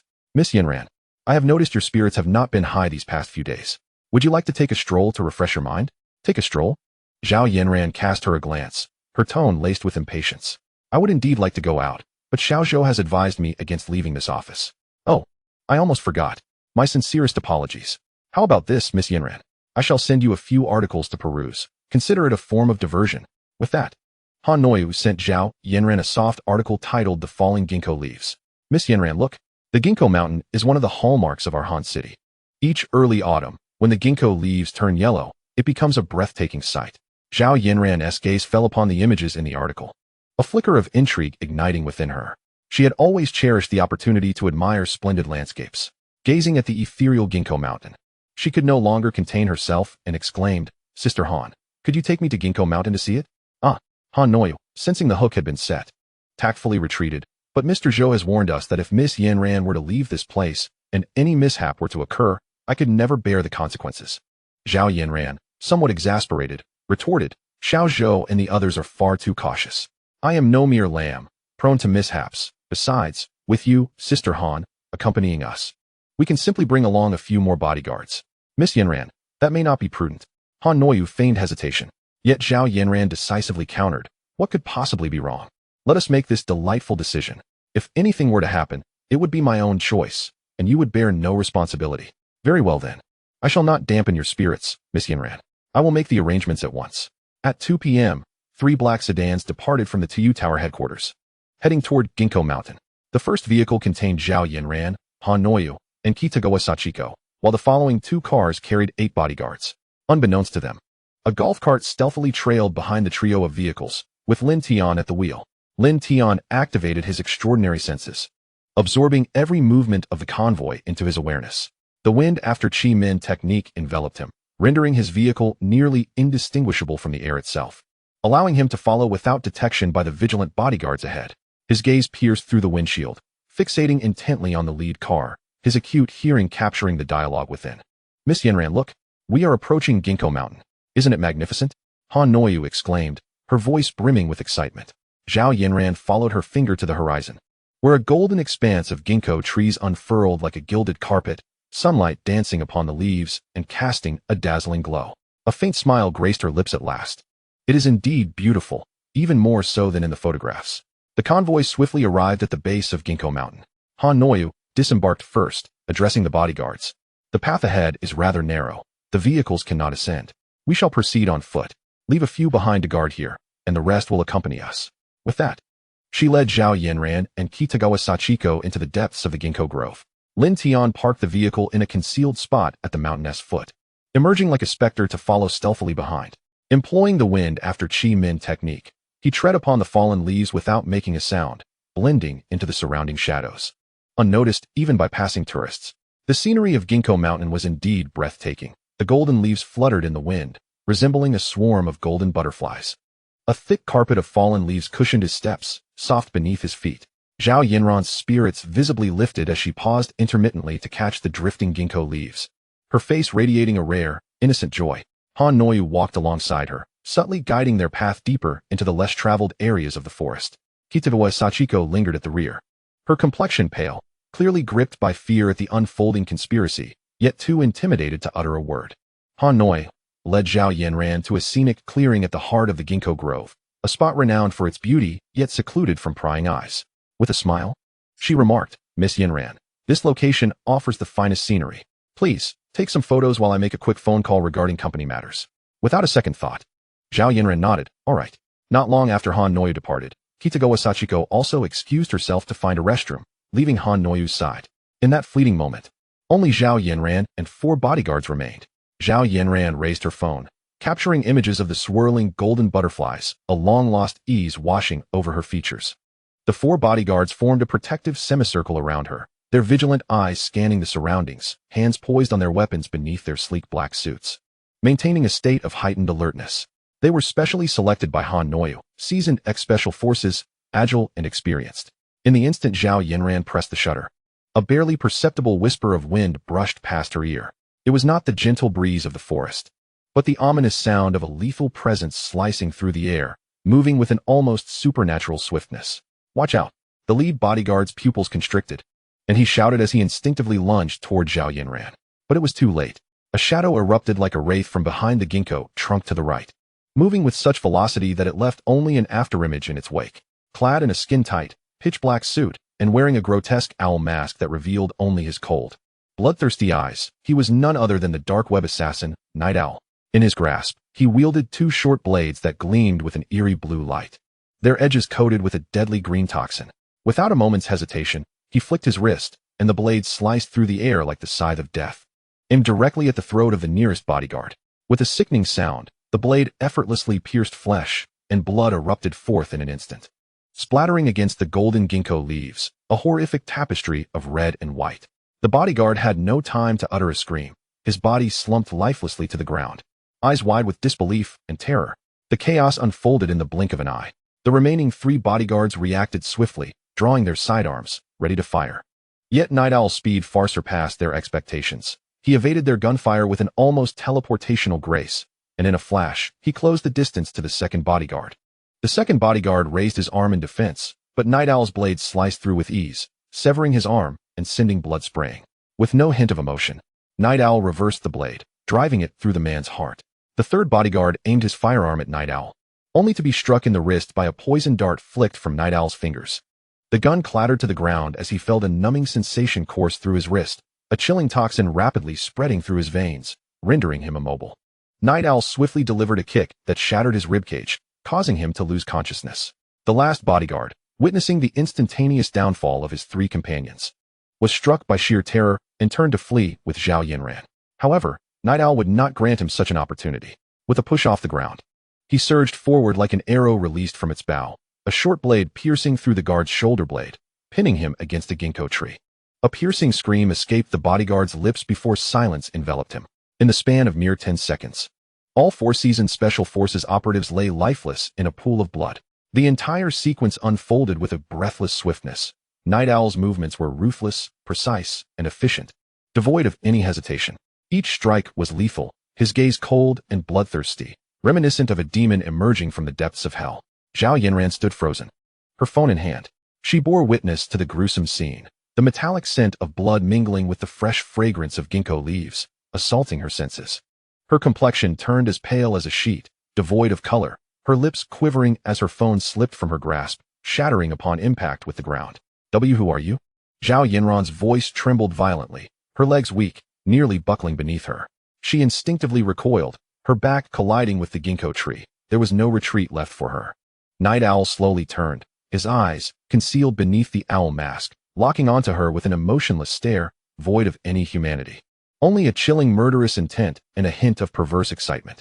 He licked the blood from his blade, emitting a low, raspy laugh akin to the hoot of an owl, eerie and foreboding. "Miss Zhao, a gentleman by the surname Lin has paid me to take your life. Is it Lin Tian?" Zhao Yanran blurted out instinctively. "Indeed. It is Lin Tian." Night Owl nodded in affirmation. At that moment, a cheerful voice resonated from behind the ginkgo tree. "Miss Zhao, I bear you no grudge. Why do you hastily cast blame upon me? It truly vexes me." Chapter 121. Raising a hand to suppress, reinforcements from the Zhao family arrive. "Who?" Night Owl spun around abruptly, his pupils narrowing beneath the owl mask. He had meticulously scoured the surroundings, confirming the absence of any other presence. Yet this sudden voice struck him like a thunderclap, sending a chill coursing through him. Zhao Yanran shuddered, turning towards the source of the voice. There stood Lin Tian, leaning casually against the ginkgo tree, arms crossed over his chest, a smirk playing on his lips as he appraised her. Lin Tian, how did you come to be here? Zhao Yanran stammered, her voice still quaking, her eyes filled with confusion. Night Owl had claimed Lin Tian was his employer. Yet Lin Tian's demeanor suggested he was being wronged, leaving Zhao Yanran utterly bewildered, finding herself inexplicably ensnared in a web of false accusations. Anyone would seek to clarify the situation, wouldn't they? Lin Tian spoke with an air of indifference, leaping down from the tree with grace, landing solidly before Zhao Yanran, acting as a steadfast barrier between her and Night Owl. He raised his gaze to Night Owl, a smirk curling at the corners of his mouth. You claim I hired you to kill her? I have changed my mind. Stand down and leave. Seeking death. Though Night Owl did not recognize Lin Tian, he was incensed by the latter's contemptuous words. Already seething from his disrupted plan, he cast aside any pretense, gripping his blade tightly as he lunged towards Lin Tian. The poisoned weapon slicing through the air with lethal intent, aimed directly at Lin Tian's throat. He was confident in his prowess, believing this strike would effortlessly eliminate the arrogant man before him. Yet, in the next moment, Night Owl realized he was gravely mistaken. Chaos Golden Drum. As Lin Tian's voice rang out, a circle of faint golden hexagram patterns unfurled around him, instantaneously dominating the surrounding air currents. Night Owl's previously lightning-fast strike now appeared to unfold in slow motion, as if each frame was being dissected one by one. How is this possible? Night Owl's pupils constricted in disbelief as he beheld the scene before him. He felt as though he had sunk into a quagmire, his movements shackled by an unseen force, rendering him unable to unleash his true speed. Lin Tian sidestepped effortlessly, his right hand curling into a claw, precisely grasping Night Owl's wrist. With a sharp crack, Night Owl's wrist shattered under the pressure, the blade falling with a clatter to the ground. Night Owl emitted a harrowing scream, cold sweat instantly soaking through his attire. He attempted to withdraw his hand, only to find Lin Tian's grip unyielding, as powerful as a vice. Lin Tian's gaze was frigid as he delivered a palm strike to Night Owl's chest, causing an excruciating pain to radiate through him as if struck by a heavy hammer. Blood spewed forth, splattering upon the owl mask, creating a grotesque visage. Who are you? Night Owl howled, fear etched in his eyes. He finally comprehended that he was not facing an ordinary person, but rather a being of legend. Lin Tian did not respond. Instead, he twisted Night Owl's other wrist with a swift motion, fracturing it as well. Following this, he kicked Night Owl's knee, resulting in a pair of sickening cracks as both knees shattered, leaving Night Owl sprawled on the ground, utterly incapacitated. In a mere 3 seconds, the notorious top-tier psychopath killer, Night Owl, once ranked among the Dark Web's assassins, was thoroughly subdued by Lin Tian with overwhelming ease. There was no suspense, no chance for retaliation. It was as effortless as a parent chastising a child. Zhao Yanran stood in stunned silence, forgetting to weep, forgetting her fear. Night Owl could not see the golden hexagrams beneath Lin Tian's feet, but she perceived them clearly. In her understanding, sorcerers were not adept in close combat. Yet Lin Tian had effortlessly dominated Night Owl in hand-to-hand combat. This display of terrifying strength filled her with profound respect. Lin Tian approached Night Owl, gazing down upon him with a chilling demeanor. Who hired you? If you dare lie again, I will make your existence a living hell. Night Owl lay on the ground, racked with pain, the agony from his fractured wrist and knees rendering him incapable of seeking escape or relief. He understood he was no match for Lin Tian. Any further concealment would only invite more horrific torment. Thus, he surrendered the truth. I truly do not know. Transactions on the dark web never reveal their identities. But the other party instructed me to claim it was a gentleman with the surname Lin who had employed me. Night Owl trembled as he spoke, his voice tinged with desperation. Do you understand now? Lin Tian turned his gaze to Zhao Yanran, his expression serene. Someone wishes to exploit your death to incite a feud between the Qin family of Ling Nan and me, while he reaps the benefits. Who seeks to frame you? Zhao Yanran forced herself to regain her composure, realizing the situation was far from coincidental. Your elder brother, Zhao Ruilong. Impossible. Zhao Yanran shook her head vehemently, her eyes filled with resistance. My brother has always treated me well. How could he wish to kill me? Do not try to sow discord between us. Your understanding of him likely only scratches the surface. Lin Tian replied coolly. Come with me, and I will reveal Zhao Ruilong's true nature to you. Upon finishing his words, he bent down and hoisted the incapacitated Night Owl, as if lifting a lifeless dog. Zhao Yanran hesitated momentarily, surveying the corpses of the bodyguards strewn across the ground. Ultimately, she gritted her teeth and followed in Lin Tian's footsteps. 10 minutes later, Han Noyu and Kitagawa Sachiko appeared successively in the depths of the ginkgo forest. Upon witnessing only 4 lifeless bodies of bodyguards at the scene, Zhao Yanran had vanished without a trace. Han Noyu's complexion changed dramatically, and in a panic, he retrieved his phone to call Zhao Ruilong, incoherently reporting the situation. Zhao Ruilong, fully aware of Night Owl's twisted methods, concluded that Zhao Yanran had undoubtedly fallen victim to foul play, with her body being discreetly taken away by Night Owl for disposal, harboring no suspicion whatsoever. He immediately ordered Han Noyu to notify the police, fabricating a scene to suggest that Zhao Yanran had been murdered by unknown assailants, alongside concocting evidence to frame Lin Tian, thereby solidifying Lin Tian's culpability. Meanwhile, every detail of Han Noyu's communication with Zhao Ruilong regarding the scene setup had been meticulously recorded by a pinhole camera hidden in the shadows by Lin Tian. The following day, as the first flight from Yangqing to Hanqing touched down, a convoy of luxurious vehicles departed directly from the airport towards the Luo family villa. Simultaneously, several official vehicles were already parked outside the Luo family villa, where the top executives of Hanqing awaited. Luo Yishan, taken aback by such a grand display, exclaimed, "Boss, what on earth has happened? This spectacle is enough to give me a heart attack." Yishan, it's not that I wish to keep you in the dark. Even I am utterly baffled. I was merely informed to await here, and I am more anxious than you. Think carefully about what you've done recently. By the way, where is Xiao Lin? Ask him if he has been involved in any significant matters. The boss's complexion was equally grim. Upon hearing the boss's reminder, Luo Yishan hastily called Lin Tian, only to discover that Lin Tian's phone was unreachable. "Boss, I cannot reach Xiao Tian. And Shanhua Automotive has reported that he hasn't been to the company." Luo Yishan's palms were slick with cold sweat, his voice trembling imperceptibly. "I have instructed Shanhua Automotive to leave a message. They will have him come immediately upon any news." As the wealthiest man in Hanqing, Luo Yishan had encountered countless storms in his lifetime, yet at this moment, faced with the unknown peril and imminent pressure, he was a bundle of nerves beneath his calm facade. This tense standoff left him no room for respite. Just as the boss was about to offer reassurances, a thunderous roar of engines suddenly pierced the air, resembling thunder rolling through the courtyard. A fleet of black Maybachs lined up in an orderly fashion, akin to ferocious beasts poised to pounce, surged towards the Luo family villa with an overwhelming presence. Following the ear-piercing sound of tires screeching against the ground, the convoy came to an abrupt halt at the villa's entrance, the reflective glint of the car bodies blinding, instantly shrouding the courtyard in shadow. The atmosphere grew thick with tension, stifling the breath of all present. Even the wind seemed to cease its flow. The car doors swung open simultaneously, and Zhao Ruilong emerged first, clad in a dark suit that accentuated his increasingly somber expression, a white flower pinned to his chest like a mocking brand. A well-timed sorrow adorned his face, yet an icy glint lurked in his eyes, sweeping over the Luo family like a venomous serpent, ultimately settling on Luo Yishan. Beside him, Han Noyu appeared as pale as a ghost, her hands clutching her garments tightly, knuckles whitening, her gaze darting as if she were a frightened rabbit unwilling to meet anyone's eyes, trembling as though on the verge of collapse. Following her was Madame Qin, Zhao Yanran's mother, assisted by a young maid as she descended from the vehicle. Dressed in plain clothing, her disheveled hair clung to her haggard cheeks, her bloodshot eyes brimming with tears as they cascaded down her face. Yet, her gaze directed at the Luo family was laced with a bone-deep hatred, as if she wished to devour them whole.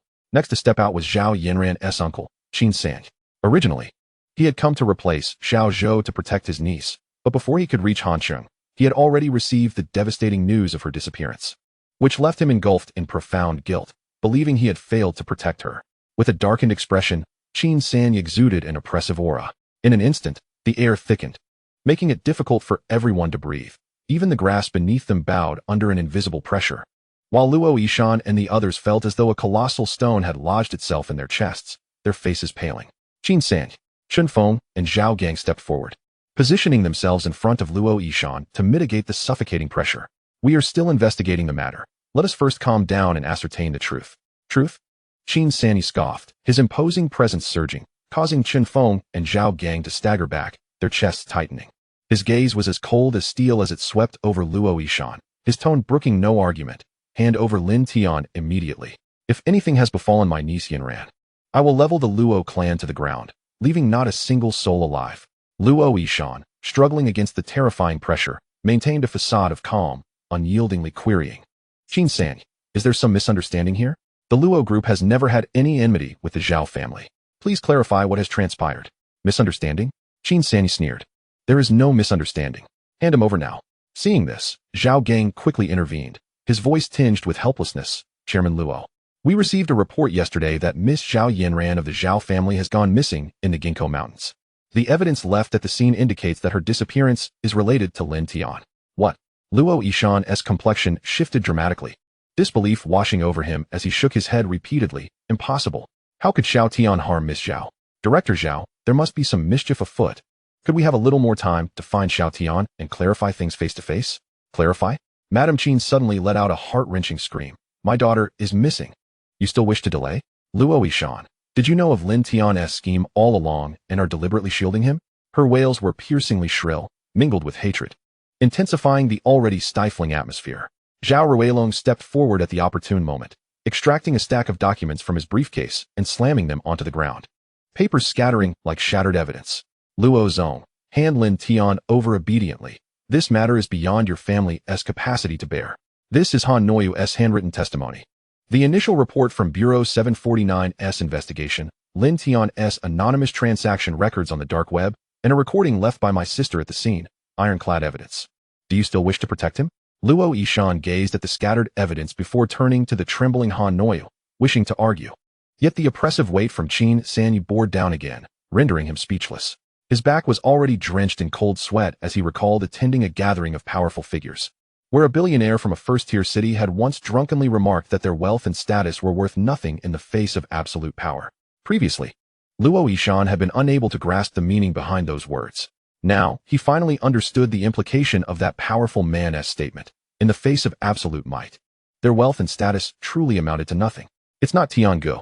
Luo Tingshuang suddenly stepped forward, positioning herself defiantly in front of her father. Her body trembled slightly under the oppressive force, her eyes reddened. Yet she gritted her teeth and resolutely declared, I believe in Brother Tian. He would never commit such an act.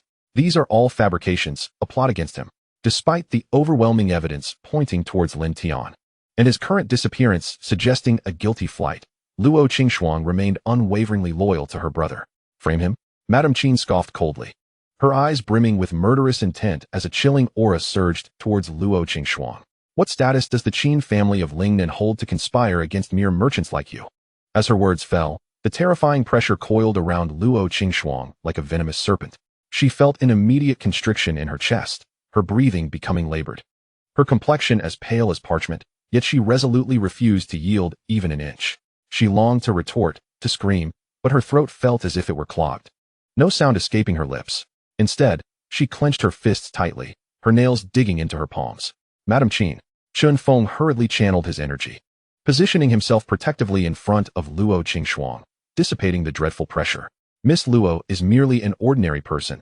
I implore you to heed the prohibition. Prohibition? Elder Qin's eyes darkened, his aura surging once more. Both Chun Feng and Zhao Gang collapsed to one knee under the unbearable weight, blood seeping from the corners of their mouths. My Qin family has suffered grievances. Do not speak of prohibitions. I could raise the Luo family to the ground, and I dare anyone to stop me. I will personally discuss this with your director afterwards. The oppressive atmosphere in the courtyard reached its zenith. Zhao Ruilong, observing the helpless expressions of the Luo father and daughter, briefly exhibited a sinister smirk before feigning concern, saying, President Luo, those who understand the times are the true heroes.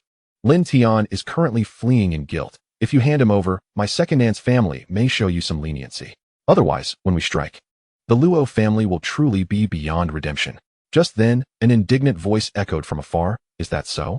I am quite eager to see what you can do to bring my girlfriend's family to ruin. With that proclamation, Lin Tian's figure materialized before his girlfriend, shielding Luo Qingshuang protectively. Chapter 123. The might of the wind behind the strange gate overwhelms all. Is that so? I am quite eager to see what you can do to bring my girlfriend's family to ruin. The furious voice approached, and before the words had fully escaped his lips, Lin Tian had appeared before Luo Qingshuang, his broad back shielding her trembling frame. At the very moment Lin Tian revealed himself, a faint golden bagua pattern unfurled beneath his feet, spreading like ripples of gold, swiftly enveloping the entire courtyard of the Luo family villa and ensnaring all present within its grasp. The patterns shimmered with a warm, yet domineering light. The directions of the bagua lay out distinctly visible, while the energy coursed fluidly through the lines. The chilling pressure that had ensnared Luo Qingshuang dissipated instantaneously like snow under the sun. The heaviness in her chest lifted, and she gasped for breath, clutching Lin Tian's clothing. A sense of security flooding her heart. Not only Luo Qingxuang, but also Chen Feng and Zhao Gang, who knelt on one knee, felt the oppressive weight vanish. Their meridians unblocking as they hastily rose to their feet, staring in astonishment at the golden patterns beneath Lin Tian's feet. This formation could so effortlessly neutralize Elder Qin's energy pressure. Luo Yishan and the other bigwigs felt as though a great weight had been lifted from their chests. Their breathing finally becoming easier as they gazed at the encompassing bagua patterns, disbelief etched across their faces. Across from them, Elder Qin's pupils constricted, the coldness on his face replaced by astonishment. His perception had always enveloped the entire villa. Not even a fly could escape his notice. Yet, Lin Tian had appeared as if from thin air, without a hint of forewarning, directly before Luo Qingxuang. You. Elder Qin's brow furrowed, suspicion gnawing at him. However, upon reflection, he dismissed the thought. Lin Tian was merely a fledgling who had recently awakened his powers. Even if his abilities were extraordinary, his strength could not possibly compare to someone like himself, who had immersed in mastery for many years and was on the brink of attaining grandmaster status. His underestimation overshadowed his astonishment, and Elder Qin's expression darkened further, murderous intent surging within him. What audacity! You dare to show yourself after killing my niece. Today, you shall pay with your life. Before his words could fully escape, he offered Lin Tian no opportunity to explain. His right hand clenched fiercely as his energy surged violently, transforming into ethereal silver currents that coiled around his limbs. Is that the swift shadow technique? Chen Feng exclaimed, hastily warning, be careful, Elder Qin's innate ability is speed. Buzz. As Chen Feng's warning fell, the pale silver energy erupted, and Elder Qin's figure transformed into a blur, leaving behind a vague outline as he lunged towards Lin Tian. His speed was astonishing, tearing through the air with a sharp whistle, his fist propelled by a gale, aiming directly for Lin Tian's face, the wind stinging against one's skin. Brother Tian, be cautious. Luo Qingxuang cried out, her heart racing to her throat. Luo Yishan's face turned ashen. He could not discern Elder Qin's movements. Merely watching helplessly as the blur approached, feeling a chill creep over him. Zhao Ruilong smirked, having heard tales of Elder Qin's speed. Lin Tian, no matter how skilled, could not possibly evade this lethal strike. Yet, in the face of this lightning-fast assault, Lin Tian remained unperturbed, the wind behind the strange gate operating at its utmost. The golden bagua patterns beneath his feet blazed with intensity. Chaotic gold strike. With a low exclamation, the airflow within the formation shifted instantaneously.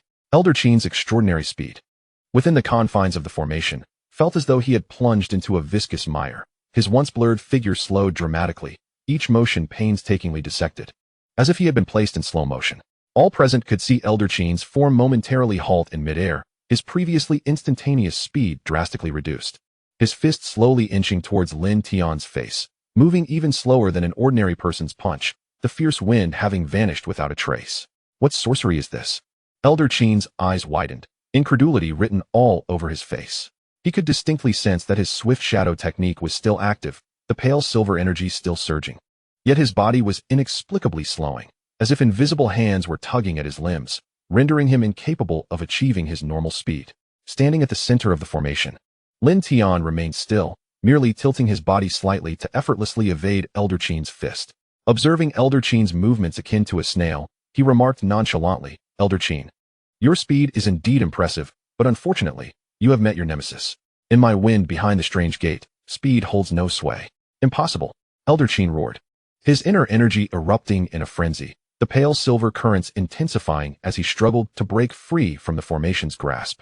He exerted all his might, his figure marginally accelerating within the slow motion, though still far from his normal speed. With one hand transforming into a blade, he aimed for Lin Tian's neck, the wind from his palm shimmering with a faint silver glow. Futile. Lin Tian shook his head gently, the patterns beneath his feet swirling. In the wind behind the strange gate, both space and time are under my dominion.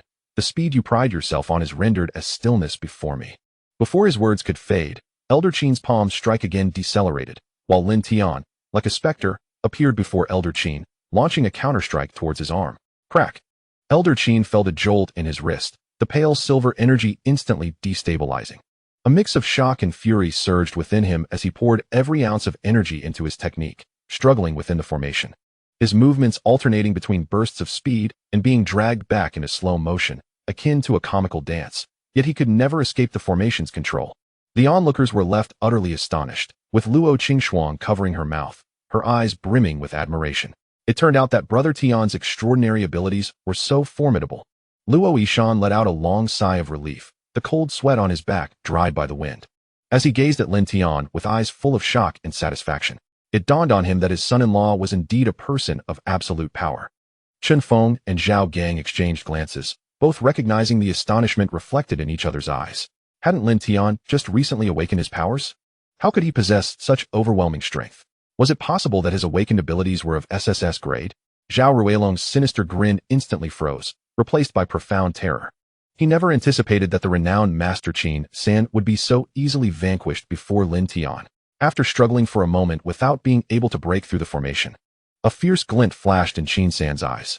Abruptly, he opened his mouth and spat out a mouthful of essence blood, which fell upon the pale silver aura, instantly transforming into a crimson glow that enveloped his body, enabling him to move with astonishing speed. As the secret technique was activated, Qin San's velocity surged dramatically.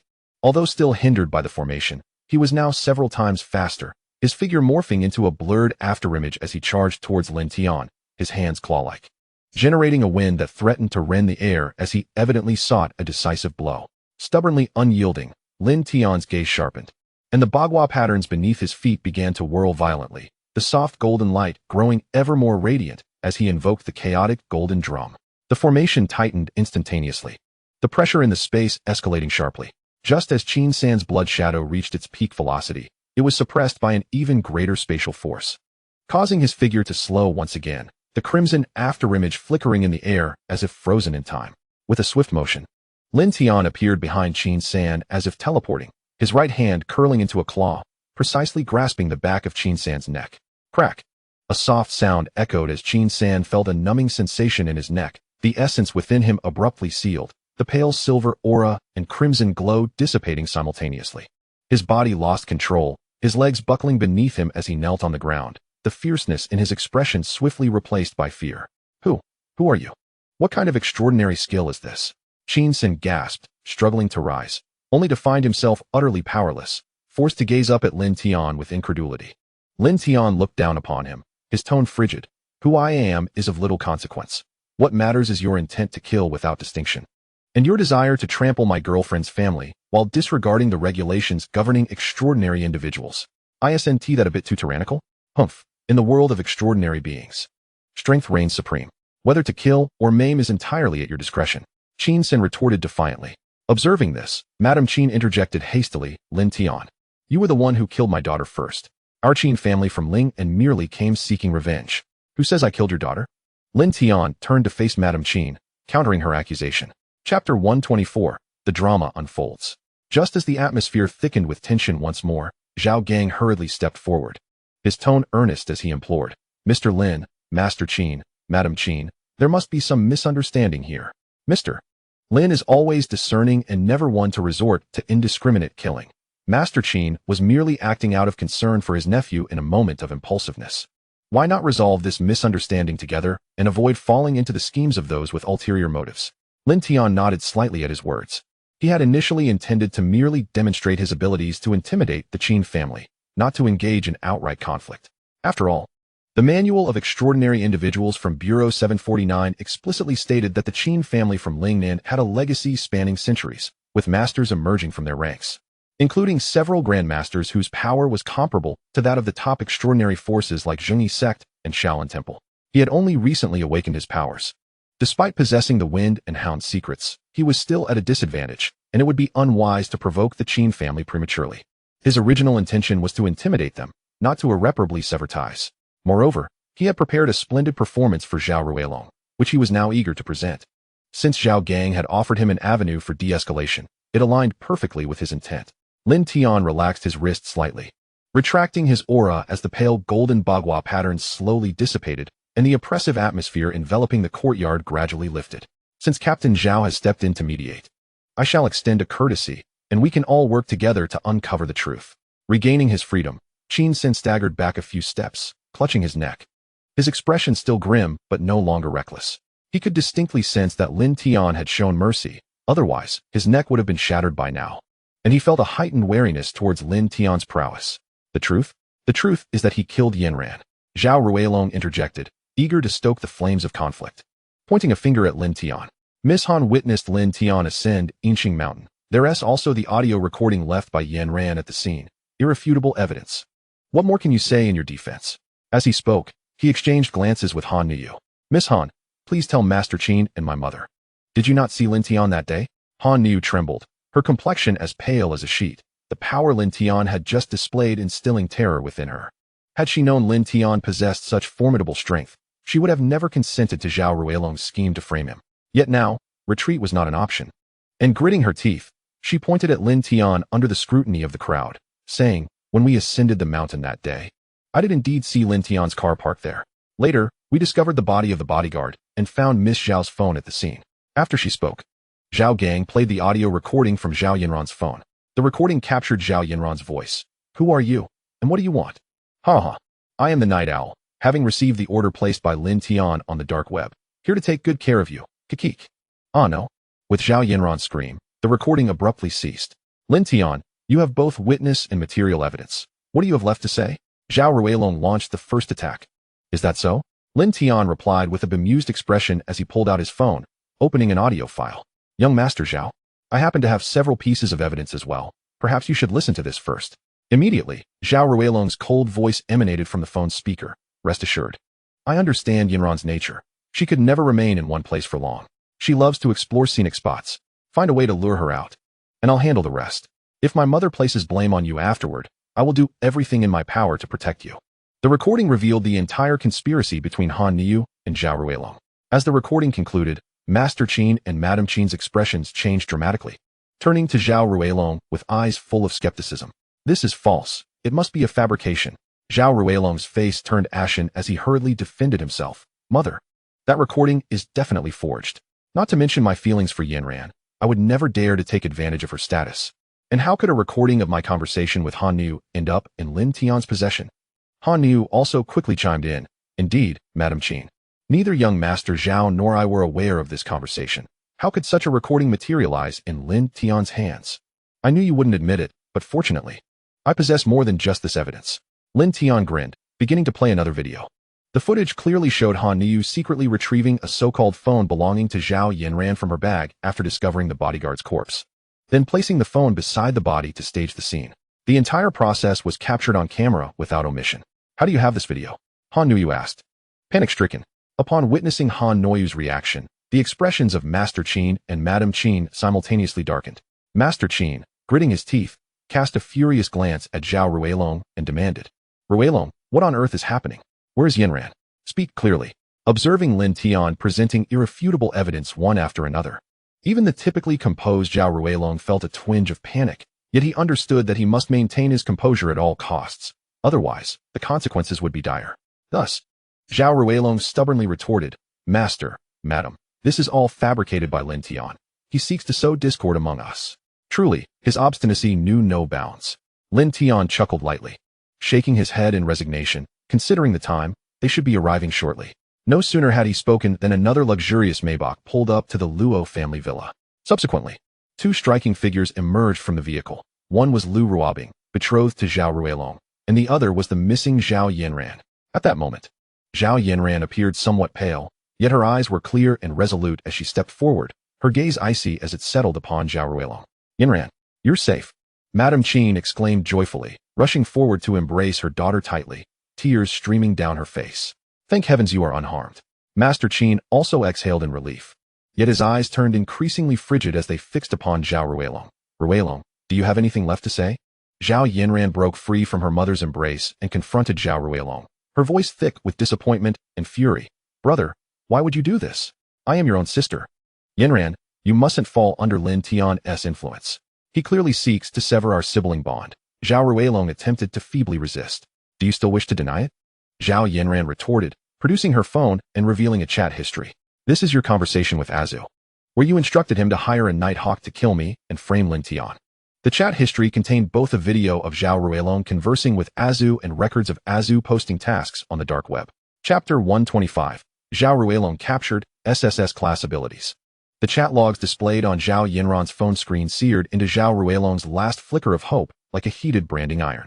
His sinister tone in the video and the clear transaction records on the dark web laid bare every detail of his crimes. Impossible. This cannot be true. Zhao Ruilong's pupils dilated as his complexion shifted from ashen to a deep blue, and then to a purplish hue, as if someone had gripped his throat. He stumbled backward, crashing into the stone table behind him, his trembling finger pointing at Zhao Yanran before swiftly pivoting toward Lin Tian, his eyes flashing with a mad desperation, as if he had seized upon a final lifeline, radiating an intense malice. It was Azu. Azu betrayed me. He shrieked hysterically, his voice distorted by overwhelming anger and fear. Spittle flying. Madam, Master, you know Azu's hacking skills better than anyone. He could fabricate any electronic evidence with ease. He must have been bribed by Lin Tian to forge these incriminating documents against me. Yanran is my own sister. How could I ever harm her? He flailed his arms wildly, attempting to create chaos with his final desperate arguments. Yet the panic in his voice and the fear in his eyes had already betrayed his inner turmoil. Lin Tian, observing his disgraceful demeanor, smirked coldly, his tone dripping with disdain. Zhao Ruilong, you are egregiously mistaken. Azu has not betrayed you. His so-called hacking skills, in my presence, are akin to that of a mere elementary school student. Those few words acted as the final straw, completely shattering Zhao Ruilong's psychological defenses. He opened his mouth, wanting to say something further, but his throat seemed constricted, rendering him mute. The color drained from his face, leaving only an abyss of despair. Master Qin exhaled a long, heavy breath, the last remnants of doubt evaporating, replaced by an overwhelming fury and a chilling murderous intent. He stepped forward, his master-level aura once again engulfing the space, this time precisely enveloping Zhao Ruilong alone, pinning him down as if a mountain had been thrust upon him. Beast. Master Qin's voice was icy, each word laced with profound rage.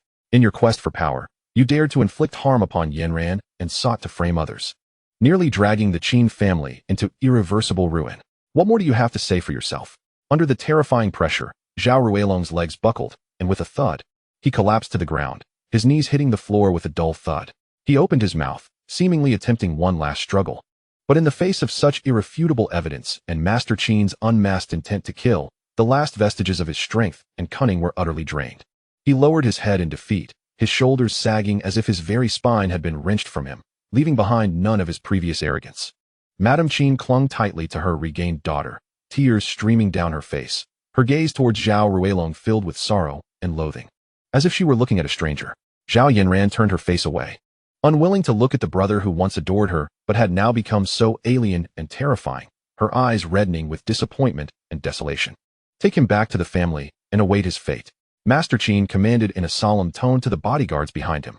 Two black-clad bodyguards advanced, lifting the collapsed Zhao Ruilong as if he were a dead dog, dragging him into the Maybach. Zhao Ruilong offered no resistance, his eyes vacant, like a soulless husk. Once Zhao Ruilong had been dealt with, Master Qin turned to Lin Tian, solemnly clasping his hands in gratitude. Lin Tian. Today's events were a grave overstep on the part of the Qin family. You saved Yanran, and for this, the Qin family will remember your kindness. Rest assured, I shall provide you with a satisfactory resolution. Subsequently, the Zhao family would lend their full support to Shana Automobile in expanding into the Guangdong province market, relinquishing all involvement in the development project of the Greater Bay Area of Hancheng, entrusting it entirely to the Luo Group. As he spoke, he turned to Lu Ruobing, softening his tone. Ruobing, your engagement to Ruilong is hereby annulled. Upon your return, I shall personally notify both the Zhao and Lu families, ensuring your future remains unimpeded. Upon hearing this, Lu Ruobing quickly bowed respectfully, expressing her gratitude. Thank you, Uncle Qin, for your understanding. Seeing Master Qin offer such sincere terms, Lin Tian nodded slightly, returning the gesture. Thank you. Afterward, Master Qin and Madame Qin, accompanied by Zhao Yanran under the escort of bodyguards, departed from the Luo family villa. Han Noi, observing that the Qin family had not troubled her, cast a panicked glance at Lin Tian, who was indifferent to her presence. In a flurry, she scrambled out of the courtyard, fearing that delaying even a moment could lead to her own misfortune. Thus, a tense and deadly family conflict was thoroughly resolved in the face of Lin Tian's undeniable strength and irrefutable evidence.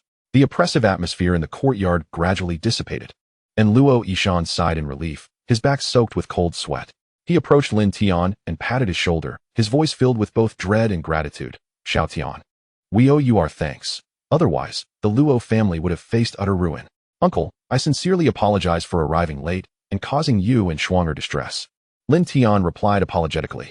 Luo Qingxuang tightly grasped Lin Tian's arm, her eyes red-rimmed, her voice laced with worry. Brother Tian, I was so afraid something had happened to you. What were you doing before? Why didn't you answer your phone?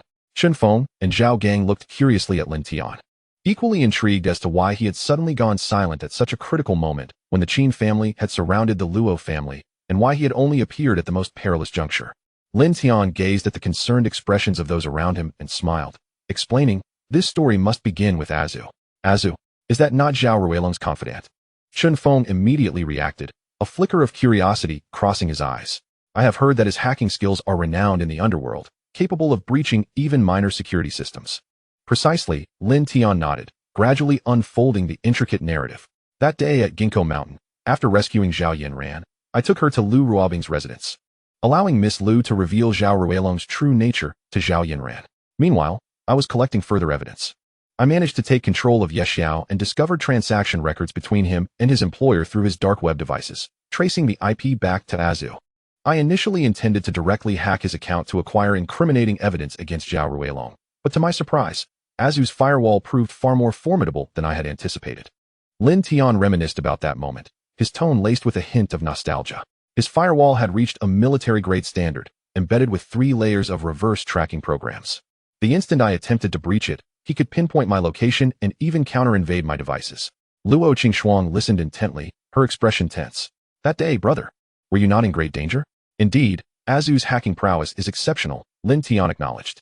Thus, I temporarily disabled all electronic signals from my devices to prevent him from reversing the intrusion. Thankfully, my skills ultimately surpassed his, and I successfully penetrated Azu's defense system, acquiring all the evidence of Zhao Ruilong's crimes. Now it makes sense, Luo Yishan exclaimed, a look of relief spreading across his face. No wonder you could present such irrefutable proof. Xiao Tian, you truly are remarkable. Mr. Lin, we have one more question. Chun Feng interjected suddenly. Captain Chun, please speak freely. I shall divulge all that I know. Lin Tian replied with a courteous smile. Although you have managed to overcome old Master Qin's abilities, he is nonetheless at the pinnacle of the Grandmaster realm, while you have only just awakened. How could you so easily defeat him? Could it be that you possess an SSS grade ability? Chun Feng voiced the doubt that lingered in his mind. Chapter 126, Reward, the Celestial Being of 7 Colors. Upon hearing Qin Feng's inquiry, Lin Tian feigned contemplation while his mind rapidly recalled the records within the 749 Bureau's manual.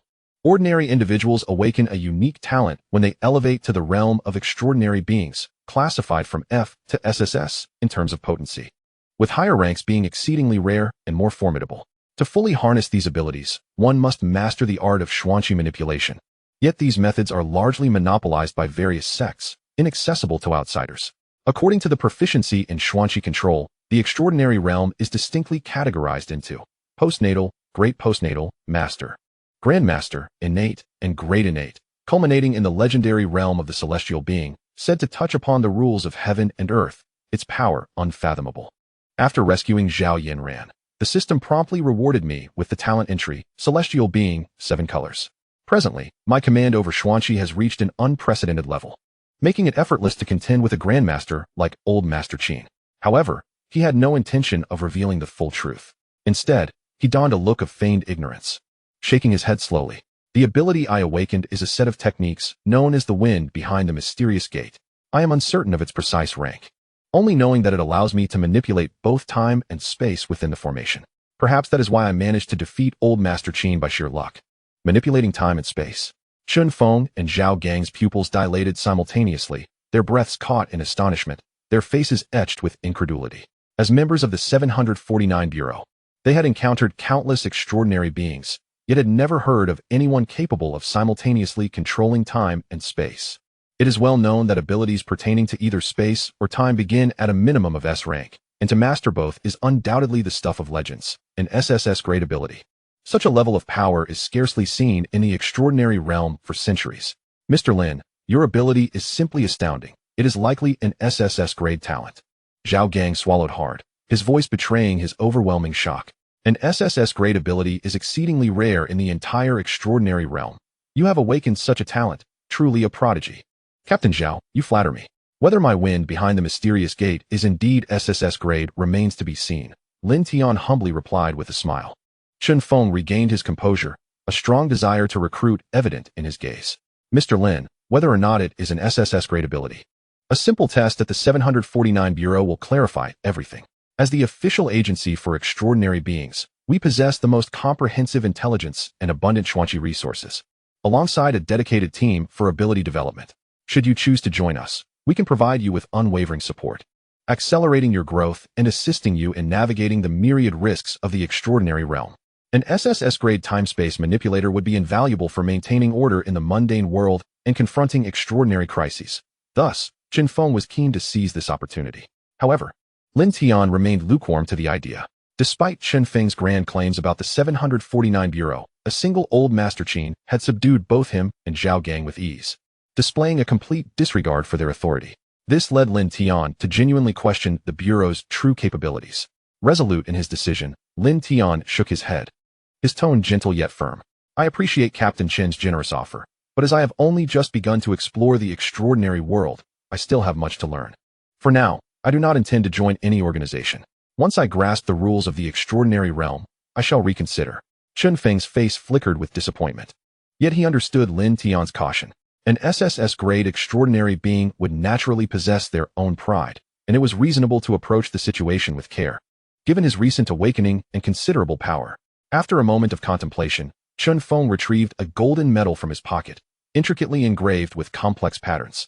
The front bore the gilded characters 749, while the back was inscribed with the words emergency mobilization. He extended the medal to Lin Tian. Mr. Lin, since you have your own plans, I shall not press you.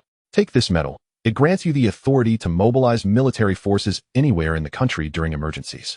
Should you encounter troubles in the extraordinary realm, you can also reach out to the 749 Bureau for assistance. You are always welcome here.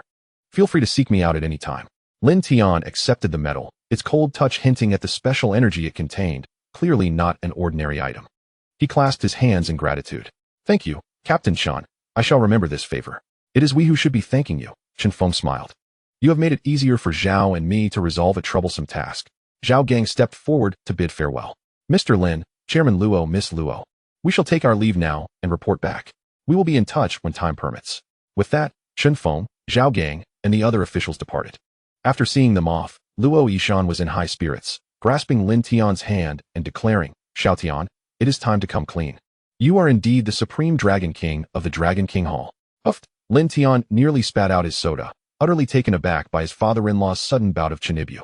Upon witnessing his father-in-law's face brimming with anticipation, Lin Tian smiled in compliance and declared, Very well, uncle, I shall no longer feign. I am indeed the Supreme Dragon King of the Dragon King Hall. A decade ago, I sustained grave injuries and, owing to a meal bestowed upon me by Xiao Shuang, I vowed to protect her for all her days. Luo Qingxuang cast a disapproving glance at the two men, who were indulging in their melodrama. You two have had your fun. Does this mean my true identity is that of a reincarnated empress?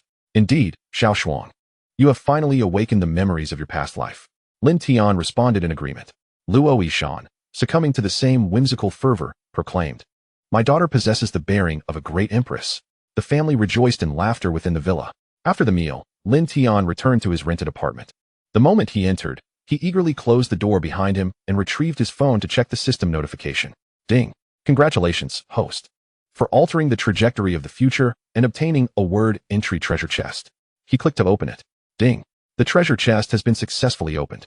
Congratulations, host, for acquiring the skill entry, spirit binding, and commanding, read. Upon clicking to load, Lin Tian instantly comprehended the essence of spirit binding and commanding. This skill enabled communication with celestial spirits, allowing one to summon them without the need for an altar, and the stronger the spirit, the more challenging it was to control. The practitioner could forge a contract with the spirit, sharing its abilities, permitting the spirit to act independently in battle, and even devouring spirits to enhance one's own power. Having grasped the intricacies of spirit binding and commanding, Lin Tian felt a surge of joy. This skill was nothing short of miraculous. Not only could it augment combat prowess, but it also facilitated information gathering through spirits and assisted in cultivation, proving to be immensely practical. Without delay, Lin Tian began to channel the essence of spirit binding and commanding. A unique wave of ethereal energy emanated from his being, swiftly detecting several faint spiritual presences surrounding his apartment. There were earth spirits that had long inhabited the corners, as well as ordinary souls reluctant to depart from their earthly ties. While these spirits were not particularly powerful, they excelled in stealth and reconnaissance. Lin Tian attempted to project a thought for communication and soon received a response. A faint white silhouette appeared before him, revealing an elderly spirit clad in antiquated attire. Exuding a gentle aura, clearly devoid of malice. "You can see me, young one?" The elderly spirit inquired, astonishment evident in his tone. Chapter 127. Clues from 30 years ago. Now fully adept in the art of spirit binding and commanding, Lin Tian understood that the souls unwilling to dissipate were often tethered by lingering attachments from their mortal lives. Observing the ethereal form of the elder, which appeared on the verge of complete dissolution, Lin Tian activated the power of spirit binding and commanding. A soft golden stream of energy enveloped the elder spirit, nurturing its essence. The once ephemeral white silhouette solidified significantly under the influence of the ethereal energy, revealing the creases of his gray robe and smoothing the wrinkles on his face, while a flicker of light sparked in his murky eyes. "Young Lin Tian, it is a pleasure to meet you, esteemed elder." Lin Tian bowed respectfully, noting the elder's pure and untainted essence, which indicated a benevolent nature. "May I inquire your name and the reason for your lingering presence here, as your spirit appears quite frail?" The elder spirit, warmed by the surrounding ethereal energy, gradually relaxed, expressing gratitude with a smile. "Thank you, young friend, for your assistance. I am Chen Maching, a sorcerer in my previous life, but I have been suppressed for so long that many of my memories have faded. I only recall that I came to Han City on a mission, and somehow became trapped within that piece of imperial green jade in your room." He paused, his spirit wavering slightly as he seemed to delve into more distant memories. "When you unearthed that piece of jade from the corner of the wall, I was finally able to escape. However, you could never see me, and my spirit continued to weaken, leaving me unable to communicate actively, merely observing your comings and goings day after day." Lin Tian's heart sank in realization, yet he maintained a composed exterior. He comprehended that the imperial green jade he had unearthed was no ordinary stone. It was a talisman used to bind spirits. Fortunately, Chen Maching bore no ill intent. Otherwise, the moment Lin Tian had extracted the jade, he might have met with dire consequences. As he pondered, a thought suddenly flashed through Lin Tian's mind. Chen Maching mentioned he had come to Han City on a mission. Could it be connected to the mysterious individual who had called his father-in-law 30 years ago?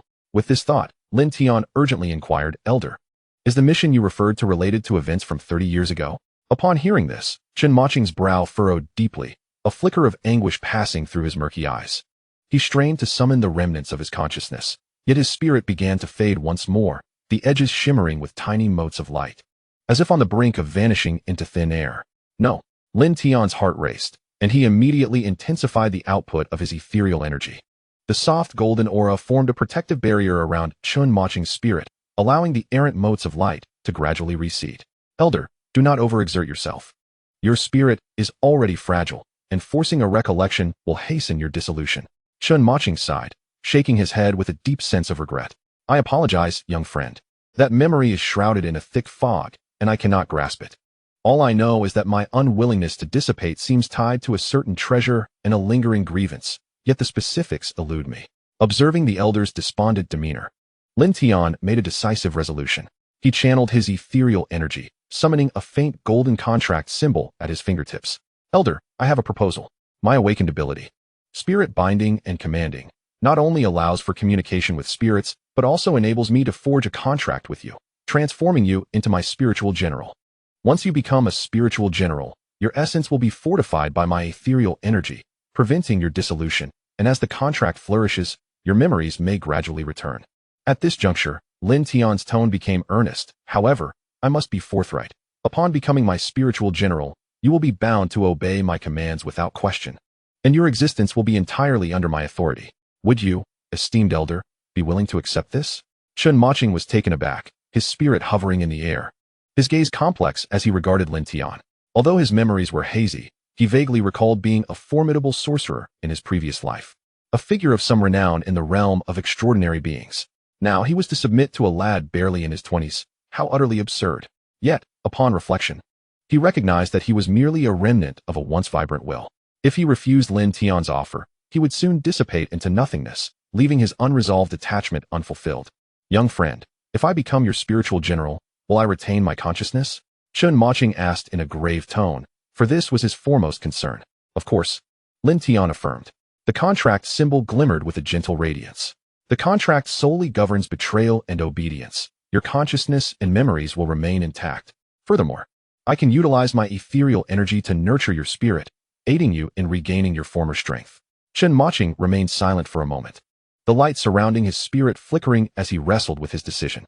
Ultimately, a resolute glimmer ignited in his eyes, and he declared, "Very well. I accept your terms. As long as I can recover my memories and fulfill this lingering attachment, I, Chen Maching, shall become your spiritual general, obeying your commands and never betraying you." Excellent. Lin Tian exulted inwardly. The contract symbol surged forth, hovering before Chen Maching's spirit. "Please, esteemed elder, focus your thoughts and do not resist. I shall now formalize our contract." Chen Maching nodded gently, closing his eyes as his spiritual essence emanated a soft white glow, intertwining with the faint golden radiance of the contract runes. Lin Tian murmured the incantation to summon the spirit, his voice deep and obscure, resembling a pact that transcended the realms of life and death. As the incantation resounded, the contract runes gradually unfurled, transforming into a golden scroll adorned with intricate and profound patterns. Chen Maching's spiritual essence lightly touched the scroll, and a white spiritual thread surged forth from his brow, merging into the scroll. Simultaneously, Lin Tian channeled a strand of mystical energy, which morphed into a golden thread that entwined with the white spiritual thread, imprinting itself upon the scroll.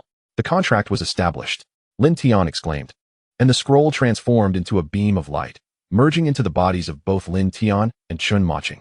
Instantly, a wave of warm mystical energy surged forth from the contract, continuously flowing into Chen Maching's spiritual essence. The once somewhat translucent spirit became remarkably solid, his gray-blue robe billowing without wind, radiating a faint aura of a sorcerer, even more stable than during his peak in life. Chen Maching opened his eyes, feeling the abundant power within him, and a long-lost smile graced his face. "Thank you, young friend. Not only has my spiritual essence stabilized, but my perception has also sharpened several-fold." Lin Tian breathed a sigh of relief. The connection from the contract allowed him to clearly sense Chen Maching's emotions and state, fostering an inexplicable bond within his heart. "There is no need for formality, esteemed elder. From this day forth, we shall be spirit master and spirit general, mutually beneficial." As soon as the words fell, Chen Maching's gaze abruptly turned bewildered, his spiritual essence slightly swaying, as if countless fragments were colliding in his mind. "Wait, I seem to recall some matters." Chapter 128, Future News Revisited. 30 years ago. Yes, precisely 30 years ago. Chen Maching's spiritual essence fluctuated violently in the air, the faint golden light of the contract intertwining with his own white spiritual radiance, as if battling the mists of memory. His voice trembled with an uncontrollable quiver, yet was several times clearer than before, complex emotions swirling in his eyes, excitement, regret, and a hint of deeply buried animosity. 30 years ago, my task was to come to Hansheng in search of the legendary sorceress artifact, the star-determining disc. "The star-determining disc," Lin Tian exclaimed, curiosity flooding his eyes as he leaned forward, pressing further. "What is the origin of this star-determining disc that warranted a grandmaster's personal expedition? It is said to be a supreme treasure left by ancient sorcerers." Chen Maching's spiritual essence solidified even further, his gray-blue robe billowing without wind, a faint oscillation of mystical energy emanating from him. Clearly recalling the core information, his emotions stirred. Its most extraordinary effect is the ability to actively attract the mystical energy of the heavens and earth, gathering it around the bearer. Possessing the star-determining disc is akin to carrying a mobile vein of mystical energy. No matter where one is, one can bask in an abundance of mystical energy. Attracting mystical energy? Lin Tian's eyes ignited with fervent light, his breath quickening. Having reached the near-divine realm, he should theoretically be able to absorb the mystical energy of the heavens and earth effortlessly. Yet in reality, the mystical energy in the atmosphere is alarmingly thin, making it nearly impossible to obtain even a trace of useful energy unless one finds a secret realm rich in spiritual energy or spends a significant amount of time in meditation, forcibly drawing it out. This is why the highest recorded realm has stagnated at the near-divine level. If I could truly acquire the star-determining disc and carry it with me, utilizing its ability to gather mystical energy alongside my own capability to draw energy directly from the near-divine realm, perhaps I could glimpse realms beyond the near-divine. Elder Chen, did you ultimately find the star-determining disc? Lin Tian suppressed his excitement, his tone laced with anticipation. Chen Maching's spiritual essence suddenly halted, the light in his eyes dimming as deep regret and reluctance took its place. "I found it, but because of that, I was ambushed and ultimately perished, leaving only a lingering will that fortuitously hid within this imperial green jade." I had thought to gradually recover using the jade's spiritual energy, but to my surprise, this jade possesses a pacifying effect, trapping me within for 30 years. The star-determining disc was stolen? Lin Tian's heart tightened, pressing for more. No. Chen Maching shook his head, his spiritual essence swaying slightly. At the moment of the ambush, I exerted my last bit of strength to hide the star-determining disc in an extremely secretive location. However, he furrowed his brow, his murky eyes filled with confusion and frustration. But after 30 years and such prolonged suppression, I truly cannot recall where I hid it. That place was extremely concealed, chosen on a whim, and now my mind retains only a vague impression, making it impossible to grasp any concrete clues. Lin Tian's heart stirred. Through the connection of the Spirit Master and Spirit General contract, he clearly felt Chen Maching's urgency and helplessness, devoid of any pretense. Understanding that Chen Maching spoke the truth, he softened his tone, offering reassurance. Elder Chen, do not fret. Your spiritual essence has just stabilized, and your memories have yet to fully return. Once I continue to nourish your essence with mystical energy, perhaps the location of the star-determining disc will eventually resurface in your mind. Indeed. Chen Maching took a deep breath, suppressing his impatience, his gaze growing resolute. Rest assured, young friend, now that I have acknowledged you as my master, I am your spirit general. I will surely remember the whereabouts of the star-determining disc. When the time comes, I will assist you in acquiring this artifact. Thank you, Elder Chen. Lin Tian smiled gently, shifting the conversation to his most pressing concern. By the way, Elder Chen, was your search for the star-determining disc related to the treasures of Empress Dowager Cixi's tomb? I have heard that many rare treasures were unearthed from her mausoleum. Could the star-determining disc be one of them? The treasures of Empress Dowager Cixi's tomb? Chen Maching's spiritual essence momentarily froze, falling into contemplation, his brow occasionally relaxing and then furrowing.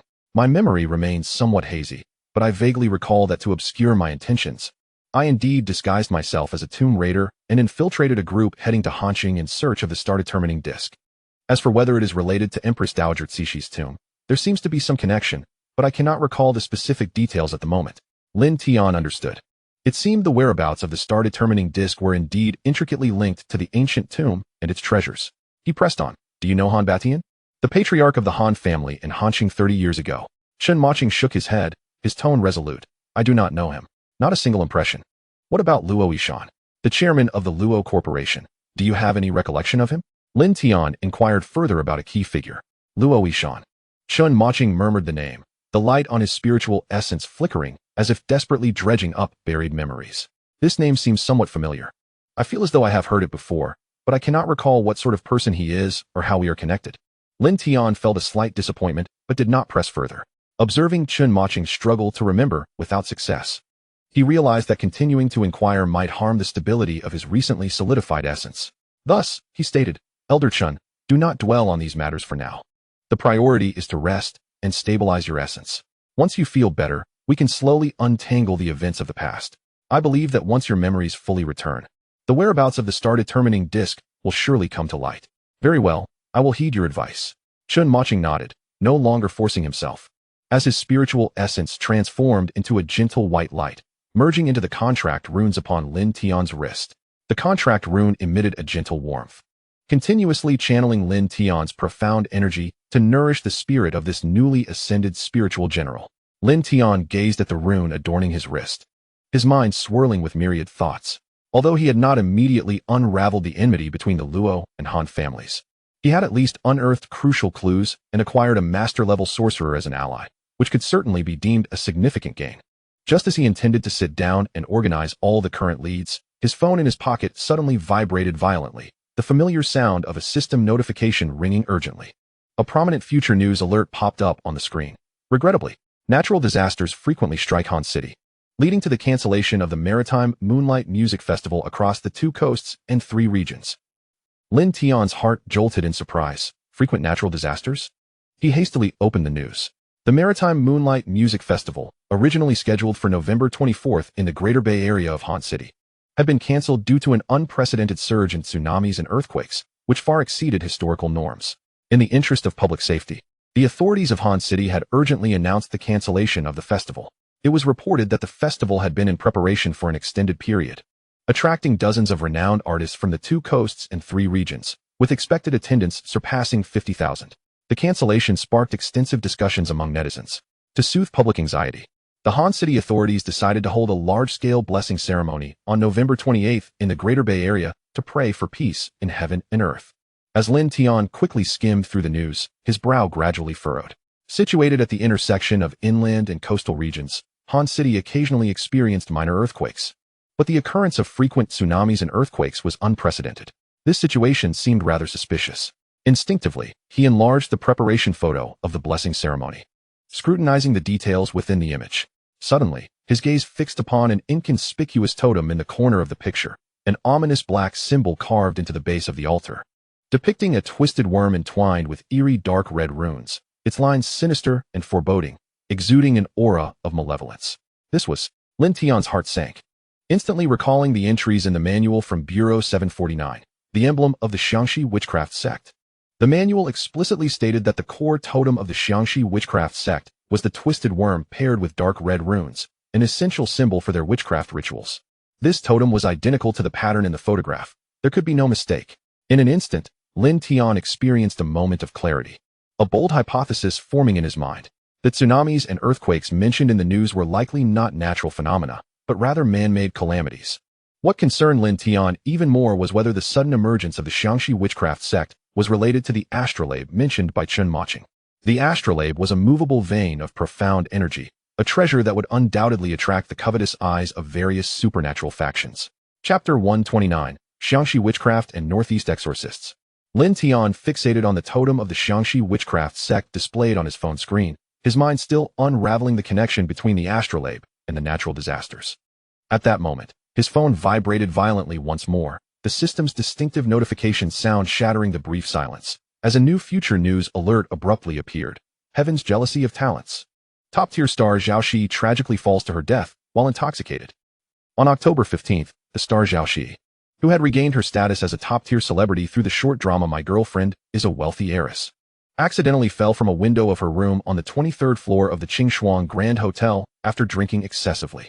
Following police investigation, foul play was ruled out, and it was deemed an accidental tragedy. Zhao Shi was originally scheduled to attend the launch event for the new Frost makeup line on October 16th, and this incident led to the event's abrupt cancellation, causing significant losses for Frost makeup. Lin Tian's pupils constricted, his fingers instinctively enlarging the accompanying image from the news. The picture revealed police cordoning off the area beneath the Qingshuang Grand Hotel, medical personnel carrying a stretcher, surrounded by reporters and onlookers, the atmosphere heavy with tension. Zhao Shi, Lin Tian murmured, lost in reminiscence. He recalled that to fulfill his father-in-law's trial and resolve the crisis of the Luo group, he had brought Zhao Shi to find Lu Ruobing, successfully helping Zhao Shi avert a breach of contract crisis and facilitating her return as the spokesperson for Frost Makeup. Just days prior, when she had visited Lu Ruobing alongside Zhao Yinran, Lu Ruobing had mentioned that Zhao Shi would indeed continue to represent their new product, with contracts already signed. Now, on the eve of the product launch, the spokesperson had unexpectedly met with a tragic end. Lin Tian found it hard to believe such a coincidence. Moreover, the rooms in the Qingshuang Grand Hotel were remarkably secure, designed with semi-open spaces. Even someone in a sober state would find it challenging to leap out, let alone a drunken slip. Too many coincidences indicated that this was no mere happenstance. Lin Tian's expression darkened. Although his collaboration with Lu Ruobing had concluded following the dissolution of their engagement, he had come to regard her as a trustworthy friend through their interactions during the partnership. Furthermore, Zhao Shi had fought her way back from adversity. Her sudden and mysterious demise was truly tragic.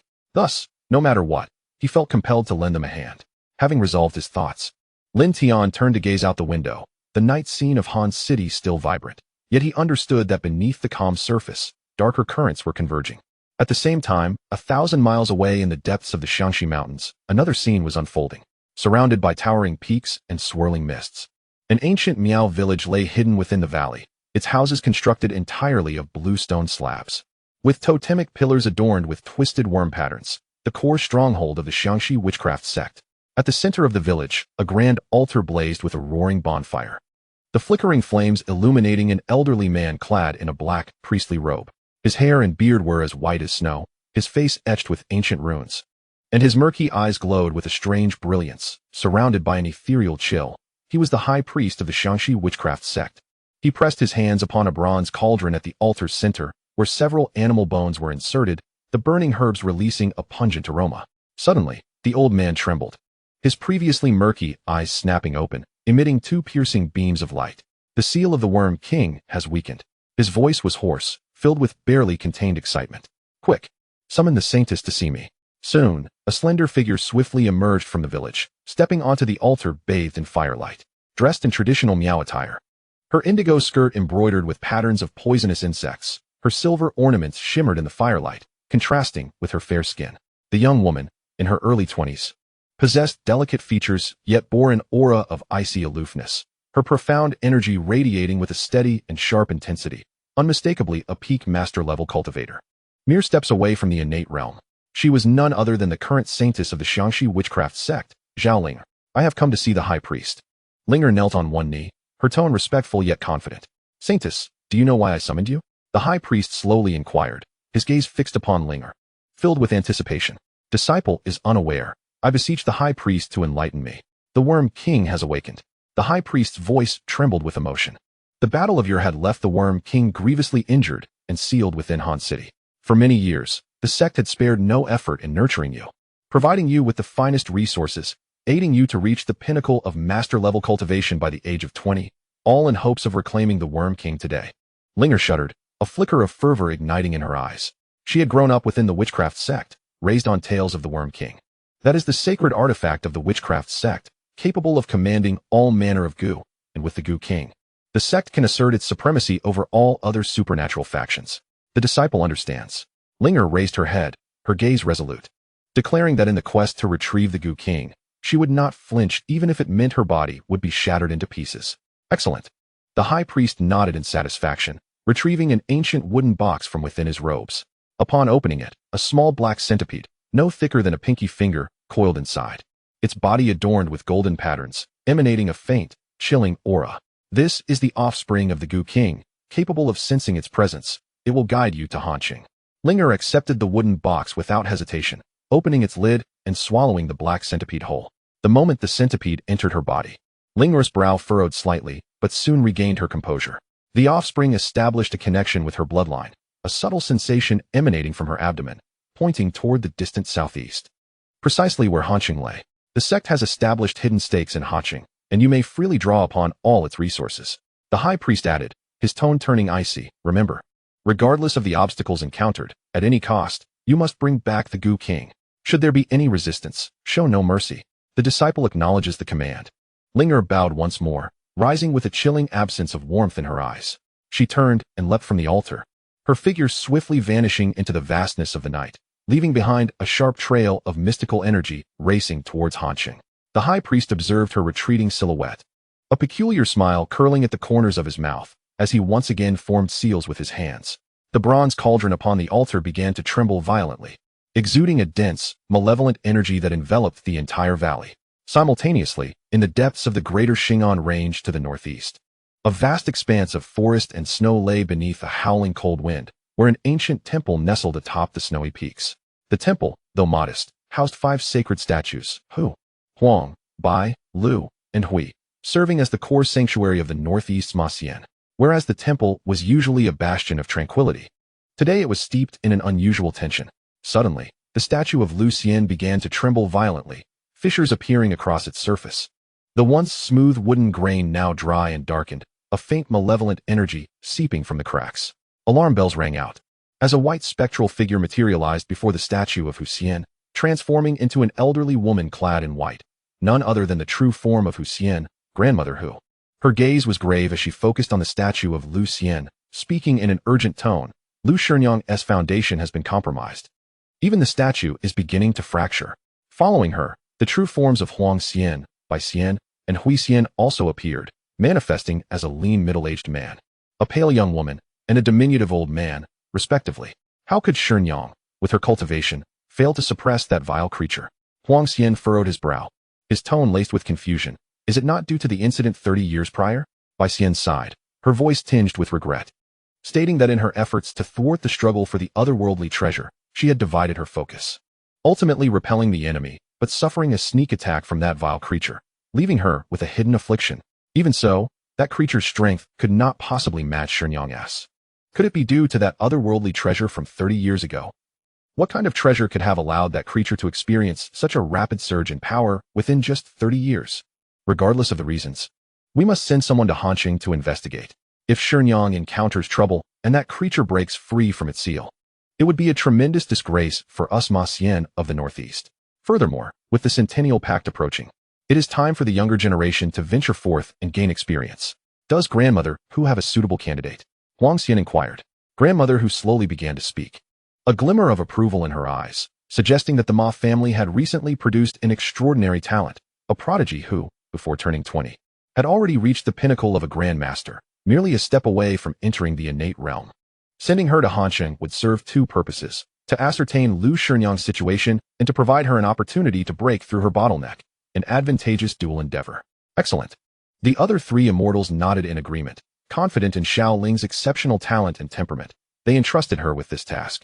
Grandmother, who raised her hand, and a golden talisman flew forth, transforming into a streak of light that sped down the mountainside. I have dispatched word to the Ma family, instructing Xiao Ling to set off for Hanqing immediately. Inform her that she may forge friendships with righteous supernatural beings, but should she encounter those of the wicked path, she is to show no mercy. Chapter 130. The Hope for Han Noyu's Revenge. Although Lin Tian had long anticipated the storm that would soon engulf Hanqing, he never imagined that this impending tempest would unleash a far more gruesome tide of bloodshed than he had envisioned. Nonetheless, that is a tale for another time. For now, the nationwide expansion of Shanha Automobile has firmly taken root, with the overseas market rapidly accelerating. Lin Tian has temporarily entrusted all matters concerning Shanha Automobile to Li Ningyu while he returns to the Luoshi Group to wholeheartedly assist his father-in-law, Luo Yishan, in advancing the economic revival efforts in the Greater Bay Area. With the Zhao family's complete withdrawal, the integration work in the Greater Bay Area has lost its most significant obstacle, progressing with increasing ease. Luo Yishan chose not to monopolize this golden opportunity. Instead, he displayed the broad vision of a top-tier entrepreneur by taking the initiative to collaborate with other influential families in Hanqing for joint investment and development. This not only mitigated risks but also integrated various resources, allowing the construction of the Greater Bay Area to advance at an astonishing pace. With yesterday's blueprints rapidly transforming into reality, the major stakeholders also seized the momentum, further stoking the fervor surrounding the Greater Bay Area. The official announcement declared that a themed music concert titled The Bright Moon Rises Over the Sea would be held at the end of the year in the Greater Bay Area, inviting top-tier artists from across the strait to perform together. This initiative served to promote the Greater Bay Area while fostering cultural exchange between the regions. Once this news broke, it ignited a frenzy on the internet, and Hanqing's prominence skyrocketed as if propelled by a rocket. Entrepreneurs from all walks of life sprang into action, forming groups to travel to Hanqing for collaboration discussions. The reception room of the Luoshi Group became inundated with appointments, bustling with activity. To sustain the fervor of the Greater Bay Area, Luo Yishan decided to host multiple cultural performances during the National Day holiday, among which the most anticipated was the charity gambling event on the evening of October 5th. Lin Tian's legendary victory over the disciple of the Eastern gambling deity had already spread throughout the circles across the strait. Given that Hong Kong and Australia were renowned for their gambling prowess, many skilled gamblers from those regions hurried to Hanqing upon hearing this news.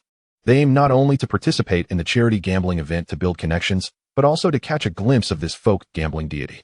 Some even harbored ambitions of challenging Lin Tian, hoping to gain fame through such a battle. On the morning of October 5th, a black Maybach slowly departed from Hanqing Airport, driving directly into the underground parking garage of the TU Tower automobile building. The car door opened, and a figure stepped down gracefully. The newcomer was clad in a moon-white tang suit, made of exquisite fabric and tailored to perfection, accentuating his tall and upright stature. His handsome features exuded an air of refined elegance, yet his demeanor carried an innate aloofness that suggested a reluctance to engage with strangers, creating a stark contrast with the modern and sharp style of the TU Tower. In his hand, he held an ancient feng shui compass, his fingertips absent-mindedly tracing the intricate patterns on its surface, his gaze profound, revealing a hint of innate pride. This individual was none other than Qin Xian, a direct disciple of Hong Kong's foremost feng shui master, Chen Bo. As soon as Qin Xian appeared, he drew the attention of many passers-by at the entrance of the building. Just then, a delicate voice rang out. "Brother Qin, you've worked hard all the way." Han Noyu quickly emerged from the building, her face adorned with a deliberately cultivated warm smile, her professional attire accentuating her alluring curves, though her eyes concealed a tumultuous tide of scheming. "Miss Han, it's been a while." Qin Xian exchanged polite nods with her, his tone unremarkable. Yet as soon as he finished speaking, he could barely contain his eagerness to inquire, "Where's Ningyu now?" His eyes betrayed a hint of urgency and anticipation, completely shedding the earlier chilliness. It turned out that despite Qin Xian's lofty self-regard and apparent disdain for the world, he had long harbored a secret admiration for Li Ningyu, quietly observing her for years. Unfortunately, Li Ningyu had always maintained a respectful distance, never acknowledging his affections. Upon learning of Qin Xian's arrival in Han City, Han Noyu's mind began to scheme. She understood that confronting Lin Tian alone was an absurd fantasy. However, Qin Xian was different. He was the esteemed disciple of the foremost Feng Shui master from Gang Island, and undoubtedly capable of dealing with Lin Tian. Hearing Qin Xian immediately inquire about Li Ningyu filled Han Noyu with delight, prompting her to fan the flames of the conversation. "Brother Qin, you know that Ningyu has come to Han City on her grandfather's orders to collaborate with the Luo group to establish Shanha Automobile." Qin Xian nodded, a glimmer of admiration flashing in his eyes. "Indeed, Ningyu is exceptional. The Shanha SU-7 is quite renowned in Gang Island. Many of my friends have already reserved one. I also heard that the actual head of Shanha Automobile, Lin Tian, is quite a figure, and I intended to make his acquaintance during my visit." "Brother Qin, you must not be deceived by the overwhelming false news," Han Noyu interjected urgently, her tone laced with concern. "Lin Tian is not someone worth associating with. His background is far more sordid than you can imagine." Qin Xian's brow furrowed slightly, a barely perceptible displeasure flickering in his gaze. He had never been fond of discussing others behind their backs. "What do you mean by that, Miss Han? I'm not one to indulge in gossip." Han Noyu quickly adopted a look of feigned innocence and helplessness, lowering her voice as if revealing a shocking secret. "But this matter concerns Ningyu's reputation, and I cannot bear to see you kept in the dark. Lin Tian already has a girlfriend, the Luo group's heiress, Luo Qingxuang. They are on the verge of engagement. Yet he persistently tries to seduce Ningyu." Pausing to observe Qin Xian's increasingly somber expression, she continued to embellish her narrative. "You know Ningyu is straightforward and lacks guile. How can she withstand Lin Tian's sweet words? Now she has become utterly ensnared by him, dedicating herself to his work, unaware that she has become the subject of ridicule. Rumors are circulating that Ningyu willingly plays the role of Lin Tian's mistress, tarnishing her reputation as a well-bred young lady." "What?" At Han Noyu's words, Qin Xian erupted in fury. "I refuse to believe it. Brother Qin, you know my relationship with Ningyu. Even I find it challenging to see her these days." With that, Han Noyu took out her phone in front of Qin Xian and dialed a number. Chapter 131, The Unrivaled Lucky Star, Luo Qingxuang. With a swift motion, Han Noyu activated the speakerphone, and Li Ningyu's clear and competent voice resonated from the receiver. "Hello, Noyu Jia. What can I do for you?" Han Noyu deliberately refrained from mentioning Qin Xian, adopting a casual tone as if merely inviting an old friend for a meal. "Xiaoyu, it has been quite a while since we last met. I happen to be free today. Shall we have lunch together? I know a Cantonese tea restaurant in Han City that serves authentic cuisine, perfect for your taste." Without hesitation, Li Ningyu declined, her tone distant and infused with a focus on her work. "I'm sorry, Noyu Jia. You know that Mr. Lin has entrusted me with all the responsibilities of Shanha Automobile, and the company is currently at a critical juncture in expanding overseas. I truly cannot spare the time, not to mention lunch. My meals have mostly been at the office lately. I am swamped." Ever since Lin Tian subdued Qin Sanyi with his extraordinary abilities, resolving the Luo family's crisis, Li Ningyu had been thoroughly captivated by Lin Tian's competence and responsibility, gradually distancing herself from Han Noyu. Therefore, at this moment, faced with Han Noyu's invitation, she did not hesitate to reject her outright, leaving no room for negotiation. Han Noyu maintained her smile, yet her mind was already calculating her next move. She elongated her tone, infused with a semblance of concern. "Oh, you've been working so hard. By the way, Ningyu, Brother Qin came all the way from Gang Island to see you. He has been thinking of you for many years. Can you spare a few minutes to meet him?" "I'm sorry, Noyu Jia." Li Ningyu's tone instantly cooled, tinged with a hint of impatience. She had not anticipated Qin Xian's presence beside Han Noyu, and her lack of fondness for the self-important Feng Shui master made her reluctant to engage further. "I truly don't have the time. I have a multinational video conference coming up shortly. I must hang up." The call was abruptly terminated, the busy signal ringing harshly in the silence. Han Noyu, holding the still-lit phone, turned to Qin Xian, her face a mask of indignation. "Brother Qin, did you see that? This is how Lin Tian treats the woman you admire. He attends various events daily, basking in media adulation, while he burdens Ningyu with all the responsibilities of Shanha Automobile, making her work tirelessly, leaving her with no time to eat a proper meal or see old friends. He is treating her like a mere beast of burden." Her fervor escalated as she feigned concern for Li Ningyu, Ningyu is so innocent, wholeheartedly devoted to him, believing Lin Tian values and trusts her. Unaware that she is merely being exploited, people say Lin Tian is only stringing her along because of the Li family's background and Ningyu's capabilities. Enjoying her efforts while preparing to get engaged to Luo Qingshuang, playing Ningyu like a fool, Qin Xian stood rooted to the spot, his fingers gripping the feng shui compass tightly, veins bulging, knuckles widening, as the compass needle spun uncontrollably, emanating a palpable aura of suppressed fury. He had always held himself in high esteem, unable to tolerate the thought of the woman he had admired for years enduring even the slightest grievance. Now, Li Ningyu's outright rejection and weary tone, under Han Noyu's deliberate interpretation, transformed into undeniable evidence of Lin Tian's exploitation. How outrageous! Qin Xian shouted, his pride morphing into a bone-chilling coldness. The woman I, Qin Xian, admire shall not be so mistreated by another. That scoundrel Lin Tian will pay for his actions. Brother Qin, you must stand up for Ningyu. Han Noyu seized the moment, her tone laced with encouragement. Tonight's charity gambling event will see Lin Tian, as a core figure of the Luo group, make a grand appearance.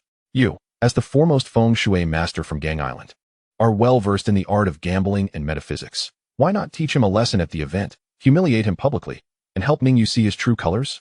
She leaned closer to Qin Xian, lowering her voice to present an even more enticing proposition. Moreover, the winner of tonight's gambling event will secure priority cooperation rights for the Greater Bay Area Cultural and Tourism Project. If you win, you can not only suppress Lin Tian's arrogance and vindicate Ningyu, but also enhance the reputation of Gang Island's capital, and let Ningyu understand who truly possesses the capability to protect her and is worthy of her. It's a threefold benefit. Qin Xian took a deep breath, forcing himself to quell the raging inferno within, his gaze gradually solidifying with determination. Very well. Qin Xian spoke in a voice laden with unyielding resolve. Tonight's gambling event, I shall personally challenge Lin Tian. I wish to make it known to all that this despicable individual is utterly unworthy of presiding over Shana Automobile, unfit to collaborate with Ningyu, and certainly unworthy of standing upon the grand stage of the Greater Bay Area. Observing this, Han Noyu revealed a smug smile, though a flicker of malice danced in her eyes. This was precisely the outcome she desired, to incite a rivalry between Qin Xian and Lin Tian. If Qin Xian were to triumph over Lin Tian, it would be most advantageous. However, should he falter, the foremost feng shui master of Hong Kong, known for his fierce loyalty to his disciples, would undoubtedly seek to restore his pupil's honor after suffering at Lin Tian's hands. With the prowess of the foremost feng shui master, dealing with Lin Tian would be a trivial matter. Han Noyu's mind began to wander into fantasies. As night descended, the Greater Bay Area's Bay Square was illuminated by a dazzling array of lights. The sea breeze, laced with a hint of saltiness, swept through the temporarily erected grand banquet hall, rustling the red silk ribbons that adorned the surroundings, creating a picturesque scene that mirrored the twinkling lights of yachts anchored in the bay. The venue for this charitable gambling event was chosen to be the outdoor banquet hall of Bay Square, encased in transparent tempered glass, effectively shielding participants from the biting wind while allowing them to revel in the splendid nightscape of the Greater Bay Area. Surrounding display stands showcased planning models of various projects in the area and past philanthropic achievements, while an electronic screen on the wall continuously played promotional videos for the Moonlit Sea concert across the straits, exuding an air of grandeur and meticulous planning. The square was already bustling with a throng of attendees, with notable figures from across the straits arriving in succession, their elegant attire and lively conversations filling the air. Real estate magnates from Hong Kong donned bespoke suits, engaging in jovial banter with manufacturing tycoons from Guangdong, the clinking of champagne glasses ringing out melodiously.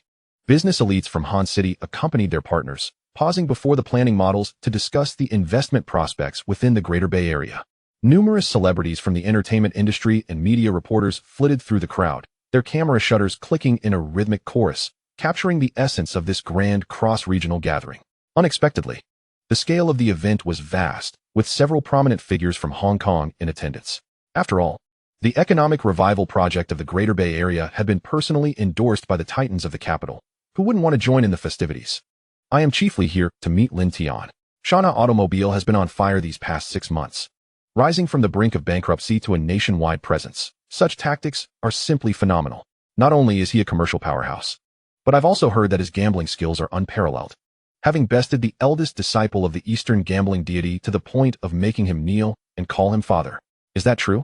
I thought it was merely a rumor. I must see it with my own eyes today. Among the crowd, similar conversations echoed incessantly. Luo Yishan accompanied several seasoned entrepreneurs from Hong Kong and Australia to the central area, greeting them with a smile. I am immensely honored by your presence, esteemed guests. The gambling event tonight is purely for charity, with all proceeds directed towards educational infrastructure in the Greater Bay Area. I hope everyone enjoys themselves. Mr. Luo is too modest.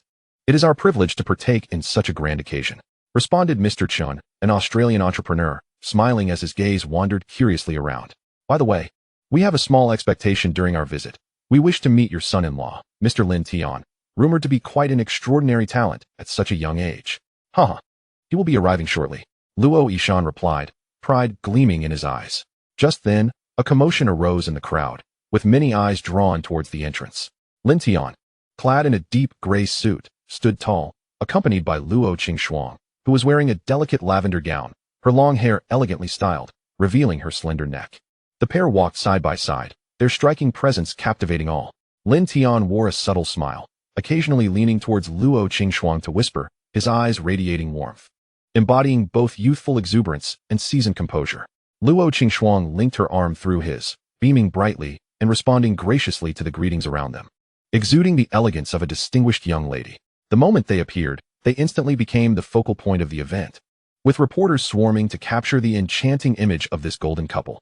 Brother Tian, will I really win every gamble tonight? Luo Qingxuang asked softly, leaning into Lin Tian. Of course, Lin Tian replied, looking down at her with adoration in his eyes, lightly scratching her palm with his fingertips.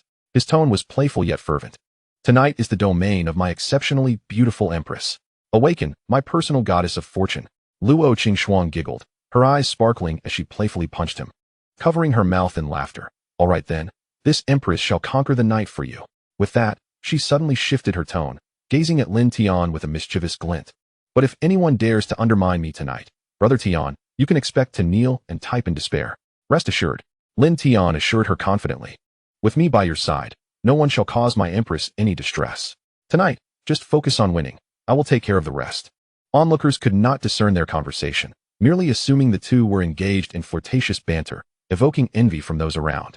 Little did they know, on their way to the venue, Luo Qingxuang had been persistently coaxing Lin Tian to teach her a few gambling techniques, hoping to indulge in the excitement of this charity event filled with distinguished guests. Lin Tian, however, refrained from imparting any skills, instead smiling and assuring her that he had already bestowed her with blessings to ensure her victory tonight. In reality, he had secretly utilized the invincible Lucky Star card from his system rewards on her. With Lin Tian and Luo Qingxuang's arrival, and after a brief opening address, Luo Yishan solemnly announced the commencement of the charitable gambling event. After depositing their guarantee at the notary office and receiving their chips, Luo Qingxuang was eager to test her skills and see if her luck would hold true. Just as they approached a dice table, a booming voice emerged from the crowd. Mr. Lin, I have long admired your reputation. Turning towards the voice, Lin Tian beheld a robust middle-aged man parting the crowd. Clad in a black suit, with dark skin and sharp, eagle-like eyes, his fingers bore the marks of a seasoned gambler, none other than Raymond, the renowned dice master from Australia. It was rumored that he had grown up in casinos, his dice-rolling techniques unparalleled, capable of accurately controlling the outcome, never having lost a single dice game. He had come specifically to challenge Lin Tian. Approaching Lin Tian, he extended his hand, his tone imbued with a hint of arrogance. Mr. Lin, I am Raymond. In Australia, I have heard of your exceptional gambling skills, having defeated the disciple of the Eastern gambling deity. I have come today to seek your guidance. I hope you will not hold back. The surrounding guests erupted in excitement, buzzing with conversation. It's the Dice Master Raymond. What brings him here? Now this is a spectacle to behold. One is a folk gambling deity, the other a gambling mogul from Australia. Raymond's dice skills are legendary. I wonder if Mr. Lin can hold his ground. Reporters surged forward, their cameras trained on the two, eager to capture this historic showdown. Luo Yishan stood at a distance, shaking his head with a smile, brimming with confidence in Lin Tian. After all, his son-in-law had already acknowledged that he was the supreme Dragon King of the fabled Dragon King Hall. Just as Lin Tian was about to respond, Luo Qingxuang stepped in front of him, her lavender gown fluttering gently in the breeze, her tone playful yet imbued with unwavering confidence. Mr. Raymond, my brother Tian is here tonight to support charity. He has no desire for rivalry. Why don't I play with you instead? After all, the essence of gambling lies in participation. Winning or losing is merely for the sake of doing good deeds. Why not enjoy the experience? Raymond paused momentarily, scrutinizing Luo Qingxuang with a gaze rife with disdain. Miss Luo, he remarked, This wager is no trifling matter. My challenge is directed at Mr. Lin Tian, not you. He has come specifically to confront Lin Tian. Huh. If you wish to challenge my brother Tian, you must first best me. Luo Qingxuang arched an eyebrow, her fierce demeanor inciting a chorus of applause from the onlookers. What's the matter? Are you afraid? Afraid to lose to me? Raymond shook his head in resignation. Since you insist on joining the fray, I shall indulge you. Let us wager with dice, 1 round to determine the victor. The player who rolls the higher number shall emerge triumphant, shall we? Very well, I shall accompany you to the end. Luo Qingxuang replied with alacrity, turning to the dealer. Please, bring forth a new set of dice and a cup. The dealer promptly procured a fresh set of dice and a cup, presenting them to the 2 contenders. Raymond took the cup, his fingertips gliding over its surface as he focused intently, exuding an aura of seasoned gambler. With a deft flick of his wrist, the cup sailed through the air, the dice within colliding with a crisp melody, their rhythmic clatter indicative of his expertise. The surrounding guests held their breath, fixated on the cup in Raymond's grasp. After a brief moment, he slammed the cup onto the table, bellowing, "Reveal!" As the lid was lifted. 3 dice were found stacked together, showcasing a remarkable trio of 6s. 3 6s. A triple. The highest possible score. Gasps erupted from the crowd, affirming his reputation as a master of dice. A smug smile curled at the corners of Raymond's mouth as he turned to Luo Qingxuang. Miss Luo, it is now your turn. Yet, Luo Qingxuang remained unfazed, accepting the cup and nonchalantly tossing the 3 dice inside. Unlike Raymond's flamboyant motions, her actions were casual, the cup shaking in a seemingly haphazard manner, akin to a novice lacking technique. How careless. It seems Miss Luo truly lacks understanding of gambling. Her luck alone cannot prevail against skill. Whispers of doubt rippled through the crowd. Lin Tian stood nearby, a serene smile gracing his lips, entirely unconcerned. He understood that the invincible Lucky Star card had activated, and tonight, Luo Qingxuang was destined to shine brightly.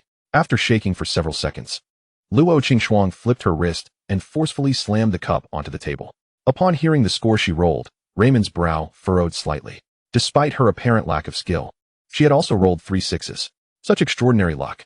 Yet, in the realm of skilled gamblers, fortune held little sway. With a decisive slap on the table, Raymond altered the numbers within the cup. He then burst into laughter. Miss Luo, please reveal your score. Unaware of the changes to her dice, Luo Qingxuang glanced at Lin Tian, who nodded encouragingly. With a heart brimming with joy, she opened her cup. However, as she beheld the numbers, her expression morphed into sheer bewilderment. How was she to interpret this? Inside her cup, her 3 dice were stacked precariously. The topmost die bore a solitary point. Observing the lone point in Luo Qingxuang's cup, a fleeting smirk of triumph crossed Raymond's face, though he maintained a gentlemanly demeanor. His voice tinged with mockery, he said, even if the 2 dice below are 6s, the total would only amount to 13. To surpass my 3 6s, you would need to conjure additional points. His words, though seemingly jesting, struck a chord with all present. 3 6s constituted the pinnacle of dice rolling. There was no conceivable way for Luo Qingxuang to overturn the odds. The guests shook their heads, convinced that the outcome was already determined. Feeling the tension rise, Luo Qingxuang grew anxious, but before she could respond, a sudden, sharp crack echoed through the air. The sound was both crisp and jarring, dice shattering. Raymond's expression shifted, and he swiftly turned to the cup before Luo Qingxuang, his pupils dilating in disbelief. The 3 stacked dice had cracked under the pressure, revealing the numbers beneath, 2, 3, 4, and 5. Before anyone could comprehend the phenomenon, the second layer of dice followed suit, shattering with a similar sound, exposing 2, 3, 4, and 5 as well. The solitary die on top lay still, and in an instant, Luo Qingxuang's score soared from 1 to 29 points. This spectacle was utterly unfathomable, plunging the venue into a profound silence. As if even the sea breeze had ceased its flow, all gazes widened in disbelief, eyes transfixed on the numbers within the cup. Some rubbed their eyes, questioning their reality, while others gaped in silence. Journalists frantically snapped pictures, desperate not to miss this historic moment. Good heavens, am I seeing things? The dice shattered and produced numbers? 29 points. What miraculous fortune is this? Raymond's 3 6s paled in comparison. Miss Luo's luck was not merely good, it was divinely ordained. After a brief stillness, the crowd erupted into a cacophony of cheers and astonished gasps, nearly shaking the glass roof of the outdoor banquet hall. Initially stunned, Luo Qingxuang soon broke into a radiant smile, hands on her hips as she looked triumphantly at Raymond, her tone laced with playful defiance. Mr. Raymond, what was it you just said? I didn't quite catch that. Could you repeat it? Raymond stood frozen, his face a canvas of shock and disbelief. his gaze fixated on the shattered dice as if trying to penetrate their mystery. Having navigated the gambling world for decades, he had encountered countless tricks and techniques. Yet he had never witnessed such extraordinary luck. Dice shattering to yield an astonishing score defied all logic. He instinctively glanced at Lin Tian, who wore a calm smile. His eyes filled with affection for Luo Qingxuang, devoid of any surprise. A chill ran through Raymond as he grappled with whether Lin Tian had intervened or if Luo Qingxuang's luck had truly transcended the ordinary. Nevertheless, he was unequivocally defeated.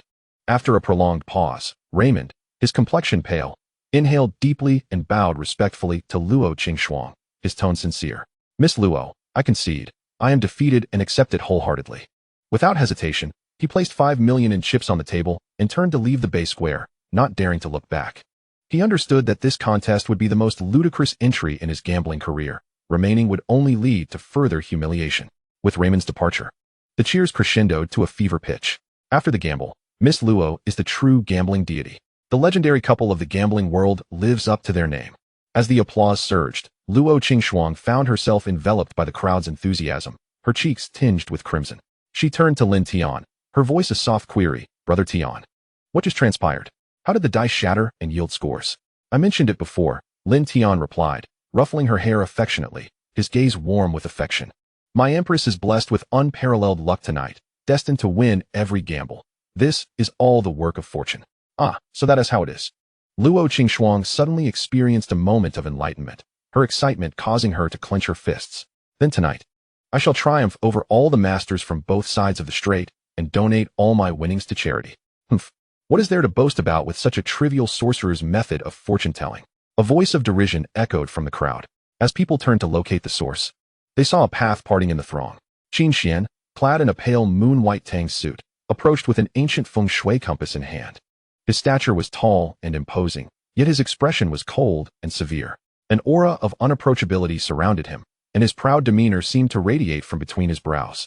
His icy gaze fixated solely on Lin Tian, entirely disregarding Luo Qingxuang beside him. Ah, it's Qin Xian, Master Qin? Someone recognized him. What? Could it be that the foremost feng shui master of Hong Kong, Master Qin, has come?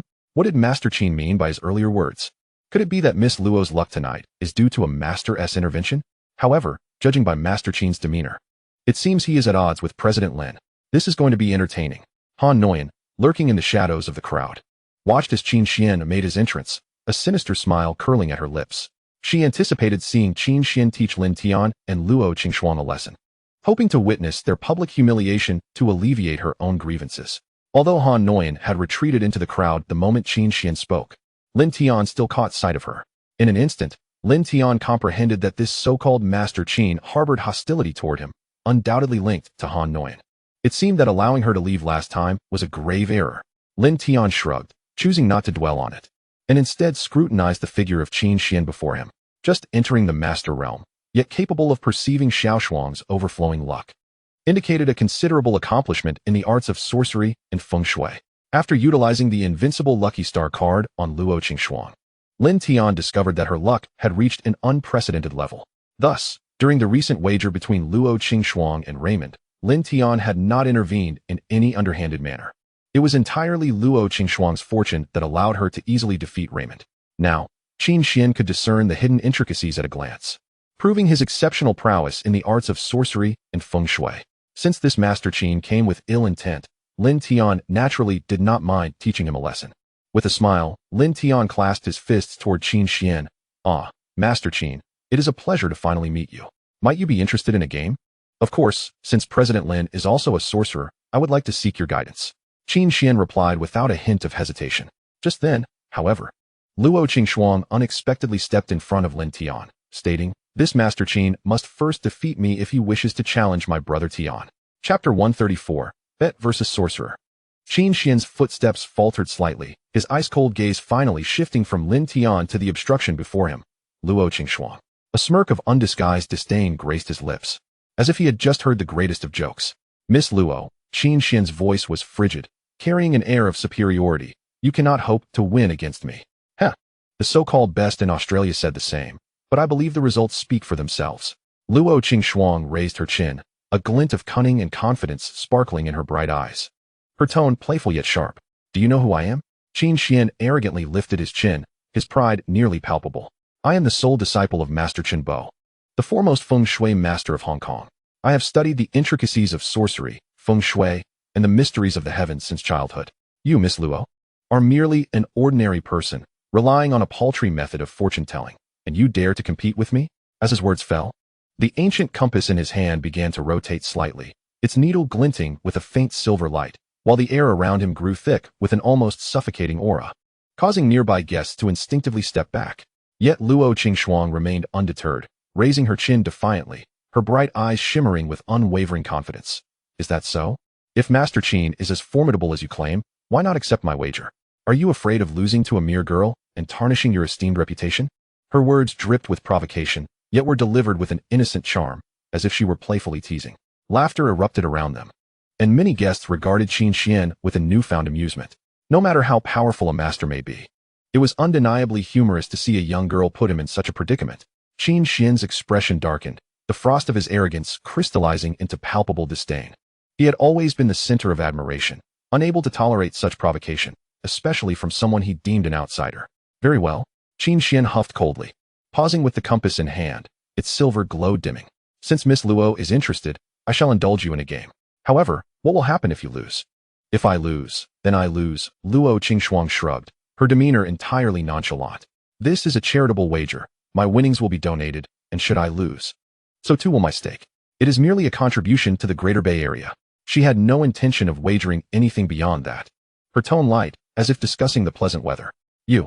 Qin Xian was momentarily rendered speechless, the fury within him simmering without an outlet. He shot a furious glare at Lin Tian, the couple before him, one feigning madness, the other playing the innocent, were utterly intolerable. Fine. Once I defeat her, I shall deal with you. Lin Tian shrugged, a playful smile on his face. No problem, I shall be right here waiting for you. But I fear, Master Qin, that you may not have such an opportunity. Humph, soon you will understand that mere words hold no weight against true power. Qin Xian scoffed, his aura tightening once more, exuding an air of haughty confidence. The guests surrounding them buzzed with excitement, their discussions a cacophony of anticipation. Master Qin is exuding tremendous confidence. After all, he is Chun Bo's disciple, surely possessing genuine skill. Indeed, I also feel that Miss Luo may not stand a chance. Qin Xian's gaze swept over the gambling table, and he inquired, Miss Luo, what do you wish to wager? Luo Qingxuang's eyes sparkled with mischief as a radiant smile broke across her face. She pointed to a nearby empty gambling table. Let us play the simplest game of flipping cards to compare sizes. With that, Luo Qingxuang approached the table, casually drawing a new deck of playing cards and fanning them out on the surface with a flourish. A full deck, minus the jokers, totaling 52 cards. Aces are the lowest, kings the highest, with spades, hearts, clubs, and diamonds in descending order. We shall each draw one card from the deck, comparing values in a best-of-3 format. What do you say? Flipping cards to compare sizes? Qin Xian was momentarily taken aback, before a barely perceptible smirk crossed his lips. Indeed, an amateur's game. Such a method relies purely on luck, which may seem fortuitous to the untrained, yet to a true sorcerer, there are myriad ways to intervene. Luck? Qin Xian, was most adept at observing, guiding, and even briefly disrupting luck. As you wish. Qin Xian strolled to the opposite side of the gambling table, the hem of his moon-white tang suit remaining perfectly still. He gently placed the feng shui compass on the table, clasped his hands behind his back, and assumed a relaxed posture. Miss Luo, please shuffle the cards. Without hesitation, Luo Qingxuang seized the cards and began shuffling. Her technique was awkward and somewhat clumsy, causing several cards to slip from her grasp and flutter to the ground, eliciting a ripple of light laughter from the onlookers. Unbeknownst to anyone, each time her fingers glided across the cards, a faint glimmer of golden light flickered in her eyes, so subtle that even she remained oblivious to it. This was a sign that the invincible Lucky Star card was still in effect. Having shuffled the cards, Luo Qingxuang neatly arranged the deck at the center of the table. Master Qin, please go ahead, she gestured invitingly. However, Qin Xian shook his head, his gaze fixated on the pile of cards. As if minute runes swirled within the depths of his pupils, he quietly invoked the secret method of his sect to observe and seek fortune. And the world before his eyes transformed instantly. Above the deck of playing cards, a faint aura began to circulate. Most of the cards exuded an ordinary presence. Yet a select few, such as the King of Spades, King of Hearts, and King of Diamonds, subtly emanated varying degrees of auspicious light. While the cards appeared indistinguishable to an ordinary person, he discerned a clear hierarchy of fortune among them. His objective was to guide the deck's fortune, ensuring that the card with the strongest luck would subtly shift as Luo Qingxuang flipped it, while simultaneously delivering a card of significantly weaker fortune into her hands. As for himself, he would rely on his skills to accurately reveal the card with the highest value. Ladies first, Qin Xian stated coolly, his tone still haughty, lest others accuse him of bullying her. Then I shan't hold back. Luo Qingxuang replied with a sweet smile, seemingly devoid of any ulterior motives. She extended her fair fingers and casually pointed to the middle of the deck. I choose this one. Just as her fingertip was about to touch the card's surface, Qin Xian discreetly flicked his thumb and middle finger hidden within his sleeve, unleashing an almost imperceptible wave of mystical energy that rippled through the deck like invisible water. The art of shifting luck. He intended to instantaneously exchange the aura of the strongest card, the King of Spades, with the weakest card, the Three of Hearts. Positioned just beneath Luo Qingxuang's selection. To the untrained eye, the cards remained the same, yet on the level of fortune, Luo Qingxuang would unveil a card destined to lose. Chapter 135. How is this possible? Success. With the clandestine casting concluded, a subtle smirk graced Qin Xian's lips, revealing an unmistakable sense of pride. I've drawn. Luo Qingxuang, completely unaware, cheerfully revealed her card. Under the dazzling lights, the card flipped over to reveal the Three of Hearts, a card with a notably low value. The Three of Hearts? Luo Qingxuang seemed slightly taken aback, pouting as she remarked, "Oh dear, my luck seems rather ordinary today." Heh. Qin Xian could no longer contain himself. A restrained yet arrogant smile curling at the corners of his mouth. The frustration from earlier provocations seemed to dissipate. Miss Luo, it appears your remarkable luck has its off days as well. Hee, as if you're guaranteed to win. Luo Qingxuang made a playful face. Do you believe that this Three of Hearts can defeat you? Is that so? Qin Xian chuckled lightly. I could draw a card with my eyes closed and still win. With that, he actually closed his eyes, exuding an air of mastery, and casually waved his right hand over the deck, precisely where he sensed the most auspicious King of Spades lay. He aimed to win in an overwhelmingly impressive manner, leaving no room for dissent. His fingertips grazed the card's back, and with a flourish, he turned it over. Is this the demeanor of a master? Closing one's eyes to flip a card? How magnificent! Master Qin is so dashing. It seems Miss Luo is destined to lose this round. Yet, it was only natural. Challenging a feng shui master to a game of luck was rather absurd, wasn't he it? Amidst the fervent discussions, the card was fully revealed. Then, in the next moment, time appeared to freeze. The reserved and proud smile on Qin Xian's face, akin to a dried plaster mask, abruptly stiffened, replaced by an expression of disbelief that swiftly morphed into a pallor of shock. He fixated on the card he had drawn, his pupils constricting to the extreme. The card was not the anticipated surefire winner, the King of Spades. In fact, it was not even a remotely decent card. Instead, it was the Two of Hearts, a card with a value just slightly lower than the Three of Hearts. Three of Hearts versus Two of Hearts.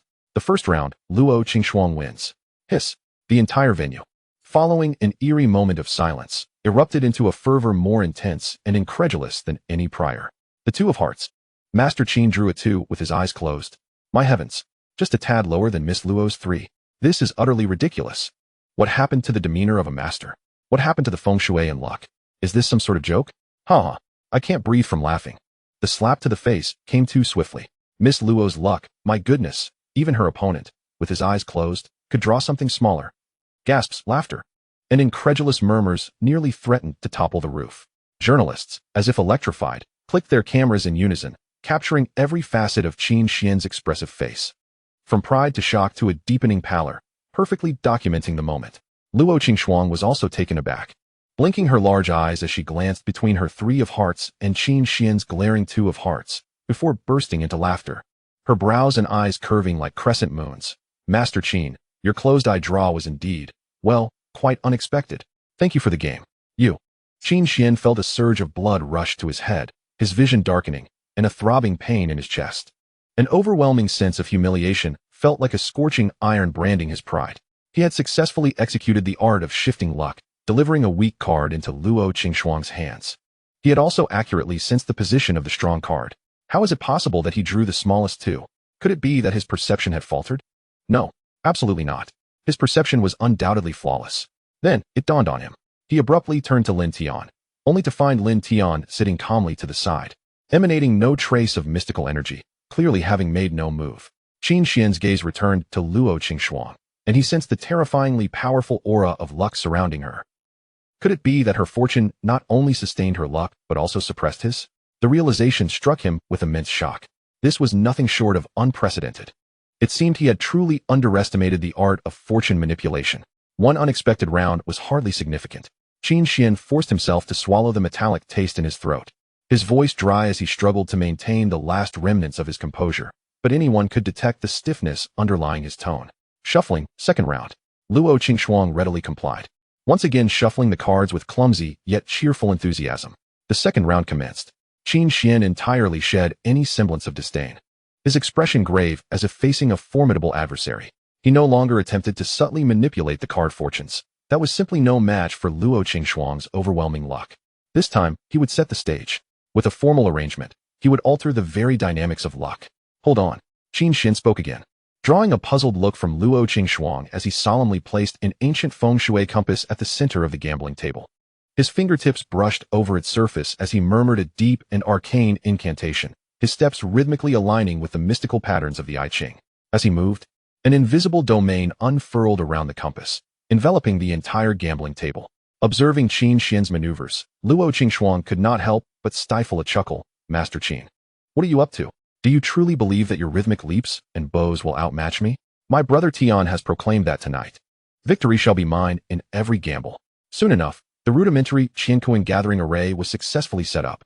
The moment the formation took shape, Qin Xian felt a surge of energy coursing through him, as if a gentle, warm breeze were converging upon him, emanating from the auspicious position of the array. In contrast, Luo Qingxuang's surroundings, in his perception, were shrouded in a faint gray mist, obscuring her once brilliant golden aura, causing her radiance to dim slightly. Excellent. Qin Xian smirked inwardly. No matter how formidable your personal fortune may be, once ensnared within the detrimental confines of my array, it shall be subdued. Miss Luo, please, he gestured graciously, his tone regaining a semblance of composure. Luo Qingxuang maintained her carefree demeanor, casually pointing to the stack of cards. This one. Upon flipping it over, it revealed a 6 of clubs, a card of ordinary merit. To Qin Xian, this confirmed the efficacy of the formation. A hand that should have been potentially stronger was suppressed to a mere 6. My turn. Qin Xian steadied his breath, and with the boost from the auspicious position, his perception sharpened. This time, instead of reaching for the high cards like king or queen, he aimed for a card slightly superior to the 6. Intent on redeeming his earlier humiliation, winning this round by a narrow margin, and allowing Luo Qingxuang to experience the disgrace he had just endured. Chapter 136. The Master Blinded by Defeat, Forbidden Arts Seizing Destiny. This is it. Qin Xian resolved, his long fingers descending with a determination to reclaim his honor. Steady and swift, landing on his chosen spot, revealing the 5 of clubs, a card slightly inferior to the 6, yet perfectly fitting. 6 of clubs against 5 of clubs. In the second round, Luo Qingxuang triumphed once more. This time, the crowd did not erupt in laughter. Instead, a collective gasp filled the air, followed by a profound silence of disbelief, which then morphed into an uncontrollable buzz of discussion. Another marginally inferior card? My heavens. 2 consecutive rounds, precisely a smaller card. This is too uncanny. Isn't Master Qin's formation supposed to be effective? How could this still happen? Indeed.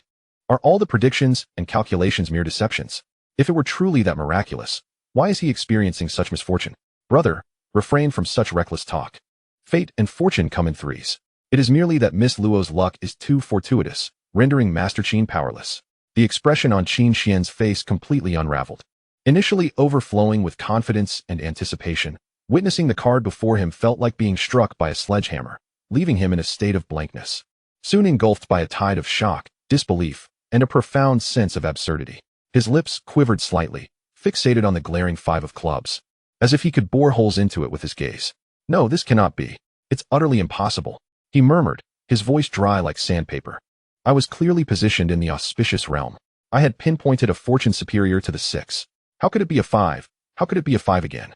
Suddenly, he lifted his gaze, once more locking onto Luo Qingxuang.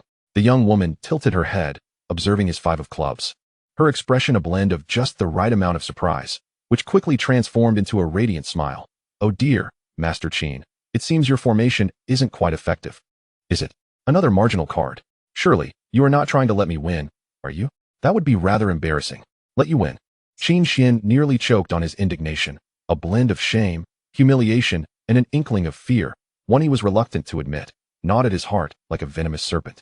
He had roamed the mystical circles of Port Island for years, never having faced such a succession of bizarre defeats. His meticulously arranged Shinkoin gathering array was undoubtedly flawless. His perception of fortune was utterly precise. Yet why? Why did the outcomes consistently lean so absurdly in her favor? Could it be that Luo Qingxuang's method of fortune alteration had grown so potent that it could disregard, or even distort, the fundamental principles of feng shui and luck? This was a notion that shattered his understanding. No, he could not accept this. He, Qin Xian, the sole disciple of the esteemed feng shui master Chen Bo, could not suffer such an outrageous defeat, losing 2 consecutive rounds to an ordinary girl wielding an unknown fortune-altering technique. There remained hope. A third round. Best 2 out of 3. If he could claim victory in the third, he would salvage a shred of dignity. Miss Luo. Qin Xian forcibly suppressed the tumultuous blood roiling within him and the chaos in his heart, his voice hoarse yet imbued with an almost obsessive determination. I demand a third round. Let us settle this with one final bet. Do you dare? His gaze was sharp as a blade, fixated on Luo Qingxuang, as if he intended to pin her to the spot.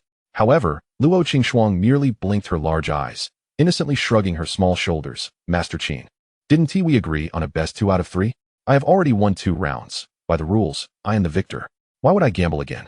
Her tone was light-hearted, even playful, as though she were discussing the most natural of matters. You. Qin Xian was left speechless, nearly choking on his own words. Indeed, according to the rules, she was correct. But to concede defeat and leave like this? That would be more unbearable than death. Are you afraid, Miss Luo? Qin Xian's expression darkened, attempting to provoke her. Are you concerned that your seemingly invincible luck will finally run out in this final round? Or perhaps your earlier victories were mere flukes, and you dare not risk again? Afraid? Why should I be afraid? Luo Qingxuang scoffed, hands on her hips. I simply find it unnecessary. I have already won. My stakes can be donated to charity. Why would I continue playing? Aye. Qin Xian was rendered mute by her retort. Suddenly, he produced the compass from his possession, speaking with an almost feverish intensity. I will raise the stakes. If you win this round, I shall give you this compass. Qin Xian had truly lost his composure, putting his master's bestowed artifact on the line. This compass, granted to him by the renowned feng shui master Chen Bo upon his initiation, had been his companion for many years, a symbol of his status. Inscribed within were the secrets of myriad formations. He never parted with it. Yet now, in a desperate bid to reclaim his dignity, he was willing to wager it.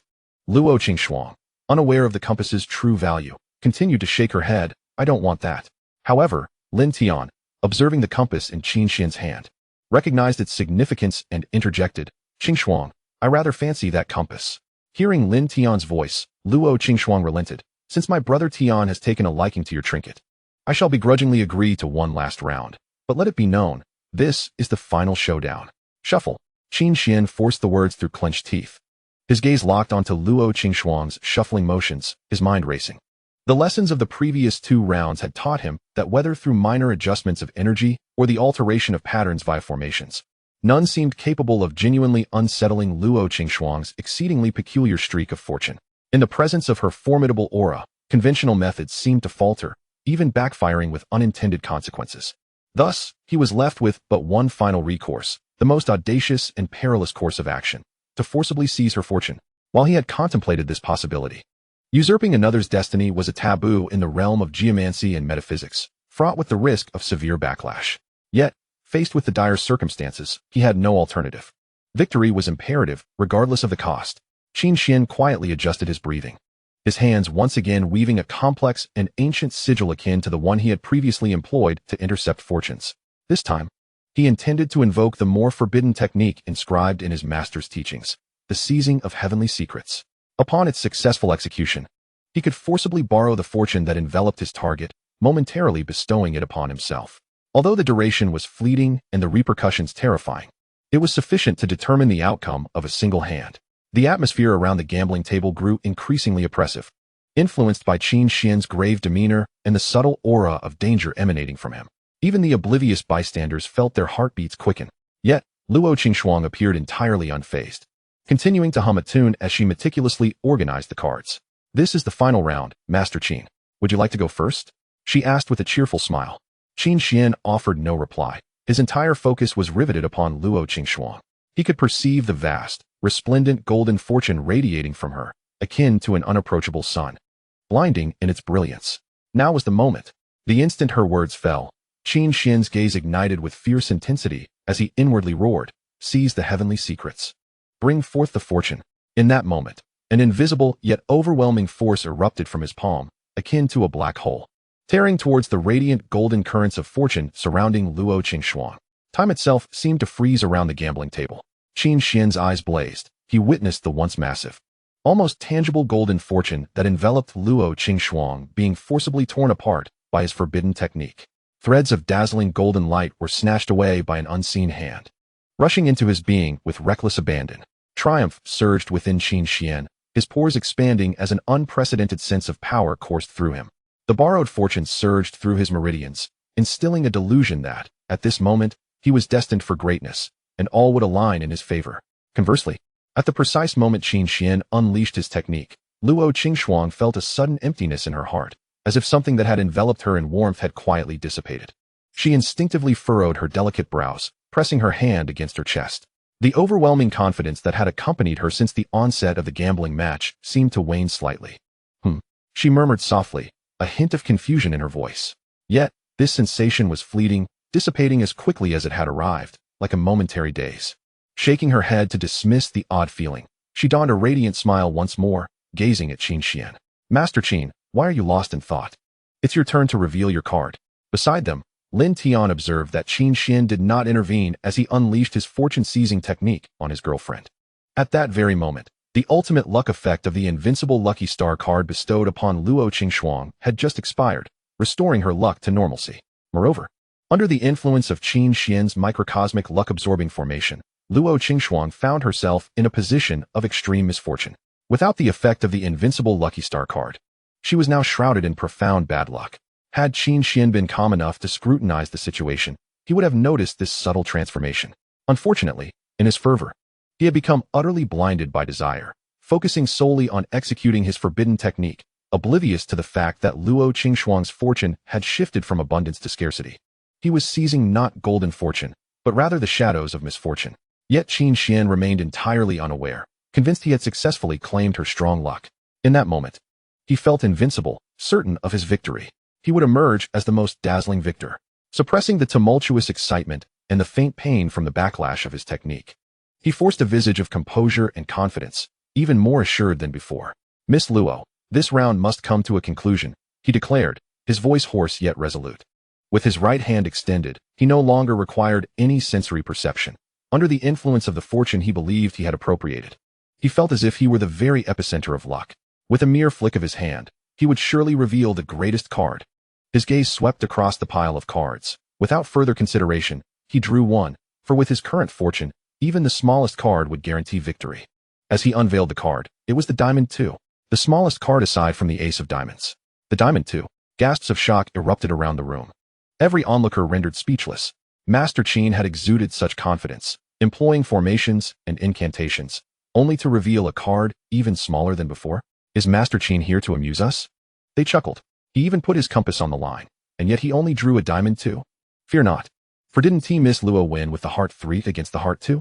Perhaps Master Qin aims to replicate that very outcome. They laughed, eager to see how Luo Qingxuan would respond. Even Qin Xian was momentarily stunned, staring at the glaring Diamond 2 for a full 2 seconds. However, soon after, the overwhelming sense of fortune surged within him once more, dispelling the flicker of doubt that had briefly surfaced. He reassured himself that even if he drew a small card, victory was still assured. The power of fortune was truly formidable. Suddenly, Qin Xian chuckled lightly, his expression not one of regret, but rather radiating an air of inscrutable confidence, as if everything was within his grasp. What are you laughing at? Luo Qingxuan asked, regarding him with a bemused expression. Qin Xian pointed at the Diamond 2 on the table, surveying the bewildered crowd around him before his gaze settled on Luo Qingxuan's equally astonished face. His tone was imbued with an unshakable arrogance as he proclaimed, at this moment, I am enveloped by the fortune of heavenly secrets, signifying a remarkable turn of fate. This Diamond 2, though seemingly the smallest, actually aligns with the principle that encountering a 2 brings forth fortune. It is the very embodiment of reversal in fortune. Under the absolute influence of luck, even a 2 shall triumph.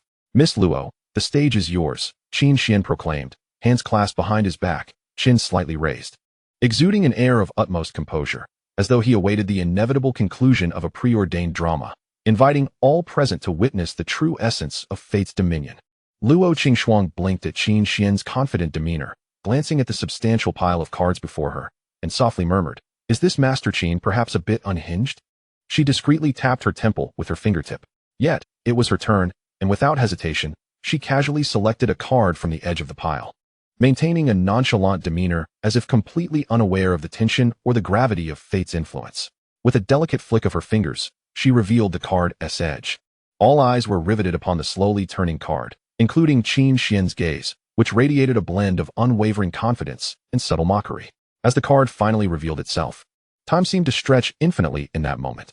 Under the dazzling lights, the intricate patterns on the back of the card faded away, unveiling its face, a black heart-shaped emblem, adorned with the resplendent and majestic figure of the king, his scepter symbolizing supreme authority. The Spade King, undoubtedly the highest card in the deck. The two of diamonds stood no chance against the Spade King. The disparity in their values was astronomical. With the conclusion of the third round, the outcome was evident. The atmosphere fell into an eerie silence, punctuated only by the low hum of the air conditioning and the gentle whisper of the sea breeze brushing against the glass dome. Everyone gaped in disbelief, wide-eyed as they shifted their focus from the two of diamonds to the Spade King, ultimately converging on Qin Xian's face, which had become as rigid as plaster. The Spade King? Someone murmured in disbelief. Did Master Qin's two of diamonds really defeat the Spade King? Another voice croaked, dry and incredulous. Is this a case of extreme fortune turning into misfortune, or merely a futile endeavor? What on earth is happening? My goodness. I was nearly duped by Master Qin just now. Is this truly the legendary Master Qin? Could he possibly be a charlatan? This has utterly disgraced the reputation of Hong Kong's foremost feng shui master. After a brief silence, a tremendous uproar erupted like a tsunami, sweeping through the entire banquet hall. Chaos ensued, complete and utter chaos. Qin Xian's earlier cryptic and supremely confident declarations now appeared absurd and deeply ironic in the stark light of the revealed cards. A muffled laugh escaped someone's lips, unable to be contained. Soon, laughter, discussions, and incredulous exclamations cascaded into a cacophony that nearly threatened to lift the roof off. Journalists frantically clicked their cameras, capturing the exquisite transformation of expressions on Qin Xian's face, from extreme confidence and arrogance to shock and bewilderment, culminating in dilated pupils filled with horror and disbelief, finally settling into a pallid and ashen visage. No, it cannot be. Qin Xian staggered backward, colliding with the chair behind him with a dull thud. He fixed his gaze on the Spade King before Luo Qingxuan, then abruptly cast his eyes down at his own two of diamonds, as if he wished to pierce through the two cards. I clearly seized your fortune. I am undeniably blessed with luck. I stand at the threshold of an extraordinary reversal of fate. How could it possibly be the Spade King? How could you possibly reveal the Spade King? You should be in the depths of misfortune. His voice erupted in a distorted, anguished scream, stripped of any semblance of a masterful demeanor. He could not comprehend it, not in the slightest. He had enacted the forbidden art of seizing fate, and had ostensibly succeeded in grasping that overwhelming golden fortune. He had felt an unprecedented surge of power and luck, even upon revealing the two of diamonds. He had firmly believed it to symbolize the culmination of fortune. Yet, why? Why was it that Luo Qingxuan, who should have been devoid of luck, casually flipped over the Spade King? Was the fortune he had seized an illusion? No. That feeling of abundance was palpably real. Was the theory of reversing fate flawed? No. The scriptures of my sect are unequivocal. Could it be that what I had seized was not the golden fortune at all? A chilling thought slithered into his mind like a venomous serpent. He abruptly lifted his gaze to Luo Qingxuan once more. This time, he was no longer blinded by rage and arrogance, but forcibly activated the secret technique of his sect to observe the flow of luck surrounding her. As he did so, Qin Xian felt as if struck by a thunderclap, his entire being quaking. Surrounding Luo Qingxuan, there was no trace of dull gray misfortune to be found. No signs of luck being seized were evident. Instead, what enveloped her was a vibrant, effervescent aura. Though less ostentatious than before, it was pure, rich, and continuously flowing. A robust red fortune. This was the fortune that rightfully belonged to her, thriving and vigorous. In fact, due to her current state of joy, the red aura shimmered slightly, radiating an air of happiness. And as for himself, Qin Xian trembled, lowering his gaze inward. He saw that the faint golden aura that once protected him had long since dimmed, replaced by a thick, murky, nauseating black fog that clung to him like a parasite. Within that black fog, faint traces of gray misfortune, which he had seized from Luo Qingxuan, were intermixed. Catastrophe. A deluge of misfortune. Moreover, it was an enhanced version, tainted by the aura of the erased decay. The immense power and fullness he had felt earlier were merely an illusion brought about by this overwhelming misfortune. No, it was not an illusion. The misfortune was so potent that it distorted his perception, leading him to a false understanding. What he had seized was not Luo Qingxuang's golden fortune at all. How could this be? The expression on Qin Xian's face was one of utter incredulity. The reason was painfully simple. Lin Tian grinned widely and stepped forward to elucidate. At the moment you employed the technique to seize fortune, the peak luck within Frost had just depleted. After the peak comes the trough. She found herself ensnared in your array, completely enveloped in profound misfortune. Yet, you managed to seize all that misfortune, and thus, with the reversal of fate, what remained was mere luck. Of course, with your strength, you could have discerned all this. But at that moment, you were blinded by desperation, fixated on employing your secret technique, neglecting to check the circumstances during the casting. Otherwise, this would not have occurred. So it was. With that realization, Qin Xian could no longer contain himself. The rush of anger, shame, fear, the ferocious backlash from the art of seizing fate, and the onslaught of overwhelming misfortune converged into a multitude of blows, overwhelming him. He spewed forth a mouthful of blood. More than before, even mixed with dark red clots. His body crumpled, relying solely on his hands gripping the edge of the gambling table to avoid collapsing to the floor. Yet, he appeared as pale as a corpse, breathless, his gaze vacant, devoid of any semblance of the esteemed master of Hong Kong. Master Qin. Several businessmen from Hong Kong who had accompanied him rushed forward in alarm to assist him. So it turns out I seized misfortune. Ha ha ha. Qin Xian slumped in the arms of his companions, his eyes hollow as he stared at the ceiling, emitting a sound more dreadful than crying, a lament of despair. I have brought shame upon my master and my sect. He finally understood that since the second round, all his machinations had been rendered a farce in the face of Luo Qingxuang's inexplicably unreasonable luck. No, even in the third round. While his opponent's extraordinary fortune seemed to have waned, he had foolishly seized the most terrifying misfortune, reveling in his own delusion. This was not merely a matter of skill falling short. It was a complete and utter obliteration of luck, a merciless mockery of his intellect. Luo Qingxuang, witnessing Qin Xian collapse and bleed, looking as if he had lost his mind, instinctively shrank closer to Lin Tian, whispering, "Brother Tian, is he going to be okay? What just happened? I didn't do anything at all." Lin Tian gently wrapped his arm around her shoulder, soothingly replying, "It's fine. Master Qin may have, suddenly come to some profound life realizations, and is just feeling rather emotional." He cast a glance at the dense, invisible black aura enveloping Qin Xian, foreseeing that this fellow was likely to face significant misfortune in the near future. "Master Qin, the outcome of the third round is clear." Lin Tian spoke in a calm voice. "With 3 consecutive victories, according to our agreement, this compass will belong to Frost. As for the charitable stakes of the wager, we will donate as promised, and of course, your name will be included. Please take care of your health." Qin Xian struggled to move his eyes, fixing them on the ancient compass that had accompanied him for many years but was now no longer his. A profound sense of reluctance, regret, and anguish flickered in his gaze. Yet he understood that, with all eyes upon him, he had suffered a complete defeat, leaving him with no room for redemption. "Take the compass." He exerted his last ounce of strength, squeezing out those words between clenched teeth, each syllable seemingly laced with blood. The humiliation of this day would be etched in Qin Xian's memory. "Let us leave." With that, he abruptly closed his eyes, unable to bear the sight of anyone present, especially Lin Tian and Luo Qingxuang. Supported by his companions, he stumbled away from the crowd like a stray dog, leaving the banquet hall in a state of disarray, accompanied by a pool of glaring blood and a chorus of murmurs. Chapter 138, The Future Pillar of Han City. As they made their way, the guests observed the scene and instinctively moved aside, their expressions a complex tapestry of emotions. There was pity, schadenfreude, but more than anything, an overwhelming sense of disbelief. Just half an hour ago, Qin Xian had boldly proclaimed his mastery over fortune, basking in the limelight. Yet now, he fled in a panicked retreat, akin to a dog bereft of its home. The irony was too stark for many to fully comprehend. An elder businessman from Hong Kong shook his head with a sigh, his tone laden with complexity. What a pity. The feng shui community in Hong Kong would undoubtedly feel the tremors of this event. Another individual leaned closer to a companion, their voice barely above a whisper. Chun Bo is particularly sensitive to face. His prized disciple has stumbled so greatly in Han City. This matter is far from over. Luo Qingxuang watched Qin Xian's retreating figure, instinctively tightening her grip on Lin Tian's arm, her voice tinged with timid concern. "Brother Tian, do you think he will be all right?"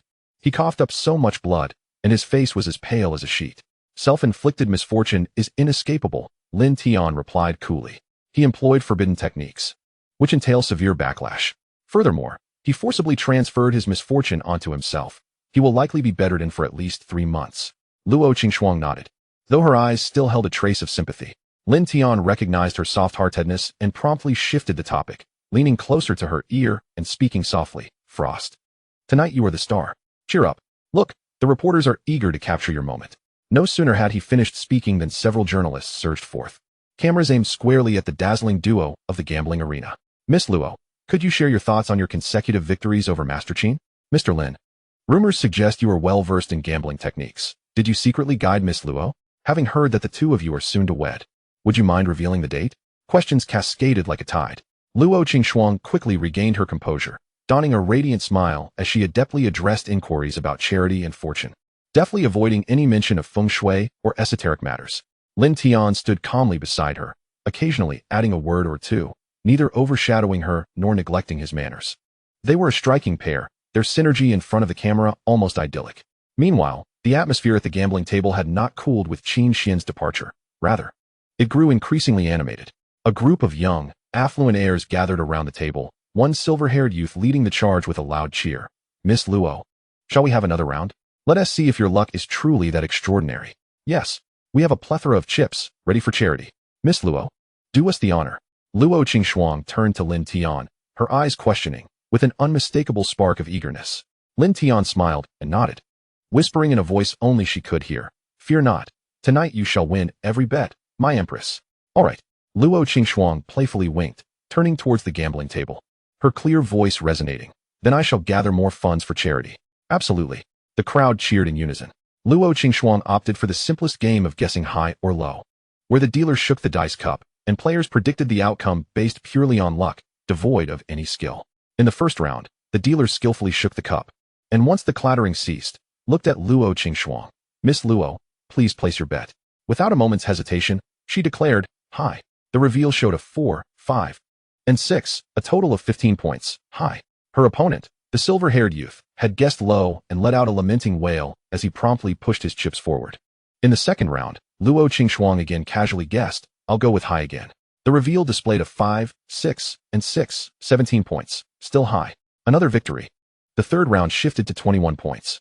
Luo Qingxuang, still nonchalant, drew cards without even glancing at them. As she flipped them over, she revealed a spade king and a heart ace, summoning a total of 21 points. Her opponent had drawn 19 points, which was commendable, yet paled in comparison before Luo Qingxuang. 3 consecutive wins transpired in less than 10 minutes, eliciting gasps of astonishment from the crowd. My goodness, Miss Luo's luck is simply extraordinary. Surely, she is possessed by the spirit of the gambling god. Master Qin's loss is hardly unjustified. This luck is beyond human capability. Lady Luck, truly, a remarkable gambling couple. Luo Qingxuang, flattered yet slightly bashful, generously pushed all her winnings towards the notary, stating, I'll donate all of it. Please help with the registration. The notary respectfully accepted, while surrounding media captured the moment relentlessly. Lin Tian stood a short distance away, quietly observing his girlfriend shimmering amidst the crowd, his gaze tender. In his eyes, the world was utterly different from that of others. Through the lens of Feng Ho Chi Min, the red aura surrounding Luo Qingxuang, although less brilliant than her previous golden fortunes, still flowed richly, enveloping her like a clear stream, vibrant and lively. Although the effect of the invincible Lucky Star card had worn off, Lin Tian could distinctly sense that her own fortune was subtly shifting, becoming increasingly harmonious with her destiny. Perhaps the card had awakened some latent potential within her, or perhaps it was due to other reasons. How intriguing, Lin Tian mused to himself. The young heirs engaged in charitable gambling at the table, while the bigwigs sought out their targets, searching for future collaborators. Luo Yishan introduced Lin Tian to influential figures from across the strait, proclaiming, the Luo group is now entrusted to Lin Tian. Consequently, the prominent individuals present began to take Lin Tian seriously, eager to toast him. Mr. Chun, a real estate magnate from Hong Kong, approached with a friendly smile, holding a glass of champagne. Mr. Lin, tonight has been truly spectacular. I've heard that Shana Motors is expanding into the Southeast Asian market. Would you be interested in collaborating on developing a charging network? Our group has existing plots in several major cities in Southeast Asia. Lin Tian raised his glass in acknowledgement, maintaining a humble yet poised demeanor. Mr. Chun, you flatter me. We are indeed evaluating the Southeast Asian market, but the charging network involves infrastructure and local policies, which requires careful consideration. Should the opportunity arise, I would certainly visit and seek your advice in detail. He neither outright declined nor hastily committed, leaving ample room for future discussions. A glimmer of admiration flickered in Mr. Chen's eyes. This young man, despite his tender years, was astute and resourceful, a potential leader of great affairs. Shortly thereafter, a middle-aged Caucasian man with a scruffy beard approached. Speaking in a foreign-accented Chinese, Mr. Lin, the Greater Bay Area is coastal, with abundant underwater resources. We possess some special channels that could assist in exploration. The profit margins are substantial. This individual represented a European mining dynasty. The mention of special channels immediately raised Lin Tian's alertness, though his expression remained amiable as he replied. Thank you for your kind offer. However, our focus on the Greater Bay Area is primarily on cultural tourism and technology. Mineral development is not within our plans. Moreover, Han City has stringent environmental protection requirements. He deliberately paused on the phrase environmental protection, implying a deeper message. The man's eyes flickered, clearly catching the underlying tone. And he chuckled before deftly changing the subject, discreetly retreating. Subsequently, several prominent business figures from across the strait approached to engage in pleasantries, subtly hinting at high-level interest in the Greater Bay Area project and praising Mr. Lin's youthful prowess and limitless prospects. Lin Tian responded with poise, his demeanor humble and appropriate. He was acutely aware that his father-in-law's signals had been unmistakably clear. He was poised to become a pivotal figure in Han City's business realm. This was attributed not only to his commercial acumen, but also to the extraordinary capabilities he had demonstrated. In this world, certain attributes commanded greater reverence than mere wealth. Tiangu, Luo Qingxuang had inconspicuously sidled up to him, naturally linking her arm through his. With a slight pout and a tone of playful reproach, she remarked, "They keep talking to you. I could hardly find you." This perfectly timed display of affection elicited knowing smiles from several guests, who tactfully excused themselves. Lin Tian glanced down at her, subtly giving a thumbs up, and deliberately inquired, "Tired?" A little, Luo Qingxuang leaned against his shoulder, her voice soft yet brimming with delight. "But more than that, I'm just thrilled. Tonight, I'm truly unbeatable at gambling." "Indeed, my dear Qingxuang is the most formidable," Lin Tian responded gently. As they exchanged whispered confidences, a melodious female voice interjected from the side. "Mr. Lin, Miss Luo, congratulations." Turning to face Zhao, who approached with graceful poise. Lin Tian noted her silver-fringed gown, her long hair cascading in soft waves, and her impeccably refined makeup, a picture of a contemporary star. Yet, beneath her sparkling exterior, a hint of fatigue lingered in her eyes. "Miss Zhao, it's been a while." Lin Tian greeted her with a polite nod, engaging in small talk. "I heard you have a new drama starting next month?" "Yes, a contemporary series, filmed right here in Han City," Zhao replied with a smile. Before gesturing to the individual beside her, "By the way, this is my partner, Han Feng, the general manager of the Xiangxi Ancient Architecture Engineering Company. He is particularly interested in the Greater Bay Area project and has been eager to meet you." Lin Tian's gaze shifted to Han Feng, approximately in his 40s. Han Feng wore a tailored dark gray suit that accentuated his tall stature. With an affable countenance and donning gold-rimmed spectacles, he bore a restrained smile that appeared harmless. Yet, Lin Tian's attention was immediately captivated by the depth of his gaze, a seemingly gentle but profoundly intense look, akin to a tranquil ancient well. Calm on the surface, yet concealing tumultuous undercurrents beneath. "Mr. Lin, I have long admired your reputation." Han Feng extended his hand, his voice steady. "Tonight's gambling event was truly remarkable. Miss Luo's fortune was nothing short of astounding." "Mr. Han, you flatter me," Lin Tian replied as he shook his hand. He noticed the slight calluses on Han Feng's palm, indicators of a man accustomed to physical training. Just then, Han Feng's sleeve slipped slightly, revealing a small patch of skin on his left wrist, marked by a dark red tattoo. Though only a glimpse was visible, Lin Tian recognized it distinctly, a twisted pattern reminiscent of a cursed insect, eerily identical to the totem of the Xiangxi witchcraft sect depicted in the system's news report on ritual offerings. A warning bell rang in Lin Tian's mind, his senses sharpening. Yet, his smile remained unchanged as he casually released Han Feng's hand, feigning ignorance. "Mr. Han, do you have a background in ancient architecture?" Lin Tian inquired nonchalantly. "It's a hereditary craft." Han Feng adjusted his glasses, his demeanor warm. "Xiangxi is characterized by its rugged mountains and complex terrain. Our company excels in foundation engineering under unique geological conditions. I've heard the main venue for the Greater Bay Area Music Festival will be established in the coastal zone, where the geological structure is sensitive. We possess specialized techniques suited for that." His tone was matter-of-fact, as if discussing standard business matters. However, Lin Tian discerned the subtext. Han Feng was deliberately underscoring his expertise while highlighting the crucial location of the music festival venue. Oh, Lin Tian feigned curiosity. So, Mr. Han has knowledge of geology? A smattering, Han Feng smiled, adding, moreover, our company has also dealt with some feng shui adjustment projects for large-scale events like the music festival. Ensuring smooth energy flow amidst dense crowds is vital. If Mr. Lin requires, we could provide a complimentary geological and feng shui assessment report as a gesture of friendship. Zhao Shi interjected at the opportune moment, her tone laced with admiration. Mr. Han even helped my management company with feng shui. Initially, that company was losing money for half a year, but after Mr. Han's adjustments, they turned a profit by the third month. Lin Tian suppressed a smirk within. Feng shui adjustments? More like sorcery. According to the records of the 749 Bureau, the Xiangxi witchcraft sect specialized not in feng shui, but in curses and witchcraft. Then I must seek Mr. Han's guidance. Lin Tian continued, following the thread of conversation. Is Mr. Han frequently based in Han City? Indeed, we have an office here.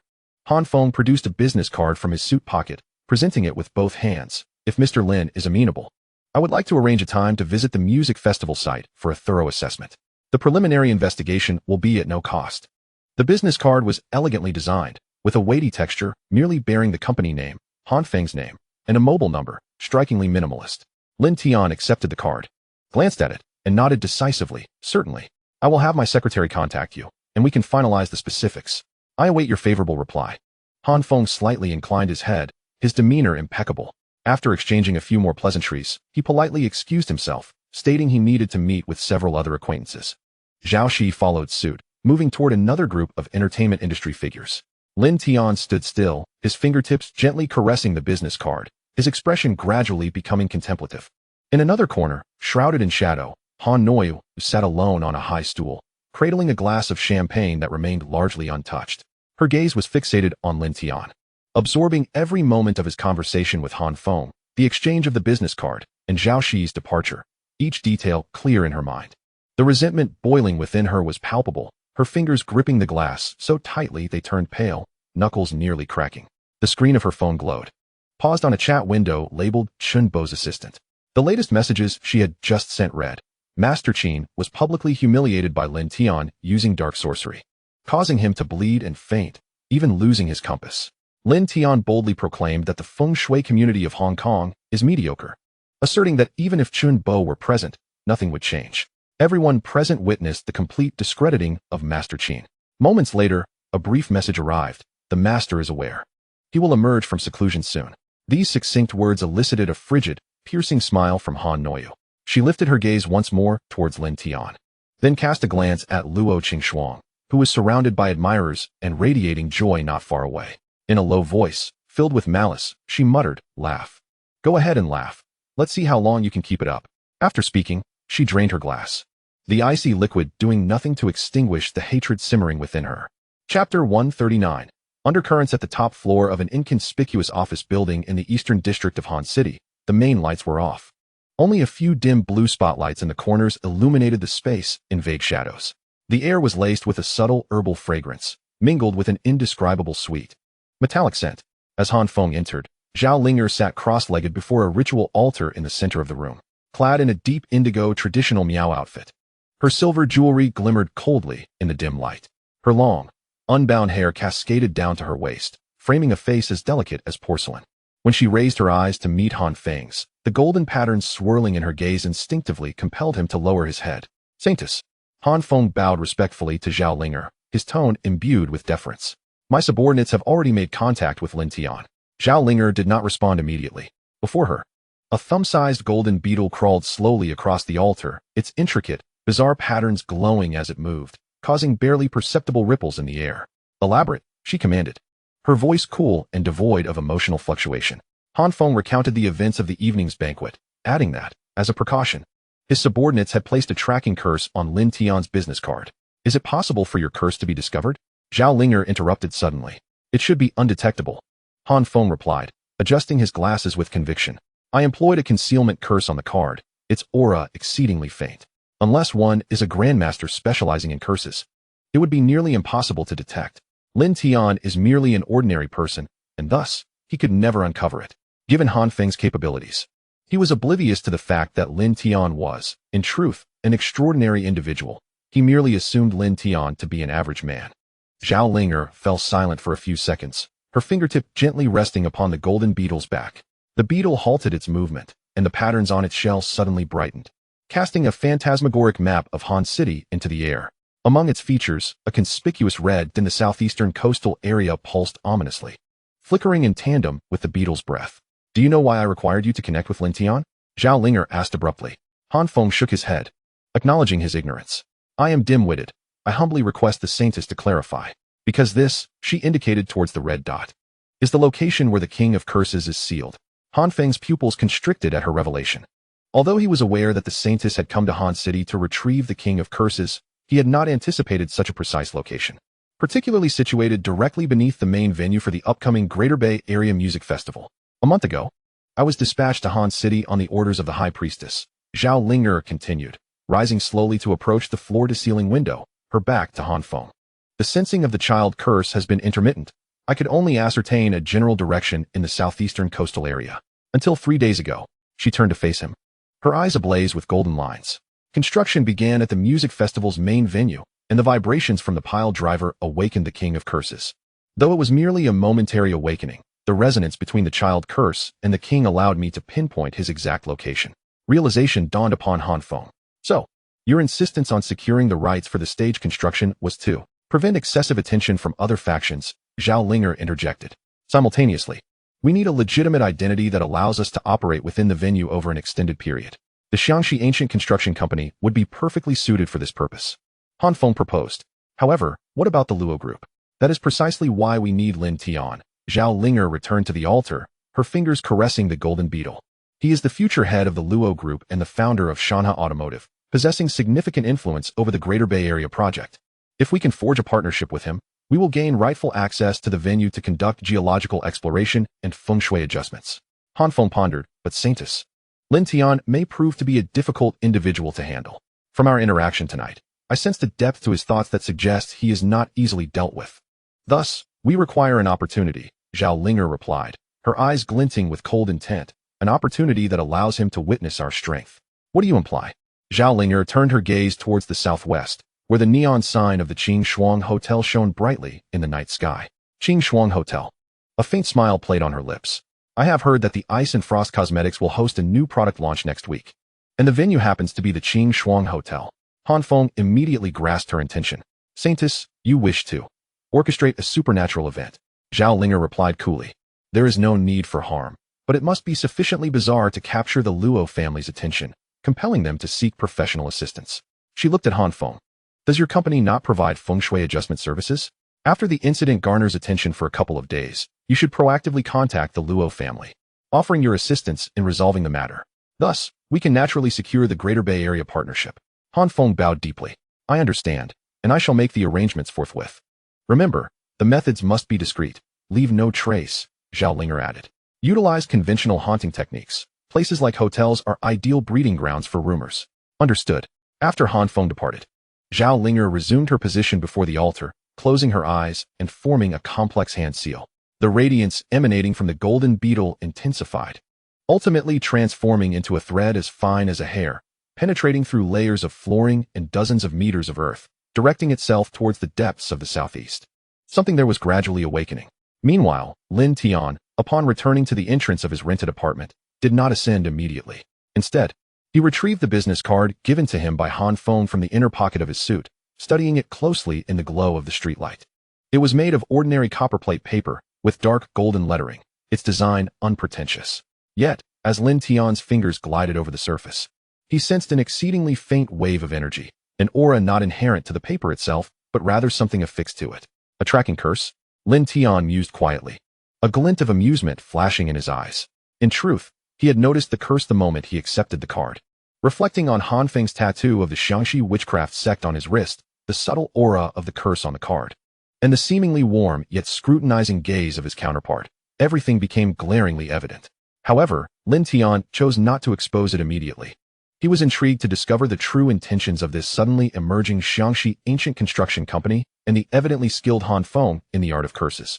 What secrets lay hidden beneath the main venue of the Greater Bay Area Music Festival that warranted such elaborate efforts from the Xiangxi witchcraft sect to approach him?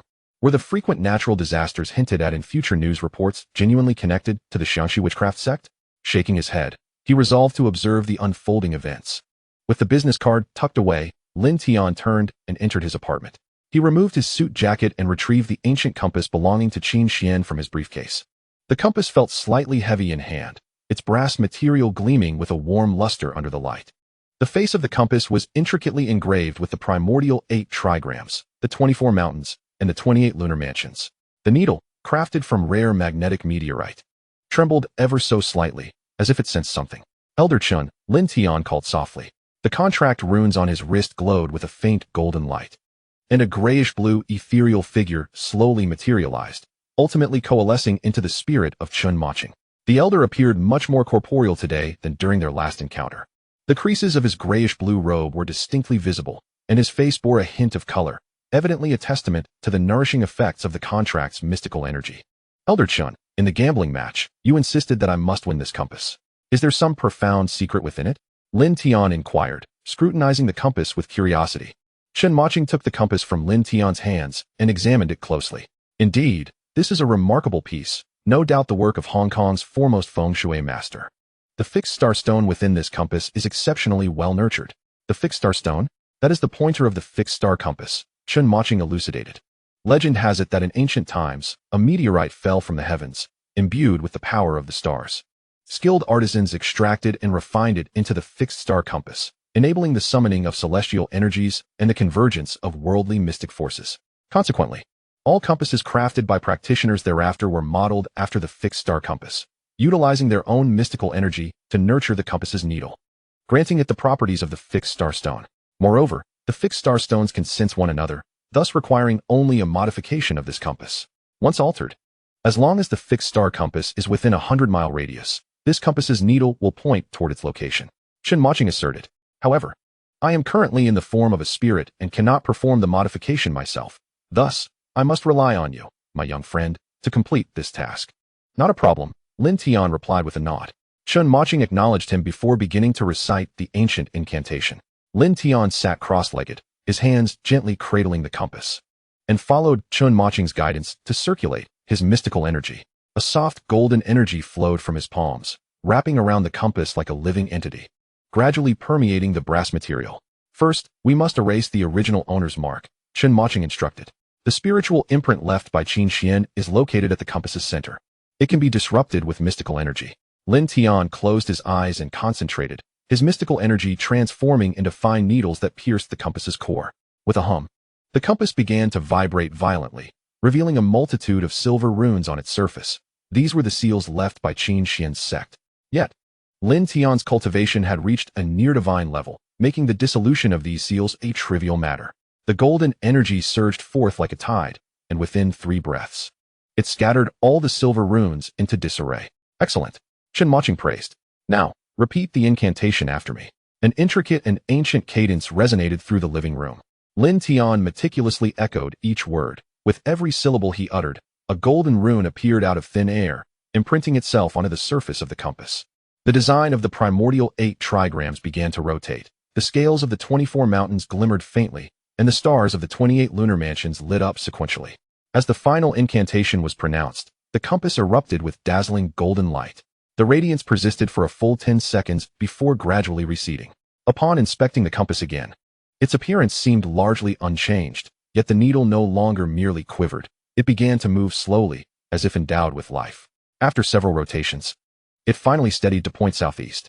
It has succeeded. Chun Maching clapped joyfully. My young friend, you may now give it a try. Infuse your mystical energy and concentrate your thoughts on the compass. Lin Tian complied. The moment he infused his mystical energy, the compass's needle leaped sharply. Immediately thereafter, a faint golden glow emanated from the tip of the needle, unwaveringly fixed on the southeast direction. Lin Tian glanced out the window. That direction led to the Greater Bay Area. Chun Maching also floated to the window, his brow furrowed. Strange. I recall the location of the treasure was not in this direction. Could it be that the geological shifts over the past 30 years have been so significant? Or perhaps, the fixed star compass has been moved? Lin Tian speculated. The two exchanged solemn glances, both recognizing the gravity reflected in each other's eyes. If the fixed star compass truly lay within the Greater Bay Area, and Han Feng of the witchcraft sect conveniently appeared at this moment, requesting collaboration on the music festival project. The coincidences would be too numerous to dismiss. My young friend, Chen Maching suddenly spoke, his tone serious. You mentioned that Han Feng bears a tattoo of a worm on his wrist. Indeed, it is the emblem of the witchcraft sect from Xiangxi, Lin Tian confirmed. Chen Maching's spirit trembled violently, a pained expression crossing his visage. I think I recall something about these worm tattoos. Elder Chen, Lin Tian prompted. Years ago, before I was ambushed in Han City, I encountered a group of individuals clad in black robes. Chen Maching recalled, his thoughts fragmented. They were excavating an ancient tomb filled with worms, many worms. Lin Tian's heart sank. What about the tomb's location? Chen Maching strained to remember, but was unable to grasp the specific details. Finally, he despondently shook his head. I cannot recall clearly. Only that it was not far from the river. One could hear the sound of water. Not far from the river, Lin Tian mused. The Greater Bay Area indeed lay by the sea. All clues seemed to converge upon a singular point. The waters of Han City were deeper than he had imagined. That day, Zhao Shi arrived at the Qingshuang Grand Hotel with her assistant Tony, both burdened with luggage. Tony, carrying a multitude of bags, grumbled with dissatisfaction, my dear lady. While our circumstances have certainly improved, the rent in the Greater Bay Area is paid in real gold and silver. Why are we forsaking our splendid flat for this hotel? Is it not a tad extravagant? Why do you have so many questions? If I say we are changing locations, then we are changing locations, Zhao Shi retorted. Her complexion pale and her demeanor displeased. All right, I shall heed your wishes, my lady. Tony acquiesced before proceeding to check in at the front desk. Meanwhile, Zhao Shi settled onto a sofa to await his return, though her pallor suggested she was unwell. At that moment, a tall, striking woman appeared beside Zhao Shi, extending a business card. Miss, it seems you are in a bit of trouble. Here is my card. Feel free to contact me if you need assistance. Zhao Shi instinctively accepted the card, glancing at it. Ling Ling Cleaning Company, Ma Xiaoling. My apologies, I will be residing in the hotel for a while. And I do not require cleaning services, Zhao Shi politely declined, mistakenly assuming Ma Xiaoling was from a cleaning company. Ma Xiaoling chuckled in response. Very well. I shall also be staying here for a while. If you need anything, just call. With that, she departed with an air of nonchalance. Chapter 140, The Haunted Hotel Incident. That night, in the presidential suite 2388 of Qingshuang Grand Hotel, Zhao Shi jolted upright in bed, her chest heaving violently, cold sweat soaking her purple lace silk nightgown. The dream had returned. In the dream, there was an endless darkness, and rustling sounds surged from all directions. She could feel something crawling on her, icy and multi-legged, sliding up her calves, burrowing into her nightgown, pressing against her skin. Zhao Shi stifled a scream, forcing herself to swallow it down. Trembling, she reached out to press the bedside lamp switch. The warm yellow light dispelled some of the darkness, but could not restore the color to her face. She had been residing in the Qingshuang Grand Hotel for 3 days. 3 days, each night plagued by the same nightmare, the same abrupt awakenings. Her assistant Tony had suggested she consult a psychologist, claiming she might be suffering from work-related stress. However, Zhao Shi was acutely aware that her predicament was not merely a consequence of overwhelming work-related stress. The reason for her relocation to the Qingshuang Grand Hotel was that she had been plagued by the same haunting nightmares at home. She had hoped that a change of scenery would alleviate her troubles, yet it was becoming increasingly clear that the issue lay within herself.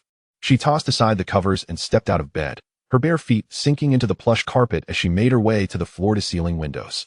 From the 23rd floor, she could gaze upon the sprawling nocturnal panorama of Han City. The distant lights of the bay twinkled like scattered diamonds, while the streets below were only sparsely populated with vehicles, as the entire city slumbered in the depths of night. Yet, Zhao Shi found herself unable to sleep.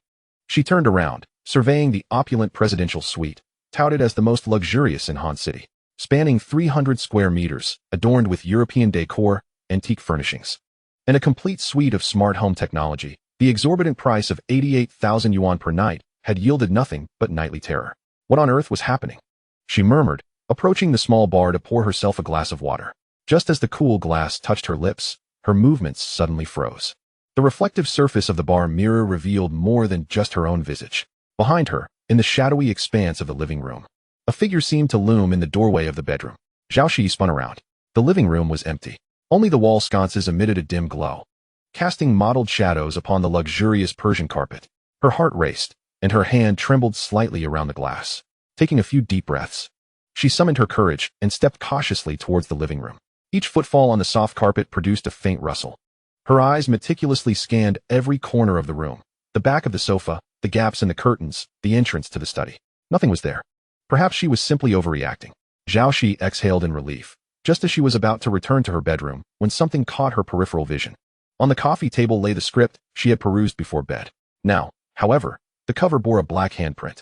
The 5 distinct fingers and slender knuckles suggested a woman's hand. The black mark resembled not ink, but rather the residue of something charred. Zhao Shi's breath hitched in her throat. She distinctly remembered placing the script neatly in the center of the table, accompanied by a glass of water. Now, the script was Askew. The glass had been moved to the edge of the table, and that handprint pointed ominously towards the bedroom. Who's there? Zhao Shi's voice trembled. Nearly unrecognizable. No response came. Only the faint sound of air wafting from the central air conditioning vent broke the silence. At that moment, the lights in the bedroom abruptly extinguished. It was not a power outage. The lights in the rest of the suite remained illuminated, leaving the bedroom engulfed in darkness. In that shadowy abyss, Zhao Shi could vaguely discern the bedcovers slowly rising, as if someone were sitting up beneath them. This time, Zhao Shi finally screamed. She turned and dashed towards the door, her fingers frantically pressing the electronic lock. Yet the usually responsive smart lock offered no reaction. The screen dark as night. Open the door. Open the door. She pounded against the solid wooden door. Behind her, from the depths of the bedroom's darkness, a soft laugh echoed, a woman's laugh, ethereal and mournful, sending chills through the stillness of the night. Zhao Shi's body froze, and she slowly turned her head. At the threshold of the bedroom stood a white apparition, its form indistinct and translucent, vaguely resembling a long-haired woman. It remained motionless, facing Zhao Shi. Then, it began to glide forward, not walking, but floating, its feet barely touching the ground, its skirt billowing as if moved by an unseen breeze. Approaching her with an eerie and deliberate slowness, Zhao Shi pressed against the door, her legs trembling, nearly buckling beneath her. Just as the ghostly figure was a mere 3 steps away, the doorbell suddenly rang. The crisp chime shattered the suffocating silence of the suite, jolting Zhao Shi back to reality. She gasped, noticing that the bedroom lights had flickered back to life, the bedcovers smoothed as if nothing had occurred, and the white figure had vanished, as though the entire episode had been a figment of her imagination. Ding dong, ding dong. The doorbell rang again, accompanied by Tony's anxious voice. Shi, are you all right? I heard a scream. Trembling, Zhao Shi unlocked the door. Standing outside in his pajamas was Tony, flanked by 2 security guards who had rushed to the scene. Shi, did you have another nightmare? Tony inquired, concern etched on his face. Zhao Shi opened her mouth as if to speak, but ultimately shook her head weakly. No, it's nothing but a nightmare. She dared not confess. Who would believe her? In the following days, the eerie occurrences at the Qing Shuang Grand Hotel spread like wildfire. First, a staff member on the 23rd floor reported hearing a woman's sobs emanating from an empty room during her midnight rounds. Upon reviewing the surveillance footage, it was discovered that no one was present in the room. Next, guests on the 22nd floor complained of mysterious knocking on their doors, only to find no one when they answered. The corridor cameras revealed that no one had been in the vicinity of the guests' doors during that time. The most bizarre incident transpired in the banquet hall on the 21st floor, where the Frost Cosmetics launch event was slated to take place. The previous night, a security guard on patrol noticed a faint glow seeping through the door crack of the banquet hall. Upon entering, he was astounded to find the floor littered with white candles, over 100 arranged in a sinister circle, with a shattered makeup mirror at the center. The candles were lit, yet the surveillance footage showed that no one had entered or exited the banquet hall for a full 3 hours. Soon, rumors of the haunting at the Qing Shuang Grand Hotel began to circulate within a limited circle. Initially, it was mere chatter among the hotel staff, but eventually, guests began posting ambiguous messages on social media. Subsequently, a well-known local paranormal forum featured detailed accounts from first-hand witnesses. The post was titled, "Staying at Han City's Top Hotel. I encountered a true malevolent entity." The author claimed to be a guest in the room adjacent to Suite 2388, recounting the screams heard in the middle of the night, strange footsteps outside the door, and the white figure seen through the peephole at 3 in the morning. The post quickly gained traction across various social platforms. Despite the hotel management's prompt efforts to have it removed, screenshots had already circulated widely. Reporters caught wind of the situation, gathering outside the hotel in hopes of interviewing guests. By the 3rd afternoon, matters escalated further. A female internet celebrity staying on the 19th floor inadvertently captured a fleeting glimpse of a white figure in the background during her live stream. Though only a fraction of a second, the tens of thousands of viewers watching the stream witnessed it. The clip went viral, and the Qing Shuang ghost became a trending topic on Weibo. As the situation intensified, the management found themselves overwhelmed and unable to contain the chaos. Reluctantly, Lin Tian had to personally intervene. Chapter 141, Ma Shaoling.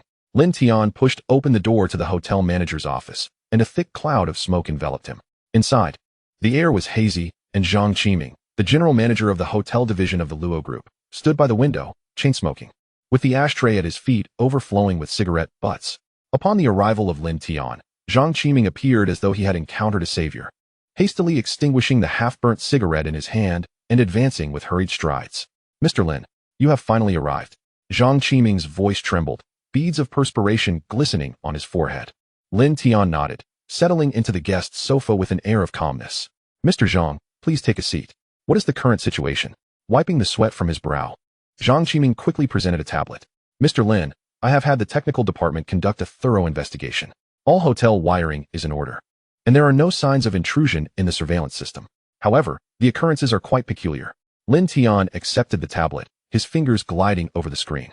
The timeline was meticulously detailed, with at least 2 supernatural incidents reported daily since 3 days ago. In seemingly vacant rooms, lights flickered to life spontaneously. The elevator doors, devoid of any presence, closed with a resounding chime. Most bizarrely, in the banquet hall, hundreds of white candles inexplicably materialized, arranged in a sinister circle with a shattered makeup mirror at its center.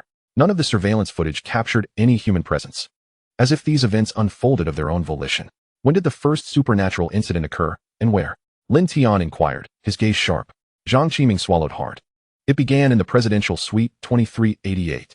The guest residing there is Zhao Shi." "Zhao Shi?" Lin Tian's brow furrowed. He had been preoccupied with matters concerning the Greater Bay Area construction site, entirely oblivious to external news. Were it not for his father-in-law's personal call regarding the hotel haunting, he would not have come at all. To his surprise, this matter was indeed connected to Zhao Shi. Lin Tian recalled the future news notification he had received. Zhao Shi would fall to her demise in a drunken stupor. It now seemed that the young woman had encountered something malevolent. "Is Miss Zhao still in the hotel?" Lin Tian rose. "Yes. She hasn't left in days."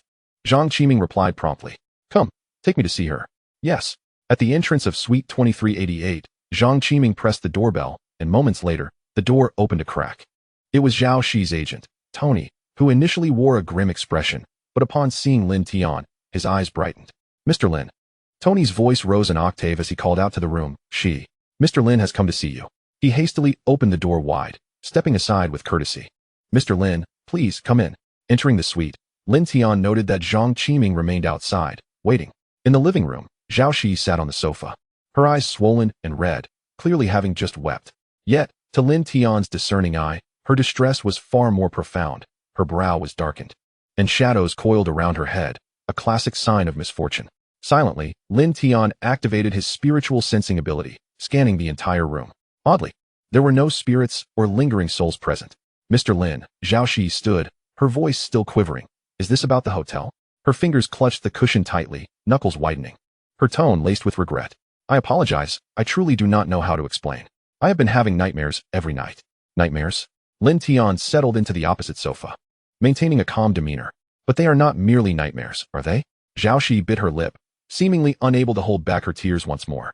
"I saw a white shadow, a woman's shadow. It was in my room." She recounted her experiences of the past few days, the quilt inexplicably rising as if someone were beneath it, black handprints appearing on the bar mirror, a vague white figure lingering at her bedroom door during the dead of night, and the eerie, haunting laughter of a woman echoing in the stillness of the night. Lin Tian listened attentively, occasionally interjecting to clarify pivotal details. Once Zhao Shi finished, he spoke. "These occurrences began only after you checked into the hotel?" "No." Zhao Shi shook her head, her voice dwindling. "Before moving to the hotel, I experienced nightmares in my rented apartment as well, but they were not as severe, just ordinary nightmares. That is why I thought a change of environment might help." She forced a smile. "Little did I know that after coming here, not only did the nightmares worsen, but they also affected the entire hotel." Lin Tian's gaze sharpened. "So it began before your relocation? This is not an ordinary haunting." His mind instantly recalled Han Feng from the Shijiang witchcraft sect. The sect was renowned for curses and hexes. He had already checked. There were no traces of cursed insects on Zhao Shi or in the room. This left only one possibility, a curse. Curses typically require a medium to activate. "Miss Zhao," Lin Tian's tone grew solemn. "Have you received anything unusual recently? Perhaps gifts, trinkets, or talismans?" Zhao Shi pondered carefully before shaking her head. "No, I was busy filming with the crew and just wrapped up recently. I haven't had a chance to receive any gifts." Lin Tian furrowed his brow. Had the trail gone cold? "No." He shifted his approach. "Have you encountered anyone particularly unusual? Perhaps someone with odd behavior?" Zhao Shi delved into her memories. After a few moments, her eyes suddenly lit up. Yes, on the day I checked into the hotel. I met a girl in the lobby. She gave me a business card, saying I could contact her if I encountered trouble. Do you still have the card? Lin Tian immediately inquired. Yes. Zhao Shi rummaged through her small bag and quickly produced a business card, handing it to Lin Tian. Lin Tian accepted the card. It featured a white background with black text, simply designed. It read, Ling Tang Cleaning Company. Ma Xiaoling. Phone, 138 XXXXXXXX. Ling Tang Cleaning Company. Lin Tian narrowed his eyes. At first glance, it seemed like a cleaning service, but upon closer inspection, it bore an air of the supernatural. He discreetly activated his spiritual sensing ability, yet the card revealed no unusual fluctuations. Was the individual simply adept at concealment, or was it merely a coincidence? Since this Miss Ma predicted you would encounter trouble, Lin Tian returned the card to Zhao Shi. Why not call her now? Good idea. Zhao Shi seized the opportunity like a lifeline, quickly taking out her phone and dialing the number on the card. The phone rang 4 times before connecting. Hello? A young female voice came through, crisp and straightforward. Is this Miss Ma Xiaoling? Zhao Shi asked cautiously. Yes, it is. You must be Miss Zhao Shi. The voice on the other end replied with a hint of amusement.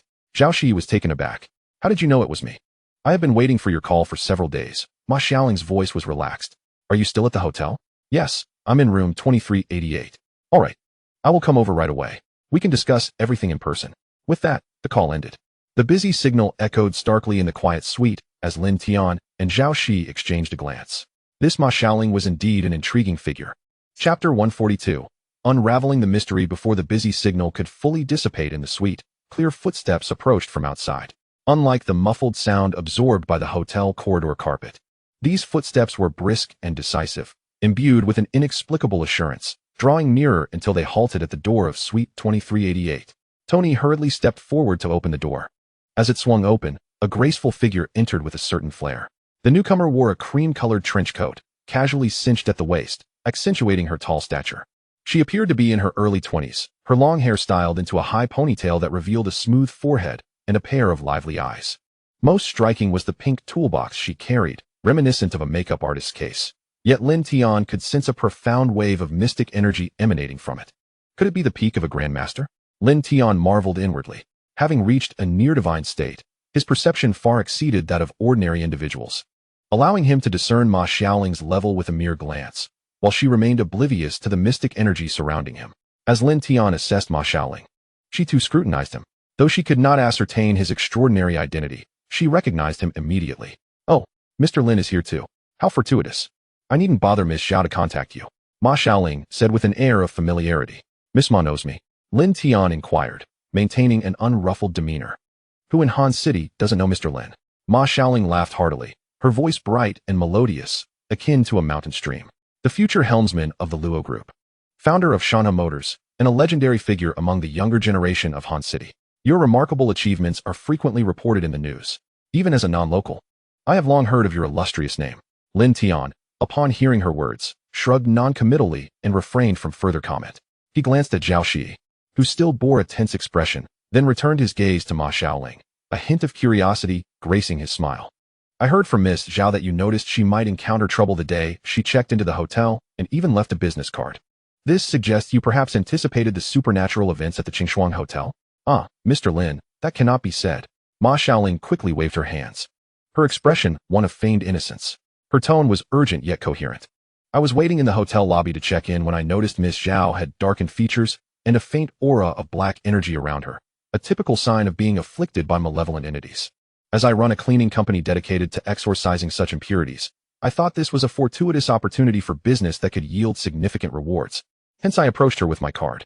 Observing her candid demeanor, Lin Tian's doubts eased slightly. A meaningful smile curled at the corners of his mouth. It seems Miss Ma's enterprise is not an ordinary cleaning company. I had initially thought the name was rather peculiar for a cleaning service. Mr. Lin has a discerning eye. Ma Xiaoling replied with a smile, retrieving another business card from her trench coat pocket and presenting it to him.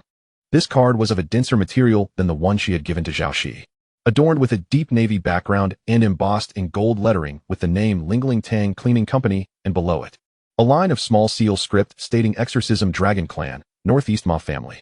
Allow me to formally introduce myself. I am Ma Xiaoling, hailing from the Ma family of the Northeast, known for our exorcism traditions. A subtle pride tinged her voice. Our family has long been dedicated to the expulsion of malevolence and impurities. To put it plainly, we assist in cleansing those unseen filth. Although you are not of our path, Mr. Lin, with your current status and connections, you must have heard the tales of the Northeast exorcists? I have indeed heard of the Exorcism Dragon clan and the Northeast Ma family. Lin Tian accepted the card, his fingers tracing the embossed gold patterns as he nodded slowly. Looking back at Ma Xiaoling, his gaze turned pointedly inquisitive. Yet, Han City is quite distant from the Northeast. Why would you venture so far only to fortuitously encounter Miss Zhao's troubles? This seems rather coincidental. Upon hearing Lin Tian's skepticism, the bright smile on Ma Xiaoling's face dimmed slightly. She shrugged her shoulders and raised her hands in a gesture of helplessness. Mr. Lin, I cannot provide an explanation that would fully assuage your suspicions. To be candid, I came to Han City for next month's Greater Bay Area Music Festival. I heard that many top bands are invited, and as a music enthusiast, I came to join the excitement and, coincidentally, to secure a few small jobs to earn some pocket money. However, I hope you will heed my words. If all goes as expected, someone will soon reach out to you under the pretense of feng shui and fortune-telling, eager to help resolve the hotel's troubles. Yet, the issues currently plaguing the hotel are not something that ordinary individuals can rectify. Lin Tian's eyes flickered with understanding, quickly discerning the underlying message in Ma Xiaoling's words. He had long harbored suspicions about Han Feng, and upon hearing Ma Xiaoling's statement, his prior conjectures crystallized. Han Feng had deliberately approached him with the intent of securing the main venue cooperation for the Greater Bay Area Music Festival. And now the supernatural incidents at the Qingshuang Hotel were likely orchestrated by him. Han Feng had laid a curse upon Zhao Shi, triggering a series of supernatural occurrences designed to instill panic within the Luo group. When the situation escalated beyond control, he would present himself as the general manager of the Xiangxi Ancient Building Engineering Company, offering to assist under the guise of feng shui remediation. This would not only showcase his capabilities, but also earn him Lin Tian's trust, ultimately securing the Greater Bay Area collaboration to fulfill his ulterior motives. However, from Ma Xiaoling's remarks, Lin Tian keenly grasped critical information. The supernatural events at Qingshuang Hotel seemed to have surpassed the expectations of the instigator, and were not solvable by ordinary means. Although he had reached a near-divine state and possessed formidable combat prowess, he was not well versed in the esoteric arts of ghost-catching, exorcism, or curse-breaking. Han Feng's motives were clearly suspect, and entrusting him with the matter would likely exacerbate the situation, potentially allowing him to plant further malevolent schemes within the hotel, endangering the safety of many. In contrast, Ma Xiaoling, hailing from the exorcism lineage of the Ma family and possessing the strength of a peak grandmaster, had proactively approached him, making her the optimal choice to resolve the current predicament. With his thoughts swiftly resolved, Lin Tian's doubts dissipated entirely, replaced by genuine earnestness. He rose, nodding slightly to Ma Xiaoling, and spoke with utmost sincerity. Since you have been so forthright, Miss Ma, I am not one to act unreasonably. The situation at Qingshuang Hotel is dire, affecting not only its operations, but also the safety of its guests. On behalf of the Luo Group, I formally implore Miss Ma to assist us in alleviating the troubles besetting Qingshuang Hotel. As for compensation, please feel free to state your terms. Upon hearing the assurance regarding compensation, Ma Xiaoling's eyes sparkled with excitement, the previous gravity of the situation lightening considerably as a bright smile returned to her face. She patted her chest and said confidently, "Rest assured, Mr. Lin, if the payment is adequate, I will undoubtedly handle this splendidly. Since you trust me, I shall not let you down. Exorcism and purification are the duties of my Ma family, especially when it concerns so many innocent guests. We cannot stand idly by as they suffer." Chapter 143, Modern Exorcism Techniques. After Lin Tian's formal commission, Ma Xiaoling's lively eyes crescented into crescents as she feigned a sigh. "Mr. Lin, this business of yours is far more costly than I had anticipated." With that, she placed the pink toolbox onto the coffee table and gently opened it. Inside the box, instead of the talismans and magical artifacts Lin Tian had envisioned, there lay an array of genuine cosmetics belonging to women. The only item that bore any relation to exorcism was a yellow talisman bound with a red string tucked away in a corner. "Miss Ma's toolbox is quite exquisite," Lin Tian remarked, raising an eyebrow. "It seems to be keeping up with the times." Ma Xiaoling smiled sweetly, deftly donning a pair of white gloves. She retrieved a bottle of an unidentifiable spray and turned to Zhao Shi, who had been quietly seated on the sofa. "Miss Zhao, I kindly ask you to extend your right hand, palm facing upwards." Zhao Shi complied, her fingers trembling slightly. Ma Xiaoling aimed the spray just above Zhao Shi's palm, applying a few bursts, while her other hand formed a gesture, reciting softly, "By the decree of the dragon god, with the assistance of the willow fairy, manifest." Instantly, a layer of golden mist enveloped Zhao Shi's palm, beneath which faint dark red patterns began to emerge, resembling a spider's web extending from the palm towards the wrist. The patterns were so fine that, without the golden mist, they would have been imperceptible to the naked eye. Zhao Shi's complexion turned pale. The markings of the spirit-invoking goo. Ma Xiaoling's tone shifted to seriousness. Miss Zhao, have you recently experienced a brief prickling or tingling sensation in your palm after attending a dinner, gathering, or receiving a gift? Perhaps lasting only a second or two, after which you forgot it. Zhao Shi furrowed her brow in thought. After a few seconds, her eyes widened in realization. Yes, right after the charity gambling event, Mr. Han from the ancient architecture in Xiangxi invited me and a few friends from the entertainment industry to dinner. A producer, whom I wasn't very familiar with, approached to toast, and when we shook hands, I felt a slight prick in my palm, but it vanished quickly. I thought it was just my imagination. That must have been it. Ma Xiaoling nodded affirmatively. The spirit-invoking goo's eggs are minuscule and can attach themselves to skin, cup rims, or gift wrappings. The one who casts the goo only needs brief contact with you to transfer the egg into your body. The incubation period typically lasts 7 to 10 days, during which there are no symptoms, and once it hatches. She paused, glancing at Lin Tian. The goo will inhabit the host's bloodline, continuously emitting a unique negative frequency. This frequency is imperceptible to ordinary individuals, yet to vengeful spirits. It acts as a beacon in the dark, akin to the allure of blood to sharks. The attracted spirits will instinctively entwine with the host, causing nightmares, auditory and visual hallucinations, and in severe cases, even phenomena such as sleep paralysis or inexplicable movement of objects. Tony, listening nearby, broke into a cold sweat. Then, we must extract the goo immediately. That is precisely the issue, Ma Xiaoling replied, retrieving a palm-sized makeup mirror from her toolbox. Upon opening the mirror's 2 layers, it revealed a mini compass, its surface etched not with conventional directional markings, but with a myriad of runes. She placed the compass close to Zhao Shi's forearm. The needle first trembled violently before beginning to rotate slowly in a counterclockwise direction. The goo is gone. Ma Xiaoling's expression darkened. Gone. Lin Tian noticed the peculiarity in her words. Upon encountering Zhao Shi, he had already checked her for traces of the goo and found none, leading him to believe she had been cursed. It was not death, nor expulsion, but rather disappearance. Ma Xiaoling stowed away the compass and retrieved a powder case from the bottom of the box. She then produced a bottle of skincare liquid, dripping a few drops of the transparent fluid into the powder case. Once the goo hatches, it will connect with the host's bloodline. Unless a specialized method of exorcism is employed, it will never detach or perish on its own. However, as of now, she handed the powder case to Zhao Shi. Miss Zhao, I require a drop of your blood. Please extend your hand to me. All right. Zhao Shi nodded and extended her right hand. Ma Xiaoling took out an object resembling an eyebrow pencil and pricked Zhao Shi's fingertip, causing a drop of blood to flow forth, which she caught in the powder case. The transparent liquid instantaneously diffused the blood droplet, but strangely, the blood did not stain the liquid. Instead, it coalesced into a dark red, gel-like substance the size of a grain of rice, its surface riddled with honeycomb-like holes. Quivering slightly, this is a goo pupa. Ma Xiaoling carefully grasped the gel-like substance with tweezers, scrutinizing it under the light. After hatching, the goo continuously secretes this substance to envelop itself, forming a protective pupa. Under normal circumstances, the goo survives within this pupa, perpetually emitting its frequency. But look, she gently squeezed the pupa with the tweezers. The pupa easily shattered, revealing nothing inside. The goo is gone, leaving only an empty pupa shell. Ma Xiaoling placed the shattered pupa into a small glass vial and sealed it. There is but one explanation. The goo has been consumed. A sudden silence filled the room.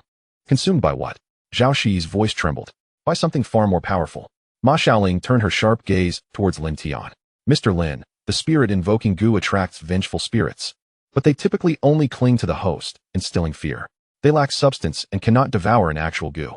Only a corporeal entity or a formidable evil spirit capable of interfering with the material realm could consume the goo.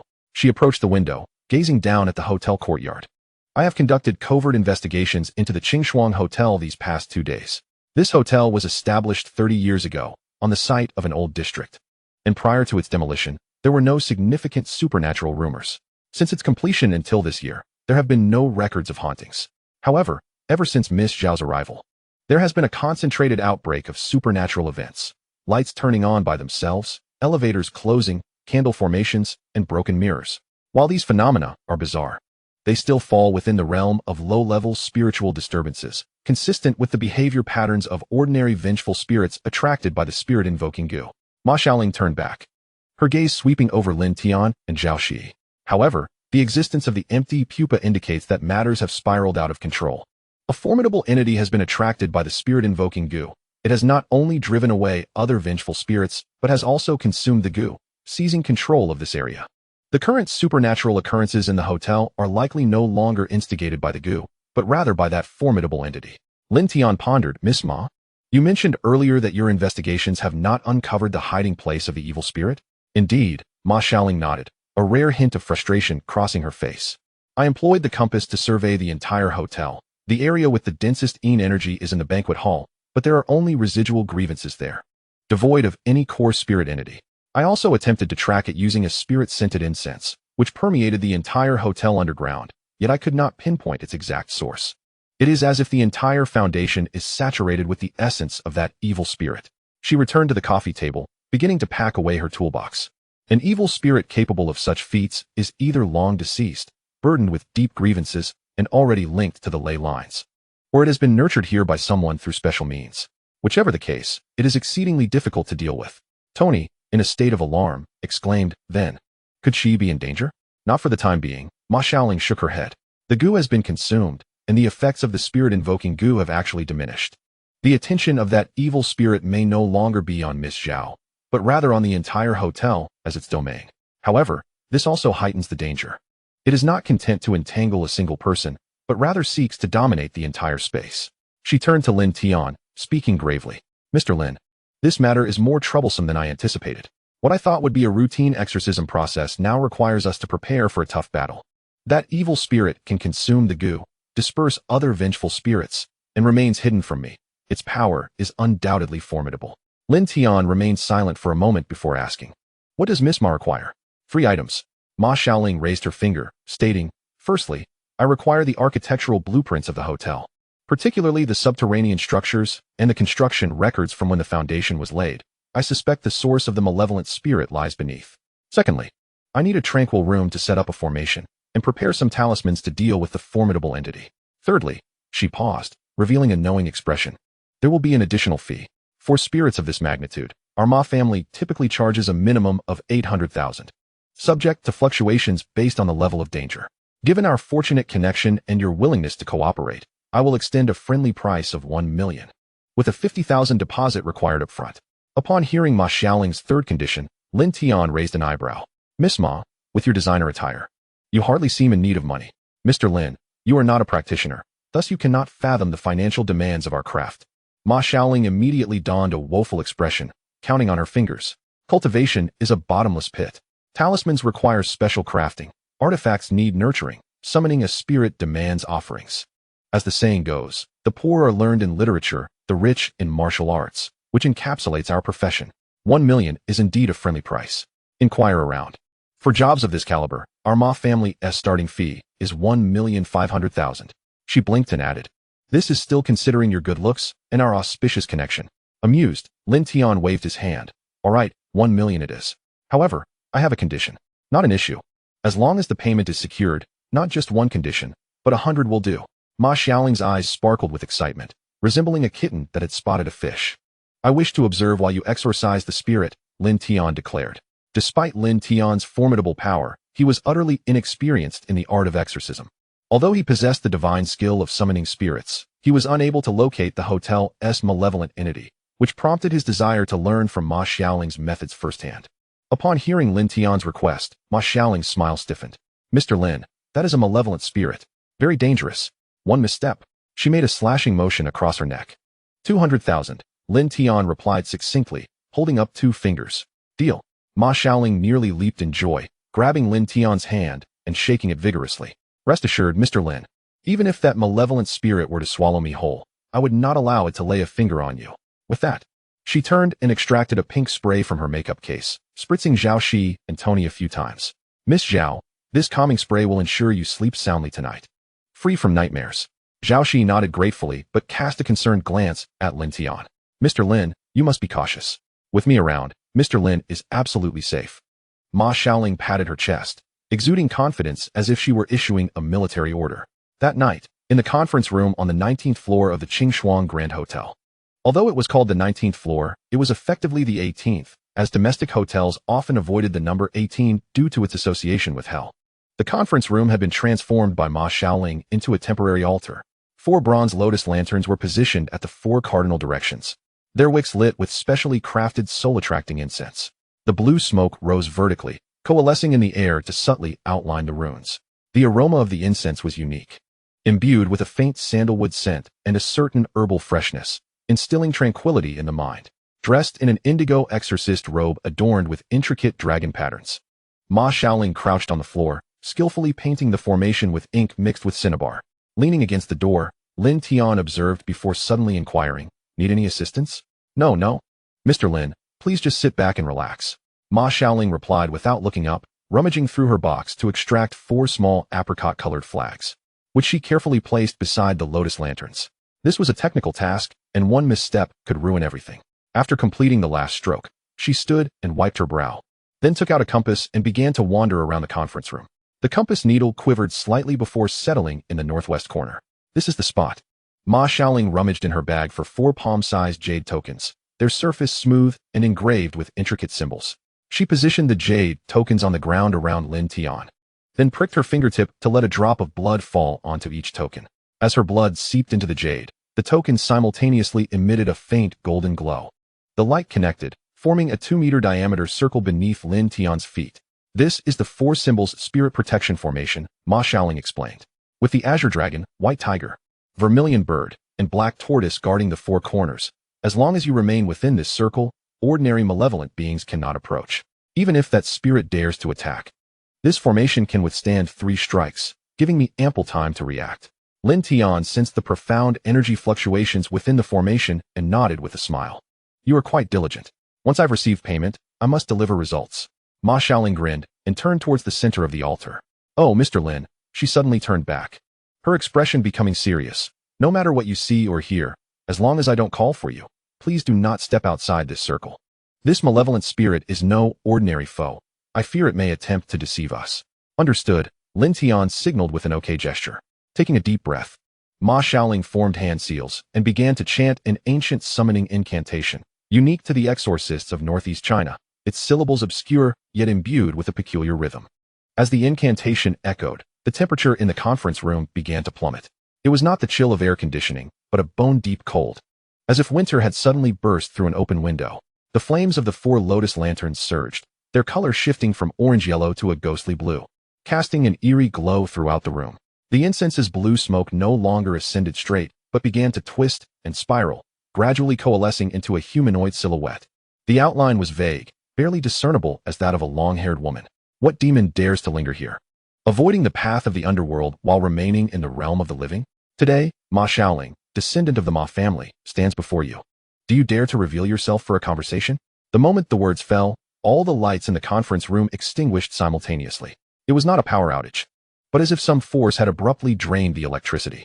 Only the ghostly blue flames of the lotus lanterns and the faint light of 7 oil lamps continued to flicker, casting dancing shadows of spirits upon the walls.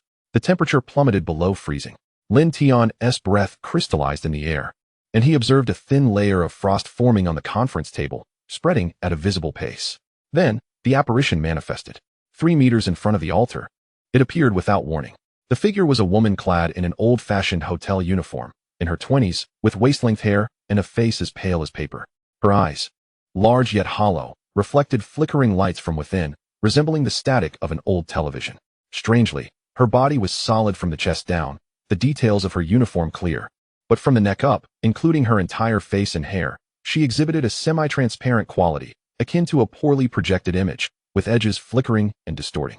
The vengeful spirit slowly raised her gaze, locking eyes with Ma Xiaoling. Her lips did not move, yet her voice reverberated simultaneously from the conference room's audio system. Crackling with static, "You again." Ma Xiaoling's expression hardened. "You recognize me? You are the one who killed me," the spirit uttered in a fragmented manner. "Damn it. Am I being framed by a ghost?" Ma Xiaoling uttered a curse and swiftly turned to Lin Tian, saying, "President Lin, you must never believe in such outlandish tales." Lin Tian smiled and shrugged, indicating that he was unfazed. Without further ado, Ma Xiaoling seized the peachwood sword from the altar, its blade inscribed with numerous runes. Stepping into a poised stance, she formed a seal with her left hand and chanted fervently, "Heaven and earth, mysterious origin, shatter the essence of all energies." The tip of the peach-wood sword erupted with a beam of golden light, shooting directly at the vengeful spirit's face. Chapter 145. Lin Tian takes action. Constraining the spirit and summoning authority. The vengeful spirit neither dodged nor evaded. The moment the golden light struck her, her form rippled like water. The light passing through her and crashing into the wall behind, leaving a fist-sized dent. Physical attacks ineffective. Ma Xiaoling's pupils constricted. The spirit tilted her head, the movement stiff and unnatural. Then she raised her right hand and waved it lightly. All electronic devices in the conference room went haywire simultaneously. The projector activated on its own, projecting a chaotic, snowy image onto the wall. The speakers emitted a piercing shriek. Suddenly, the fire sprinkler on the ceiling activated, unleashing a torrent of icy water. Soaked to the bone, Ma Xiaoling reacted swiftly, tossing out 3 talismans: wind, fire, thunder, and lightning. Heed my command, Flame Dragon Talisman. The talismans ignited in midair, transforming into 3 flaming dragon silhouettes that spiraled towards the vengeful spirit. This time, the spirit finally moved. Her body disintegrated into countless glowing points, akin to a swarm of fireflies scattered in the wind, easily avoiding the flames. The glowing points reassembled on the opposite side of the conference room, and simultaneously, the flames of all lotus lamps turned a sinister green. Bathed in the green light, the spirit's visage began to warp. Her formerly delicate features twisted grotesquely, dark red blood seeping from the corners of her eyes and mouth. Her eyes transformed entirely into a void of blackness, devoid of whites, an abyss of darkness. I died so tragically, it was you, it was you. Her voice morphed into a wailing cry, echoing from all directions. Blood handprints began to materialize on the conference room walls. 1, 2, 10, densely packed, as if some invisible force were battering the walls. Sweat poured from Ma Xiaoling's forehead. She had not anticipated the spirit's formidable strength. This was beyond the realm of ordinary vengeful spirits, verging on the level of a ghost king. She bit her finger, drawing a blood talisman in her palm, then pressed her palms together, channeling her full energy. Dragon God's edict. Let the righteous thunder of the thunder department strike. A deep rumble of thunder emanated from the ceiling. 5 bolts of purple lightning tore through the air with a thunderous might, striking at the vengeful spirit. This time, the spirit finally displayed a pained expression. She shrieked, attempting to evade, but was still hit by 2 bolts of lightning. Her semi-transparent body quivered violently, the edges beginning to dissolve. Seeing this, Ma Xiaoling felt elated and was about to press her advantage when the spirit suddenly opened her mouth wide, nearly splitting her face from ear to ear. Instead of a sound, a thick, black mist surged forth from her throat. The black mist spread rapidly, extinguishing the flames of the lotus lamps one by one. The light from the oil lamps dimmed swiftly. Not good. Ma Xiaoling realized what this was: manifestation of resentment. At the moment the black mist touched the altar, 7 oil lamps exploded simultaneously. The force of the explosion sent Ma Xiaoling flying, her back crashing heavily against the wall, a coppery taste flooding her mouth as blood trickled from the corner. Struggling to rise, she found the black mist already creeping around her feet. As the mist made contact with her skin, an unbearable chill and a wave of intense negative emotions flooded her mind. Despair, fear, resentment, pain. Illusions began to materialize before her: a rain-soaked night, a dim corridor, a man's ghastly smile, a tightened tie, the suffocating sensation of being unable to breathe. Steady your mind. She bit her tongue, forcing herself to awaken through pain, yet the black mist continued its relentless encroachment. The spirit hovered in the center of the black mist, those pitch-black eyes fixated on Ma Xiaoling. She slowly raised both hands, causing all metallic objects in the conference room, chair legs, projector stands, even door handles, to twist and contort, detaching from their places and levitating into the air. In the next moment, these metals shot towards Ma Xiaoling like cannonballs. She attempted to evade, but the black mist clung to her feet like glue. Gritting her teeth, she drew her last life-saving talisman. Grandfather Husan, assist me. The talisman ignited, and a crimson fox apparition appeared, standing guard before her. The fox flicked its tail, knocking away most of the metal, but a segment of a chair leg still broke through the defense, piercing towards Ma Xiaoling's chest. This is bad, Ma Xiaoling screamed, trying to dodge, but it was far too late. Just as despair gripped her heart, a hand reached out from the side, firmly grasping the chair leg. Ma Xiaoling's eyes widened in astonishment as she beheld Lin Tian, who had emerged from the protective formation. He stood beside her, his right hand gripping the sharp metal, his fingers applying pressure until the metal emitted a strained groan and was crushed flat. President Lin, you? Ma Xiaoling cried out, both astonished and anxious. Lin Tian did not glance at her. His gaze was fixed upon the vengeful spirit. He released his grip, and the crushed metal clattered to the ground. Then, He raised both hands, forming an ancient and intricate hand seal before his chest.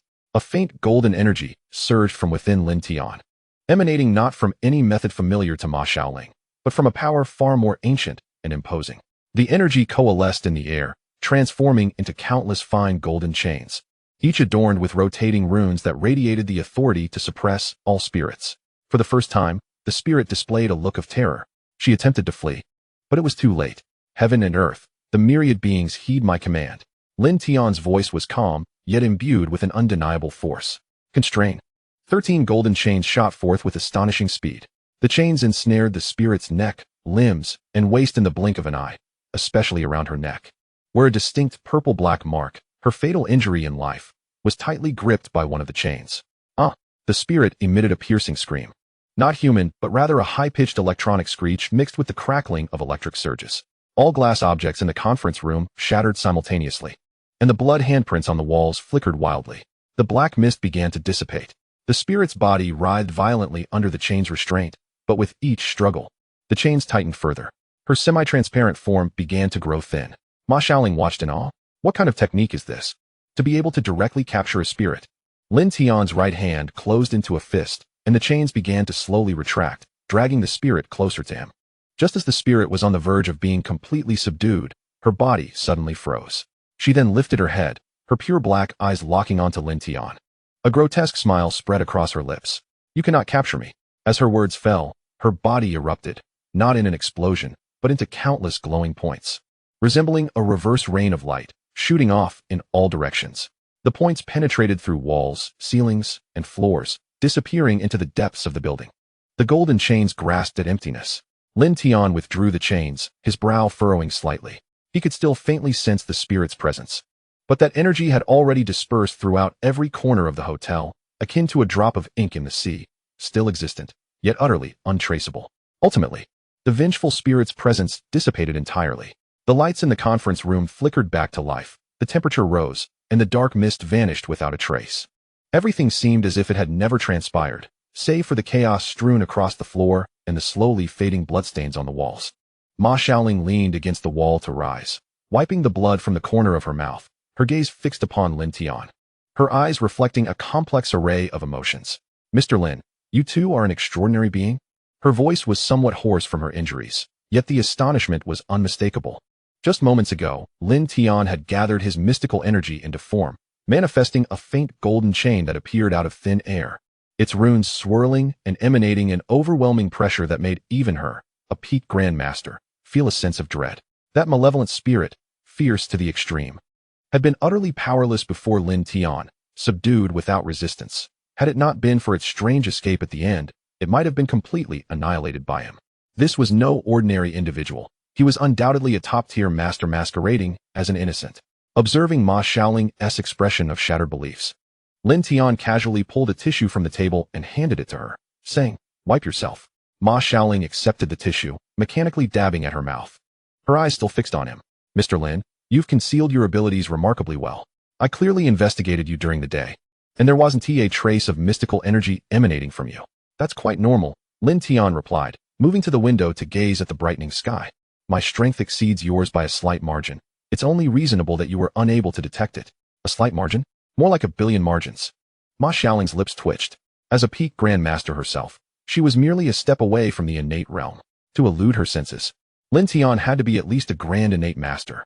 From a young age, she had been hailed as a once-in-a-century prodigy, having reached the pinnacle of grandmaster by 20, and was recognized by the 5 great families as the most likely to achieve godhood within her lifetime. Yet here stood Lin Tian, of similar age, already at the grand innate stage, leaving her feeling utterly embarrassed to call herself a prodigy. In comparison, her talents seemed pitifully insignificant. Frustrated, humiliated, embarrassed. "Mr. Lin, your power is so vastly superior to mine. Why did you hire me to capture ghosts? Was it merely to witness my folly?" Ma Xiaoling pouted awkwardly. Lin Tian shrugged, smiling lightly. "Though my strength surpasses yours by a billion margins, I am utterly clueless about ghost hunting. Hence, I thought I might learn a thing or two from you. Rest assured, our contract remains intact. You will receive every penny of the 2 million. Upon hearing Lin Tian's words, Ma Xiaoling instantly appeared revitalized, donning an excessively eager smile. "Rest assured, Mr. Lin, While my strength may be lacking, my experience in ghost hunting is unparalleled. I guarantee your satisfaction. Lin Tian nodded with a smile. Observing this, Ma Xiaoling returned to the altar to begin clearing the aftermath. 3 of the 4 lotus lamps had extinguished, leaving only the one in the northwest corner, defiantly burning with an ethereal blue flame. She chanted an incantation to snuff it out, plunging the conference room into darkness, illuminated only by the faint glow of the city outside. Lin Tian turned on his phone's flashlight and noticed Ma Xiaoling crouched on the floor, carefully collecting the shattered fragments of the jade talismans. Are these talismans ruined? He inquired. Indeed, she replied, her voice tinged with sorrow. The 4 symbols spirit protection array was overwhelmed by vengeful energy, completely destroying its essence. This set was crafted from high-quality Hetian jade that cost me 300,000. Meticulously carved by a master for 49 days. Reimburse it, Lin Tian stated succinctly. Ma Xiaoling's eyes brightened. Really? Indeed, Lin Tian chuckled softly, but first, you must analyze what transpired with that vengeful spirit. Upon mentioning the serious matter, Ma Xiaoling's expression turned solemn. Suppressing her pain, she stood and approached the conference table, using her phone to illuminate the chaotic scene. Mr. Lin, as you have seen, this spirit is no ordinary entity. Her tone was grave, her professionalism overtaking her discomfort. The last thing it said to me was, "You killed me," which is quite unusual. How so? A vengeful spirit typically has 2 motivations, Ma Xiaoling explained, holding up 2 fingers. First, you are its enemy, and it seeks revenge. Second, it is on the verge of dissipating, its intelligence waning, thus mistaking anyone it encounters as the perpetrator. However, this spirit was so powerful that it showed no signs of imminent dissolution. Why, then, would it believe I was responsible for its death? Miss Ma, do you have any twin sisters, or perhaps relatives who bear a resemblance to you? Lin Tian pondered for a moment before voicing his hypothesis. I am the only child. I have no twin sisters, Ma Xiaoling replied, shaking her head. Then, as if struck by a thought, she slowly added, I do have a relative who resembles me, my aunt. But she has dedicated her life to exorcising evil and would never be a murderer. Perhaps there is some misunderstanding, Lin Tian suggested. You could inquire with your aunt. My aunt has been dead for many years. How could I ask her? Ma Xiaoling shot Lin Tian a glance of annoyance. Then can't you summon her to ask? Lin Tian raised an eyebrow. Aren't you practitioners in northeast China adept at summoning spirits to inquire and solve mysteries? Upon hearing this, Ma Xiaoling's eyes sparkled with enthusiasm. Not the kind of excitement one feels upon discovering a clue, but that of spotting a prime target. Well, she rubbed her hands together, a knowing smile creeping onto her face. Summoning a spirit is feasible, but it is quite costly. We must prepare offerings and incense, and also summon protective spirits, lest the ghost we invite wreak havoc. Furthermore, my aunt was at the innate realm in life, so summoning her original spirit will require significant mystical energy and resources. Reimburse it, Lin Tian interrupted before she could finish. Just provide me with a list of what you need. Mr. Lin, you are quite generous, Ma Xiaoling exclaimed, slapping her thigh and turning to rummage through the bottom layer of her pink makeup case. Indeed, the very bottom.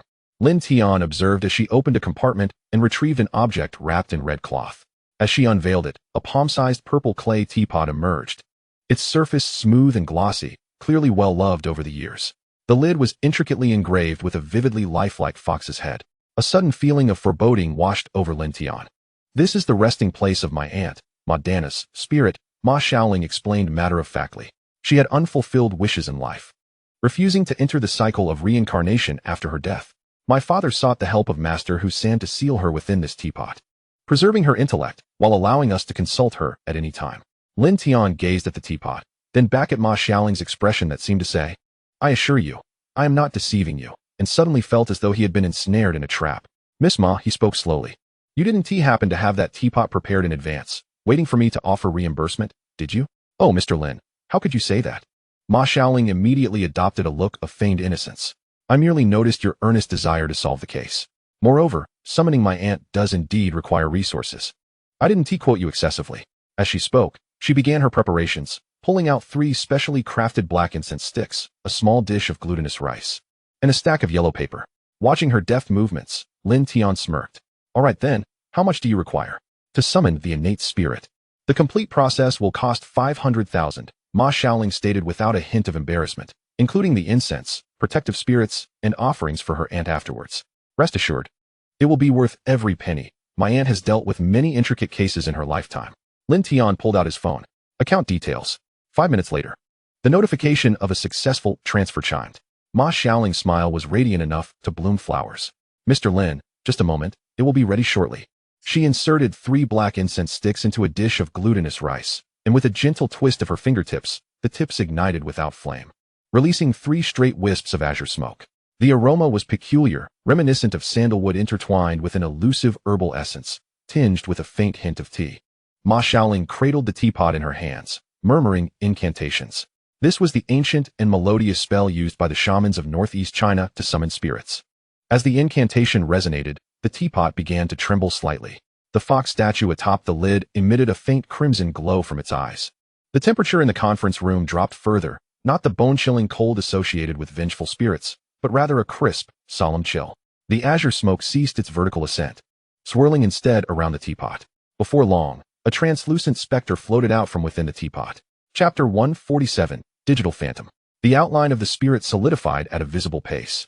The misty apparition losing its haze to transform into a woman bearing a striking resemblance to Ma Xiaoling, yet possessing a gravitas that spoke of the passage of time. Dressed in a plain Taoist robe, with her long hair neatly styled into a bun, her gaze was as clear as tranquil waters, devoid of the murky resentment characteristic of ordinary ghosts. Xiaoling. The voice of Ma Dana resonated directly in their minds, cold and steady. Have you stirred up trouble again, Aunt? Ma Xiaoling quickly adjusted her posture, her tone unexpectedly imbued with the respect of a junior. This time, I truly did not cause any trouble. Trouble found me.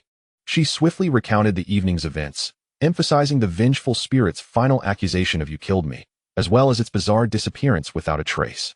Ma Dana's ethereal form hovered silently in the air, her spectral brow furrowing ever so slightly. Hunchim. She softly repeated the name, her slender fingers delicately twisting before she slowly shook her head. I never set foot in that place during my lifetime. At the age of 37, I pursued the zombie King Zhongchen all the way to the border, but turned back before stepping into the territory beyond the Great Wall. Pausing, her gaze sharpened with undeniable certainty. According to the Ma family ancestral teachings, my life's purpose has been to eradicate evil and safeguard the righteous. I, Ma Dana, have slain demons and dispelled monsters, never once taking the life of an innocent. Lin Tian observed Ma Dana quietly, even as a mere remnant of her spirit. She was still enveloped in a subtle aura of profound energy. This presence was gentle yet resilient, akin to a spring breeze caressing solid ice, starkly contrasting with the malevolent chill of the earlier spirit. This is credible, Lin Tian remarked. Then it becomes perplexing. Ma Xiaoling scratched her head. Confusion etched across her exquisite features. But why did that female ghost claim that I killed her? Unless she mistook me for someone else, or perhaps. A sudden realization struck her, causing a shiver to run down her spine as she whipped her head towards Lin Tian. Mr. Lin, do you think someone might have used sorcery to disguise themselves as me, committing atrocities and framing me? Lin Tian couldn't help but roll his eyes, his tone laced with exasperation. Miss Ma, do you have a legion of enemies lining up to give you trouble? Oh dear. Ma Xiaoling stuck out her tongue, playfully waving her hand. I was just joking. The atmosphere is so heavy. I thought I'd lighten it up. She quickly shifted the subject, looking up at the floating Ma Dana. Aunt, there is something even more sinister. The way that vengeful spirit vanished. I have lived over 20 years and have never seen anything like it. It wasn't passing through walls or dissipating into smoke. It was as if a drop of water melded into the ocean, simply disappearing into thin air. I immediately pulled out the een-seeking talisman, lit the soul-chasing incense. But not even a strand of ghostly hair could I retrieve, as if she had never existed in this world. Ma Dana's spirit glided towards the conference table, the very spot where the vengeful spirit had vanished. She extended her ethereal finger, lightly brushing the cold surface of the table, her eyes gently closing as her profound energy spread like a flowing stream, silently probing for residual traces. Moments later, her eyes snapped open, a flicker of understanding flashing within them. Yet beneath that clarity lay a deeper layer of gravity. You cannot find her because she is indeed no longer here. Ma Dana's voice carried a weightier tone than before, or rather, she is not entirely here. What do you mean? Ma Xiaoling furrowed her brow, pressing for answers. Ma Dana's gaze gradually shifted, ultimately settling on the computer tower in the corner of the conference room. The screen was pitch black, save for the faint red glow of the indicator light on the tower, pulsating eerily in the dim room. Xiaoling, have you ever heard of digital phantoms? Digital phantoms? Ma Xiaoling was taken aback, instinctively shaking her head. Can ghosts really be connected to digital phenomena? Are they ghosts that can calculate? Ma Dana's spirit floated beside the tower, her ethereal visage illuminated and shadowed by the red light, adding an air of elusive eeriness. This is a phenomenon that has only been detected by a handful of individuals in the past 30 years. Her voice carried a hint of weariness as she continued. The resentments of the deceased typically cling to their remains, belongings, or the site of their death. However, with the proliferation of the internet, invisible electromagnetic waves now envelop the world like a spider's web. In rare instances, souls with exceptionally strong attachments, if they have intense contact with electronic devices at the moment of death, or if their obsessions are inherently linked to information dissemination, may, under extreme conditions, merge their resentments with electronic signals. Ma Xiaoling listened in stunned silence, her mouth agape, struggling to regain her voice. Merge with electromagnetic signals? That is akin to a virus. Lin Tian's voice cut in suddenly. He fixed his sharp gaze on the glowing red tower. Her resentment has taken refuge within the network, transforming into a wandering virus. Precisely. Ma Dana bestowed a look of approval. I shall refer to this type of spirit as a digital phantom. They can traverse freely between electronic devices, nesting within data streams, using the network as their pathway. Conventional soul-chasing techniques and ghost-capturing talismans are entirely ineffective against them, for they are no longer purely spectral entities, but rather semi-digital existences. You cannot detect her presence because at this moment, she may be hidden within a segment of code, lurking in a server, or even residing in the cache of the mobile phones we carry. Ma Xiaoling gasped, her complexion paling slightly. Then that means she cannot be killed, cannot be driven away, and can exist anywhere? Not necessarily. Ma Dana waved her hand, her tone resolute. To eradicate a computer virus, one must locate its source file. The same principle applies to vanquishing a digital phantom. Only by discovering the origin of her resentment can she be utterly obliterated. But where are we to find that female ghost source file? Ma Xiaoling's expression fell, her lips pouting in dismay. This digital realm is vast and boundless. Are we to search for a needle in a haystack? That is for you to determine. Ma Dana's spirit gradually became more transparent, her voice carrying a hint of fatigue. I have lingered too long outside my essence and must return to recuperate. No sooner had she spoken than her figure transformed into a wisp of azure smoke, swiftly returning to the purple clay teapot held by Ma Xiaoling. Humph. And they say the Ma family is all-knowing. They can't even resolve this trivial matter. Ma Xiaoling scooped up the teapot, shaking it in frustration, and upon hearing the faint protests from within, begrudgingly stuffed it back into her makeup case. Just then, a gleam of excitement flickered in Lin Tian's eyes. Miss Ma, I believe I may have found a lead. What lead? Ma Xiaoling rushed forward, her eyes sparkling like light bulbs. Do you remember? Lin Tian spoke rapidly, pointing to the spot where the vengeful spirit had manifested. The attire that female ghost wore was our Qing Shuang Hotel staff uniform. Does this imply that she was, in fact, a member of our hotel during her lifetime? Indeed. Ma Xiaoling suddenly slapped her forehead, a look of realization dawning upon her. She had been awakened by Miss Zhao's spirit-calling insect. This suggests that she had been in a deep slumber within some electronic device at the hotel. The two exchanged glances, each seeing certainty reflected in the other's eyes. The answer, perhaps, lies hidden in a corner of the Qingshuang Grand Hotel, concealed within the ceaselessly operating electronic devices. Chapter 148, Lin Wanqing. At 6 o'clock in the morning, the administrative office area of the Qingshuang Grand Hotel remained enveloped in a shroud of silence. Lin Tian and Ma Xiaoling sat in the personnel archive room, with dozens of folders spread out on the desk before them. These contained the paper records of all employees who had left or were still employed at the hotel, dating from its opening until the year 2000. Prior to this, Lin Tian, utilizing his hacking skills, had discerned through the attire of the digital specter that it must belong to an employee from before 2000. However, since the hotel had not yet implemented digital management at that time, all employee records were in paper format. Lin Zong, there is an issue with this file. Ma Xiaoling handed a document to Lin Tian. The label read, Lin Wanqing, Front Desk Customer Service Department, employed since July 10, 1992. Inside were merely 3 sheets of paper. The first page contained the employment registration form, affixed with a black and white photograph. The girl appeared to be in her early 20s, sporting the era's typical bob cut, with a delicate visage and clear eyes. The place of origin was noted as Bashu, Linjia Village, yet the emergency contact section was left blank. The second page was a 3-month probation assessment form, with all ratings marked as excellent. The department head's comments read, meticulous in work, high customer satisfaction, recommended for regularization. The third page was a handwritten resignation letter dated November 2, 1994, with the reason stated as simply, family matters. The approval signature belonged to the personnel manager of that time. Upon gazing at the resignation report, Lin Tian furrowed his brow. This was because the handwriting on the resignation application was distinctly different from that on the employment registration form. Lin Zong, moreover. Look at the other employees' files. There are at least 5 documents for the resignation process, yet Lin Wanqing has only this one. Lin Tian scrutinized the 2 disparate resignation documents, his eyes narrowing thoughtfully. After a moment, he picked up the phone and called Zhang Qiming. Zhang Zong, could you come here for a moment? Before long, Zhang Qiming arrived at the archive room. Observing the file regarding Lin Wanqing that Lin Tian handed over, Zhang Qiming scratched his head, looking somewhat troubled. Lin Zong, you must understand, during the 1990s, staff turnover was quite high. It was not unusual for 1 or 2 employees to suddenly stop coming to work. So document forgery was rather commonplace at that time. Is that so? Lin Tian's expression grew serious as he tossed the other employees' files in front of Zhang Qiming. Then why is it that I only see evidence of forgery in Lin Wanqing's file? Well, Lin Zong, just a moment. I will inquire with Old Yang from the personnel department. He has been working there since '95 and should be able to provide some leads. With that, Zhang Qiming hurriedly departed. 10 minutes later, a man in his 60s, with graying hair, was brought into the archive room by Zhang Qiming.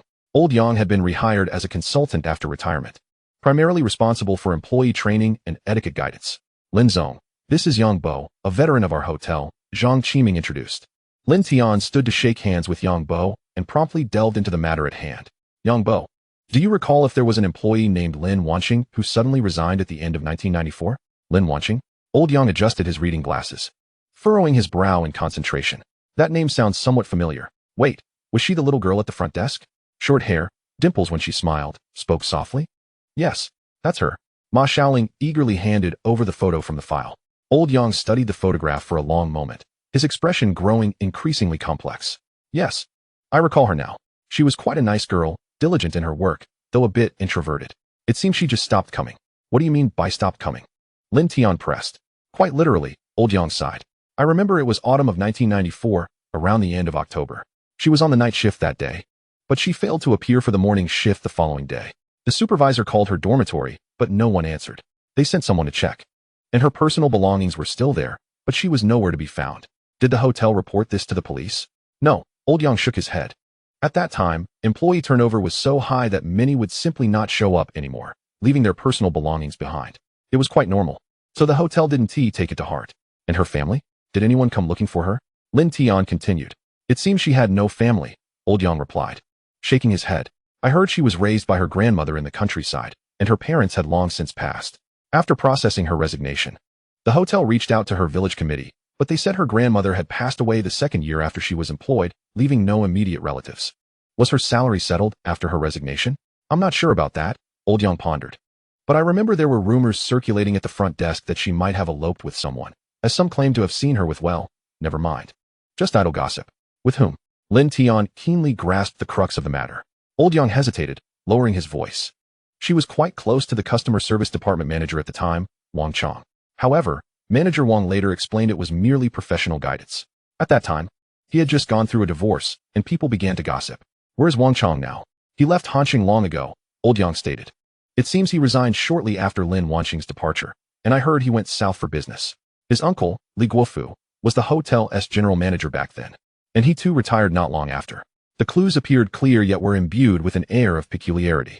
A girl without family, vanishing from the hotel in the dead of night, incomplete records, and successive departures of her superiors. This was reminiscent of a plot from a primary school detective story. Thus, Lin Tian dialed Li Ming to request an investigation into Wang Chong and Li Guofu. Curiously, both had seemingly gone abroad, currently residing in Japan, which severed the trail once more. Miss Ma, what do you think? Lin Tian inquired after hanging up with Li Ming. Based on my years of experience, there is a 99% probability that this electronic specter is indeed Lin Wanqing, but we have no means to prove it. Ma Xiaoling pouted. Proving it is actually quite simple. Lin Tian replied with a mysterious smile, exuding confidence. How do we prove it? Simply ask the electronic specter. If it were a typical vengeful spirit, I could find a way to communicate with it, but this electronic specter is beyond my capabilities. After saying this, Ma Xiaoling looked at Lin Tian with anticipation, curious about what methods he might employ to enlighten her. Lin Tian cast a sidelong glance at Ma Xiaoling, then walked directly to the computer at the desk, opening Word and typing. May I ask, are you Lin Wanqing? Lin Zong, are you joking with me?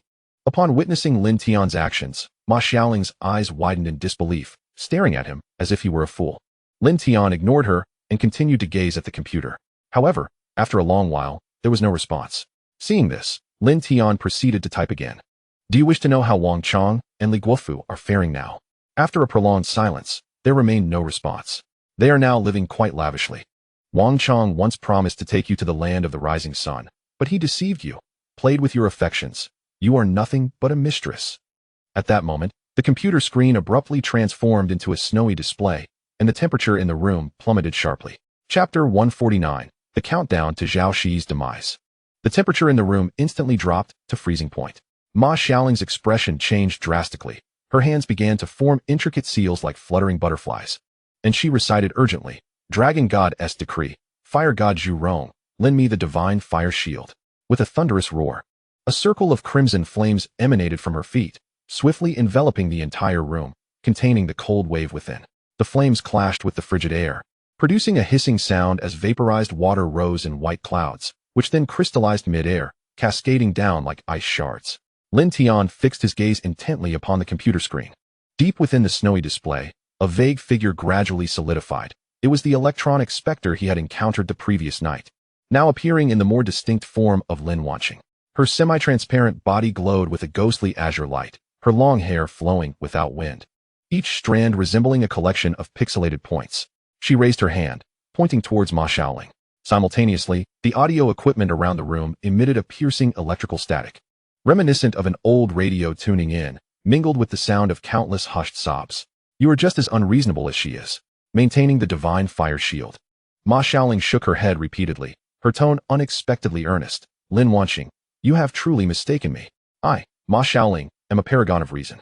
Tell me the truth, and I assure you justice will be served. Yet the vengeful spirit merely shook her head slowly, her movements stiff and reminiscent of a lagging video feed. Those pitch-black eyes, devoid of whites, held an abyss of darkness as they turned towards Lin Tian. You have 10 hours remaining. As her words echoed, the screen abruptly switched to another scene. Zhao Shi appeared, trapped in a confined space surrounded by swirling codes and flickering snowflakes. Desperately, she pounded against an unseen barrier, her face etched with terror, her lips moving as fragmented cries emerged from the speakers. Help me, Lin. Save me. Where is she? Lin Tian stepped forward, his voice icy. The vengeful spirit offered no reply. In one corner of the screen, a scarlet countdown materialized. 095947, 095946. 10 hours. Ma Xiaoling gritted her teeth. It was currently 8 in the morning, which meant before nightfall. Sunset would occur at 6:47 in the evening. Lin Tian glanced at his phone. The time she had given was slightly before sunset. Beneath the countdown, a line of small text slowly appeared. If the truth is not found, I shall cast her from the 23rd floor. The screen flickered and reverted to the ordinary desktop interface. The temperature in the room began to rise, and the divine fire shield gradually dissipated. Ma Xiaoling exhaled, beads of sweat forming at her temples, clearly exhausted from maintaining such an extensive spell. Let us go? Lin Tian turned to exit towards room 2388. At the door of the presidential suite 2388, Tony was slumped against the wall in the corridor, his eyes vacant, muttering repeatedly. She went in, the TV, she went in. Lin Tian knelt beside him, gently patting his face. Tony, what happened to Zhao Shi? Tony mechanically turned his head, his pupils dilated. The TV suddenly lit up. She walked over to look, and then she was sucked in. He suddenly grasped Lin Tian's arm, his nails digging into the flesh. Lin, that TV is like a vortex. It pulled Shi right in. I rushed over to grab her, but only caught her nightgown's sash. Tony raised his right hand, revealing a piece of light purple silk ribbon.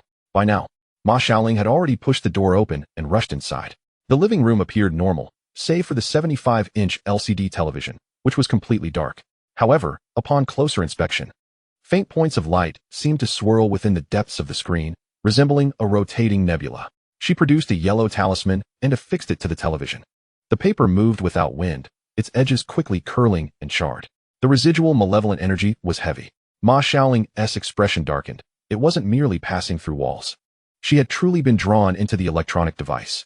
This vengeful spirit's control over the display terminal is more potent than I had anticipated.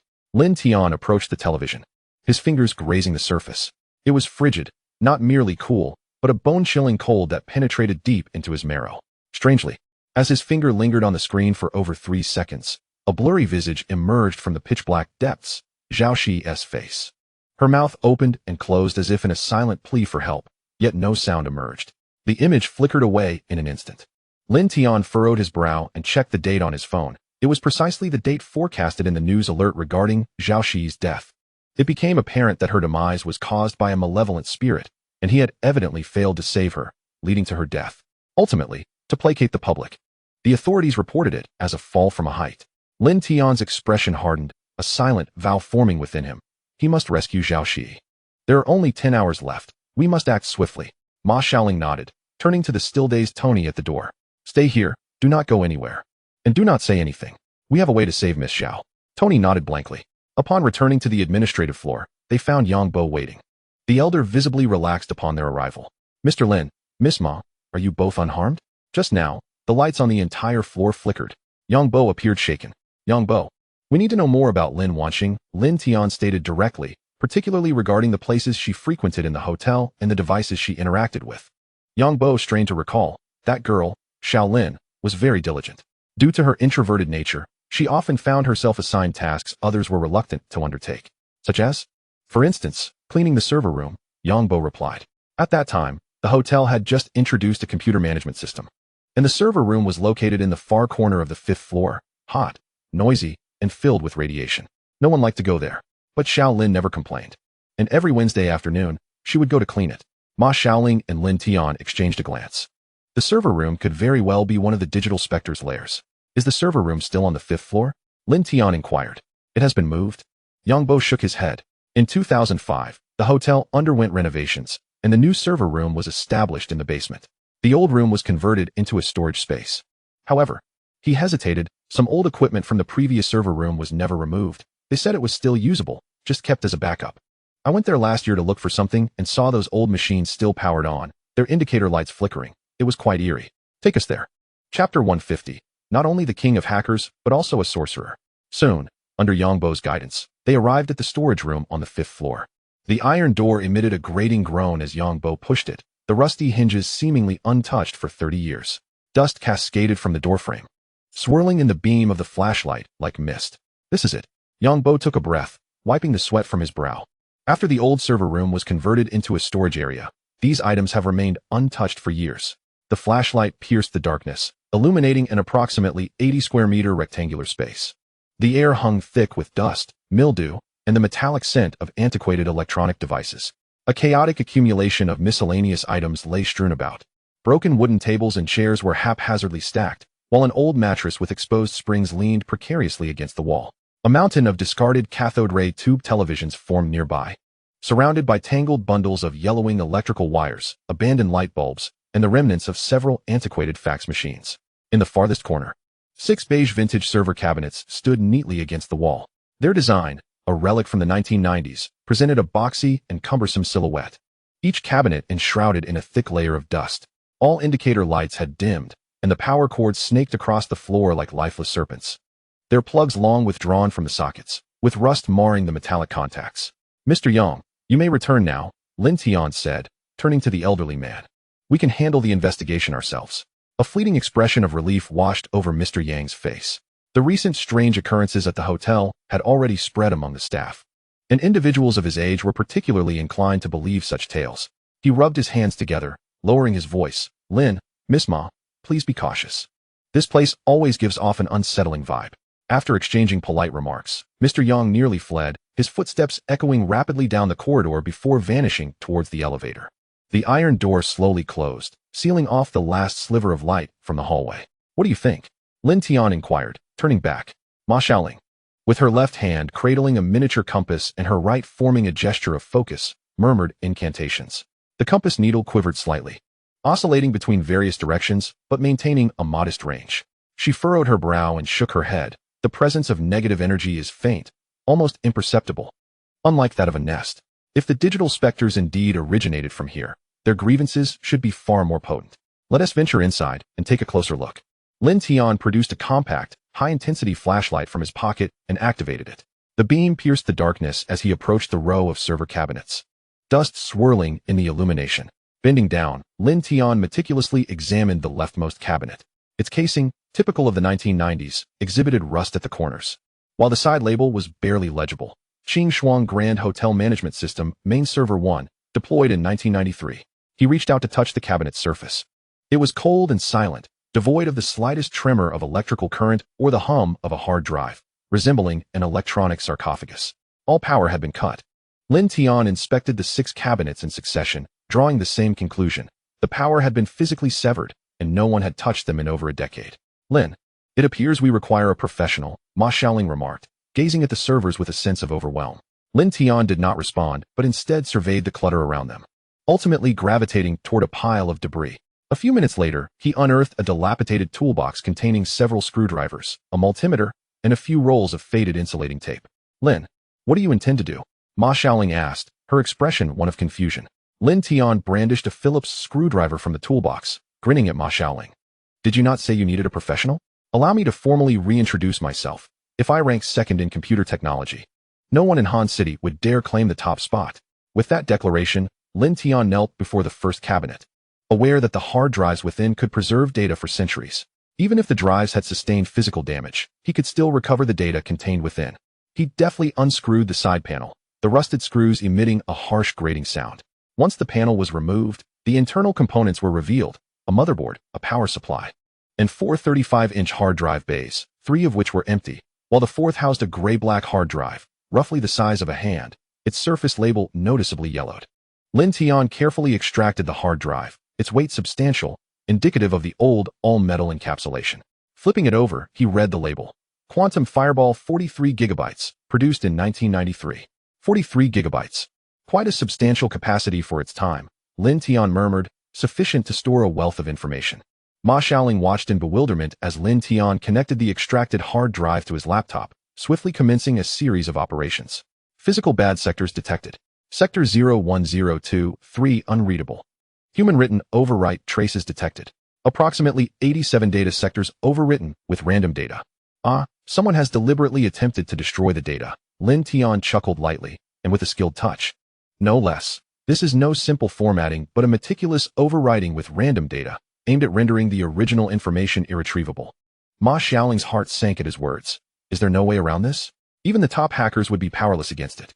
Yet Lin Tian's lips curved into a slight smile. But I am not merely the king of hackers. I am also a practitioner of the arcane. Placing both hands on either side of the terminal, Lin Tian closed his eyes, channeling the powers of Feng Ho Chiman. A faint golden aura emanated from his palms, flowing through the data cable into the hard drive. This was not a physical restoration, but a transcendental perception, directly reading the residual magnetic memories on the hard drive's platters. At the microscopic level, each bit of data was stored by the orientation of magnetic regions. Even if overwritten, the previous magnetic traces would leave behind extremely faint shadows. While ordinary devices could not detect this, for Lin Tian, whose perceptual acuity could reach atomic levels, it posed no challenge whatsoever. Amidst the chaotic magnetic traces lay remnants of data yet to be entirely erased. Fragments of file directories, snippets of text documents, and a substantial index of video files concealed within a special partition. Lin Tian's eyes suddenly snapped open. His fingers danced over the terminal keyboard with such speed that they left afterimages in their wake. The command line on the screen scrolled rapidly as he employed his self-crafted algorithm to reconstruct signals from the noise, piecing together the fragments. Found it. 3 minutes later. Lin Tian's breath quickened, beads of perspiration forming on his brow. He had uncovered a hidden partition, created with a Unix system tool known to few at the time. Within the partition was a folder named. He pressed enter. A directory list appeared on the screen, with the top folder's name causing Ma Xiaoling's pupils to constrict. Material Library Female Employees 1992 to 1994. Lin Tian opened the folder. Inside were hundreds of video files, categorized by date and name, with file names so blunt they evoked disgust. 19930-417 Zhang, Li Changing Room MPG. 1993080-2 Lu Fong Shower Room AVI. 199310111 Wang, Xiaoyan Bathroom MPG. Chapter 151, The Truth. The date range spanned from 1992 to November 1994. Lin Tian promptly selected one file and hit play. The screen displayed a clandestine perspective. The camera hidden in a corner. A young female employee was changing her work attire in the locker room, oblivious to the lens as she removed her shirt. The picture quality was poor, filled with static, yet sufficiently clear. Despicable, Ma Xiaoling turned her face away, her fists clenched, cursing under her breath. Lin Tian shut off the video, his expression as cold as iron. He continued to browse the folder, discovering another subfolder titled Threat Records. The video files within are equally disturbing. Randomly selecting one, this time the lens does not capture surreptitious footage, but rather focuses directly on a female employee. The audio reveals a man's lascivious threats, Xiao Li, you will obediently comply, and I shall ensure your swift promotion. However, should you defy me, the video in my possession will find its way into your fiancé's hands. Contemplate your choices wisely. Confronted by such repugnant intimidation, the employee named Xiao Li pales. Her trembling hands raised, her voice choked yet defiant. Manager Wang, what you are doing is illegal. Illegal? Huh. Why don't you report me then? Let me inform you. The moment you step out of this room, not only will the video reach your fiancé, but it will also circulate throughout the entire hotel. His lewd threats continue. Please. Manager Wang, don't. I beg you, don't release the video. All right. I promise. Xiao Li sobs as she begins to shed her clothing. Lin Tian could not bear to watch further, his fingers trembling slightly on the touchpad, yet his gaze remained as frigid as ice. He rapidly perused the remaining documents, discovering dozens of videos bearing the same name, spanning a 2-year period. Each victim had attempted to resist, but ultimately succumbed to the threats, their tears soaking the fabric of their silent dignity. Each video felt like a knife. The latest file's name caused both Lin Tian and Ma Xiaoling to hold their breaths. Lin Wanqing, 22 years old, Customer Service Department, October 28, 1994. Upon opening it, the screen illuminated, revealing not the anticipated surreptitious angle. Instead, it was footage recorded with a handheld camera, the image shaking violently. Yet the videographer displayed no inclination to conceal themselves. The lens focused on the interior of a standard hotel room, room 2388, adorned in decor from 30 years prior. At the center of the frame, Lin Wanqing sat bound to a chair, her front desk uniform disheveled, a trace of blood at her lips. Her short hair matted with sweat, clinging to her pale cheeks. Her eyes were swollen, a tumult of fear, anger, and incredulous despair reflected within. Wang Chang's greasy visage appeared in the frame, his face flushed from drink, grinning at the camera, revealing a set of yellowed teeth. Come on. Say hello to our general manager Li. He roughly seized Lin Wanqing's hair, forcing her to raise her head towards the camera. Lin Wanqing bit her lip fiercely, remaining silent. Still stubborn? Wang Chang released his grip, turning away from the camera. Uncle, this girl has a tough mouth. What do you suggest? The camera shifted, now aimed at Li Guofu, who lounged on the sofa by the bed. Clad in an impeccably tailored suit, his hair meticulously styled, he held a glass of red wine. His demeanor as calm as one savoring a theatrical performance. Shaolin, Li Guofu sipped his wine, his voice gentle yet laced with an icy chill. I have always had high hopes for you and intended to cultivate your talents, but you ought not to report my nephew. Lin Wanqing lifted her head, her voice hoarse yet clear. He is filming female colleagues without consent and coercing them. This is a crime. Crime? Li Guofu chuckled, his smile sending chills down the spine. Here, I am the law. Do you think those videos came about by mere chance? Without my consent, could he have installed so many cameras throughout the hotel, let alone dare to store the files on the hotel server? Lin Wanqing's pupils constricted at his words. You are astute to discover the hidden folders on the server. Li Guofu set down his wine glass, slowly rising to his feet, looming over Lin Wanqing. But your cleverness will be your undoing. You ought not to meddle with what you shouldn't. He reached out, lifting Lin Wanqing's chin with his finger, scrutinizing her closely. Indeed, quite the striking beauty. No wonder Wang Chang has his eyes on you. What do you intend to do? Lin Wanqing began to struggle violently, but the ropes were bound tightly. What do you think? Li Guofu retracted his hand and from his suit pocket, produced a miniature camera, placing it on the bedside table and adjusting its angle to face the bed. You have seen those videos. You should understand how we ensure those young girls dare not resist. Ha ha ha. He exchanged a knowing glance with Wang Chang. The subsequent footage was halted by Lin Tian, who pressed pause. There was no need to view any further. The air in the storage room had solidified. In the beam of the powerful flashlight, even the dust seemed to suspend in motion. Ma Xiaoling's breath came heavily. She turned her face away, her shoulders trembling. Not from fear, but from sheer, unbridled rage.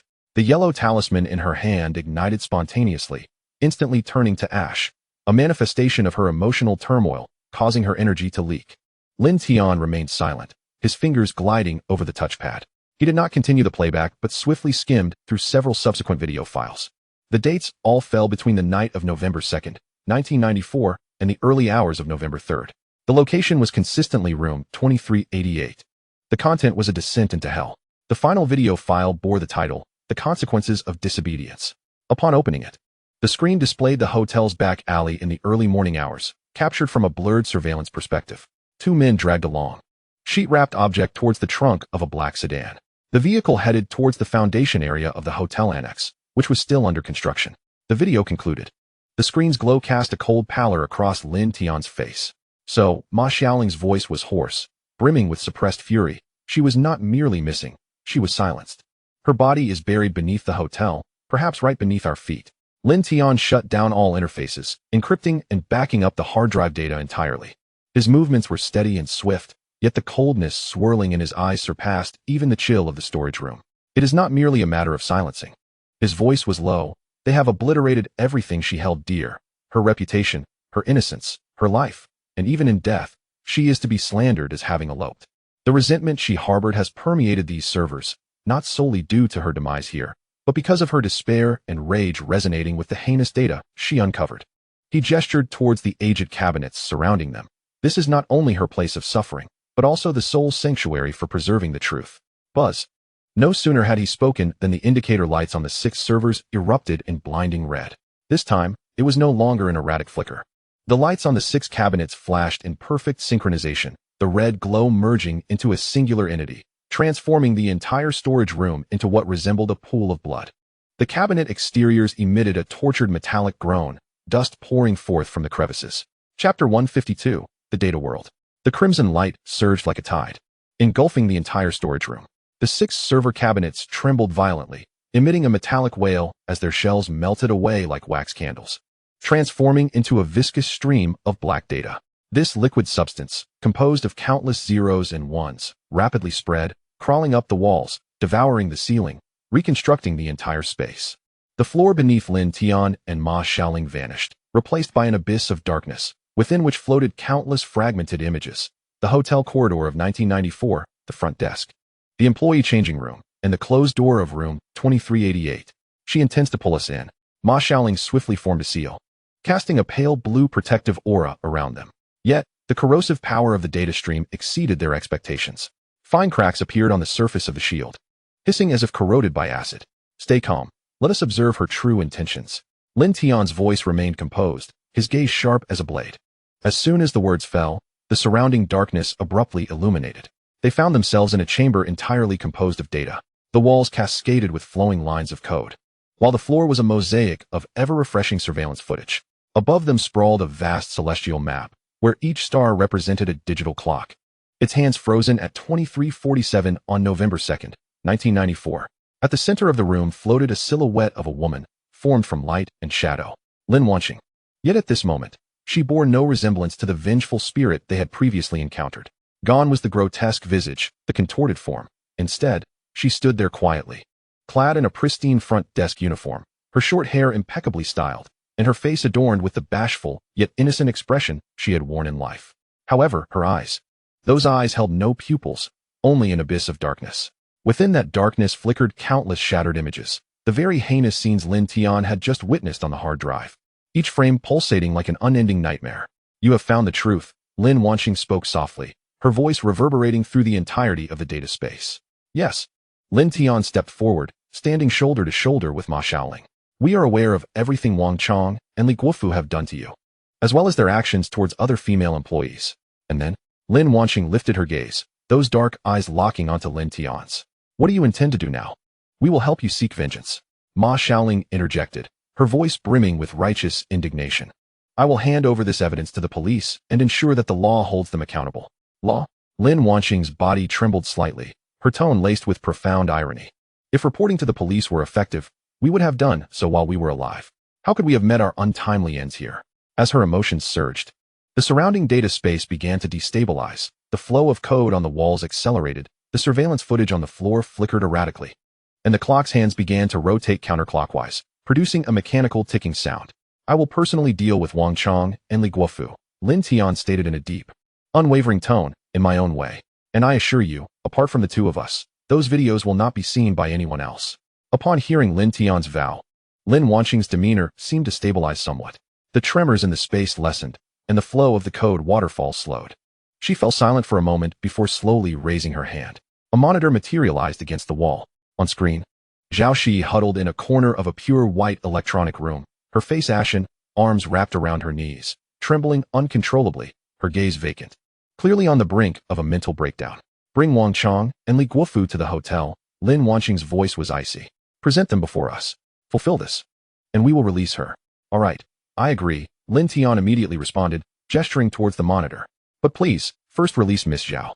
She is just an ordinary person and cannot bear such psychological strain. You have 6 hours. Lin Wanqing disregarded Lin Tian's plea, merely offering a detached reminder. At the apex of the data space, a crimson countdown emerged, 055959. Wang Chong and Li Guofu are currently in the east.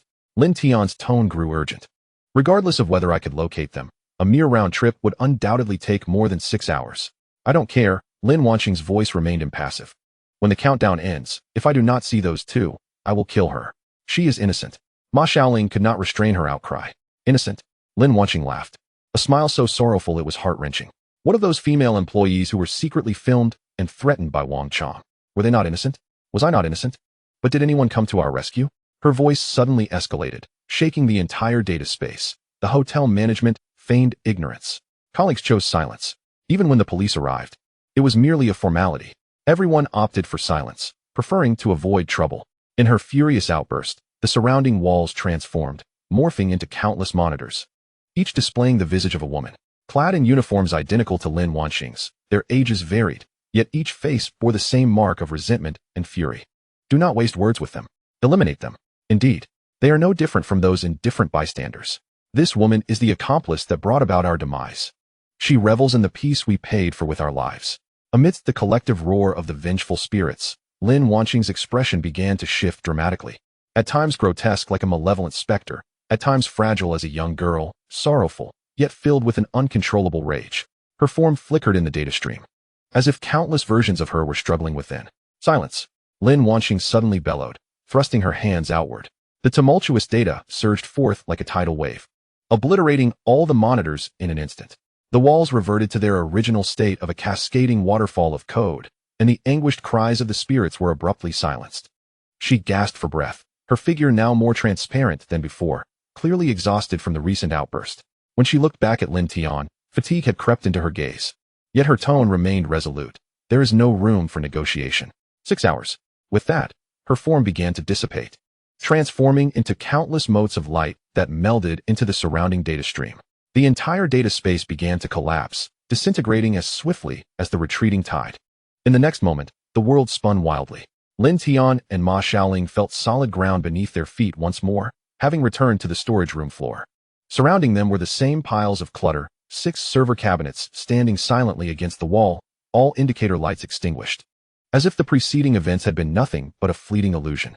Yet in the lower right corner of the laptop Lin Tian had placed on the ground, a crimson countdown window pulsed, 055814.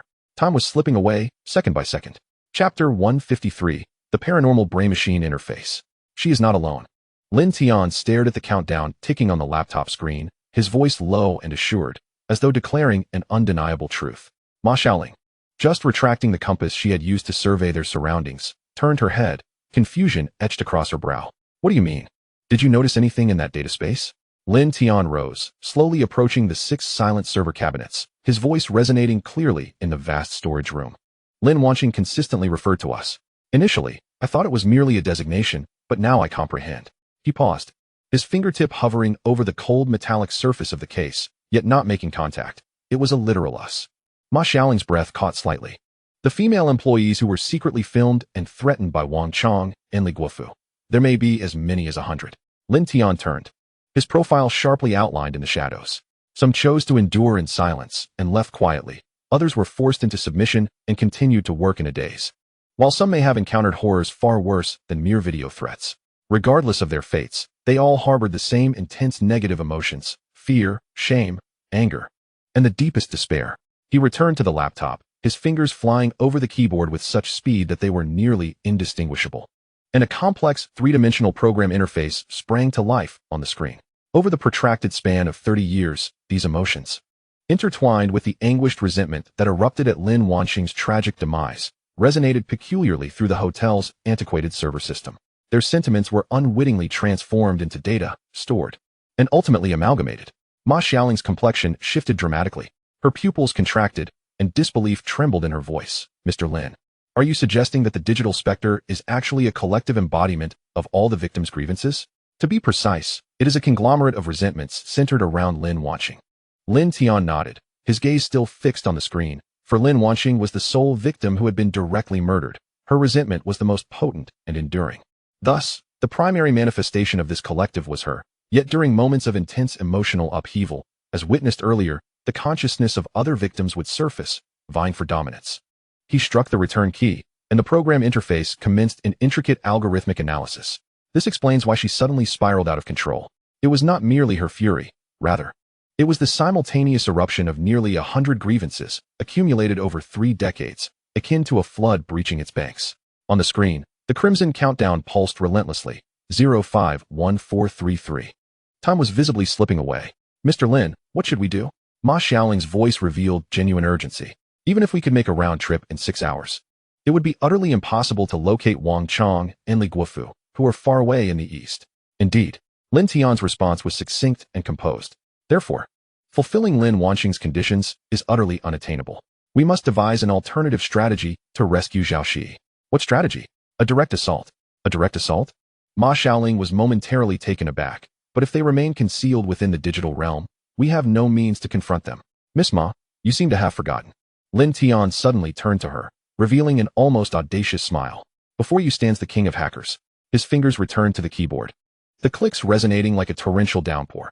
I previously lacked the ability to locate and infiltrate their digital domain, but just now, they voluntarily drew us in.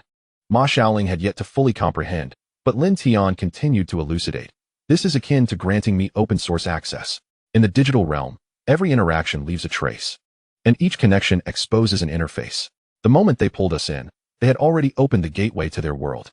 Although she did not grasp the intricacies of open-source terminology, the unwavering confidence etched on Lin Tian's face inexplicably instilled a sense of reassurance within her. This man might truly accomplish the seemingly impossible. All right, it's complete. Lin Tian abruptly ceased his typing, leaning back in his chair with a long, relieved breath. Ma Xiaoling leaned closer to the screen, only to find a deluge of dense, cryptic code scrolling before her eyes. What is this? Unconsciousness access protocol. Lin Tian flexed his fingers, explaining in terms she could comprehend. It is an enhanced version of a brain-machine interface. Miss Ma, since you have attained the pinnacle realm of a grandmaster, you should be able to project a portion of your consciousness into this interface, correct? Ma Xiaoling's face paled instantly. I have yet to cultivate a complete primordial spirit. It is exceedingly perilous to let my consciousness depart into the unknown data realm. If my consciousness becomes trapped inside or is dispersed by the data flow, my physical body would be reduced to a vegetative state. Rest assured, I will protect you. Lin Tian stood up, approaching her with a reassuring smile that emanated calmness. In truth, I could manage it alone. But my expertise in exorcising malevolent spirits and dispelling resentments is lacking. To confront this conglomerate of grievances, I require your professional assistance. Ma Xiaoling bit her lip. Her eyes filled with conflict.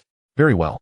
A few seconds later, she finally nodded, but then raised a finger. However, Mr. Lin, I have a condition. You wish for an increase in compensation? Lin Tian interjected directly, a teasing smile gracing his lips. No problem. As long as we successfully rescue Zhao Xi, the previously agreed-upon remuneration will be doubled. The phrase doubled seemed to possess an enchanting quality, causing Ma Xiaoling's eyes to sparkle instantly. She straightened her back, her earlier hesitance vanishing, replaced by the resoluteness of a professional exorcist. All right. With your word, Mr. Lin, even if my consciousness suffers damage or my cultivation regresses, I shall not hesitate. Lin Tian regarded her earnest expression, one that seemed to proclaim that wealth was worth dying for, and could not help but chuckle. However, his demeanor swiftly turned serious again. Now, let us prepare. Time is of the essence. On the screen, the countdown ticked down to 050711. The true countdown was just beginning. Chapter 154, Breaching the Digital Realm. With her resolve firm, Ma Xiaoling ceased her idle chatter and commenced her preparations. From the compartments of her pink makeup case, she extracted not cosmetics, but an entire array of talismans unfamiliar to Lin Tian. 7 palm-sized bronze mirrors, a measuring line wrapped in gold thread, 49 ancient coins inscribed with runes, and 3 sticks of pitch-black incense emitting an oddly fragrant aroma. Mr. Lin, entering a meditative state with a physical body while projecting consciousness before achieving a complete primordial spirit is exceedingly perilous. Ma Xiaoling's voice was uncharacteristically grave as she knelt on the ground, using the measuring line dipped in cinnabar to inscribe a complex diagram with a diameter of 2 meters. Moreover, the digital realm is an uncharted territory for us. The dangers within are unknown. If consciousness becomes trapped in the digital world while the physical body is harmed or possessed by other malevolent entities. She paused, lifting her gaze with sharp intensity. Then one would truly become a vegetative state. Lin Tian sat cross-legged on the mat at the center of the diagram, his laptop resting on his knees, displaying the already compiled consciousness bridging protocol interface. What do you need me to do? Simply sit still and do not move, Ma Xiaoling replied, arranging the 7 bronze mirrors according to the positions of the Big Dipper, suspending them in midair around them. The angles of the mirrors were meticulously calculated to reflect one another, creating an optical loop of infinite reflection. Big Dipper reflective array. As she adjusted the angle of the last mirror, she explained, the mirrors can reflect the true essence. If any unclean entities attempt to approach our physical bodies, their reflections will first appear in the mirrors, and the array will automatically counterattack. Next, she addressed the ancient coins. She strung 49 copper coins with red thread into 7 strands, hanging them around their necks, wrists, and ankles. Soul-locking coins. Each coin is an authentic relic from the Ming and Qing dynasties, having passed through the hands of countless individuals, imbued with vibrant yang energy. Their purpose is to anchor, reinforcing the connection between our souls and physical bodies, preventing our consciousness from drifting too far in the digital realm and becoming irretrievable. After securing the last strand of coins on Lin Tian's wrist, the cold touch of the coins soon warmed to his body temperature. Finally, she turned to the 3 sticks of black incense. Ma Xiaoling placed them in the copper incense burner at the front of the diagram. And with a flick of her fingertip, the incense ignited without a flame, releasing 3 straight columns of azure smoke. The scent was peculiar, a blend of sandalwood with mint and an indefinable herbal fragrance that invigorated the senses. Reviving incense. Ma Xiaoling stepped back 2 paces, scrutinizing her arrangement. Each stick can burn for an hour. If we have not returned before the incense is consumed, my protective spirit will forcibly pull our consciousness back. However, such action may result in damage, at best, a headache for half a year, at worst, fragmented memories. Thus, she turned her gaze towards Lin Tian and extended 3 fingers. 3 hours, our limit. Lin Tian glanced at the lower right corner of the computer screen. The scarlet countdown pulsed, 045817. That would suffice, he stated. Let us begin. Ma Xiaoling took a deep breath and seated herself cross-legged opposite Lin Tian. She formed hand seals and murmured incantations, ancient spells for summoning deities and protective spirits from the northeast. As her voice resonated with the incantation, the 5 emperors' coins hanging between them began to quiver slightly, producing a faint, bell-like chime reminiscent of wind chimes. Simultaneously, a layer of pale golden luminescence began to envelop the surface of the suspended bronze mirror. The protective spirit had been summoned. The formation was set. Ma Xiaoling opened her eyes, directing her gaze towards Lin Tian. Mr. Lin, let us proceed. Lin Tian nodded and typed the final line of commands on the keyboard. Then, both simultaneously executed the secret technique, embedding fragments of their consciousness into the code. In the next moment, the world began to dissolve. This was no metaphor. Lin Tian distinctly felt his visual, auditory, and tactile senses, all the information from reality, being forcibly stripped away, deconstructed, and reassembled by some unseen force. The walls of the storage room faded into pixelated blocks, which further disintegrated into flowing streams of zeros and ones. The cluttered items melted into color patches, which in turn dispersed into specks of light. The texture of the floor transformed from solid to soft, and then from soft to void. Ma Xiaoling's figure opposite him began to become translucent, yet her consciousness remained palpable, a concentrated energy form radiating a faint blue-white aura, with a dragon-like silhouette swirling at its core. Mr. Lin? Her voice resonated directly in his consciousness, tinged with curiosity. This sensation is peculiar. Maintain your focus. Lin Tian replied. We are about to land. The term land was aptly chosen, for in the blink of an eye, they felt solid ground beneath them. Yet it was not the floor. It was a surface composed of countless, ever-refreshing surveillance images stitched together. Each segment originated from different corners of the Qingshuang Grand Hotel. With timestamps in disarray, the front desk of 1994, the corridor of 2005, last night's banquet hall, and the current elevator scene, all flashing at a dizzying frame rate. Lin Tian raised his head. They stood in an infinitely extending hotel corridor. However, this corridor was chaotic. The walls cascaded with flowing lines of code, green characters raining down, mostly garbled, occasionally revealing fragments that were legible. Text. File video 1994102823888 mpg. Corrupted sector 0x7f3a. Error cannot read memory. The ceiling was a vast starry sky. Yet every star was an electronic clock, all hands frozen at 23:47, the final moment before Lin Wanxing's demise. A faint hum of electrical current pervaded the air, akin to the white noise of an old television set on standby. The temperature was frigid, a penetrating chill that delved deep into the core of consciousness. Starkly different from the physical cold, Ma Xiaoling's consciousness solidified beside him. She retained her human form, yet was shrouded in a faint protective aura, and in her hand she held a peachwood sword composed of pixels, the origin of which was unknown. Is this her domain? Ma Xiaoling surveyed her surroundings with caution. The concentration of resentment is alarmingly high. Yet curiously, it is not diffuse, it is structured. Lin Tian noted this as well. The black, viscous resentment manifested here as a clear flow of data. They traversed like a living underground river, weaving through the walls of code, flowing through the gaps in the surveillance images, and converging behind the clocks on the ceiling. Each data stream emitted faint echoes of a woman's sobbing, curses, or despairing sighs. She is not fighting alone, Lin Tian murmured. Observe the sources of those data streams. Ma Xiaoling followed his gaze. At the end of the corridor, a door came into view. The door number was 2388, yet the digits were blood red, continuously oozing pixelated droplets reminiscent of blood, dripping onto the ground and transforming into new streams of black data. Before the door stood dozens of indistinct female apparitions. They wore hotel uniforms from various eras. Their forms translucent, faces distorted, yet each pair of eyes fixated intently on Lin Tian and Ma Xiaoling. Those are, Ma Xiaoling gasped. Other victims, Lin Tian stated.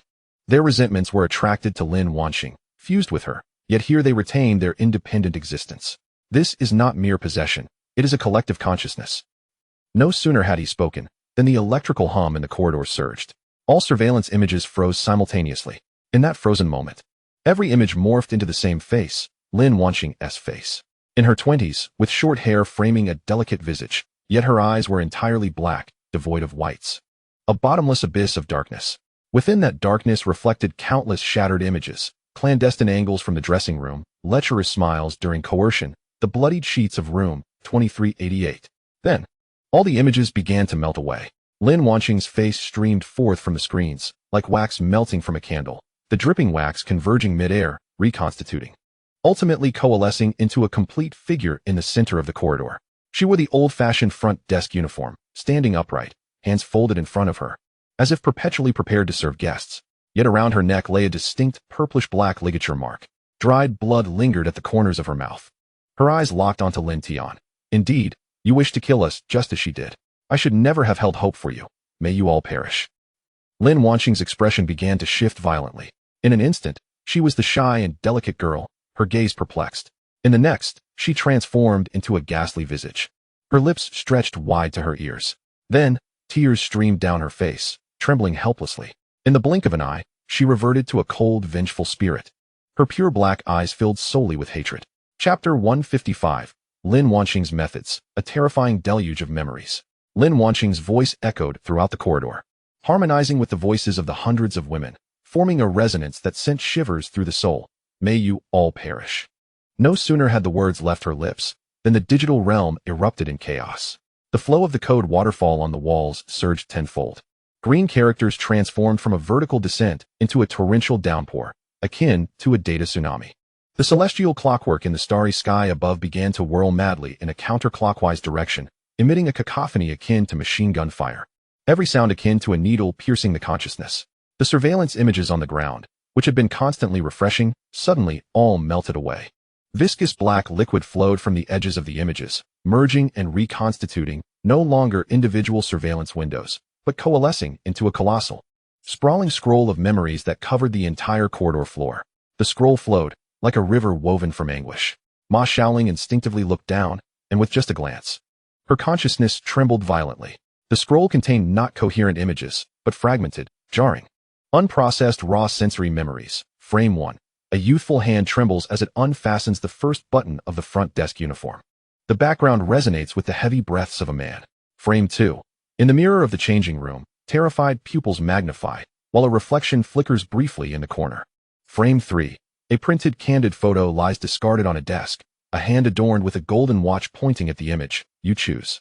Frame 4. The doorplate of room 2388 sways into view. The sensation of a noose tightening around the wrist feels painfully vivid.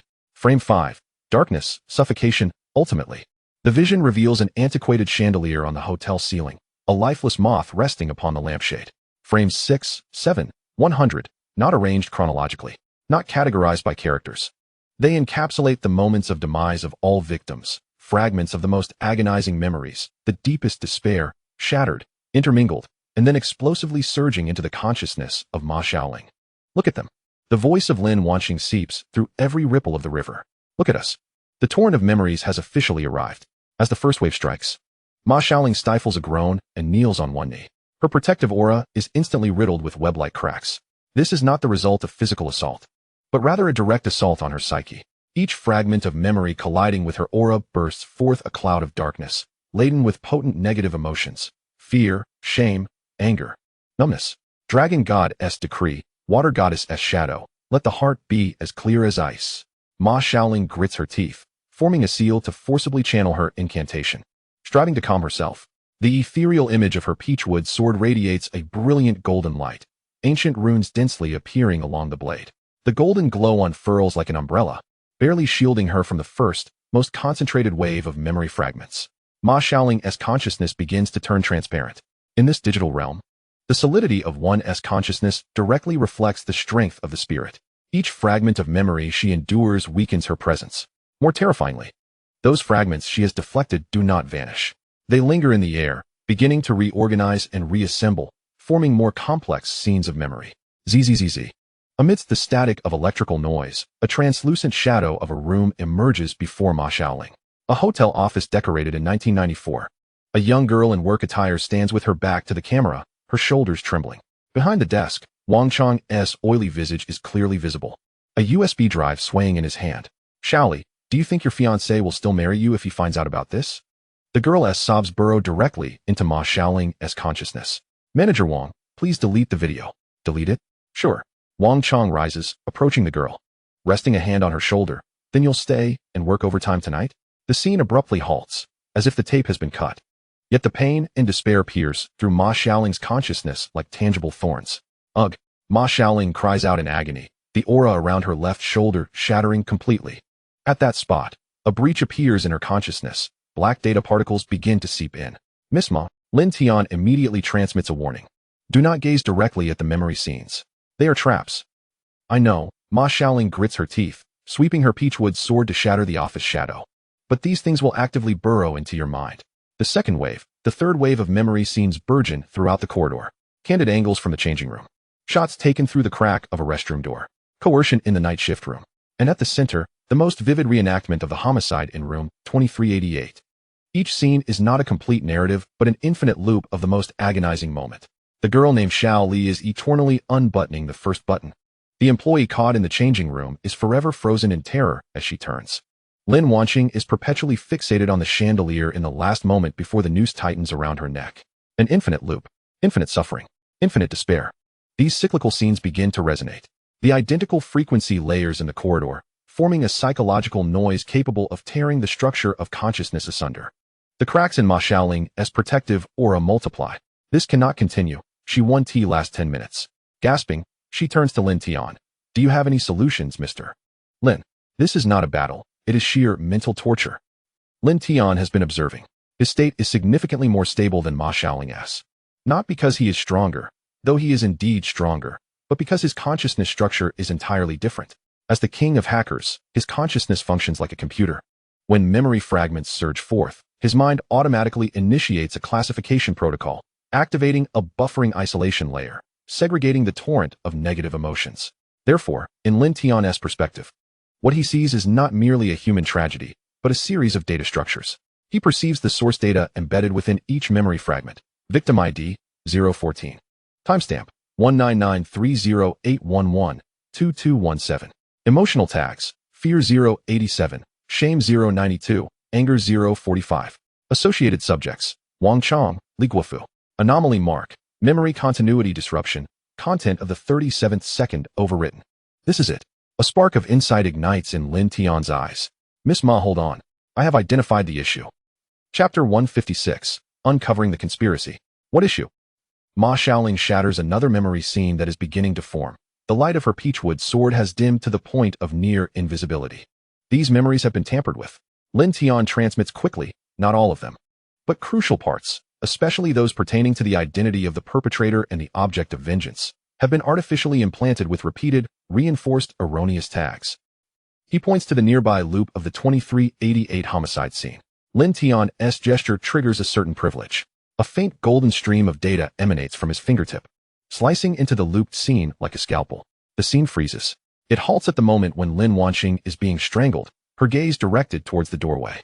Lin Tian magnifies the direction of that gaze.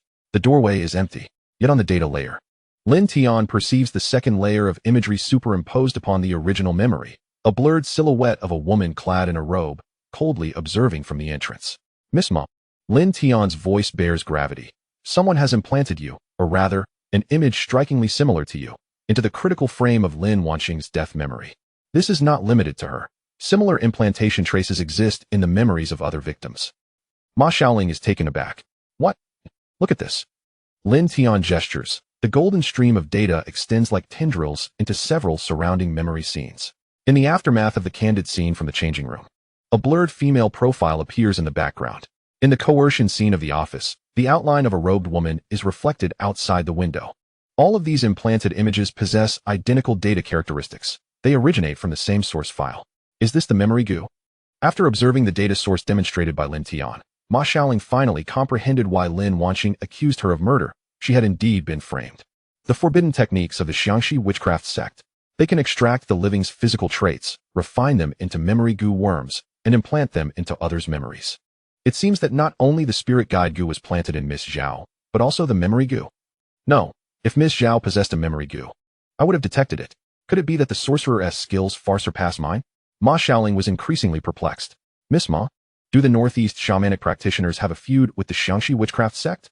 Lin Tian recalled the simultaneous appearance of the Northeast shamans and the Xiangxi witchcraft sect in Hancheng and asked curiously, President Lin, this involves a grudge from a century ago, not something that can be easily explained.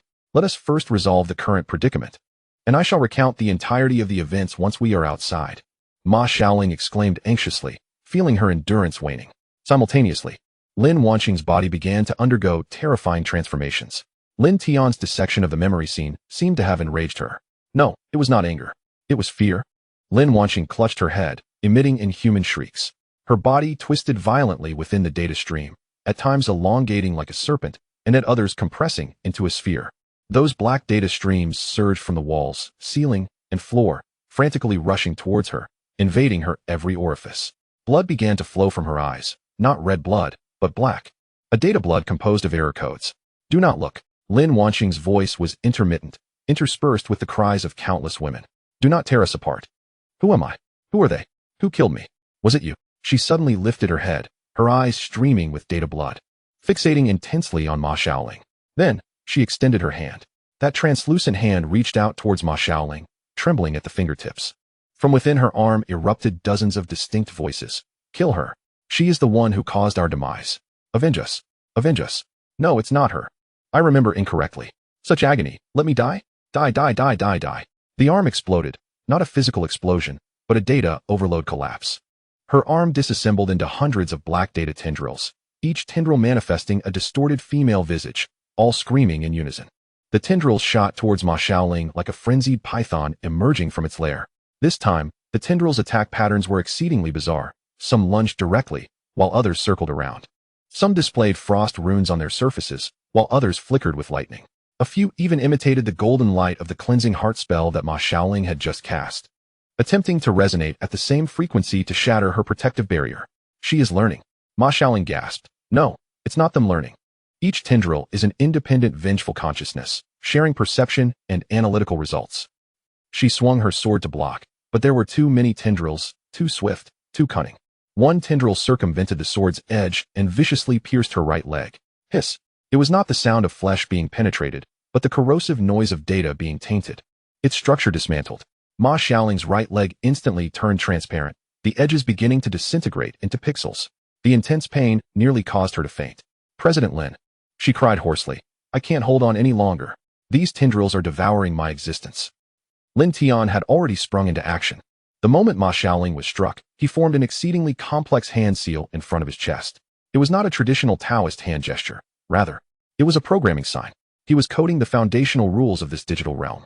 A faint golden aura surged from his body, transforming into countless elegant glowing codes, starkly contrasting with the surrounding chaotic green data. As the code materialized, a pale golden spherical barrier expanded instantaneously, centered around Lin Tian, with a radius of 3 meters. All the black tendrils that touched the barrier collided with an invisible firewall, emitting sizzling sounds as their data streams disintegrated and evaporated. The space within the barrier refreshed. The walls returned to a pristine white, the ground became a smooth mirror, and the ceiling radiated a gentle milky light. Those memory scenes, the painful scrolls, and the cascading codes were all isolated outside. The barrier enveloped Ma Xiaoling, halting the disintegration of her right leg, though that leg remained almost invisible due to its transparency. Only 30 seconds. Lin Tian supported her, speaking at a rapid pace. This safe zone consumes tremendous energy. I cannot maintain it for long. Listen, I have found a breakthrough. What breakthrough? Ma Xiaoling asked weakly. Lin Wanqing's primary consciousness is still struggling. Lin Tian pointed outside the barrier. Look into her eyes. Outside the barrier, Lin Wanqing stood rooted, the out-of-control tendrils slowly retracting into her body. Her expression was a tumultuous mix of grimaces, agony, and confusion. Most importantly, her eyes. Within those pitch-black orbs, a fleeting, crystalline glimmer, belonging to Lin Wanqing herself, occasionally shone through. It was akin to a person drowning in the depths of the sea, sporadically struggling to surface for air, only to be dragged back down. Chapter 157. Digital Spirit Summoning and Commanding. The memory goo has altered the target of her hatred, yet has failed to completely obliterate her self-identity. Lin Tian analyzed swiftly. Whenever the false memory of Ma Xiaoling being the murderer is triggered, her original consciousness generates a rejection response, as it is not her authentic experience. This rejection results in data conflict, manifesting as her unstable state. Ma Xiaoling's eyes brightened. So if we can amplify this conflict, we can temporarily awaken her. Even if only for a few seconds. Lin Tian nodded. And those few seconds will be sufficient for me to accomplish one critical task. What task? Lin Tian gazed intently at Ma Xiaoling, his eyes profound. I need you to cast the spirit summoning spell on her. Ma Xiaoling was taken aback. The spirit summoning spell? On a vengeful spirit? President Lin, have you lost your mind? The spirit summoning spell is meant for invoking benevolent deities, for celestial beings to descend. Casting it on a vengeful spirit will only incite their wrath, or, what if that vengeful spirit is actually yearning for salvation deep within? Lin Tian interrupted her. The essence of the spirit summoning spell is to establish a conduit, allowing higher beings to intervene in the consciousness of lower entities. We do not need to summon an actual deity. We summon the Lin Wanqing of the past.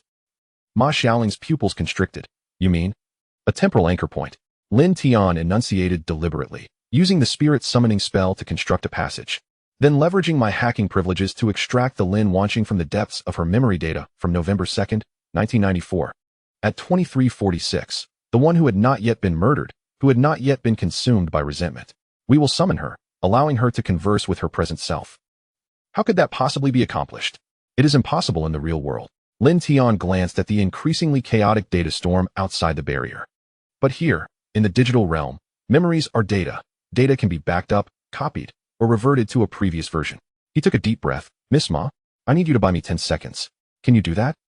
Ma Xiaoling gazed at her nearly translucent right leg, then glanced at the hundreds of restless, vengeful spirits lurking beyond the golden barrier, finally turning her attention to Lin Tian's eyes, which radiated unwavering confidence. She forced a smile, albeit a ghastly one. 10 seconds, is it?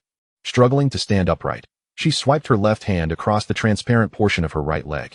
A faint blue aura of mystical energy solidifying against disintegration. I shall relinquish this leg, but it shall endure for you. The golden barrier of the safe zone began to flicker. It could hold for another 15 seconds. Outside the barrier, Lin Wanqing let out a shriek that echoed with the voices of 100 souls. All the vengeful spirits, all the dark tendrils, all the fragmented memories surged towards them simultaneously. At the moment the golden barrier shattered, the digital realm descended into chaotic fury. Dark tendrils, fragmented memories, vengeful spirits. All attacks converged into a torrent of destruction, charging toward the last two standing in the center. Ma Xiaoling's right leg had become completely transparent, and her left arm began to disintegrate, yet her hands, forming the final seal, remained steadfast as a rock. The last syllable erupting from the depths of her consciousness. Divine descent. The summoning incantation was complete. There was no ethereal light swirling around, no overwhelming pressure descending. In this realm composed purely of data, the summoning incantation manifested as a pure white logical pathway, shooting forth from Ma Xiaoling's fingertips, disregarding all obstacles, and piercing directly into Lin Wanqing's forehead. As the pathway traversed, the dark data streams recoiled as if encountering their nemesis. It was neither an attack nor a purification, rather, it was a key, a key to unlock the memory core sealed by vengeful thoughts. At the end of the pathway, Lin Wanqing's pitch-black eyes abruptly froze. She lifted her hand, poised to fire her data gun, but it hung suspended in midair, the black code coalescing in her palm beginning to spiral into chaos, unraveling. For the first time, a genuine struggle appeared on her face, twisted by hatred. This was not a battle among the disparate consciousnesses within the vengeful entity, but Lin Wanqing herself, striving to surface from the depths of her memories. Now was the moment. Lin Tian's eyes blazed with golden light. He ceased maintaining any defense, retracting all mystical energy back into his core consciousness, his hands forming an unprecedented seal before his chest, neither a Taoist gesture nor a programming sign, but a novel fusion of both. With his left hand, fingers splayed as if striking an invisible keyboard, and his right hand, 3 fingers converged in a binding gesture. The essence of heaven and earth, all spirits heed my call. Lin Tian's voice resonated through the data space, each word transforming into golden runes that flew forth. Yet the spirits present were neither yin nor yang. They were manifestations of data, shaped by obsession. Thus, to summon and command spirits, one must reconstruct through mathematical principles. Bind. The instant the final word escaped his lips, Lin Tian yanked his hands outward. A cacophony of golden chains erupted from the void behind him. However, these chains were unlike the ordinary spiritual binding chains. Each chain was composed of flowing code, with links that were constantly refreshing algorithmic symbols. And the surface of the chain shimmered with binary light. The ends of the chains bore no claws, but data interfaces. The chains pierced through the air, disregarding physical distance, directly embedding themselves into the depths of Lin Wanqing's data structure. They were not attacking her vengeful shell. They were tracing the white summoning pathway, following it directly to its end, that pure consciousness core belonging to Lin Wanqing herself, submerged beneath vengeful thoughts. I have found you, Lin Tian murmured. Come forth. The golden chains suddenly tightened. Lin Wanqing emitted a heart-wrenching shriek, her body twisting madly within the data streams. Black resentment surged forth from her 7 orifices like boiling tar, attempting to resist the chain's pull, but the golden-coated chains were inherently resistant to data-based resentment, and wherever they passed, the black data disintegrated. At last, a pale blue, gentle glow was forcibly extracted from Lin Wanqing's being. The glow swirled in the air, unfurling and coalescing into a distinct human form. Lin Wanqing, pure, untainted. The Lin Wanqing of November 2nd, 1994, at 23:46. She wore a pristine front desk uniform, her bobbed hair impeccably neat, and her face bore the shyness and innocence characteristic of that era. She looked around in bewilderment, surveying this world constructed of code and suffering. Gazing at the dark figure below, a grotesque doppelganger of herself. Where am I? She softly inquired, her voice tender, laced with the soft, sticky accent of the Sichuan Chongqing region. Manager Li said he wanted to discuss the report. No sooner had she spoken than an unforeseen change occurred. Below, the vengeful spirit of Lin Wanqing, stripped of its core consciousness, began to collapse. Like a puppet without its skeleton, the black body crumpled to the ground and began to disintegrate. Countless streams of black data erupted from within her, each one a victim's lingering consciousness. These resentments, having lost the unifying and suppressive core of Lin Wanqing, erupted into chaos. Hate, hate, hate. Annihilate them all. Why must we die? Why can they live freely? The anguished screams of hundreds of women overlapped, forming a devastating storm of despair. Chapter 158, The Outbreak of Resentment. The black data streams became disorderly, crashing, biting, merging, and splitting, ultimately coalescing into a torrent of chaotic resentment, like a runaway nuclear reactor, indiscriminately consuming everything in its vicinity. At the forefront was Ma Shaoling.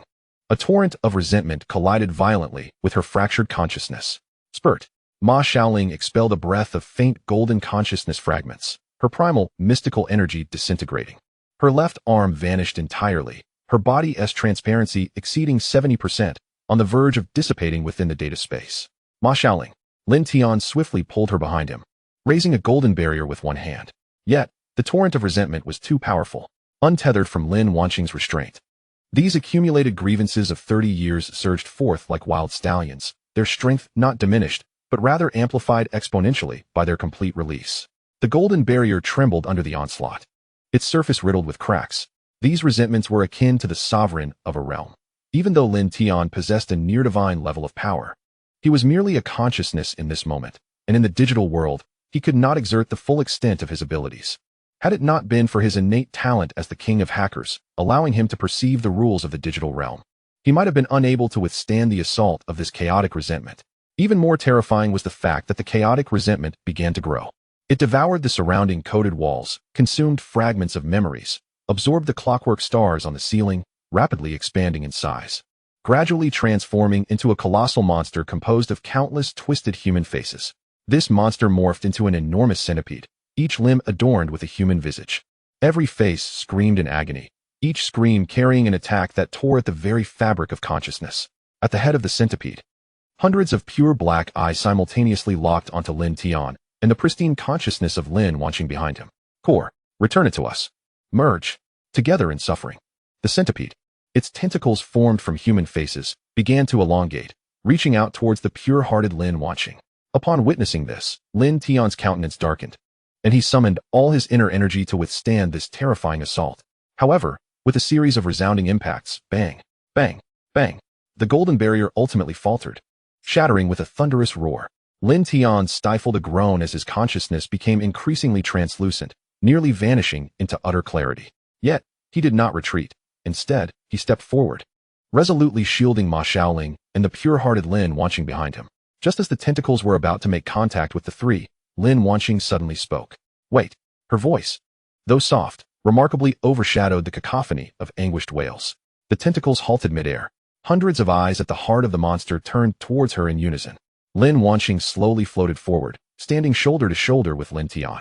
She gazed at the creature before her, composed of countless agonies, her expression shifting from bewilderment to clarity. The summoning spell had not only brought her forth, but had also inundated her consciousness with the data streams of the events that transpired over the past 30 years. She understood. She comprehended what Wang Chang and Li Guofu had done to her. She grasped the harrowing experiences they endured. She recognized how her own resentment had slumbered, awakened, merged, and mutated within the server. Moreover, she realized that this monster before her was the very offspring of her own suffering. I am sorry, Lin Wanqing murmured, tears cascading from the corners of her eyes, transforming into pale blue data light points. It was I who turned you into this. The monster trembled violently. The contorted human faces simultaneously contorted with expressions of pain, suffering, revenge.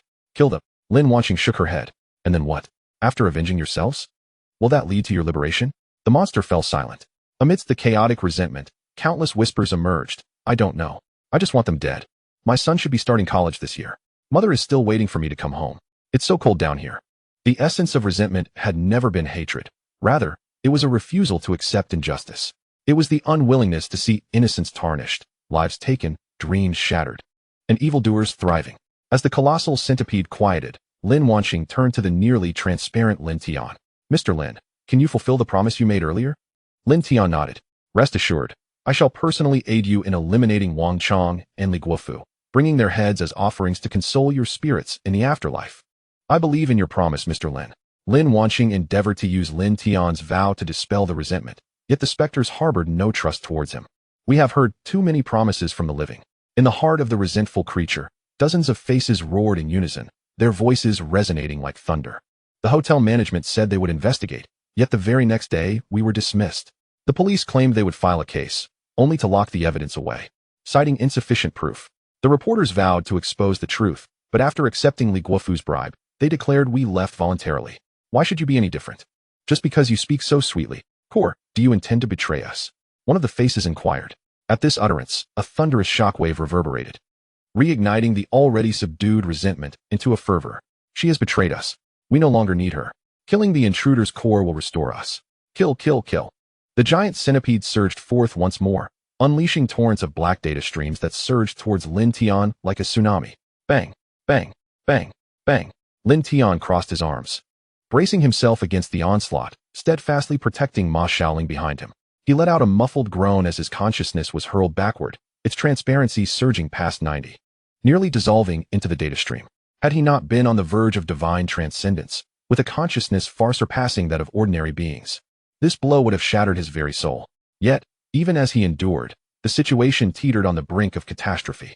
The resentful centipede devoured more surrounding code and fragments of memory, its form expanding yet again, nearly filling the entire digital corridor.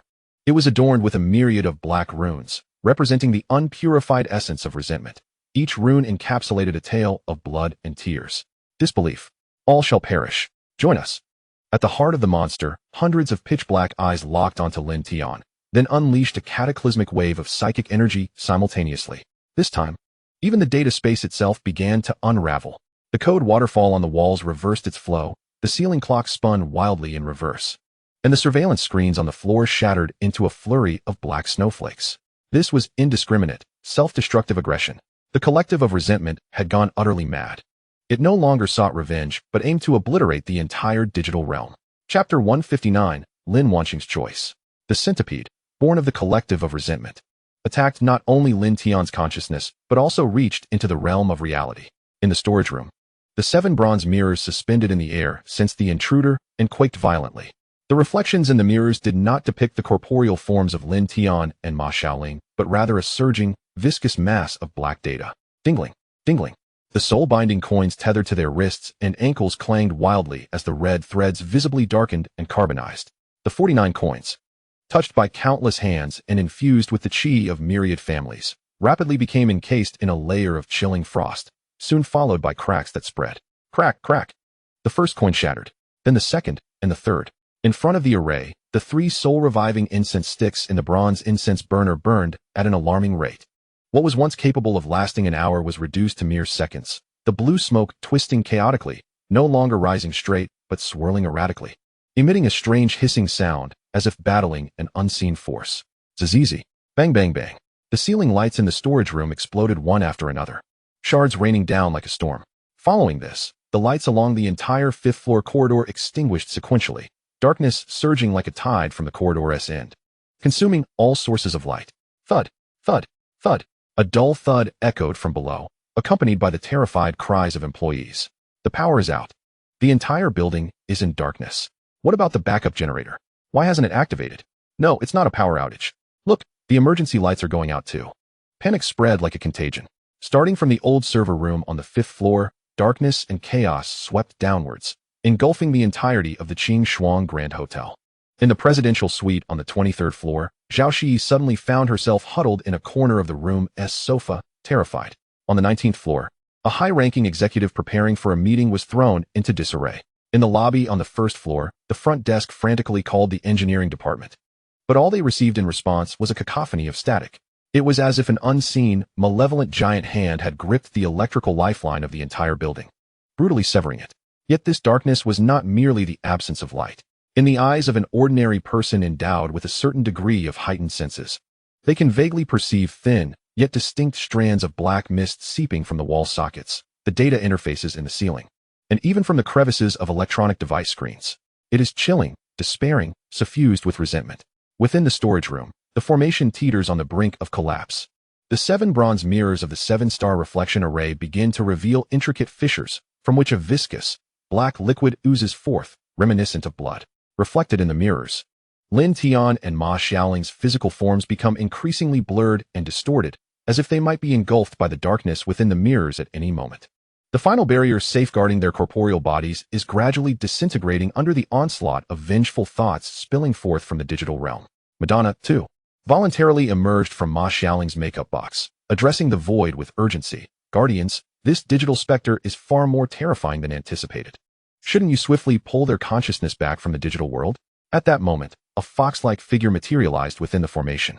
Ma Xiaoling had mentioned that if they did not emerge after 3 incense sticks had burned, then she would need to intervene. Moreover, Lin Tian's prowess was extraordinary. Even if this digital specter was fearsome, Xiaoling should remain unharmed. Meanwhile, in the digital realm, Lin Tian had just withstood a frenzied assault from the vengeful centipede. His consciousness transparency exceeding 90, leaving him with little more than a faint golden outline. Ma Xiaoling, too, was reduced to a mere flicker of blue consciousness, flickering in her palm, poised to extinguish at any moment. Then, a jarring sense of heartache simultaneously struck both Lin Tian and Lin Wanqing. This was not the result of the vengeful assault before them. It stemmed from the violent turmoil and crisis in the real world linked at the other end. Had the formation in reality been compromised? Lin Tian's countenance darkened as he grasped the situation instantaneously. They are attacking your bodies. The pure Lin Wanqing sensed it too. She gazed at the grotesque centipede monster, her eyes filled with sorrow and rage. Do you not spare the real world? There are innocent lives there. Innocent. The centipede's head twisted, bearing dozens of contorted human faces that emitted a sinister, hissing laughter. Who has ever shown us innocence? Let us perish together. The reality and the digital are the same. The assault intensified, becoming increasingly frenzied and reckless. The vengeful centipede even began to tear apart its own structure, launching the shattered vengeful data like cannonballs, hastening the collapse of this digital world, attempting to sever Lin Tian and the others' path to return, trapping their consciousness here forever. Time was of the essence. Lin Tian's mind raced at an unprecedented speed, contemplating whether to return immediately. Just then, Lin Wanxing floated before him, her back turned towards him, facing the terrifying centipede. Mr. Lin. She did not turn around. Her voice was chillingly calm. Is the method you use to awaken me capable of erasing me directly? Indeed. My spirit binding technique can suppress all spiritual entities in this world. However, as these resentments are digitized, I cannot locate their source files, thus I am unable to suppress them. Mid-sentence, Lin Tian abruptly halted, comprehending Lin Wanxing's intention. He shook his head, saying, in that case, you would also cease to exist. This is the only way. Lin Wanxing asserted with unwavering resolve, her voice tinged with a gentle acceptance. I am their core, the server linking all resentments. Only by voluntarily merging with them and granting access to all underlying permissions, opening my source files to you, can you eradicate us completely, akin to deleting a virus.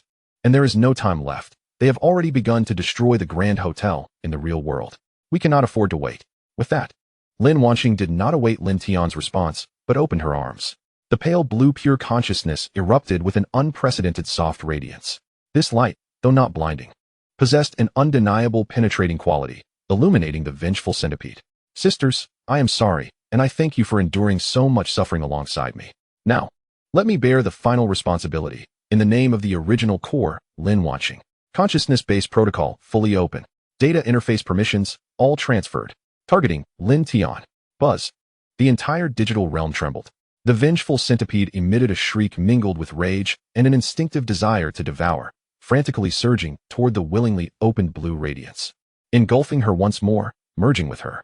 Chapter 160, Complete Deletion. Lin Tian observed as, on the data level, countless connection pathways were established. Lin Wanxing functioned as a master server, uploading every victim's resentment, every painful memory, every lingering obsession to her server.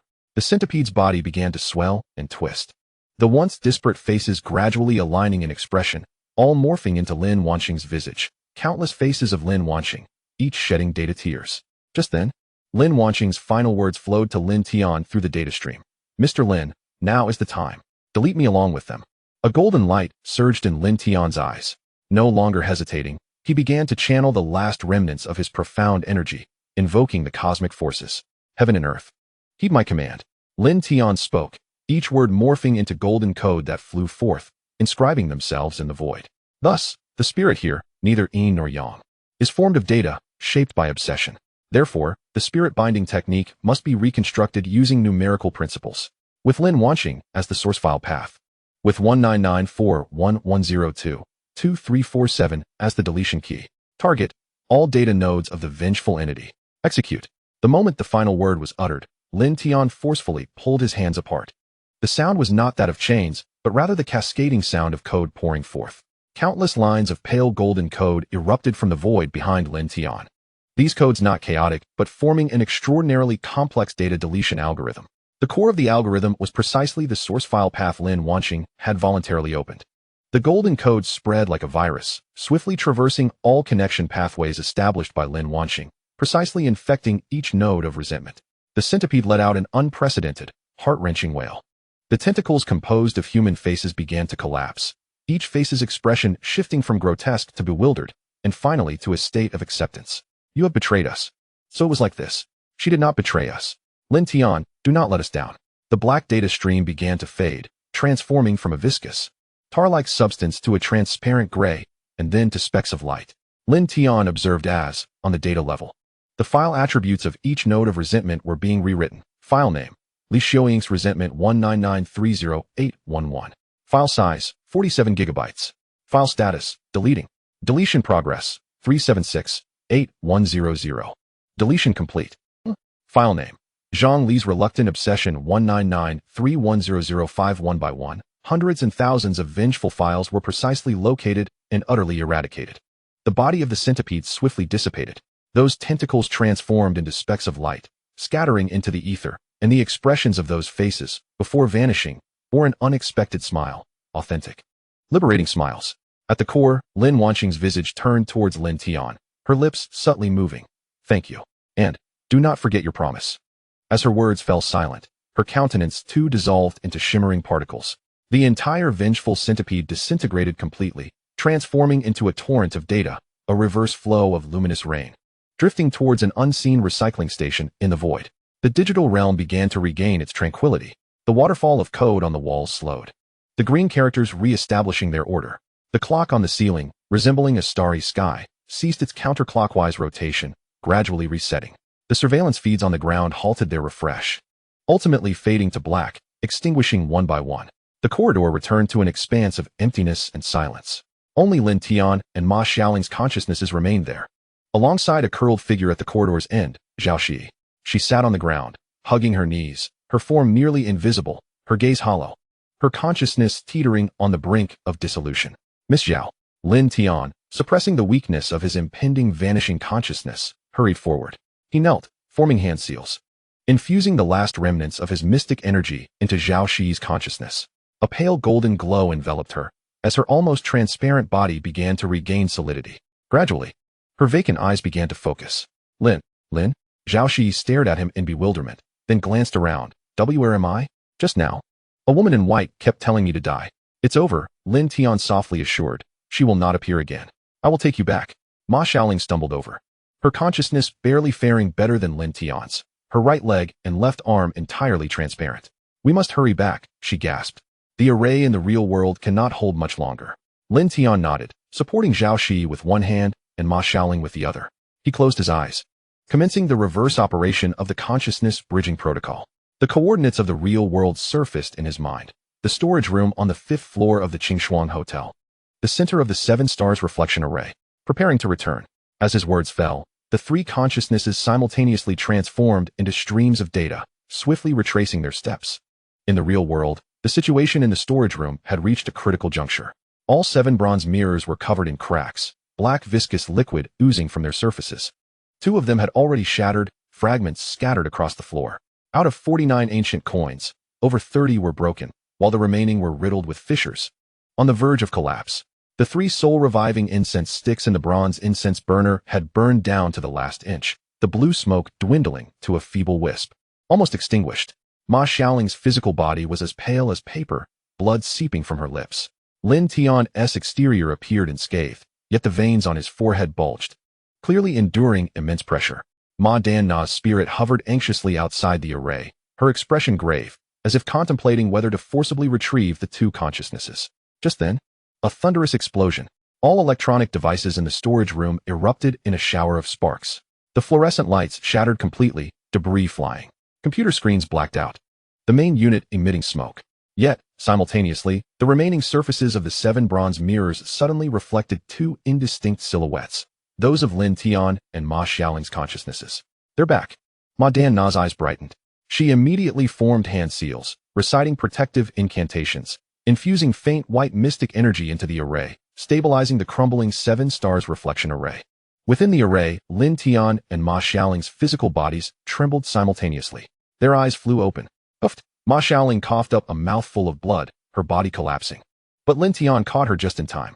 Lin Tian himself felt an excruciating headache, as if his consciousness were being torn apart and then forcefully sewn back together. Struggling to maintain focus, he surveyed the surroundings. The array lay in tatters, but fortunately, their consciousnesses had successfully returned to their bodies. Did we succeed? Ma Danna floated closer, her concern evident. Yes, Lin Tian nodded, his voice hoarse. Lin Wanqing and all vengeful thoughts have been deleted. Ma Danna gazed at Lin Tian, astonishment etched across her features. Given the earlier turmoil, even in her prime, she might not have managed it. Yet he had resolved it. The Guardian's words rang true. This young man before her was indeed astonishingly powerful. The mysterious Guardian cast Lin Tian a meaningful glance before vanishing into the void. The dawn light began to break, piercing through the clouds and illuminating the contours of the city.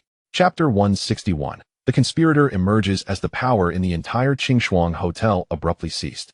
Darkness engulfing every corner like ink. Several engineering vehicles emblazoned with Han City emergency power repair quietly arrived at the back entrance. Chen Feng from the 749 Bureau leapt from the vehicle, gazing up at the towering edifice with a grave expression. Old Chen. The data indicates that the energy source inside exhibits characteristics of a digital specter. Zhao Gang hurried to his side. The energy detector disguised as a multimeter registering a spike into the red danger zone, the needle trembling as if it were about to explode. A digital specter? Chun Feng's expression darkened further. The Bureau had handled only a dozen incidents involving digital specters over the years, each classified as an S-level disaster. This was a serious predicament. Given the energy readings, the situation clearly exceeded our capacity to manage. We must report to headquarters immediately and request assistance. Before he could finish, Zhao Gang suddenly exclaimed, "Old Chun, look!" The needle on the detector, previously on the verge of catastrophic failure, began to plummet rapidly, descending from the perilous red zone to stabilize firmly in the green normal range. How is this possible? It must be Lin Tian's doing, Zhao Gang exclaimed with excitement. On our way here, we detected Lin Tian's mystic energy fluctuations, and considering the current situation, it must have been a fierce battle between him and the digital specter. It seems Lin Tian emerged victorious. Chun Feng inhaled deeply, suppressing his shock, decisively gesturing, "Move. Execute the plan and enter the scene." With the command given, 6 repair workers swiftly entered the hotel, dispersing with practiced efficiency. 2 secured the monitoring room. 2 sealed off the 5th-floor corridor. While Chun Feng and Zhao Gang headed straight for the source of the energy fluctuations, the storage room on the 5th floor. Inside the storage room, Lin Tian and Ma Xiaoling were seated in meditation, restoring their energy, when the door swung open, and 2 power workers briskly entered. Their eyes met. Chun Feng's gaze swept across the debris-strewn floor, shattered bronze mirrors, charred talismans, and extinguished incense before finally landing on Lin Tian's face. "Director Lin, what has transpired here?" Chun Feng inquired with concern. Lin Tian, weary, rubbed his brow. "Team Leader Chun, Team Leader Zhao, we encountered a digital specter, a conglomeration of 30 years of accumulated resentment. But it has been purified." Purified? Zhao Gang's expression shifted dramatically, exclaiming, "Digital specters are nearly sovereigns in the data realm. Their power comparable to that of a great preternatural expert. Director Lin, you managed to eliminate it within the digital world? Has your strength reached such heights?" He did not finish his sentence, but the astonishment in his eyes spoke volumes. Beside him, Chun Feng was equally tumultuous. Previously, when Lin Tian subdued the peak Master Qin, they conjectured that his realm was at most that of a grandmaster. Yet now, could it be that he possessed the prowess of a grand precursor from the moment of his awakening? The speed of such advancement was indeed astonishing. The 2 gazed at Lin Tian in disbelief. Noticing their astonished expressions, Lin Tian hastily offered modest words, attributing his success in overcoming the digital specter to the assistance of Miss Ma. Chun Feng and Zhao Gang then turned their attention to Ma Xiaoling, who stood behind Lin Tian. Upon recognizing her peak grandmaster level, they were once again taken aback, but soon recalled the regulations governing the management of extraordinary beings, prompting them to formally inquire, "Miss Ma, according to the prohibition, the Northeast Ma Xian cannot freely leave their domain." Unperturbed, Ma Xiaoling retrieved a document from her bosom and presented it. "This is a special pass issued personally by your director. I have come to Han City to execute a classified mission, the specifics of which I am unable to disclose." Chun Feng accepted the pass, his gaze sweeping over the unique director's seal in the lower right corner, and his demeanor instantly shifted to one of reverence as he returned the document with both hands. "Since it is a special authorization from the director, please feel free to ask for any assistance you may require, Miss Ma." "Not at this moment," Ma Xiaoling replied, glancing at the 2 men, whose cultivations had only recently entered the master realm, and gently shaking her head, recognizing the unspoken understanding. The 2 refrained from further comments and turned to Lin Tian, saying, "Mr. Lin, while the digital specter has been dealt with, the commotion this time was indeed too great. The outside is already swarming with reporters, and we hope you can explain this incident as a case of a hacking attack." Ma Xiaoling scoffed lightly from the side. "You 749 Bureau do enjoy your veils of secrecy. With the century-old agreement nearing its end, some matters will inevitably come to light." Lin Tian chose not to respond but nodded at Chun Feng and Zhao Gang, assuring them, "Rest assured, I know what to say." "Thank you, Mr. Lin." Chun Feng expressed gratefully. "It is my duty." Lin Tian replied with a polite smile. "Now, Miss Ma and I have some matters to discuss." Upon finishing his sentence, he fixed his gaze on the 2 men. Chun Feng and Zhao Gang immediately understood, smiling as they said, "Very well, we will handle the follow-up work. We will wait for you downstairs to hold a press conference together." With that, they efficiently exited the room and gently closed the door behind them. Once their footsteps faded, Lin Tian raised his hand and subtly activated the array of Feng Ho Chimen, enveloping the room in secrecy to ensure that their forthcoming dialogue remained undisturbed by the outside world. "Miss Ma, now we can discuss your grievances with the Shangxi Wu Gu faction," Lin Tian inquired with curiosity. Before he had completely purified Lin Wanqing, she had informed him that it was not she who had devoured the spirit-summoning goo, but rather the goo that had actively sought them out. It turned out that prior to this, Lin Wanqing and her companions had not fully evolved into digital specters and were unable to leave the 6 servers. Their influence limited to this storage room. However, the spirit-summoning goo, residing within a female ghost, had sought them out and chosen to be devoured by them, assisting them in their ascension to digital specters. Chapter 162, The Goo Disaster of 500 Years Ago. That spirit-summoning goo was merely the most elementary of goo insects. How could it possibly seek out the nascent digital specters and aid in their advancement? Upon hearing Lin Tian's explanation, Ma Xiaoling instinctively shook her head in refutation. Yet, as she spoke, her expression suddenly changed, as if struck by a bolt of lightning that illuminated a forgotten corner of her mind. Her pupils constricted slightly. Could it be due to that entity? What entity? Lin Tian swiftly pursued, sensing her unease. Ma Xiaoling did not answer immediately. Instead, she took a deep breath, her gaze drifting into the distance as if she transcended time and space, witnessing a realm steeped in blood. Her voice grew somber, imbued with the gravity of recounting ancient taboos. Mr. Lin, this matter dates back over 500 years to the goo disaster in the realm of extraordinary beings that nearly led to the annihilation of life. At that time, within the Xiangxi Wu Gu faction, there emerged a once-in-a-century prodigy, a madman named Wu Xuanzai. He was extraordinarily gifted but harbored nefarious intentions, disdainful of common goo that manipulated hearts and harmed in silence. Instead, he set his sights on the legendary Goo King. After 10 years of traversing the forbidden lands of Miaojiang, he collected the heart-eating lotus, the most sinister of materials, and through dark arts, extracted the innate blood of 99 pairs of young boys and girls, merging countless rare and poisonous goo to forge an unprecedented Goo King. Upon its creation, the Goo King was already sentient and possessed terrifying power. It could command myriad goo and absorb the essence of living beings, drawing from the Earth's energies to cultivate itself at a shocking speed. Alarmingly, even its creator, Wu Xuanzai, could not fully control this fearsome entity. The day the Goo King came into existence marked the onset of calamity. It first turned on its master, draining Wu Xuanzai into a desiccated husk, then rampaged across the land of Xiangxi. The 72 Miao villages were the first to bear the brunt, submerged in a tide of goo, leaving only bones behind as the villages transformed into desolate wastelands. It advanced eastward, leaving scorched earth in its wake, rivers stained red, and wildlife extinct. As if seeking to devour the very vitality of the entire land of Shenzhou, the world trembled. Ultimately, led by the contemporary Tianshi of Longhu Mountain, a coalition of righteous leaders from Wudong Mountain, Mount Shu, and various hidden sects emerged, deploying a celestial net to confront it by the riverbank, where they managed to severely wound and contain it. However, a dilemma arose. Ma Xiaoling's tone turned grave. The Goo King was nearly indestructible, and the means of the esteemed masters at that time could not eradicate it completely. In the end, the old Tianshi of Longhu Mountain proposed a reluctant solution: to locate a dragon vein node where the Earth's fire was most pure and vigorous, using the Earth's flames as a furnace and the heavens and earth as a cauldron, to place the Goo King within for gradual refinement. However, this process of refinement was said to require hundreds of years. Even the most elite of extraordinary beings could only live a little over a century. Who could wait that long? As all parties found themselves at a loss, they recalled our northeast Ma Xian lineage. Ma Xiaoling's expression was complex, a blend of familial pride and a tinge of concealed sorrow. Although the lifespan of Ma disciples is limited, if the celestial beings we venerate are robust, living for a millennium is not beyond possibility. Thus, various factions jointly petitioned, hoping to invite a powerful celestial being to reside at that fiery node, overseeing the refining array until the Goo King was reduced to ashes. Given the gravity of the matter, the 5 celestial beings venerated by our Ma Xian lineage ultimately agreed to the request, dispatching the then Lu Xian, Lu Shenyang, to Han City to guard the Goo King. As time passed, the sealing matter gradually faded from memory.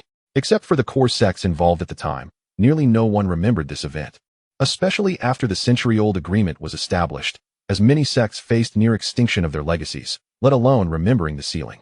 Fortunately, for 500 years, the site of the seal remained peaceful, until 30 years ago when a group of extraordinary beings disguised as tomb raiders disturbed the seal, alarming Lu Xian. Ultimately, although Lu Shenyang eradicated the intruders, the seal was consequently weakened. A week ago, cracks suddenly appeared in the statue venerating Lu Shenyang. Ma Xiaoling's voice turned somber. This indicates that she is on the verge of being unable to suppress the Goo King any longer. Logically, the Goo King, having been refined for many years, should have grown weaker, yet she furrowed her brow. Thus, the elders of my clan sent me to investigate the cause and instructed me to deliver this inner elixir to Lin Tian to assist her in restoring her power. With that, she produced a jade-green orb resembling a luminous pearl, within which flowed a warm and abundant spiritual essence, not mere qian-qi, but closer to a pure divinity or celestial spirit energy. Lin Tian gazed intently at the inner elixir, his mind racing as clues began to collide and intertwine. A bold hypothesis gradually took shape. Years ago, Chen Maching had come to Han City in search of the Star Compass, while the Xiangxi witchcraft sect was simultaneously pursuing leads on the Gu King. When the witchcraft sect disrupted the seal, it inadvertently caused the Gu King to awaken, and it is highly probable that the Gu King obtained the Star Compass, thereby dramatically enhancing its power, which has led to the current predicament of Lu Shinyang being overwhelmed. Lin Tian refrained from disclosing his conjectures about the Star Compass to Ma Xiaoling, for it was an item he deemed essential, a treasure that would be invaluable to any extraordinary individual. Despite having judged Ma Xiaoling to be trustworthy through their brief interactions, he could not guarantee that the Northeast-esque practitioners behind her would not covet the Star Compass. Mr. Lin, I lay everything bare in the hope of securing your assistance in this matter, Ma Xiaoling earnestly stated, unaware of Lin Tian's thoughts. If the supernatural occurrences at the hotel are indeed related to the Gu King, then the dangers at the seal exceed expectations. I fear that I alone may not be able to cope. Not a problem, Lin Tian readily agreed. He needed to enter the sealed area to seek out the Star Compass, and with Ma Xiaoling as his guide, the endeavor would undoubtedly be smoother. However, before we act, we must first meet with the Xiangxi witchcraft sect to gauge their intentions. Gauging their intentions? Ma Xiaoling inquired, puzzled. Lin Tian smiled slightly, producing Han Feng's business card and handing it to her. Miss Ma, you previously mentioned that the hotel's supernatural incidents were orchestrated by someone. If my assumptions are correct, this individual should be affiliated with the Xiangxi witchcraft sect.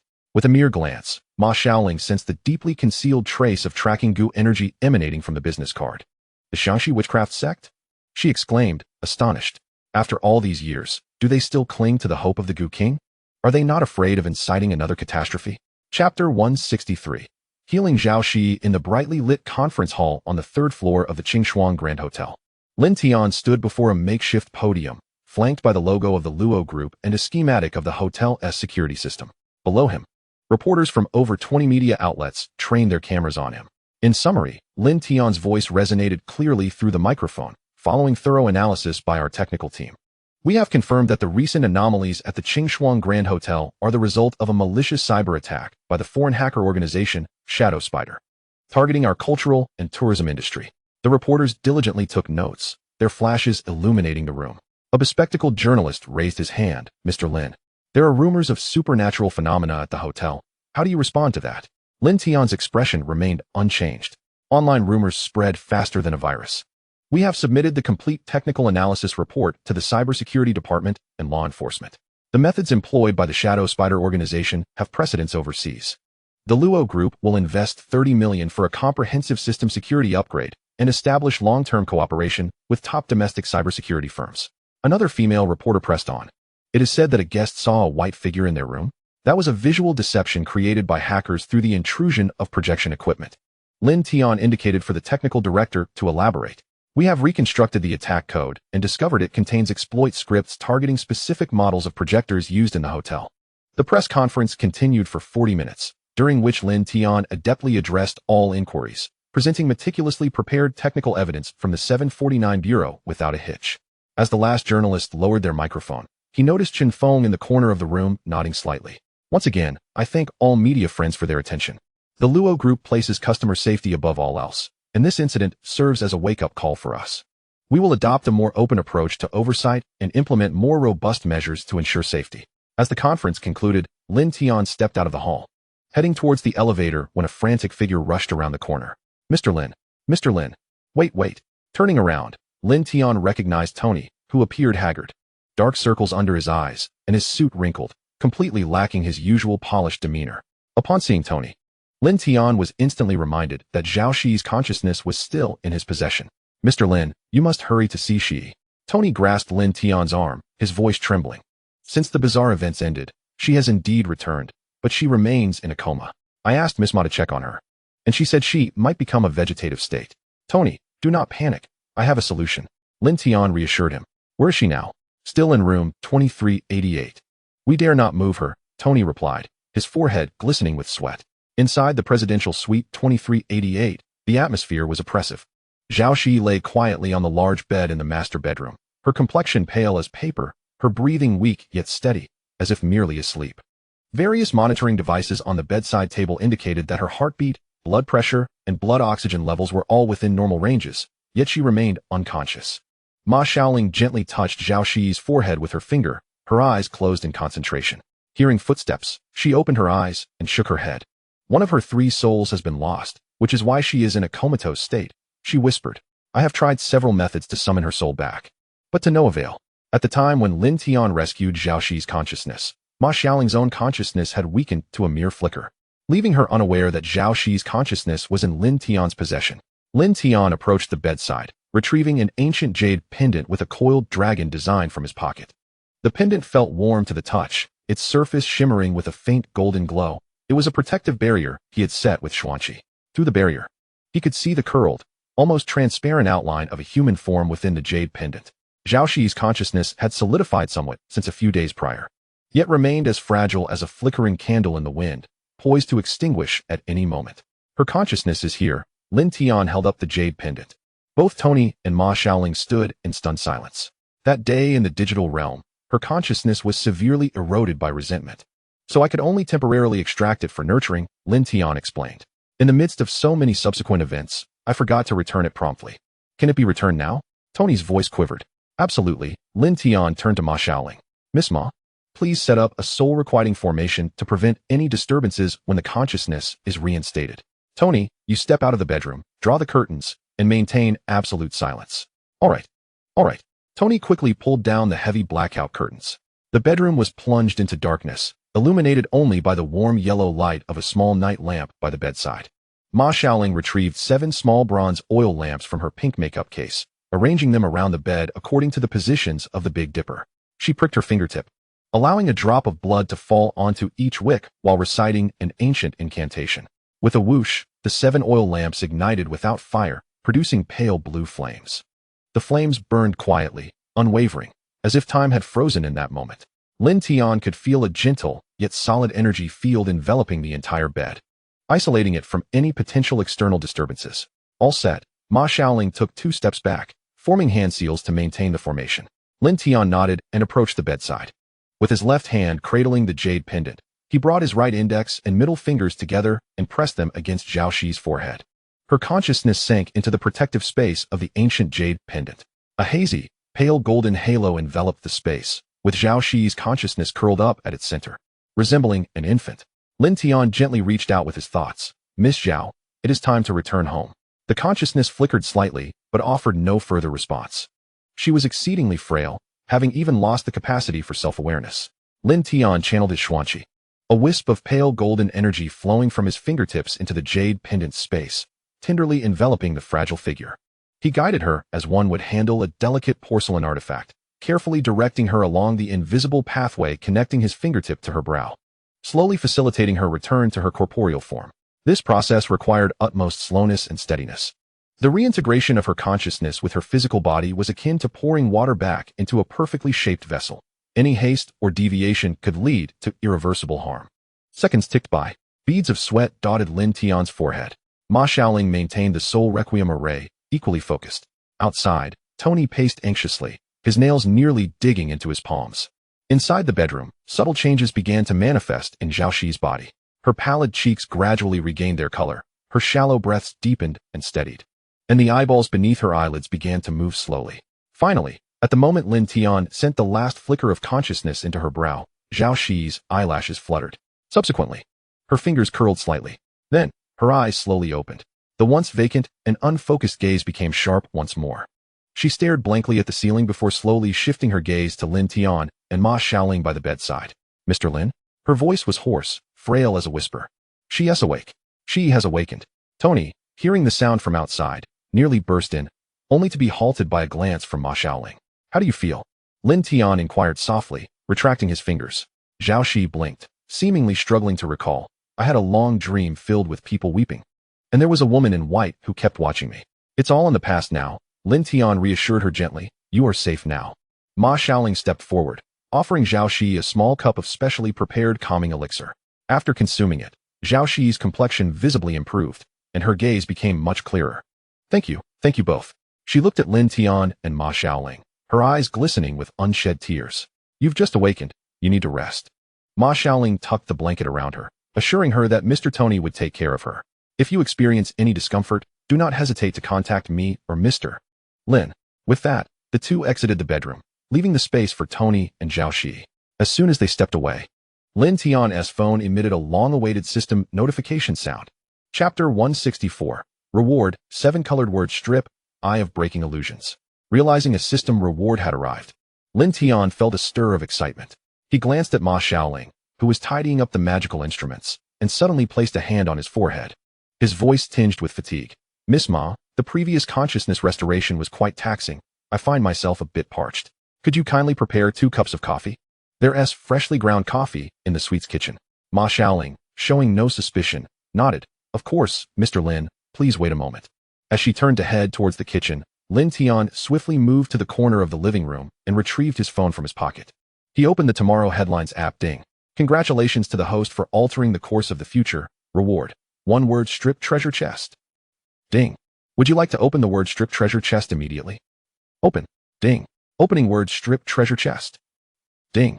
Congratulations, host. You have obtained the talent word strip, Eye of Breaking Illusions, 7 colored. Eye of Breaking Illusions, 7 colored, able to see through all illusions and disguises in the world. Observing yet another 7 colored word strip emerge, Lin Tian was filled with exhilaration. The ability to see through all illusions and disguises was nothing short of miraculous. Without a moment's hesitation, he immediately loaded it. As the word strip successfully integrated, Lin Tian felt a warm, tingling sensation deep within his eyes. The sensation was not overwhelming, more akin to a warm cloth gently laid over his eyelids, followed by a rapid shift in his field of vision. At that moment, Ma Xiaoling returned, carrying 2 cups of coffee. Fixating on her, Lin Tian was momentarily taken aback. Around her, a faint blue xuanqi flowed like rippling water, while at her dantian, 3 ethereal lines extended into the void. One was robust and substantial, connecting to the purple clay teapot within her pink makeup case. Another was slender and resilient, stretching towards the distant northeastern horizon. The last flickered in and out, resonating with pain and struggle as it delved deep into the earth. Lin Tian gazed curiously at the 3 ethereal lines, pondering their nature. Mr. Lin? Ma Xiaoling noticed the peculiarity in his gaze. Are you all right? Your complexion seems.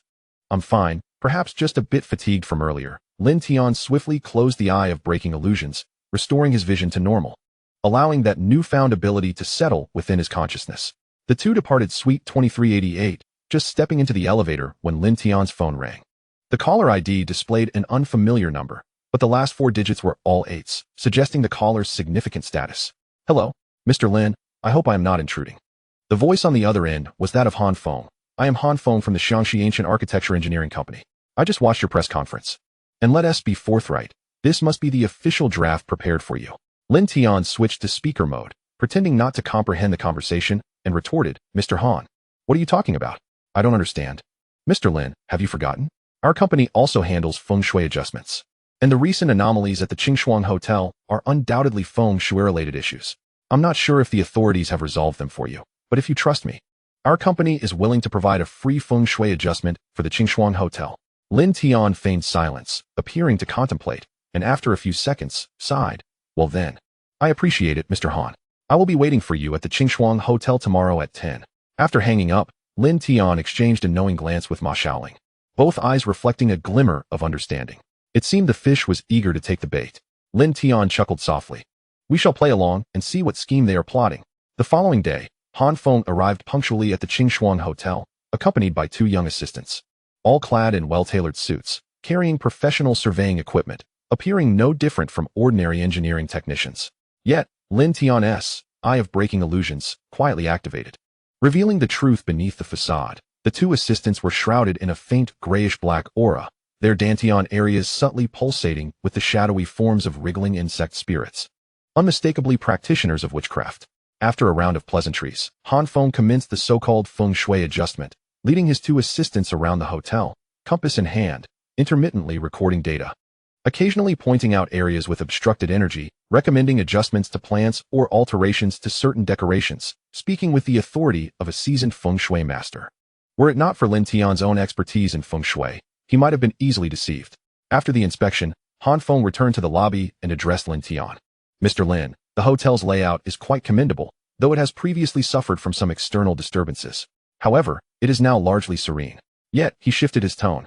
Revealing a look of concern, I have observed that the hotel's geomantic energy subtly intertwines with that of the nearby main venue of the Greater Bay Area.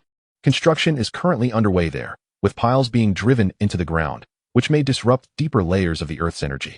If instability arises there, our hotel may inevitably be affected.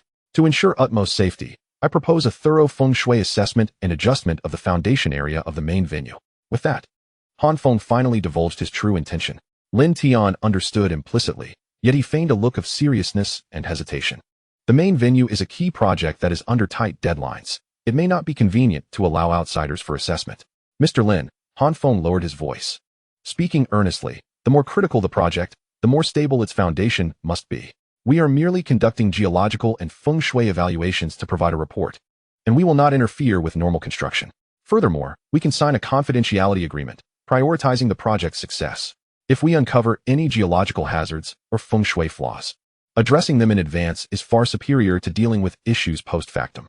Wouldn't you agree? Feigning conviction, Lin Tian pondered for a moment before finally nodding. You make a valid point, Mr. Han. I will arrange for the project manager to liaise with you and grant you access. However, please ensure discretion to avoid unnecessary scrutiny. A fleeting glimmer of joy flashed in Han Feng's eyes as he quickly assured, Rest assured, Mr. Lin.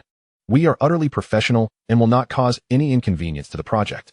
Thus, both parties signed a contract, agreeing to commence their work at the Greater Bay Area main venue site in 3 days. After parting ways with Han Feng, Lin Tian hurried to Ma Xiaoling's room to relay everything about Han Feng. It seems the location of the seal should lie beneath the main venue of the Greater Bay Area, Ma Xiaoling speculated. During this time, she had lost contact with Lu Shenyang and had come to Han City, but was unable to pinpoint the location of the seal immediately. Through his compass, Lin Tian had also sensed that the star constellation disk was in proximity to the main venue, yet he had no clear means to locate it. Hence, the two decided to employ the Xiangxi witchcraft sect to find the seal's location. Chapter 165. Calculations from all sides 3 days later. At the construction site of the Greater Bay Area Music Festival main venue, dust swirled and machinery roared. The colossal pile driver resembled a steel beast voraciously devouring the earth, the vibrations resonating through the soles of their shoes with a dull thrum. Han Feng, accompanied by 2 assistants, traversed the site with professional surveying instruments, occasionally pausing to kneel and examine soil samples, or using a compass to measure orientations, occasionally calling out data for his assistants to record. Southeast. The soil is loose with a high sand content. Northeast. The rock layers have fissures. Reinforcement is advisable. He spoke with authority, resembling a seasoned engineering expert. Lin Tian followed closely, hands tucked into his trousers, his expression relaxed, as if surveying his own backyard.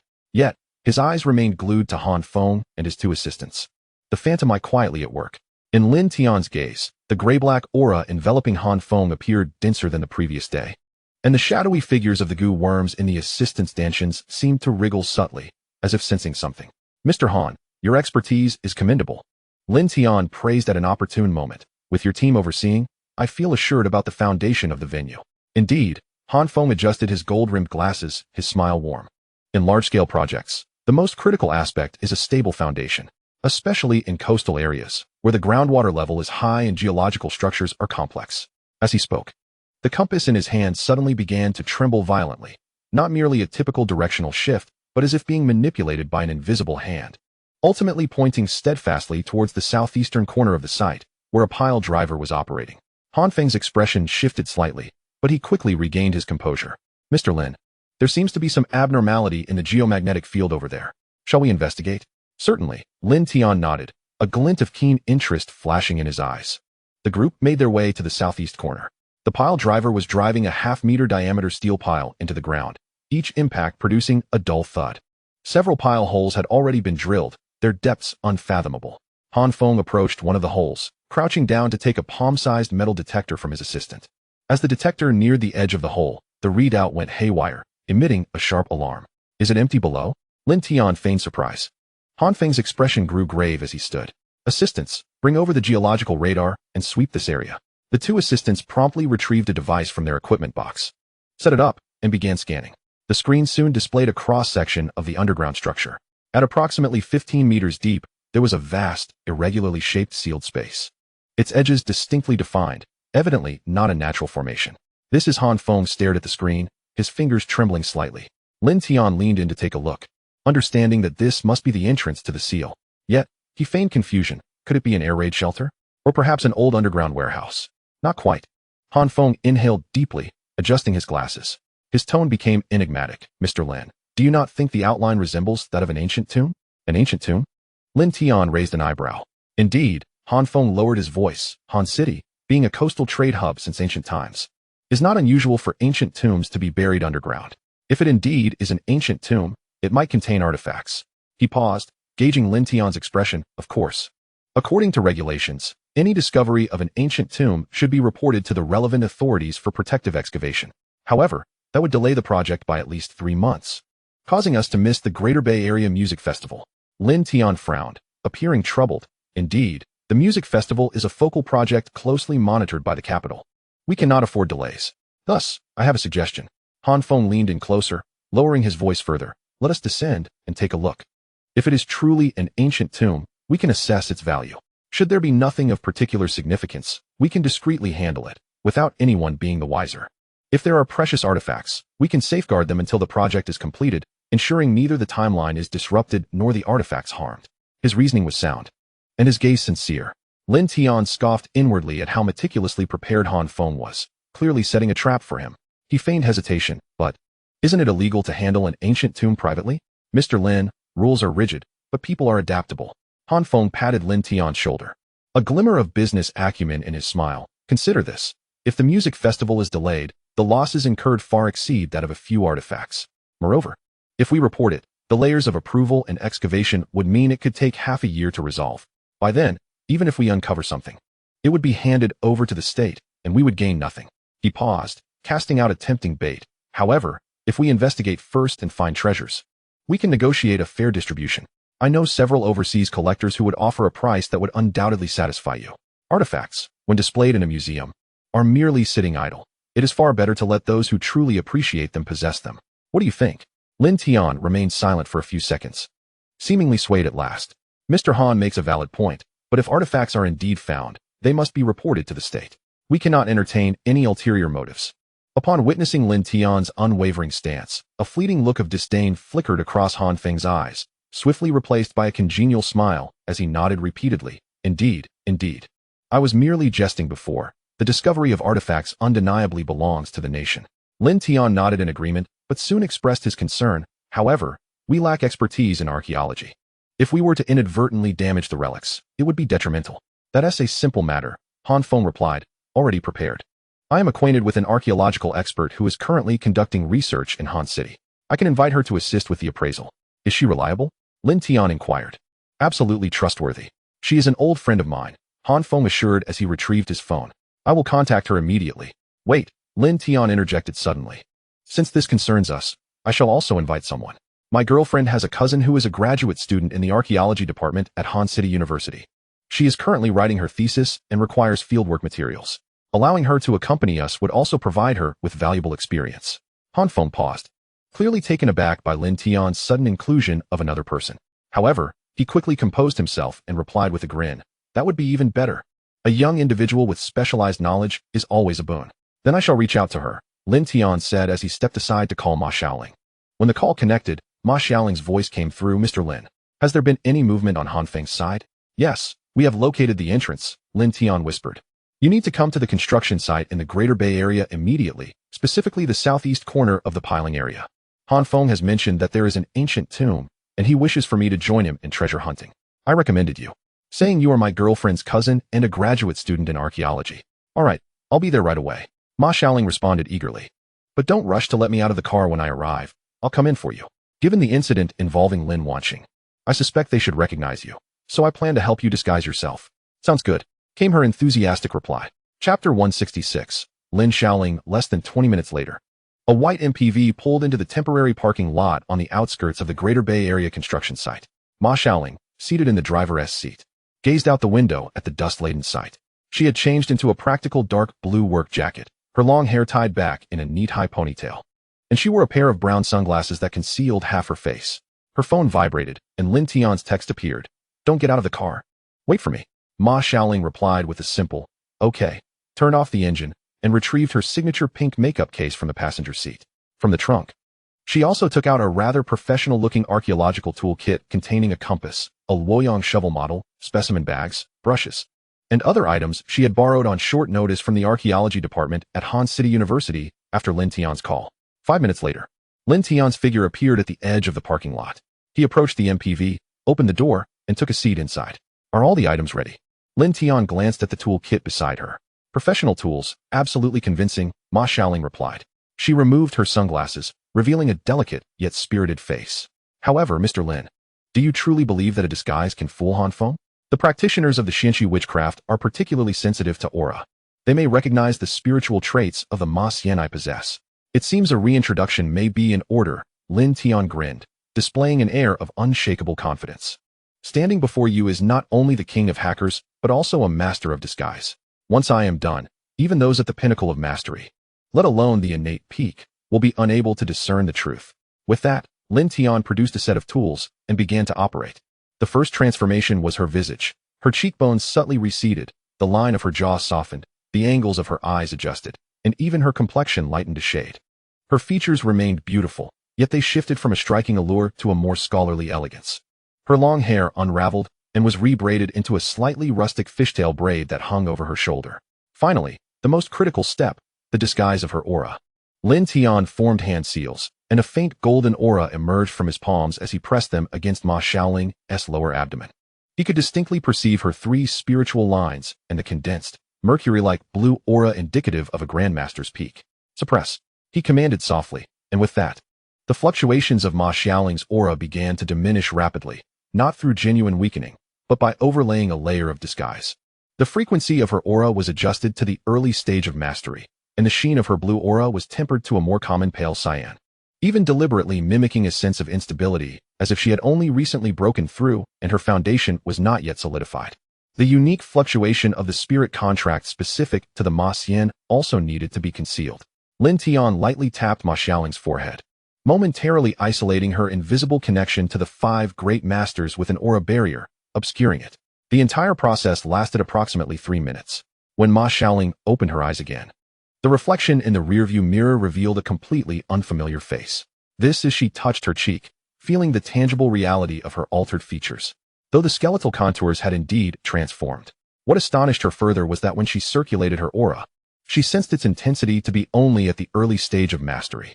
Although she understood this was merely superficial, should she unleash her full power, the disguise would shatter. She was still taken aback. "Mr. Lin, what realm do you actually occupy? Our family's elder is also at the great innate level, yet he possesses none of your capabilities." Ma Xiaoling inquired with curiosity. "Hee, my realm is just a tad higher than yours," Lin Tian replied, holding his fingers apart as if measuring a grain of rice. Yet to Ma Xiaoling, that minuscule space seemed to encompass the entirety of the galaxy. "Now that is indeed a mere fraction." Lin Tian retracted his hand and began to explain Ma Xiaoling's current identity. "You are now Lin Xiaoling, 22 years old, a second-year graduate student in the archaeology department at Han City University, and the distant cousin of my girlfriend, Luo Qingxue. You are shy, academically proficient, but lack practical experience." With a profound academic passion for ancient tombs, Ma Xiaoling blinked, attempting to speak in a softer tone. "Mr. Lin, is this manner of speaking acceptable?" Her voice had transformed from its previous clear and crisp tone to a slightly softer, southern-accented lilt. "Perfect," Lin Tian smiled. "Remember, you are now Lin Xiaoling, not Ma Xiaoling. Han Feng and his 2 assistants possess insects in their lower dantians and are exceptionally sensitive to aura. However, as long as you don't actively unleash your full power, they will not be able to uncover the truth." Lin Xiaoling nodded, rummaging through the toolkit to find a pair of black-framed glasses, which she donned, and applied a light-colored lip balm to enhance her appearance as a studious graduate student. "By the way, here has something for you," Lin Tian said, pulling an ancient copper coin from his pocket, tied with a red string. "It contains a strand of my aura. If things turn dire, crush it, and I will be able to sense it." Lin Xiaoling accepted it, fastening it around her wrist. The coin pressed against her skin, emanating a warm, gentle energy. The 2 exited the vehicle, and Lin Tian led his cousin toward the southeast corner of the construction site. The roar of the piling machine grew louder. and dust swirled around them. Han Feng was already waiting there, adjusting his gold-rimmed glasses as his gaze landed on the girl beside Lin Tian, scrutinizing her with a piercing gaze. "Mr. Lin, is this the cousin you mentioned?" Han Feng inquired, his smile warm, yet his eyes sharp as a scalpel. "Yes.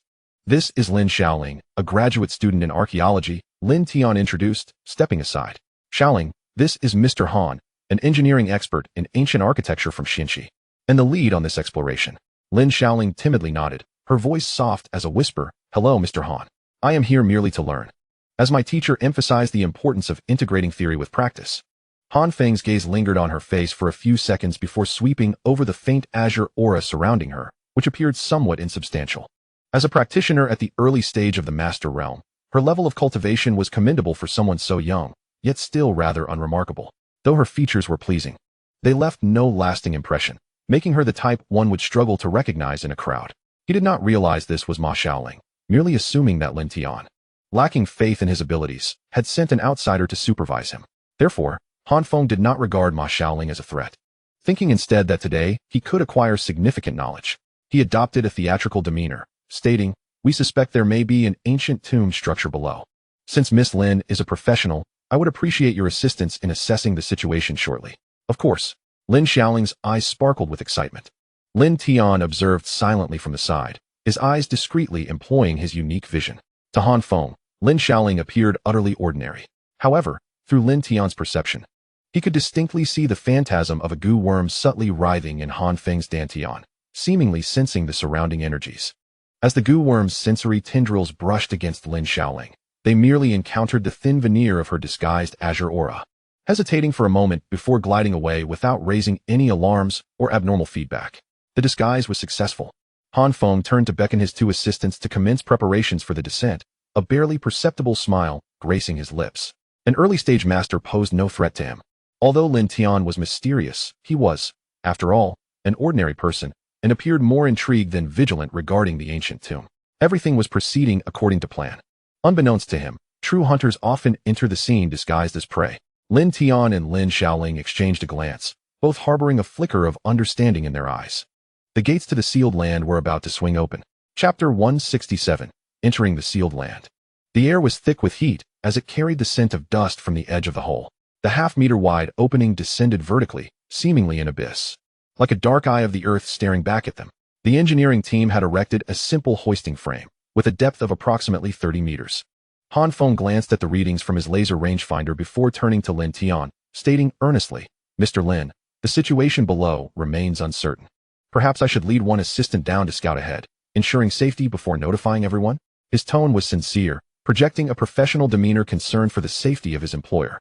Lin Tian, however, waved his hand dismissively, asserting, "Since we are exploring together, we should descend together. Rest assured, Mr. Han. While my cousin and I may not be versed in engineering, we possess courage." As he spoke, his unique vision subtly scanned Han Feng's dantian. The phantasm of the goo worm was more animated than when on the surface, its delicate tendrils quivering slightly, seemingly attuned to some energy below.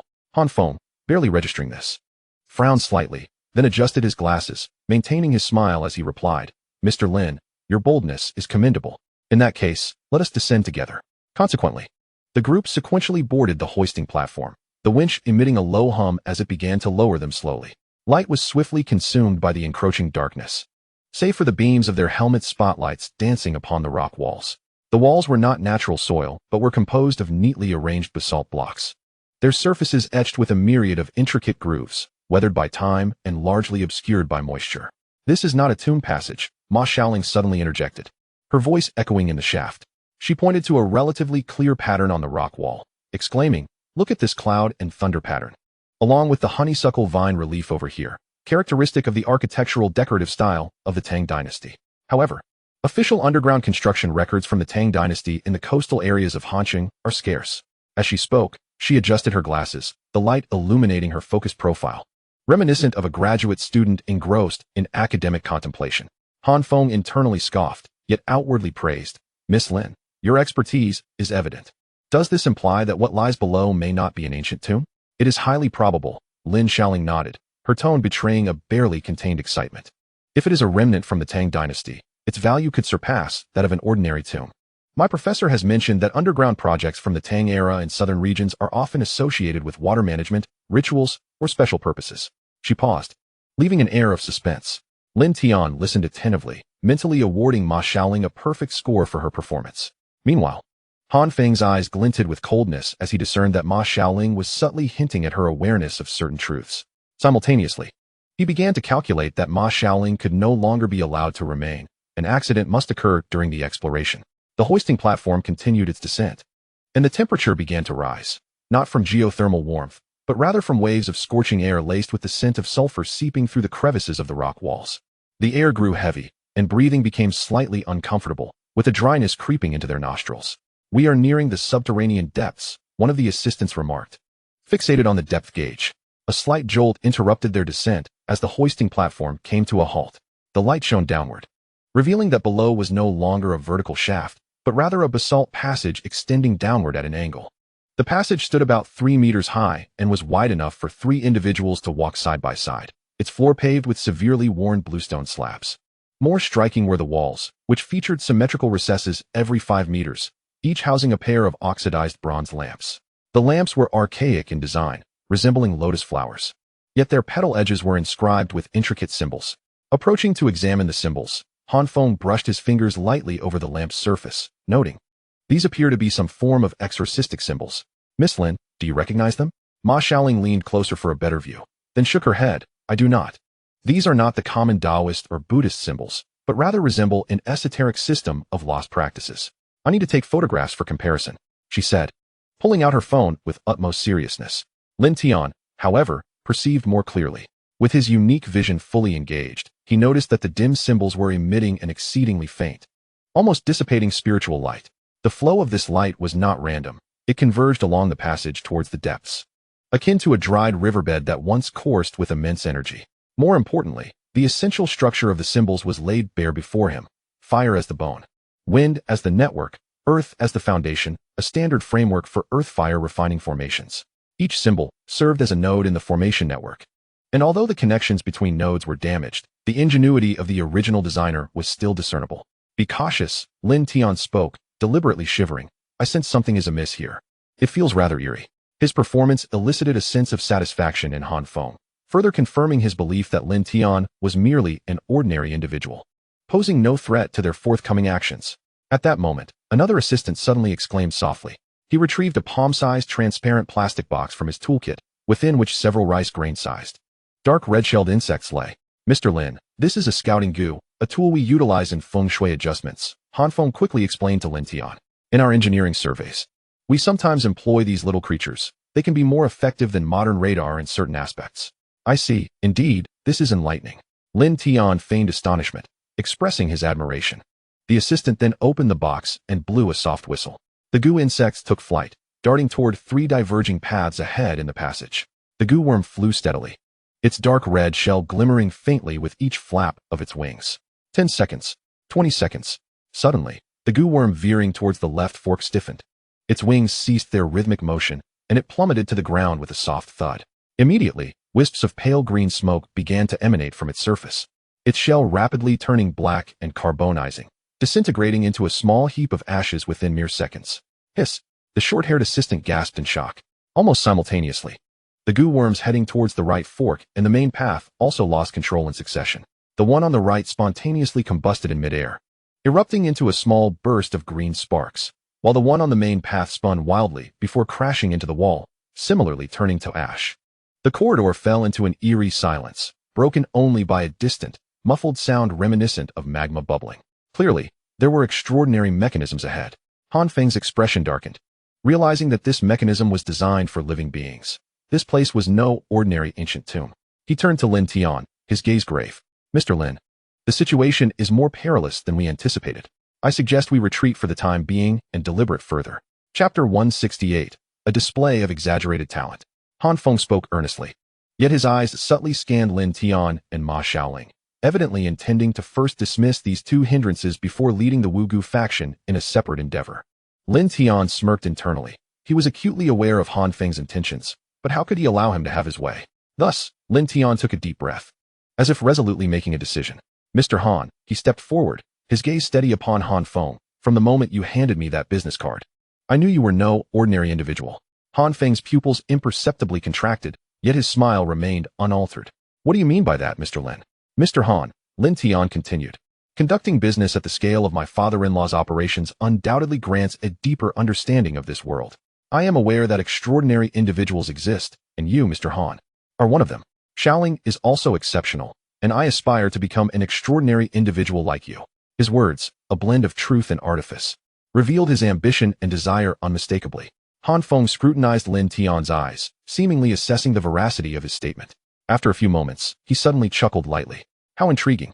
But Mr. Lin, do you know the prerequisites for becoming an extraordinary individual? It requires innate talent, which, quite evidently, you do not possess. Mr. Han, I understand. But Xiaoling told me that aside from the innate awakening to become an extraordinary individual, one can also achieve this through consuming celestial materials and earthly treasures to awaken later. Lin Tian feigned eagerness as he spoke. Mr. Lin, do you realize we are currently in the end of the Dharma age? Such celestial materials and earthly treasures simply do not exist. Han Feng shook his head. Xiaoling mentioned that this so-called ancient tomb is actually the remnants of ancient extraordinary beings, and it is quite possible that it harbors the celestial materials needed for awakening. Lin Tian insisted. Han Feng turned to Ma Xiaoling, puzzled. Who told you this place is the remnants of ancient extraordinary beings? I sensed a strong fluctuation of mysterious energy beneath. Ma Xiaoling fabricated an excuse. On what basis do you claim that the depths are the remnants of ancient powerful extraordinary beings? Han Feng retorted, exasperated. I never claimed that. It was Mr. Lin who said so. Ma Xiaoling waved her hands defensively. Han Feng directed his gaze back to Lin Tian. Lin Tian shrugged. Mr. Han, do you read web novels? Aren't they often written like this? Uff. Han Feng nearly burst into laughter at Lin Tian's words. He never expected the illustrious Lin Tian to be a bookworm. All right. Han Feng sighed lightly. Since Mr. Lin is well-versed in web novels, you should be aware of the consequences ordinary individuals face when they venture into secret realms, right? Well, I might die here. Lin Tian nodded, grinning. It's always written that supporting characters perish during explorations. But I believe I am the protagonist and will surely achieve my desires. Han Feng was speechless. He longed to eliminate Lin Tian and Ma Xiaoling on the spot. Yet doing so would undoubtedly draw the attention of the 749 Bureau, jeopardizing their clandestine rescue of the Gu King. Mr. Han, the short-haired assistant whispered in Miao. This person's fortune is indeed formidable. Perhaps it could aid our endeavors. Han Feng subtly nodded in acknowledgement. Very well. He turned to Lin Tian, his smile regaining its warmth. Since Mr. Lin possesses this determination, I shall not impede you. However, there are a few rules to establish beforehand. First, all actions will be directed by me. Second, in the face of danger, I will do my utmost to protect you. But if the situation becomes untenable, my priority will be to safeguard myself and my team. Third, if we do indeed find any opportunities, the distribution must adhere to our established rules. Understood. Lin Tian readily agreed. As long as Mr. Han is willing to show me the true world, I accept these conditions.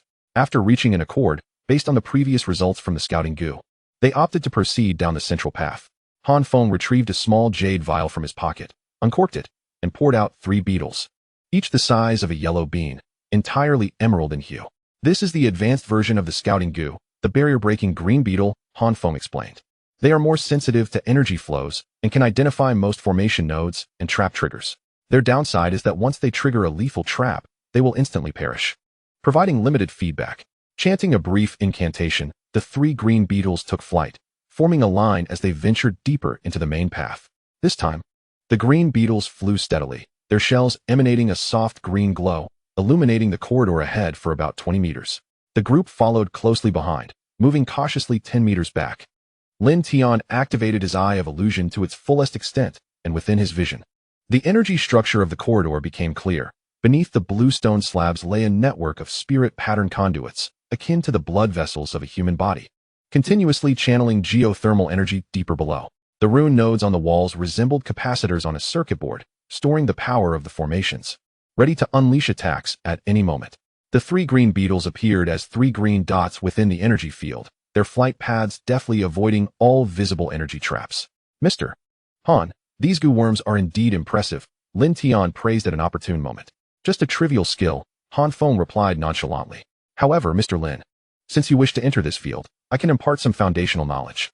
Ancient ruins like this typically possess 3 layers of defenses, the outer physical mechanisms, the middle energy traps, and the core mental barriers. We are still only at the outer layer. No sooner had he spoken than the green beetles abruptly halted in unison. They trembled violently in midair, their green light flickering, as though resisting something. A mental impact zone. Han Feng's expression tightened. Miss Lin, cover your ears and concentrate on pleasant thoughts. Mr. Han, you. He had not finished his sentence when Lin Tian's complexion turned pale, his body swaying as he leaned against the wall. I'm feeling quite dizzy. Lin Tian acted convincingly. It feels as though many voices are speaking in my head. Seeing this, Han Feng produced a bone flute from his sleeve, bringing it to his lips to emit a sharp single note. Eek! The sound wave expanded as if it were a tangible force, colliding with the tide of mental energy, creating visible ripples in the air. The three green beetles seized the opportunity to break through the obstruction and continued their flight. Go, now, Han Feng urged, leading the charge through that area. Lin Tian and Ma Xiaoling followed closely. After traversing approximately 10 meters through the mental impact zone, the surroundings suddenly opened up. Before them lay a spacious intersection, where 4 corridors converged. In the center stood a bronze pillar, thick enough for 3 men to embrace, its surface etched with a myriad of intricate runes, now slowly rotating and emitting a low, resonant hum. Chapter 169, The Vengeful Spirit. Atop the bronze pillar, 4 orbs of light, each the size of a fist, red, green, white, and black, hovered, corresponding to 4 passageways.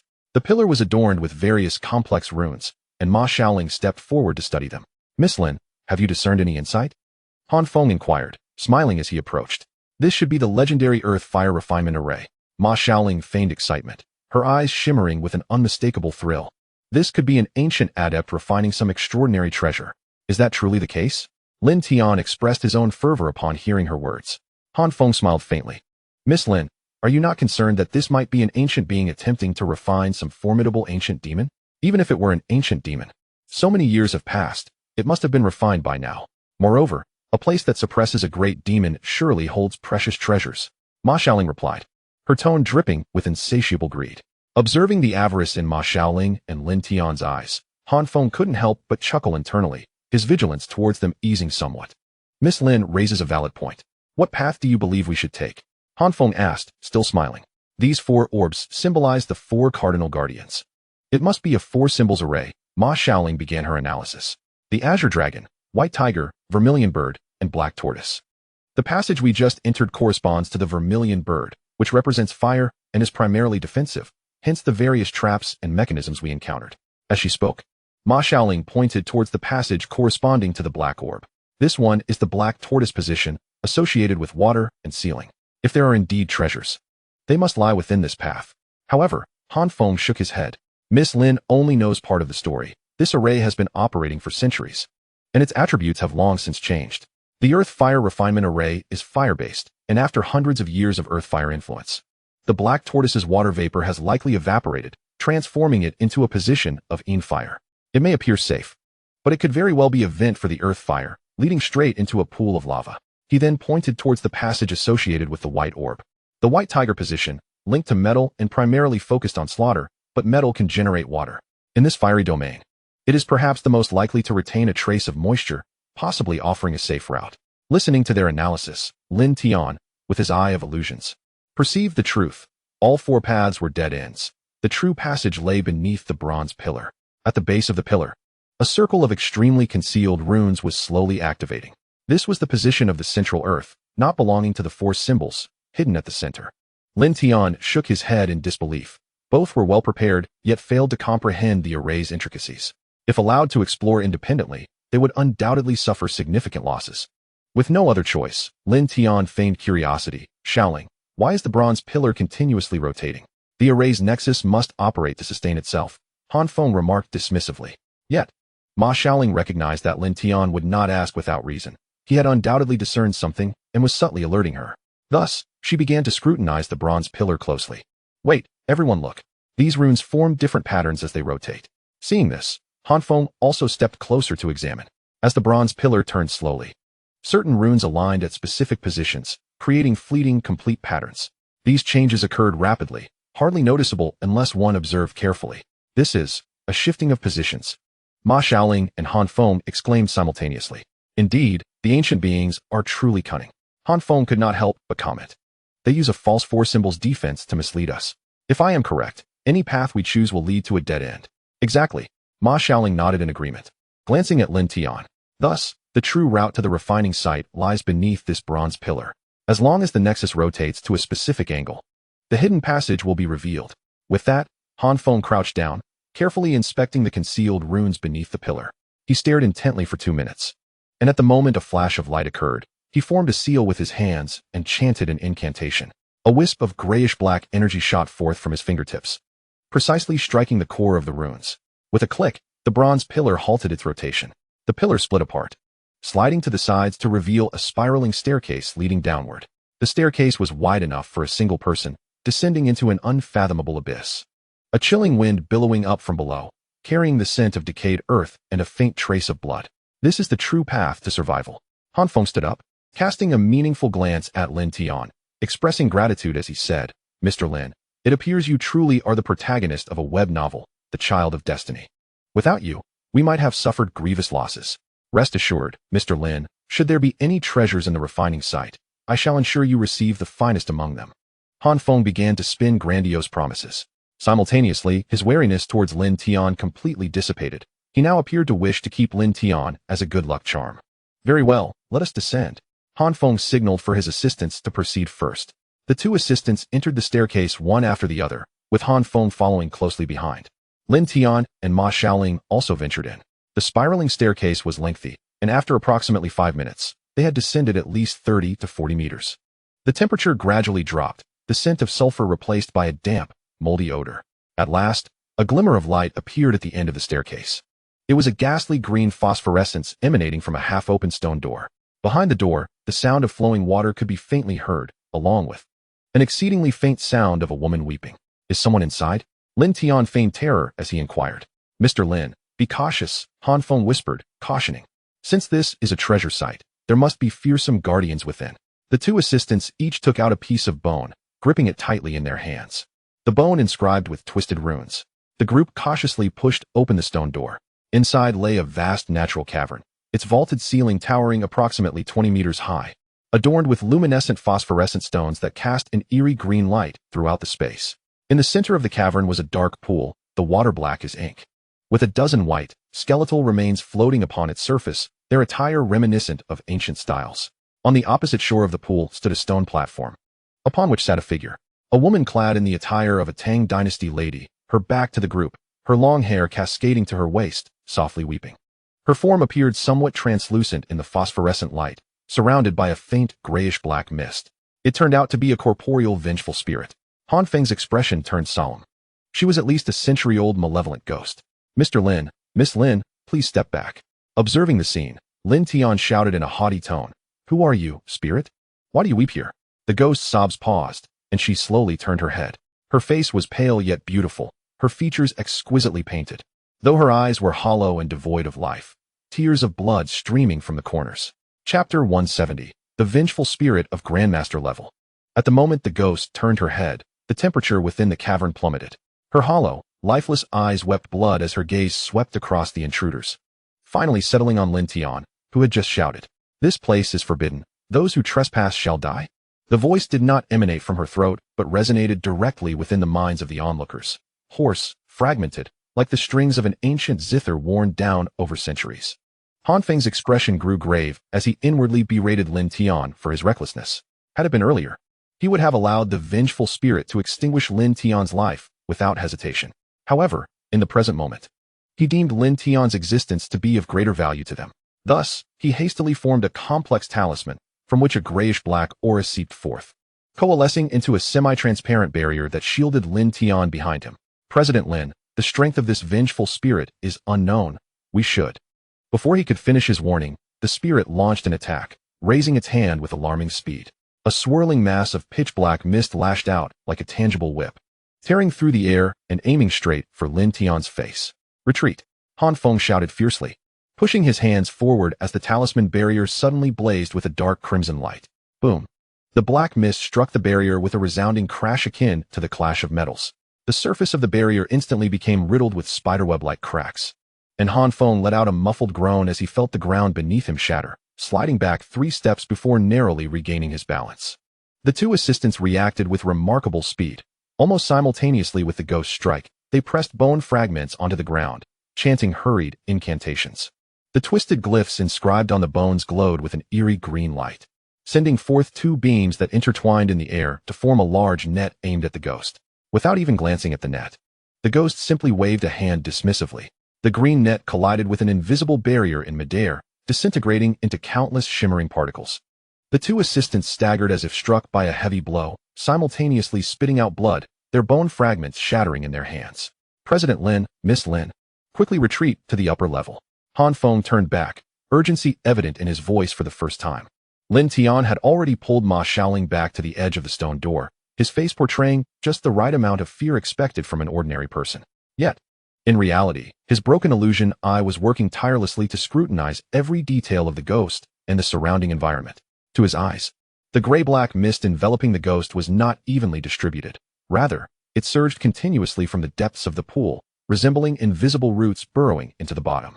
Each bone floating on the water's surface emanated a faint aura of resentment, which the ghost absorbed and assimilated. It was clear that these skeletons had all fallen victim to the ghost, their vengeful spirits serving as sustenance for her. However, the ghost's movements seemed confined to a radius of 10 meters around the pool. Whenever she attempted to move towards the stone door, a faint ring of golden runes materialized beneath her feet, anchoring her in place. She has a restricted range of movement, Lin Tian whispered to Ma Xiaoling.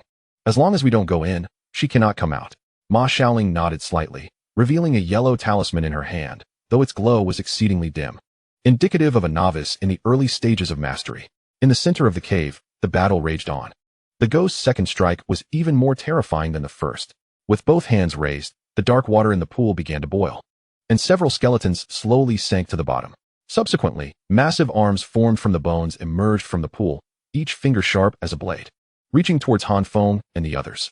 The bone-devouring soul technique. This vengeful spirit was at least a preternatural being in life. Han Feng's complexion changed drastically as he hastily resorted to his most desperate measures, biting his tongue and spraying a drop of blood into his palm. The blood mingled with the talisman, and he swiftly formed 7 interconnected seals. With each seal, his aura surged exponentially. By the time he completed the 7th seal, the gray-black aura surrounding him had thickened to the point of almost becoming tangible, vaguely manifesting as a colossal centipede shadow coiling behind him. The ancestor of talismans has descended. The 1,000 feet shake the earth. Han Feng struck the ground with his palm. The entire cave trembled violently, fissures cracking open across the floor, through which countless hair-thin black talismanic insects surged forth, like a tide crashing towards the skeletal arms. The insects clashed against the bones, producing a sound that sent chills down the spine. The skeletal arms became ensnared by the insects, their movements noticeably hampered, and tiny holes began to appear on their surfaces. Yet the ghost's strength evidently far exceeded Han Feng's expectations. She merely regarded the scene with cold indifference, and the blood tears in her hollow eye sockets flowed even more profusely. It's always talismans and talismans. Her voice dripped with resentment. You were the ones who used talismans to bind me here for eternity. Now you seek to breach this place once more. Suddenly, she opened her mouth and emitted a silent shriek. Though soundless, an invisible mental shockwave swept through the cave like a tsunami. Cover your ears, Han Feng screamed. But it was too late. The two assistants were the first to bear the brunt, their bodies stiffening abruptly, eyes glazing over as blood oozed from all 7 orifices, collapsing limply to the ground. Although Han Feng had sealed his hearing in advance, he was still caught in the aftermath, his complexion paling and a trickle of blood escaping from the corner of his mouth. Lin Tian and Ma Xiaoling, positioned at the furthest edge by the stone door, experienced the least impact. Ma Xiaoling let out a soft groan, steadying herself against the wall, her face turning pale. Lin Tian, however, rolled his eyes back and fell unconscious, frothing at the mouth. In truth, Lin Tian's consciousness remained unscathed under the protection of the wind after Strange Gate, and he even had enough energy to spare a thread of ethereal qi to shield Ma Xiaoling, preventing her disguise from being compromised. Noticing this, Ma Xiaoling hurriedly feigned concern for Lin Tian, producing 2 pills from her possession for him to consume. Lin Tian coughed lightly a couple of times before regaining consciousness. Though his complexion was ashen, blood trickling from his mouth, nostrils, eyes, and ears. Following this wave of mental assault, the ghost appeared to have expended considerable energy, her surrounding mist thinning, and her movements noticeably slowing. However, Han Feng's situation was far worse. Both assistants lay unconscious, and he himself had sustained internal injuries. The state of the ancestor of talismans rapidly dissipating. President Han, It seems the ghost is restricted in movement, unable to stray far from the pool. Ma Xiaoling called out from a distance. Upon hearing this, Han Feng, disregarding the fate of his assistants, retreated hastily until he was at the edge of the stone door, standing alongside Lin Tian and Ma Xiaoling. This vengeful spirit is at least at the Grandmaster level, and she is connected to the ley lines of this pool. The resentment emanating from the corpses within is virtually inexhaustible. What should we do? Lin Tian asked anxiously. Should we withdraw? We cannot. Han Feng shook his head, his expression grim. The stone door has been sealed by her resentment. Forcing our way through would provoke an even more violent attack. Chapter 171, The Saintess Xiaoling. Han Feng's words caused the atmosphere within the cave to solidify abruptly. With the stone door sealed by resentment, their escape route was cut off. Although the ghost in the center of the pool was temporarily limited in her range of movement, the skeletal arms continued to writhe slowly, and the black water churned restlessly, clearly preparing for another strike. Lin Tian maintained a facade of just the right amount of terror, yet his mind was as clear as a mirror. His broken illusion eye had long since discerned the sealing of the stone door by the resentment. It was indeed a formidable barrier, and any forceful breach would trigger a chain reaction in the cave's energy structure. Moreover, he had already conceived a method to unravel this seal. His inquiry about retreating was merely a ruse to probe Han Feng's intentions, to ascertain what hidden cards he possessed. For during the ghost's first mental assault, Lin Tian had noticed the abnormal fluctuations of the bone flute concealed within Han Feng's sleeve. That was no ordinary talisman. It served as a medium for signaling. When Han Feng retreated to the edge of the stone door, he had imperceptibly brushed his fingers against the surface of the bone flute. He was signaling for help. President Han, does that mean we are trapped here? Lin Tian's voice trembled, perfectly embodying the despair that an ordinary person should feel. What are we to do? Ma Xiaoling timely collaborated, her pallid face leaning against the wall. My talisman paper is nearly depleted. Han Feng did not respond immediately. With his back turned to Lin Tian and Ma Xiaoling, he faced the stone door, his hands subtly moving within his sleeves. Through the eye of illusion, Lin Tian could distinctly see a fine strand of grayish-black aura seeping from Han Feng's fingertips, infusing into the bone flute. The flute's intricate internal structure resembled a miniature core of a formation, which was now being activated. That aura traversed along a channel of energy unknown to Lin Tian, rapidly penetrating the seal of resentment on the stone door, vanishing into the depths of the passageway. At last, he had resorted to his trump card. Lin Tian scoffed inwardly, while outwardly appearing even more agitated. Mr. Han, please say something. What should we do? Do not fret. Han Feng turned, his countenance restored to its usual calm. Despite the bloodstains that had yet to be wiped clean, I possess a backup plan, but it requires a moment. What backup plan? Ma Xiaoling pressed further. Our Xiangxi Ancient Architecture Company, having dared to undertake such a feng shui adjustment task, naturally possesses some hidden techniques. Han Feng adjusted his glasses, his gaze behind the lenses profound. Before entering, I left a contingency outside. Once I send a signal, our company's special consultant will arrive to assist. Special consultant? Lin Tian feigned curiosity. Is she even more formidable than you, Mr. Han? Han Feng smiled knowingly. Every field has its expert. In dealing with such vengeful spirits, she is far more adept than I. As his words fell, a peculiar tremor echoed from outside the cave. It was neither the sound of footsteps nor the whir of machinery, but rather a deep, rustling sound, akin to countless insect legs scuttling, approaching at an alarming speed. The female ghost seemed to sense something, abruptly turning her head, her hollow eye sockets fixated on the stone door. A thick mist swirled around her, and for the first time, a note of vigilance crept into her voice. Goo, so you really are in cahoots with them. The seal of resentment on the stone door began to quiver, like ripples spreading across a water surface after a stone is thrown. Waves emanated from the center of the door. The black patterns formed by resentment twisted and fragmented, as if being corroded by an unseen force. Crack! The first fissure appeared on the surface of the stone door, soon followed by a second and a third. The cracks proliferated swiftly, engulfing the entire door. Within those fissures grew intricate dark golden patterns, remnants of the insect's passage. Lin Tian's gaze sharpened. Through his eye of illusion, he discerned that those dark golden patterns were not mere traces, but living entities. Countless beetles, no larger than grains of rice, adorned with golden stripes, were burrowing from the outer side of the door. Their saliva possessed a potent corrosive quality, specifically targeting the energy structure of resentment. The female ghost emitted a piercing shriek, her hands rising abruptly.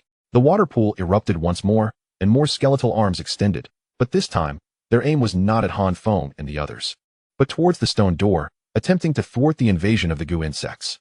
However, it was too late. Boom! The stone door shattered explosively, not bursting apart, but collapsing like a sandcastle into countless fragments.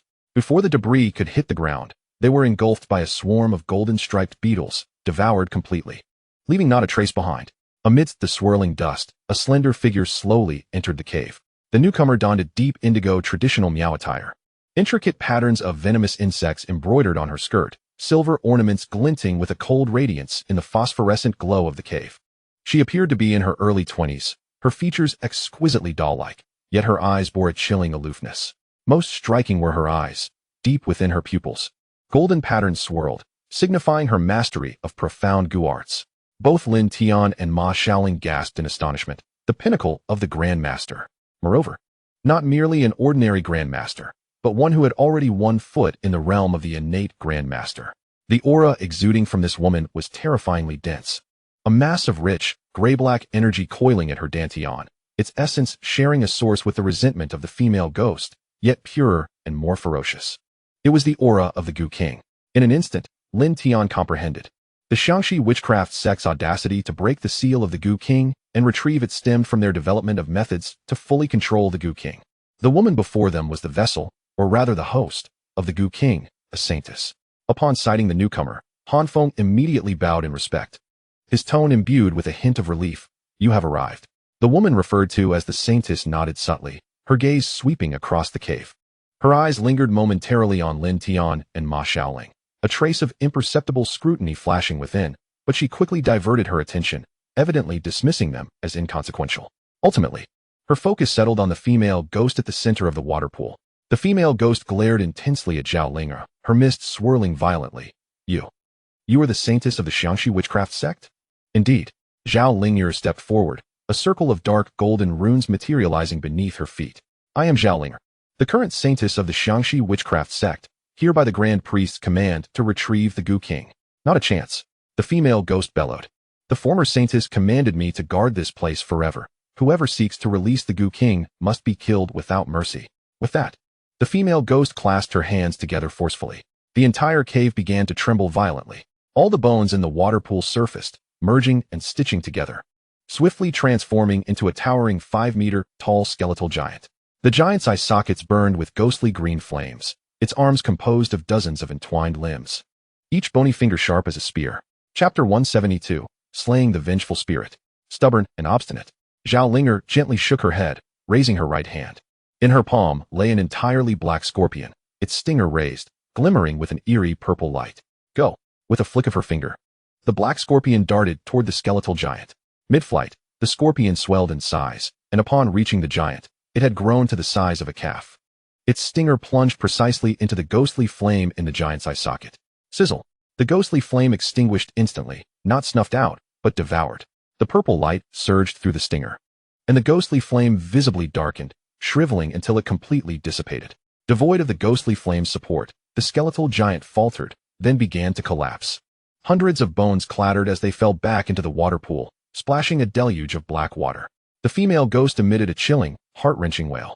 The skeletal giant had been intrinsically linked to her essence. The moment it was shattered, she too suffered grievous harm. The mist surrounding her thinned significantly, her form becoming increasingly transparent, struggling even to maintain her levitation. The female ghost trembled, tears of blood streaming more fervently. She glanced at Zhao Ling'er, then at the depths of the water pool, her eyes betraying a tumult of emotions. Unwillingness, resentment, yet perhaps a glimmer of yearning for liberation. I have guarded this place for 500 years, her voice cracked, frail and broken. The former saintess promised me that once the Gu King was fully refined, I would be set free. Yet now, you, this saintess, have come to rescue it. Humph. Zhao Ling'er snorted softly, her eyes filled with disdain. The female specter became increasingly agitated, recalling that even your witchcraft sect could not completely dominate the Gu King back then. Ultimately, the Gu King emerged, wreaking havoc upon the world. It was only through the combined efforts of Longhu Mountain and the major sects of that era that the Gu King was suppressed here. I was once a woman of a prominent family, unjustly murdered, my resentment lingering. You, the witchcraft sect, transformed me into a Gu spirit, claiming that as long as I was willing to guard the entrance to the sealed domain, the day the Gu King was refined would be the day I could reincarnate. I believed you, yet for hundreds of years, your sect has attempted to secretly release the Gu King from time to time. Especially 30 years ago, when the Gu King was on the verge of being refined, you forced your way into the sealed area, resulting in a complete failure. And now, you have returned. Lin Tian and Ma Xiaoling listened in silence, their hearts enlightened. It turned out that the witchcraft sect had also participated in the suppression of the Gu King back in the day, and even the guardianship of this entrance had been arranged by them. It seemed that the witchcraft sect had never intended to eradicate the Gu King. They were merely too weak at the time to control it, which forced them to ally with other sects to seal it. Now, after hundreds of years, the witchcraft sect had finally developed a means to control the Gu King, hence their desire to lift the seal and regain control. Indeed, after hearing the specter's accusations, Zhao Linger remained as cold and indifferent as ice. You are mistaken. The saintess of that time did not task you with guarding this place until the Gu King was refined, but rather awaited our witchcraft sect to attain sufficient strength to reclaim the Gu King. And you, merely a test for our current saintess. The last shred of hesitation in the specter's eyes vanished, replaced by an overwhelming fury born from 5 centuries of deception. You treacherous wretches, even if my soul is shattered, I shall not allow you to succeed. Her intense anger propelled her strength to the pinnacle of a grand master, and she raised her hands high. All the remaining bones in the pawned sword, swirling around her, reassembling not into a giant, but into a full-body armor of bones. The joints of the armor burned with a ghostly green flame, and in her hands materialized a spear formed from countless tiny bone spines intertwined. 5 centuries of resentment. 5 centuries of solitude. The specter's voice became grand yet mournful, as the phosphorescence of the entire cavern converged upon her. Today, let you all experience the wrath of the Guardian. She pointed the tip of her spear directly at Zhao Linger and transformed into a white shadow, charging forth. As she passed, the ground shattered, and the air shrieked. The culmination of 5 centuries of power erupted at that moment without reservation. A flicker of seriousness finally crossed Zhao Linger's eyes. She swiftly retreated half a step, her right hand splayed. And from each fingertip emerged a variety of venomous insects, a crimson centipede, a jade-green toad, a deep purple-black spider, a silver snake, and a golden scorpion. The 5 poisons unleashed. The 5 poisons goo formation ensnared the space. The 5 venomous creatures simultaneously exploded, transforming into a toxic mist of 5 colors. The mist, alive in its own right, wove a net that descended upon the specter. Each wisp of vapor bore a potent corrosive quality, sizzling against the rocks and releasing wisps of green smoke. The specter did not flinch or evade, sweeping her bone spear. Where the spear passed, the toxic mist was forcibly cleaved apart, creating a gap. The noxious gases, capable of corroding iron, collided with the bone armor, leaving only faint white marks, which were quickly neutralized by the black resentment seeping from the armor's crevices. Futile. The specter's voice was icy. For 500 years, I have slain countless intruders from your witchcraft sect and am already immune to all poisons. She increased her speed, breaking through the toxic mist, the spear's tip now just 3 feet from Zhao Linger's throat. At that moment, a strange smile crept across Zhao Linger's lips. Who told you I possess only poison? Suddenly, her jade box in her left hand erupted. The Gu King seed surged forth like a wild stallion. But instead of attacking the specter, it dove straight into Zhao Linger's chest. With a muffled gasp, Zhao Linger turned pale as a ghost. Dark golden blood seeping from her 7 orifices. Yet, her aura surged wildly. Her eyes, already swirling with golden patterns, now transformed entirely into a pure golden hue, with countless insect shadows writhing deep within her pupils. As a vessel, I welcome the holy goo back to its rightful place. She spread her arms wide, her garments billowing without wind, as dense black markings surfaced on her skin, signifying the Gu King's entrance into her body. At this moment, the specter's spear struck. Clang. The thunderous clash reverberated through the cavern, shaking it to its core. The spear's tip halted merely an inch from Zhao Linger's throat, caught gently between 2 fingers. It was Zhao Linger who raised her right hand, her index and middle fingers clamping down like iron pincers upon the bone spear. The terrifying power contained within the spear could not budge those slender fingers even slightly. This is impossible. The specter's pupils constricted sharply. The power of the Gu King is beyond what a mere array spirit can comprehend. Zhao Linger's voice transformed, echoing with a multitude of tones, as if countless voices were speaking simultaneously within her. She twisted her fingers. Crack. The bone spear shattered with a resonant sound. The break was not a simple fracture, but rather disintegrated as if devoured by countless insects, turning to powder and scattering with the wind. The specter retreated swiftly, but it was too late. Zhao Linger's left hand darted out like a phantom, fingers clawing, directly penetrating the chest of the bone armor, where the specter's spirit core resided. Oh! The specter let out a heart-wrenching scream. She looked down to see Zhao Linger's hand buried deep within her chest, fingers clutching a pulsating orb of ghostly green light, her soul's essence. As Zhao Ling'er withdrew her fingers from the specter's chest, they were accompanied by a flurry of ghostly green light particles. These particles floated in the air like fireflies on a summer night, yet exuded an intense chill. The specter's screams abruptly ceased, her bone armor disintegrating piece by piece into countless pale fragments, crashing into the inky pond below. Her spirit began to turn transparent, dissipating from her feet upwards. Wait. The specter's voice weakened to a whisper, her blood-tear-streaked eyes fixed on Zhao Ling'er. Do you think you have won? Zhao Ling'er flicked away the remnants of light from her hand, her expression devoid of emotion. A mere array spirit dares question me? Hee. The specter laughed, her laughter shattered and desolate. 500 years ago, you could not control the Gu King. 500 years later, you are still deluded. I shall wait for you at the gates of hell. Her body had dissolved to her waist, yet with her last strength, she uttered, be careful. She is not who she seems. As her voice faded, the specter completely transformed into motes of light, merging into the phosphorescence above the pond. However, before vanishing, she cast a meaningful glance at Lin Tian and Ma Xiaoling, fortunately unnoticed by Zhao Ling'er and Han Feng. The cavern fell into a brief silence. Han Feng exhaled deeply, wiping the cold sweat from his brow, turning to Lin Tian and Ma Xiaoling with an apologetic smile. My apologies for frightening you both. This guardian array spirit is indeed formidable, but thankfully, the Saintess was here. His expression was sincere and natural, revealing no hint of deceit. Lin Tian, still shaken, patted his chest. That was terrifying. Han, should we continue onward? Since we have come this far, we must certainly see the full extent of the sealed domain. Han Feng adjusted his glasses, reassuringly. Rest assured, with our Saintess here, your safety, as well as Miss Lin's, is guaranteed. Zhao Ling'er did not cast another glance at the two, but instead walked directly towards the pond. The pitch-black water parted beneath her feet, revealing descending stone steps. Follow closely. The chilling words ice-cold resonated as the crowd descended the stone steps in succession. As they traversed the spiraling passage, the temperature gradually intensified. Dark red veins of earthly essence pulsed along the walls, glowing like arteries in rhythm. In a hushed tone, Ma Xiaoling conveyed to Lin Tian, President Lin, I cannot discern the exact location of Lu Xian. Only vague fluctuations emanate from the depths. Hold your position for now, Lin Tian replied. Let us observe their intentions. At the end of the stone steps loomed a colossal bronze door, majestic and imposing. The yin-yang symbol engraved upon it rotated slowly, with golden and black flames intertwining into a vortex. When the massive door thunderously creaked open, a wave of scorching heat surged forth, revealing the charred shell of the Gu King at the center of the lava pool. The gigantic centipede-shaped exoskeleton coiled into a ring, its surface adorned with golden runes that entwined like chains.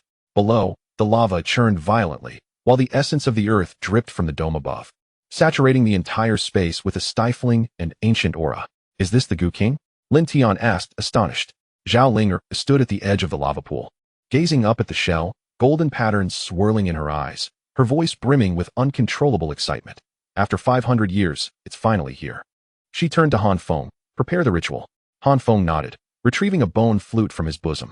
He looked at Lin Tian and Ma Xiaoling, his smile as gentle as ever. President Lin, Miss Lin, would you kindly step onto that stone platform over there? The area of the Gu King's seal has certain peculiar restrictions that require living breath as an anchor point to stabilize the subsequent passage.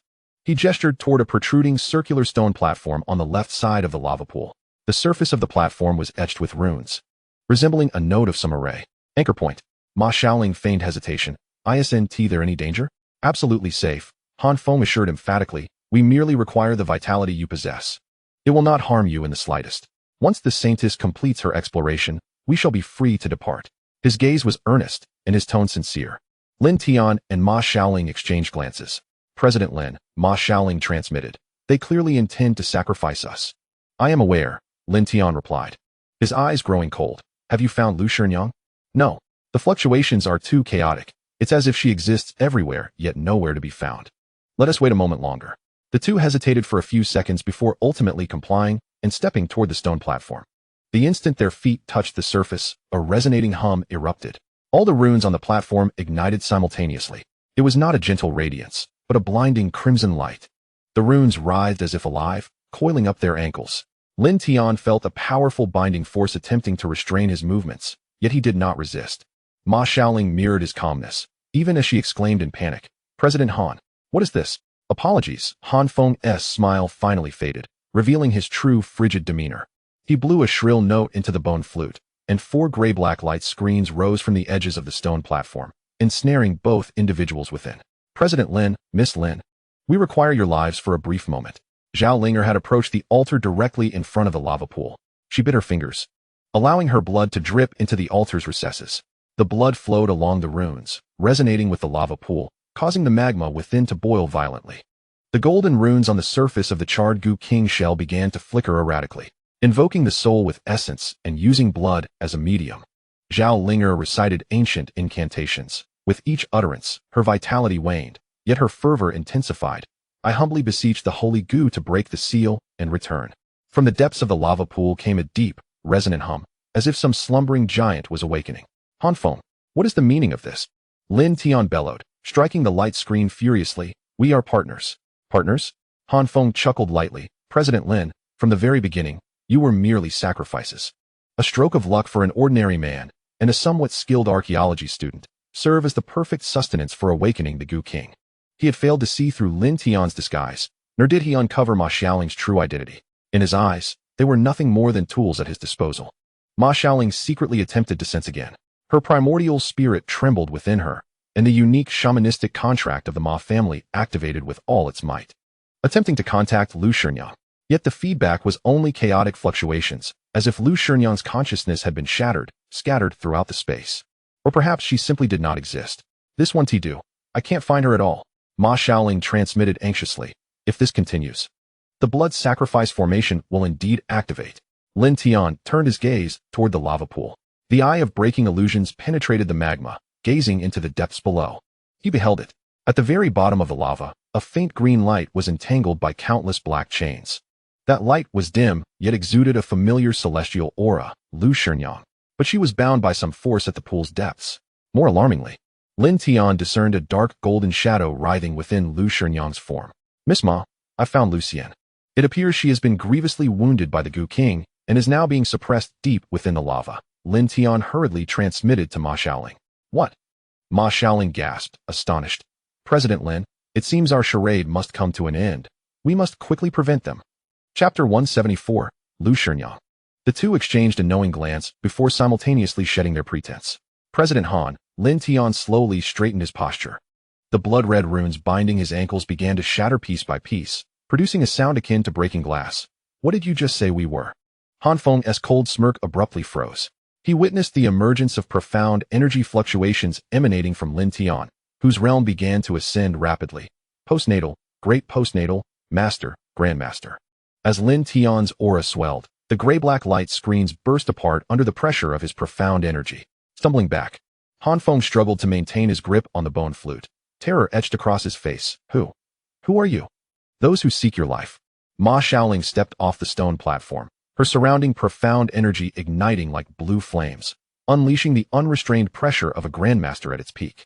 Her visage transformed instantly under the wash of profound energy, revealing a strikingly fierce countenance, her eyes cutting like blades, prompting Han Feng to finally recognize her. Ma Xiaoling, the Northeast Shaman. He exclaimed, it's you. Before he could finish his words, a figure appeared before him like a wraith. It was Lin Tian. Without flamboyant gestures, he delivered a simple yet devastating punch. When that fist struck, Han Feng felt as if he were not facing a man, but rather a collapsing mountain. The air screamed under the weight of the punch, and the flames upon the surface of the lava pool bowed in submission. Gu ancestor, protect me. Han Feng screamed, crossing the bone flute before him, biting his tongue to unleash a mouthful of essence blood. The blood merged with the bone flute, conjuring a massive centipede phantom that emerged behind him, its myriad legs moving in unison, attempting to block the punch. Bang! The moment the centipede phantom met the fist, it shattered like a bubble, unable to withstand even a tenth of a second. The bone flute splintered to pieces. The fist's momentum remained unrelenting, crashing into Han Feng's chest. Crack! The distinct sound of splintering ribs echoed. Han Feng's body flew backward like a marionette with severed strings. Crashing violently against the cavern wall, blood gushing from his mouth as he crumpled to the ground, unconscious and unresponsive. Everything transpired in the blink of an eye. From the moment the light barrier shattered to Lin Tian, delivering a devastating blow to Han Feng, merely 3 breaths had elapsed. Upon the altar, Zhao Linger had just completed the final incantation of the blood sacrifice ritual. The lava pool bubbled to its utmost intensity. and the surface of the charred Gu King's shell had dimmed the golden runes to the point of near invisibility. Damn it! Zhao Linger abruptly turned, her eyes ablaze with swirling golden patterns. How dare you? Her words faltered abruptly, for Ma Xiaoling had already materialized before her. She had not walked over. She had appeared before her. The spatial contraction technique of the Northeast's Ma Xian had reached a level of mastery under her peak grandmaster cultivation. The little saintess of the Wu Gu faction, Ma Xiaoling, cradled a pink makeup case in her left hand, while her right hand formed a virtual grip, manifesting a peachwood sword entirely composed of condensed mystical energy in her palm. It was time to resolve the grievances between our two families. Zhao Linger's countenance darkened like a stormy sea.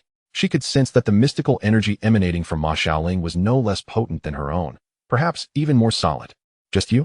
Zhao Linger scoffed coldly, forming hand seals as black energy surged around her, becoming a vessel for the sacred Gu to manifest the 5 poisons. 5 enormous phantoms of venomous insects rose from behind her: the scarlet centipede, azure toad, purple spider, silver serpent, and golden scorpion, each radiating an aura rivaling that of a peak master. The 5 poisons surged forth, charging at Ma Xiaoling. A mere trick of the craft. Ma Xiaoling did not even raise her sword. With a sharp command, Husan Taiyi, lend me your power. A flash of crimson fox essence flickered upon the peachwood sword.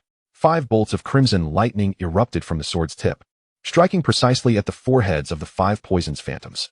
Hiss!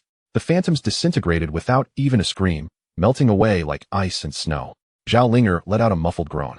A trickle of dark golden blood seeping from the corner of her mouth, a backlash from the Gu King's intrusion. Impossible! How could you be this strong? She fixed her gaze on Ma Xiaoling. Because I cultivate the genuine path of Ma Xian, while you, Ma Xiaoling, merely stand as a pitiful vessel sacrificed to the Gu worms.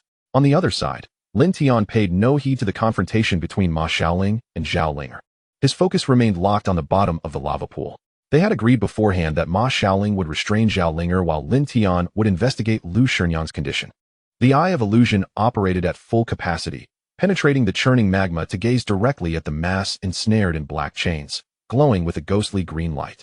Upon closer inspection, that ghostly green illumination was actually a spiraling azure giant python. You are Xiaoling's friend, aren't you? The azure giant python weakly inquired upon seeing Lin Tian. Indeed, you are Lu Shinyang, correct? Lin Tian asked. Exactly, I am Lu Shinyang. Please help me. Lu Shinyang's voice was intermittent and filled with anguish. I have been ensnared by the Gu King. It has used the extraordinary treasure, the star-determining plate, to confine me within this magma prison beneath the refining grand formation. How can I assist you? Do you see those black chains? She urged urgently. They are the earth vein binding chains. The core restriction of the formation can only be broken from the outside. Only then can I regain some strength and break free from this subterranean prison. Lin Tian, upon hearing this, turned to examine the black chains binding Lu Shinyang. Through the Eye of Illusion, he indeed saw the nodes of those chains. On the central chain, there was a faint energy weak point, akin to rust forming on a long-neglected chain. Everything seemed plausible. Yet, Lin Tian felt an unsettling discrepancy. Even though Lu Shinyang was ensnared and trapped within the magma prison, these chains were meant to suppress the Gu King. Why were they also restraining Lu Shinyang? Moreover, Lu Shinyang was the guardian of the seal and should be intimately familiar with the formation here. Senior, these chains appear to be specifically designed to suppress the Gu King. Why would they also bind you? Young man, with your strength, you should be able to sense the presence of the infant Gu within me. The Gu King inserted a fragment of its essence into my body, triggering the formation's chains, which also ensnared me. Otherwise, how could a mere Gu worm cause me such distress? Lu Shinyang stated with pride. Just then, at the center of the lava pool, the Gu King's charred body began to tremble slightly, the golden runes on its surface extinguished entirely. An ancient, heart-stirring aura was beginning to awaken from the depths of its form. Hurry! Lu Shinyang's voice grew frantic. It will soon be too late. Once the Gu King fully awakens, even if you possess the strength of a near-divine being, you may not escape unscathed. Furthermore, if the Gu King breaks free, the world will plunge into another catastrophe. Lin Tian's eyes widened in astonishment, surprised that Lu Shinyang had discerned his near-divine strength at a glance, while he could not fathom her cultivation level. Yet, recognizing Lu Shinyang's Ma Xian aura and the urgency of the situation, Lin Tian had no time to ponder further and nodded. Very well. I shall assist you in breaking the restriction. With that, Lin Tian took a deep breath and formed seals with his hands before his chest. This time, he held nothing back. The mystical energy of the near-divine realm erupted within him like a volcano that had lain dormant for millennia. Golden light radiated from his pores. illuminating him as if he were a descending deity. The cavern began to tremble violently, stalactites from the ceiling crashing down into the lava pool, splashing up towering flames. The heavens and earth were in tumult, all energies converging into one. Lin Tian's voice resonated throughout the cavern, each word evoking a response from the cosmos. He raised his right hand, bringing his index and middle fingers together, condensing a golden light point the size of a grain of rice at his fingertips. Though seemingly minuscule, it contained enough terrifying energy to rend mountains asunder. Break! He flicked his fingertip. The golden light transformed into a thread as fine as a hair, disregarding the distance, and directly penetrated the lava pool. There was no earth-shattering explosion. The light precisely struck the weak point of the central chain at the bottom of the pool. Crack! A faint sound of fracturing echoed from the depths of the lava pool. Immediately, the entire earth vein binding chains at the bottom began to shatter, one after another like a line of dominoes collapsing. Chapter 175, The Seized Lu Shinyang. In the instant the chains broke, the ghostly green light ensnared within erupted dramatically. Roar! A long, powerful dragon's roar resounded from the depths of the pool, not a serpent's hiss, but the true pressure belonging to a true dragon. The rolling magma was forcefully parted by an overwhelming power, and a blue figure burst forth from the crimson flames, soaring skyward. Lin Tian looked up. It was a giant azure python exceeding 30 meters in length. No, more accurately, it was a giant python that had begun to take on the form of a true dragon. Its head was adorned with two fleshy bulges, hinting at the emergence of dragon horns, its belly scales shimmering with a faint golden sheen, and its body enveloped in a dense azure mystical energy that was almost tangible, exuding an ancient and pure aura infused with the vitality of coexisting flora and earth. Yet, Lin Tian's eye of illusion revealed even deeper layers. Within Lu Shinyang's massive form, there was indeed a dark golden shadow slowly writhing, akin to a malignancy parasitizing her heart. The essence of that dark golden shadow resonated with the fluctuations emanating from the Gu King's charred shell upon the altar, yet it was more concealed, more insidious.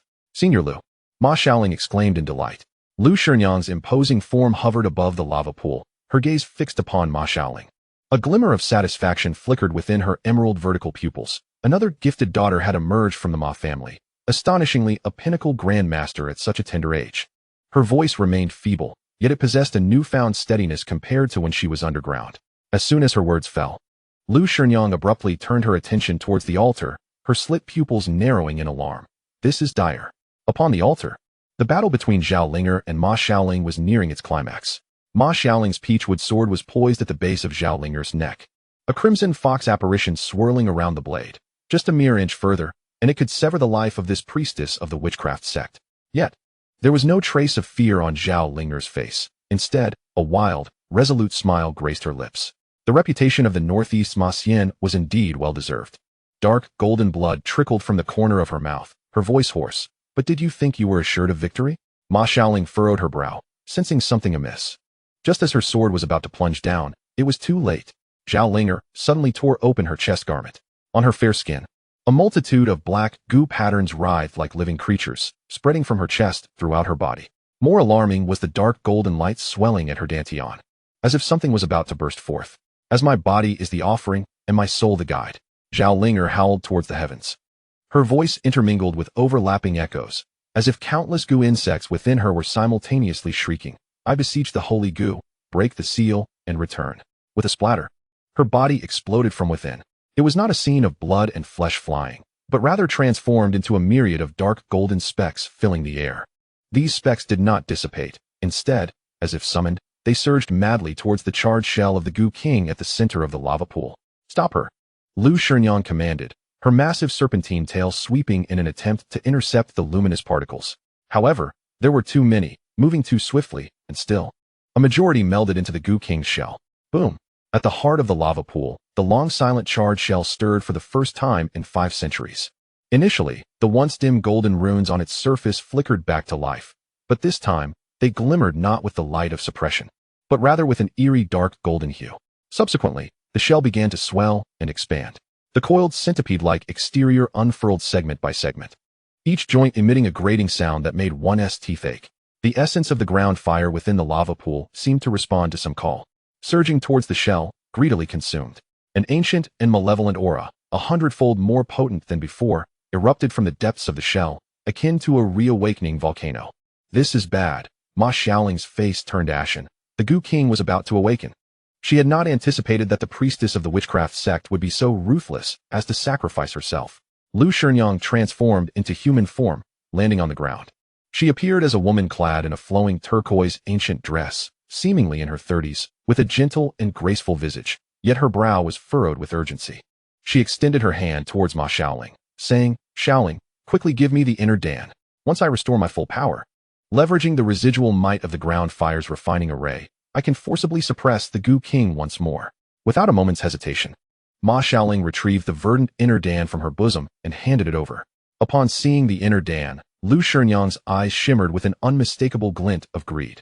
Just as she reached out to take it, however, Lin Tian suddenly flashed forward, positioning himself protectively between her and Ma Shaoling. "Wait." Lin Tian's voice rang out abruptly. "Lin Xiaoyu, what do you mean by this?" Lu Shinyang's brow furrowed slightly. "Do you not realize the gravity of the situation?" "Indeed, Lin Zong. You felt the Gu King's aura as well. If he awakens completely, we stand no chance." Ma Shaoling expressed her concern, though her voice was laced with confusion. "I only feel a sense of doubt. Why is the elder so eager for the inner Dan? Should we not first activate the array to prevent the Gu King from fully awakening?" Lin Tian countered. A flicker of murderous intent passed through Lu Shinyang's eyes. Had Lin Tian not been on the verge of the divine realm, she would have acted decisively. "Xiaoyu, did I not inform you? I was ambushed by the Gu King. My power has dwindled to a fraction of its former self, rendering me incapable of controlling the array. Then how long will it take for the elder to regain her strength after consuming the inner Dan, and to what extent will it be restored?" Lin Tian continued to inquire. He understood the urgency of the situation, but he felt an unsettling dissonance, particularly regarding the unrestrained greed that had flashed in Lu Shinyang's eyes upon seeing the inner Dan, which was not characteristic of a celestial being, but rather reminiscent of a Gu King striving to escape its bindings after 5 centuries of confinement. "Lin Zong, what is happening?" "The situation is critical. We must trust Lu Shinyang." Ma Shaoling echoed her confusion, unwavering in her faith in Lin Tian, yet equally convinced that the figure before them was indeed Lu Shinyang, one of the 5 celestial beings of the Ma Xian. Just then, the Gu King stirred once more, emitting a terrifying roar. Witnessing this, Lu Shinyang hastily urged, "Lin Xiaoyu, cease this foolishness. The Gu King is on the verge of awakening. Once he breaks free from his seal, even with your divine realm prowess, you will not stand a chance. Even if you can protect yourself, what of your girlfriend? An ordinary person? And what of the thousands of ordinary employees of your Luo group? How does the elder know I have a girlfriend? And how is it that she knows of our Luo group?" Lin Tian's confusion deepened. Ma Shaoling's expression shifted slightly, concealing the inner Dan she held, her entire demeanor becoming vigilant. How could Lu Shinyang, who had been suppressing the Gu King within the sealed area, possess such knowledge? Upon noticing Ma Shaoling's reaction, the gentle expression on Lu Shinyang's face vanished in an instant, replaced by a twisted, almost mocking smile. "A clever boy." Her voice transformed. No longer the frail tone of before, but now laced with a rasping, insect-like quality. "Alas, the clever often meet their demise sooner." "Lu Xinjia," Ma Shaoling exclaimed in shock. Have you truly been controlled by the Gu King?" Lu Xinjia has not been controlled. She has been possessed by the Gu King," Lin Tian asserted gravely. "Possessed?" Ma Shaoling's pupils constricted, her grip on the peachwood sword tightening as disbelief and profound sorrow filled her eyes. Lu Shinyang, having had her true identity exposed, smiled rather than fumed. Possession is such a crude term. Her voice shifted, alternating between melodious and hoarse, as if 2 souls were sharing one body. "I have confronted Lu Shinyang here for 5 centuries. Her essence, her memories, her cultivation have long since fused with my power, intertwined as one. Why would I need to possess her? We are, in essence, 2 sides of the same coin." "Utter nonsense," Ma Shaoling vehemently retorted, though a tremor betrayed her resolve. "Lu Xinjia is a righteous deity of our Ma Xian lineage. How could she possibly consort with a wretched creature like you?" "Righteous deity? Wretched creature?" The Gu King scoffed, a look of pity mingled with derision crossing his features. "Little girl, do you know what it is like to be burned by ground fire day and night for 500 years? To have your soul gradually eroded while forced to maintain consciousness? Both she and I are prisoners in this eternal purgatory. The only difference is that she is a willing warden, while I am the suppressed prisoner, in the heart of the lava pool." The corporeal form of the Gu King writhed violently once more.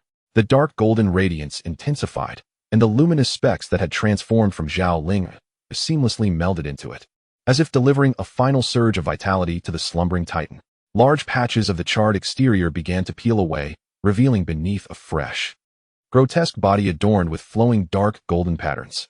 An oppressive aura, palpable as the depths of the ocean, filled every inch of the cavern. You possess immense power, bolstered by an intricate formation. How did you achieve this? The disbelief was etched across Ma Xiaoling's face. A reminiscent expression surfaced on Lu Shinyang, her voice softening momentarily, as if she were recounting the tale herself. All of this traces back 30 years. At that time, the Earth-Fire Refinement Array had been operating for nearly 470 years. My corporeal form and primordial spirit were on the brink of collapse. With no more than 20 or 30 years left before I was reduced to ashes, my soul shattered. I refused to accept such a fate. I am the unrivaled Gu King. How could I simply vanish within the earth fire? Her voice suddenly turned sharp and furious, a chorus of insect-like hisses escaping her. Thus, I expended my last vestiges of strength to launch a desperate counterattack, attempting to assault the core of the formation. Even if I could not break free, I would take Lu Shinyang down with me. As I engaged in a fierce struggle with Lu Shinyang at the core of the formation, both of us too occupied to notice, strange disturbances emanated from the entrance of the seal. The Gu King's tone took on a playful note. Those foolish members of the Witch Gu sect, just like their ancestors, sneaked in. They clashed violently with the formation spirit guarding the entrance. Huh. That spirit is no weakling and holds the advantage of terrain. They were locked in a stalemate, unable to truly breach the entrance seal. It was at that moment that the Gu King's gaze shifted to Lin Tian, a peculiar glimmer igniting in his eyes. A faint yet distinctly unique spatial fluctuation appeared near the sealed area. This fluctuation was discordant with the earthly veins of this realm. Yet it harbored a peculiar power capable of anchoring the void and disrupting the formation. Lin Tian's heart raced, and he blurted out, "Is it the star-fixing plate?" "Indeed, it is that treasured artifact of the sorcerers, the star-fixing plate," the Gu King affirmed. I had not anticipated that it would be near the sealed area. In this dire predicament, I caught a glimpse of hope. The Gu King's voice brimmed with excitement as dark golden and azure energies surged around him. I immediately dispatched a thread of my nearly imperceptible consciousness, almost undetectable by the formation, and painstakingly traversed the layers of seals to deliver a message to those battling the formation spirit of the Witch Gu sect. I informed them that I am the Holy Gu, on the verge of complete refinement. There are those outside wielding the extraordinary star-fixing plate. Who may assist in my escape? The Gu King emitted a low, triumphant chuckle, filled with the satisfaction of cunning. Greed is humanity's greatest weakness. Without hesitation, the members of the Witch Gu sect divided their ranks, following my directions to locate the star-fixing plate. As you can surmise, the ensuing events unfolded as I anticipated. The Gu King turned to Lin Tian. They seized the opportunity and launched a sudden attack, slaying that individual and seizing the star-fixing plate. Meanwhile, the Witch Gu sect members, following my instructions, sacrificed the lives and blood of several disciples, forcibly tearing a hairline gap in the otherwise unyielding entrance seal. It was through that fleeting gap that the star-fixing plate was ushered in. The Gu King's insect-like eyes erupted with an astonishing brilliance. Upon acquiring the star-fixing plate, I used its ability to disrupt space and anchor the void to infiltrate several critical nodes of the Earth-Fire Refinement Array. The formation experienced a momentary chaos and delay. Lu Shinyang was caught off guard. She had to suppress my counterattack while maintaining the stability of the formation. In her divided focus, she exposed a flaw that I seized upon. The Gu King's voice dripped with cruel delight. With the power of the star-fixing plate, I temporarily severed her connection to parts of the formation and unleashed the accumulated resentment of hundreds of years upon her primordial spirit. While I could not eradicate her in one fell swoop, I successfully implanted a fragment of the Gu King's essence within her. This essence triggered a reactive response in part of the suppressive chains, temporarily trapping both her and me at the bottom of the lava pool. In the 30 years that followed, I lay dormant within her, gradually eroding her primordial spirit while cautiously utilizing the power of the star-fixing plate to weaken the formation and meticulously mend my already strained corporeal form. The Gu King's voice grew somber, laced with a hint of regret and animosity. Alas, I underestimated the might of the Earth-Fire Refinement Array and the tenacity of Lu Shinyang's primordial spirit. Though the star-fixing plate is marvelous, it cannot entirely reverse the tide. My body, under continuous refinement, ultimately reached the brink of exhaustion, and my core essence began to irreversibly disintegrate. Recently, I realized that this corporeal form, which has accompanied me for 500 years, could no longer sustain my consciousness. If I did not depart soon, I would be reduced to ashes along with it. The Gu King's tone turned resolute and unforgiving. Thus, I made my final choice, to abandon my old form and concentrate all my strength, along with the fruits of 30 years of erosion, to forcibly initiate the final takeover of Lu Shinyang. The process proved far more arduous than I had envisioned. Her resistance was fiercer than anticipated. even triggering the hidden restrictions at the deepest layers of this refining ground. Restrictions not aimed at goo entities, but at any attempts to replace or corrupt the Guardian's primordial spirit. The Goo King gazed at the lava pool, a flicker of apprehension flashing in his insect-like eyes. Just as I was on the verge of success, nearly enveloping her consciousness entirely, the hidden formation activated. The earth vein binding chains rose from the depths of the pool, ensnaring us both and dragging us into the molten depths. It sought to refine even the tainted Guardian along with me. Were it not for your intrusion today, breaking the chains. The Goo King laughed ominously. In a few days, I would have truly perished alongside her in this magma abyss. Ha ha. The heavens do not forsake me. Chapter 177, The Final Battle. Thus, you, Lin Tian, fixed your gaze upon the Goo King and slowly said, "You require the celestial spirit inner elixir of the Lu family, not only to restore your strength and suppress your corporeal form, but also to firmly stabilize this new body, completing the final takeover and fusion, correct?" Lu Shinyang smiled sweetly, her face a blend of gentleness and ferocity, revealing unmasked greed and longing. Precisely. This inner elixir contains celestial spirit energy of the same origin as hers, pivotal for solidifying this body, thoroughly assimilating her memories, and temporarily manifesting some of her divine abilities. As long as I consume it, you shall not. Ma Shaoling shouted fiercely, gripping the inner elixir tightly. Azure energy swirling around her like flames as she unleashed the full weight of her peak grandmaster pressure. Even if I must destroy it, I will not allow it to fall into your wicked hands. Destroy it? The Goo King appeared to find this notion amusing. You may certainly try. However, if the inner elixir is destroyed, Lu Shinyang will truly be lost, and should you continue to dither, my corporeal form will awaken fully. Thud, thud. The sound of a slumbering giant's heartbeat resonated from the vast dark golden form, growing louder and more frantic. The charred exterior had shed most of its layers, revealing beneath a grotesque shell interwoven with dark gold and deep green, hundreds of pairs of compound eyes gleaming with cold, merciless light, as its limbs slowly unfurled, stirring the lava into an unceasing tumult. The air was thick with a chilling malevolence, an ancient aura that seemed poised to devour all vitality, weighing heavily upon Lin Tian and Ma Shaoling like tangible shackles. Do you have a moment? The Goo King inquired leisurely, as if relishing the last futile struggles of its prey. Time. Lin Tian suddenly spoke, his voice calm and devoid of any discernible tremor.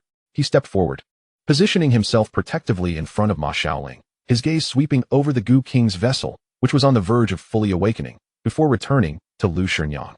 A shell, long drained of life after 500 years, sustained only by external blood and lingering will, dares to instill fear of time in us. His tone was flat, yet imbued with a sense of condescension. For a fleeting moment, the Goo King's smile faltered, its insect-like eyes glinting with cold fury. Ignorant child, even if it is merely a vessel, it is still my true form. It bears the weight of my 5 centuries of cultivation and malevolence. How dare you, a mere neophyte in the realm of the near-divine, belittle it? Only by experiencing it can one discern whether it is to be belittled, Lin Tian retorted, eschewing further banter as he swiftly formed seals with his hands before his chest. Heaven and earth, the mysterious origin, the root of all energies. Ancient, somber incantations flowed from his lips, each syllable resonating with the surrounding cosmic energies. Golden radiance erupted from within him, not in a violent explosion, but rather like mercury cascading forth, layer upon layer, instantly constructing a complex and arcane 3-dimensional formation around him. The wind behind the strange gates. All opened. Vastly repair the calamity and affirm my divine powers. The cavern's space seemed to be severed and restructured by an unseen force.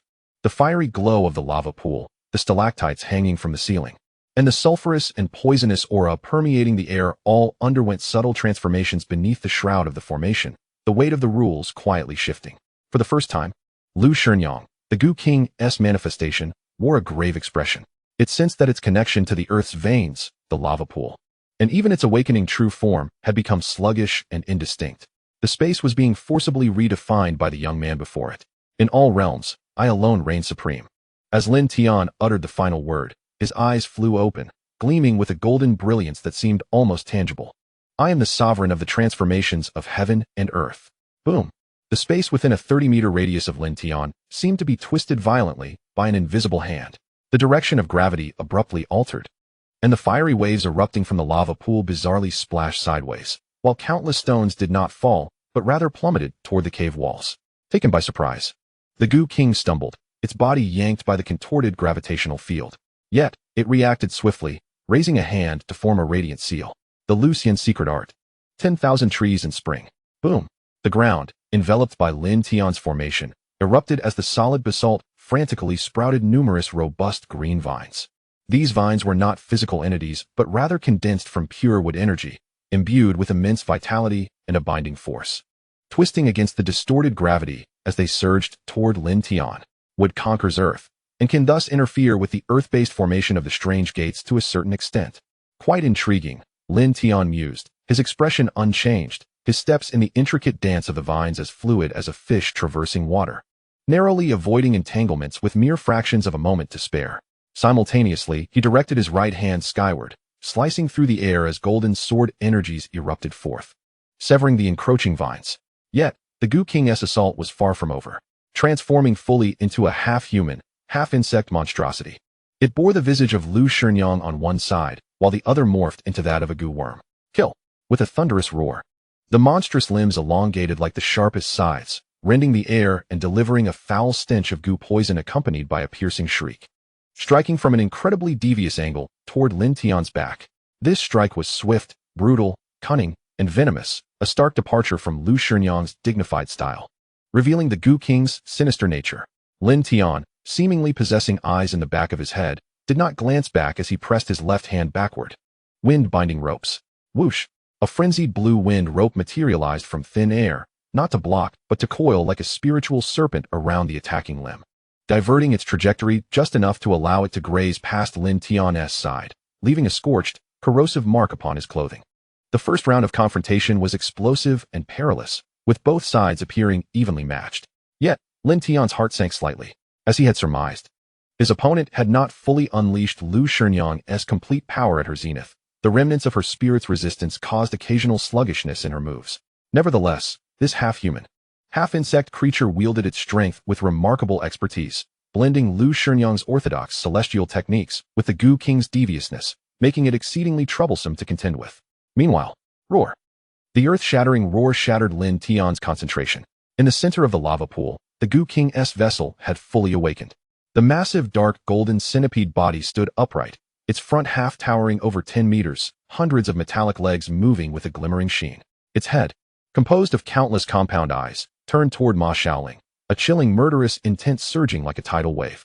Ma Shaoling took a deep breath, suppressing her sorrow for Lu Shinyang's current state and her fear of the Gu King's true form. She knew her task, to hold this vessel at bay and buy time for Lin Tian. Without hesitation, she shoved the verdant inner core into her inner pocket. Gripping the peach wood sword with both hands, its blade ignited with azure energy like flames. Fox Immortal, aid me. The Chong family, assist me. The Huang family, lend me your strength. She fervently invoked the powers of the three celestial beings.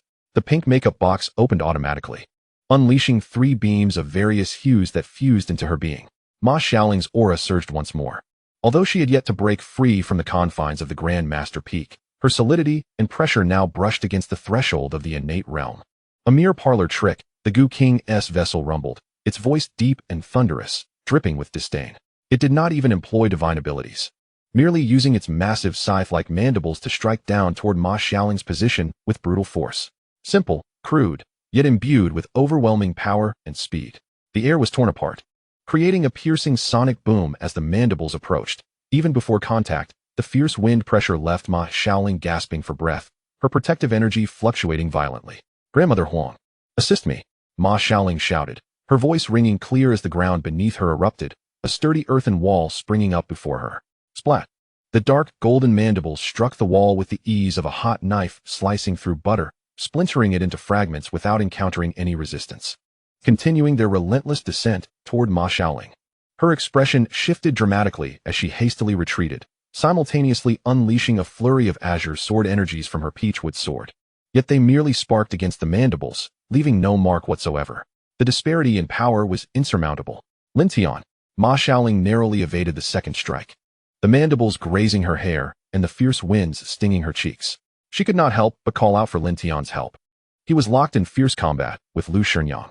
The wind behind the strange gates was ever-changing, employing defensive measures, binding tactics, strong assaults, and fiery annihilation, effortlessly compelling Lu Shinyang to retreat, with several scorched sword marks already visible on her insect exoskeleton. Upon hearing Ma Shaoling's call, A sudden jolt of alarm gripped his heart as he caught a glimpse of the perilous situation. It was in that fleeting moment of distraction that the trap was sprung. With a chilling smile, the Gu King, embodied as Lu Shinyang, unleashed a sudden and violent assault. With her left hand, Lu Shinyang formed an unusual seal, not aimed at Lin Tian, but instead pointed towards the lava pool. Earth fire, heed my command, bind the flame dragon. Boom! From the molten depths, 3 colossal flame dragons, entirely forged from seething red magma, erupted forth, radiating an all-consuming heat as they lunged towards Lin Tian from 3 directions. This was not merely the manifestation of the Gu King's power, but rather an orchestration of the earth fire's might, manipulated by Lu Shinyang as the guardian of the formation. Simultaneously, the insect appendages on her right side grotesquely softened and elongated, transforming into dozens of barbed dark golden tendrils, akin to venomous serpents emerging from their lairs, ensnaring Lin Tian's limbs and neck from the most cunning angles. The stench of Gu poison was overwhelmingly nauseating. With the frontal assault of the flame dragons and the insidious entanglement from the side, Lin Tian faced an unprecedented crisis. Should he confront the threat with all his might, Ma Xiaoling's life would hang in the balance. Yet, if he diverted his attention to assist her, he would suffer grievous harm. Time was of the essence. A flash of golden light ignited in Lin Tian's eyes as he made his fateful decision. Li character Fire Meteor. With a sweep of his left hand, the brilliance of the Li position within the wind rear chi gate erupted forth, conjuring countless fireballs the size of human heads, which cascaded like a meteor shower towards the 3 flame dragons, colliding with them in a cataclysm of annihilation, erupting into a rain of fire. Meanwhile, he resolutely surrendered his back to the grasp of the Gu King's poisonous tendrils, directing his right hand toward Ma Xiaoling, cutting through the air. Sun character Wind Barrier. DUI character Swamp. A solid wall of azure wind materialized instantaneously before Ma Xiaoling, while the ground beneath the Gu King's form suddenly softened, transforming into a thick, viscous mire, impeding the massive figure's movements. Plop, plop, plop. At the very moment Lin Tian cast his rescue spell, a dozen dark golden tendrils viciously pierced into his back. The barbs embedded deep into his flesh, and the terrifying Gu poison surged into him like voracious maggots, coursing through the wound. Ugh! Lin Tian grunted, his complexion turning ashen, a trickle of dark golden blood seeping from the corner of his mouth. The poison not only corroded his flesh, but also ravenously invaded his vital energy and primordial spirit. Lin Zong. Ma Xiaoling's eyes widened in horror at this sight. Ha ha ha, you seek your own demise. The Gu King's embodiment cackled maniacally, yanking the poisonous tendrils back, causing Lin Tian to stagger, while its left palm, imbued with overwhelming celestial energy, crashed down upon Lin Tian's chest. It is over. Yet, just as the palm was about to make contact, Lin Tian's eyes, dulled by the poison, suddenly flared with an unprecedented sharpness. He had awaited this very moment, the instant the adversary unleashed their full power, believing victory was in their grasp. Do you truly believe I would brace for impact? Lin Tian's voice resonated, imbued with a chilling mockery. Within him, the Gu poison that had infiltrated his vital energy began to spin wildly along a remarkably profound trajectory. This was not resistance, but rather guidance. Assimilation. The true energy of the wind rear chi gate reversed. The invading Gu poison, along with the celestial palm strike from the Gu King, was forcibly absorbed and transformed by Lin Tian's inverted chi pattern at that moment. What? The Gu King was struck with terror, sensing its own power dissipating as if it were a drop in the ocean, now wielded by the foe. Back to you. Lin Tian roared, channeling all the absorbed power, along with his near-divine strength, unreservedly returning it through the still embedded poisonous tendrils in his back. Ah! The Gu King let out a wretched scream, its half-human, half-insect form swelling ominously, dark golden and azure light clashing violently within, culminating in an explosion. Now Ma Xiaoling, strike at its true form. Lin Tian gritted his teeth against the searing pain in his back and the tumultuous backlash within, shouting hoarsely. In an instant, Ma Xiaoling comprehended the urgency. Tears blurred her vision, yet her resolve remained steadfast. She channeled all her strength, the blessings of 3 celestial spirits, the pinnacle of her grandmaster-level vital energy, and the entirety of her anger, sorrow, and determination into the Peachwood sword. Exterminate evil. She transformed into a brilliant blue meteor, merging with her sword, charging towards the Gu King's corporeal form, which was temporarily ensnared in the mire due to Lin Tian's spell and had just broken free. The Gu King's body sensed the imminent threat, emitting an enraged roar, its dark golden shell glowing fiercely as it attempted to defend itself. However, Ma Xiaoling's strike embodied her entire will and strength, seizing the moment when the foe was constrained and disoriented by Lin Tian's devastating assault. Swoosh! The azure sword light pierced through the darkness like the dawn breaking, precisely targeting the intersection of the myriad compound eyes on the Gu King's head. The point of its essence, the most concentrated and vulnerable spot, penetrating deeply. The sword light burst forth from its body. Time seemed to freeze for a heartbeat. In the next instant, crack! The enormous dark golden shell began to crack, fissures spreading like spider webs from its head, before it erupted with a thunderous roar. It shattered into countless dark golden fragments and luminous specks, cascading like a tragic and brutal fireworks display above the lava pool. 5 centuries of suppression, 30 years of struggle. The very foundation upon which the Gu King relied, which harbored its malevolence and cultivation, was utterly obliterated. We have succeeded. Exhausted, Ma Xiaoling sank to one knee. The peachwood sword propped against the ground, panting heavily as she gazed at the scattering lights, her expression dazed. Yet, before the joy on her face could fully manifest, it morphed into deeper terror. Lin Zong. She abruptly turned her head. There stood Lin Tian, rooted in place. His back impaled by over a dozen slowly dissipating tendrils, yet a faint smile of relief graced his ashen face. Opposite him, the half-human, half-insect Gu King embodiment swelled grotesquely, its surface riddled with cracks, dark golden and azure lights spilling forth in wild torrents. Hee, the Gu King cackled intermittently, laced with malice. So what if my shell is destroyed? I still possess this body, Lu Shinyang's form. Chapter 179, A Hair's Breadth Away. As the words fell, the grotesquely swollen, cracked half-human, half-insect form began to undergo a strange transformation. Hiss, hiss, hiss. A sound akin to air escaping echoed from within the Gu King's body. The excessively inflated form shrank visibly, reverting to its original state. The dark golden and azure light that had poured from the cracks ceased their violent clash, suppressed and fused by some unseen force. Hee-ah! The Gu King's laughter transformed from fragmented to coherent, shifting from malice to arrogance. On the left side of its form, Lu Shinyang's visage, once marked by the gentle gaze of a celestial being, was now entirely replaced by dark golden insect eyes. The insect appendages on its right side solidified once more, the patterns on its shell glimmering with an eerie luster. Did you not foresee this? The Gu King slowly raised its left hand, observing the peculiar energy swirling in its palm, a fusion of celestial energy and the black miasma of Gu poison. Your previous strike nearly destroyed this hard-won vessel of mine. But you inadvertently did me a favor by infusing it with excessive power, including the residual celestial essence of Lu Shinyang, your own vital energy, and fragments of my original energy. Drawing a deep breath, the energy of the entire cavern trembled in response. Now, all these powers have been merged within me. Though still imperfect, they are more than sufficient to vanquish the two of you. As the words fell, the Gu King sprang into action. There were no elaborate techniques, no devious poisons, merely the most fundamental and unadulterated essence of speed and strength. Its figure vanished from the spot, only to reappear before Lin Tian in the next heartbeat. The dark golden insect limbs transformed into blades, piercing directly towards Lin Tian's heart. It was astonishingly swift, wounded, and with his vital energy sluggish. Lin Tian was unable to deploy the wind after mysterious gate in time, forcing him to awkwardly sidestep. Thud! The insect blade pierced through his left shoulder. Lin Tian let out a pained grunt, instinctively pointing his sword-bearing right hand toward the Gu King's brow. Yet the Gu King merely scoffed disdainfully, casually swatting with its left hand. Crack! Lin Tian's right wrist shattered with a resounding snap. Lin Tian! Ma Xiaoling's eyes widened in horror as she struggled against her exhausted body, grasping the peachwood sword and charging toward the Gu King.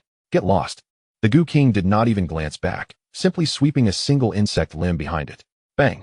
Ma Xiaoling was violently flung away, crashing against the cave wall, spitting out a mouthful of blood, the peachwood sword slipping from her grasp. Ants! The Gu King withdrew its gaze, redirecting its focus to Lin Tian, who was impaled on the insect limb. It leaned in closer, its half-human, half-insect visage nearly pressing against Lin Tian's face, the dark golden insect eyes filled with mockery. In this age devoid of magic, to have cultivated to such a near-divine level is indeed remarkable. Unfortunately, you are too soft-hearted. The insect blade twisted slowly within Lin Tian's shoulder, churning his flesh and blood. Lin Tian gritted his teeth, the veins on his forehead bulging. Yet he refrained from crying out in agony. He merely glared intently at the Gu King, the golden light in his eyes dimmed but unextinguished. Soft-heartedness is the greatest weakness of the strong. The Gu King chuckled softly. To save that little girl, you willingly endured my venomous thorns, allowing the poison to invade your heart's meridian. Now, how much strength do you have left? It raised its left hand, curling its fingers into claws.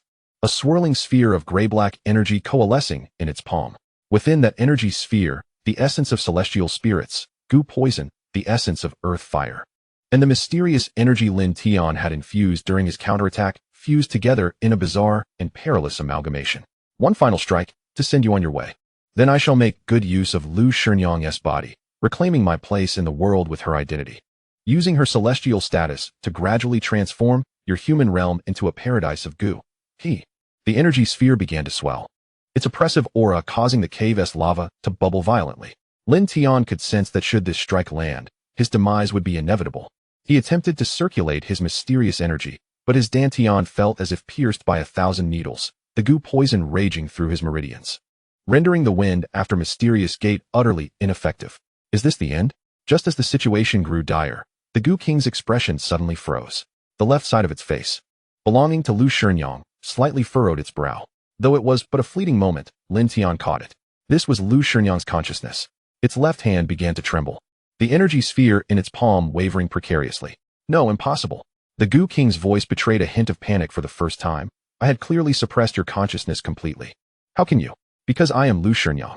A cool, weakened female voice emerged from the Goo King's lips, not the raspy timbre of the Goo King, but pure, belonging to Lu Shinyang. For 500 years, I have guarded this place. Lu Shinyang's voice, though intermittent, bore an undeniable conviction. My body, my cultivation, my memories cannot be fully seized by you, this malevolent entity. Silence. The Goo King roared in fury, the left side of its face contorting. Lu Shinyang's features and insect traits flickering in a chaotic dance, as if two faces were vying for the same canvas. Its left hand rose uncontrollably, intending to hurl the energy sphere at its own head.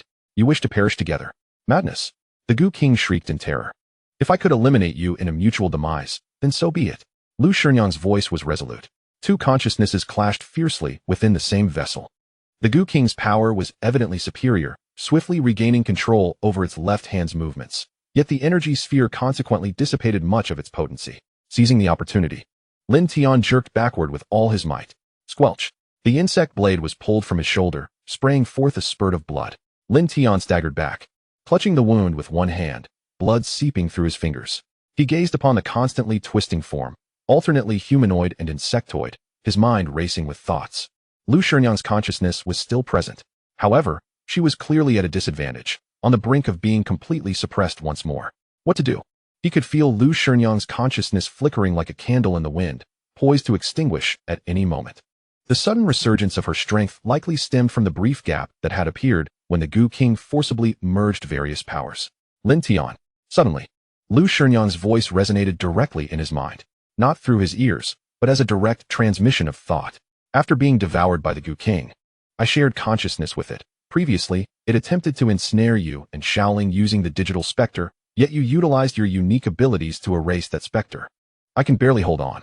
Lu Shinyang's voice grew increasingly frail. The Goo King's primordial spirit has become deeply bound to my body. Conventional methods cannot kill it unless my body is destroyed alongside it.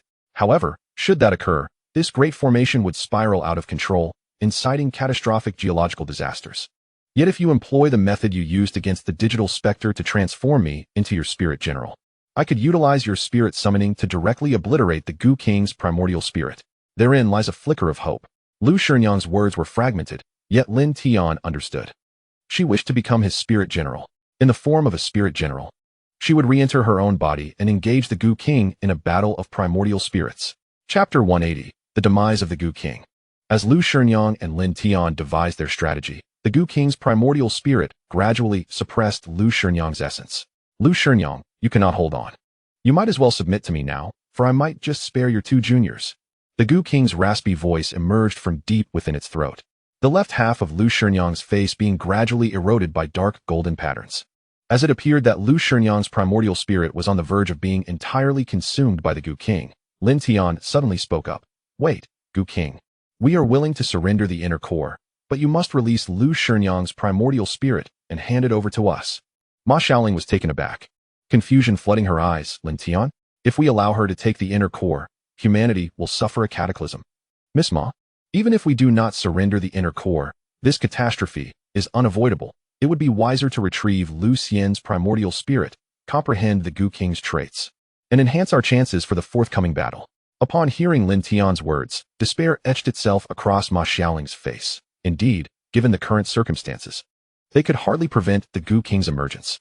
But would the Gu King acquiesce to Lin Tian's demands? Ma Xiaoling cast a questioning glance toward the Gu King's incarnation. At this moment, the Gu King had thoroughly subdued Lu Shinyang.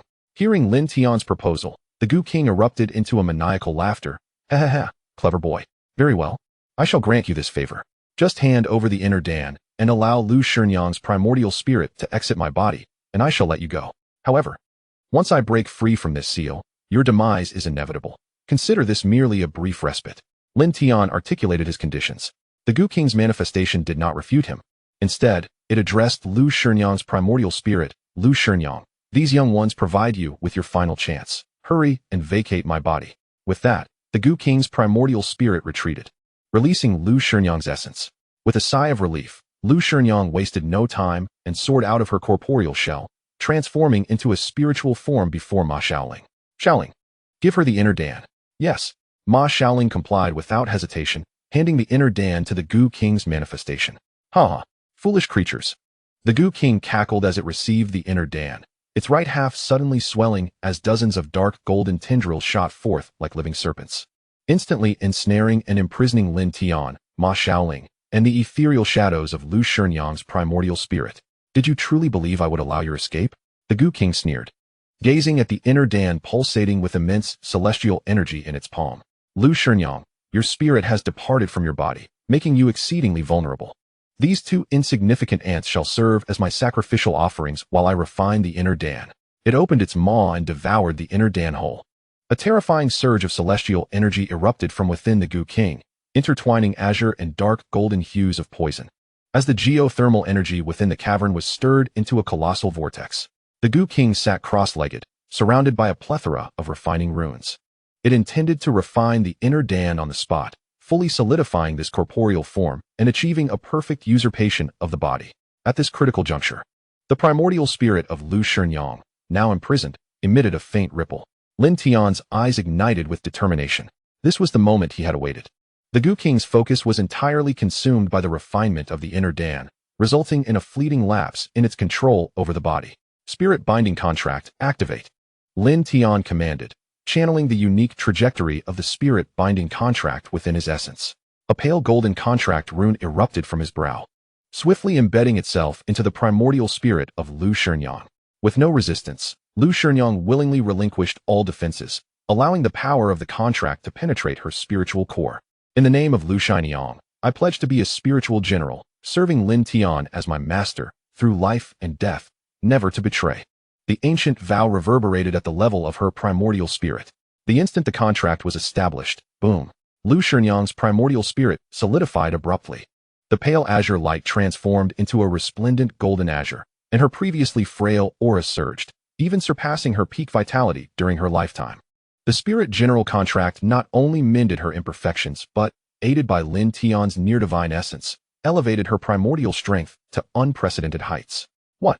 The Gu King gasped, eyes wide with astonishment at the unfolding scene. Lu Shinyang's golden azure primordial spirit hovered above, coldly gazing down at the body that once belonged to her. Did you think that seizing my flesh would free you from the seal? She formed hand seals, not with the seals of Lu Xian, but with the unique incantations of the spirit binding contract imparted to her by Lin Tian. I have occupied this body for 500 years. Every meridian, every flow of essence, I am 1,000 times more familiar with than you. Lu Shinyang's primordial spirit transformed into a streak of light and re-entered her corporeal form, initiating the struggle for control once again. You shall not succeed, the Gu King roared, engaging Lu Shinyang's primordial spirit in a fierce contest.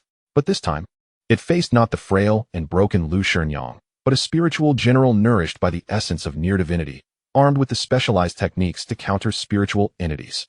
The two consciousnesses erupted into a fierce battle within the half-human, half-insect body. Yet the tide had turned.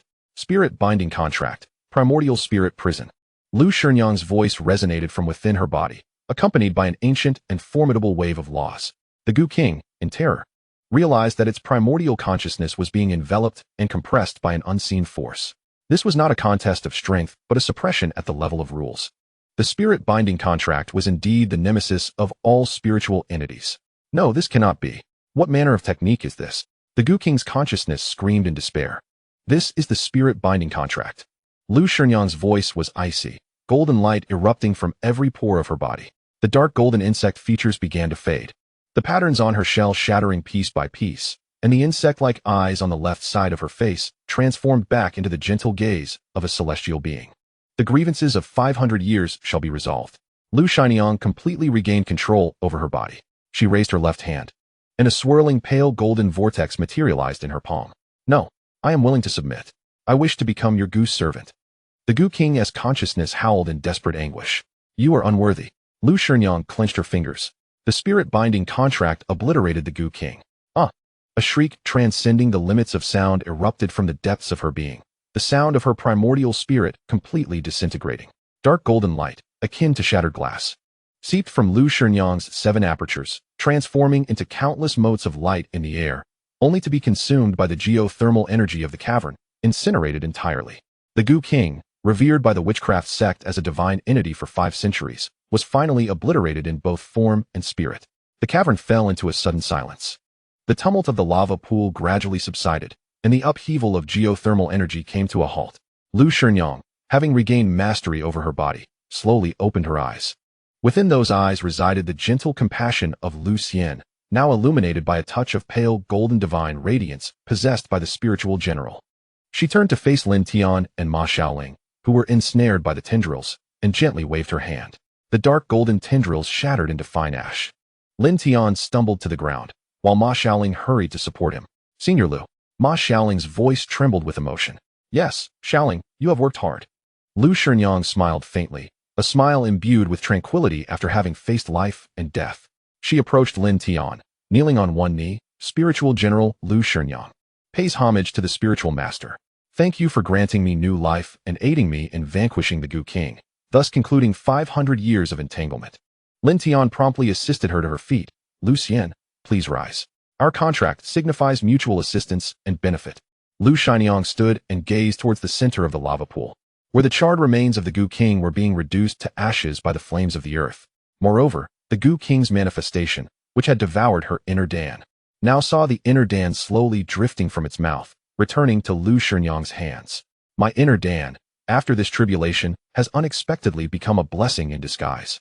Merging with a hint of the Gu King's essence and the quintessence of the geothermal fire, Lu Shinyang reintegrated the inner Dan into her dantian. Once I fully refine it, my cultivation may ascend to new heights. Ma Xiaoling observed all of this, finally exhaling a sigh of relief, collapsing onto the ground. It's over, it's truly over. Not quite finished yet, Lin Tian suddenly remarked, glancing towards the depths of the cavern. The geothermal refining array had developed fractures due to the recent upheaval. If not repaired, it could indeed trigger geological disasters. Lin Tian recalled news of frequent geological disasters in the future, likely caused by this very array. Lu Shinyang nodded. The spirit master speaks truly. However, with my presence, the restoration of the formation is not a daunting task. It merely requires a bit of time. Chapter 181. The Grand Conclusion, the end of the entire volume. As Lin Tian and Ma Xiaoling emerged from the underground palace, returning to the surface, not a soul detected any disturbance above. The fierce battle below had left no trace on the world above. Everything remained as it should. At that moment, the distinctive notification sound of a mobile phone echoed. Lin Tian understood that the future's destiny had been altered once again. Natural disasters would no longer ravage Han City, and the music festival would proceed as planned. At this juncture, Ma Xiaoling clasped her fists toward Lin Tian and remarked, Mr. Lin, now that the crisis of the Gu King has been averted, my mission is complete, and I must return to the interior. Will you not remain to witness the music festival before departing? Lin Tian inquired with a smile. No, attending the music festival was merely a pretext. My purpose here was solely to fulfill my task. Now that it is accomplished, I must take my leave. Ma Xiaoling shook her head. Very well, then. Let us part ways here. Lin Tian replied with a gentle nod. Indeed, Mr. Lin, may we meet again by fate. With that, Ma Xiaoling departed. Lin Tian cast his gaze toward the entrance of the underground palace. Lu Shinyang was still within, occupied with the restoration of the Great Formation, a process that would require some time. To prevent any further inadvertent intrusions into the palace, Lin Tian summoned the power of the wind and the mysterious gate, enveloping the entire entrance. Months later, the Greater Bay Area Music Festival commenced as scheduled. This land, once shrouded in the Gu King's seal and fraught with tribulations, had now been transformed into a music square accommodating 100,000 souls. Enthusiastic fans from across the straits waved their arms, swaying to the rhythm. Adjacent to the main venue, a stage of equal grandeur was erected, adorned with flowers and white drapes, resembling a dreamlike scene. Here, another celebration was about to unfold, the wedding of Lin Tian and Luo Qingxuang. At noon, the audience was filled to capacity beneath the stage. Luo Yishan and Lu Hong stood beside the stage, holding their daughter Luo Qingxuang's hand, their eyes slightly reddened, clearly reluctant to part with their daughter. Clad in a bespoke wedding gown, Luo Qingxuang's face, veiled, was breathtakingly beautiful. "Dad, I'm a bit nervous," she whispered. "Silly girl, what is there to be nervous about?" Luo Yishan reassured her, holding her hand. "If little Lin dares to mistreat you, I shall be the first to object." Despite his words, observing the radiant happiness in his daughter's eyes filled his heart with immense contentment. During this time, he had witnessed how his son-in-law Lin Tian had repeatedly assisted the group in overcoming crises, elevating the Luo Corporation to new heights, and most importantly, how he cherished his daughter as if she were a treasure. Thus, he had long since affirmed his approval of this son-in-law. On the opposite side of the stage, Lin Tian stood before a mirror, adjusting his bow tie. The black tuxedo accentuated his tall stature, and in his storm-weathered eyes, a rare flicker of nervousness emerged. "Oh, even our Mr. Lin has moments of anxiety." Officer Li Ming could not help but tease as he observed the slightly anxious Lin Tian. As the countdown to the ceremony drew closer, guests began to arrive. The prominent figures of Han City, alongside distinguished guests from the imperial capital, filled the front rows. Lu Ruobing, Zhao Shi, Lin Yi, and Lin Tian's classmates occupied the third row. Leaders from various industries in Han City began to take their seats from the fourth row onward. Soon, the countdown concluded, and the ceremony commenced officially. The wedding march resonated throughout the stage, prompting all guests to rise. Luo Qingxuang gently linked her arm with her father Luo Yishan's as they ascended the stage, the train of her veil trailing behind her. With each step she took, the LED floor tiles illuminated with the imagery of blooming lotus flowers. At the center of the stage, Lin Tian stood alongside Director Chun of the nursing home, gazing at his beloved as she approached. A torrent of indescribable emotions swelling within him. Since acquiring the Tomorrow Headlines app, his life had undergone relentless transformation. Evolving from an impoverished youth from a remote valley into the son-in-law of Han City's wealthiest, while also embarking on an extraordinary path, becoming a figure of unparalleled strength. Along the way, he had altered the fates of countless individuals, including his own, and now, he was about to embark on a new chapter with the one he cherished. Luo Yishan placed his daughter's hand into Lin Tian's, solemnly stating, "Little Lin, take good care of her." "I will, Dad," Lin Tian earnestly promised. The host began to lead the ceremony. "Mr. Lin Tian, do you take Miss Luo Qingxuang to be your lawfully wedded wife, to love her in prosperity and adversity, in wealth and poverty, in health and sickness, to cherish, respect, and accept her, remaining forever faithful until the end of your days?" Lin Tian gazed deeply into Luo Qingxuang's eyes. "I do. Miss Luo Qingxuang, do you take Mr. Lin Tian to be your lawfully wedded husband, to love him in prosperity and adversity, in wealth and poverty, in health and sickness, to cherish, respect, and accept him, remaining forever faithful until the end of your days?" With tears glistening in her eyes, Luo Qingxuang smiled and nodded. "I do. Now please exchange rings." Li Ming, as the best man, presented the ring box. Lin Tian retrieved the diamond ring he had crafted with his own hands and gently placed it on Luo Qingxuang's ring finger. Luo Qingxuang, in turn, adorned Lin Tian with his wedding band. "By the authority vested in me by law, I hereby pronounce you husband and wife." The host smiled. "Groom, you may now kiss your bride." Lin Tian lifted the veil and leaned down, planting a tender kiss upon Luo Qingxuang's lips. Thunderous applause erupted. Petals cascaded from above the stage, drifting like a dream beneath the lights. Just then, the sounds of the music festival's main venue reverberated from outside the chapel. Renowned singers began to perform the sweet melody, "Today I Marry You." Lin Tian grasped Luo Qingxuang's hand, addressing the guests. "Thank you all for being here today," he proclaimed. "This day is not only our wedding, but also the opening day of the Greater Bay Area Music Festival. Thus, Qingxuang and I have decided to merge our wedding celebration with the music festival. Please join us at the main venue, where all food, drink, and music are on us today." Cheers erupted, nearly overturning the stage. Guests joyfully streamed from the wedding stage toward the brilliantly illuminated main venue. Lin Tian and Luo Qingxuang were the last to follow. The sea breeze caressed, and Luo Qingxuang's veil fluttered gently. Leaning against Lin Tian's shoulder, she softly inquired, "Everything feels like a dream. If it is a dream, then let us not awaken," Lin Tian replied, tightening his embrace around her waist. Within the main venue, The music was thunderous. Lin Tian and Luo Qingxuang stood surrounded by friends, champagne spraying, laughter echoing.